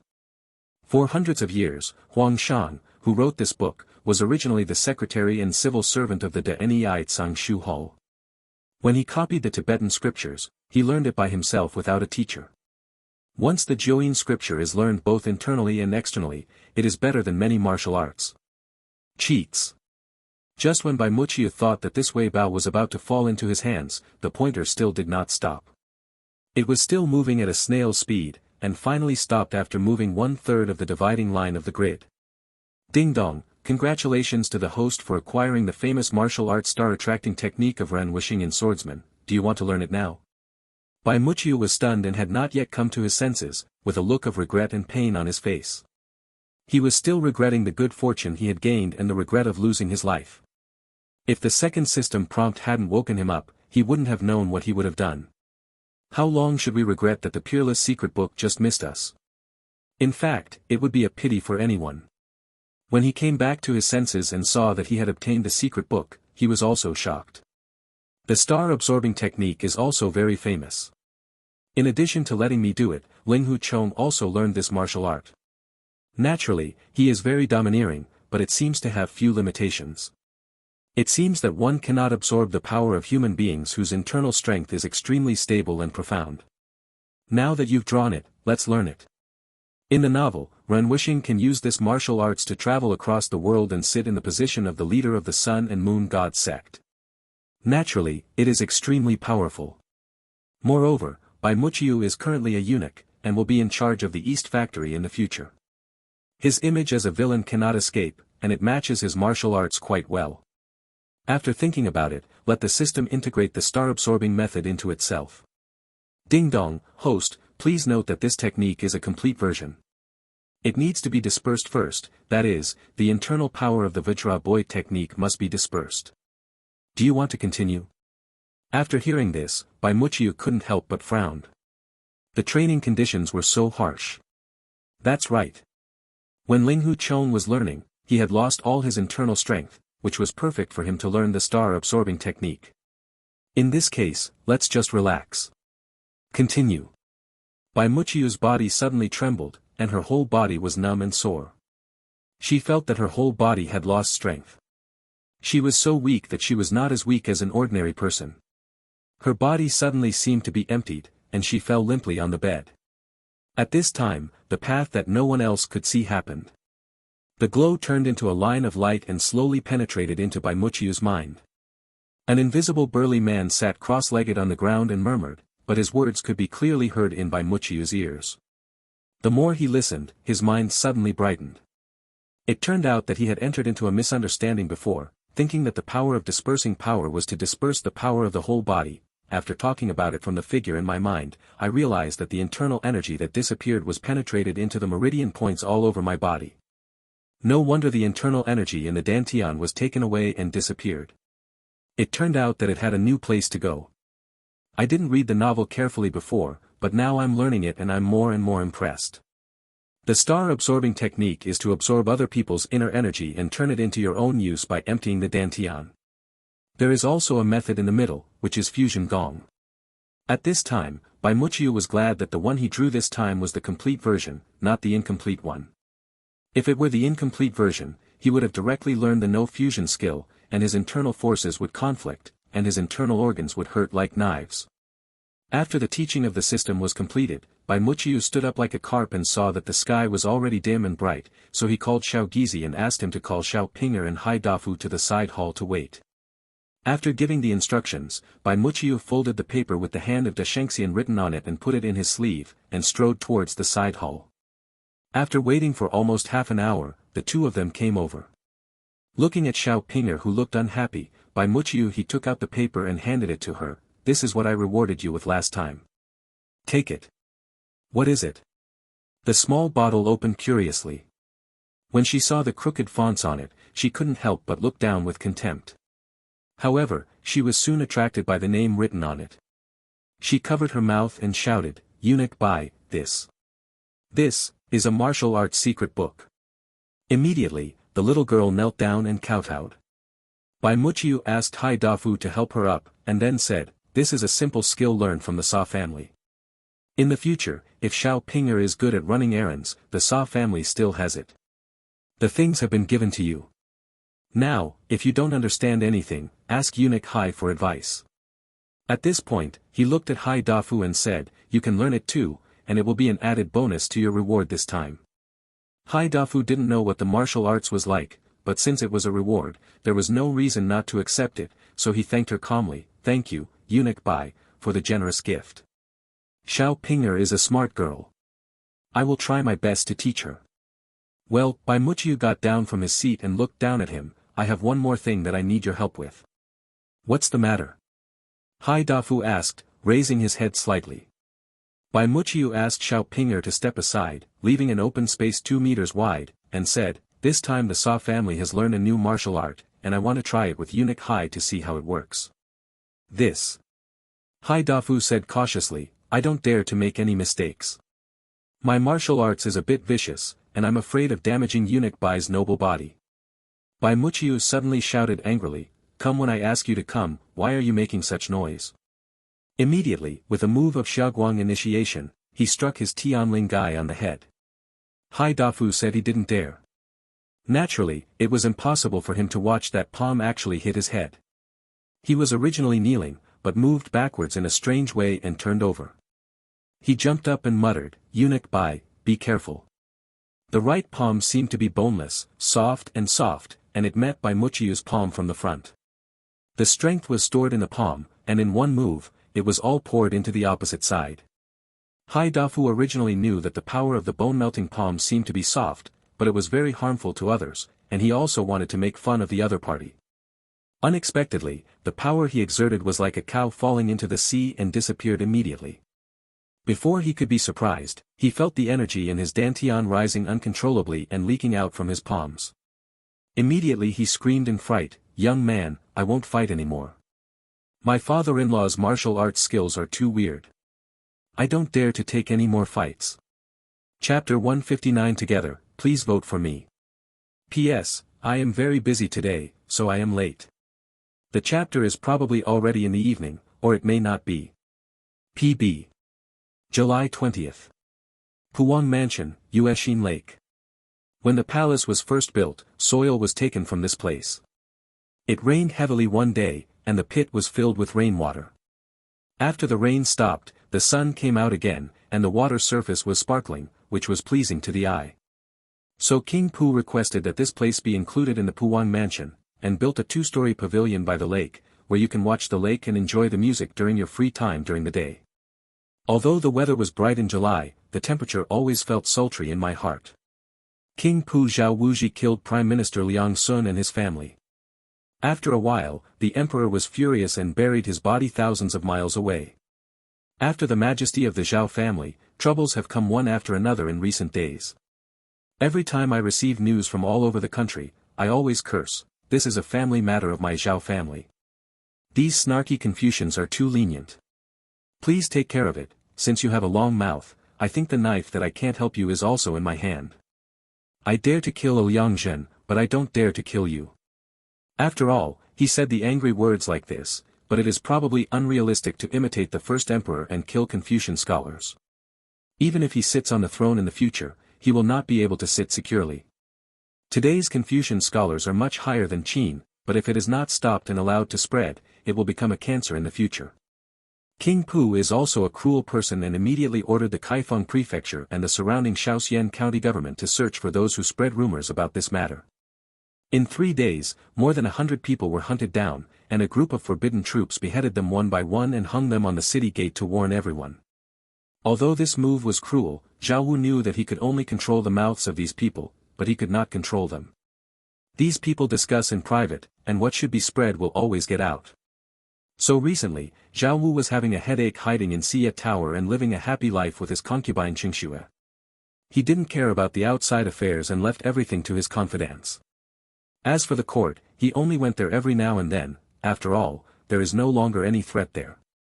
Once his nephew is done with it, he will know to send a copy to the mansion for him to review, which is simply a treat for the emperor. P.B. Your Highness, is it really good not to go to court every day? What if the little emperor wants to seize power one day? Qingxue played with a strand of black hair and flicked it on his bare chest. King Pu was lying on the soft mat, looking at the enchanting dancer posing with blurred eyes. Hearing her words, he smiled happily and tickled her chin. "You are so lonely, my dear. It's a pity that you are not allowed to go to court, otherwise you will not be able to go to court." To say such confusing words, I now only have a legitimate excuse to sit on the dragon chair. What does my nephew have to say? The palace is full of my people, even the harem is willing to go. Wives and concubines can sleep alone if they want to, and Zhao Ji's son is just like the turtle slave in the brothel, always welcoming the orphans to go. Zhao Wu stretched himself and stood up, and said, "If the emperor thought he was like that, I would have committed suicide in shame."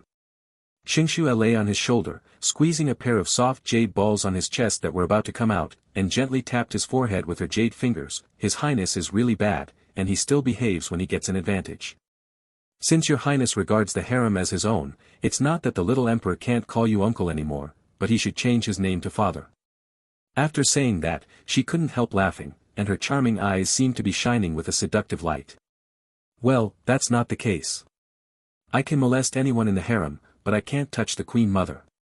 King Pu coughed awkwardly and continued, "After all, Shang is the emperor's sister-in-law, so I still know the bottom line."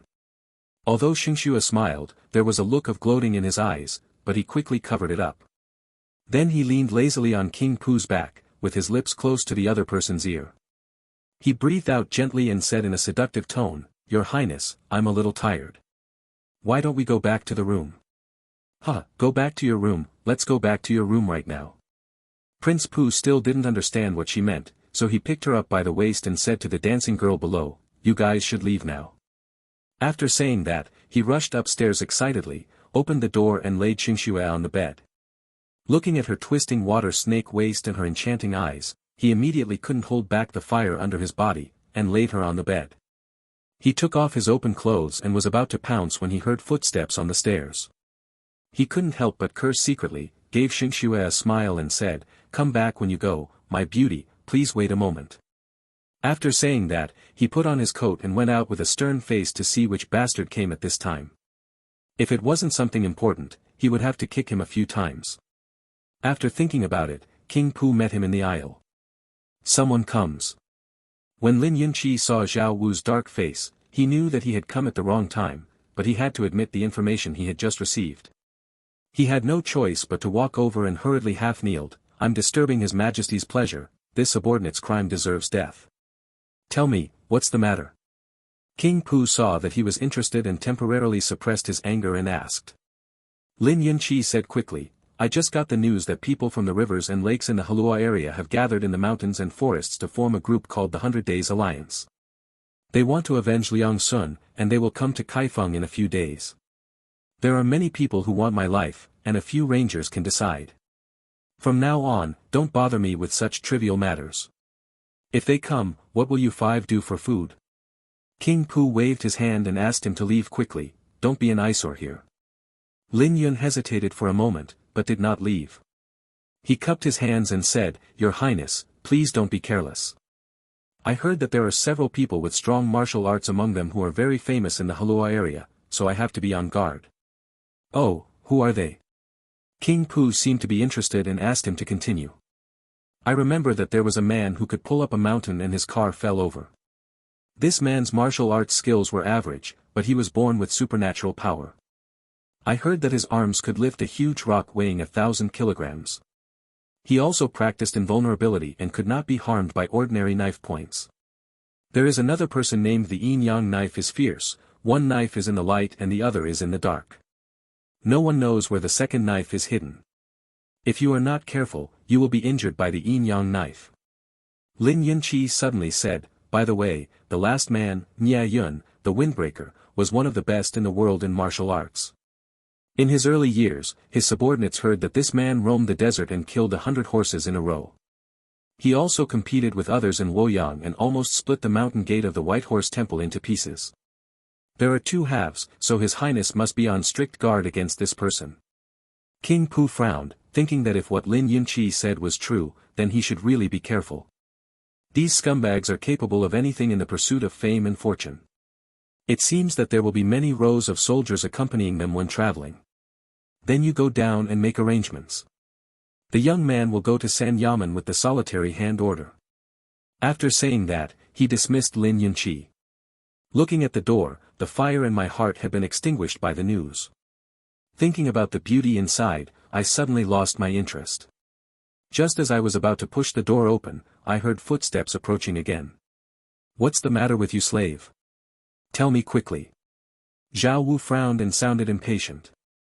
The person who came was just a steward of the palace.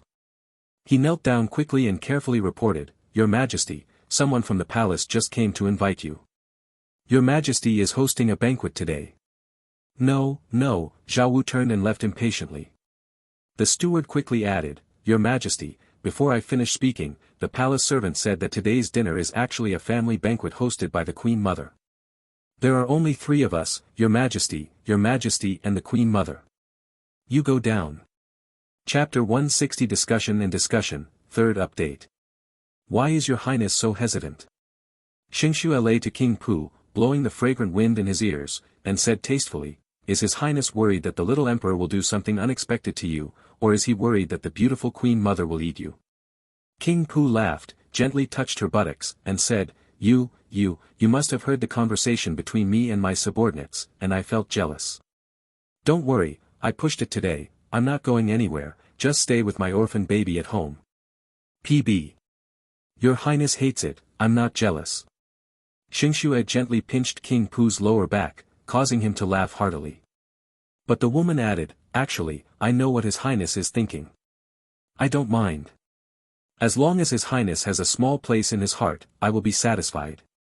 In fact, every time His Highness is invited to a banquet by the little emperor, it is also for the convenience of observing the other party.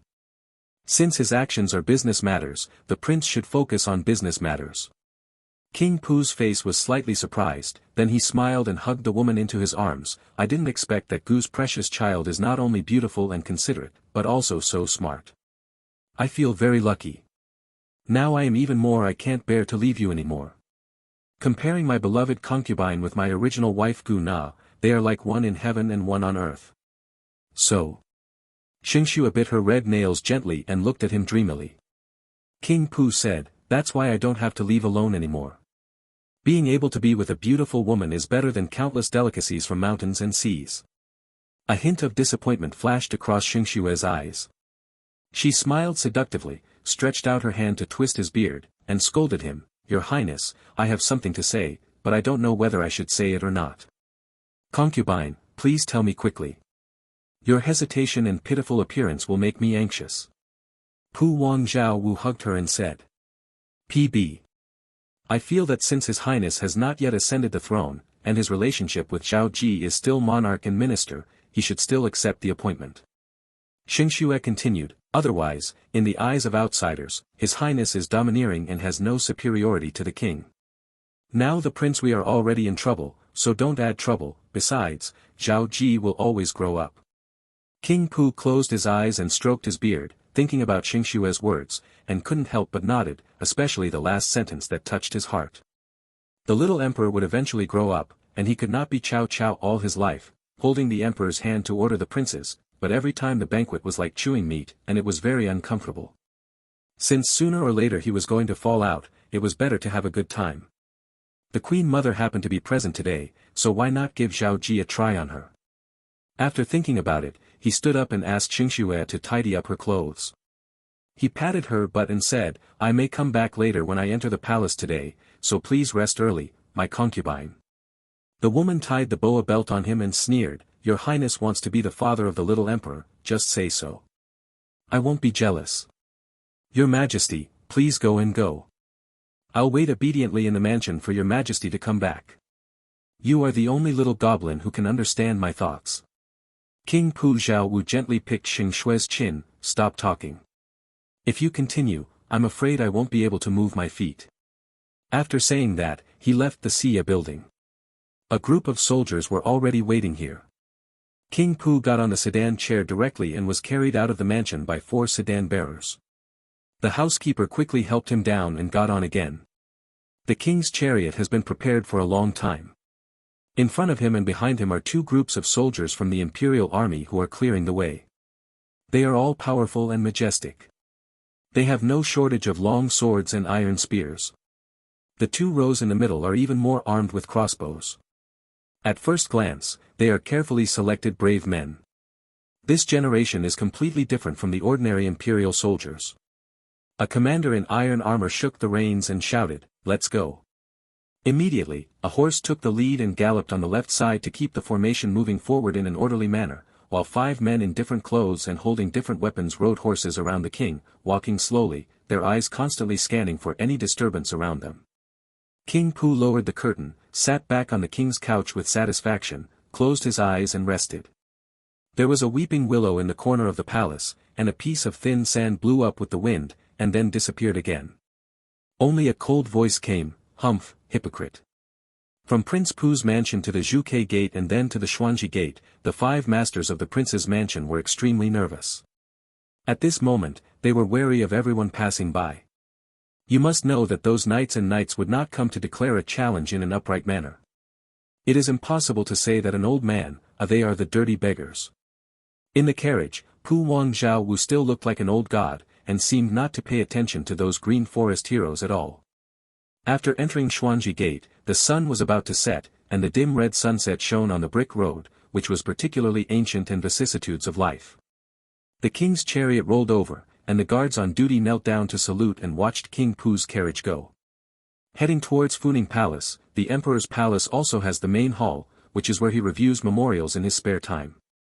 It is also where he entertains his close ministers. Ministers who are not of high rank or who are not very friendly cannot come. However, King Pu was already familiar with the journey here. A young eunuch saw the carriage in the distance and quickly reported it to the palace. Zhao Wu took a look and knew in his heart that this should be one of the little emperor's cronies. His name seemed to be Xiao Gizi.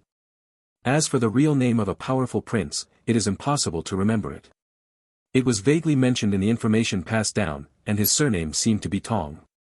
Then he laughed. He was confused by the little goblin today. In this city of Tokyo, who could harm him just by relying on a few little eunuchs? Although the little Ningzi named by Ning has some martial arts, he is too bad. He probably wasn't even worthy enough to carry his own shoes. When the king arrived at the imperial steps, 2 eunuchs came over quickly. One of them was lying on the ground as a horse stool, and the other helped King Poo and stepped on the eunuch's back to get down. Then he ran to the side with a bow and led the way, shouting loudly, "Poo Wong, the king has arrived." After Zhao Wu went up the imperial steps, he saw the little emperor coming out happily. "Uncle, you have been tired on the road, hurry up and take a seat in the back." "Your Majesty, you are polite again. Didn't I say it earlier? You don't have to welcome me personally." Zhao Wu grabbed the little emperor's wrist, laughed and took the lead to walk inside. It felt more like his father dragging him behind. Children. After sitting down, the singing and dancing were peaceful, and the palace maiden was already bringing the delicacies to the table. Zhao Wu picked up the wine glass and had a drink with Zhao Ji. He looked around and asked, "Isn't the Queen Mother hosting today? Now that I have come, why don't you see the host coming to treat you?" "Guest." Zhao Wu said it frivolously, but he didn't notice the anger in Zhao Ji's eyes. "Uncle, why are you so anxious today? Ai Jia has already arrived." A voice with the unique charm of a mature woman sounded behind him. "I've only seen the emperor's sister-in-law." Zhao Wu heard the sound and quickly turned around to take a look. I couldn't help but be stunned. I had never seen such an attractive woman before. It wasn't how beautiful she was, but the unique charm of a woman. I suddenly thought to myself, no wonder Chaomengda, the once powerful hero, loves wives so much. Chapter 161 Hand Cramp. 4th update. The black skirt is wrapped on the outside, with purple on the inside. The chest is plump and firm, revealing a dizzy jade ditch. It is dignified and solemn, but also contains the seductive side of a mature woman. The black hair is high, and the 9 phoenix steps are golden and plump.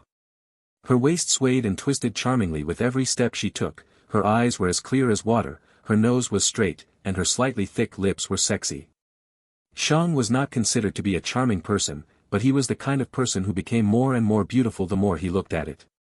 After seeing too many beautiful women, the charming Xingshu a concubine, and seeing such a mature and charming wife, Pu Wang felt that his heart was fluttering, and he was a little caught up in it. So eunuch Xiao Ningzi is a man of righteousness and filial piety. He likes to eat food from such a person, which makes him feel at ease. Prince Pu said with a smile. Zhao Jisun hadn't yet made up his mind, but he heard him say, "Jinjiu, go and urge him." To the screen in the southeast corner, a bald man with thick limbs and a sturdy back nodded solemnly and took a step forward. A pair of pumpkins tied behind his waist made a sledgehammer clang sound. At this moment, a palace maid was heard holding a pair of pumpkins. The jade plates came with a lot of money, followed by a young eunuch. Zhao Ji said with a smile, "It's true, the emperor has sent people to find you. Quickly pass on the famous dishes of your hometown Yincheng." As he said that, he blinked his eyelids without any trace. Bai Muqiu understood, and asked the palace maid to put the jade plate on the table, and saluted, "Keep His Royal Highness Pu Wang waiting, this is a dish from my hometown. I asked the imperial chef to make it according to the recipe in my memory. I don't know if it suits His Highness's taste." With that said, he opened the lid of the plate and saw an old turtle sitting in the milky white soup, with its head held high and the fragrance overflowing. If you didn't know this was a dish, you would have thought that the old turtle was alive, which immediately made King Pu feel a little fresh. So he took the spoon and tasted it evenly. He raised his thumb and said, "I didn't expect that there are really good dishes in this little Yincheng. I thank you." After saying that, he put down his ivory chopsticks.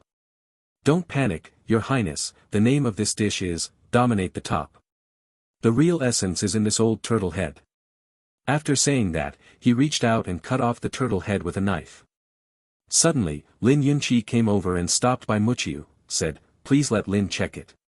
He took out a silver needle and inserted it into the turtle head, and suddenly a milky white viscous soup slowly flowed out from the eye of the needle. The fragrance was so thick that people couldn't bear to smell it. Stop swallowing. Lin Yunqi took out the silver needle and looked at it. There was no change, and then he asked Bai Muqiu to deliver Auto over. These interludes were just part of the banquet. When the banquet came to an end, King Pu for the first time did not ask to leave. He was still chatting with the beauty queen Mother Shang. After a while, Shang saw that it was already late and said, "Today's dinner, Uncle Emperor, are you satisfied?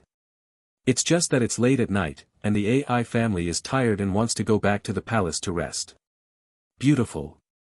The Emperor's sister-in-law has just left, and I am the one who bothered her. Pu Wang Zhao Wu replied reluctantly. Suddenly, at the moment when Mr. Shang stood up and left, Prince Pu felt his feet being rubbed intentionally or unintentionally by the sexy and charming woman. He suddenly became excited and quickly turned his head to look, only to see that his sister-in-law also turned around. A slight smile appeared on the corner of his mouth, and his eyes seemed to be talking, which made him feel unbearable. When the beauty disappeared from sight, King Pu still thought about it for a long time. Then he thought about it, the casual brush just now was a hint to the king, so his heart became excited. He glanced at Zhao Ji who was still eating food from the corner of his eyes, and thought in his heart. He thought to himself, how about you be my son for once tonight? King Pu slammed the table, startling Zhao Ji who was still eating and drinking, and said, I almost forgot about something important that I need to discuss with His Majesty and His Majesty. I will come back when I go. After saying that, without waiting for Zhao Ji to object, he recruited 5 guards and headed towards the harem. Bai Muqiu quickly signaled Zhao Ji to stop talking nonsense, then hurried over with Xiao Gizi and said to Prince Pu, Your Highness has never been to Sinai. Come to the palace, my servant will lead the way for His Highness. After saying that, he walked on the left and right carrying 2 lanterns. When they arrived at the back room of Sinai Palace, Bai Muqiu shouted to the palace maids and chamberlains in front of him, His Royal Highness Prince Pu is going to discuss important matters with the Queen Mother tonight. You cheap maids should stay away quickly and block your ears. If you hear me, if you listen to something you shouldn't, the Sa family will cut off the ears of you cheap servants. When the busy palace maids and chamberlains heard this, they quickly put down their work and ran away in a hurry. Prince Pu smiled and patted Bai Muqiu's thin shoulder, no wonder he became a popular person in front of His Majesty. He has some winks. This sentence caused the other 5 guards to burst into laughter, especially the dull Jin Jiu among them, who had a lustful look in his eyes as big as copper bells. When they arrived at the door of the palace, Bai Muqiu was about to knock on the door, but King Pu stopped him and said, I will go in on my own, so you little eunuch, please step aside. Bai Muqiu had an idea and shouted loudly to the guard standing in the row at the door, You 5, please step back too. Before the 5 people could look over with angry eyes, he quickly came to King Pu and whispered, Your Highness, if anything is heard by outsiders, it will not be a loss to His Highness. King Pu was originally very wary of this aspect. He often hid his beloved concubine Xingxue so that no one could see it.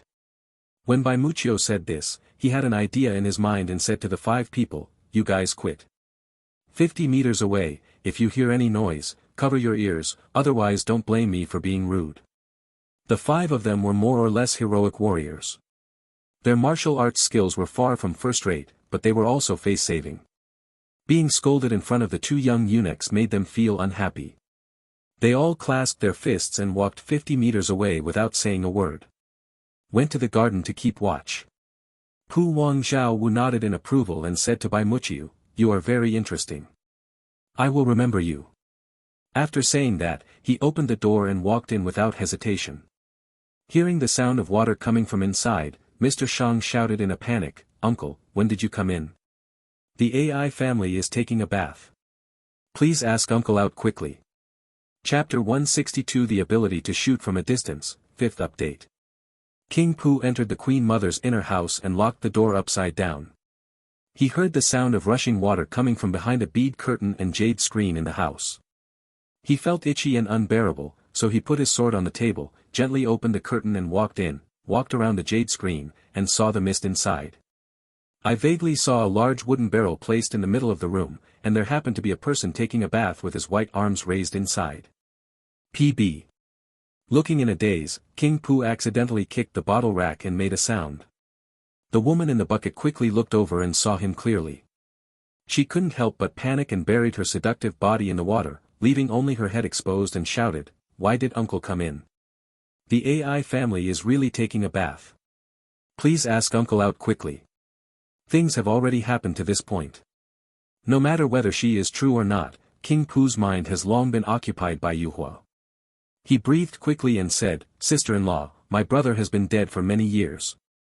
I have long known that you are lonely. Today, this king seeing the mercy on your lips and the hints on your feet, I am very happy for my sister-in-law in my heart. Now that the king has sent away the eunuchs and maids in the palace, there is no one around, so why not fulfill my longing for you?" Speaking of the excitement, she stepped forward suddenly, and Shang quickly said, "Since Uncle has noticed, please wait for a while and wait for Aijia to take a bath and change clothes before serving. After all, tonight is still very long. Kogu now wants to achieve good things with my sister-in-law." King Poo breathed quickly and couldn't wait to untie his clothes. Tears flowed from Shang's eyes, and she sobbed. The late emperor died suddenly, leaving orphans and widowed mothers to depend on each other. Shang, you should have followed the late emperor, but the emperor was not yet an adult and could not stand on his own. Fortunately, his uncle supported the situation and allowed him to have ulterior motives. Shang Yu originally thought that his uncle was someone he could rely on, but now it seems that he is also someone who has no face for his widowed sister-in-law. Suddenly being speechless by Mrs. Shang, Zhao Wu had no choice but to hold back his temper and said with some sadness, "Then I will go outside and wait for my sister-in-law to come out of the bath. I hope she will hurry up." After saying that, he slowly backed away, but stared at the hazy jade body without blinking, and couldn't help but swallow his saliva. When PB returned to the main room, Zhao Wu poured a cup of tea and drank it, feeling relieved. But when he thought that the warm jade-like body would soon enter his arms, a stream of evil fire shot up from below. From time to time, he fantasized about what a wonderful scene would be like later, and suddenly he felt that there was an extra person behind him. He quickly turned around and saw a wonderful woman wrapped in a blanket looking at him with a smile. It was the little emperor's mother, the Queen Mother. Shang Yu, who looked as pretty as a water-blooming hibiscus, immediately made Zhao Wu's throat dry. He didn't even bother to drink the tea, and he stood up and pounced on her. "Queen Mother." Shang Yu turned around to avoid it. Her feet were unsteady and she suddenly fell on the bed. Her beautiful and plump figure lay on it. The blanket was loosened a little, like a flower in bud. King Poo licked his lips and looked anxious. As soon as the appearance was revealed, there was no time to talk. He stepped forward and rushed forward, hugged the wonderful woman in his arms, and was about to kiss her. Mrs. Shang turned her face away and said anxiously, "Your Highness is too impatient. You can blow out the candle first. Without the light, how can I take a closer look at my sister-in-law's beautiful body?" King Poo looked at Shang Yu in his arms, and felt so beautiful. When the emperor's brother was alive, he could only take a quick look at it for a moment, but now, it is really real. Hug her wholeheartedly. Even if this woman gave birth to a son, she still looks better than she did back then. Some women really become more charming as they get older. Thinking about this, Zhao Wu slowly took the corner of the blanket and gently peeled it off, seeing the pure white. Ryu's gentle and soft figure was about to appear, and suddenly he saw a fierce look in Shang Yu's eyes. An alarm bell rang in his heart. His head subconsciously shrank back, and a dagger grazed his cheek, leaving a trace of blood. Bitch, Pu Wang Zhao Wu was a warrior after all. He reacted immediately and hit Shang Yu's dignified and pretty face on the bed with his jealous fist. On weekdays, he was the regent and King Pu who dominated the court and had all the power in the world. He had killed more people than he could count, and the woman under him was just the Queen Mother without any authority. In the past, he treated her with nothing but respect. Just because of her beauty, he dared to stab her at this moment. However, the woman below him saw the fist falling. Without any fear, she just stared at him fiercely. He doesn't seem to care about death. In an instant, a piece of floating dust quietly wrapped around the fist and its strength was relieved. A fat figure flew out from the side of the bed and chopped off the opponent's head with a casual palm move. King Pu recognized it at a glance. Reminiscent of Wu Lan's death, the man's figure did not dare to hold hands with him. He hurriedly abandoned the Queen Mother Shang Yu, jumped away from the bed in disheveled clothes, picked up the sword on the table, and unsheathed it with a clang. "It turns out it's you," Zhao Wu said harshly, "then let's keep our lives together." Hai Dafu didn't answer and slapped him again with his palm. Regardless of the straightforwardness, King Pooh struck down with his sword from the middle. The sword was cold and it looked like a rare weapon. Hydra did not expect that the pampered prince would be so desperate in his attack. He immediately changed the direction and clasped his palms. He clamped the sword firmly in his hand, swung it long, and kicked it away. King Pooh snorted coldly and kicked him in the same way, but Zhao Wu's legs were longer and he got there first. Hydra kicked him hard before he could retract his kick. He felt a pain in his stomach and was pushed away by force. Queen Mother Shang leaned back in surprise. The figure of the fat eunuch crossed her sight and flew across the bed. First, smash a stool, porcelain and the shelf holding the porcelain to pieces. Before the dust settled, Hydra roared in a high-pitched voice, jumped up from the ground, and said in his heart, if the little father-in-law hadn't absorbed a lot of internal energy during the day, the Sa family would have been in such a bad state.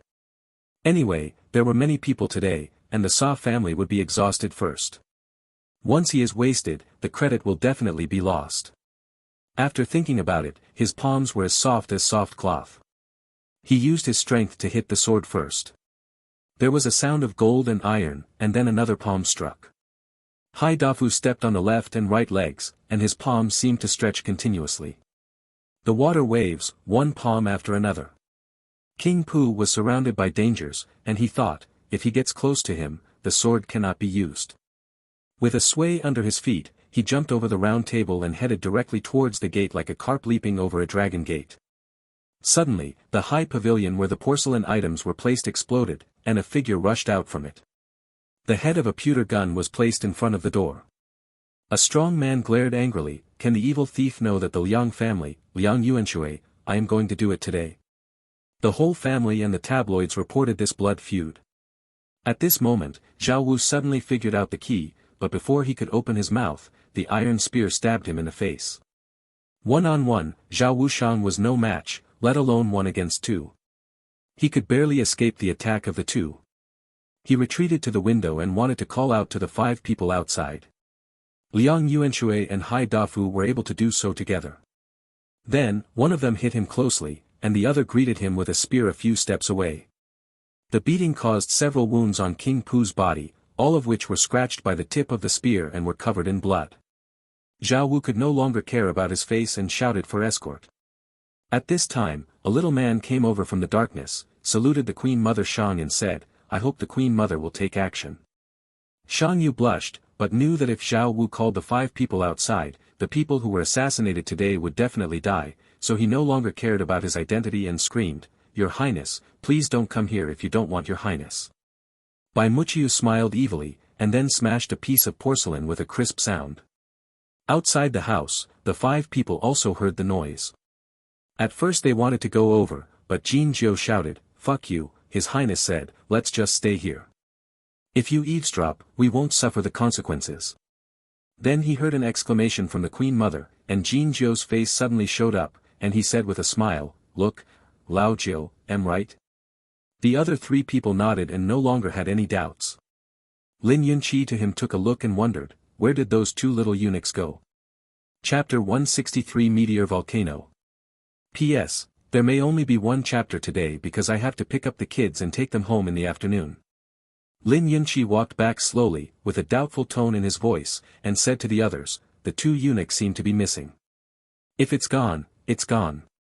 He must have been waiting in a corner somewhere. Do the 2 eunuchs still dare to listen to the corner? Jin Jiu sat down on the ground with 2 pumpkin sledge hammers, my waist hurts when I stand, hey Guzzi, just press it for me. The person being asked was a man with a dead face and triangular eyes. This man was called Farewell of Life and Death, Gao Duanyin. The pair of farewell hooks behind his back instantly interrupted the separation of life and death, and the separation of corpses. Hearing Jin Jiu's words, the sinister Mao Zi slid over to meet the other person's eyes. He just looked at him coldly without saying a word, like a poisonous snake. Uncomfortable being stared at, Jin Jiu shrank his neck and looked away, laughing dryly, forget it. Suddenly, Lin Yunqi shouted loudly, no, the prince is in danger. As far as he could see, under the window, there were many dark shadows. You were coming and going. It didn't look like a man and a woman were having fun. He immediately shouted angrily, drew his legs and drew his sword, and flew over with all his strength. Jean Joey smashed the ground and ran like a bear with both feet, but the other two ran ahead of him. And before that, the lights in the palace flickered, Zhao Wu dodged left and right, blood spattered on his body, and there were 7 or 8 bloody mouths, which seeped through the white gown with gold border and python pattern. He saw that his cry for help was ignored by the little eunuch. He could easily cover it up, but he was suddenly filled with rage, especially when Shangyu, who had a high self-esteem, actually cooperated in shouting such obscene words. He couldn't help but yell heartbroken, "I'm going to kill you two bitches." Several times he saw the blockade being broken and he was slashing towards him, but at the critical moment he was shot back by Liang Yuanshui. King Pu was so anxious that his eyes were filled with anger and danger was everywhere. Bai Muqiu poured a cup of tea for the Queen Mother to moisten her throat, and also poured a cup for herself. The old god was sitting on the stool and said a few vulgar words to constantly irritate King Pu. He was often distracted when he was irritated. With a palm and a gun, he took advantage of the opportunity to greet him. "PB. If you bully others too much, I will kill you. Jump to the gap." Although Zhao Wu is holding a sword, he is suppressed by 2 good men. Being able to maintain the status quo has been his peak moment in the past few decades. In the past, he was pampered and fond of women, which led to his martial arts being restricted. Now, thinking about it carefully, he felt so regretful that he had ordered the 5 guards to go 50 meters away. He couldn't help but look angrily at Bai Muqiu, who was sitting there drinking tea. This little eunuch had too many tricks, and he would kill him if he didn't pay attention. He was brought in. If he could get out alive this time, he would definitely be cut into pieces. A silver light struck, and Sen Han arrived first. Zhao Wu struck with his long sword, the blade of the sword stirred the spear tip, and for a moment there was a clanging sound. At this moment, a figure flashed out of the corner of his eye. He seized the opportunity, and then quickly struck out with his palm, and the palm of his hand hit Pu Wang's ribs hard. Hai Dafu was immediately overjoyed. After a moment's relief, a sharp pain made him scream, and he quickly retracted his palms. He saw dense blood holes in his palms, and his eyes were full of horror. Zhao Wu clenched his hands and struck hard with the sword to force Liang Yuanshui back. He raised his foot like a poisonous snake coming out of its hole and kicked the fat eunuch with an injured hand quickly and hard on the chest, knocking him away and throwing him to the ground. A few rolls. Taking this opportunity, Zhao Wu roared and rushed to the window. Before he could open the window, Liang Yuanshui followed closely with a long spear. The sword and the spear clashed again. One side was heavy and the other was light.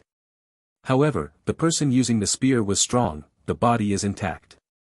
Although King Pu said that his martial arts skills were more than his own, he was injured in many places and was exhausted. After a few moves, Liang Yuanshui turned around and nailed the tip of the spear. With a bang, Bai Muqiu was stunned while holding the teacup. Queen Mother Shangyu was also stunned. The most surprised was Liang Yuanshui, who was holding a spear in his hand. What happened? There seems to be something on him. Hai Dafu shook a bloody hand, got up and said, "It's a soft hedgehog armor." "Who cares?"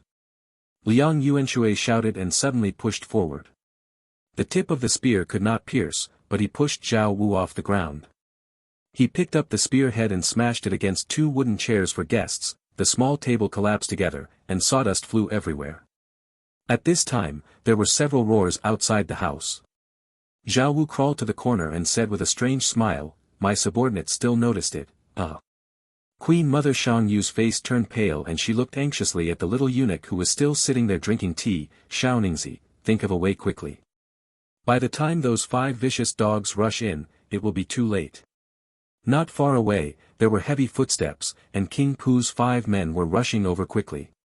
"Well, this tea is too bitter, it's not as good as coffee."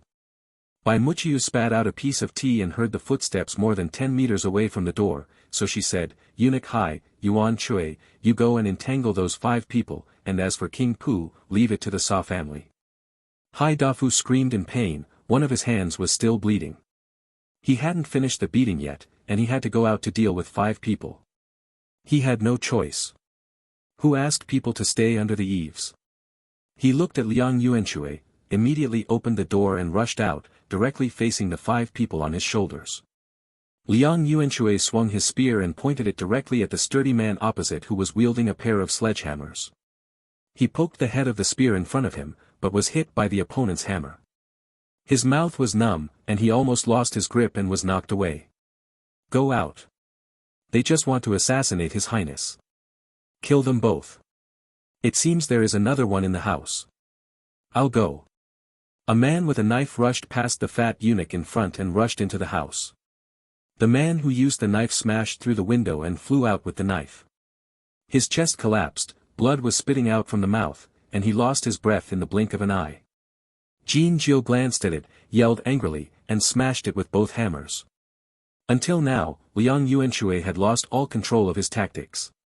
He was wielding his spear and colliding head-on with the hammer. The spear had collided with the hammer body, and the energy swirled around and blew the turf under his feet flying in all directions. The sound of golden roar could be heard endlessly. Occasionally, Jean Gio hit the rockery with his hammer and hit it, causing gravel to fly and the whole rockery to shake. The two of them fought for a while, but there was no difference between them. On the other side, since the man with the knife was beaten to death, no one else rushed in, fearing that there was an ambush inside, so Lin Yunqi and the other two fought 1 against 3, trying to kill the fat eunuch in front of them first, and then go in and save people. But to their surprise, this eunuch was particularly difficult to deal with. He kept fighting with them but would not attack directly. Lin Yunqi sheathed his sword and said, "Gao Duanyan, hold on to him while Qin Pai and I go in to rescue His Highness." The person wielding the double hook grunted and pulled the chain behind the parting hook. The iron hook flew out of his hand and scraped off the opponent's prison cap. As soon as the bun was loosened, his hair became disheveled. Hai Dafu fought him with both palms and suffered a loss. Now that the opponent's long hook has 2 more iron chains, he is immediately unable to resist, and is forced to retreat continuously. Every time he dodges, he is frightened, and if he is not careful, the hook tip will penetrate his flesh. And now inside the house. Bai Muqiu threw the teacup towards King Pu and did not avoid it. He was neither angry nor smiling, and forced the other person into a corner like a cat playing with a mouse. Suddenly, there was a sound, and a figure jumped over from the window, and a sword light, like a dragon, stabbed at the back of his head. Bai Muqiu turned around. Chapter 164, Surrender, Second Update. P.S. Chapter 2 is gone for today. P.B. The ES chapter has been changed a bit.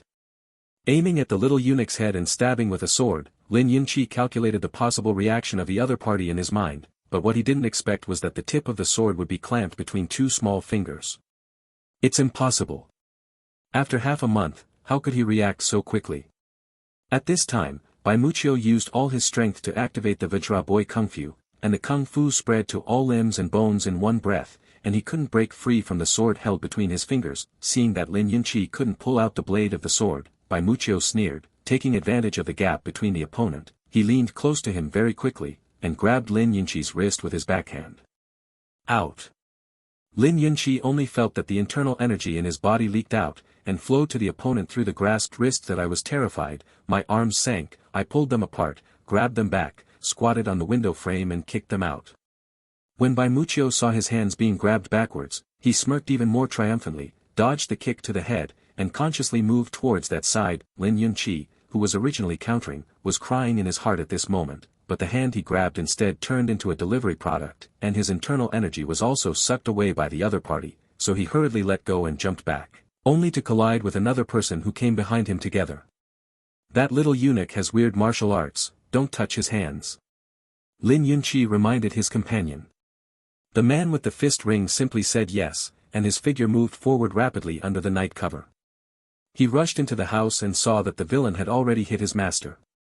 He immediately raised his fist and smashed the opponent's back. In the past half-month, after Hai Dafu and Liang Yuanshui's moves, not to mention how much their martial arts have improved, at least they have gained a lot more experience on the spot.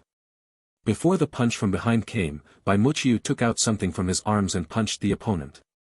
Throw. The bag collided with the fist, and a cloud of white mist exploded in the middle, enveloping the man. Bai Muqiu abandoned Zhao Wu, and rushed towards the man. De Xing's 2 moves continued changing, a round of slamming and slamming, all hit the man's chest, and there was only a bang bang bang in the room, like drums beating in a storm. Ah! Lime villain! The man covered his eyes with one hand and his chest with the other. Thick blood came out of the corner of his mouth, and he didn't notice it. After rolling on the ground and roaring a few times, he became silent. King Pu Zhaowu's subordinates were hit by lime before, not because he didn't want to help, but because he had lost too much blood, and after fighting fiercely for a long time, his physical strength and reaction could no longer support him. More energy than energy. At this time, seeing that the little eunuch was not paying attention, and seeing the woman curled up on the phoenix couch, he was furious and rushed over immediately while the little eunuch was not paying attention. He swung his sword towards the figure in the gauze curtain and stabbed it. Suddenly, a small man appeared from behind the large vase on the bed. At a glance, he was also a eunuch. He immediately stiffened and was naturally horrified. Could that little Ningxi still be with me like a shadow? The little figure suddenly raised an object in his hand and smashed it down. Zhao Wu only felt a headache, and the world was spinning, and he heard the sound of broken porcelain that he saw in disbelief that the one who hit him was another eunuch trembling in the corner. It's ridiculous that Prince Pu, the regent of the Wu dynasty, was forced to be so embarrassed by a group of eunuchs. Zhao Wu yelled nervously, fiercely raising his sword and slashing at the little eunuch who had been brought to him before. I will kill him first, about you. However, the sword never had a chance to be cut off. Zhao Wu's arm was caught by someone, and immediately he felt a tight crotch, and the same hand was stretched under it. Bai Muqiu looked at him darkly. Two weapons can't be left behind. Then he used the magic of absorbing stars. Pu Wang Zhao Wu's eyes turned white. He put his toes on his legs and squeezed his legs to lift his body up involuntarily. He felt like he was being torn in half, and his internal energy was leaking out in two directions. His whole body he suddenly became weak and fell to the ground convulsively. After a while. You did a good job and saved the Queen Mother and you will be rewarded. Come back to Xuanxa's house after today. Bai Muqiu wiped her hand on her clothes disgustingly and said to the eunuch who had done the meritorious service. Xiao Gizi kowtowed and said, Tongguan, thank you for your reward, thank you for your reward.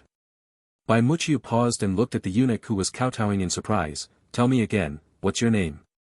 When I return to my father-in-law, my name is Tongguan. Bai Muqiu murmured, this joke is not funny at all. The battle outside the house continued, and Liang Yuanxue fought more and more smoothly. After sorting out the clues, he relied on the advantage of the spear to avoid head-on confrontation with the big man who wielded the hammer, and pointed and pecked around him like flowers. The other party couldn't hold back, but even so, the man's martial arts were also very powerful, and his whole body was intact. His grandma's gun-wielding boy has the guts to run around and hit me head-on. Jin Jiu was sweating while dancing with a pumpkin sledgehammer. The clothes on his upper body had already been picked into a sieve and he simply tore them off, showing off his strong muscles, looking very tough. Liang Yuanxue gasped and said, you are so talented, you can follow me. No, no, come here.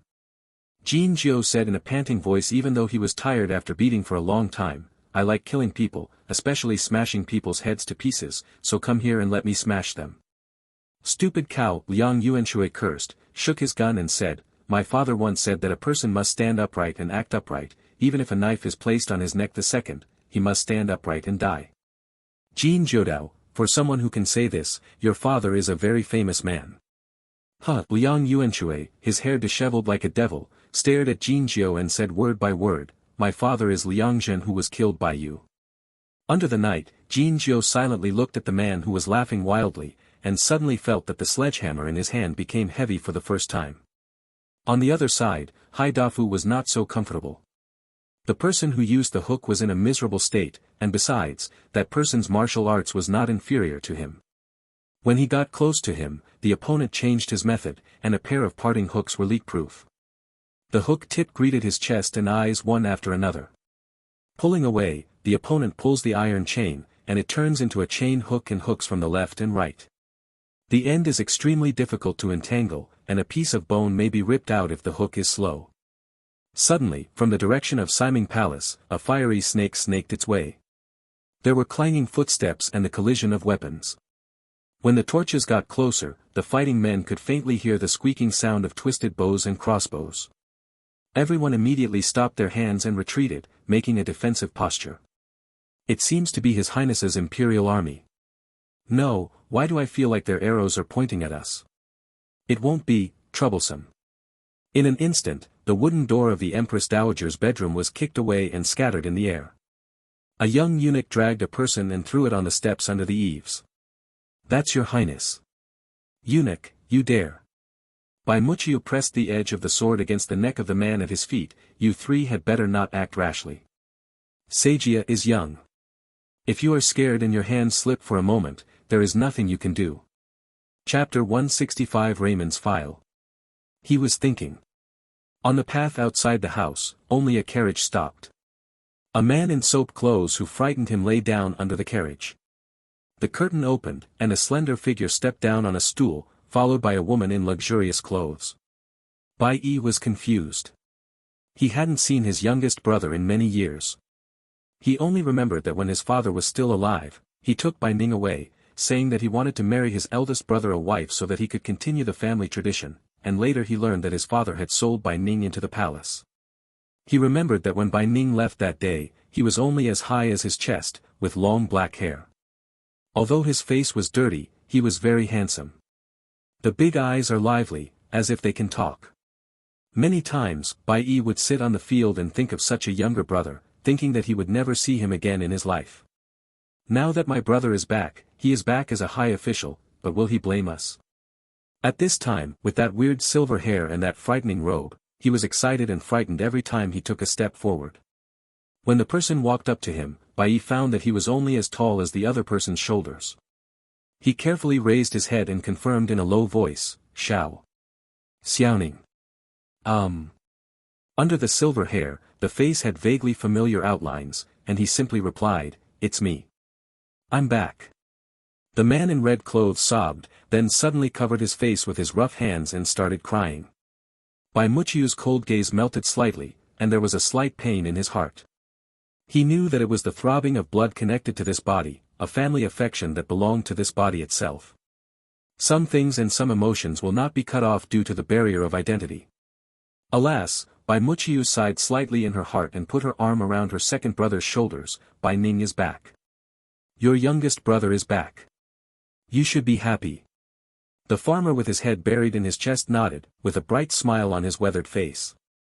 He wanted to grab Bai Muchiu's hand, but when he saw the extremely luxurious palace robe, he rubbed his hands in embarrassment.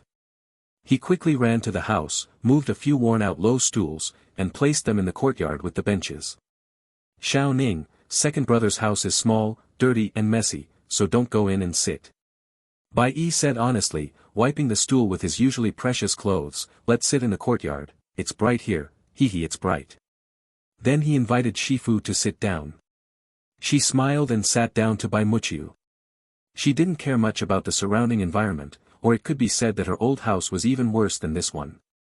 When she got the small bottle, she glanced at the black stool, shook her head and said, "After riding all day, I just want to stand." Chao Shaoqin said, "The Sa family is a servant. When the governor is sitting, the Sa family must be on guard. The second brother should not be too polite." "Okay.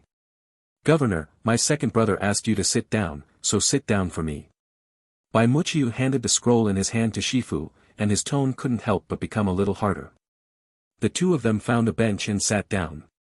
Xiao Ping'e muttered, "If I had known better, I would have stayed behind with wanting you to distribute gifts."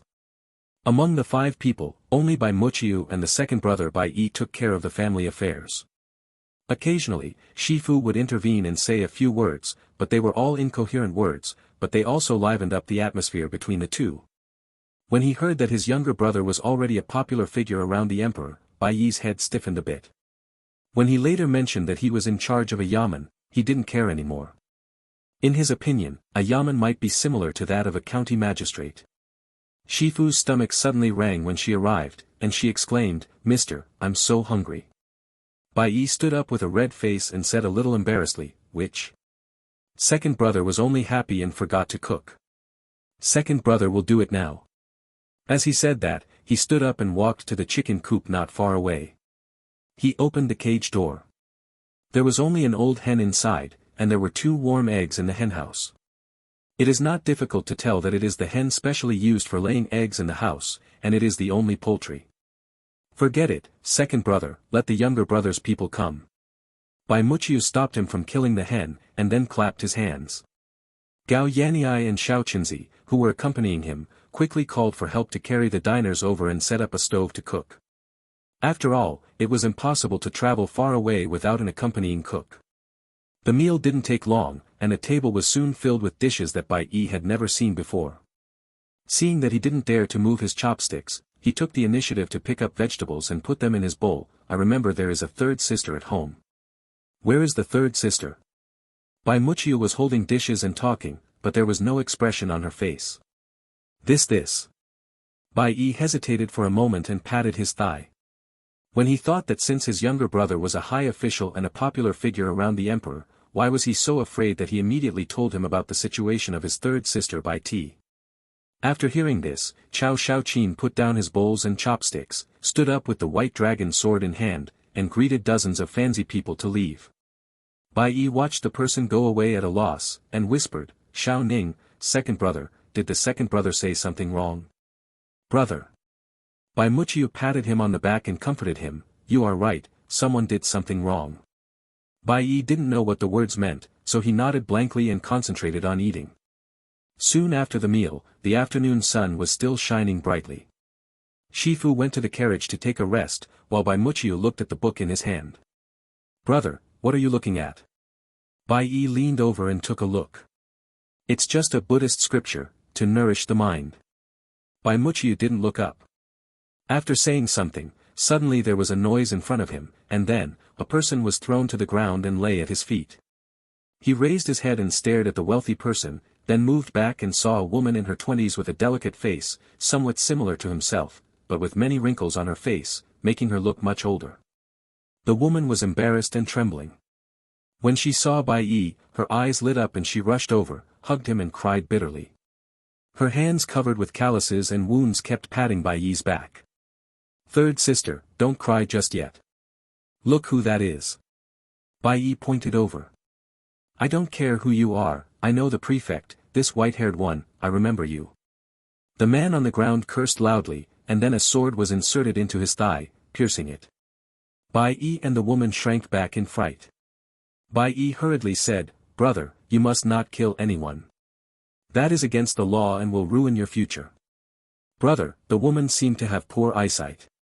She narrowed her eyes and looked at Bai Muqiu carefully. She walked slowly over but did not dare to touch her. You are Bai Ning." Bai Muqiu did not agree or deny, but stared at the man on the ground indifferently. "Brother, all the people I talk to about the law have a bad end." He waved his long sleeves. "If it looks like an eyesore, pull him down and kill him.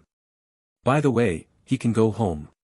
Chao Shaoqin clasped his fists. "When my subordinates came back, they had already done it."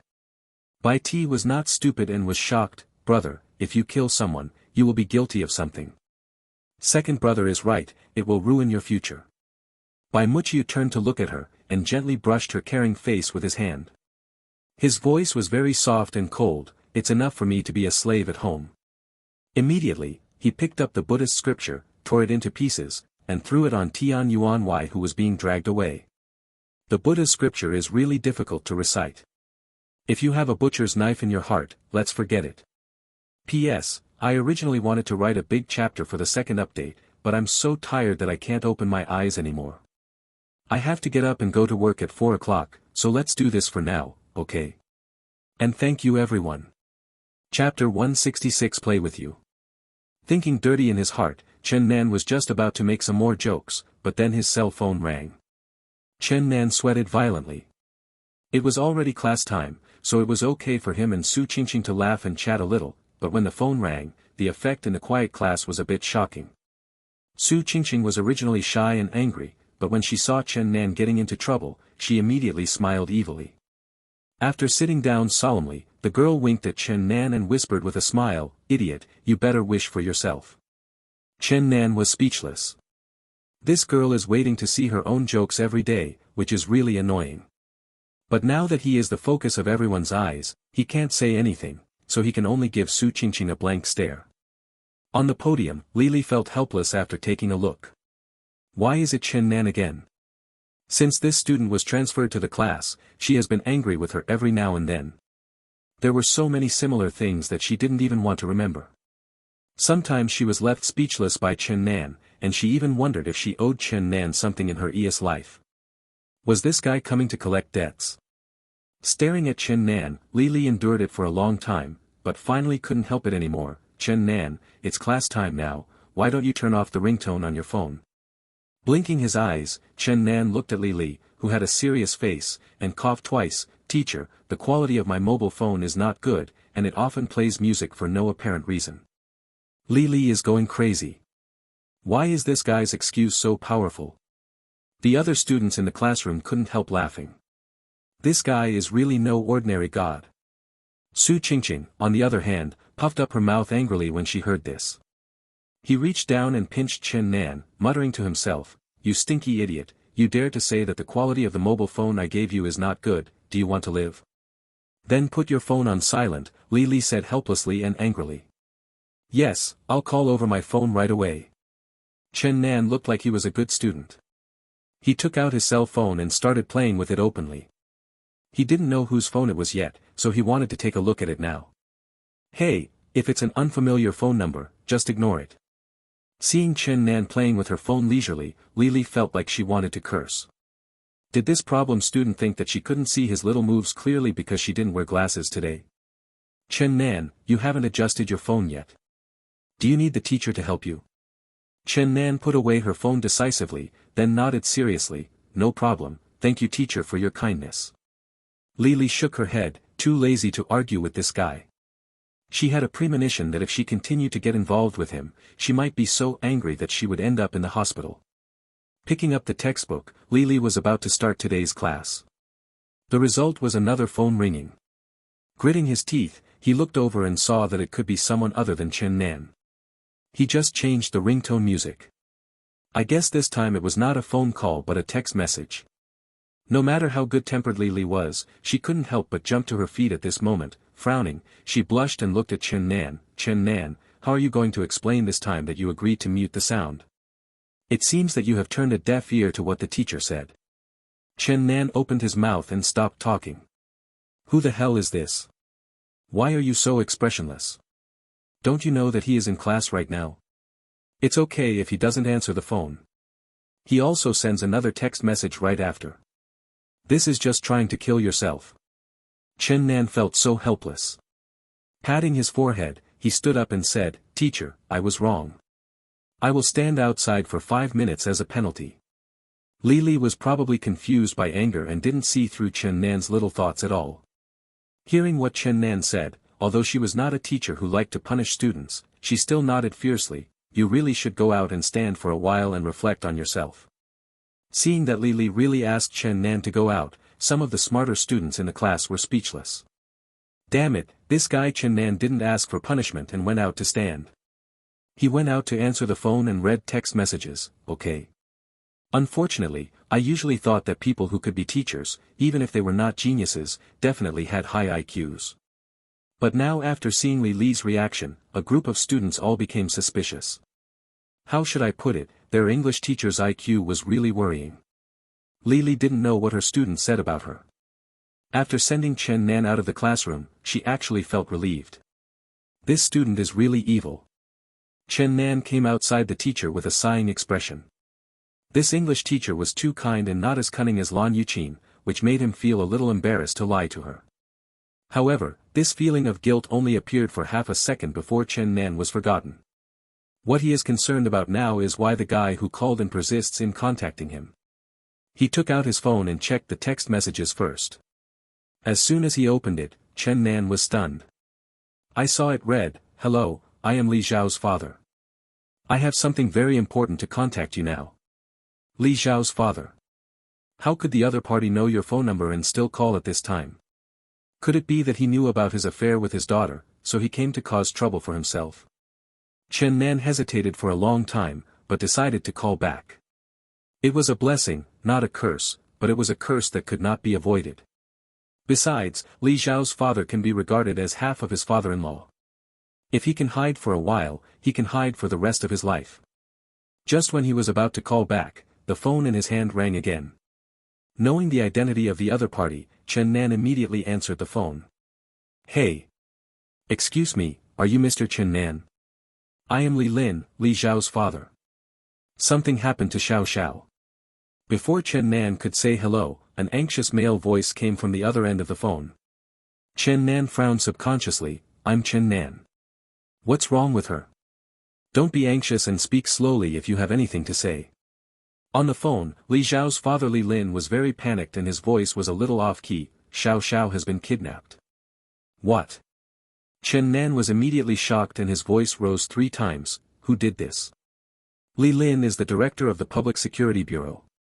He even dares to kidnap his daughter. This kidnapper is very courageous. The specific reason can't be explained clearly on the phone. Mr. Chen, look, if possible, can you come to my house now? Li Lin paused, and pleaded anxiously and helplessly. I know it's presumptuous of me to say this, but before Xiao Xiao was kidnapped, she sent me a message, saying that she asked me to come to you. I am seeing that Xiao Xiao trusts you so much, that's why. You don't need to say anything, I'll go over now. Chen Nan agreed immediately and then said, tell me your home address. Chapter 167. What do you want to do?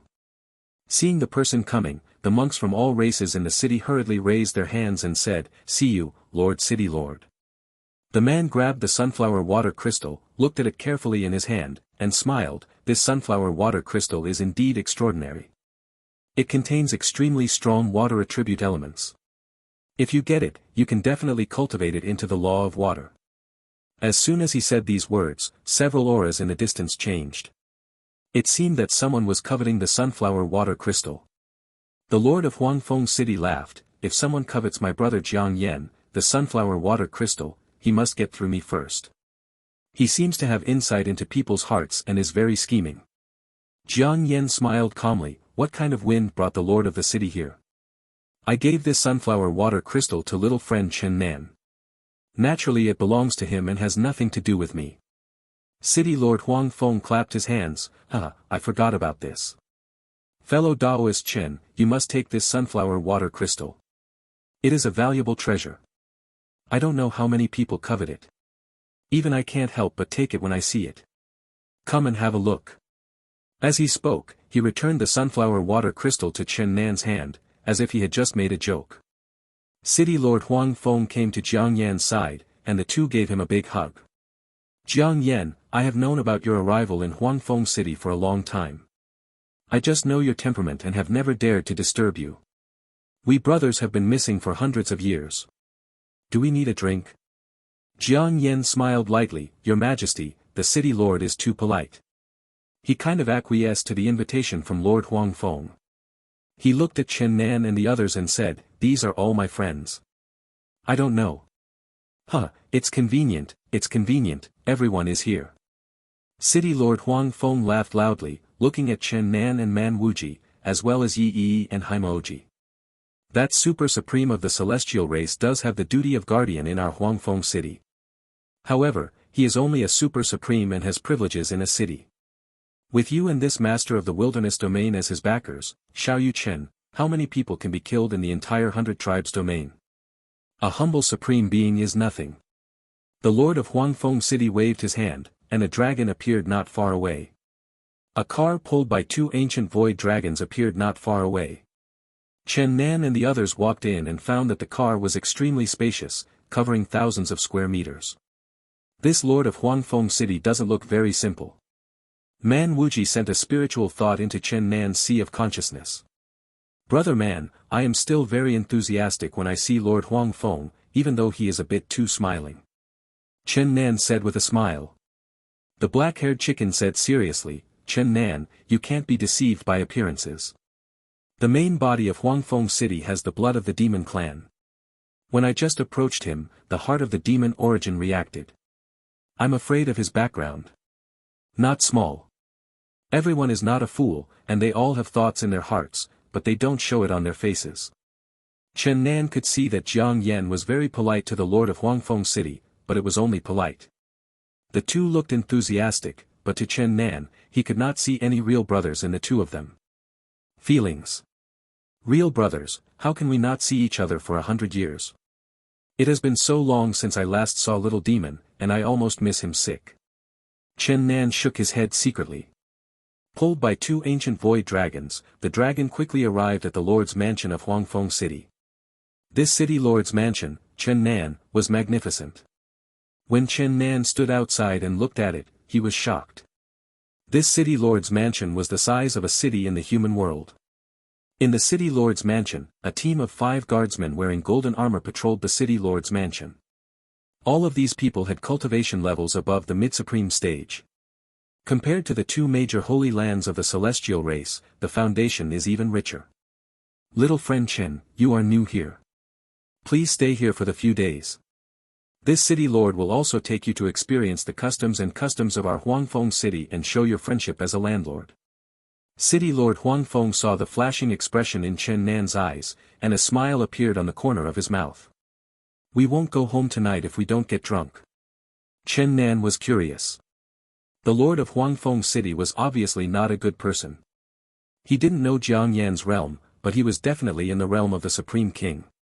There is no idiot who can cultivate to the realm of the Supreme King. Jiang Yan is obviously not the same, why would he follow? In front of so many people, the lord of Huangfeng city revealed the secret of how the sunflower water crystal can comprehend the law of water. It seemed that he was just expressing emotion, but he definitely had no good intentions. Once his words spread, I am afraid that there will be many people who are interested in sunflower water crystal. However, if he took Chen Nan and the others to stay in the city lord's mansion like this, and others really came to make plans, seeing the tight security, if they were really robbed, it would be a slap in the face. The lord of Huangfeng city should not be stupid enough to do this. Chen Nan had a headache, and Yi seemed to know what he was thinking. Brother, we have just arrived in Huangfeng city. Senior Jiang probably wants to help us take advantage of the situation. As for the rest, let's take it step by step. That's right. Chen Nan smiled, I've never seen any big storms, what's wrong with you, the Supreme King? I am also a supreme being now. Was he being plotted casually? It would be great if Jiang Yan and the lord of Huangfeng city could have a fierce battle. At that time, in order to watch the battle, they might be able to take the opportunity to understand the law of water. With the 2 laws of water and fire, when encountering the Supreme King, they would not be killed with one move. Chen Nan thought in his mind that the 100 Tribes domain was still just a peripheral area, but he had already seen 2 beings who could compete with the strongest of the celestial tribe, and they had also understood the law of fire. It turned out that he was right. A few hours later, we were full of wine and food. Jiang Yan squinted his eyes and smiled slightly. City Lord Wei, there is one thing I need to trouble you with. This fellow Taoist Chen is already comparable to the Super Supreme. The human guardian died that day. I wonder if I can transfer the guardianship order to Qin Xiaoyu, this will make it easier for him to act in the city. I thought it was something big, but it turned out to be a small matter. I immediately arranged for my men to handle it. Wei Yixiao, the leader of Huangfeng city, blinked his eyes, laughed, and happily agreed. Man Wuji and Chen Nan looked at each other and smiled. Jiang Yan seemed to really cherish his talents. The guardian order was obviously the killing token of Huangfengcheng. Jiang Yan now takes the initiative to ask for this token, which is very meaningful. Although Brother Wei, you are the city lord, you can't do it because we broke the rules. Although I hit it off with little friend Chen Nan, I can't let my brother make a mistake because of me. The autumn air is crisp tonight and the full moon is in the sky. I don't think we should go to Tiandao. I'll go to the pavilion, and as for the defenders in the Tiandao pavilion, I'll have to ask City Lord Wei to make arrangements. As soon as Jiang Yan opened his mouth, Wei Yixiao's words were blocked in his mouth. Chen Nan felt secretly happy. A biting dog doesn't bark. What does it mean to be an expert? Senior Jiang is really a real person who doesn't show his face. When he came back to his senses, he felt that he had made a mistake in his mind. He quickly snorted twice and nodded towards the lord of Huangfeng city with a smile. Chapter 168 Falling from the Sky, Second Update. The smile on Wei Yixiao's face froze for a moment, but he soon showed a more cheerful smile. Okay, although Qin Xiaoyu is in the early stage of the Supreme, he must be powerful if he can kill the Super Supreme. If he challenges the Tiandao Pavilion, he will definitely win. After a dozen breaths, the group came to a loft in the city, which had 9 floors in total. Each level is several thousand feet long, and these 9 levels are tens of thousands of feet long. From the first floor to the 9th floor, it shines brightly. There is a vague power of heaven in the tower, which makes people feel awe in their hearts. Chen Nan, this Tiandao Pavilion is found in every city in the Baizu domain, just like Tianji Pavilion, Tianshi Pavilion, etc., with the sky as its head, representing the supreme, and is recognized by the Baizu domain. Jiang Yan explained patiently. If you want to win the Guardian Order of Huangfeng City, you have to defeat the defender in Tiandao Pavilion. Tiandao Pavilion is a holy place for cultivation. You want to be stronger, but the realm will not exceed that of the Super Supreme. Chen Nan glanced at Tiandao Pavilion. There are 9 floors in Tiandao Pavilion. This is the defender. Chen Nan asked knowingly. He had just swept away his consciousness. Although he was blocked, he was able to absorb it as soon as he exerted force. I know that there is a Super Supreme on the 8th floor of Tiandao Pavilion. Young Chen, you are new here. If you want to defeat the Super Supreme, you must first enter from the first level and defeat the defenders on each level before you can reach the top. This is the mechanism of Tiandao Pavilion. Even if I am the city lord, I can't help you. Wei Yixiao looked at Chen Nan with a faint smile on his lips. He was thinking about what would happen in the few days, and he felt even colder. The Guardian Order, if this kid really gets the Guardian Order, it will be a little troublesome to take action. The Super Supreme Guardian is the mainstay of a city. If he dies for no reason, it will be difficult to explain. It's okay, I just need to spend more time. A faint smile appeared on Chen Nan's lips. The Lord of Huangfeng City had expected that he had suddenly understood the law of fire before, so he unexpectedly killed the human Super Supreme that day. Needless to say, he must have informed the defender. With a glance, Chen Nan knew that the opponent's cultivation level was at the Super Supreme peak, and he was only one step away from reaching the Supreme King realm. I am very strong, but without a single battle, how do I know what my current strength is and how far it has reached? Chen Nan smiled at the corner of his mouth. The moment, he entered the tower directly. On the first 6 floors, he did not use any magical powers at all, relying solely on physical strength. Those supreme beings were once the cauldron bearers in this realm. There were monks from all races, but none of them were Chen Nan's enemies. When he reached the 7th floor, with a thought in his mind, Chen Nan shot straight into the sky, jumped thousands of feet, and rushed towards the entrance using the 2 worlds inseparable technique. The supreme 7th level powerhouse had not yet reacted, and watched him disappear from the entrance, dumbfounded. This entrance is suppressed by the power of heaven.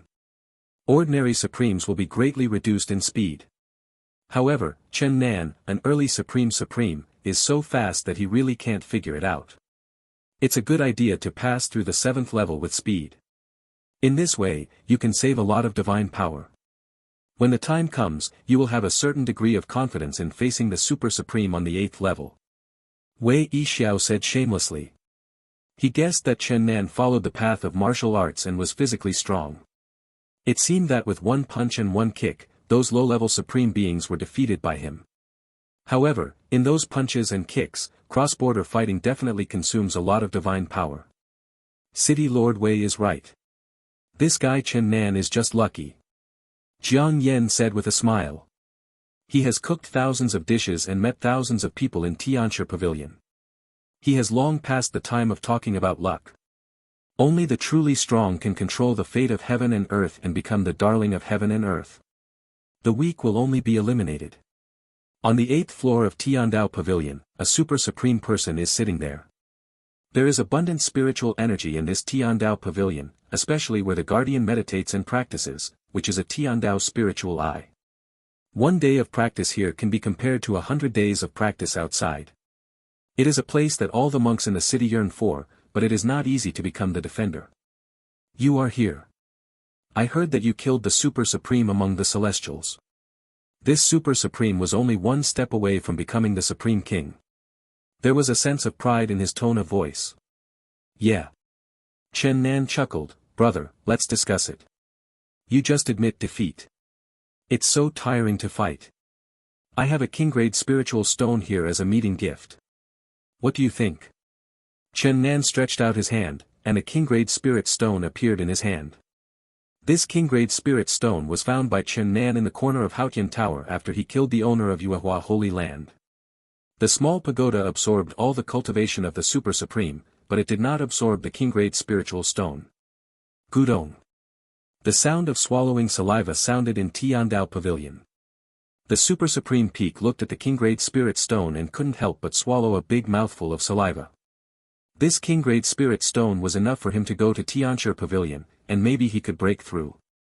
However, he glanced at the people outside and remembered his identity. He was from the Skybat clan, a superior bloodline of the demon clan in the demon world. Although he fell into the mortal world, he definitely could not be insulted by a king-grade spiritual stone. What's more, Wei Yixiao, the lord of Huangfeng City, is his brother-in-law. This time, Wei Yixiao wants him to do his best to stop this kid from taking the position of guardian. Compared with everything he got, a king-grade spiritual stone, although tempting, had a limit. You actually want to cheat in the Tiandao Pavilion, so I'm not afraid that Tiandao will kill you. A cold light erupted in the eyes of the Super Supreme Peak of the Tianbat tribe, looking at Chen Nan. Ha ha ha, if you are not convinced, you can do it. I still have many king-grade spiritual stones here. Think about it. Chen Nan laughed. He had already noticed that the auras between the defender and Wei Yixiao were very similar, and they might be of the same race. The lord of the city has given you a warm welcome. I, Chen Nan, will definitely repay you with every drop of kindness. I will win this guardian position tonight and contribute to our Yellow Wind City. After Chen Nan finished speaking, he took action instantly and launched an attack. Boom boom. He held a gilded phoenix-winged boring machine and started a battle with the master of the Sky Bat clan in this 1,000-foot space. The attacks of the two of them hit the walls of Tiandao Pavilion with force. The brilliance flashed in the attic, and the terrifying power was eliminated just now. Split blue hands. Chen Nan roared angrily, holding a gold-plated phoenix wing in one hand, and transformed into a sky-shattering hand with the other hand, and attacked the Super Supreme body. It's just a small skill, but you still want to kill me. On this day, the Super Supreme of the Bat tribe sneered, and his figure quickly disappeared from the place, without even a trace of breath leaking out. Chapter 169 Old Grudges, 3rd Update. In addition, Ji Sha sect has chased me several times. This grudge has been settled. Today, as long as you are here, I can't touch your Ji Sha sect, but sooner or later, I will kill you and your Ji Sha sect. Everyone, kill them all in the latest chapter of How to Be a Qualified Female Supporting Role. Cold words spat out from Fang Heng's mouth again, making Wang Sha, who was standing in the void, look completely ugly. After losing so many people, so many outstanding disciples, in the end, nothing was gained. The most important thing is that a disaster has been laid. This made him really uncomfortable. Goodbye. Seeing Wang Sha's ugly face, Fang Heng sneered again, I guess the time we meet again, it will be the time of your death. As he spoke, Fang Heng's figure trembled, as if he was about to leave through the air. Boy, do you think that if you leave today, everything will be over? At this moment, Wang Sha's voice sounded again, let me tell you, the matter is not over yet. After you leave, I will release all the information I know. Hearing this, Fang Heng's body froze, but he did not look back. So what? How about you have obtained the inheritance of divine martial arts, and you still have so many treasures on your body. In addition, you have killed so many people. If these things are known by those sects, do you think Tianyun continent can protect you? Wang Sha's face was filled with coldness as he spat out these cold words, they will definitely not be able to protect you, and you will never be able to live in peace. So what? The same words sounded from Fang Heng's mouth again. Fang Heng's figure still did not turn around, and his breathing was still steady. Upon hearing this, Wang Sha's face darkened. He didn't expect that Fang Heng could still be so calm even after he told this fact. You think that when I killed these people, I didn't think about the consequences. Do you think that the cooperation of these factions will make me afraid? You are wrong. Fang Heng suddenly turned around and looked at Wang Sha, no matter what kind of competition it is, the final battle is about power. All conspiracies and tricks are ultimately about power. In this case, what should I be afraid of? What you mean is that you have to fight against so many sects by yourself. Wang Sha laughed suddenly, you are so crazy, so crazy. I have seen so many crazy people in my life, but like you, yes, it's the first time I've seen him. The truth told by an overly powerful person is often considered false by a weak person. Fang Heng said calmly, I have never said that one person against all sects, but this is an idea of mine. Hearing this, Wang Sha laughed even louder. I don't know how high the sky is and how high it is. Really? I am only in the virtual martial realm. The me in the virtual martial realm can make you powerless in the soul martial realm. What if I break through to the true martial realm? Fang Heng also smiled and directly said the latest chapter of Brilliant Starlight. These words made Wang Sha's smile stiffen. This is the truth. Now Fang Heng's realm is just virtual martial arts. What if Fang Heng breaks through Zhenwu? What if Fang Heng breaks through Zhenwu first level, second level, or even third level? How terrifying would Fang Heng be at that time? He really couldn't imagine this problem. As I said before, look at me. Fang Heng turned his head again and said calmly, watch me kill everyone who stands in my way step by step, and then look at me and kill you. As soon as the words fell, Fang Heng's figure flashed and disappeared in the void in an instant, leaving only Wang Sha on the spot with dull eyes. It wasn't until Fang Heng's figure disappeared for a long time that the sluggish Wang Sha reacted, with a cold light in his eyes. I will watch you die. As he spoke, Wang Sha's figure flashed and disappeared directly into the void. It's just that even he didn't notice the trembling in his words. At the same time, in the turbulent flow of space, a flying boat was flying. There was a young man on the flying boat, it was Fang Heng. You're a very wise person if you didn't follow me. After muttering to himself, Fang Heng showed a sneer on his face. Now, he has not made much progress in terms of strength, but in terms of power control, he has improved to a level that he himself does not know how to describe. Whether it is the flame divine thunder, the dark gate, or the five elements sword intent, yin-yang sword intent, boxing techniques, palm techniques, and body techniques, he can freely convert and combine them all. The most important point is that this kind of progress has allowed him to convert the power between treasures. In the world of warriors, a treasure is a treasure, and using a treasure consumes a force. No one has ever been able to make the treasures cooperate with each other and explode with power at the same time. Fang Heng was the first. The reason why he was able to instantly obliterate the masters of the five sects just now was because of the energy of the Sky Star Pearl and this empty boat. First, use your own soul energy to induce the terrifying energy inside the star bead, and then use the terrifying energy inside the star bead to pour into the sky-breaking boat.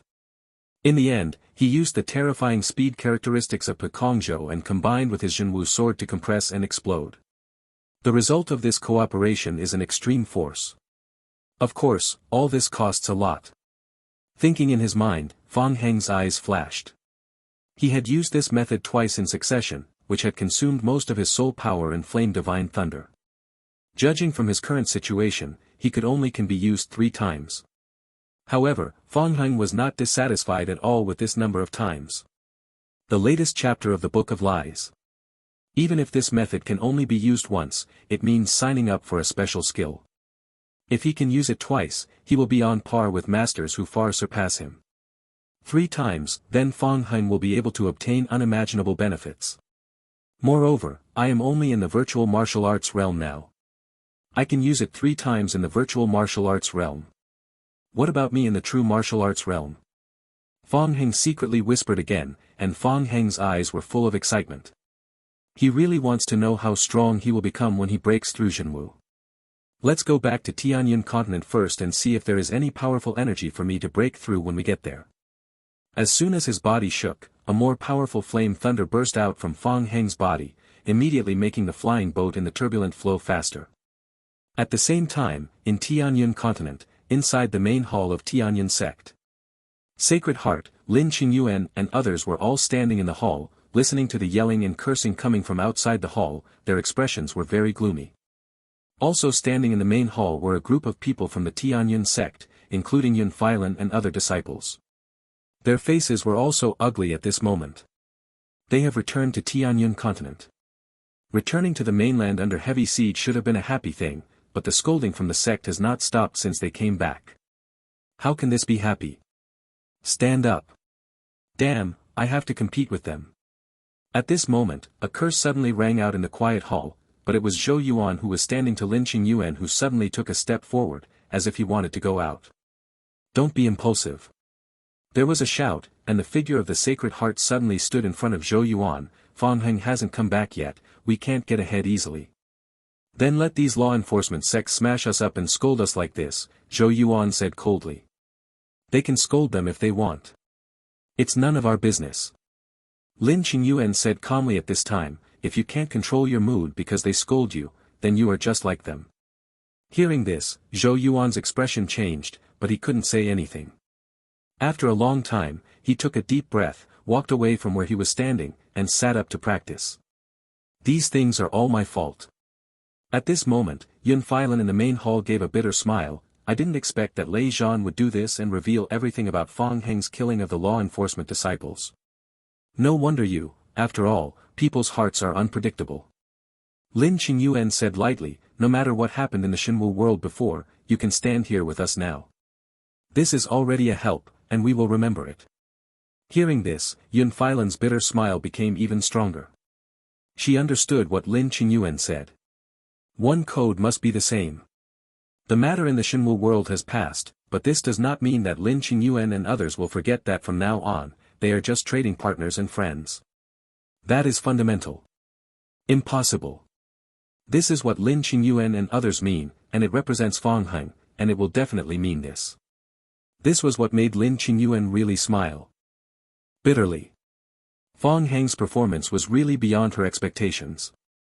In other words, her expectations for Fang Heng were never accurate. Without accurate predictions, she would make wrong decisions. She abandoned Fang Heng several times in the world of Shenwu. This was an irreparable rift. Just look at what Fang Heng has done now. After receiving the inheritance of Shenwu, he faced countless sect masters alone. News came 2 days ago that Fang Heng killed a person at the 5th level of the true martial realm. This kind of record is enough to prove how powerful Fang Heng's potential is, but Fang Heng is powerful, and the more she regrets her original decision. Now she can only maintain a partnership by pleasing Fang Heng's friends. Bang!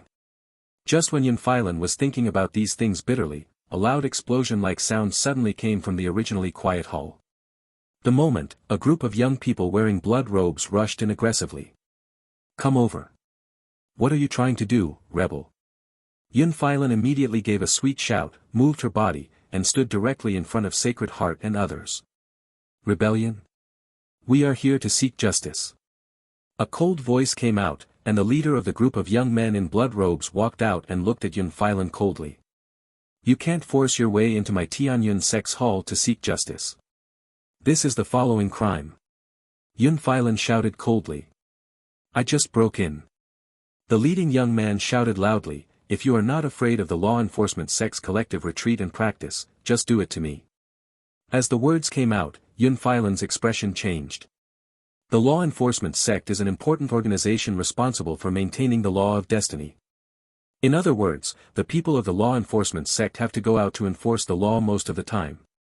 If they practice together, the law of destiny will be immediately it will become a blank sheet of paper. Even if it was just a day of collective practice, the damage caused by this would be immeasurable. So when this young man said such words, Yun Filan really didn't dare to use his identity. Okay, I didn't expect that the law enforcement sect would seize this matter and not let it go. After a moment, Yun Filan nodded, but if you don't let go, the injustice will be over and the creditor will be the owner. You are here to seek justice, but the person you should seek justice for is not here, so what are you doing here to make trouble? Humph, the guy we are seeking justice for is not here, but this guy's friend is here.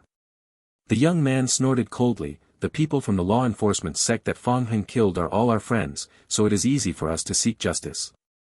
That is to kill Fang Heng's friends. Hearing this, the faces of Lin Qingyuan and others turned cold, and they were ready to take action. Fang Heng's friend is also an important friend of my Tianyun sect, so you can't kill him. Yun Filan said coldly. Chapter 177 Levels, 4th Update. I am Tai Lord in a cave, with 7 stars and 4 spirits above my head. Zhang Tianxi then waved and withdrew the prison knife. There was the sound of footsteps behind them, and Su Su, Jin Siyu, and Zhang Yuelian both walked over. Tianxi, is the Ghost King here again? Jin Siyu asked. No, don't worry, it's a kid from the Japanese country and has been caught. Zhang Tianxi said. While he was talking, the Sankai boy floated over with a white dot. How can it be a pair of white teeth? Jin Siyu was surprised and asked, looking at the white spots. This is not Baya, this is a Japanese ghost who is completely black. Only his teeth are white, so in the dark night, you can only see his white teeth but not his body. Gong Ziguei said loudly. Everyone looked carefully, and it turned out to be the case. This ghost also has a faint shadow like the ghost in China, but its teeth are particularly white and bright. In the dark night, it looks like a white dot hanging in the air. Similar scenes actually happen often in life. You can imagine that on a night when the power is out, there is a black friend in the house grinning at you. If you didn't know beforehand, you would definitely think that the house is haunted. Now, this white-toothed ghost from the Japanese country was being held in front of Zhang Tianxi and others, baring his white teeth but saying nothing. Zhang Tianxi slapped the white fan ghost on the head with the prison knife and shouted, "You are a ghost from the Japanese kingdom. Why did you come to our Huaxia kingdom to sneak attack on me in the middle of the night?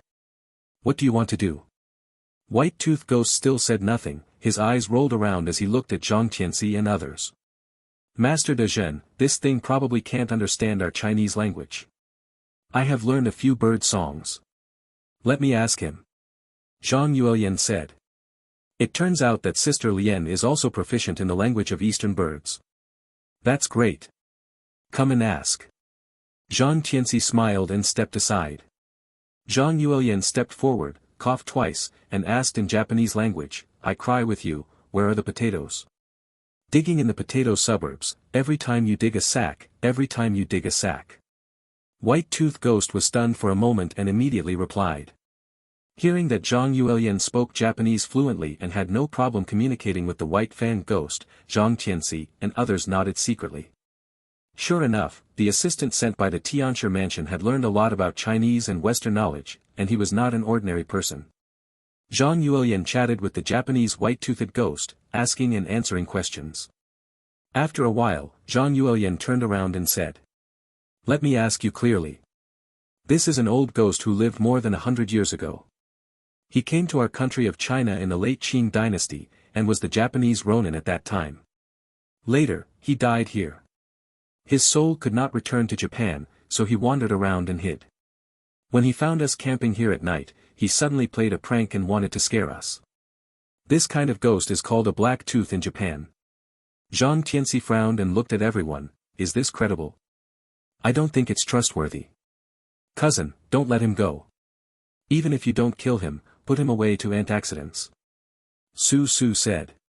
Zhang Tianxi nodded and said, "That's fine, just put it away and take it back to Xian Yi Guan. Later, when you have nothing to do, you can entertain him slowly." After saying that, Zhang Tianxi waved out the Heavenly Master's Ghost Collection flag. But I didn't expect that this kind of Japanese devil would not accept the teachings of the great country. The Heavenly Master's collection of ghost flags was ineffective against him and could not contain him. What's going on? Do you want me to translate the spell into Japanese? Zhang Tianxi was stunned and said. It's not a good thing anyway. Cousin, use the magic mirror to suppress him. If that doesn't work, destroy him. Su Su said. Zhang Tianxi nodded, asked Zhang Yuelian to translate, and said, "If you don't cooperate, I will destroy you." White Fan Ghost looked frightened and finally nodded.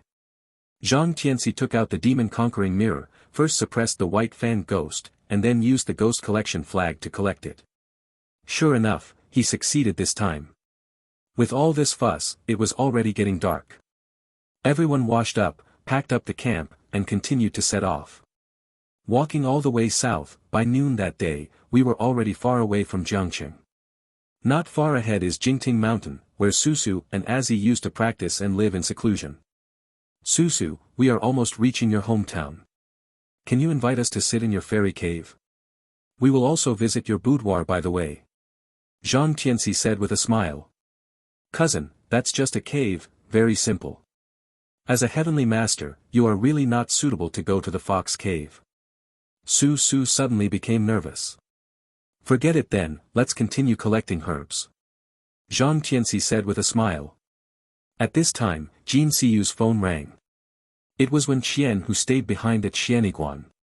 We are in Jingting Mountain now, is there anything wrong, Wen Qian? Jin Siyu asked. There's nothing wrong, but I can't stand it anymore. Waves of people from Taoist sects came to the temple, all coming to pay homage to Master Tianchi, saying they had something important to tell them. Now, there are more than 20 people sitting there, waiting in front of the temple. When Qian complained there and said, I originally thought it would be quiet for a few days, but who knows now, I am receiving these people one after another, my mouth is dry when I explain, and I don't even have time to drink tea. Nothing.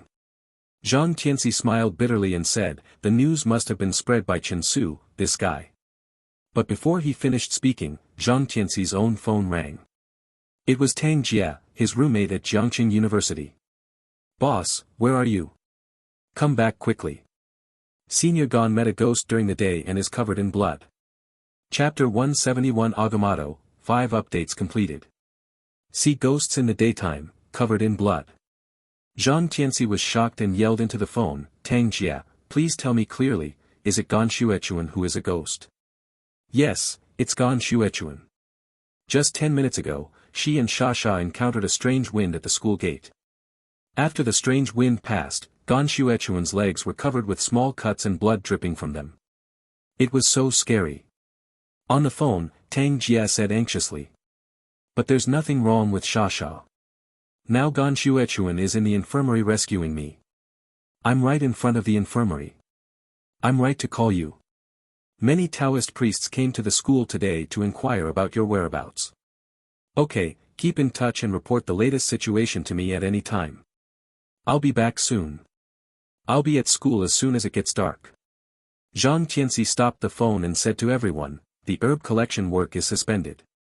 Let's go back to Jiangqing first to see Gan Xuechuan. What situation did you encounter?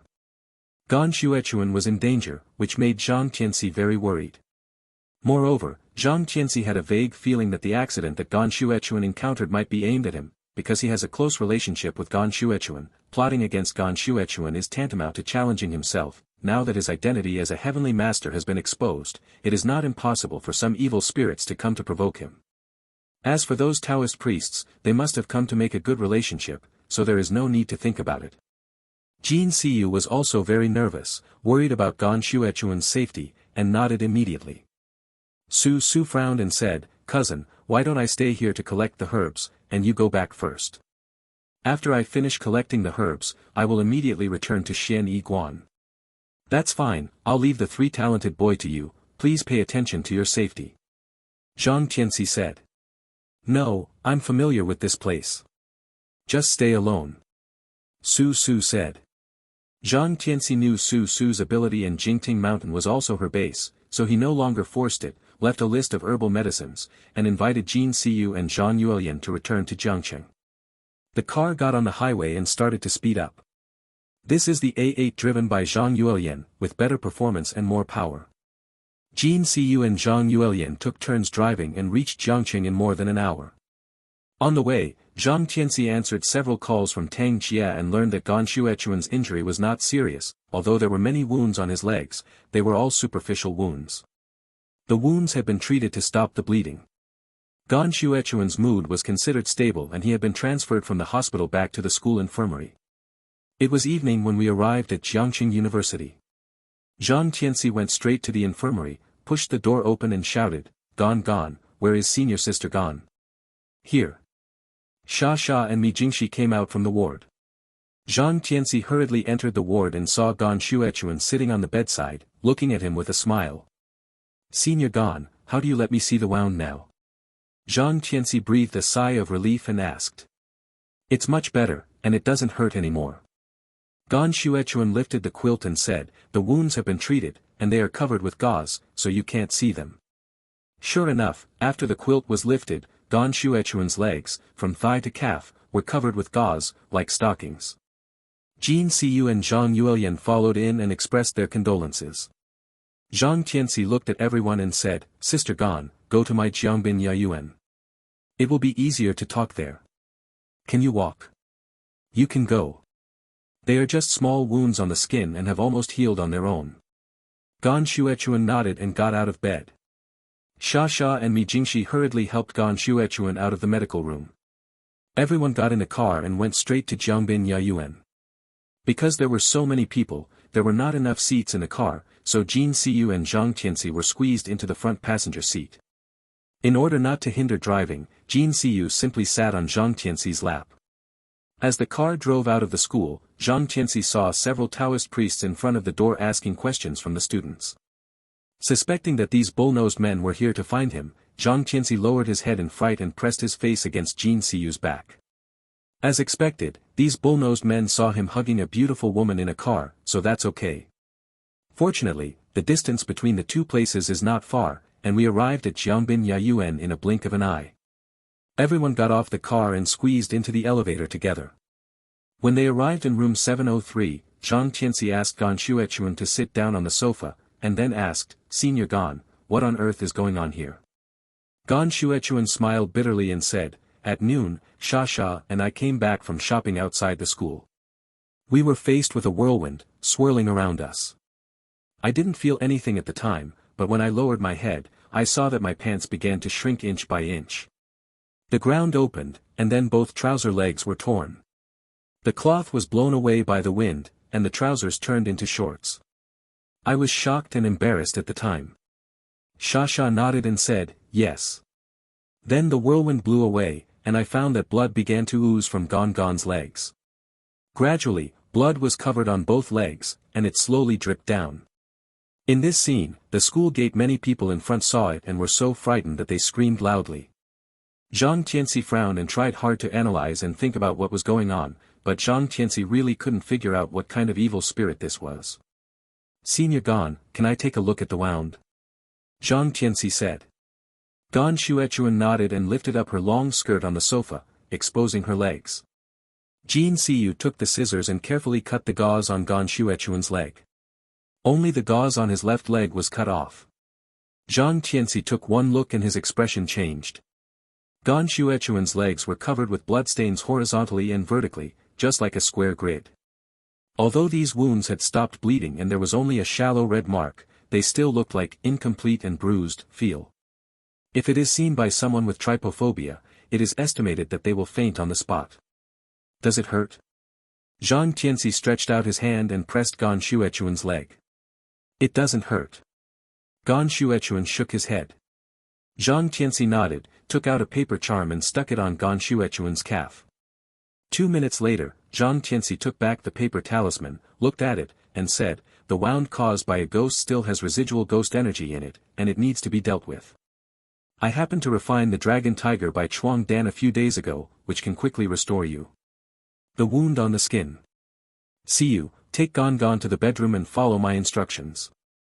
Jin Siyu nodded and helped Gan Shuechuan towards the bedroom.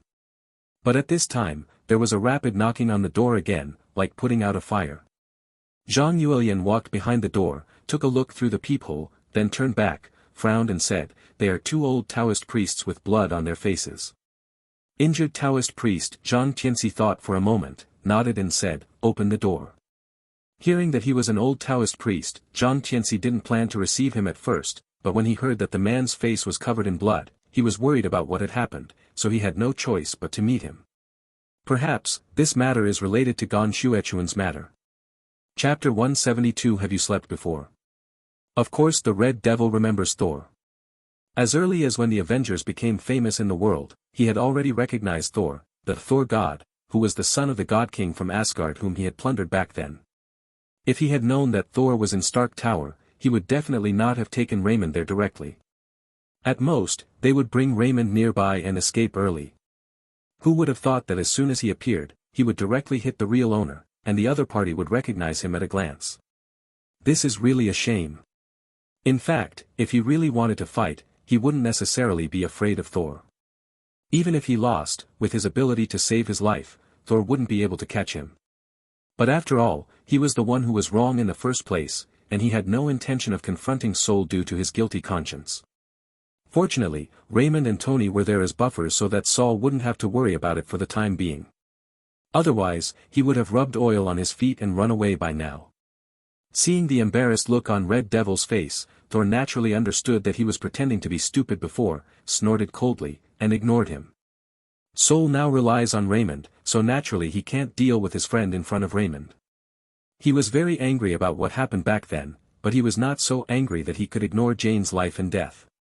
Compared with the conflicts back then, Jane's safety was of course more important. Sol, who had temporarily put his grudges behind him, continued to observe the actions of Raymond in the distance. "Tony, are you sure your detective friend can find Jane?" Sol asked in a low voice.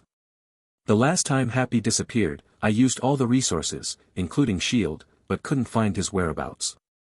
As a result, it only took Dr. Raymond half a day to find him." Tony explained in a low voice.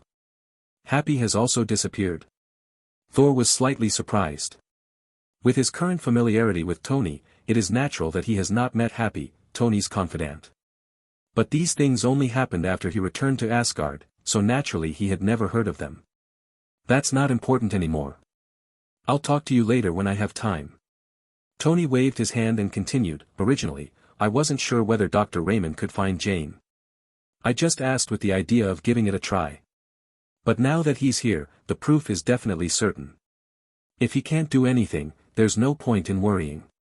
Hearing Tony say this, Thor felt a little more relieved and looked at Raymond again. However, Raymond's behavior made him feel relieved again, because Raymond was talking to himself, looking like he suddenly fell ill. "What's going on?"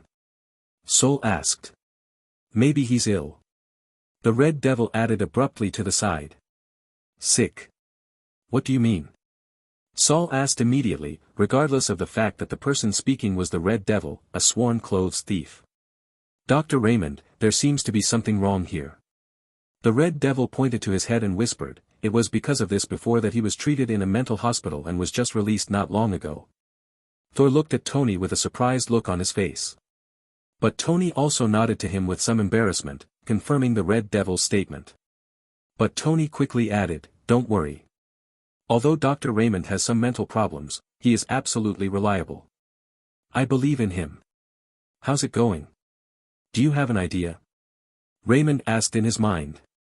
"The space here is indeed very unstable.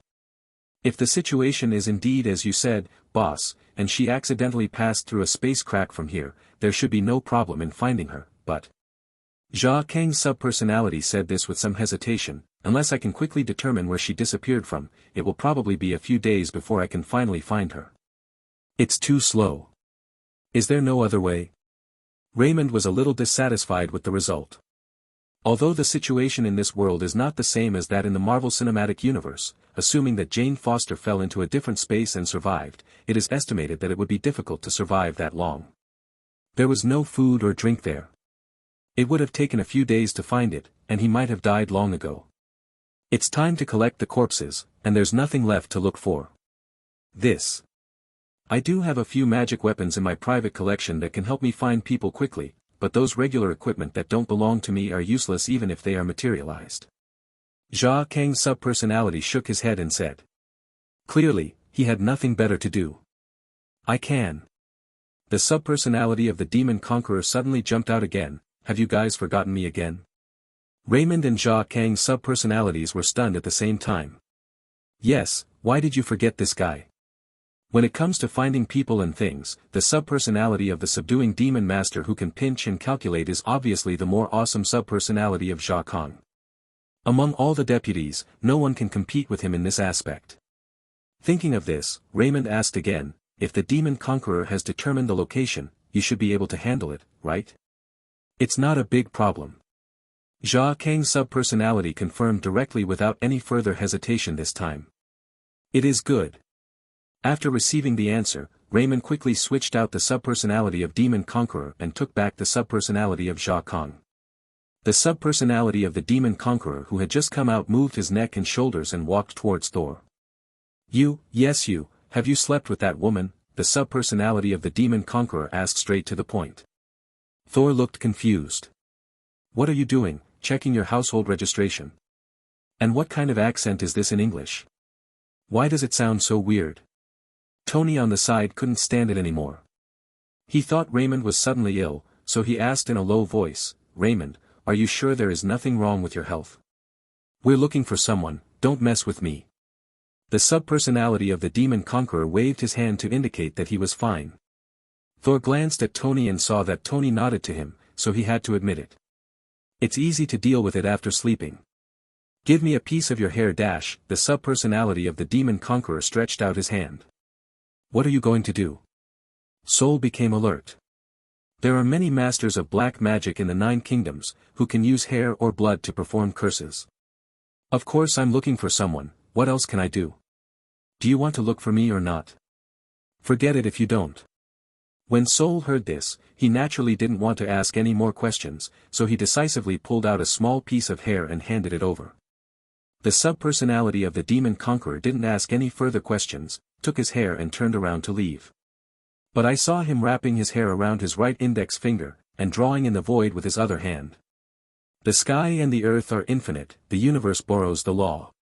Marriage is tied by a thread of love. Chase. As he moved, the strand of blonde hair wrapped around his hand suddenly flew up automatically. It was flying automatically like a swimming snake in midair, drifting towards the 2nd floor of the abandoned factory. Seeing this scene, the demon subduing master's subpersonality's eyes lit up. It's done. He transformed into a crane, stretched out his arms and floated into the air, chasing the hairy dragon. Slash. Chapter 173 Open it for me. Second update. The subpersonality of the demon conqueror recited the spells in dialect, so of course Soul and the others couldn't understand them. But when they saw that strand of Thor's hair flew up automatically, and suddenly seemed to come to life, automatically flying in a certain direction, they immediately understood that this should be Raymond using some kind of force. Special ability. Seeing Raymond chasing after him, they immediately followed him from a distance, but did not dare to get too close. After all, Raymond had specifically told him not to disturb him, otherwise the cooperation would be terminated. Is it here?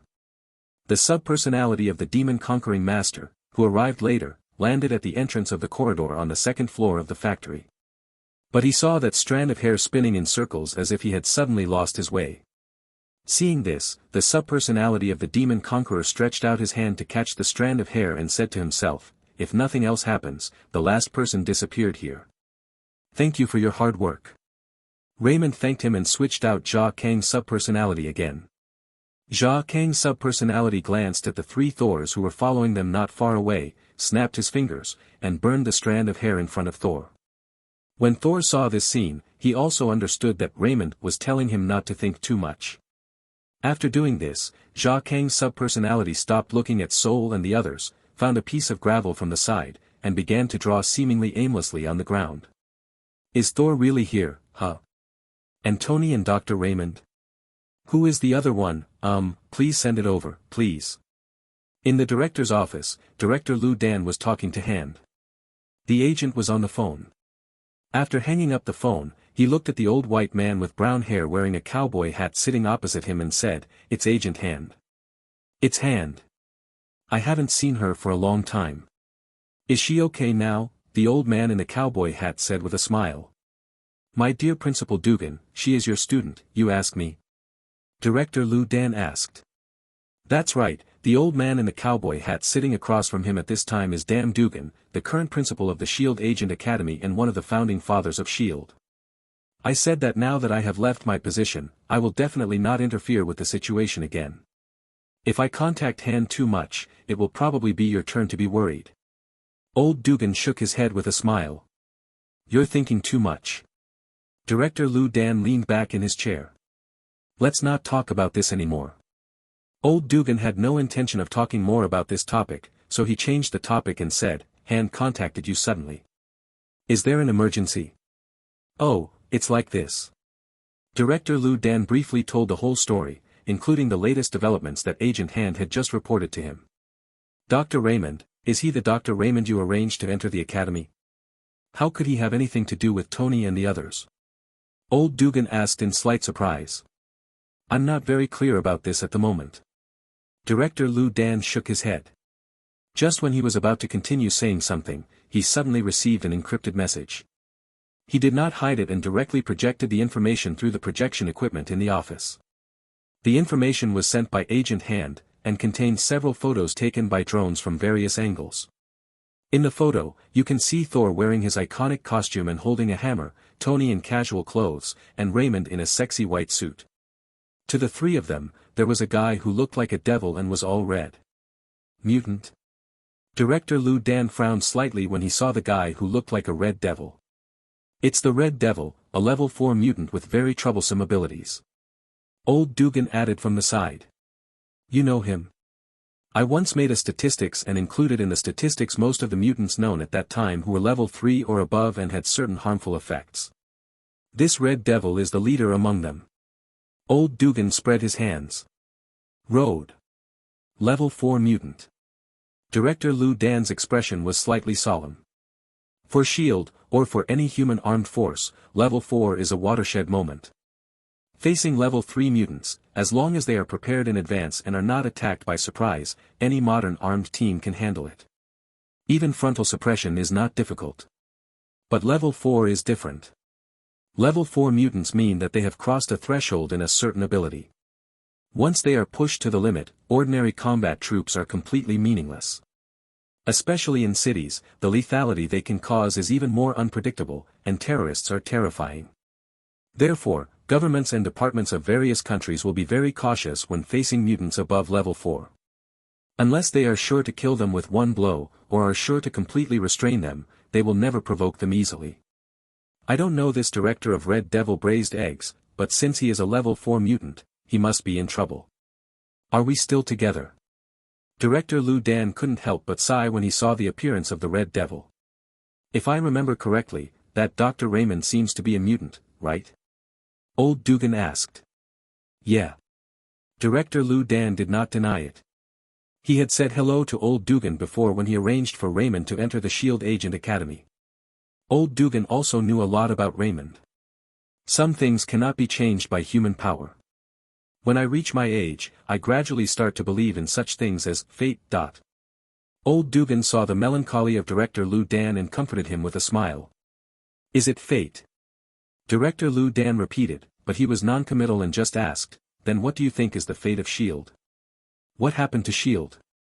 Old Dugan heard something hidden in Director Lu Dan's words, and his expression froze slightly. Hydra is back with a vengeance. Director Lu Dan said word by word. What? Old Dugan sat up straight, as if he couldn't believe what he heard, and immediately shook his head and said, this is impossible, they were completely wiped out by us, don't joke about this kind of thing. I know you don't believe it. Director Lu Dan didn't argue much. He directly took out a printed document from the drawer and threw it to Old Dugan. Old Dugan looked through the files with a solemn expression, and his expression worsened as he read. Abandoned factory, passage on the second floor. The ghost drawing of Jia Kang's secondary personality has come to an end. He took 2 steps back, bit his finger again, and then drew a mysterious symbol on his arm with blood. Then I saw him starting to recite a spell in the direction of the corridor entrance, Heguli hiss. Basamoya. In my name, I order you, open. As the spell sounded, the ground, which was originally just some ghostly symbols drawn with gravel, gradually lit up, emitting a faint golden light. The moment, there was a strong wind at the entrance of the corridor. It was like an invisible giant hand was tearing apart the space, tearing a gap at the entrance of the corridor. Simple. Not far away, Thor glanced at Jane Foster who was unconscious on the ground at the other end of the rift. Under the traction of the hammer, her whole body flew directly into the rift. Chapter 174 Becoming a Spirit, 3rd Update. Ding dong. You met A-level, hero, Jane Foster, exploration value plus 50. Ding dong. You interrupted the penetration progress of the ether particles and slightly changed the direction of the world. The development value is plus 200. Special reminder, any change in the direction of the world will cause an unpredictable butterfly effect and bring you unknown risks, so please be careful. When the space rift was reopened by Jia Kang's subpersonality and Thor had rushed into the unknown space first, Raymond also temporarily switched back. Mobile version M. At this time, the system prompt just appeared. The first tip is nothing worth paying attention to. Although Jane Foster is rated as an A-level character, she doesn't have much worth paying attention to. The reason why they were rated A-level was obviously the same as Pepper's, because of their significant other. But the second tip is a little more interesting. Interrupting the penetration progress of the ether particles. Raymond stepped into the different space, his eyes flickering. Of course he knew that ether particles were actually another name for reality gems. Referring to the development history of the Marvel Cinematic Universe, which is very similar to this world, we can know that a long time ago, Thor was not yet born, Odin was still very young, and the king of Asgard was Thor's grandfather Bor. At that time, the rulers of the 9 kingdoms were not the Asgard clan of Asgard, but the dark elves of what Alvheim. Its leader is none other than Malekith. However, the power of the Asa Protoss is also known to the world. The reason why Malekith was able to become the ruler of the 9 kingdoms at that time was because of the Reality Stone. In order to prevent others from knowing the true origin of the Reality Stone, he gave the Reality Stone another name, Ether Particle. He also made up the origin of the ether particles and described them as the inherited artifacts of the Dark Elves. But no matter what, the power of the Reality Stone is indeed terrifying. Malekith only used part of his power to turn the 9 kingdoms into a land of eternal night. The rules of the 9 kingdoms have been completely changed, turning into a world with only night and no day. In this environment, the strength of the Dark Elves can be increased several times, while the strength of other races will be weakened a lot. Therefore, the Dark Elves, who were originally inferior to the Asa Protoss, were regarded as invincible by the 9 kingdoms during that period. Even if several countries joined forces, they were no match for them. Later, it was Sol and his grandfather Bor who used a conspiracy to steal the Reality Stone and break the Eternal Night. Only then was he able to defeat the Dark Elves and enable the Asa clan to ascend to the top and become the co-lord of the 9 realms. Of course, other countries later became dissatisfied and launched several wars against Asgard during Odin's reign. This is a story for another day and will not be mentioned for now. After overthrowing the rule of the Dark Elves and defeating Malekith, Bor sent his dead men to seal the Reality Stone to an unknown place. Even he himself did not know where it was. After the Death Soldier seals the Reality Stone, he will directly commit suicide and seal this secret forever. He did this because he was afraid that the escaped Malekith would find it one day and make a comeback. However, Bor probably doesn't know that the ether particles that Malekith talks about actually have nothing to do with the Dark Elves. It is not an inherited artifact. Strictly speaking, anyone can use it. As long as you have a certain level of strength, you can use it without being eroded by the power of the Reality Stone. Judging from the results, it was still useful for Malekith to deliberately call the Reality Stone an ether particle. Otherwise, Bor would not foolishly find someone to seal it, and then wait for Malekith to find another opportunity to counterattack Asgard many years later. You know, although the Dark Elves don't get better as they get older like the Asa clan, their lifespan is far longer than that of the Asa clan. Malekith is actually older than Thor and his grandfather Bor. But he just managed to survive Bor to death, and he was about to survive Bor's son Odin to death. If there are no accidents, he will definitely not die even if Odin dies, and he will continue to live longer with Thor. He can be called the Master of Life Extension. That is the Reality Stone. While Raymond was recalling the historical stories about the Dark Elves and Malekith, he suddenly noticed that not far from Jane Foster, there was a group of dark red liquid heading away from Jane Foster. STE's direction moved quietly and little by little. Seeing this scene, Raymond suddenly had a strange idea. The Reality Stone became a spirit. It attracted Jane Foster here because it wanted to use Jane Foster's body to leave this sealed place. And Jane Foster is just an ordinary person and cannot manipulate it in turn and become its master. But when Raymond and the others appeared, it probably felt that these people were objects it could not control, so it was ready to escape temporarily and wait for the opportunity to escape. Obviously, it itself does not want to be found by someone who can control it, even if it cannot exert its true power without a master. Isn't it true that he has become a sperm? Raymond looked strange, but he was a little unsure. These are just speculations he made based on known circumstances, and he is not sure whether they are true or not. But from a logical perspective, the possibility seems quite high. Looking at the Reality Stone moving quietly on the ground like a caterpillar, and Thor who was giving Jane Foster artificial respiration and trying to wake her up, Raymond discovered that Thor did not seem to be aware of the existence of the Reality Stone. In other words, even if he discovered it, he might not care, because he had no idea that the dark red liquid to it was the Reality Gem and the ether particle that once made the Asa clan disgraced. After realizing this, Raymond was excited. That's the Reality Stone. It is the most buggy gem among the 6 infinite gems. It can transform impossible into possible, ignore all rules, and can also establish new rules. Of course, it's not easy to manipulate it. Even Malekith could only exert part of its power. But even so, it completely changed the basic rules of the Nine Kingdoms at that time, making the Nine Kingdoms a land of eternal night. Raymond had never thought about collecting infinite stones before. On the one hand, he might not be able to use them even if he collected them, and on the other hand, because doing so might expose him to family planning experts. But now that he has even offended Dormammu, is it really necessary to be so afraid of the family planning master?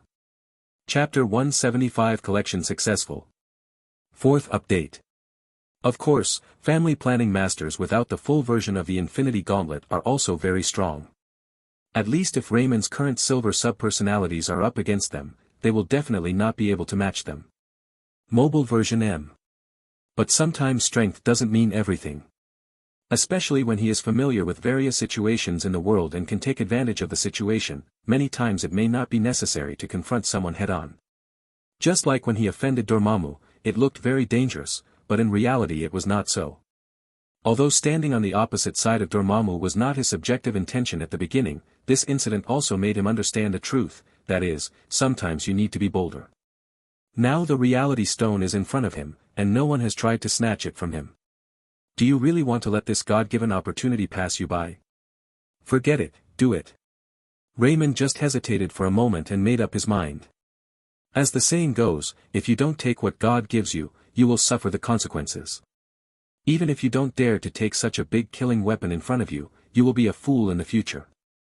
As for the family planning expert, Gan Liang's purple sweet potato essence, if you really dare to come here, even if I can't trick you, I will kill you 3 times.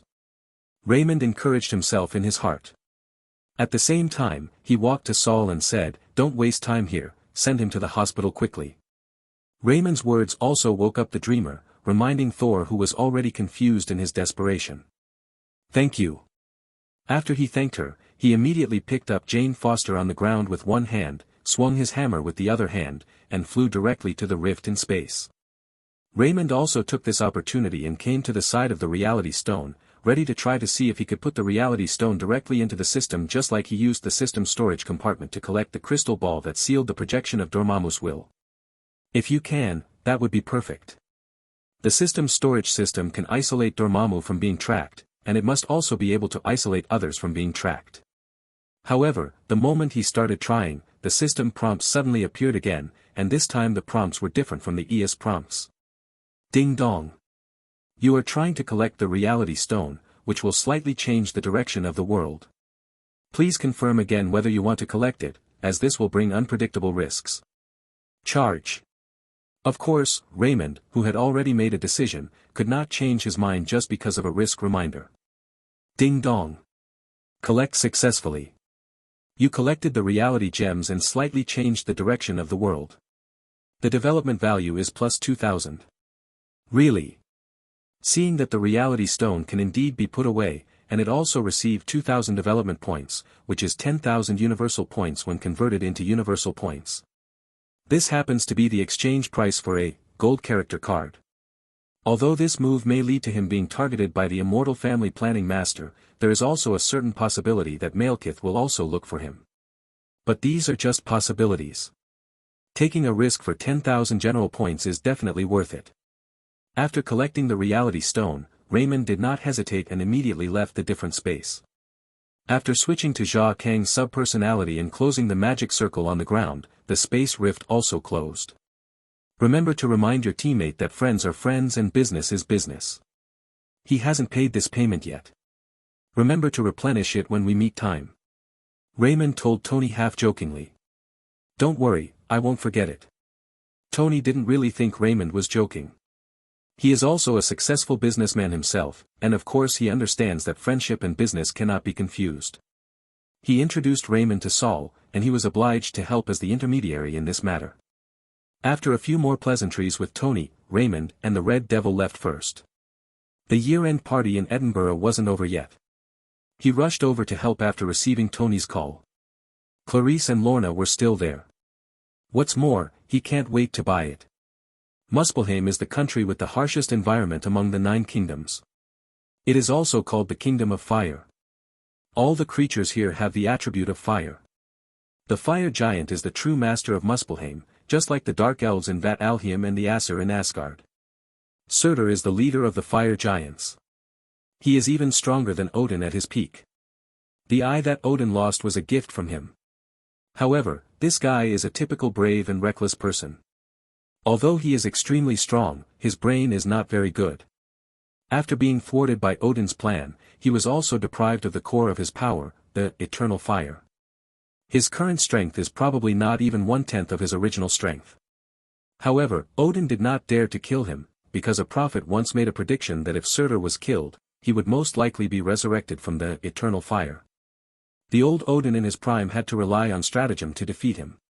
Now that Odin has half-stepped into the dusk, he is definitely no match for him. So Odin will definitely not kill him. And he has been trying to take back the eternal fire from Odin and completely destroy Asgard. But unfortunately, it is quite difficult. Now he doesn't even have 1/10 of the strength he had in his heyday. If he ran to Asgard, he would undoubtedly be humiliating himself. You can send people to Asgard, basically delivering food. So there hasn't been much progress. On this day, his palace welcomed 2 special guests. With a crackling sound, the guards guarding outside the palace were knocked away one after another, howling miserably.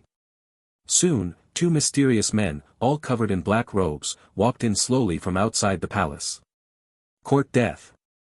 Surtur, who was resting with his eyes closed on the throne, suddenly opened his eyes, grabbed a giant axe hanging on the right side of the throne, and threw it in the direction of the 2 men in black robes.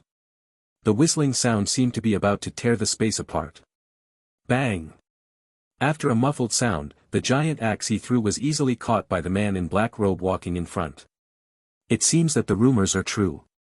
As expected, most of your strength was taken away by Odin. The man in black robe said with a smile. Who are you? Surtur was shocked and angry. We haven't seen you for so many years, don't you recognize your old friend? The 2 men in black robes took off their hats at the same time. It's you, Malekith. You're actually still alive. Surtur recognized the person. The one who caught the axe he threw was Malekith, the leader of the Dark Elves. As for the person following him, it was the number 2 figure of the Dark Elf clan, the cursed warrior, Algalim. Chapter 176 Happy Cooperation. The fire giant itself is a semi-elemental life, and its lifespan is not inferior to that of the Dark Elves. Less than over equal to see the latest greater than over equal to less than over equal to chapters greater than over equal to less than over equal to Baidu greater than over equal to less than over equal to search greater than over equal to less than over equal to greater than over equal to. Surtur, the flame giant king, is much older than Odin, the current Aesir god king. He also competes with the first generation Aesir god king, Bor, and Malekith, the dark elf king. An old antique. Therefore, he was no stranger to Malekith. Back then, Malekith also used the power of the reality stone to defeat him, who was weakened by the eternal night. It is true that both Malekith and him had the same ending. In the end, they were both tricked miserably by Bor and Odin and his son, and they both had an sworn hatred for Asgard. But he and Malekith were not friends.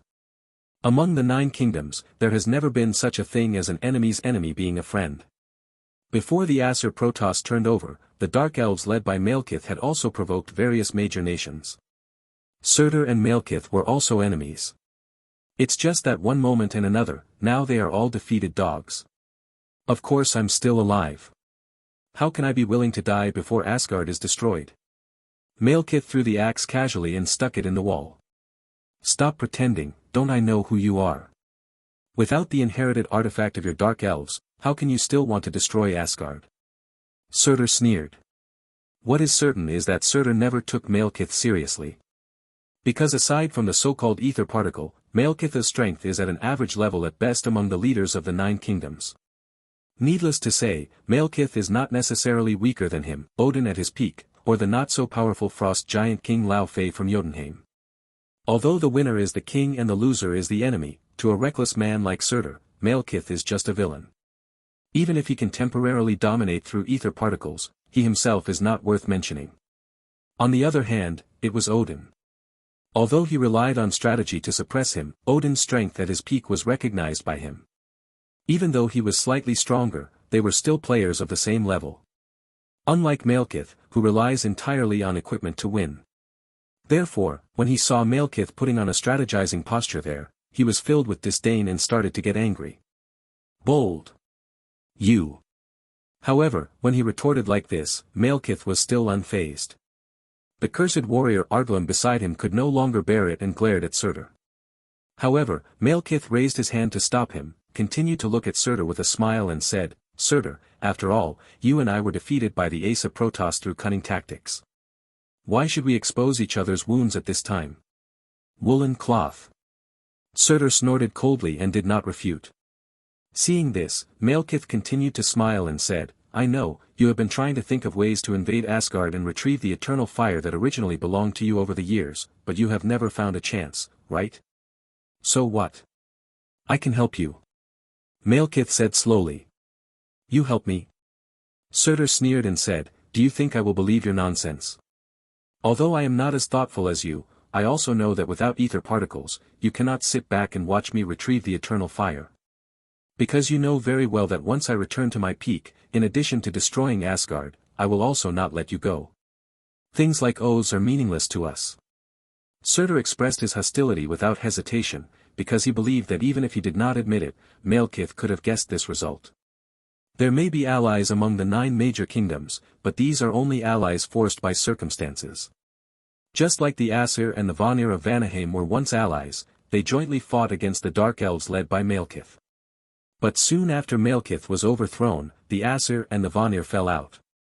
In the end, of course, the Asa Protoss won, forcing the Warner Protoss to surrender. Even guys like the Asa Protoss and the Warner Protoss who seem to be more upright on the surface will turn their backs afterwards, let alone these demon kings who are considered villains themselves. Both Malekith and Surtur knew very well that the other would not really trust them.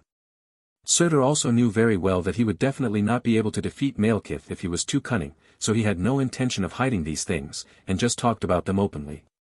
However, Malekith had already expected that Surtur would say this, and smiled calmly. Of course what you said is true, but what if I have ether particles again? Oh. Surtur sat up straight. I heard that guy Boar sealed the ether particles into an unknown place where he doesn't even know where he is. Have you found its location? That's not it. Malekith shook his head at first, but then smiled and said, however, I spent a lot of money to get a prophecy about ether particles from the Thinker. The prophecy mentions that the time the 9 realms coincide, it will be the time when ether particles reappear. Meditator? Which meditator? Surtur asked subconsciously. Of course it's the meditator, the elder of the universe. Malekith smiled. No wonder. I asked you how could you be so kind and actually willing to help me. Surtur sneered. As you said, you and I both know who each other is, so there's no need to say these useless words. Just give me your answer. Malekith said. Surtur did not agree immediately, but said, there is one thing I didn't understand. If you can give me a reasonable explanation, cooperation is not impossible. What's the matter, you said? If you can rediscover the ether particles and you can subvert Asgard yourself, why do you ask me to cooperate with you and help me retrieve the eternal fire? Surtur stared at Malekith's face. Eyes. You're talking about this. Malekith shook his head and laughed. The reason is very simple. I need you to buy time for me. Regaining control of the etheric particles will cause a lot of movement, and this process can also be interrupted. During this period, there needs to be an enemy strong enough that Asgard will have no time to worry about me. After much thought, it seems that only you can do this, so I came to you. Are you satisfied with this answer? Malekith asked with a smile. Yes. Surtur agreed without hesitation this time. As long as you can help me retrieve the eternal fire, I am willing to cooperate with you. Very good, so, please work together. It's a pleasure to work with you. Chapter 177 Chop. Second update. After leaving the palace of Surtur, Algalin couldn't help but asked, King, do you really believe that he will cooperate with your plan honestly? Believe him? How is it possible? Mobile M. Malekith said with a dumb smile, if there is a chance, he will kill me without hesitation, just like he wanted to kill Odin. Then you still cooperate with him? I never need him to cooperate with me sincerely, because whether he is willing or not, as long as he wants to retrieve the eternal fire, he has to help me attract Asgard's full attention. Malekith smiled and said, he does have enmity with me, but his enmity with Odin is even greater. Do you think you will resist the urge to destroy Asgard after retrieving the eternal fire? This, probably not. Algalum thought for a while and said. That's not the case anymore. Malekith smiled. As long as he takes action, Asgard will have to respond. This is an inevitable process. It is absolutely impossible to stop before their side wins. And by that time, I will have already regained control of the etheric particles. By then, neither Surtur nor the Aesir will be anything to worry about. I see. King, you are wise. After Malekith explained, Argalum also figured this out. Then we just have to wait. When the 9 realms coincide, as long as the ether particle reappears within the scope of the 9 realms, based on the connection between me and it, I can immediately sense its location. When the time comes, I'll have to trouble you to help Surtur steal the eternal fire. Algalum said, yes. After returning to Edinburgh, Raymond immediately found an excuse to go back to the room alone and check the information. Host, Raymond. Strength, 4.5, Agility, 5.4, Constitution, 5.8, Spirit, 3.6. Abilities, Crow Fighting Technique, Transformation Technique, Shadow Clone Technique, Multiple Shadow Clone Technique, A First Glimpse into the Door, 6 Naval Styles, a small success, The Power of Air, a small success. Universal Point, 13,630. Subpersonalities, Crow, Deadshot, Jia Kong, Demon Conqueror, Lei Beala, Akainu, Momo Shirbai, Orochimaru, Megatron, Uchiha Itachi. Call. Seeing the 5-digit balance in the general point column, Raymond took a deep breath. This was probably the second time after becoming a core member of the Hellfire Club and receiving development value for the first time that he felt like he suddenly became rich. Among the more than 10,000 universal points, the most important one must be the reward he received for collecting the Reality Stone. According to the description of the system, this is already a small change in the direction of the world. Obviously, whether it was killing the Shadow King or Killian, the system prompts only slightly changed the direction of the world, and the rewards were similar, both 2 to 300 development points. Including this interruption of the Reality Stone's penetration of Jane Foster, there are only slight changes. But this move of collecting Reality Stones obviously brought much greater changes than those EOS moves. After all, there are still many events surrounding the Reality Stone, especially the upcoming Malekith. Without the Reality Stone, Malekith would never have been able to overthrow Asgard. The changes brought about by this move are obviously far more serious than killing 2 A-level villains. It is no wonder that the system will give a one-time reward of 2,000 development points. If these 2,000 development points are converted into universal points, they are exactly 10,000 universal points. Basically accounting for more than half of his current universal points. As for the other 3,000 or so, they are mainly rewards for interrupting the Reality Stone's penetration of Jane Foster, and rewards for meeting the Ancient One Mage. These two are 2,000 points in common. Plus 300 points for meeting Thor, a few hundred points for meeting the other core members of the Hellfire Club, and a few hundred points for meeting the other mages at Karmatage. That adds up to the current number. This time, Raymond will definitely exchange it directly for a gold character card. In addition, he also plans to redeem 2 silver character cards, and 10 bronze character cards, in one go. What does it mean to be wealthy? This is called being wealthy. After confirming the exchange plan, Raymond did not waste time and started to exchange directly. System, redeem 1 gold character card, 2 silver character cards, 10 bronze character cards, activate them all directly. Gold character card, activated. The golden subpersonality, Beast Jiro, has been successfully activated. Prototype background, Beast Jiro, from the captive world of gourmet food, the world's strongest acupuncture master, the 3 people known as legends, possess terrifying power that even shocked the god of gourmet Acacia. Silver's subpersonality, Kizaru Porcellino, activated successfully. Prototype background, Kizaru Porcellino, from the world of One Piece, a natural type sparkling fruit ability user, and one of the current Navy generals. Silver subpersonality, Professor X Charles Francis Xavier, activated successfully. Prototype background, Professor. When he saw this, Raymond was very pleasantly surprised, because none of these subpersonalities let him down. Needless to say, Kizaru is on the same level as Akainu in terms of strength. His combat power may be slightly weaker, but his speed and agility are far superior to a Kainu. Kizaru, who has nearly the speed of light, may be more helpful to Raymond than a Kainu. As for Jiro, it goes without saying that he is strong. Known as the world's best acupuncture master, he can not only use acupuncture to temporarily freeze a small area of time and space, but with a single finger, he can even temporarily stop the rotation of the Earth, which has been magnified many times.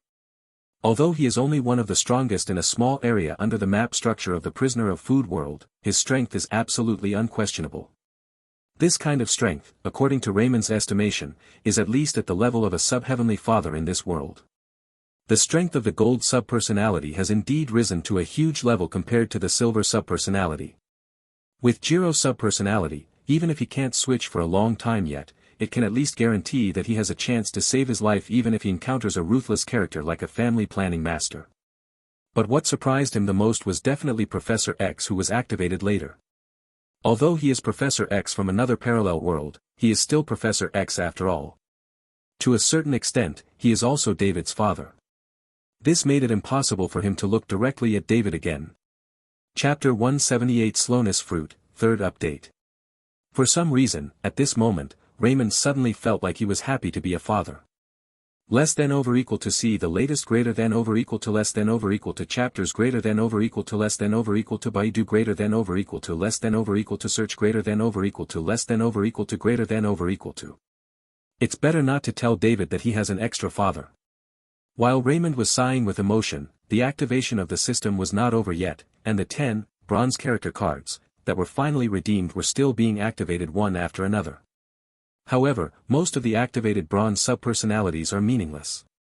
For example, Lao Taitian Zanji, who activated the subpersonality of the magician, and Konoha's special ninja tutor Keiju was activated, and so on.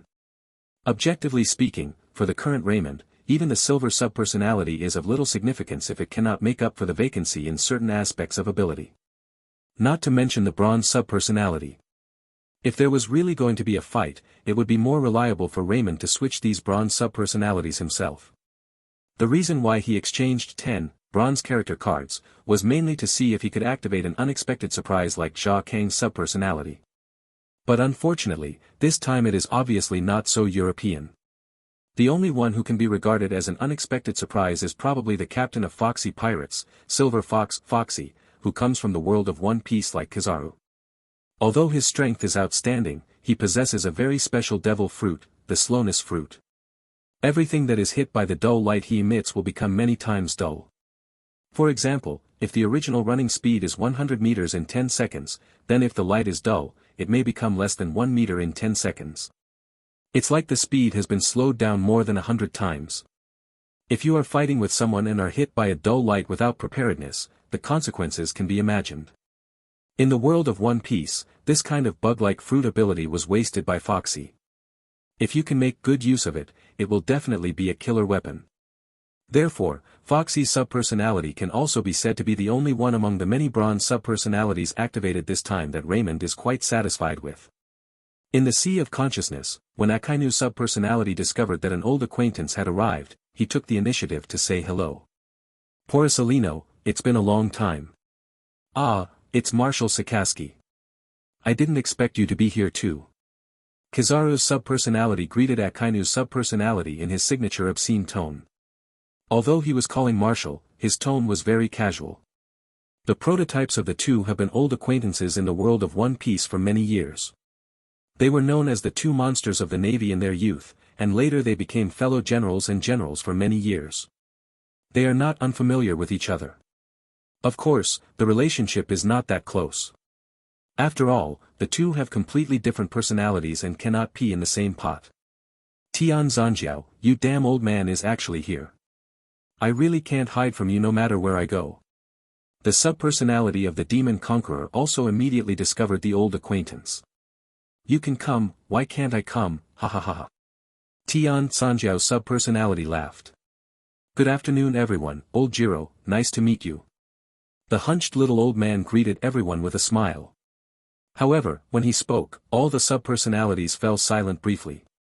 Whether it is the original old personalities or the new personalities that have just been activated, it is the same. Because everyone can sense that this little old man is actually a golden subpersonality. So far, the only golden subpersonality.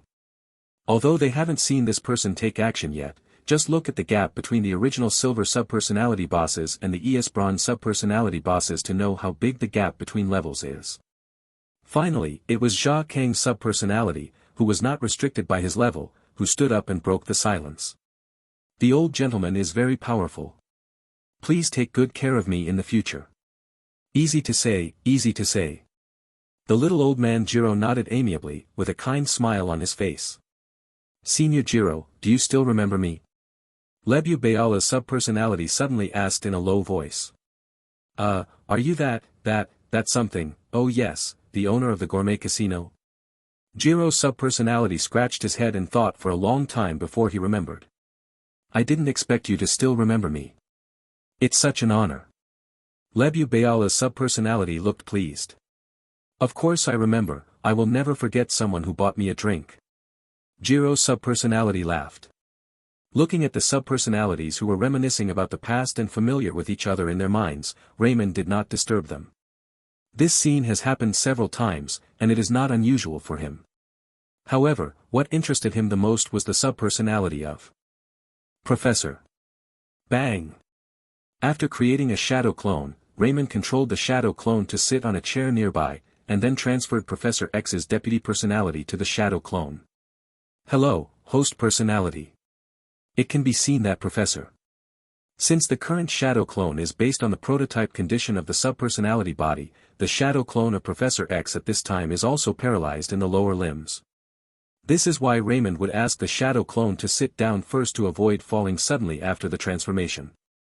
Aren't you going to ask me why I called you out alone? Raymond asked with a smile. I think this is the main purpose of calling me out. You would have said it even if I didn't ask.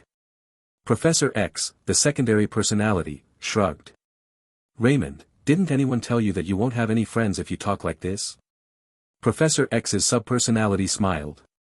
Upon seeing this, Raymond didn't hold back anymore and asked directly, can you tell me about your experience before coming here? Of course.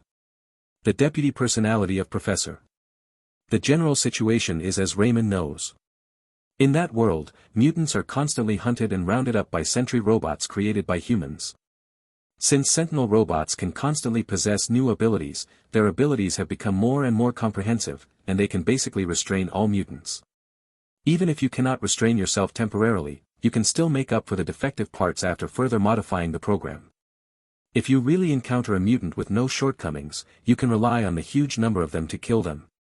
Under this circumstance, the number of mutants is also decreasing day by day, and their fate is also very tragic. The subpersonality of Professor. Therefore, in the memory of Professor X's subpersonality, everything is full of despair. Even with his abilities, he cannot change the reality that mutants are about to be exterminated. He can only join forces with his old friend Magneto to resist. Chapter 179 Sensitive Issues. Professor in his twilight years who has witnessed the demise of mutants with his own eyes. Looking at the sad face of Professor. The main reason why he asked this question was because he discovered that the ES subpersonalities, even if they came from the same world, were not necessarily from the same time period.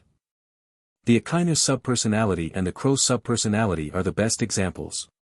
The prototype of Crow's subpersonality comes from a time period before he was provoked by the Straw Hat Pirates, while the prototype of Akainu's subpersonality is from him who has become a Navy Marshal. The two time periods are 3 or 4 years apart at least. This is also the reason why Crow's subpersonality subconsciously called him General after hearing the name of Akainu's subpersonality. X-Men, Days of Future Past actually has 3 versions of the Professor. One is the young Professor, the other is the old Professor who has had a rough life, and the last one is the old Professor whose destiny was changed by Wolverine. The subpersonality of Professor. Main personality. Just call me by my name, there's no need to be so outspoken. Raymond interrupted. Yes. Professor. You ask. Raymond gestured for him to continue. I know that our birth is actually because of you. But I want to know, are the past we remember true or false? When the subpersonality of Professor. Raymond was silent for a moment. He could feel that when the subpersonality of Professor. But because he did not deliberately cut off the sensory sharing with the subpersonalities at this time, they all heard the conversation between himself and Professor X's subpersonality. When the deputy personality of Professor X asked this question, their attention was obviously attracted. Even the subpersonality of Jiro, a little old man, and the subpersonality of Jia Kong, who never seemed to be upright, are no exception. Obviously, Professor. But he was the first to ask Raymond this question head-on. The other subpersonalities have not asked. Some may be because they really don't care, but most of them probably just feel that the topic is too sensitive and feel it is not appropriate to ask directly. After all, everyone talks about the same person, but the main personality of Raymond has the power of life and death. Even if the existence of other subpersonalities cannot be directly erased, they can be sealed in the consciousness forever and never be released after cutting off the connection. This is no different from erasure. Therefore, they may negotiate with Raymond without touching his bottom line, but they will not really touch those sensitive issues. What Professor X's deputy personality asked at this time was obviously a very sensitive question. A question that some of them may have thought about asking, but never asked. At this moment, all the subpersonalities are waiting to see Raymond's reaction. They may have never asked this question for various reasons, but when even a few subpersonalities who didn't care much about this were watching with the attitude of watching the fun. Before I answer your question, let me show you something first. Raymond suddenly stood up and walked to the door. Wait for me here for a while and I'll be right back. Professor X's subpersonality nodded slightly. A few minutes later, Raymond returned to the room again. This time, he brought someone back. The person he found was none other than the sage who had tried to use a honey trap on him not long ago, but he had counterattacked. It's easy for people to misunderstand if you call me directly to your room like this. What exactly do you want to do? Xianjia complained softly before entering the room. You know it, Ma. Raymond stepped into the room and closed the door. When the sage saw that there was actually a Raymond in the room, he immediately showed a look of surprise. He is. She looked stunned. Tessa. The deputy personality of Professor. This made him confused for a while. Dr. Raymond, what do you want, and what is going on here? The sage was a little annoyed.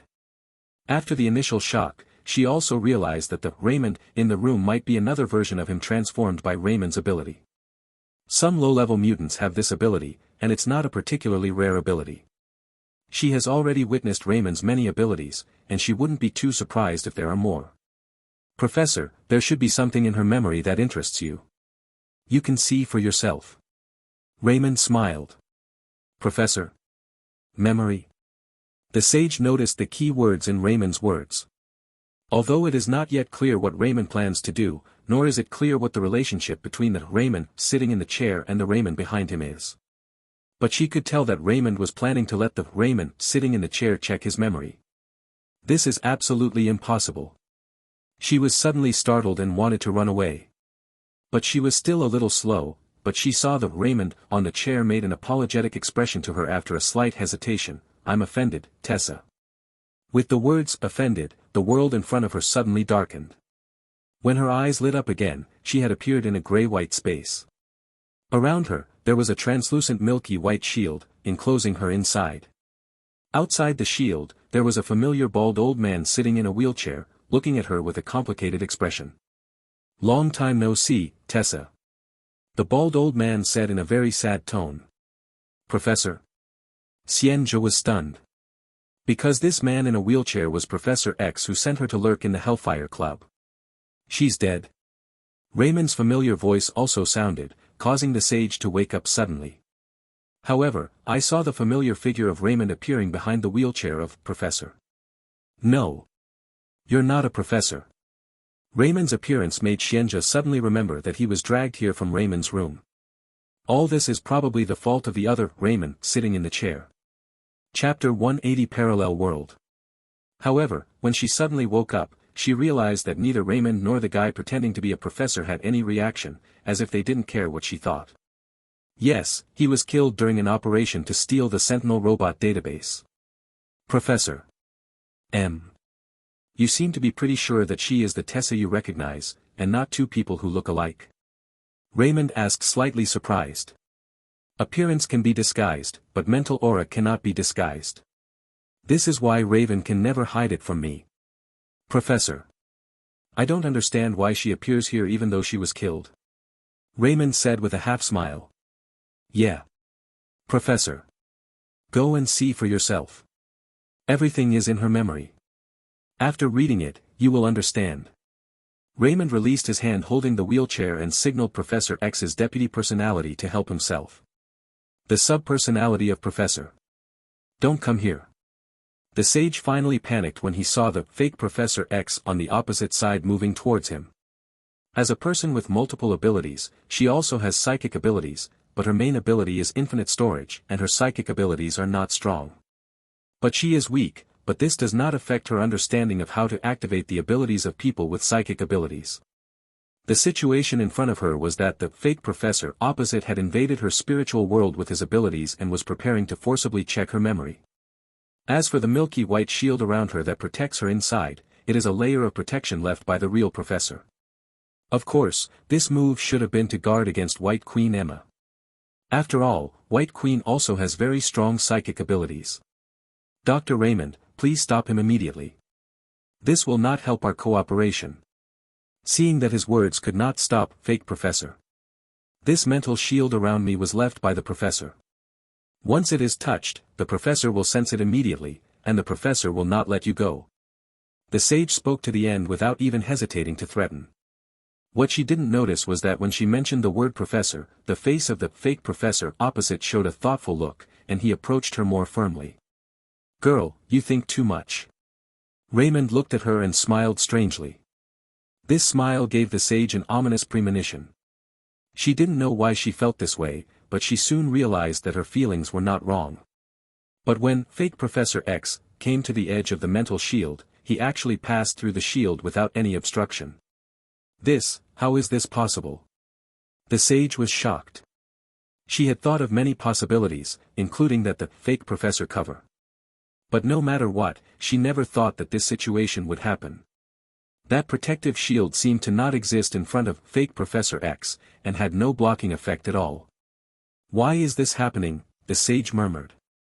Sure enough, how can the shield set up by I myself block I myself?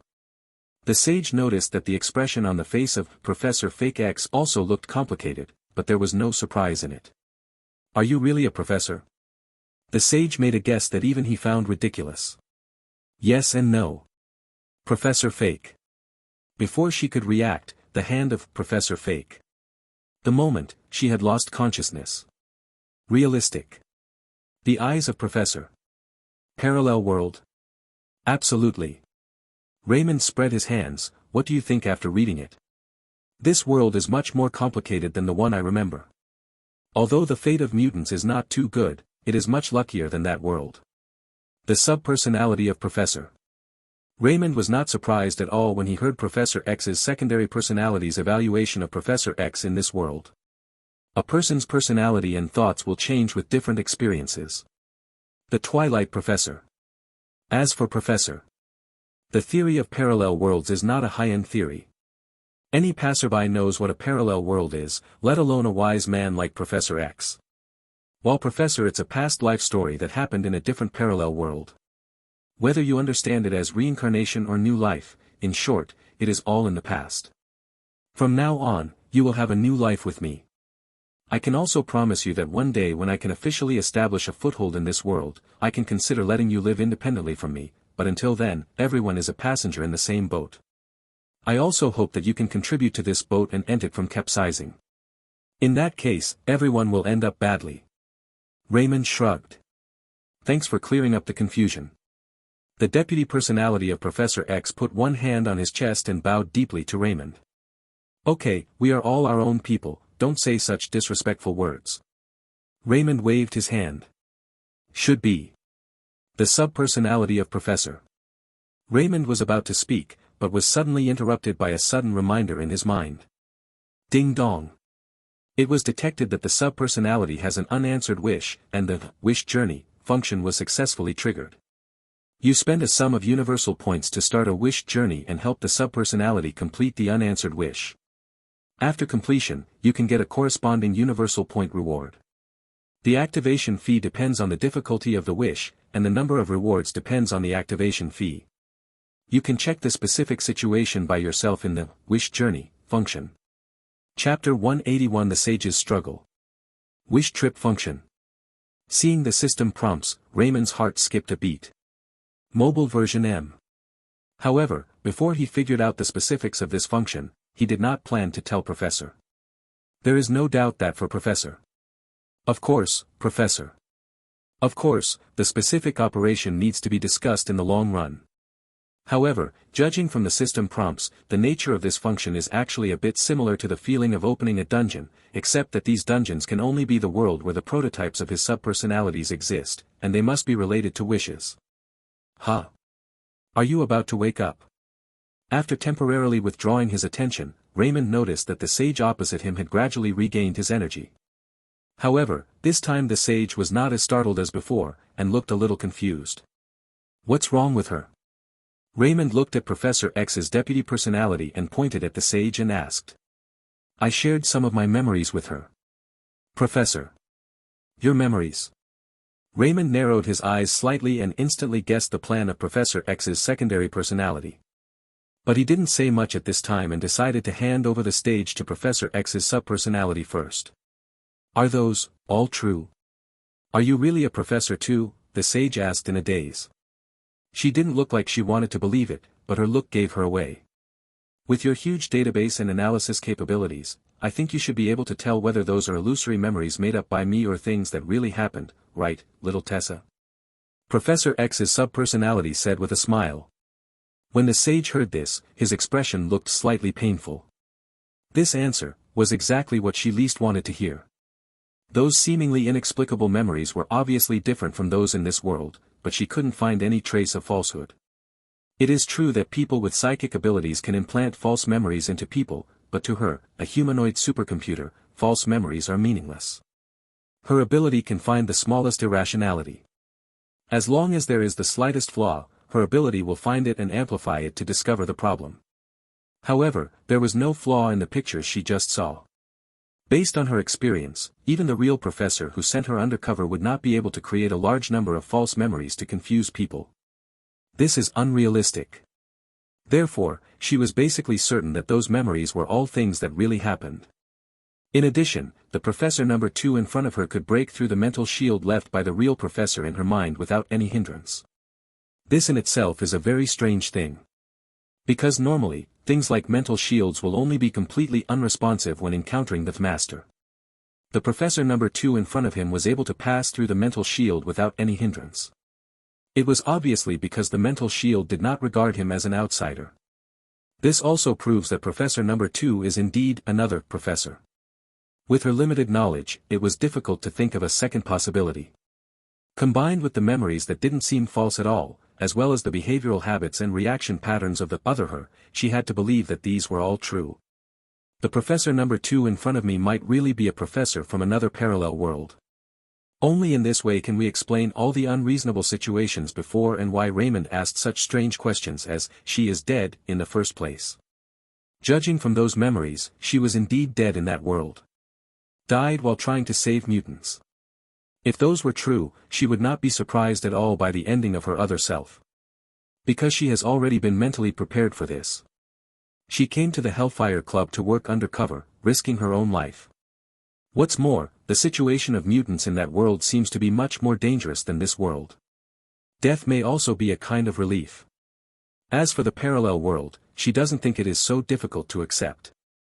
After all, in her database, there is sufficient evidence to prove the existence of the multiverse, and there are many other worlds outside the multiverse. Moreover, there is a very typical example in the Hellfire Club, Long Shot. The core members of the club basically know that Long Shot is not actually from Earth, or even from this world. He comes from another multiverse. Although even he himself couldn't tell exactly how he got here, this incident was probably true.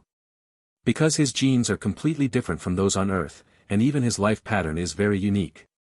There is a lot of evidence to show that he is really an alien creature from another world. Everyone has long been accustomed to this. Professor number 2 from a parallel world suddenly appeared in front of her. Although it was far away, it would not overturn her worldview. To put it simply, this is still within her acceptable range. However, for a while, she couldn't accept that mutants would end up like those in those memories. In those memories, she saw the deaths of too many friends, full of despair and unwillingness. Even her own death was extremely tragic. Although that is just the ending of the mutants in the parallel world, it is only a possibility. But this world seems to be more complicated and dangerous than the parallel world. Can the final outcome of the mutants really be as good as that parallel world? After accepting the setting that those memories all happened really, she suddenly felt a little shuddering. Exposing Zoe's scars. Morris reacted and quickly apologized. "Sorry, I didn't expect." "It's okay, Maurice, I'm fine," Zoe said softly. But Morris saw that Zoe didn't seem to be okay, and continued to try to comfort him. "Actually, Lawton is not a pure bad guy. I have read his file. Those who were killed by him were actually bad guys." "Really?" Zoe was a little surprised and suddenly raised her head. "So Dad is also a superhero?" Morris was embarrassed by the question. Regarding Zoe's father, what he just said was not a lie. But the problem is that although Zoe's father killed all bad people, he didn't just take revenge, but took money from other people before he took action. Although according to most people's moral standards, Zoe's father cannot be said to be so heinous. But it really has nothing to do with superheroes. But he couldn't answer Zoe directly, and for a moment he didn't know how to answer. "For you to talk too much." Brianna glared at her husband angrily, and then said, "Your dad's problem is very complicated. You will understand it when you grow up." "Oh." Zoe was a little disappointed. For a little girl of her age, no one doesn't want their father to be a great hero. Although she also knew in her heart that if her father was really a superhero, the Batman would not come here to capture him. "But there is always a sense of luck in my heart." Unfortunately, her mother's reaction told her that it was all just a fantasy. "Don't be sad, Zoe, I'll wait until you have a holiday." Morris suddenly stopped in the middle of his words. The moment, he suddenly hugged the mother and daughter. "Get down." His years as a police officer have given him an unparalleled keen response to gunshots. Just now, he suddenly seemed to hear a gunshot. As it turns out, his response was not wrong. After the three people lay down, continuous machine gun fire suddenly came from the square, and it was obvious that someone was shooting. "You guys lie down here and don't move." Morris motioned to Brianna and Zoe to stay where they were, while he prepared to go and see the situation. As a veteran police officer, he has the responsibility and obligation to figure out the situation as soon as possible. This will also end the supporting police force that will arrive in the near future from being blinded and suffering too heavy losses. However, his actions made Brianna anxious. "Where are you going? Come back quickly." Even an ordinary person can tell that the sudden gunshot is not an ordinary pistol at all. In this case, let alone Morris not carrying a gun, it would probably be useless even if he did. After all, Brianna is just an ordinary person. She doesn't understand so many big principles, and she doesn't want to understand. She just doesn't want to see anything happen to her husband. However, Morris, who always listened to his words, did not follow her wishes this time. After shaking his head at her, Morris quietly approached the mall wall and moved quietly along the corner. Boom! Suddenly there was another gunshot. Morris, who was moving, suddenly let out a muffled groan, covered his legs and fell to the ground. It turned out that there were many cables falling from the sky at the top of the mall, and many masked murderers fell down. Morris's movement is indeed not easy to notice if viewed from a flat surface, and it is also very hidden. But looking down from a high altitude, it's so eye-catching.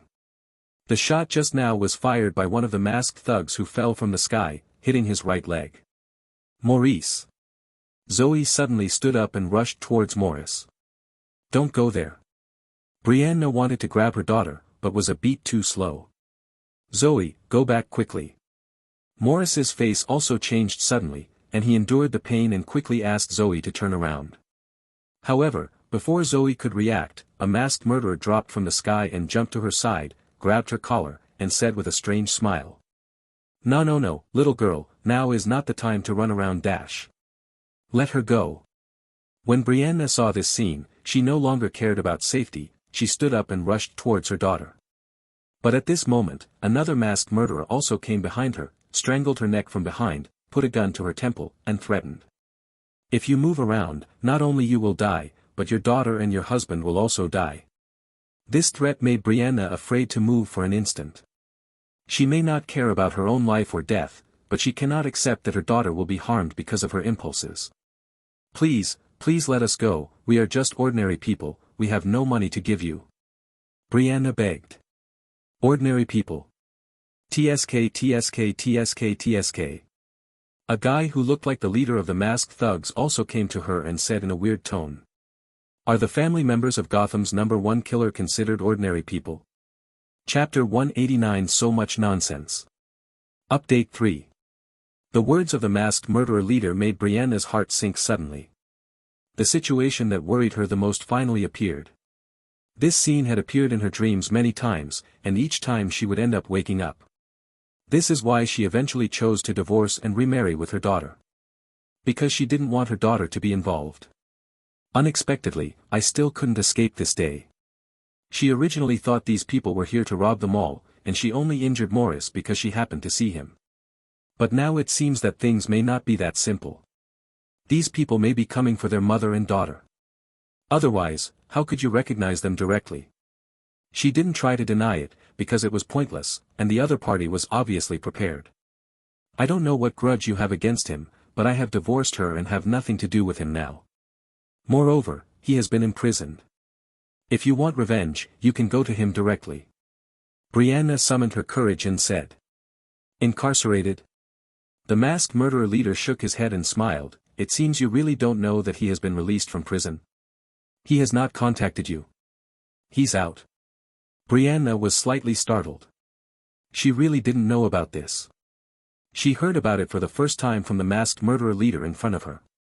Before Brianna could respond, the masked murderer leader suddenly shook his head and said, Forget it, it doesn't matter whether you know or not. You are just bait anyway, you don't need to know so much, take them away. He waved his hand and motioned to his men to take Brianna and her daughter away together. No. You can't do this. Brianna suddenly struggled, You can capture me, but let her go, she's still a child. Madam, have you misunderstood something? The leader of the masked murderer patted her face. As far as I know, the thing Deadshot cares about most is his daughter. As for you, it's just a bonus. Don't think too highly of yourself. The words of the masked murderer leader made Brianna completely despair. She understood that no matter how much she begged for mercy now, it would be meaningless because the other party's real target was originally her daughter Zoe. Since you know she is the person I care about most, why are you seeking death? A gloomy voice echoed in the lobby. Hey, is it so fast? The masked murderer leader looked in the direction of the sound in surprise. Only the heavily armed Deadshot, wearing his iconic red combat uniform, appeared on the other side. To be more precise, it was a shadow clone controlled by Deadshot's subpersonality, which had just arrived here. Floyd! You bastard! Brianna immediately cursed when she saw the person coming. Yes, I'm a bastard. This matter is my responsibility. I didn't expect this lunatic to move so fast. Deadshot's deputy personality apologized again and again, saying that he was indeed wrong. Well, what, can I ask you how you got here? The masked murderer leader suddenly put on a posture of not being ashamed to ask, Your plane seems to be quite far away from here. Even if you fly here directly, at least it takes over an hour to get here. Let him go, I tell you. Deadshot's subpersonality said. Do you think I look like an idiot? The masked murderer leader pointed to his nose. No, you don't look like an idiot, but you are still the same as before, like a madman. Deadshot's deputy said coldly. Thank you for the compliment. The masked murderer leader bowed to Deadshot's subpersonality in a very gentlemanly manner, with one hand across his chest. There's so much nonsense, it's boring. Deadshot's subpersonality suddenly shook his head and said. What? The masked murderer leader was stunned. Boom. The Deadshot subpersonality didn't bother to talk nonsense with him anymore. He raised his hand and shot the leader of the masked murderer directly in the head. This sudden shot caused the men of the masked murderer leader to immediately become confused. Especially the two masked murderers who captured Brianna and Zoe immediately wanted to threaten the Deadshot subpersonality with the injured hostages. However, before they could speak, a yellow light suddenly flashed away.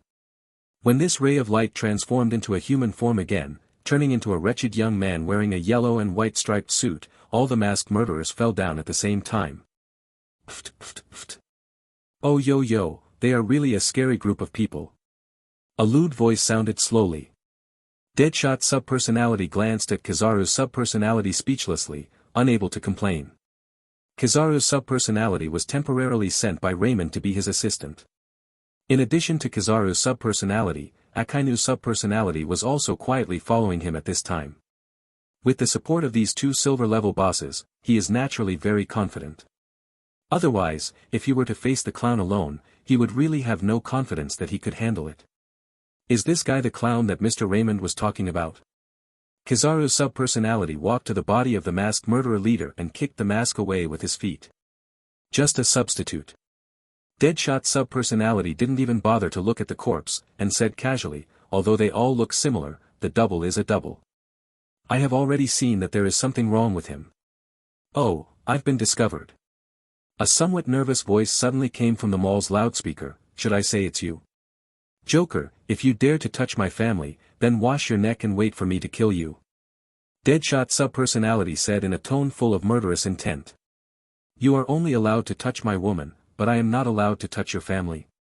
How can there be such a way in this world? Boom, boom, boom, boom.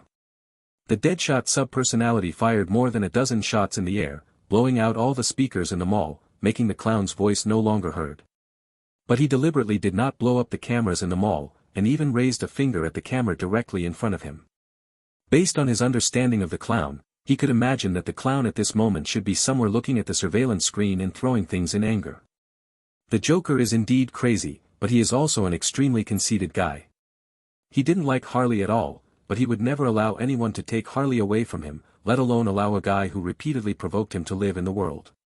There is no doubt that even if Deadshot's subpersonality doesn't cause trouble for him, he will try every means to play with and kill Deadshot's subpersonality. Make Deadshot's subpersonality regret provoking him. Of course, this was mainly because he didn't know the special relationship between Raymond and Deadshot's subpersonality, so he put Raymond's blame directly on Deadshot's subpersonality. But this is fine for Deadshot's subpersonality, so he doesn't mind provoking him again. Chapter 190. Not one person. Kizaru's subpersonality Jia helped Deadshot's subpersonality solve the problem, gave him a look and then disappeared in a flash of light. Less than over equal to C. The latest greater than over equal to less than over equal to chapters greater than over equal to less than over equal to Baidu greater than over equal to less than over equal to search greater than over equal to less than over equal to greater than over equal to. The Deadshot subpersonality did not leave directly. After all, he came back this time not only to end the clown from attacking his family, but also to see his daughter. Dad. As soon as Zoe saw Deadshot's subpersonality, she rushed towards him and hugged him tightly. The Deadshot subpersonality was also a little excited and patted his daughter on the head, looking a little disappointed. However, the touching feeling of father and daughter being reunited did not last long.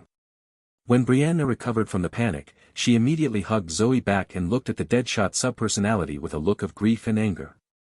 I told you before that if you continue, you will kill her sooner or later. What do you want? It can be seen that Brianna is full of resentment towards Deadshot's subpersonality.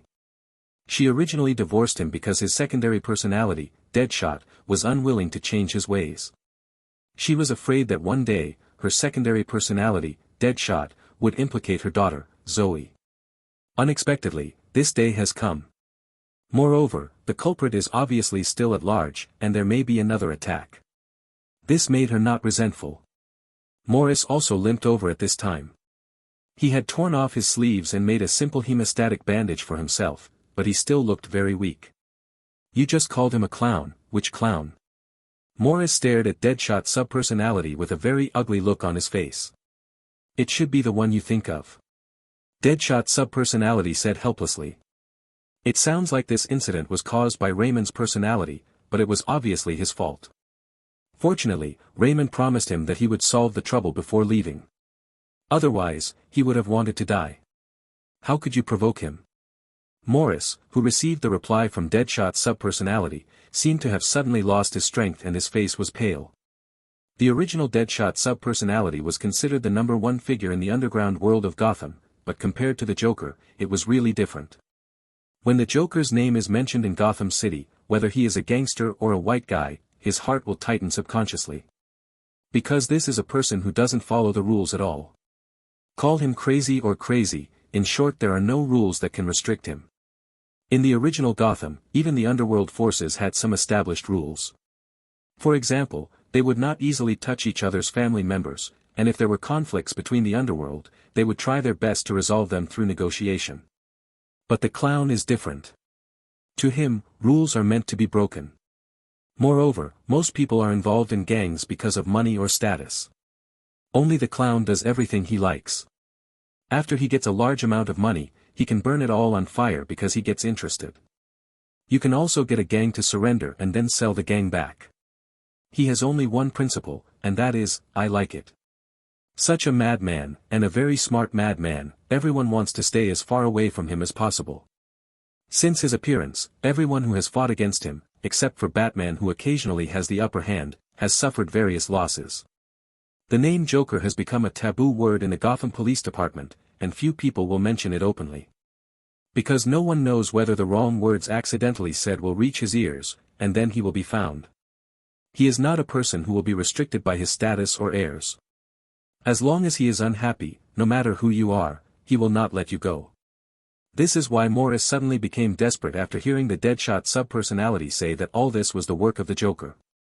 Because he couldn't think of any way to save his wife and Zoe, and it was even difficult to protect himself. Brianna didn't pay attention to this at first, because the situation just now was too critical, and what she was most worried about was whether her daughter Zoe was hurt. But when I heard the conversation between Morris and Deadshot subpersonality, I immediately realized who the Joker was. In Gotham, the Joker's reputation is no longer limited to the underworld and the officialdom. Most ordinary people have heard of this name, just like most people are also aware of the existence of Batman. It's all your fault. Brianna looked at Deadshot subpersonality with tears on her face.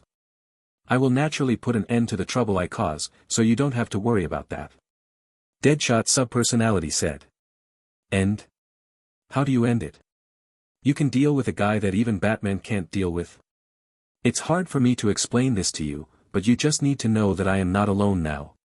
Deadshot had no intention of explaining further, but his words didn't seem credible to Brianna. Morris seemed to have remembered something, and suddenly asked, that was your companion just now? Have you escaped from prison? Deadshot subpersonality knew that Morris was asking Kizaru's subpersonality, but he didn't want to answer the question, so he answered the second question directly. No, it was the government department that requested me and took the initiative to release me. Have you ever heard of the Sky Eye Society? Morris nodded, indicating that he had heard it. After all, he is an old policeman. A secret department like the Sky Eye Society will not appear in the public eye casually, but it is also impossible not to deal with the police department. There will be a storm in Gotham in the near future. The Sky Eye will release me and several other teammates with special abilities to form a special team. Is it like the League of Superheroes? Zoe, who had been silent, suddenly asked with her eyes lit up. Absolutely. Deadshot subpersonality smiled. Congratulations then. Morris also expressed his blessing to Deadshot subpersonality very generously. Thank you. So you mean, your teammates will help you deal with the clown? Morris asked again. Obviously, he understood that Deadshot subpersonality was not a person, but a teammate. Them. Deadshot subpersonality smiled and was non-committal. Let's not talk about whether the so-called teammates are willing to help. Even if they are really willing, it is probably difficult for a group of guys with strong limbs and simple minds to help. What's more, among his teammates, there is also Joker's #1 fan and his official girlfriend. If there really was a fight, it would be a good idea not to shoot him in the back, but also to help. As for what he said is not a person, it can be understood literally. Because now, to a certain extent, one person is an army. Neither he nor Kizaru's subpersonality just now are essentially independent entities, but they can also be said to be the same person. What the clown has to face is a special group of people. In an abandoned church in the southeast of Gotham, a girl covered in blue and black, with braided pigtails, and simple and primitive clothes was drawing a magic circle on the ground with her fingers. When her fingers passed over it, the ground would naturally sink in, as fragile as tofu. Crunch. While she was concentrating on sketching, the door of the church was suddenly pushed open, revealing a ray of light. This made her eyes suddenly turn cold and she looked back. All he saw was a man wearing a beige windbreaker with short blonde hair, holding a half-drunk beer bottle and leaning half against the door. Constantine. She recognized him immediately and frowned. What are you doing here? Yes, the person who came was none other than Jia Kang, or rather the shadow clone dominated by Jia Kang's subpersonality. I don't know why, but when Raymond appeared in this world, not only was the original Deadshot replaced by him, but even the original Jia Kang disappeared. This was something that Jia Kang found a way to verify immediately after he came back. Therefore, at this moment, Jia Kang's subpersonality is the only Jia Kang in the world, and there is no other semicolon. Long time no see, witch. Jia Kang's subpersonality lazily greeted the bluish-skinned woman. Just as the woman knows him, he also knows the other person. This woman is the target that the Sky Eye Society plans to deal with this time, the Charming Witch. As both superpowers in the magical world, Jia Kang and the Charming Witch are no strangers. Although they did not form the Justice League Dark together like in a parallel world that Raymond knew, the two had interacted several times. Moreover, unlike the Lost Sky Eye Society, Jia Kang's subpersonality found the opponent almost effortlessly. Are you here to stop me? No, you go ahead, I'll just take a look. Jia Kang's subpersonality took a sip of wine and waved his hand. I don't have time to joke with you, tell me your purpose, Constantine, the Charming Witch said gloomily. Don't be so angry. Even if you don't burst into tears when you meet old friends, at least give them a smile. Bang! A beam of light shot directly through the door to the head of Jia Kang's subpersonality, shooting a hole in the door. To say it, or not to say it. However, Jia Kang's subpersonality didn't even react at all. He still leaned against the door and looked at the Charming Witch with a smile. You don't believe what I said, so what can I do? If you want to kill me, then do it. Don't worry, I will definitely not fight back. The words of Jia Kang's subpersonality made the Charming Witch's eyes flicker. If she was sure, she certainly wouldn't mind killing Jia Kang's subpersonality, and she had already wanted to do so. Anyone who knows Jia Kang's subpersonality, unless they have a particularly good relationship with him, will not want to kill him, because this guy is a lone evil star. If you deal with him too much, you will definitely be in trouble. Whether they are hostile or friendly, it makes no difference. However, there are many people who want to kill him, but few actually dare to do it. Because although Jia Kang is a scumbag, he has never been a character that is easy to mess with. Countless ruthless people have died at his hands. It is said that even the big shots in hell and heaven have been tricked by him into doubting their lives and have been looking for him. Even under such circumstances, he can still wander around and get into trouble everywhere, which is enough to illustrate the problem. The Charming Witch is of course very powerful, and she doesn't look down upon most people at all, but Jia Kang's subpersonality is one of the few people she doesn't want to mess with easily. Seeing that Jia Kang's subpersonality didn't move despite her warning, she gave up her plan to take action. Unless Jia Kang's subpersonality really intended to interfere with what she was doing, she didn't want to create any complications. So, she snorted coldly, you can watch it if you want, but I'm warning you, if you try to cause trouble, I will make it even harder for you to die. After the warning, she ignored Jia Kang's subpersonality and continued to outline the magic circle. Jia Kang's subpersonality said with a smile, you are still as bad-tempered as before, witch. The Charming Witch gave her a cold look, but did not stop moving her hands or speaking. Jia Kang's subpersonality took a sip of wine and continued to talk to himself, you are drawing a superdimensional psychic magic circle. It seems that you still haven't given up and want to bring your tribe here. Do you have any objections? The Charming Witch finally couldn't help but asked. No objection, I have no objection. Jia Kang's subpersonality smiled and shook his head, but as your old friend, I think it is still necessary to remind you. Who is your old friend? The Charming Witch interrupted without showing mercy to Jia Kang's subpersonality. That's not the point anymore. The point is, are you sure that bringing your tribe here is the right decision? Jia Kang's subpersonality asked with a smile. What do you mean? I know that you may think that with your own power, you can do whatever you want in this world and play with the lives of ordinary people. So once you summon all the clansmen, you can immediately dominate the world. The weapons of ordinary people are simply useless. I can't stop you, right? The Charming Witch did not answer when she heard this, but she also did not deny Jia Kang's subpersonality statement. Seeing this, Jia Kang's subpersonality continued, "But have you ever thought that the reason why you can do whatever you want is just because you are too insignificant? Do you want to die?" The charming witch faced the murderous intention. "You don't have to keep saying this. If you really dare to take action, you would have done it long ago. Don't you have any idea whether you can kill me?" Jia Kang's subpersonality shook his head and chuckled, and took another sip. Liquor. After drinking, he shook the bottle in his hand and found that there was no wine in it. Then he threw it away casually, clapped his hands and continued talking. "You have never dealt with hell and heaven head-on, so you don't understand how powerful they are. I admit that your power is indeed pretty good on Earth, and your people must also possess powerful magical power. But in front of hell and heaven, you are just a group of ants. Of course, it is undeniable that I am also an ant, and I am the ant they most want to kill." The charming witch said solemnly, "But you are still alive, aren't you? I live because of this place, not because I can confront them head-on." Jia Kang's subpersonality pointed at his temples, and said with a dumb smile, "As for you, do you think you can follow me? Are you worthy?" Jia Kang's subpersonality's eyes were filled with pity, and his tone was very unkind. Chapter 191 Harley's Reminder. It has to be said that Jia Kang's subpersonality is really talented at infuriating people to death, and he has his own hatred and attraction. Mobile version M. The charming witch felt that she had endured it enough, but at this moment she wanted to strangle him to death. But just before she was about to explode, Jia Kang's subpersonality suddenly said with a playful smile, "I'm just joking with you, you won't take it seriously, right? I am a third-rate magician. It is not worthy for hell and heaven to deal with me personally. Those rumors are just used by my enemies to frame me. Don't take them seriously.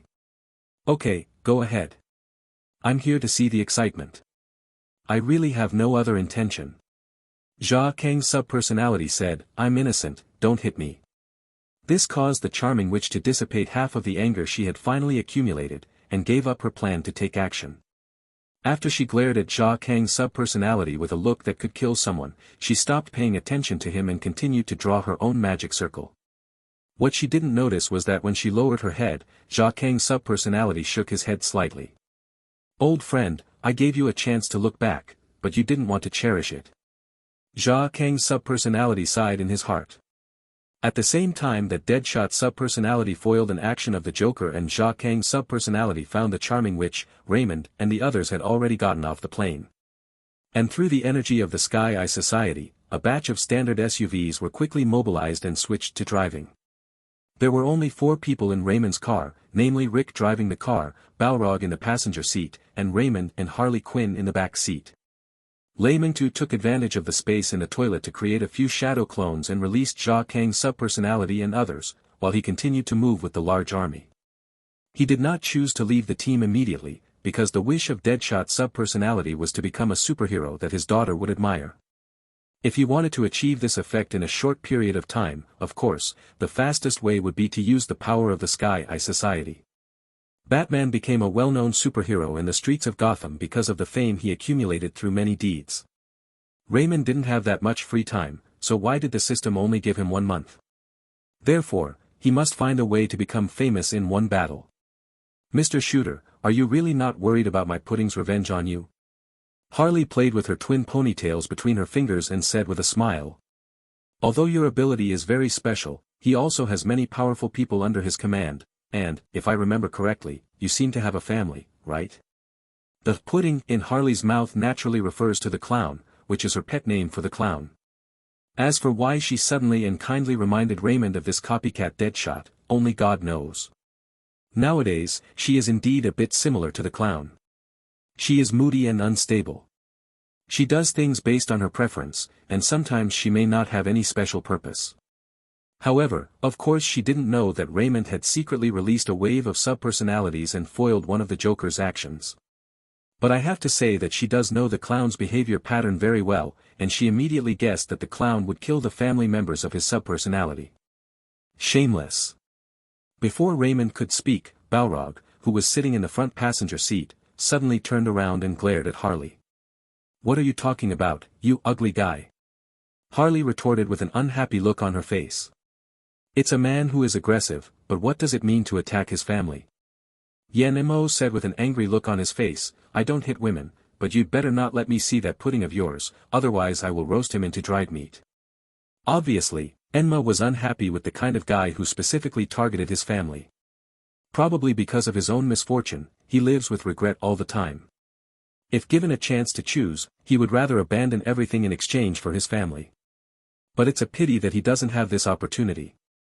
At this time, when he heard Harley say that the clown would actually attack other people's families, even though this matter had nothing to do with him, he couldn't help but feel violent. If the clown appeared in front of him, he might immediately turn into a Balrog and fight the clown to death. TCH, I'm too lazy to pay attention to you. However, Harley thought there was something wrong with him and curled her lips, not intending to argue with him. But Raymond patted his shoulder, shook his head and said with a smile, Don't be so excited, Brother Chato, it's not that easy for her pudding to deal with me. Seeing that Raymond was the real master, Balrog didn't say anything and didn't want to continue his attack. He just gave Harry a cold look. But with Harley's psychological quality, how could she be afraid of him? She also stared back. If you have nothing to do, you can call your pudding and ask him if he has any new tricks. I'm really looking forward to him giving me some surprises. Raymond looked at Harley again and said. Okay. Harry heard some hidden meaning in Raymond's words, and immediately took out the phone and dialed a number.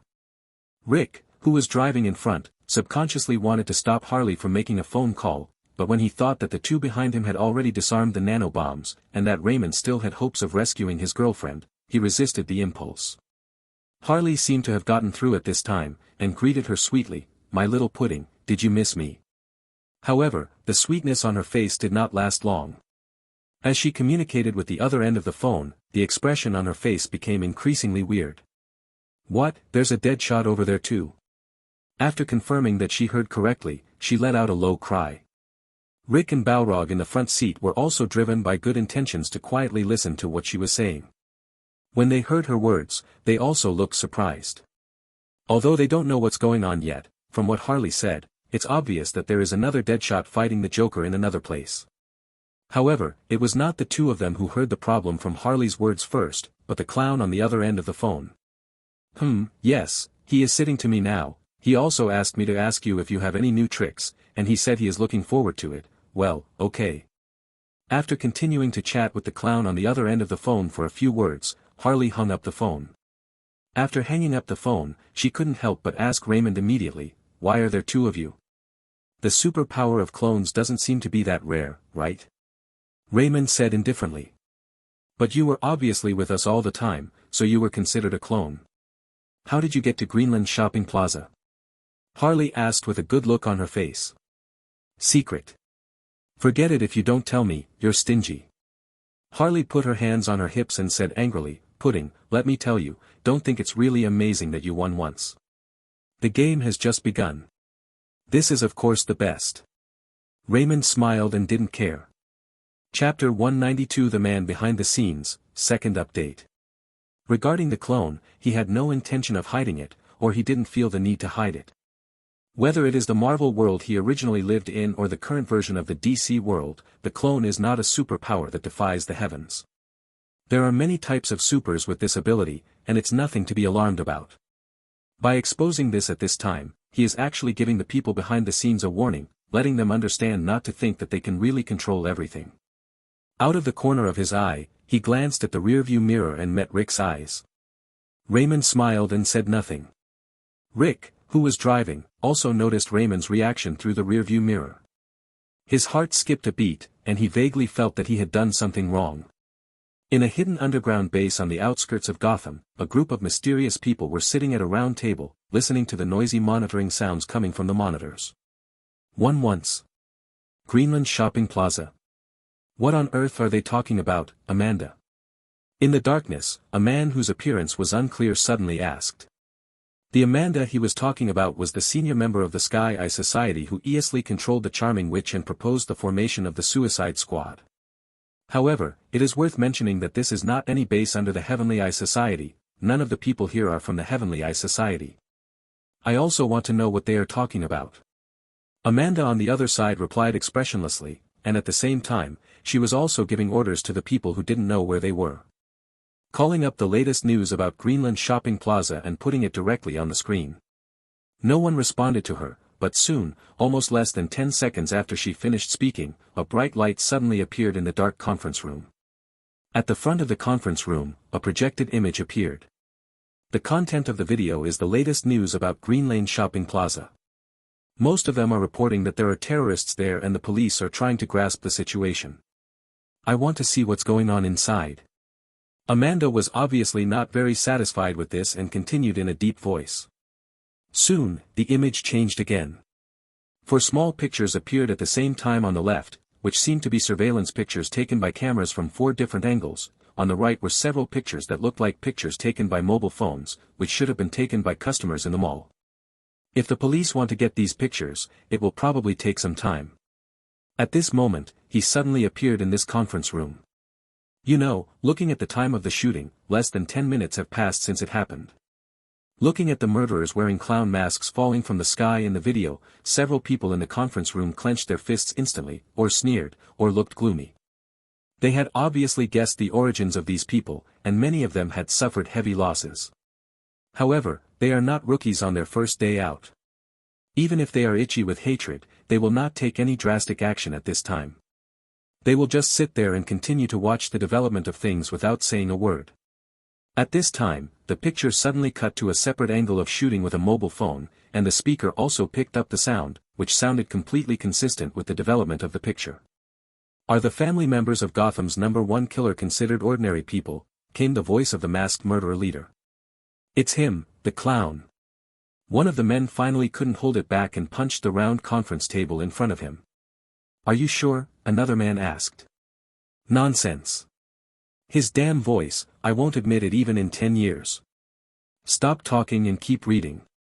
Amanda frowned and interrupted.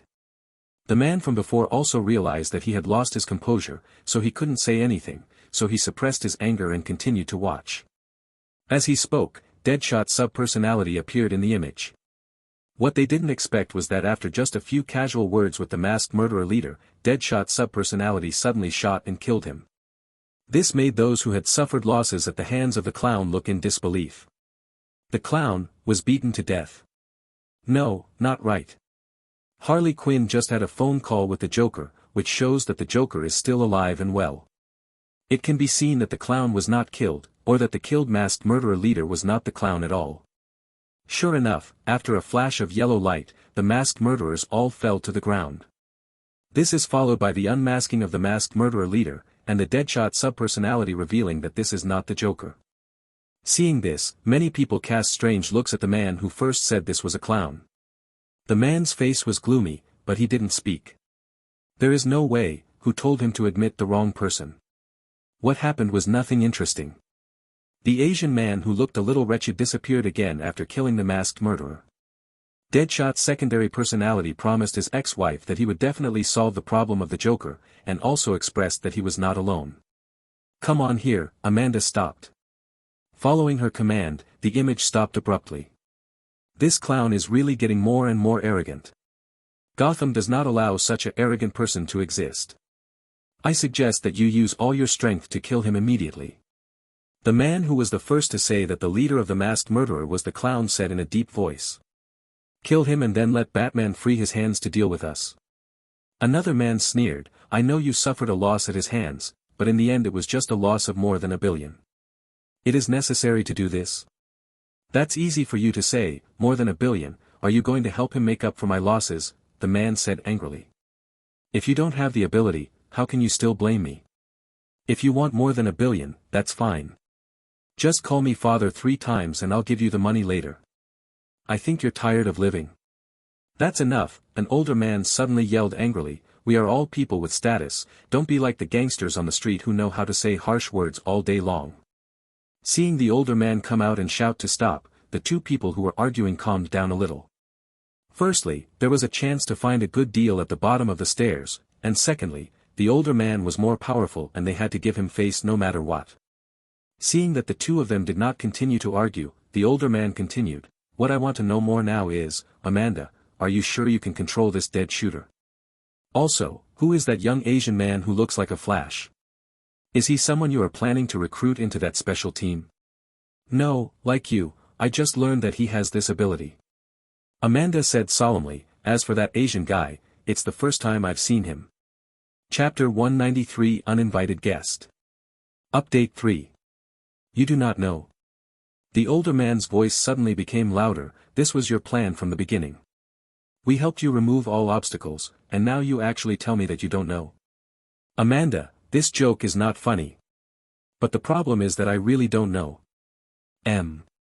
Amanda looked gloomy. I still haven't figured out why he is not afraid of nanobombs. I don't want to hear your explanation, I want a solution, the older man said in a bad tone. It was you who promised us that you could train these scum to form a special team that would be completely obedient to us to solve the problem. And, because they don't have a good relationship with that damn bat, they may become a weapon for us to deal with him at a critical moment. These are what you said, right? Not bad. Amanda did not deny it. What now? The older man said angrily. I think everything is still under control. Amanda said without changing her expression, no matter what kind of abilities he suddenly gains, his essence remains unchanged. As long as he still cares about him, we can control him. Life is born free, why do you always try to control others? The man who first suggested killing the clown sighed again. One moment I proposed to kill the clown, and the other moment I felt that I shouldn't control others. Gilbert, what do you really want? Amanda asked coldly. She is not a temperless person, it's just that she settled the matter first, so it's hard for her to get angry. Now there are people who embarrass her over and over again. No matter how much she can bear it, there will always be times when she can't help it. Gilbert, now is not the time to make sarcastic remarks. Please be quiet. The older man obviously felt that his words were a bit inappropriate and struck out. I thought it was the Sky Eye Society, but I didn't expect it to be you, Court of Owls, TSK, no wonder you are so confident. The man named Gilbert sighed in admiration. Whoa. As soon as he said these words, most of the people in the conference room stood up immediately, especially those who were closer to him. After standing up, they even stepped back. Who are you? What happened to Gilbert? The older man asked, pretending to be calm. Don't be so nervous. I'm just borrowing his body temporarily to chat with you. The name Gilbert said with a smile.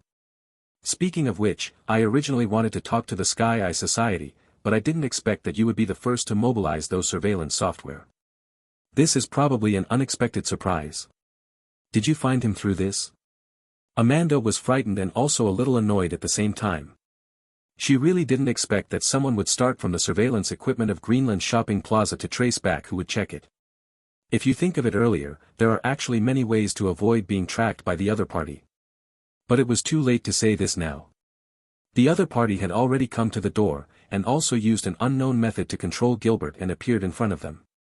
The most terrifying thing is that they don't even know who the other person is until now. Are you a companion of Deadshot? The older man asked in surprise as if something suddenly occurred to him. He suddenly remembered what the Deadshot in the ES image had said, I am not alone.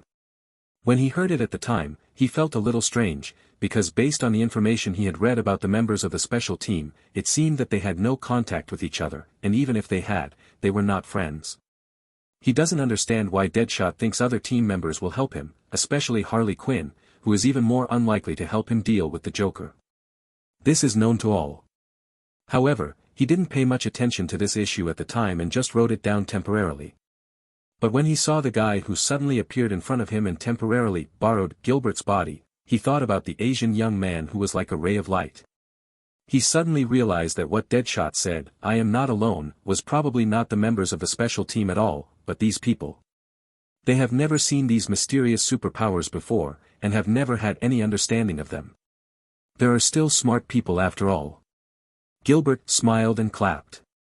Who are you? The older man asked in a serious voice. Do you think I will answer such a boring question of yours? Gilbert stopped clapping, spread his hands. Since you are hiding your identity, you naturally have a purpose to hide your identity. Just like your Court of Owls, do you always sign up for your ID number wherever you go? The older man was speechless for a moment. Because although the other party is making excuses, what they say is also true. Their Court of Owls have existed in Gotham for hundreds of years. Since the founding of Gotham, they have been the true uncrowned kings of this land. However, not many people know about their existence. To put it bluntly, they can't reach the lowest level of society, and they don't even have the qualifications to know about them. They are like ghosts hovering in the sky of Gotham, always hanging over Gotham. Of course, the reason for this is not only to ensure the high quality of the organization, but also to avoid attracting attention because of being too famous and causing trouble all day long. With their power, they may not be afraid of anyone, but no one wants to be in trouble all day long. At this time, the person occupying Gilbert's body, using them as an example, really left him speechless. But not asking about your identity doesn't mean you don't ask about your purpose, so he asked again, "What is your purpose?" Let Deadshot become the second Batman, and make sure that everyone under the age of 3 and under 80 knows that there is such a new superhero. Gilbert said with a smile, tapping his fingers lightly. Click on the desktop. This is impossible. Before the older man could speak, Amanda had already slapped the table and stood up, looking at him coldly. Don't be so absolute, I believe everything can be discussed, right? Gilbert narrowed his eyes and looked at Amanda and said. You also said that you want the whole world to know that you, a senior member of the Sky Eye Society, are secretly a member of an underground force.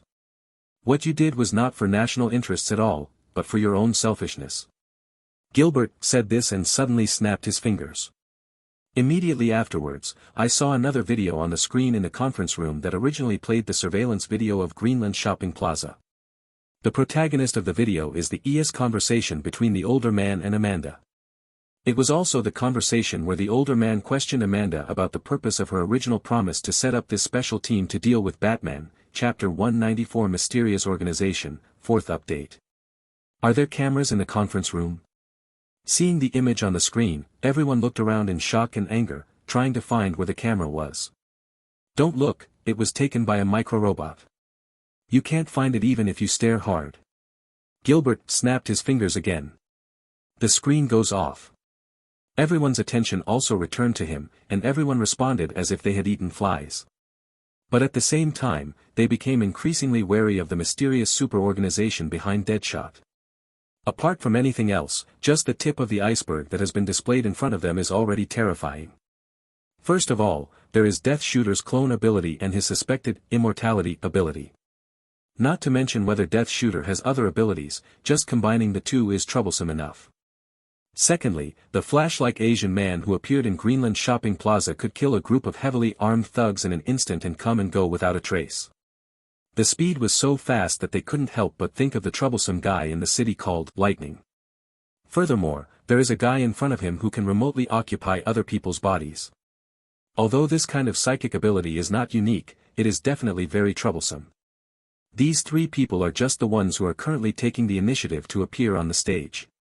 How many members this mysterious super-powerful organization has is still a mystery to them. However, what is certain is that the power of this organization is by no means limited to the 3 known superpowers. From some details, we can also find the unusual aspects of this organization. For example, how did the other party track them through the surveillance software of Greenland Shopping Plaza? You know, the reason why they can mobilize all the audio and video files that can be mobilized so quickly is because the Court of Owls has an artificial intelligence called Owl. Although Owl has not yet reached the level of truly autonomous consciousness, it is still an extremely advanced artificial intelligence, possesses all the resources of the Court of Owls, and has Gotham's most cutting-edge technology.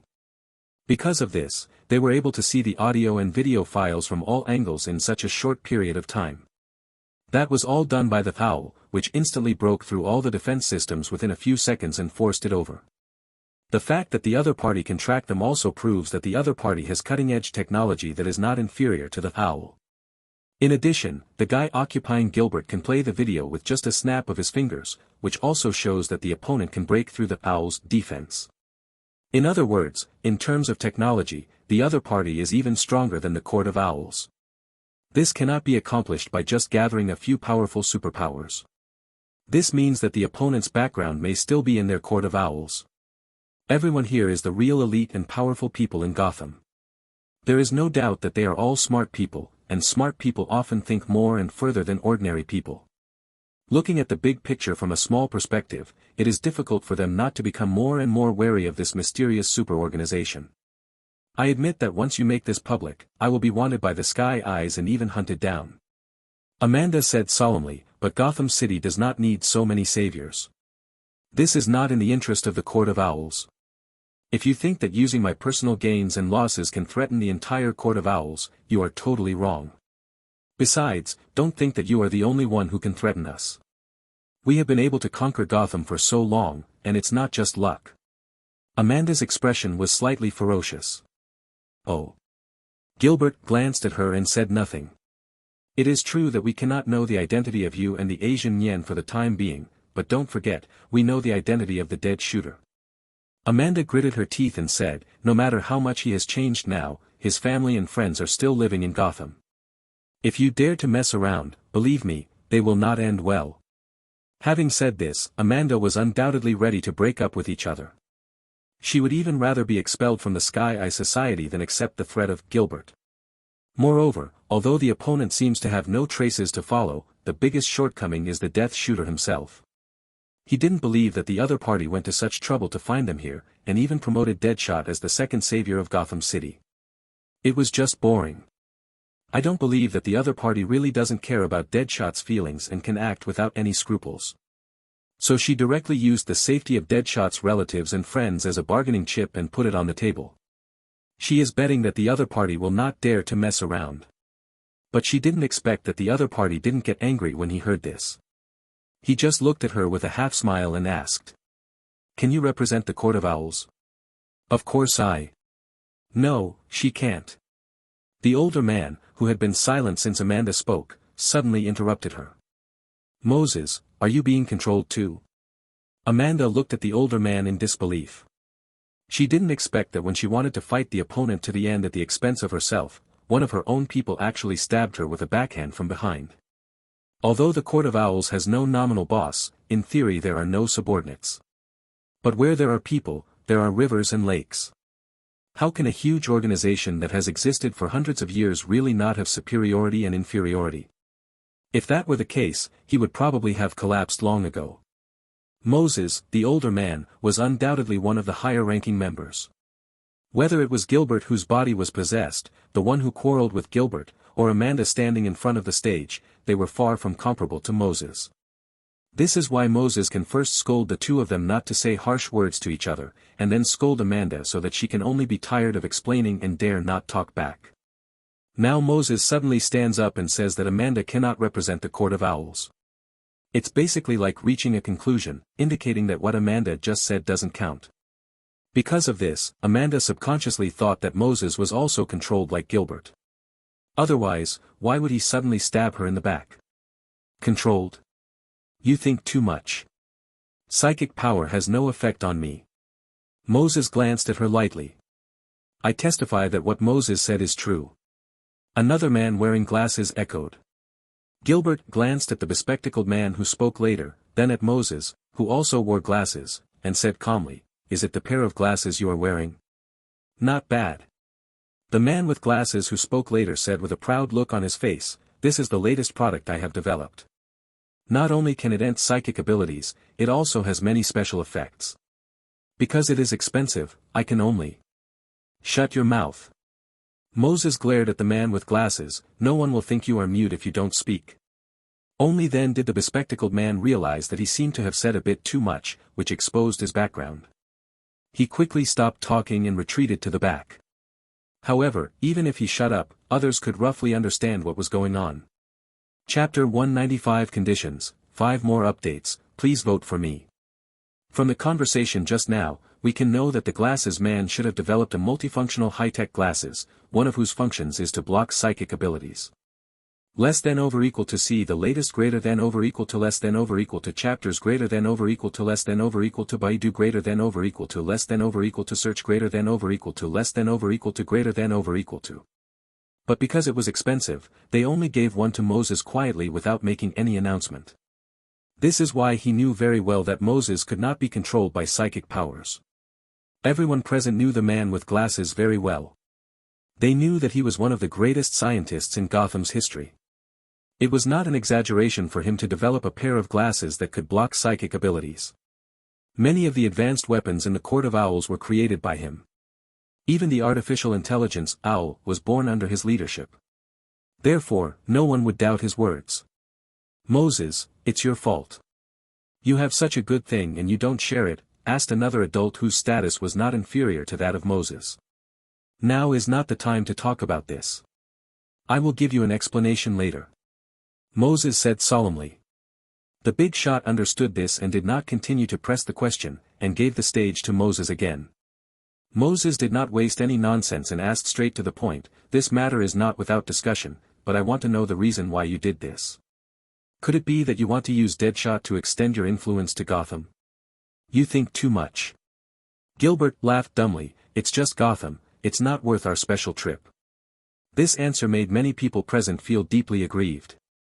What do you mean by, just a Gotham is not worth a special trip? Then wouldn't their intrigue for so many years become a joke? If someone else had to say this, they would probably fall out. But now the situation is not as good as others. Even if they are aggrieved, they can only continue to hold it in, and they are inexplicably relieved. As long as the other party's purpose is not to compete with them for territory, then everything can be discussed, and even Amanda, who is very tough-minded, feels relieved in her heart. The reason why she was so excited before was because she thought that the other party's intention was to reach into Gotham and take Gotham away from them.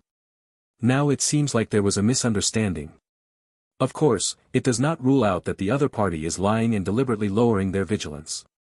But this is only a possibility, and the specific situation will depend on subsequent developments. Naturally, Moses felt a little aggrieved like everyone else, but he knew that he needed to calm down. Only by calming down could he continue to talk. Then what is your purpose? He did not give up on the question and continued to ask. Gilbert waved his hand and said, it's actually nothing to tell you. We are here mainly to absorb the new member Death Shooter. But he made us a condition, which is that he must become a superhero as well known in Gotham as Batman, and be admired by his daughter. Only in this way will he agree to go with us. When Amanda heard this, she couldn't help but ask, you are so powerful, can't you control him? Control? Gilbert shook his head and smiled, there must be a way, and it's not as crude as you. But what we need are partners who sincerely join us, not slaves who have to obey orders because of threats. In that state, he is just a puppet with a little power, not worth mentioning. Forget it, with your height, you won't understand even if I tell you, it's up to you to believe it or not. I have to say that Gilbert's remarks did make Amanda a little dissatisfied. But his last words still made Amanda very angry, but she had to suppress her anger. Unlike Amanda, Moses mused thoughtfully, it seems that your organization is really not simple. In order to recruit a new member, you are willing to spend so much effort. I admire you, I admire you. Is it strenuous? It's okay, it's just a tourist trip. Moses took a deep breath and continued to ask, I just heard what you said, after Deadshot becomes a superhero like the second Batman, will he leave Gotham City? Gilbert shrugged and said, of course. Didn't I say it before? It's just Gotham and it's not worth our stay here. If Deadshot joins us, he will naturally leave with us. Why are we staying here? Are we going to continue playing these boring power games with you here? Gilbert's words still made people angry to death. However, everyone present finally gradually got used to his speaking style, directly filtering out the annoying elements in his words and only listening to the useful information. When he heard him say that Deadshot would leave Gotham with them after this time, Moses was completely relieved. This proved that his judgment was correct. The other party's target was not Gotham City, nor was it the Court of Owls. If it was just to fulfill Deadshot's wish and have his daughter worship him, there seemed to be nothing unacceptable about it. If what you say is true, then I can accept your request on behalf of the Court of Owls. Moses said after considering it for a moment. Don't rush to agree yet, I have another request. Before he could finish speaking, Gilbert interrupted. Please say. I require that the results I mentioned be achieved within a month. Can you do it? This. I'm afraid it's a bit difficult.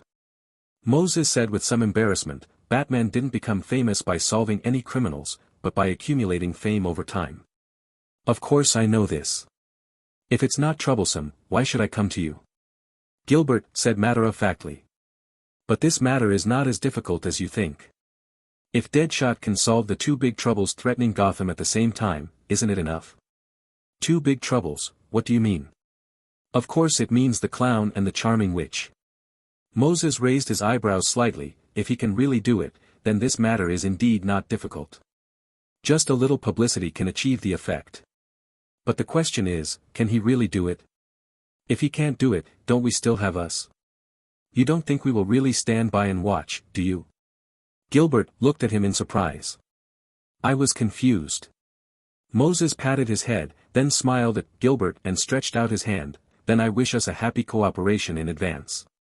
Gilbert made a sound of from his nose, but did not shake hands with him. Moment. Moses? What are you looking at me for? Gilbert's tone suddenly became incomprehensible. Chapter 196, the third line.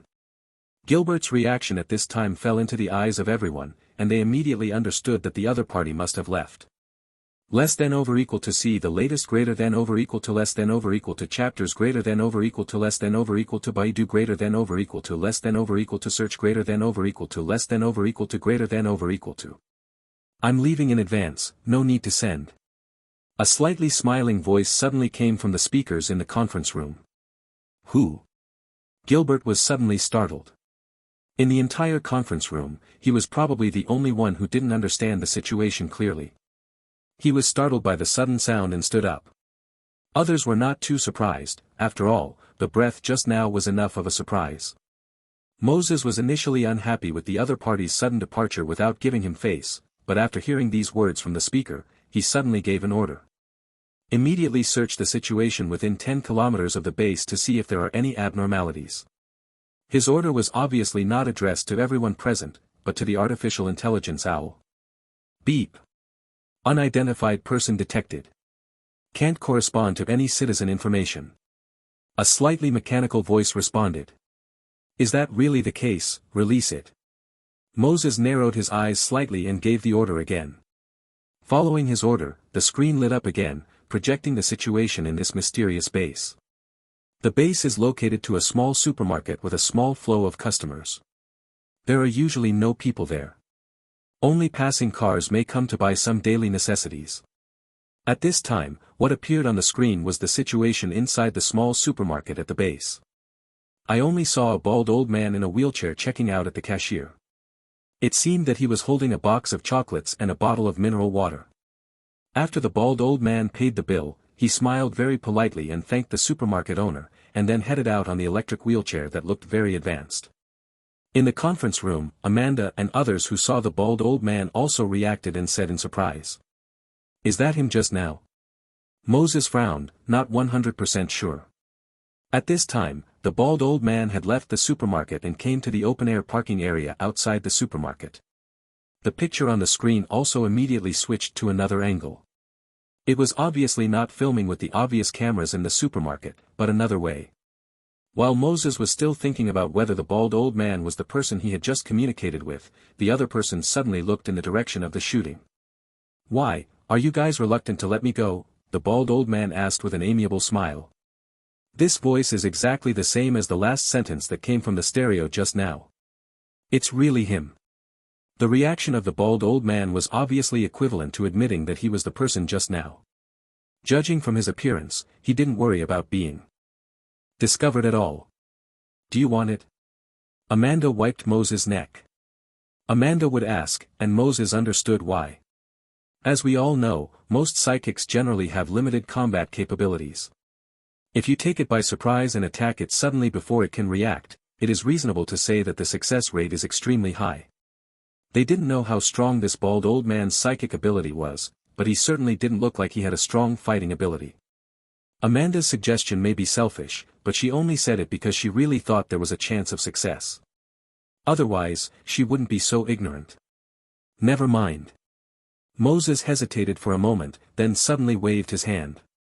He could guess that the other party was nearby entirely because of the last sentence of the other party, no need to send it away. But looking at the reaction of the bald old man now, it was obvious that he deliberately let them discover his existence, and he had no intention of leaving in a hurry. This shows that the other party has taken into account any of their reactions and is not afraid of them going back on their word. Admittedly, it is also possible that the other party is putting on airs, deliberately pretending not to care, and betting that they dare not go back on their word. But there was a voice inside Moses telling him not to be impulsive. Furthermore, the Court of Owls has been able to exist for so long only by being cautious and careful every step of the way. They never do anything risky. It would undoubtedly be a risky move to suddenly fall out at this moment, which is not in line with the style of the Court of Owls. If you don't do anything, then I'm leaving. The bald old man asked again after opening the mineral water and taking a sip. After waiting for a while and seeing no response, he gently patted the handle of the wheelchair. But the wheelchair suddenly flew up out of the air, as if it had some kind of suspension device, without any jet propulsion, and directly sent the bald old man into the sky. Bye. The bald old man waved his hand in the direction of the shooting, and then disappeared into the sky with a whoosh.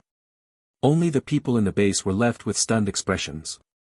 They thought of many ways for each other to leave, but they never expected that they would fly away like this.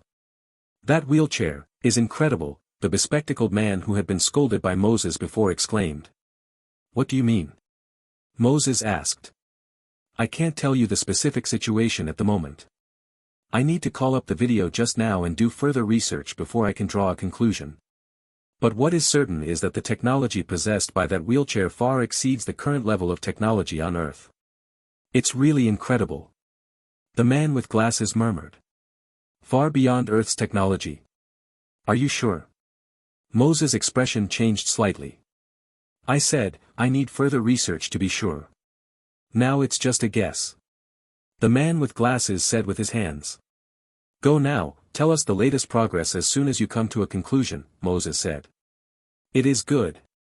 The man with glasses walked out of the conference room without hesitation. Although he is also a senior member of the Court of Owls, he is also the chief scientist of the Court of Owls. Compared to these intrigues, he is still more interested in science itself. Fortunately, I didn't take action. Moses was slightly scared at this time. Judging from the bespectacled man's judgment, since the wheelchair under the bald old man is so incredible, it must also have strong enough defensive capabilities. If they really take action, they will probably be unable to do anything to the other party for a while. God knows how much support the opponent will call for at that time. Moreover, the opponent himself is a person with psychic abilities. If he cannot be killed in one breath, he will immediately fight back. If that happens, the other people in the conference room will be the unlucky ones. The other side. After another friendly communication with the Joker through Harley, Raymond was half leaning on the back seat and taking a nap. At this time, he opened his eyes again and looked out the window. It's done. Of course it was him who had easily occupied the body of Gilbert and reached a temporary agreement with Moses. To be precise, it was through the ability of Professor. With the ability of Professor. As for how to find the opponent, it naturally relied on the dark technology of Cybertron that came with Megatron's subpersonality. The two lines that Raymond had released before were not only Deadshot's subpersonality and Jia Kang's subpersonality. The two silver subpersonalities of Professor X and Megatron's subpersonalities secretly formed a third line. Chapter 197 What are you waiting for? The so-called advanced artificial intelligence of the Court of Owls is really nothing compared to Megatron's subpersonality. The subpersonality of Megatron was used to locate the direction of the transfer of the files, and then the subpersonality of Professor X searched within a small area and controlled one of them. This is really not too simple. The Court of Owls should be honored to have Professor X's subpersonality and Megatron's subpersonality take action at the same time. The only problem was that Megatron's subpersonality was very averse to turning into a wheelchair, and it was because Raymond promised to take him back to the world he remembered that he agreed without any difficulty. I didn't expect that behind the Suicide Squad in this world, there is actually the shadow of the Court of Owls. Raymond thought with slight surprise. His original intention was really just to communicate with the Sky Eye Society so that he could help Deadshot's subpersonality fulfill his wish as soon as possible. Unexpectedly, I accidentally discovered that Amanda, a senior member of the Sky Eye Society, was actually a member of the Court of Owls. Looking at the whole of North America, the power of the Court of Owls is definitely not as powerful as the semi-official organization of the Sky Eye Society. But in this small area of Gotham, the power of the Eyes of Heaven is definitely far inferior to that of the Court of Owls. This can be seen just from Amanda, the person in charge of Gotham's Sky Eye Society. Even the boss of the Sky Eye Society in Gotham is a member of the Court of Owls. One can imagine how the entire Gotham branch of the Sky Eye Society has been infiltrated. In fact, it is not just the eyes of heaven. Looking around Gotham's underworld and White Lanes, there's almost no territory that the Court of Owls hasn't touched. If you really didn't find it, it's just that you didn't search thoroughly enough. The mayor's wife, the police chief's secretary, the gang boss's financial backer, members of Congress from different parties. In short, the Court of Owls is everywhere. For today's Court of Owls, there are only two people who can really cause them a headache. Batman and the Joker. Although these two people, good and one evil, are hostile to each other, they have one thing in common, that is, they are not under the control of the Court of Owls at all. To deal with other people, regardless of whether they are gangster or white, the Court of Owls can use various means to make them understand what awe is and what they can and cannot do. Only these two people were helpless. The former is because he is too rich and has basically reached the point where he has no desires and needs, and is completely unable to negotiate. The latter is simply a lunatic. He can make peace with you one moment, but then regret it and kill you the. However, when the mysterious organization deliberately created by Raymond appeared, Batman and the Joker's fear rankings in their hearts would probably have to move back. If given the chance, what they most want to eliminate must be this unknown mysterious organization. But, will Raymond care? Not to mention that he would leave after fulfilling the wish of the Deadshot subpersonality. Even if he didn't leave, he could kill a self-righteous organization like the Court of Owls in a matter of minutes. The reason why the Court of Owls are feared by people is that they have always been hidden in the darkness and seem to be everywhere. The enemy is in the dark and we are in the clear, which will certainly make people feel fearful. But if it were Raymond and them, it would be exactly the opposite, because Raymond is the dark, and they are the bright in Raymond's eyes. If Raymond really wanted to mess with them, he could uproot the Court of Owls overnight. This principle actually also applies to Hydra. The reason why Hydra can repeatedly bring losses to S.H.I.E.L.D. and make the superheroes helpless is also because they have always hidden themselves in the dark. Even if you kill a batch, you can't be sure whether another batch will pop up. Moreover, anyone around you may be an undercover agent of Hydra, leaving you with no secrets. But these problems do not exist for Raymond. He is the one who holds the commanding heights of intelligence. Whether it is in the Marvel world where he originally lived or in this DC world, it is the same. Except for the absolute power that makes him fearful, these insidious methods have no meaning to him. However, at this stage, the Court of Owls has no choice but to agree to my conditions. And with the help of this super-local snake, it shouldn't be a big problem to turn Deadshot subpersonality into Gotham's savior within a month. Everything is ready. All we have to do is solve the conflict between the charming witch and the clown in one breath. Looking at the scenery passing by quickly outside the window, Raymond already had a plan in mind. 2 hours later, the Sky Eye Society finally further determined the location of the charming witch. After Rick got the news, he immediately took Raymond and the others to their destination. However, the convoy was only halfway through when it suddenly encountered a heavy fire attack. The fierce artillery fire made Rick's men retreat steadily, and they had to call for support. Is it finally here? Raymond, who had been waiting for a long time, did not choose to help. Because he is waiting for the subsequent development. After a while, the support troops from the Sky Eye Society arrived and drove the enemy back. A group of armored vehicles were sent to escort Raymond and others to the location of the charming witch again.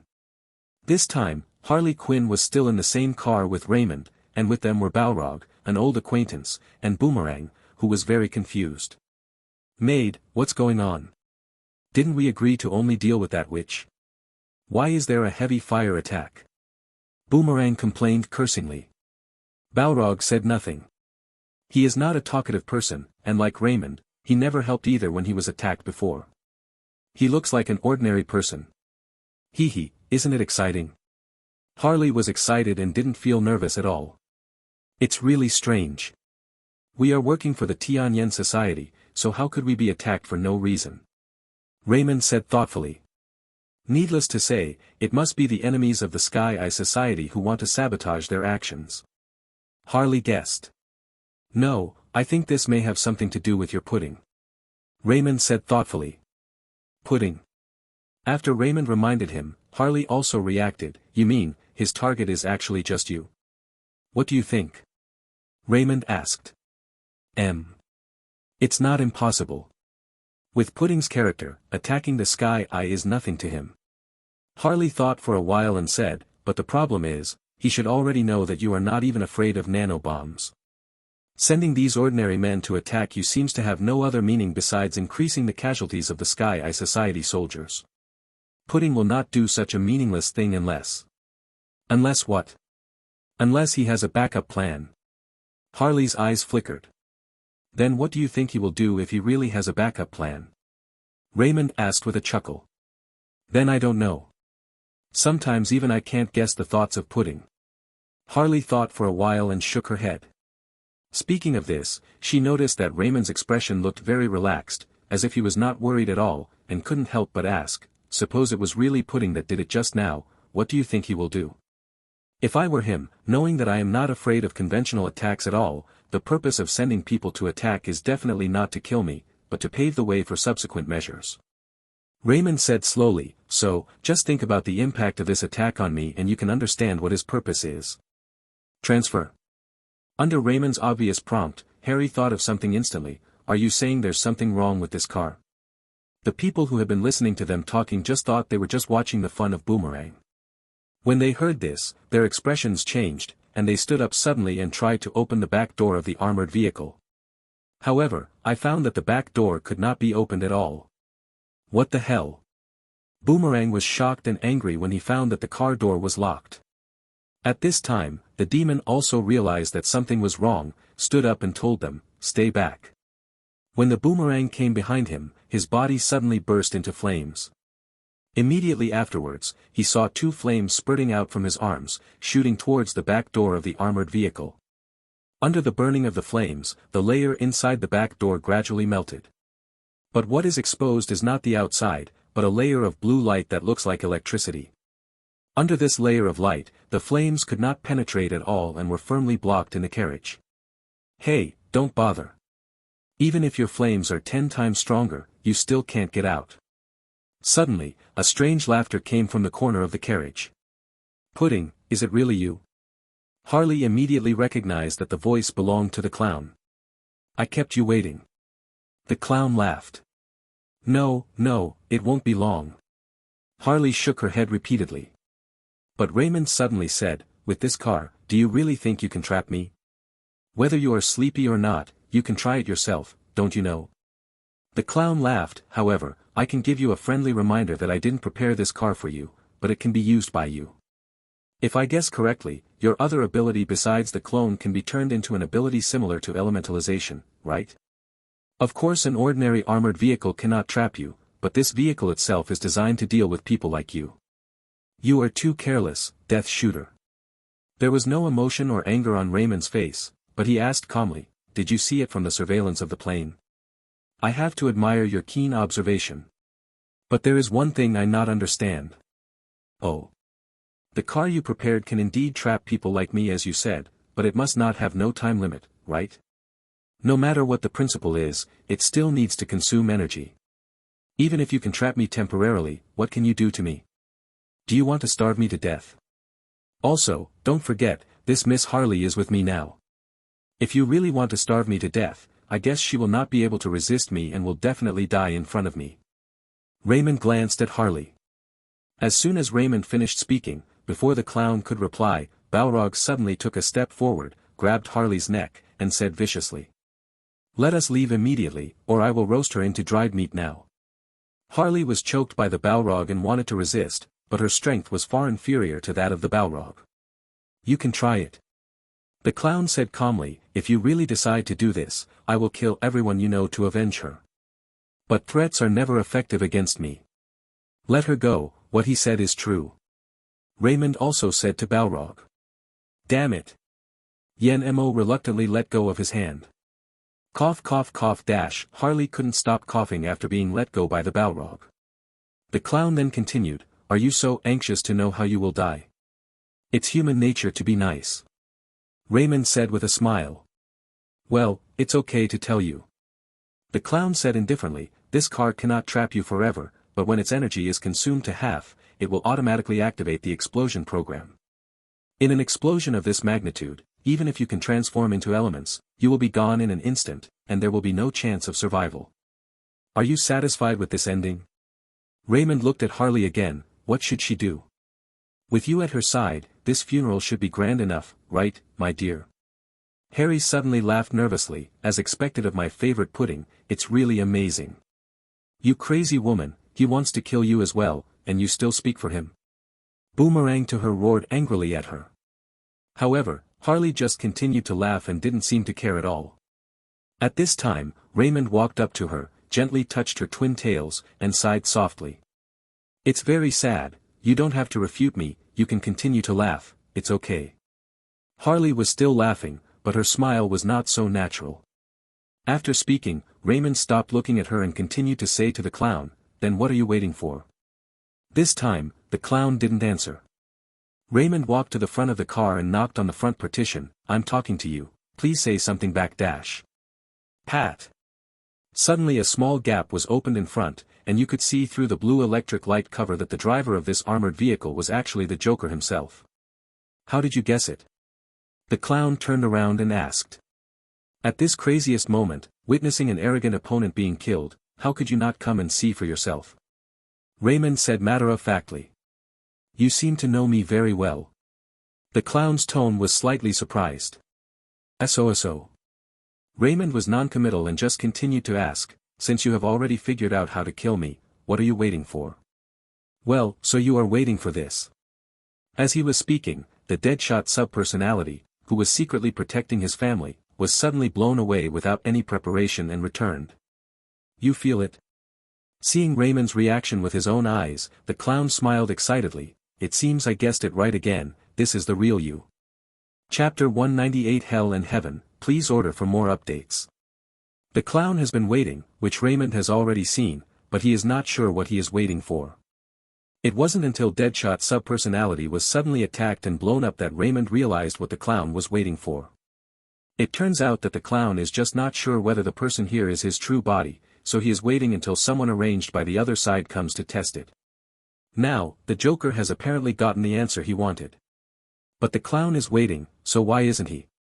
He already knew the location of the charming witch, but he didn't tell anyone in order to catch the big fish like the clown. He knew that with the clown's character, he was definitely the type to hate someone overnight. It's strange that the clown can stand it when he takes the initiative to provoke someone like him. However, with the power he has shown before, the clown will definitely not appear in front of him easily, unless the clown is sure that he has been defeated. So he has been waiting to see what tricks the clown will use. Of course, he was not 100% sure that he would be able to turn the situation around after the clown took action. After all, this is a DC world with the same high demons as the Marvel world. Although he now has many subpersonalities, it is still nothing if thrown into the background of the entire world. If the Joker really comes up with some unexpected killer move, he's really not sure he can withstand it. But even then, he still has a way out. You know, he came here through the journey of wish. Even if he is really killed, it is nothing more than a failure. When will I be ready again? I will turn it on again. However, restarting will also return to the moment before being killed. If you are not sufficiently prepared, you will be killed again. But it won't be like in the original Marvel world, where death is really death. Therefore, he can be more open-minded when doing things in this world. Anyway, if you fail, there is still a chance to try again. This is his greatest confidence, and he can safely bring the clown into this game. Judging from the current situation, the clown's moves obviously did not exceed his response range. Because the Joker's design for him is based on the information currently known about him. Among the abilities he has exposed so far, one is the ability to be a clone, and the other is the ability to recover after his head is blown off by a nanobomb on a plane. The Joker knows that his clone ability is not strange, but it is not easy to figure out so quickly that the reason why he is not afraid of nanobombs is that he can elementalize his body. In such a short period of time, not only can he analyze his demonstrated abilities so thoroughly, but he can also formulate a plan with a very high success rate, which is enough to scare most people away. However, the clown is still a human being, not a god. He is neither omniscient nor omnipotent. He could quickly find a way to restrain Raymond through abilities that Raymond had only exposed once or twice, but it was impossible to know how many other abilities Raymond had. This serious asymmetry of information is no longer a problem that can be solved by IQ. When Raymond and the others captured the clown's armored vehicle, the the magic circle of the charming witch was finally finished over at the abandoned church. Yo! So fast. Jia Kang's subpersonality looked a little drowsy, but when he saw the charming witch suddenly stood up, he suddenly woke up with a start. Can I understand that you are mocking me? The charming witch asked coldly. How is this possible? I'm serious. Jia Kang's subpersonality said seriously. Humph. The charming witch snorted coldly, not believing the lies of Jia Kang's subpersonality at all. She knew that the man in front of her not only had the nickname of the human encyclopedia of magic, but he was also one of the recognized magic masters in the magic world.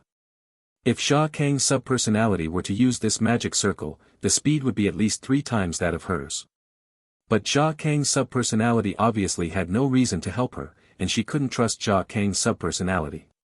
What she had to do this time was really important to her. It was impossible for her to fake it.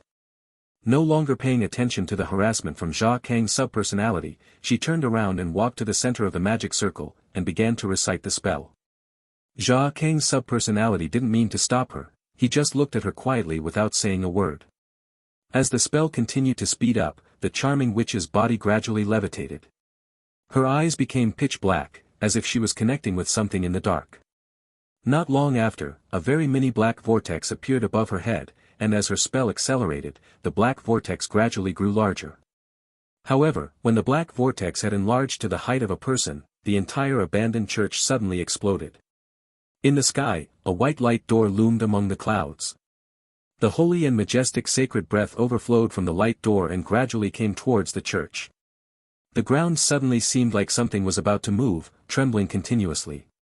The ground gradually cracked, and a red light emerged from the cracks, revealing an extremely evil aura, as if it would erupt at any time. The charming witch has never seen or imagined that there is such a terrifying atmosphere in this world. Whether it was the sacred and majestic aura emerging from the sky, or the extremely evil aura on the ground that looked like it was about to erupt at any time, they all gave her a feeling of despair. She could feel that either of these two breaths could easily destroy her world.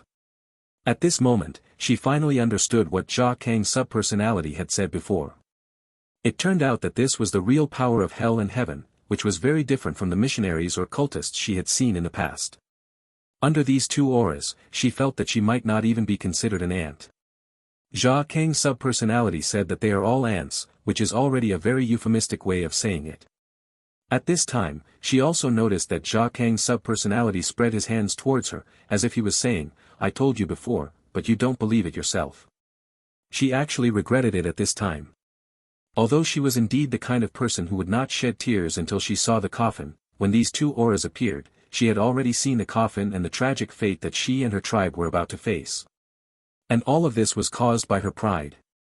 If she could have believed what Jia Kang's subpersonality said, this situation would not have happened now. The black vortex above her head was still growing, which was the result of the magic circle on the soles of her feet. Things had reached this point, and she was no longer able to control the process. Now she is being pushed forward by the magic circle, not the magic circle being pushed by her. In the black vortex, there are already some things that look like black ghosts wandering out. These are her people. She was also in this form before possessing this body. Go back. Don't come here. She suddenly roared. It's just that her reminder was obviously several beats too late. When her tribe members came out of the black vortex, they didn't even have time to see what was going on here, and they suddenly exploded one by one. It was as if there were many invisible hands that were constantly crushing them. No one can resist even for a moment. This scene made the charming witch's heart feel like a knife, and tears burst out of her eyes instantly. Unintentionally, her peripheral vision once again noticed the subpersonality of Jia Kang, who was not far away. He was like a drowning man grabbing a life-saving straw, and he shouted pleadingly. John, I beg you, please save them, I know you can find a way. It was my fault before. I shouldn't have ignored your advice, and I shouldn't have been so self-righteous. As long as you can save them, I am willing to be your slave from now on. I will do whatever you ask me to do. At this moment, dignity is no longer important to her, and she is willing to die 100 times to stop this. She could only hope that those rumors were true, especially the rumors about the person in front of her and hell and heaven. Although it became increasingly difficult for her to believe those rumors after seeing the incredible things they did, she really had no choice but to treat them like a dead horse. Under her gaze and prayer, Jia Kang's subpersonality sighed, and suddenly recited a spell. As this spell sounded, although the black vortex was still slowly enlarging, the direction of rotation suddenly changed, from clockwise to counterclockwise. The black vortex that was easily full of power spraying outwards suddenly turned inwards. The clansmen of the Charming Witch who were about to emerge from the black vortex were also sucked back in. Seeing this change, the Charming Witch cried with joy, "Thank you, thank you, thank you very much." After finishing this matter, Jia Kang's subpersonality looked at the sky, then at his feet, and sighed. "Everyone, I have solved the problem. According to the ancient agreement, you should go back and forth wherever you go. Let humans deal with human affairs." When Jia Kang's subpersonality finished speaking, the light door in the sky gradually disappeared among the clouds, looking like it had never appeared before. The ground did not level out so quickly. A harsh and deep voice came from the ground. "I will come to you, John, that day won't be long. I am about to die." When the sound dissipated, the ground gradually became smooth again and returned to its original state. But the face of Jia Kang's subpersonality became not so good-looking, and he was uncertain about what he was thinking. Suddenly, his expression changed. A portal was opened with a backhand. Armored car. When the clown became excited because he was sure that Raymond in front of him was the real body, Raymond suddenly said to him without any clue. "Good luck." These words made the clown's pupils shrink suddenly. However, the matter did not end here. After Raymond said these words, the clown suddenly discovered that the four people in the trunk suddenly disappeared out of thin air. Seeing this scene, he didn't hesitate at all, turned around and prepared to open the door and jump out of the car. But his movements were still a step too slow.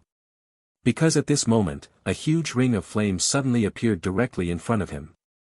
On the other side of the flame ring is a huge black vortex that looks like a black hole. The inertia of the armored vehicle's rapid speed, coupled with the huge attraction coming from the black vortex, instantly sucked the entire armored vehicle towards the vortex.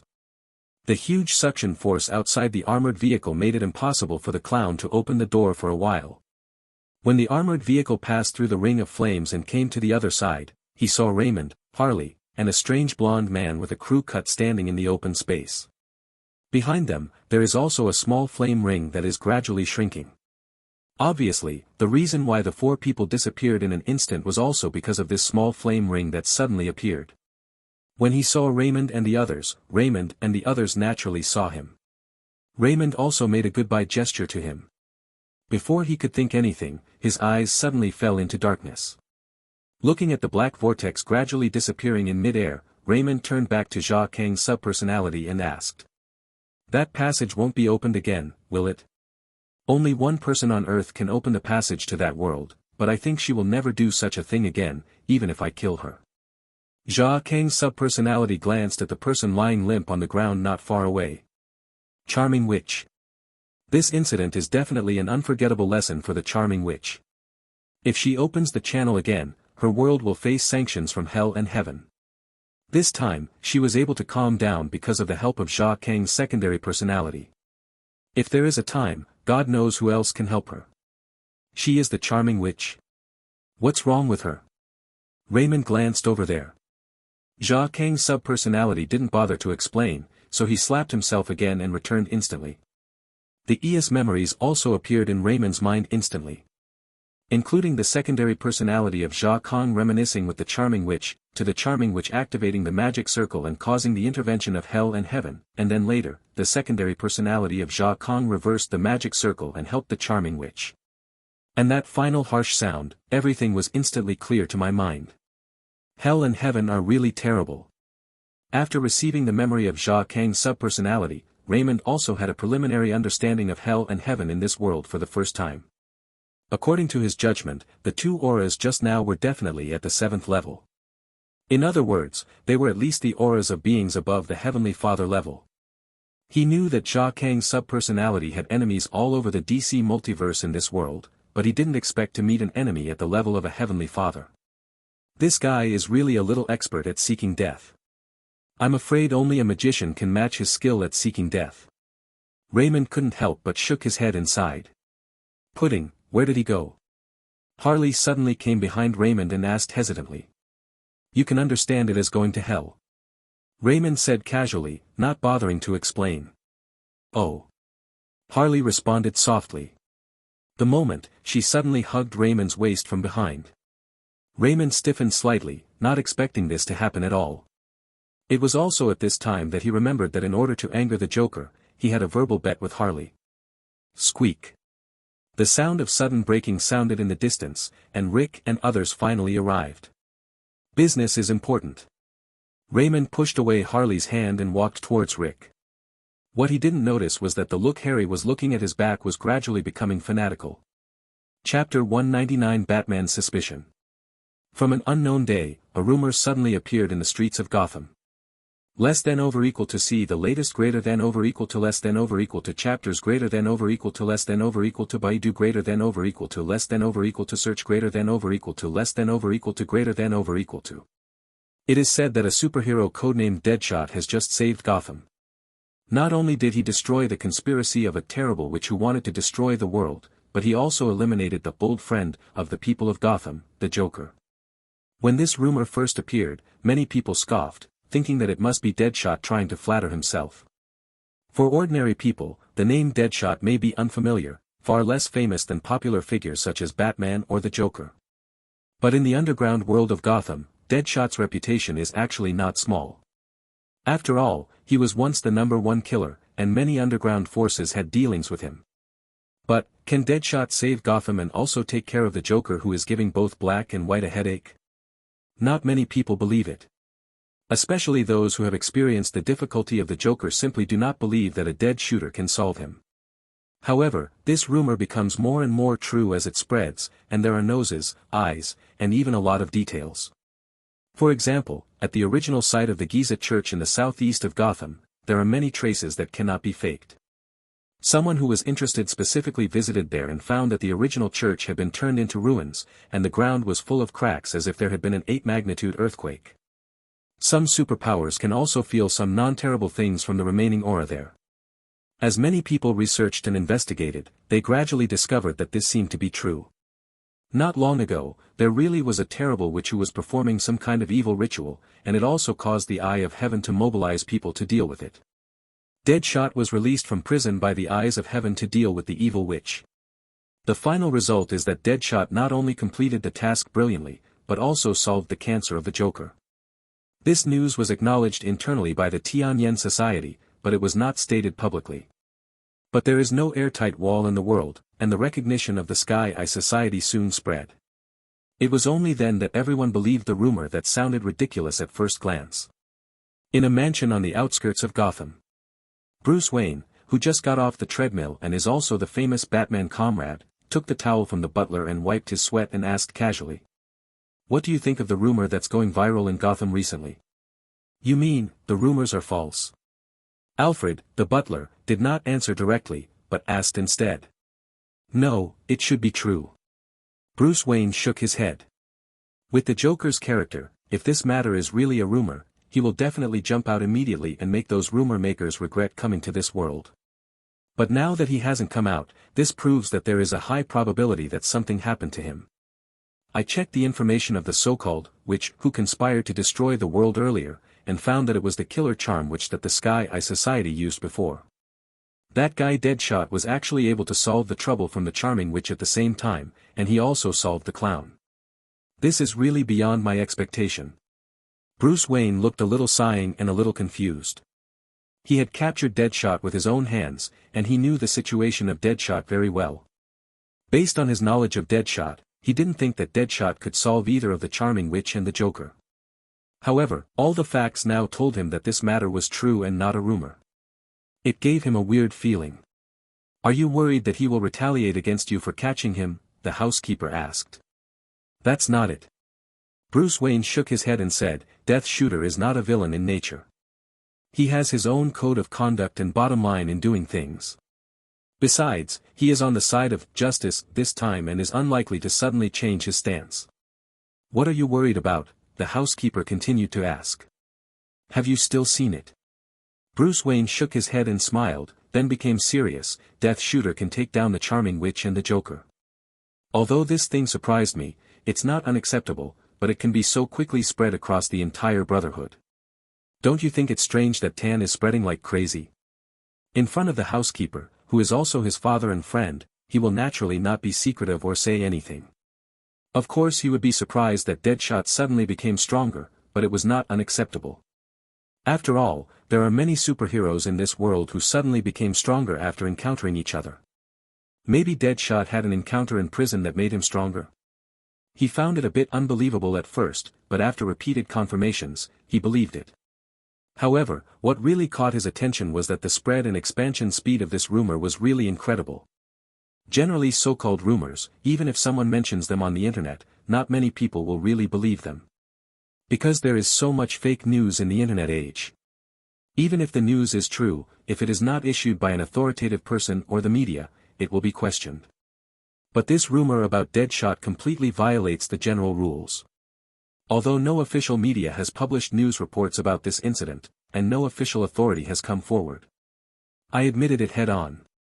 But countless people think it is true, and it is spreading from every corner of Gotham.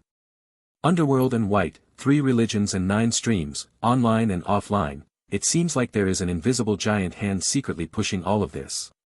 As one of the 4 major families in Gotham, the Wayne family is rich, powerful and well-connected. But even with the information and connections of the Wayne family, we couldn't find out what was wrong with this matter. Everything looked perfectly normal, as if nothing was wrong. But, no problem, in his opinion that is the biggest problem. Isn't it strange that no problem can be found for something that obviously seems very irrational? You mean that there is an unknown underground force in Gotham that can easily affect the entire Gotham without being discovered by us, the housekeeper said solemnly. Logically, this should be true, but in reality, I can't find any evidence. Do you think, am I thinking too much? Bruce Wayne hesitated. I trust your judgment. The butler bowed slightly. The butler didn't say it directly, but he told him in another way to trust his own judgment. I understand what you mean, I will continue to investigate this matter. Bruce Wayne nodded. In fact, he had already made a decision in his heart, and he only wanted to clarify his thoughts when he told the housekeeper. I wonder if that invisible black hand has anything to do with Deadshot. Bruce Wayne thought to himself. V Chapter 200 Hiss, it hurts. The invisible hand that Batman is worried about is, of course, the Court of Owls. Today's Court of Owls has not officially appeared in Batman's sight, but since many prominent figures in Gotham are members of the Court of Owls, there are also figures such as underworld bosses. The appearance of Batman has already caused trouble for many of them. Therefore, although there is not a consensus among the Court of Owls to eradicate Batman, it is also one of the mainstream voices. Amanda's proposal to form the Suicide Squad was supported by the Court of Owls, mainly because she promised others that the Suicide Squad could be used to deal with Batman at critical moments. However, even Amanda herself did not expect that such changes would occur in the Suicide Squad. Although the Charming Witch's troubles were finally solved, the Suicide Squad's plan was basically over. Not only that, they also have to make Deadshot the new savior of Gotham as agreed. Fortunately, the Court of Owls' power in Gotham is indeed strong and large enough, after Raymond solved the trouble of the Charming Witch and the Joker. The Court of Owls only needs to use its own energy to spread the news as quickly as possible from all angles. Because these are facts and do not need to be fictitious. With the spread of the Court of Owls, it only took a dozen days for Deadshot to become a household name, including the family members of Deadshot's subpersonality. His family knew that he was nicknamed Deadshot, even his daughter Zoe knew it. Therefore, when the news spread completely in Gotham, her daughter Zoe naturally also knew about it. The Deadshot subpersonality finally became an upright hero in the eyes of her daughter. Ding dong. You successfully fulfilled Deadshot's wish. Completion evaluation, B level, completion reward, 900, 300 by 3, universal points. You can leave this world at any time. If you don't leave, you will be forcibly expelled when the 1-month time limit is reached. When Deadshot's daughter Zoe learned that he had become Gotham's savior, Raymond also immediately received a reward prompt from the system. In the tips, they are basically stuff with little nutrition. The only difference from the past is the completion evaluation and completion rewards. Raymond is not sure what the basis for this evaluation is. This is not mentioned in the basic rules of the system, so it should be an exploratory rule. But the completion rewards later are a bit interesting. The reward is 900 general points, but the calculation method is 300 times 3. 300 general points is the activation fee for Raymond to start this wish journey, and this multiplied by 3, logically speaking, it should be brought about by the completion evaluation. In other words, the activation fee is equal to a fixed basic multiplier. The higher the degree of fulfillment of the wish, the higher the reward multiplier. Raymond analyzed in his mind. The wish activation fee is deducted in advance, so the actual amount he received this time was 600 universal points. His wish fulfillment degree is B level, so it is multiplied by 3. Does that mean that if it is A level, this multiple may become 4 times or even higher? On the other hand, if it is C level or lower, the multiple may become twice or lower. At this point, Raymond XIN also had a rough outline of the reward rules. 600 general points is certainly not a lot for him who has already redeemed gold character card, but it is still a good gain. But don't forget, this is just the wish of the Deadshot subpersonality, and the activation cost is only 300 general points. What if it were replaced by the wish of Professor X's subpersonality? The cost to activate the wish of Professor. If a higher degree of completion can be achieved, the harvest will be even greater. For him at present, this is already a very fast way to make money. Okay, it's over for now, it's time to prepare to retreat. After figuring out the situation, Raymond made a decision secretly and prepared to leave. He created a shadow clone and transferred Deadshot's subpersonality to it so that he could say goodbye to his daughter. He has already made some arrangements and care for the family members of Deadshot's subpersonality. When they leave, someone will naturally take care of the family members of the Deadshot subpersonality. If the Court of Owls dares to mess around, it will be easy for them. On the other hand, he himself needed a farewell. Greenland Park's tree-lined paths. I'm leaving, Raymond said suddenly. Beside him, Harry, who was walking with him with his hands behind his back, paused slightly and asked. Where? A place far away. Raymond said. It's okay, I can go with you, Harley said with a smile. No, you can't go there. Raymond shook his head. I do not believe. Harley jumped in front of him and looked into his eyes. Do you dislike me? I don't need to be so clingy, or I can only see you once a week. No, I can see you once a month. I didn't lie to you, it's true. Raymond said helplessly. No, I don't believe it. Harley said stubbornly. Raymond shook his head and said, whether you believe it or not, I'm just informing you. Also, before I leave, I think there is something I need to tell you. What's up? Actually, I'm not Deadshot. Raymond muttered. What he didn't expect was that after hearing this, Harley wasn't as shocked as he originally thought, or as disbelieving as she didn't believe he was leaving. She just laughed and said, I already knew it. You knew already? This time it was Raymond's turn to be surprised. A woman's intuition is much more powerful than you think. Harley suddenly looked arrogant. Well, since you have already guessed it, it saves me wasting my breath. Raymond shrugged. Harley had no intention of ending the topic, and continued to ask cautiously, so, can you let me see what you really look like? Of course. Raymond used a transformation technique to restore his original appearance. I imagined you to be much more handsome. Harley looked at him with stars in her eyes. Thank you for the compliment. Also, my name is Raymond. Raymond, I remember.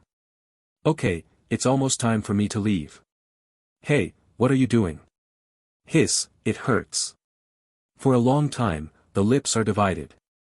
Will you come back? This time, she didn't wait for an answer because Raymond had disappeared from her eyes. When Raymond opened his eyes again, he was back in his room. I looked at the time on my watch. It was the same as when I entered the world of Crow's subpersonality for the first time. A long time passed inside, and only a moment passed outside. Hiss, does this count me as being molested? He touched his slightly sore lips with a strange look on his face.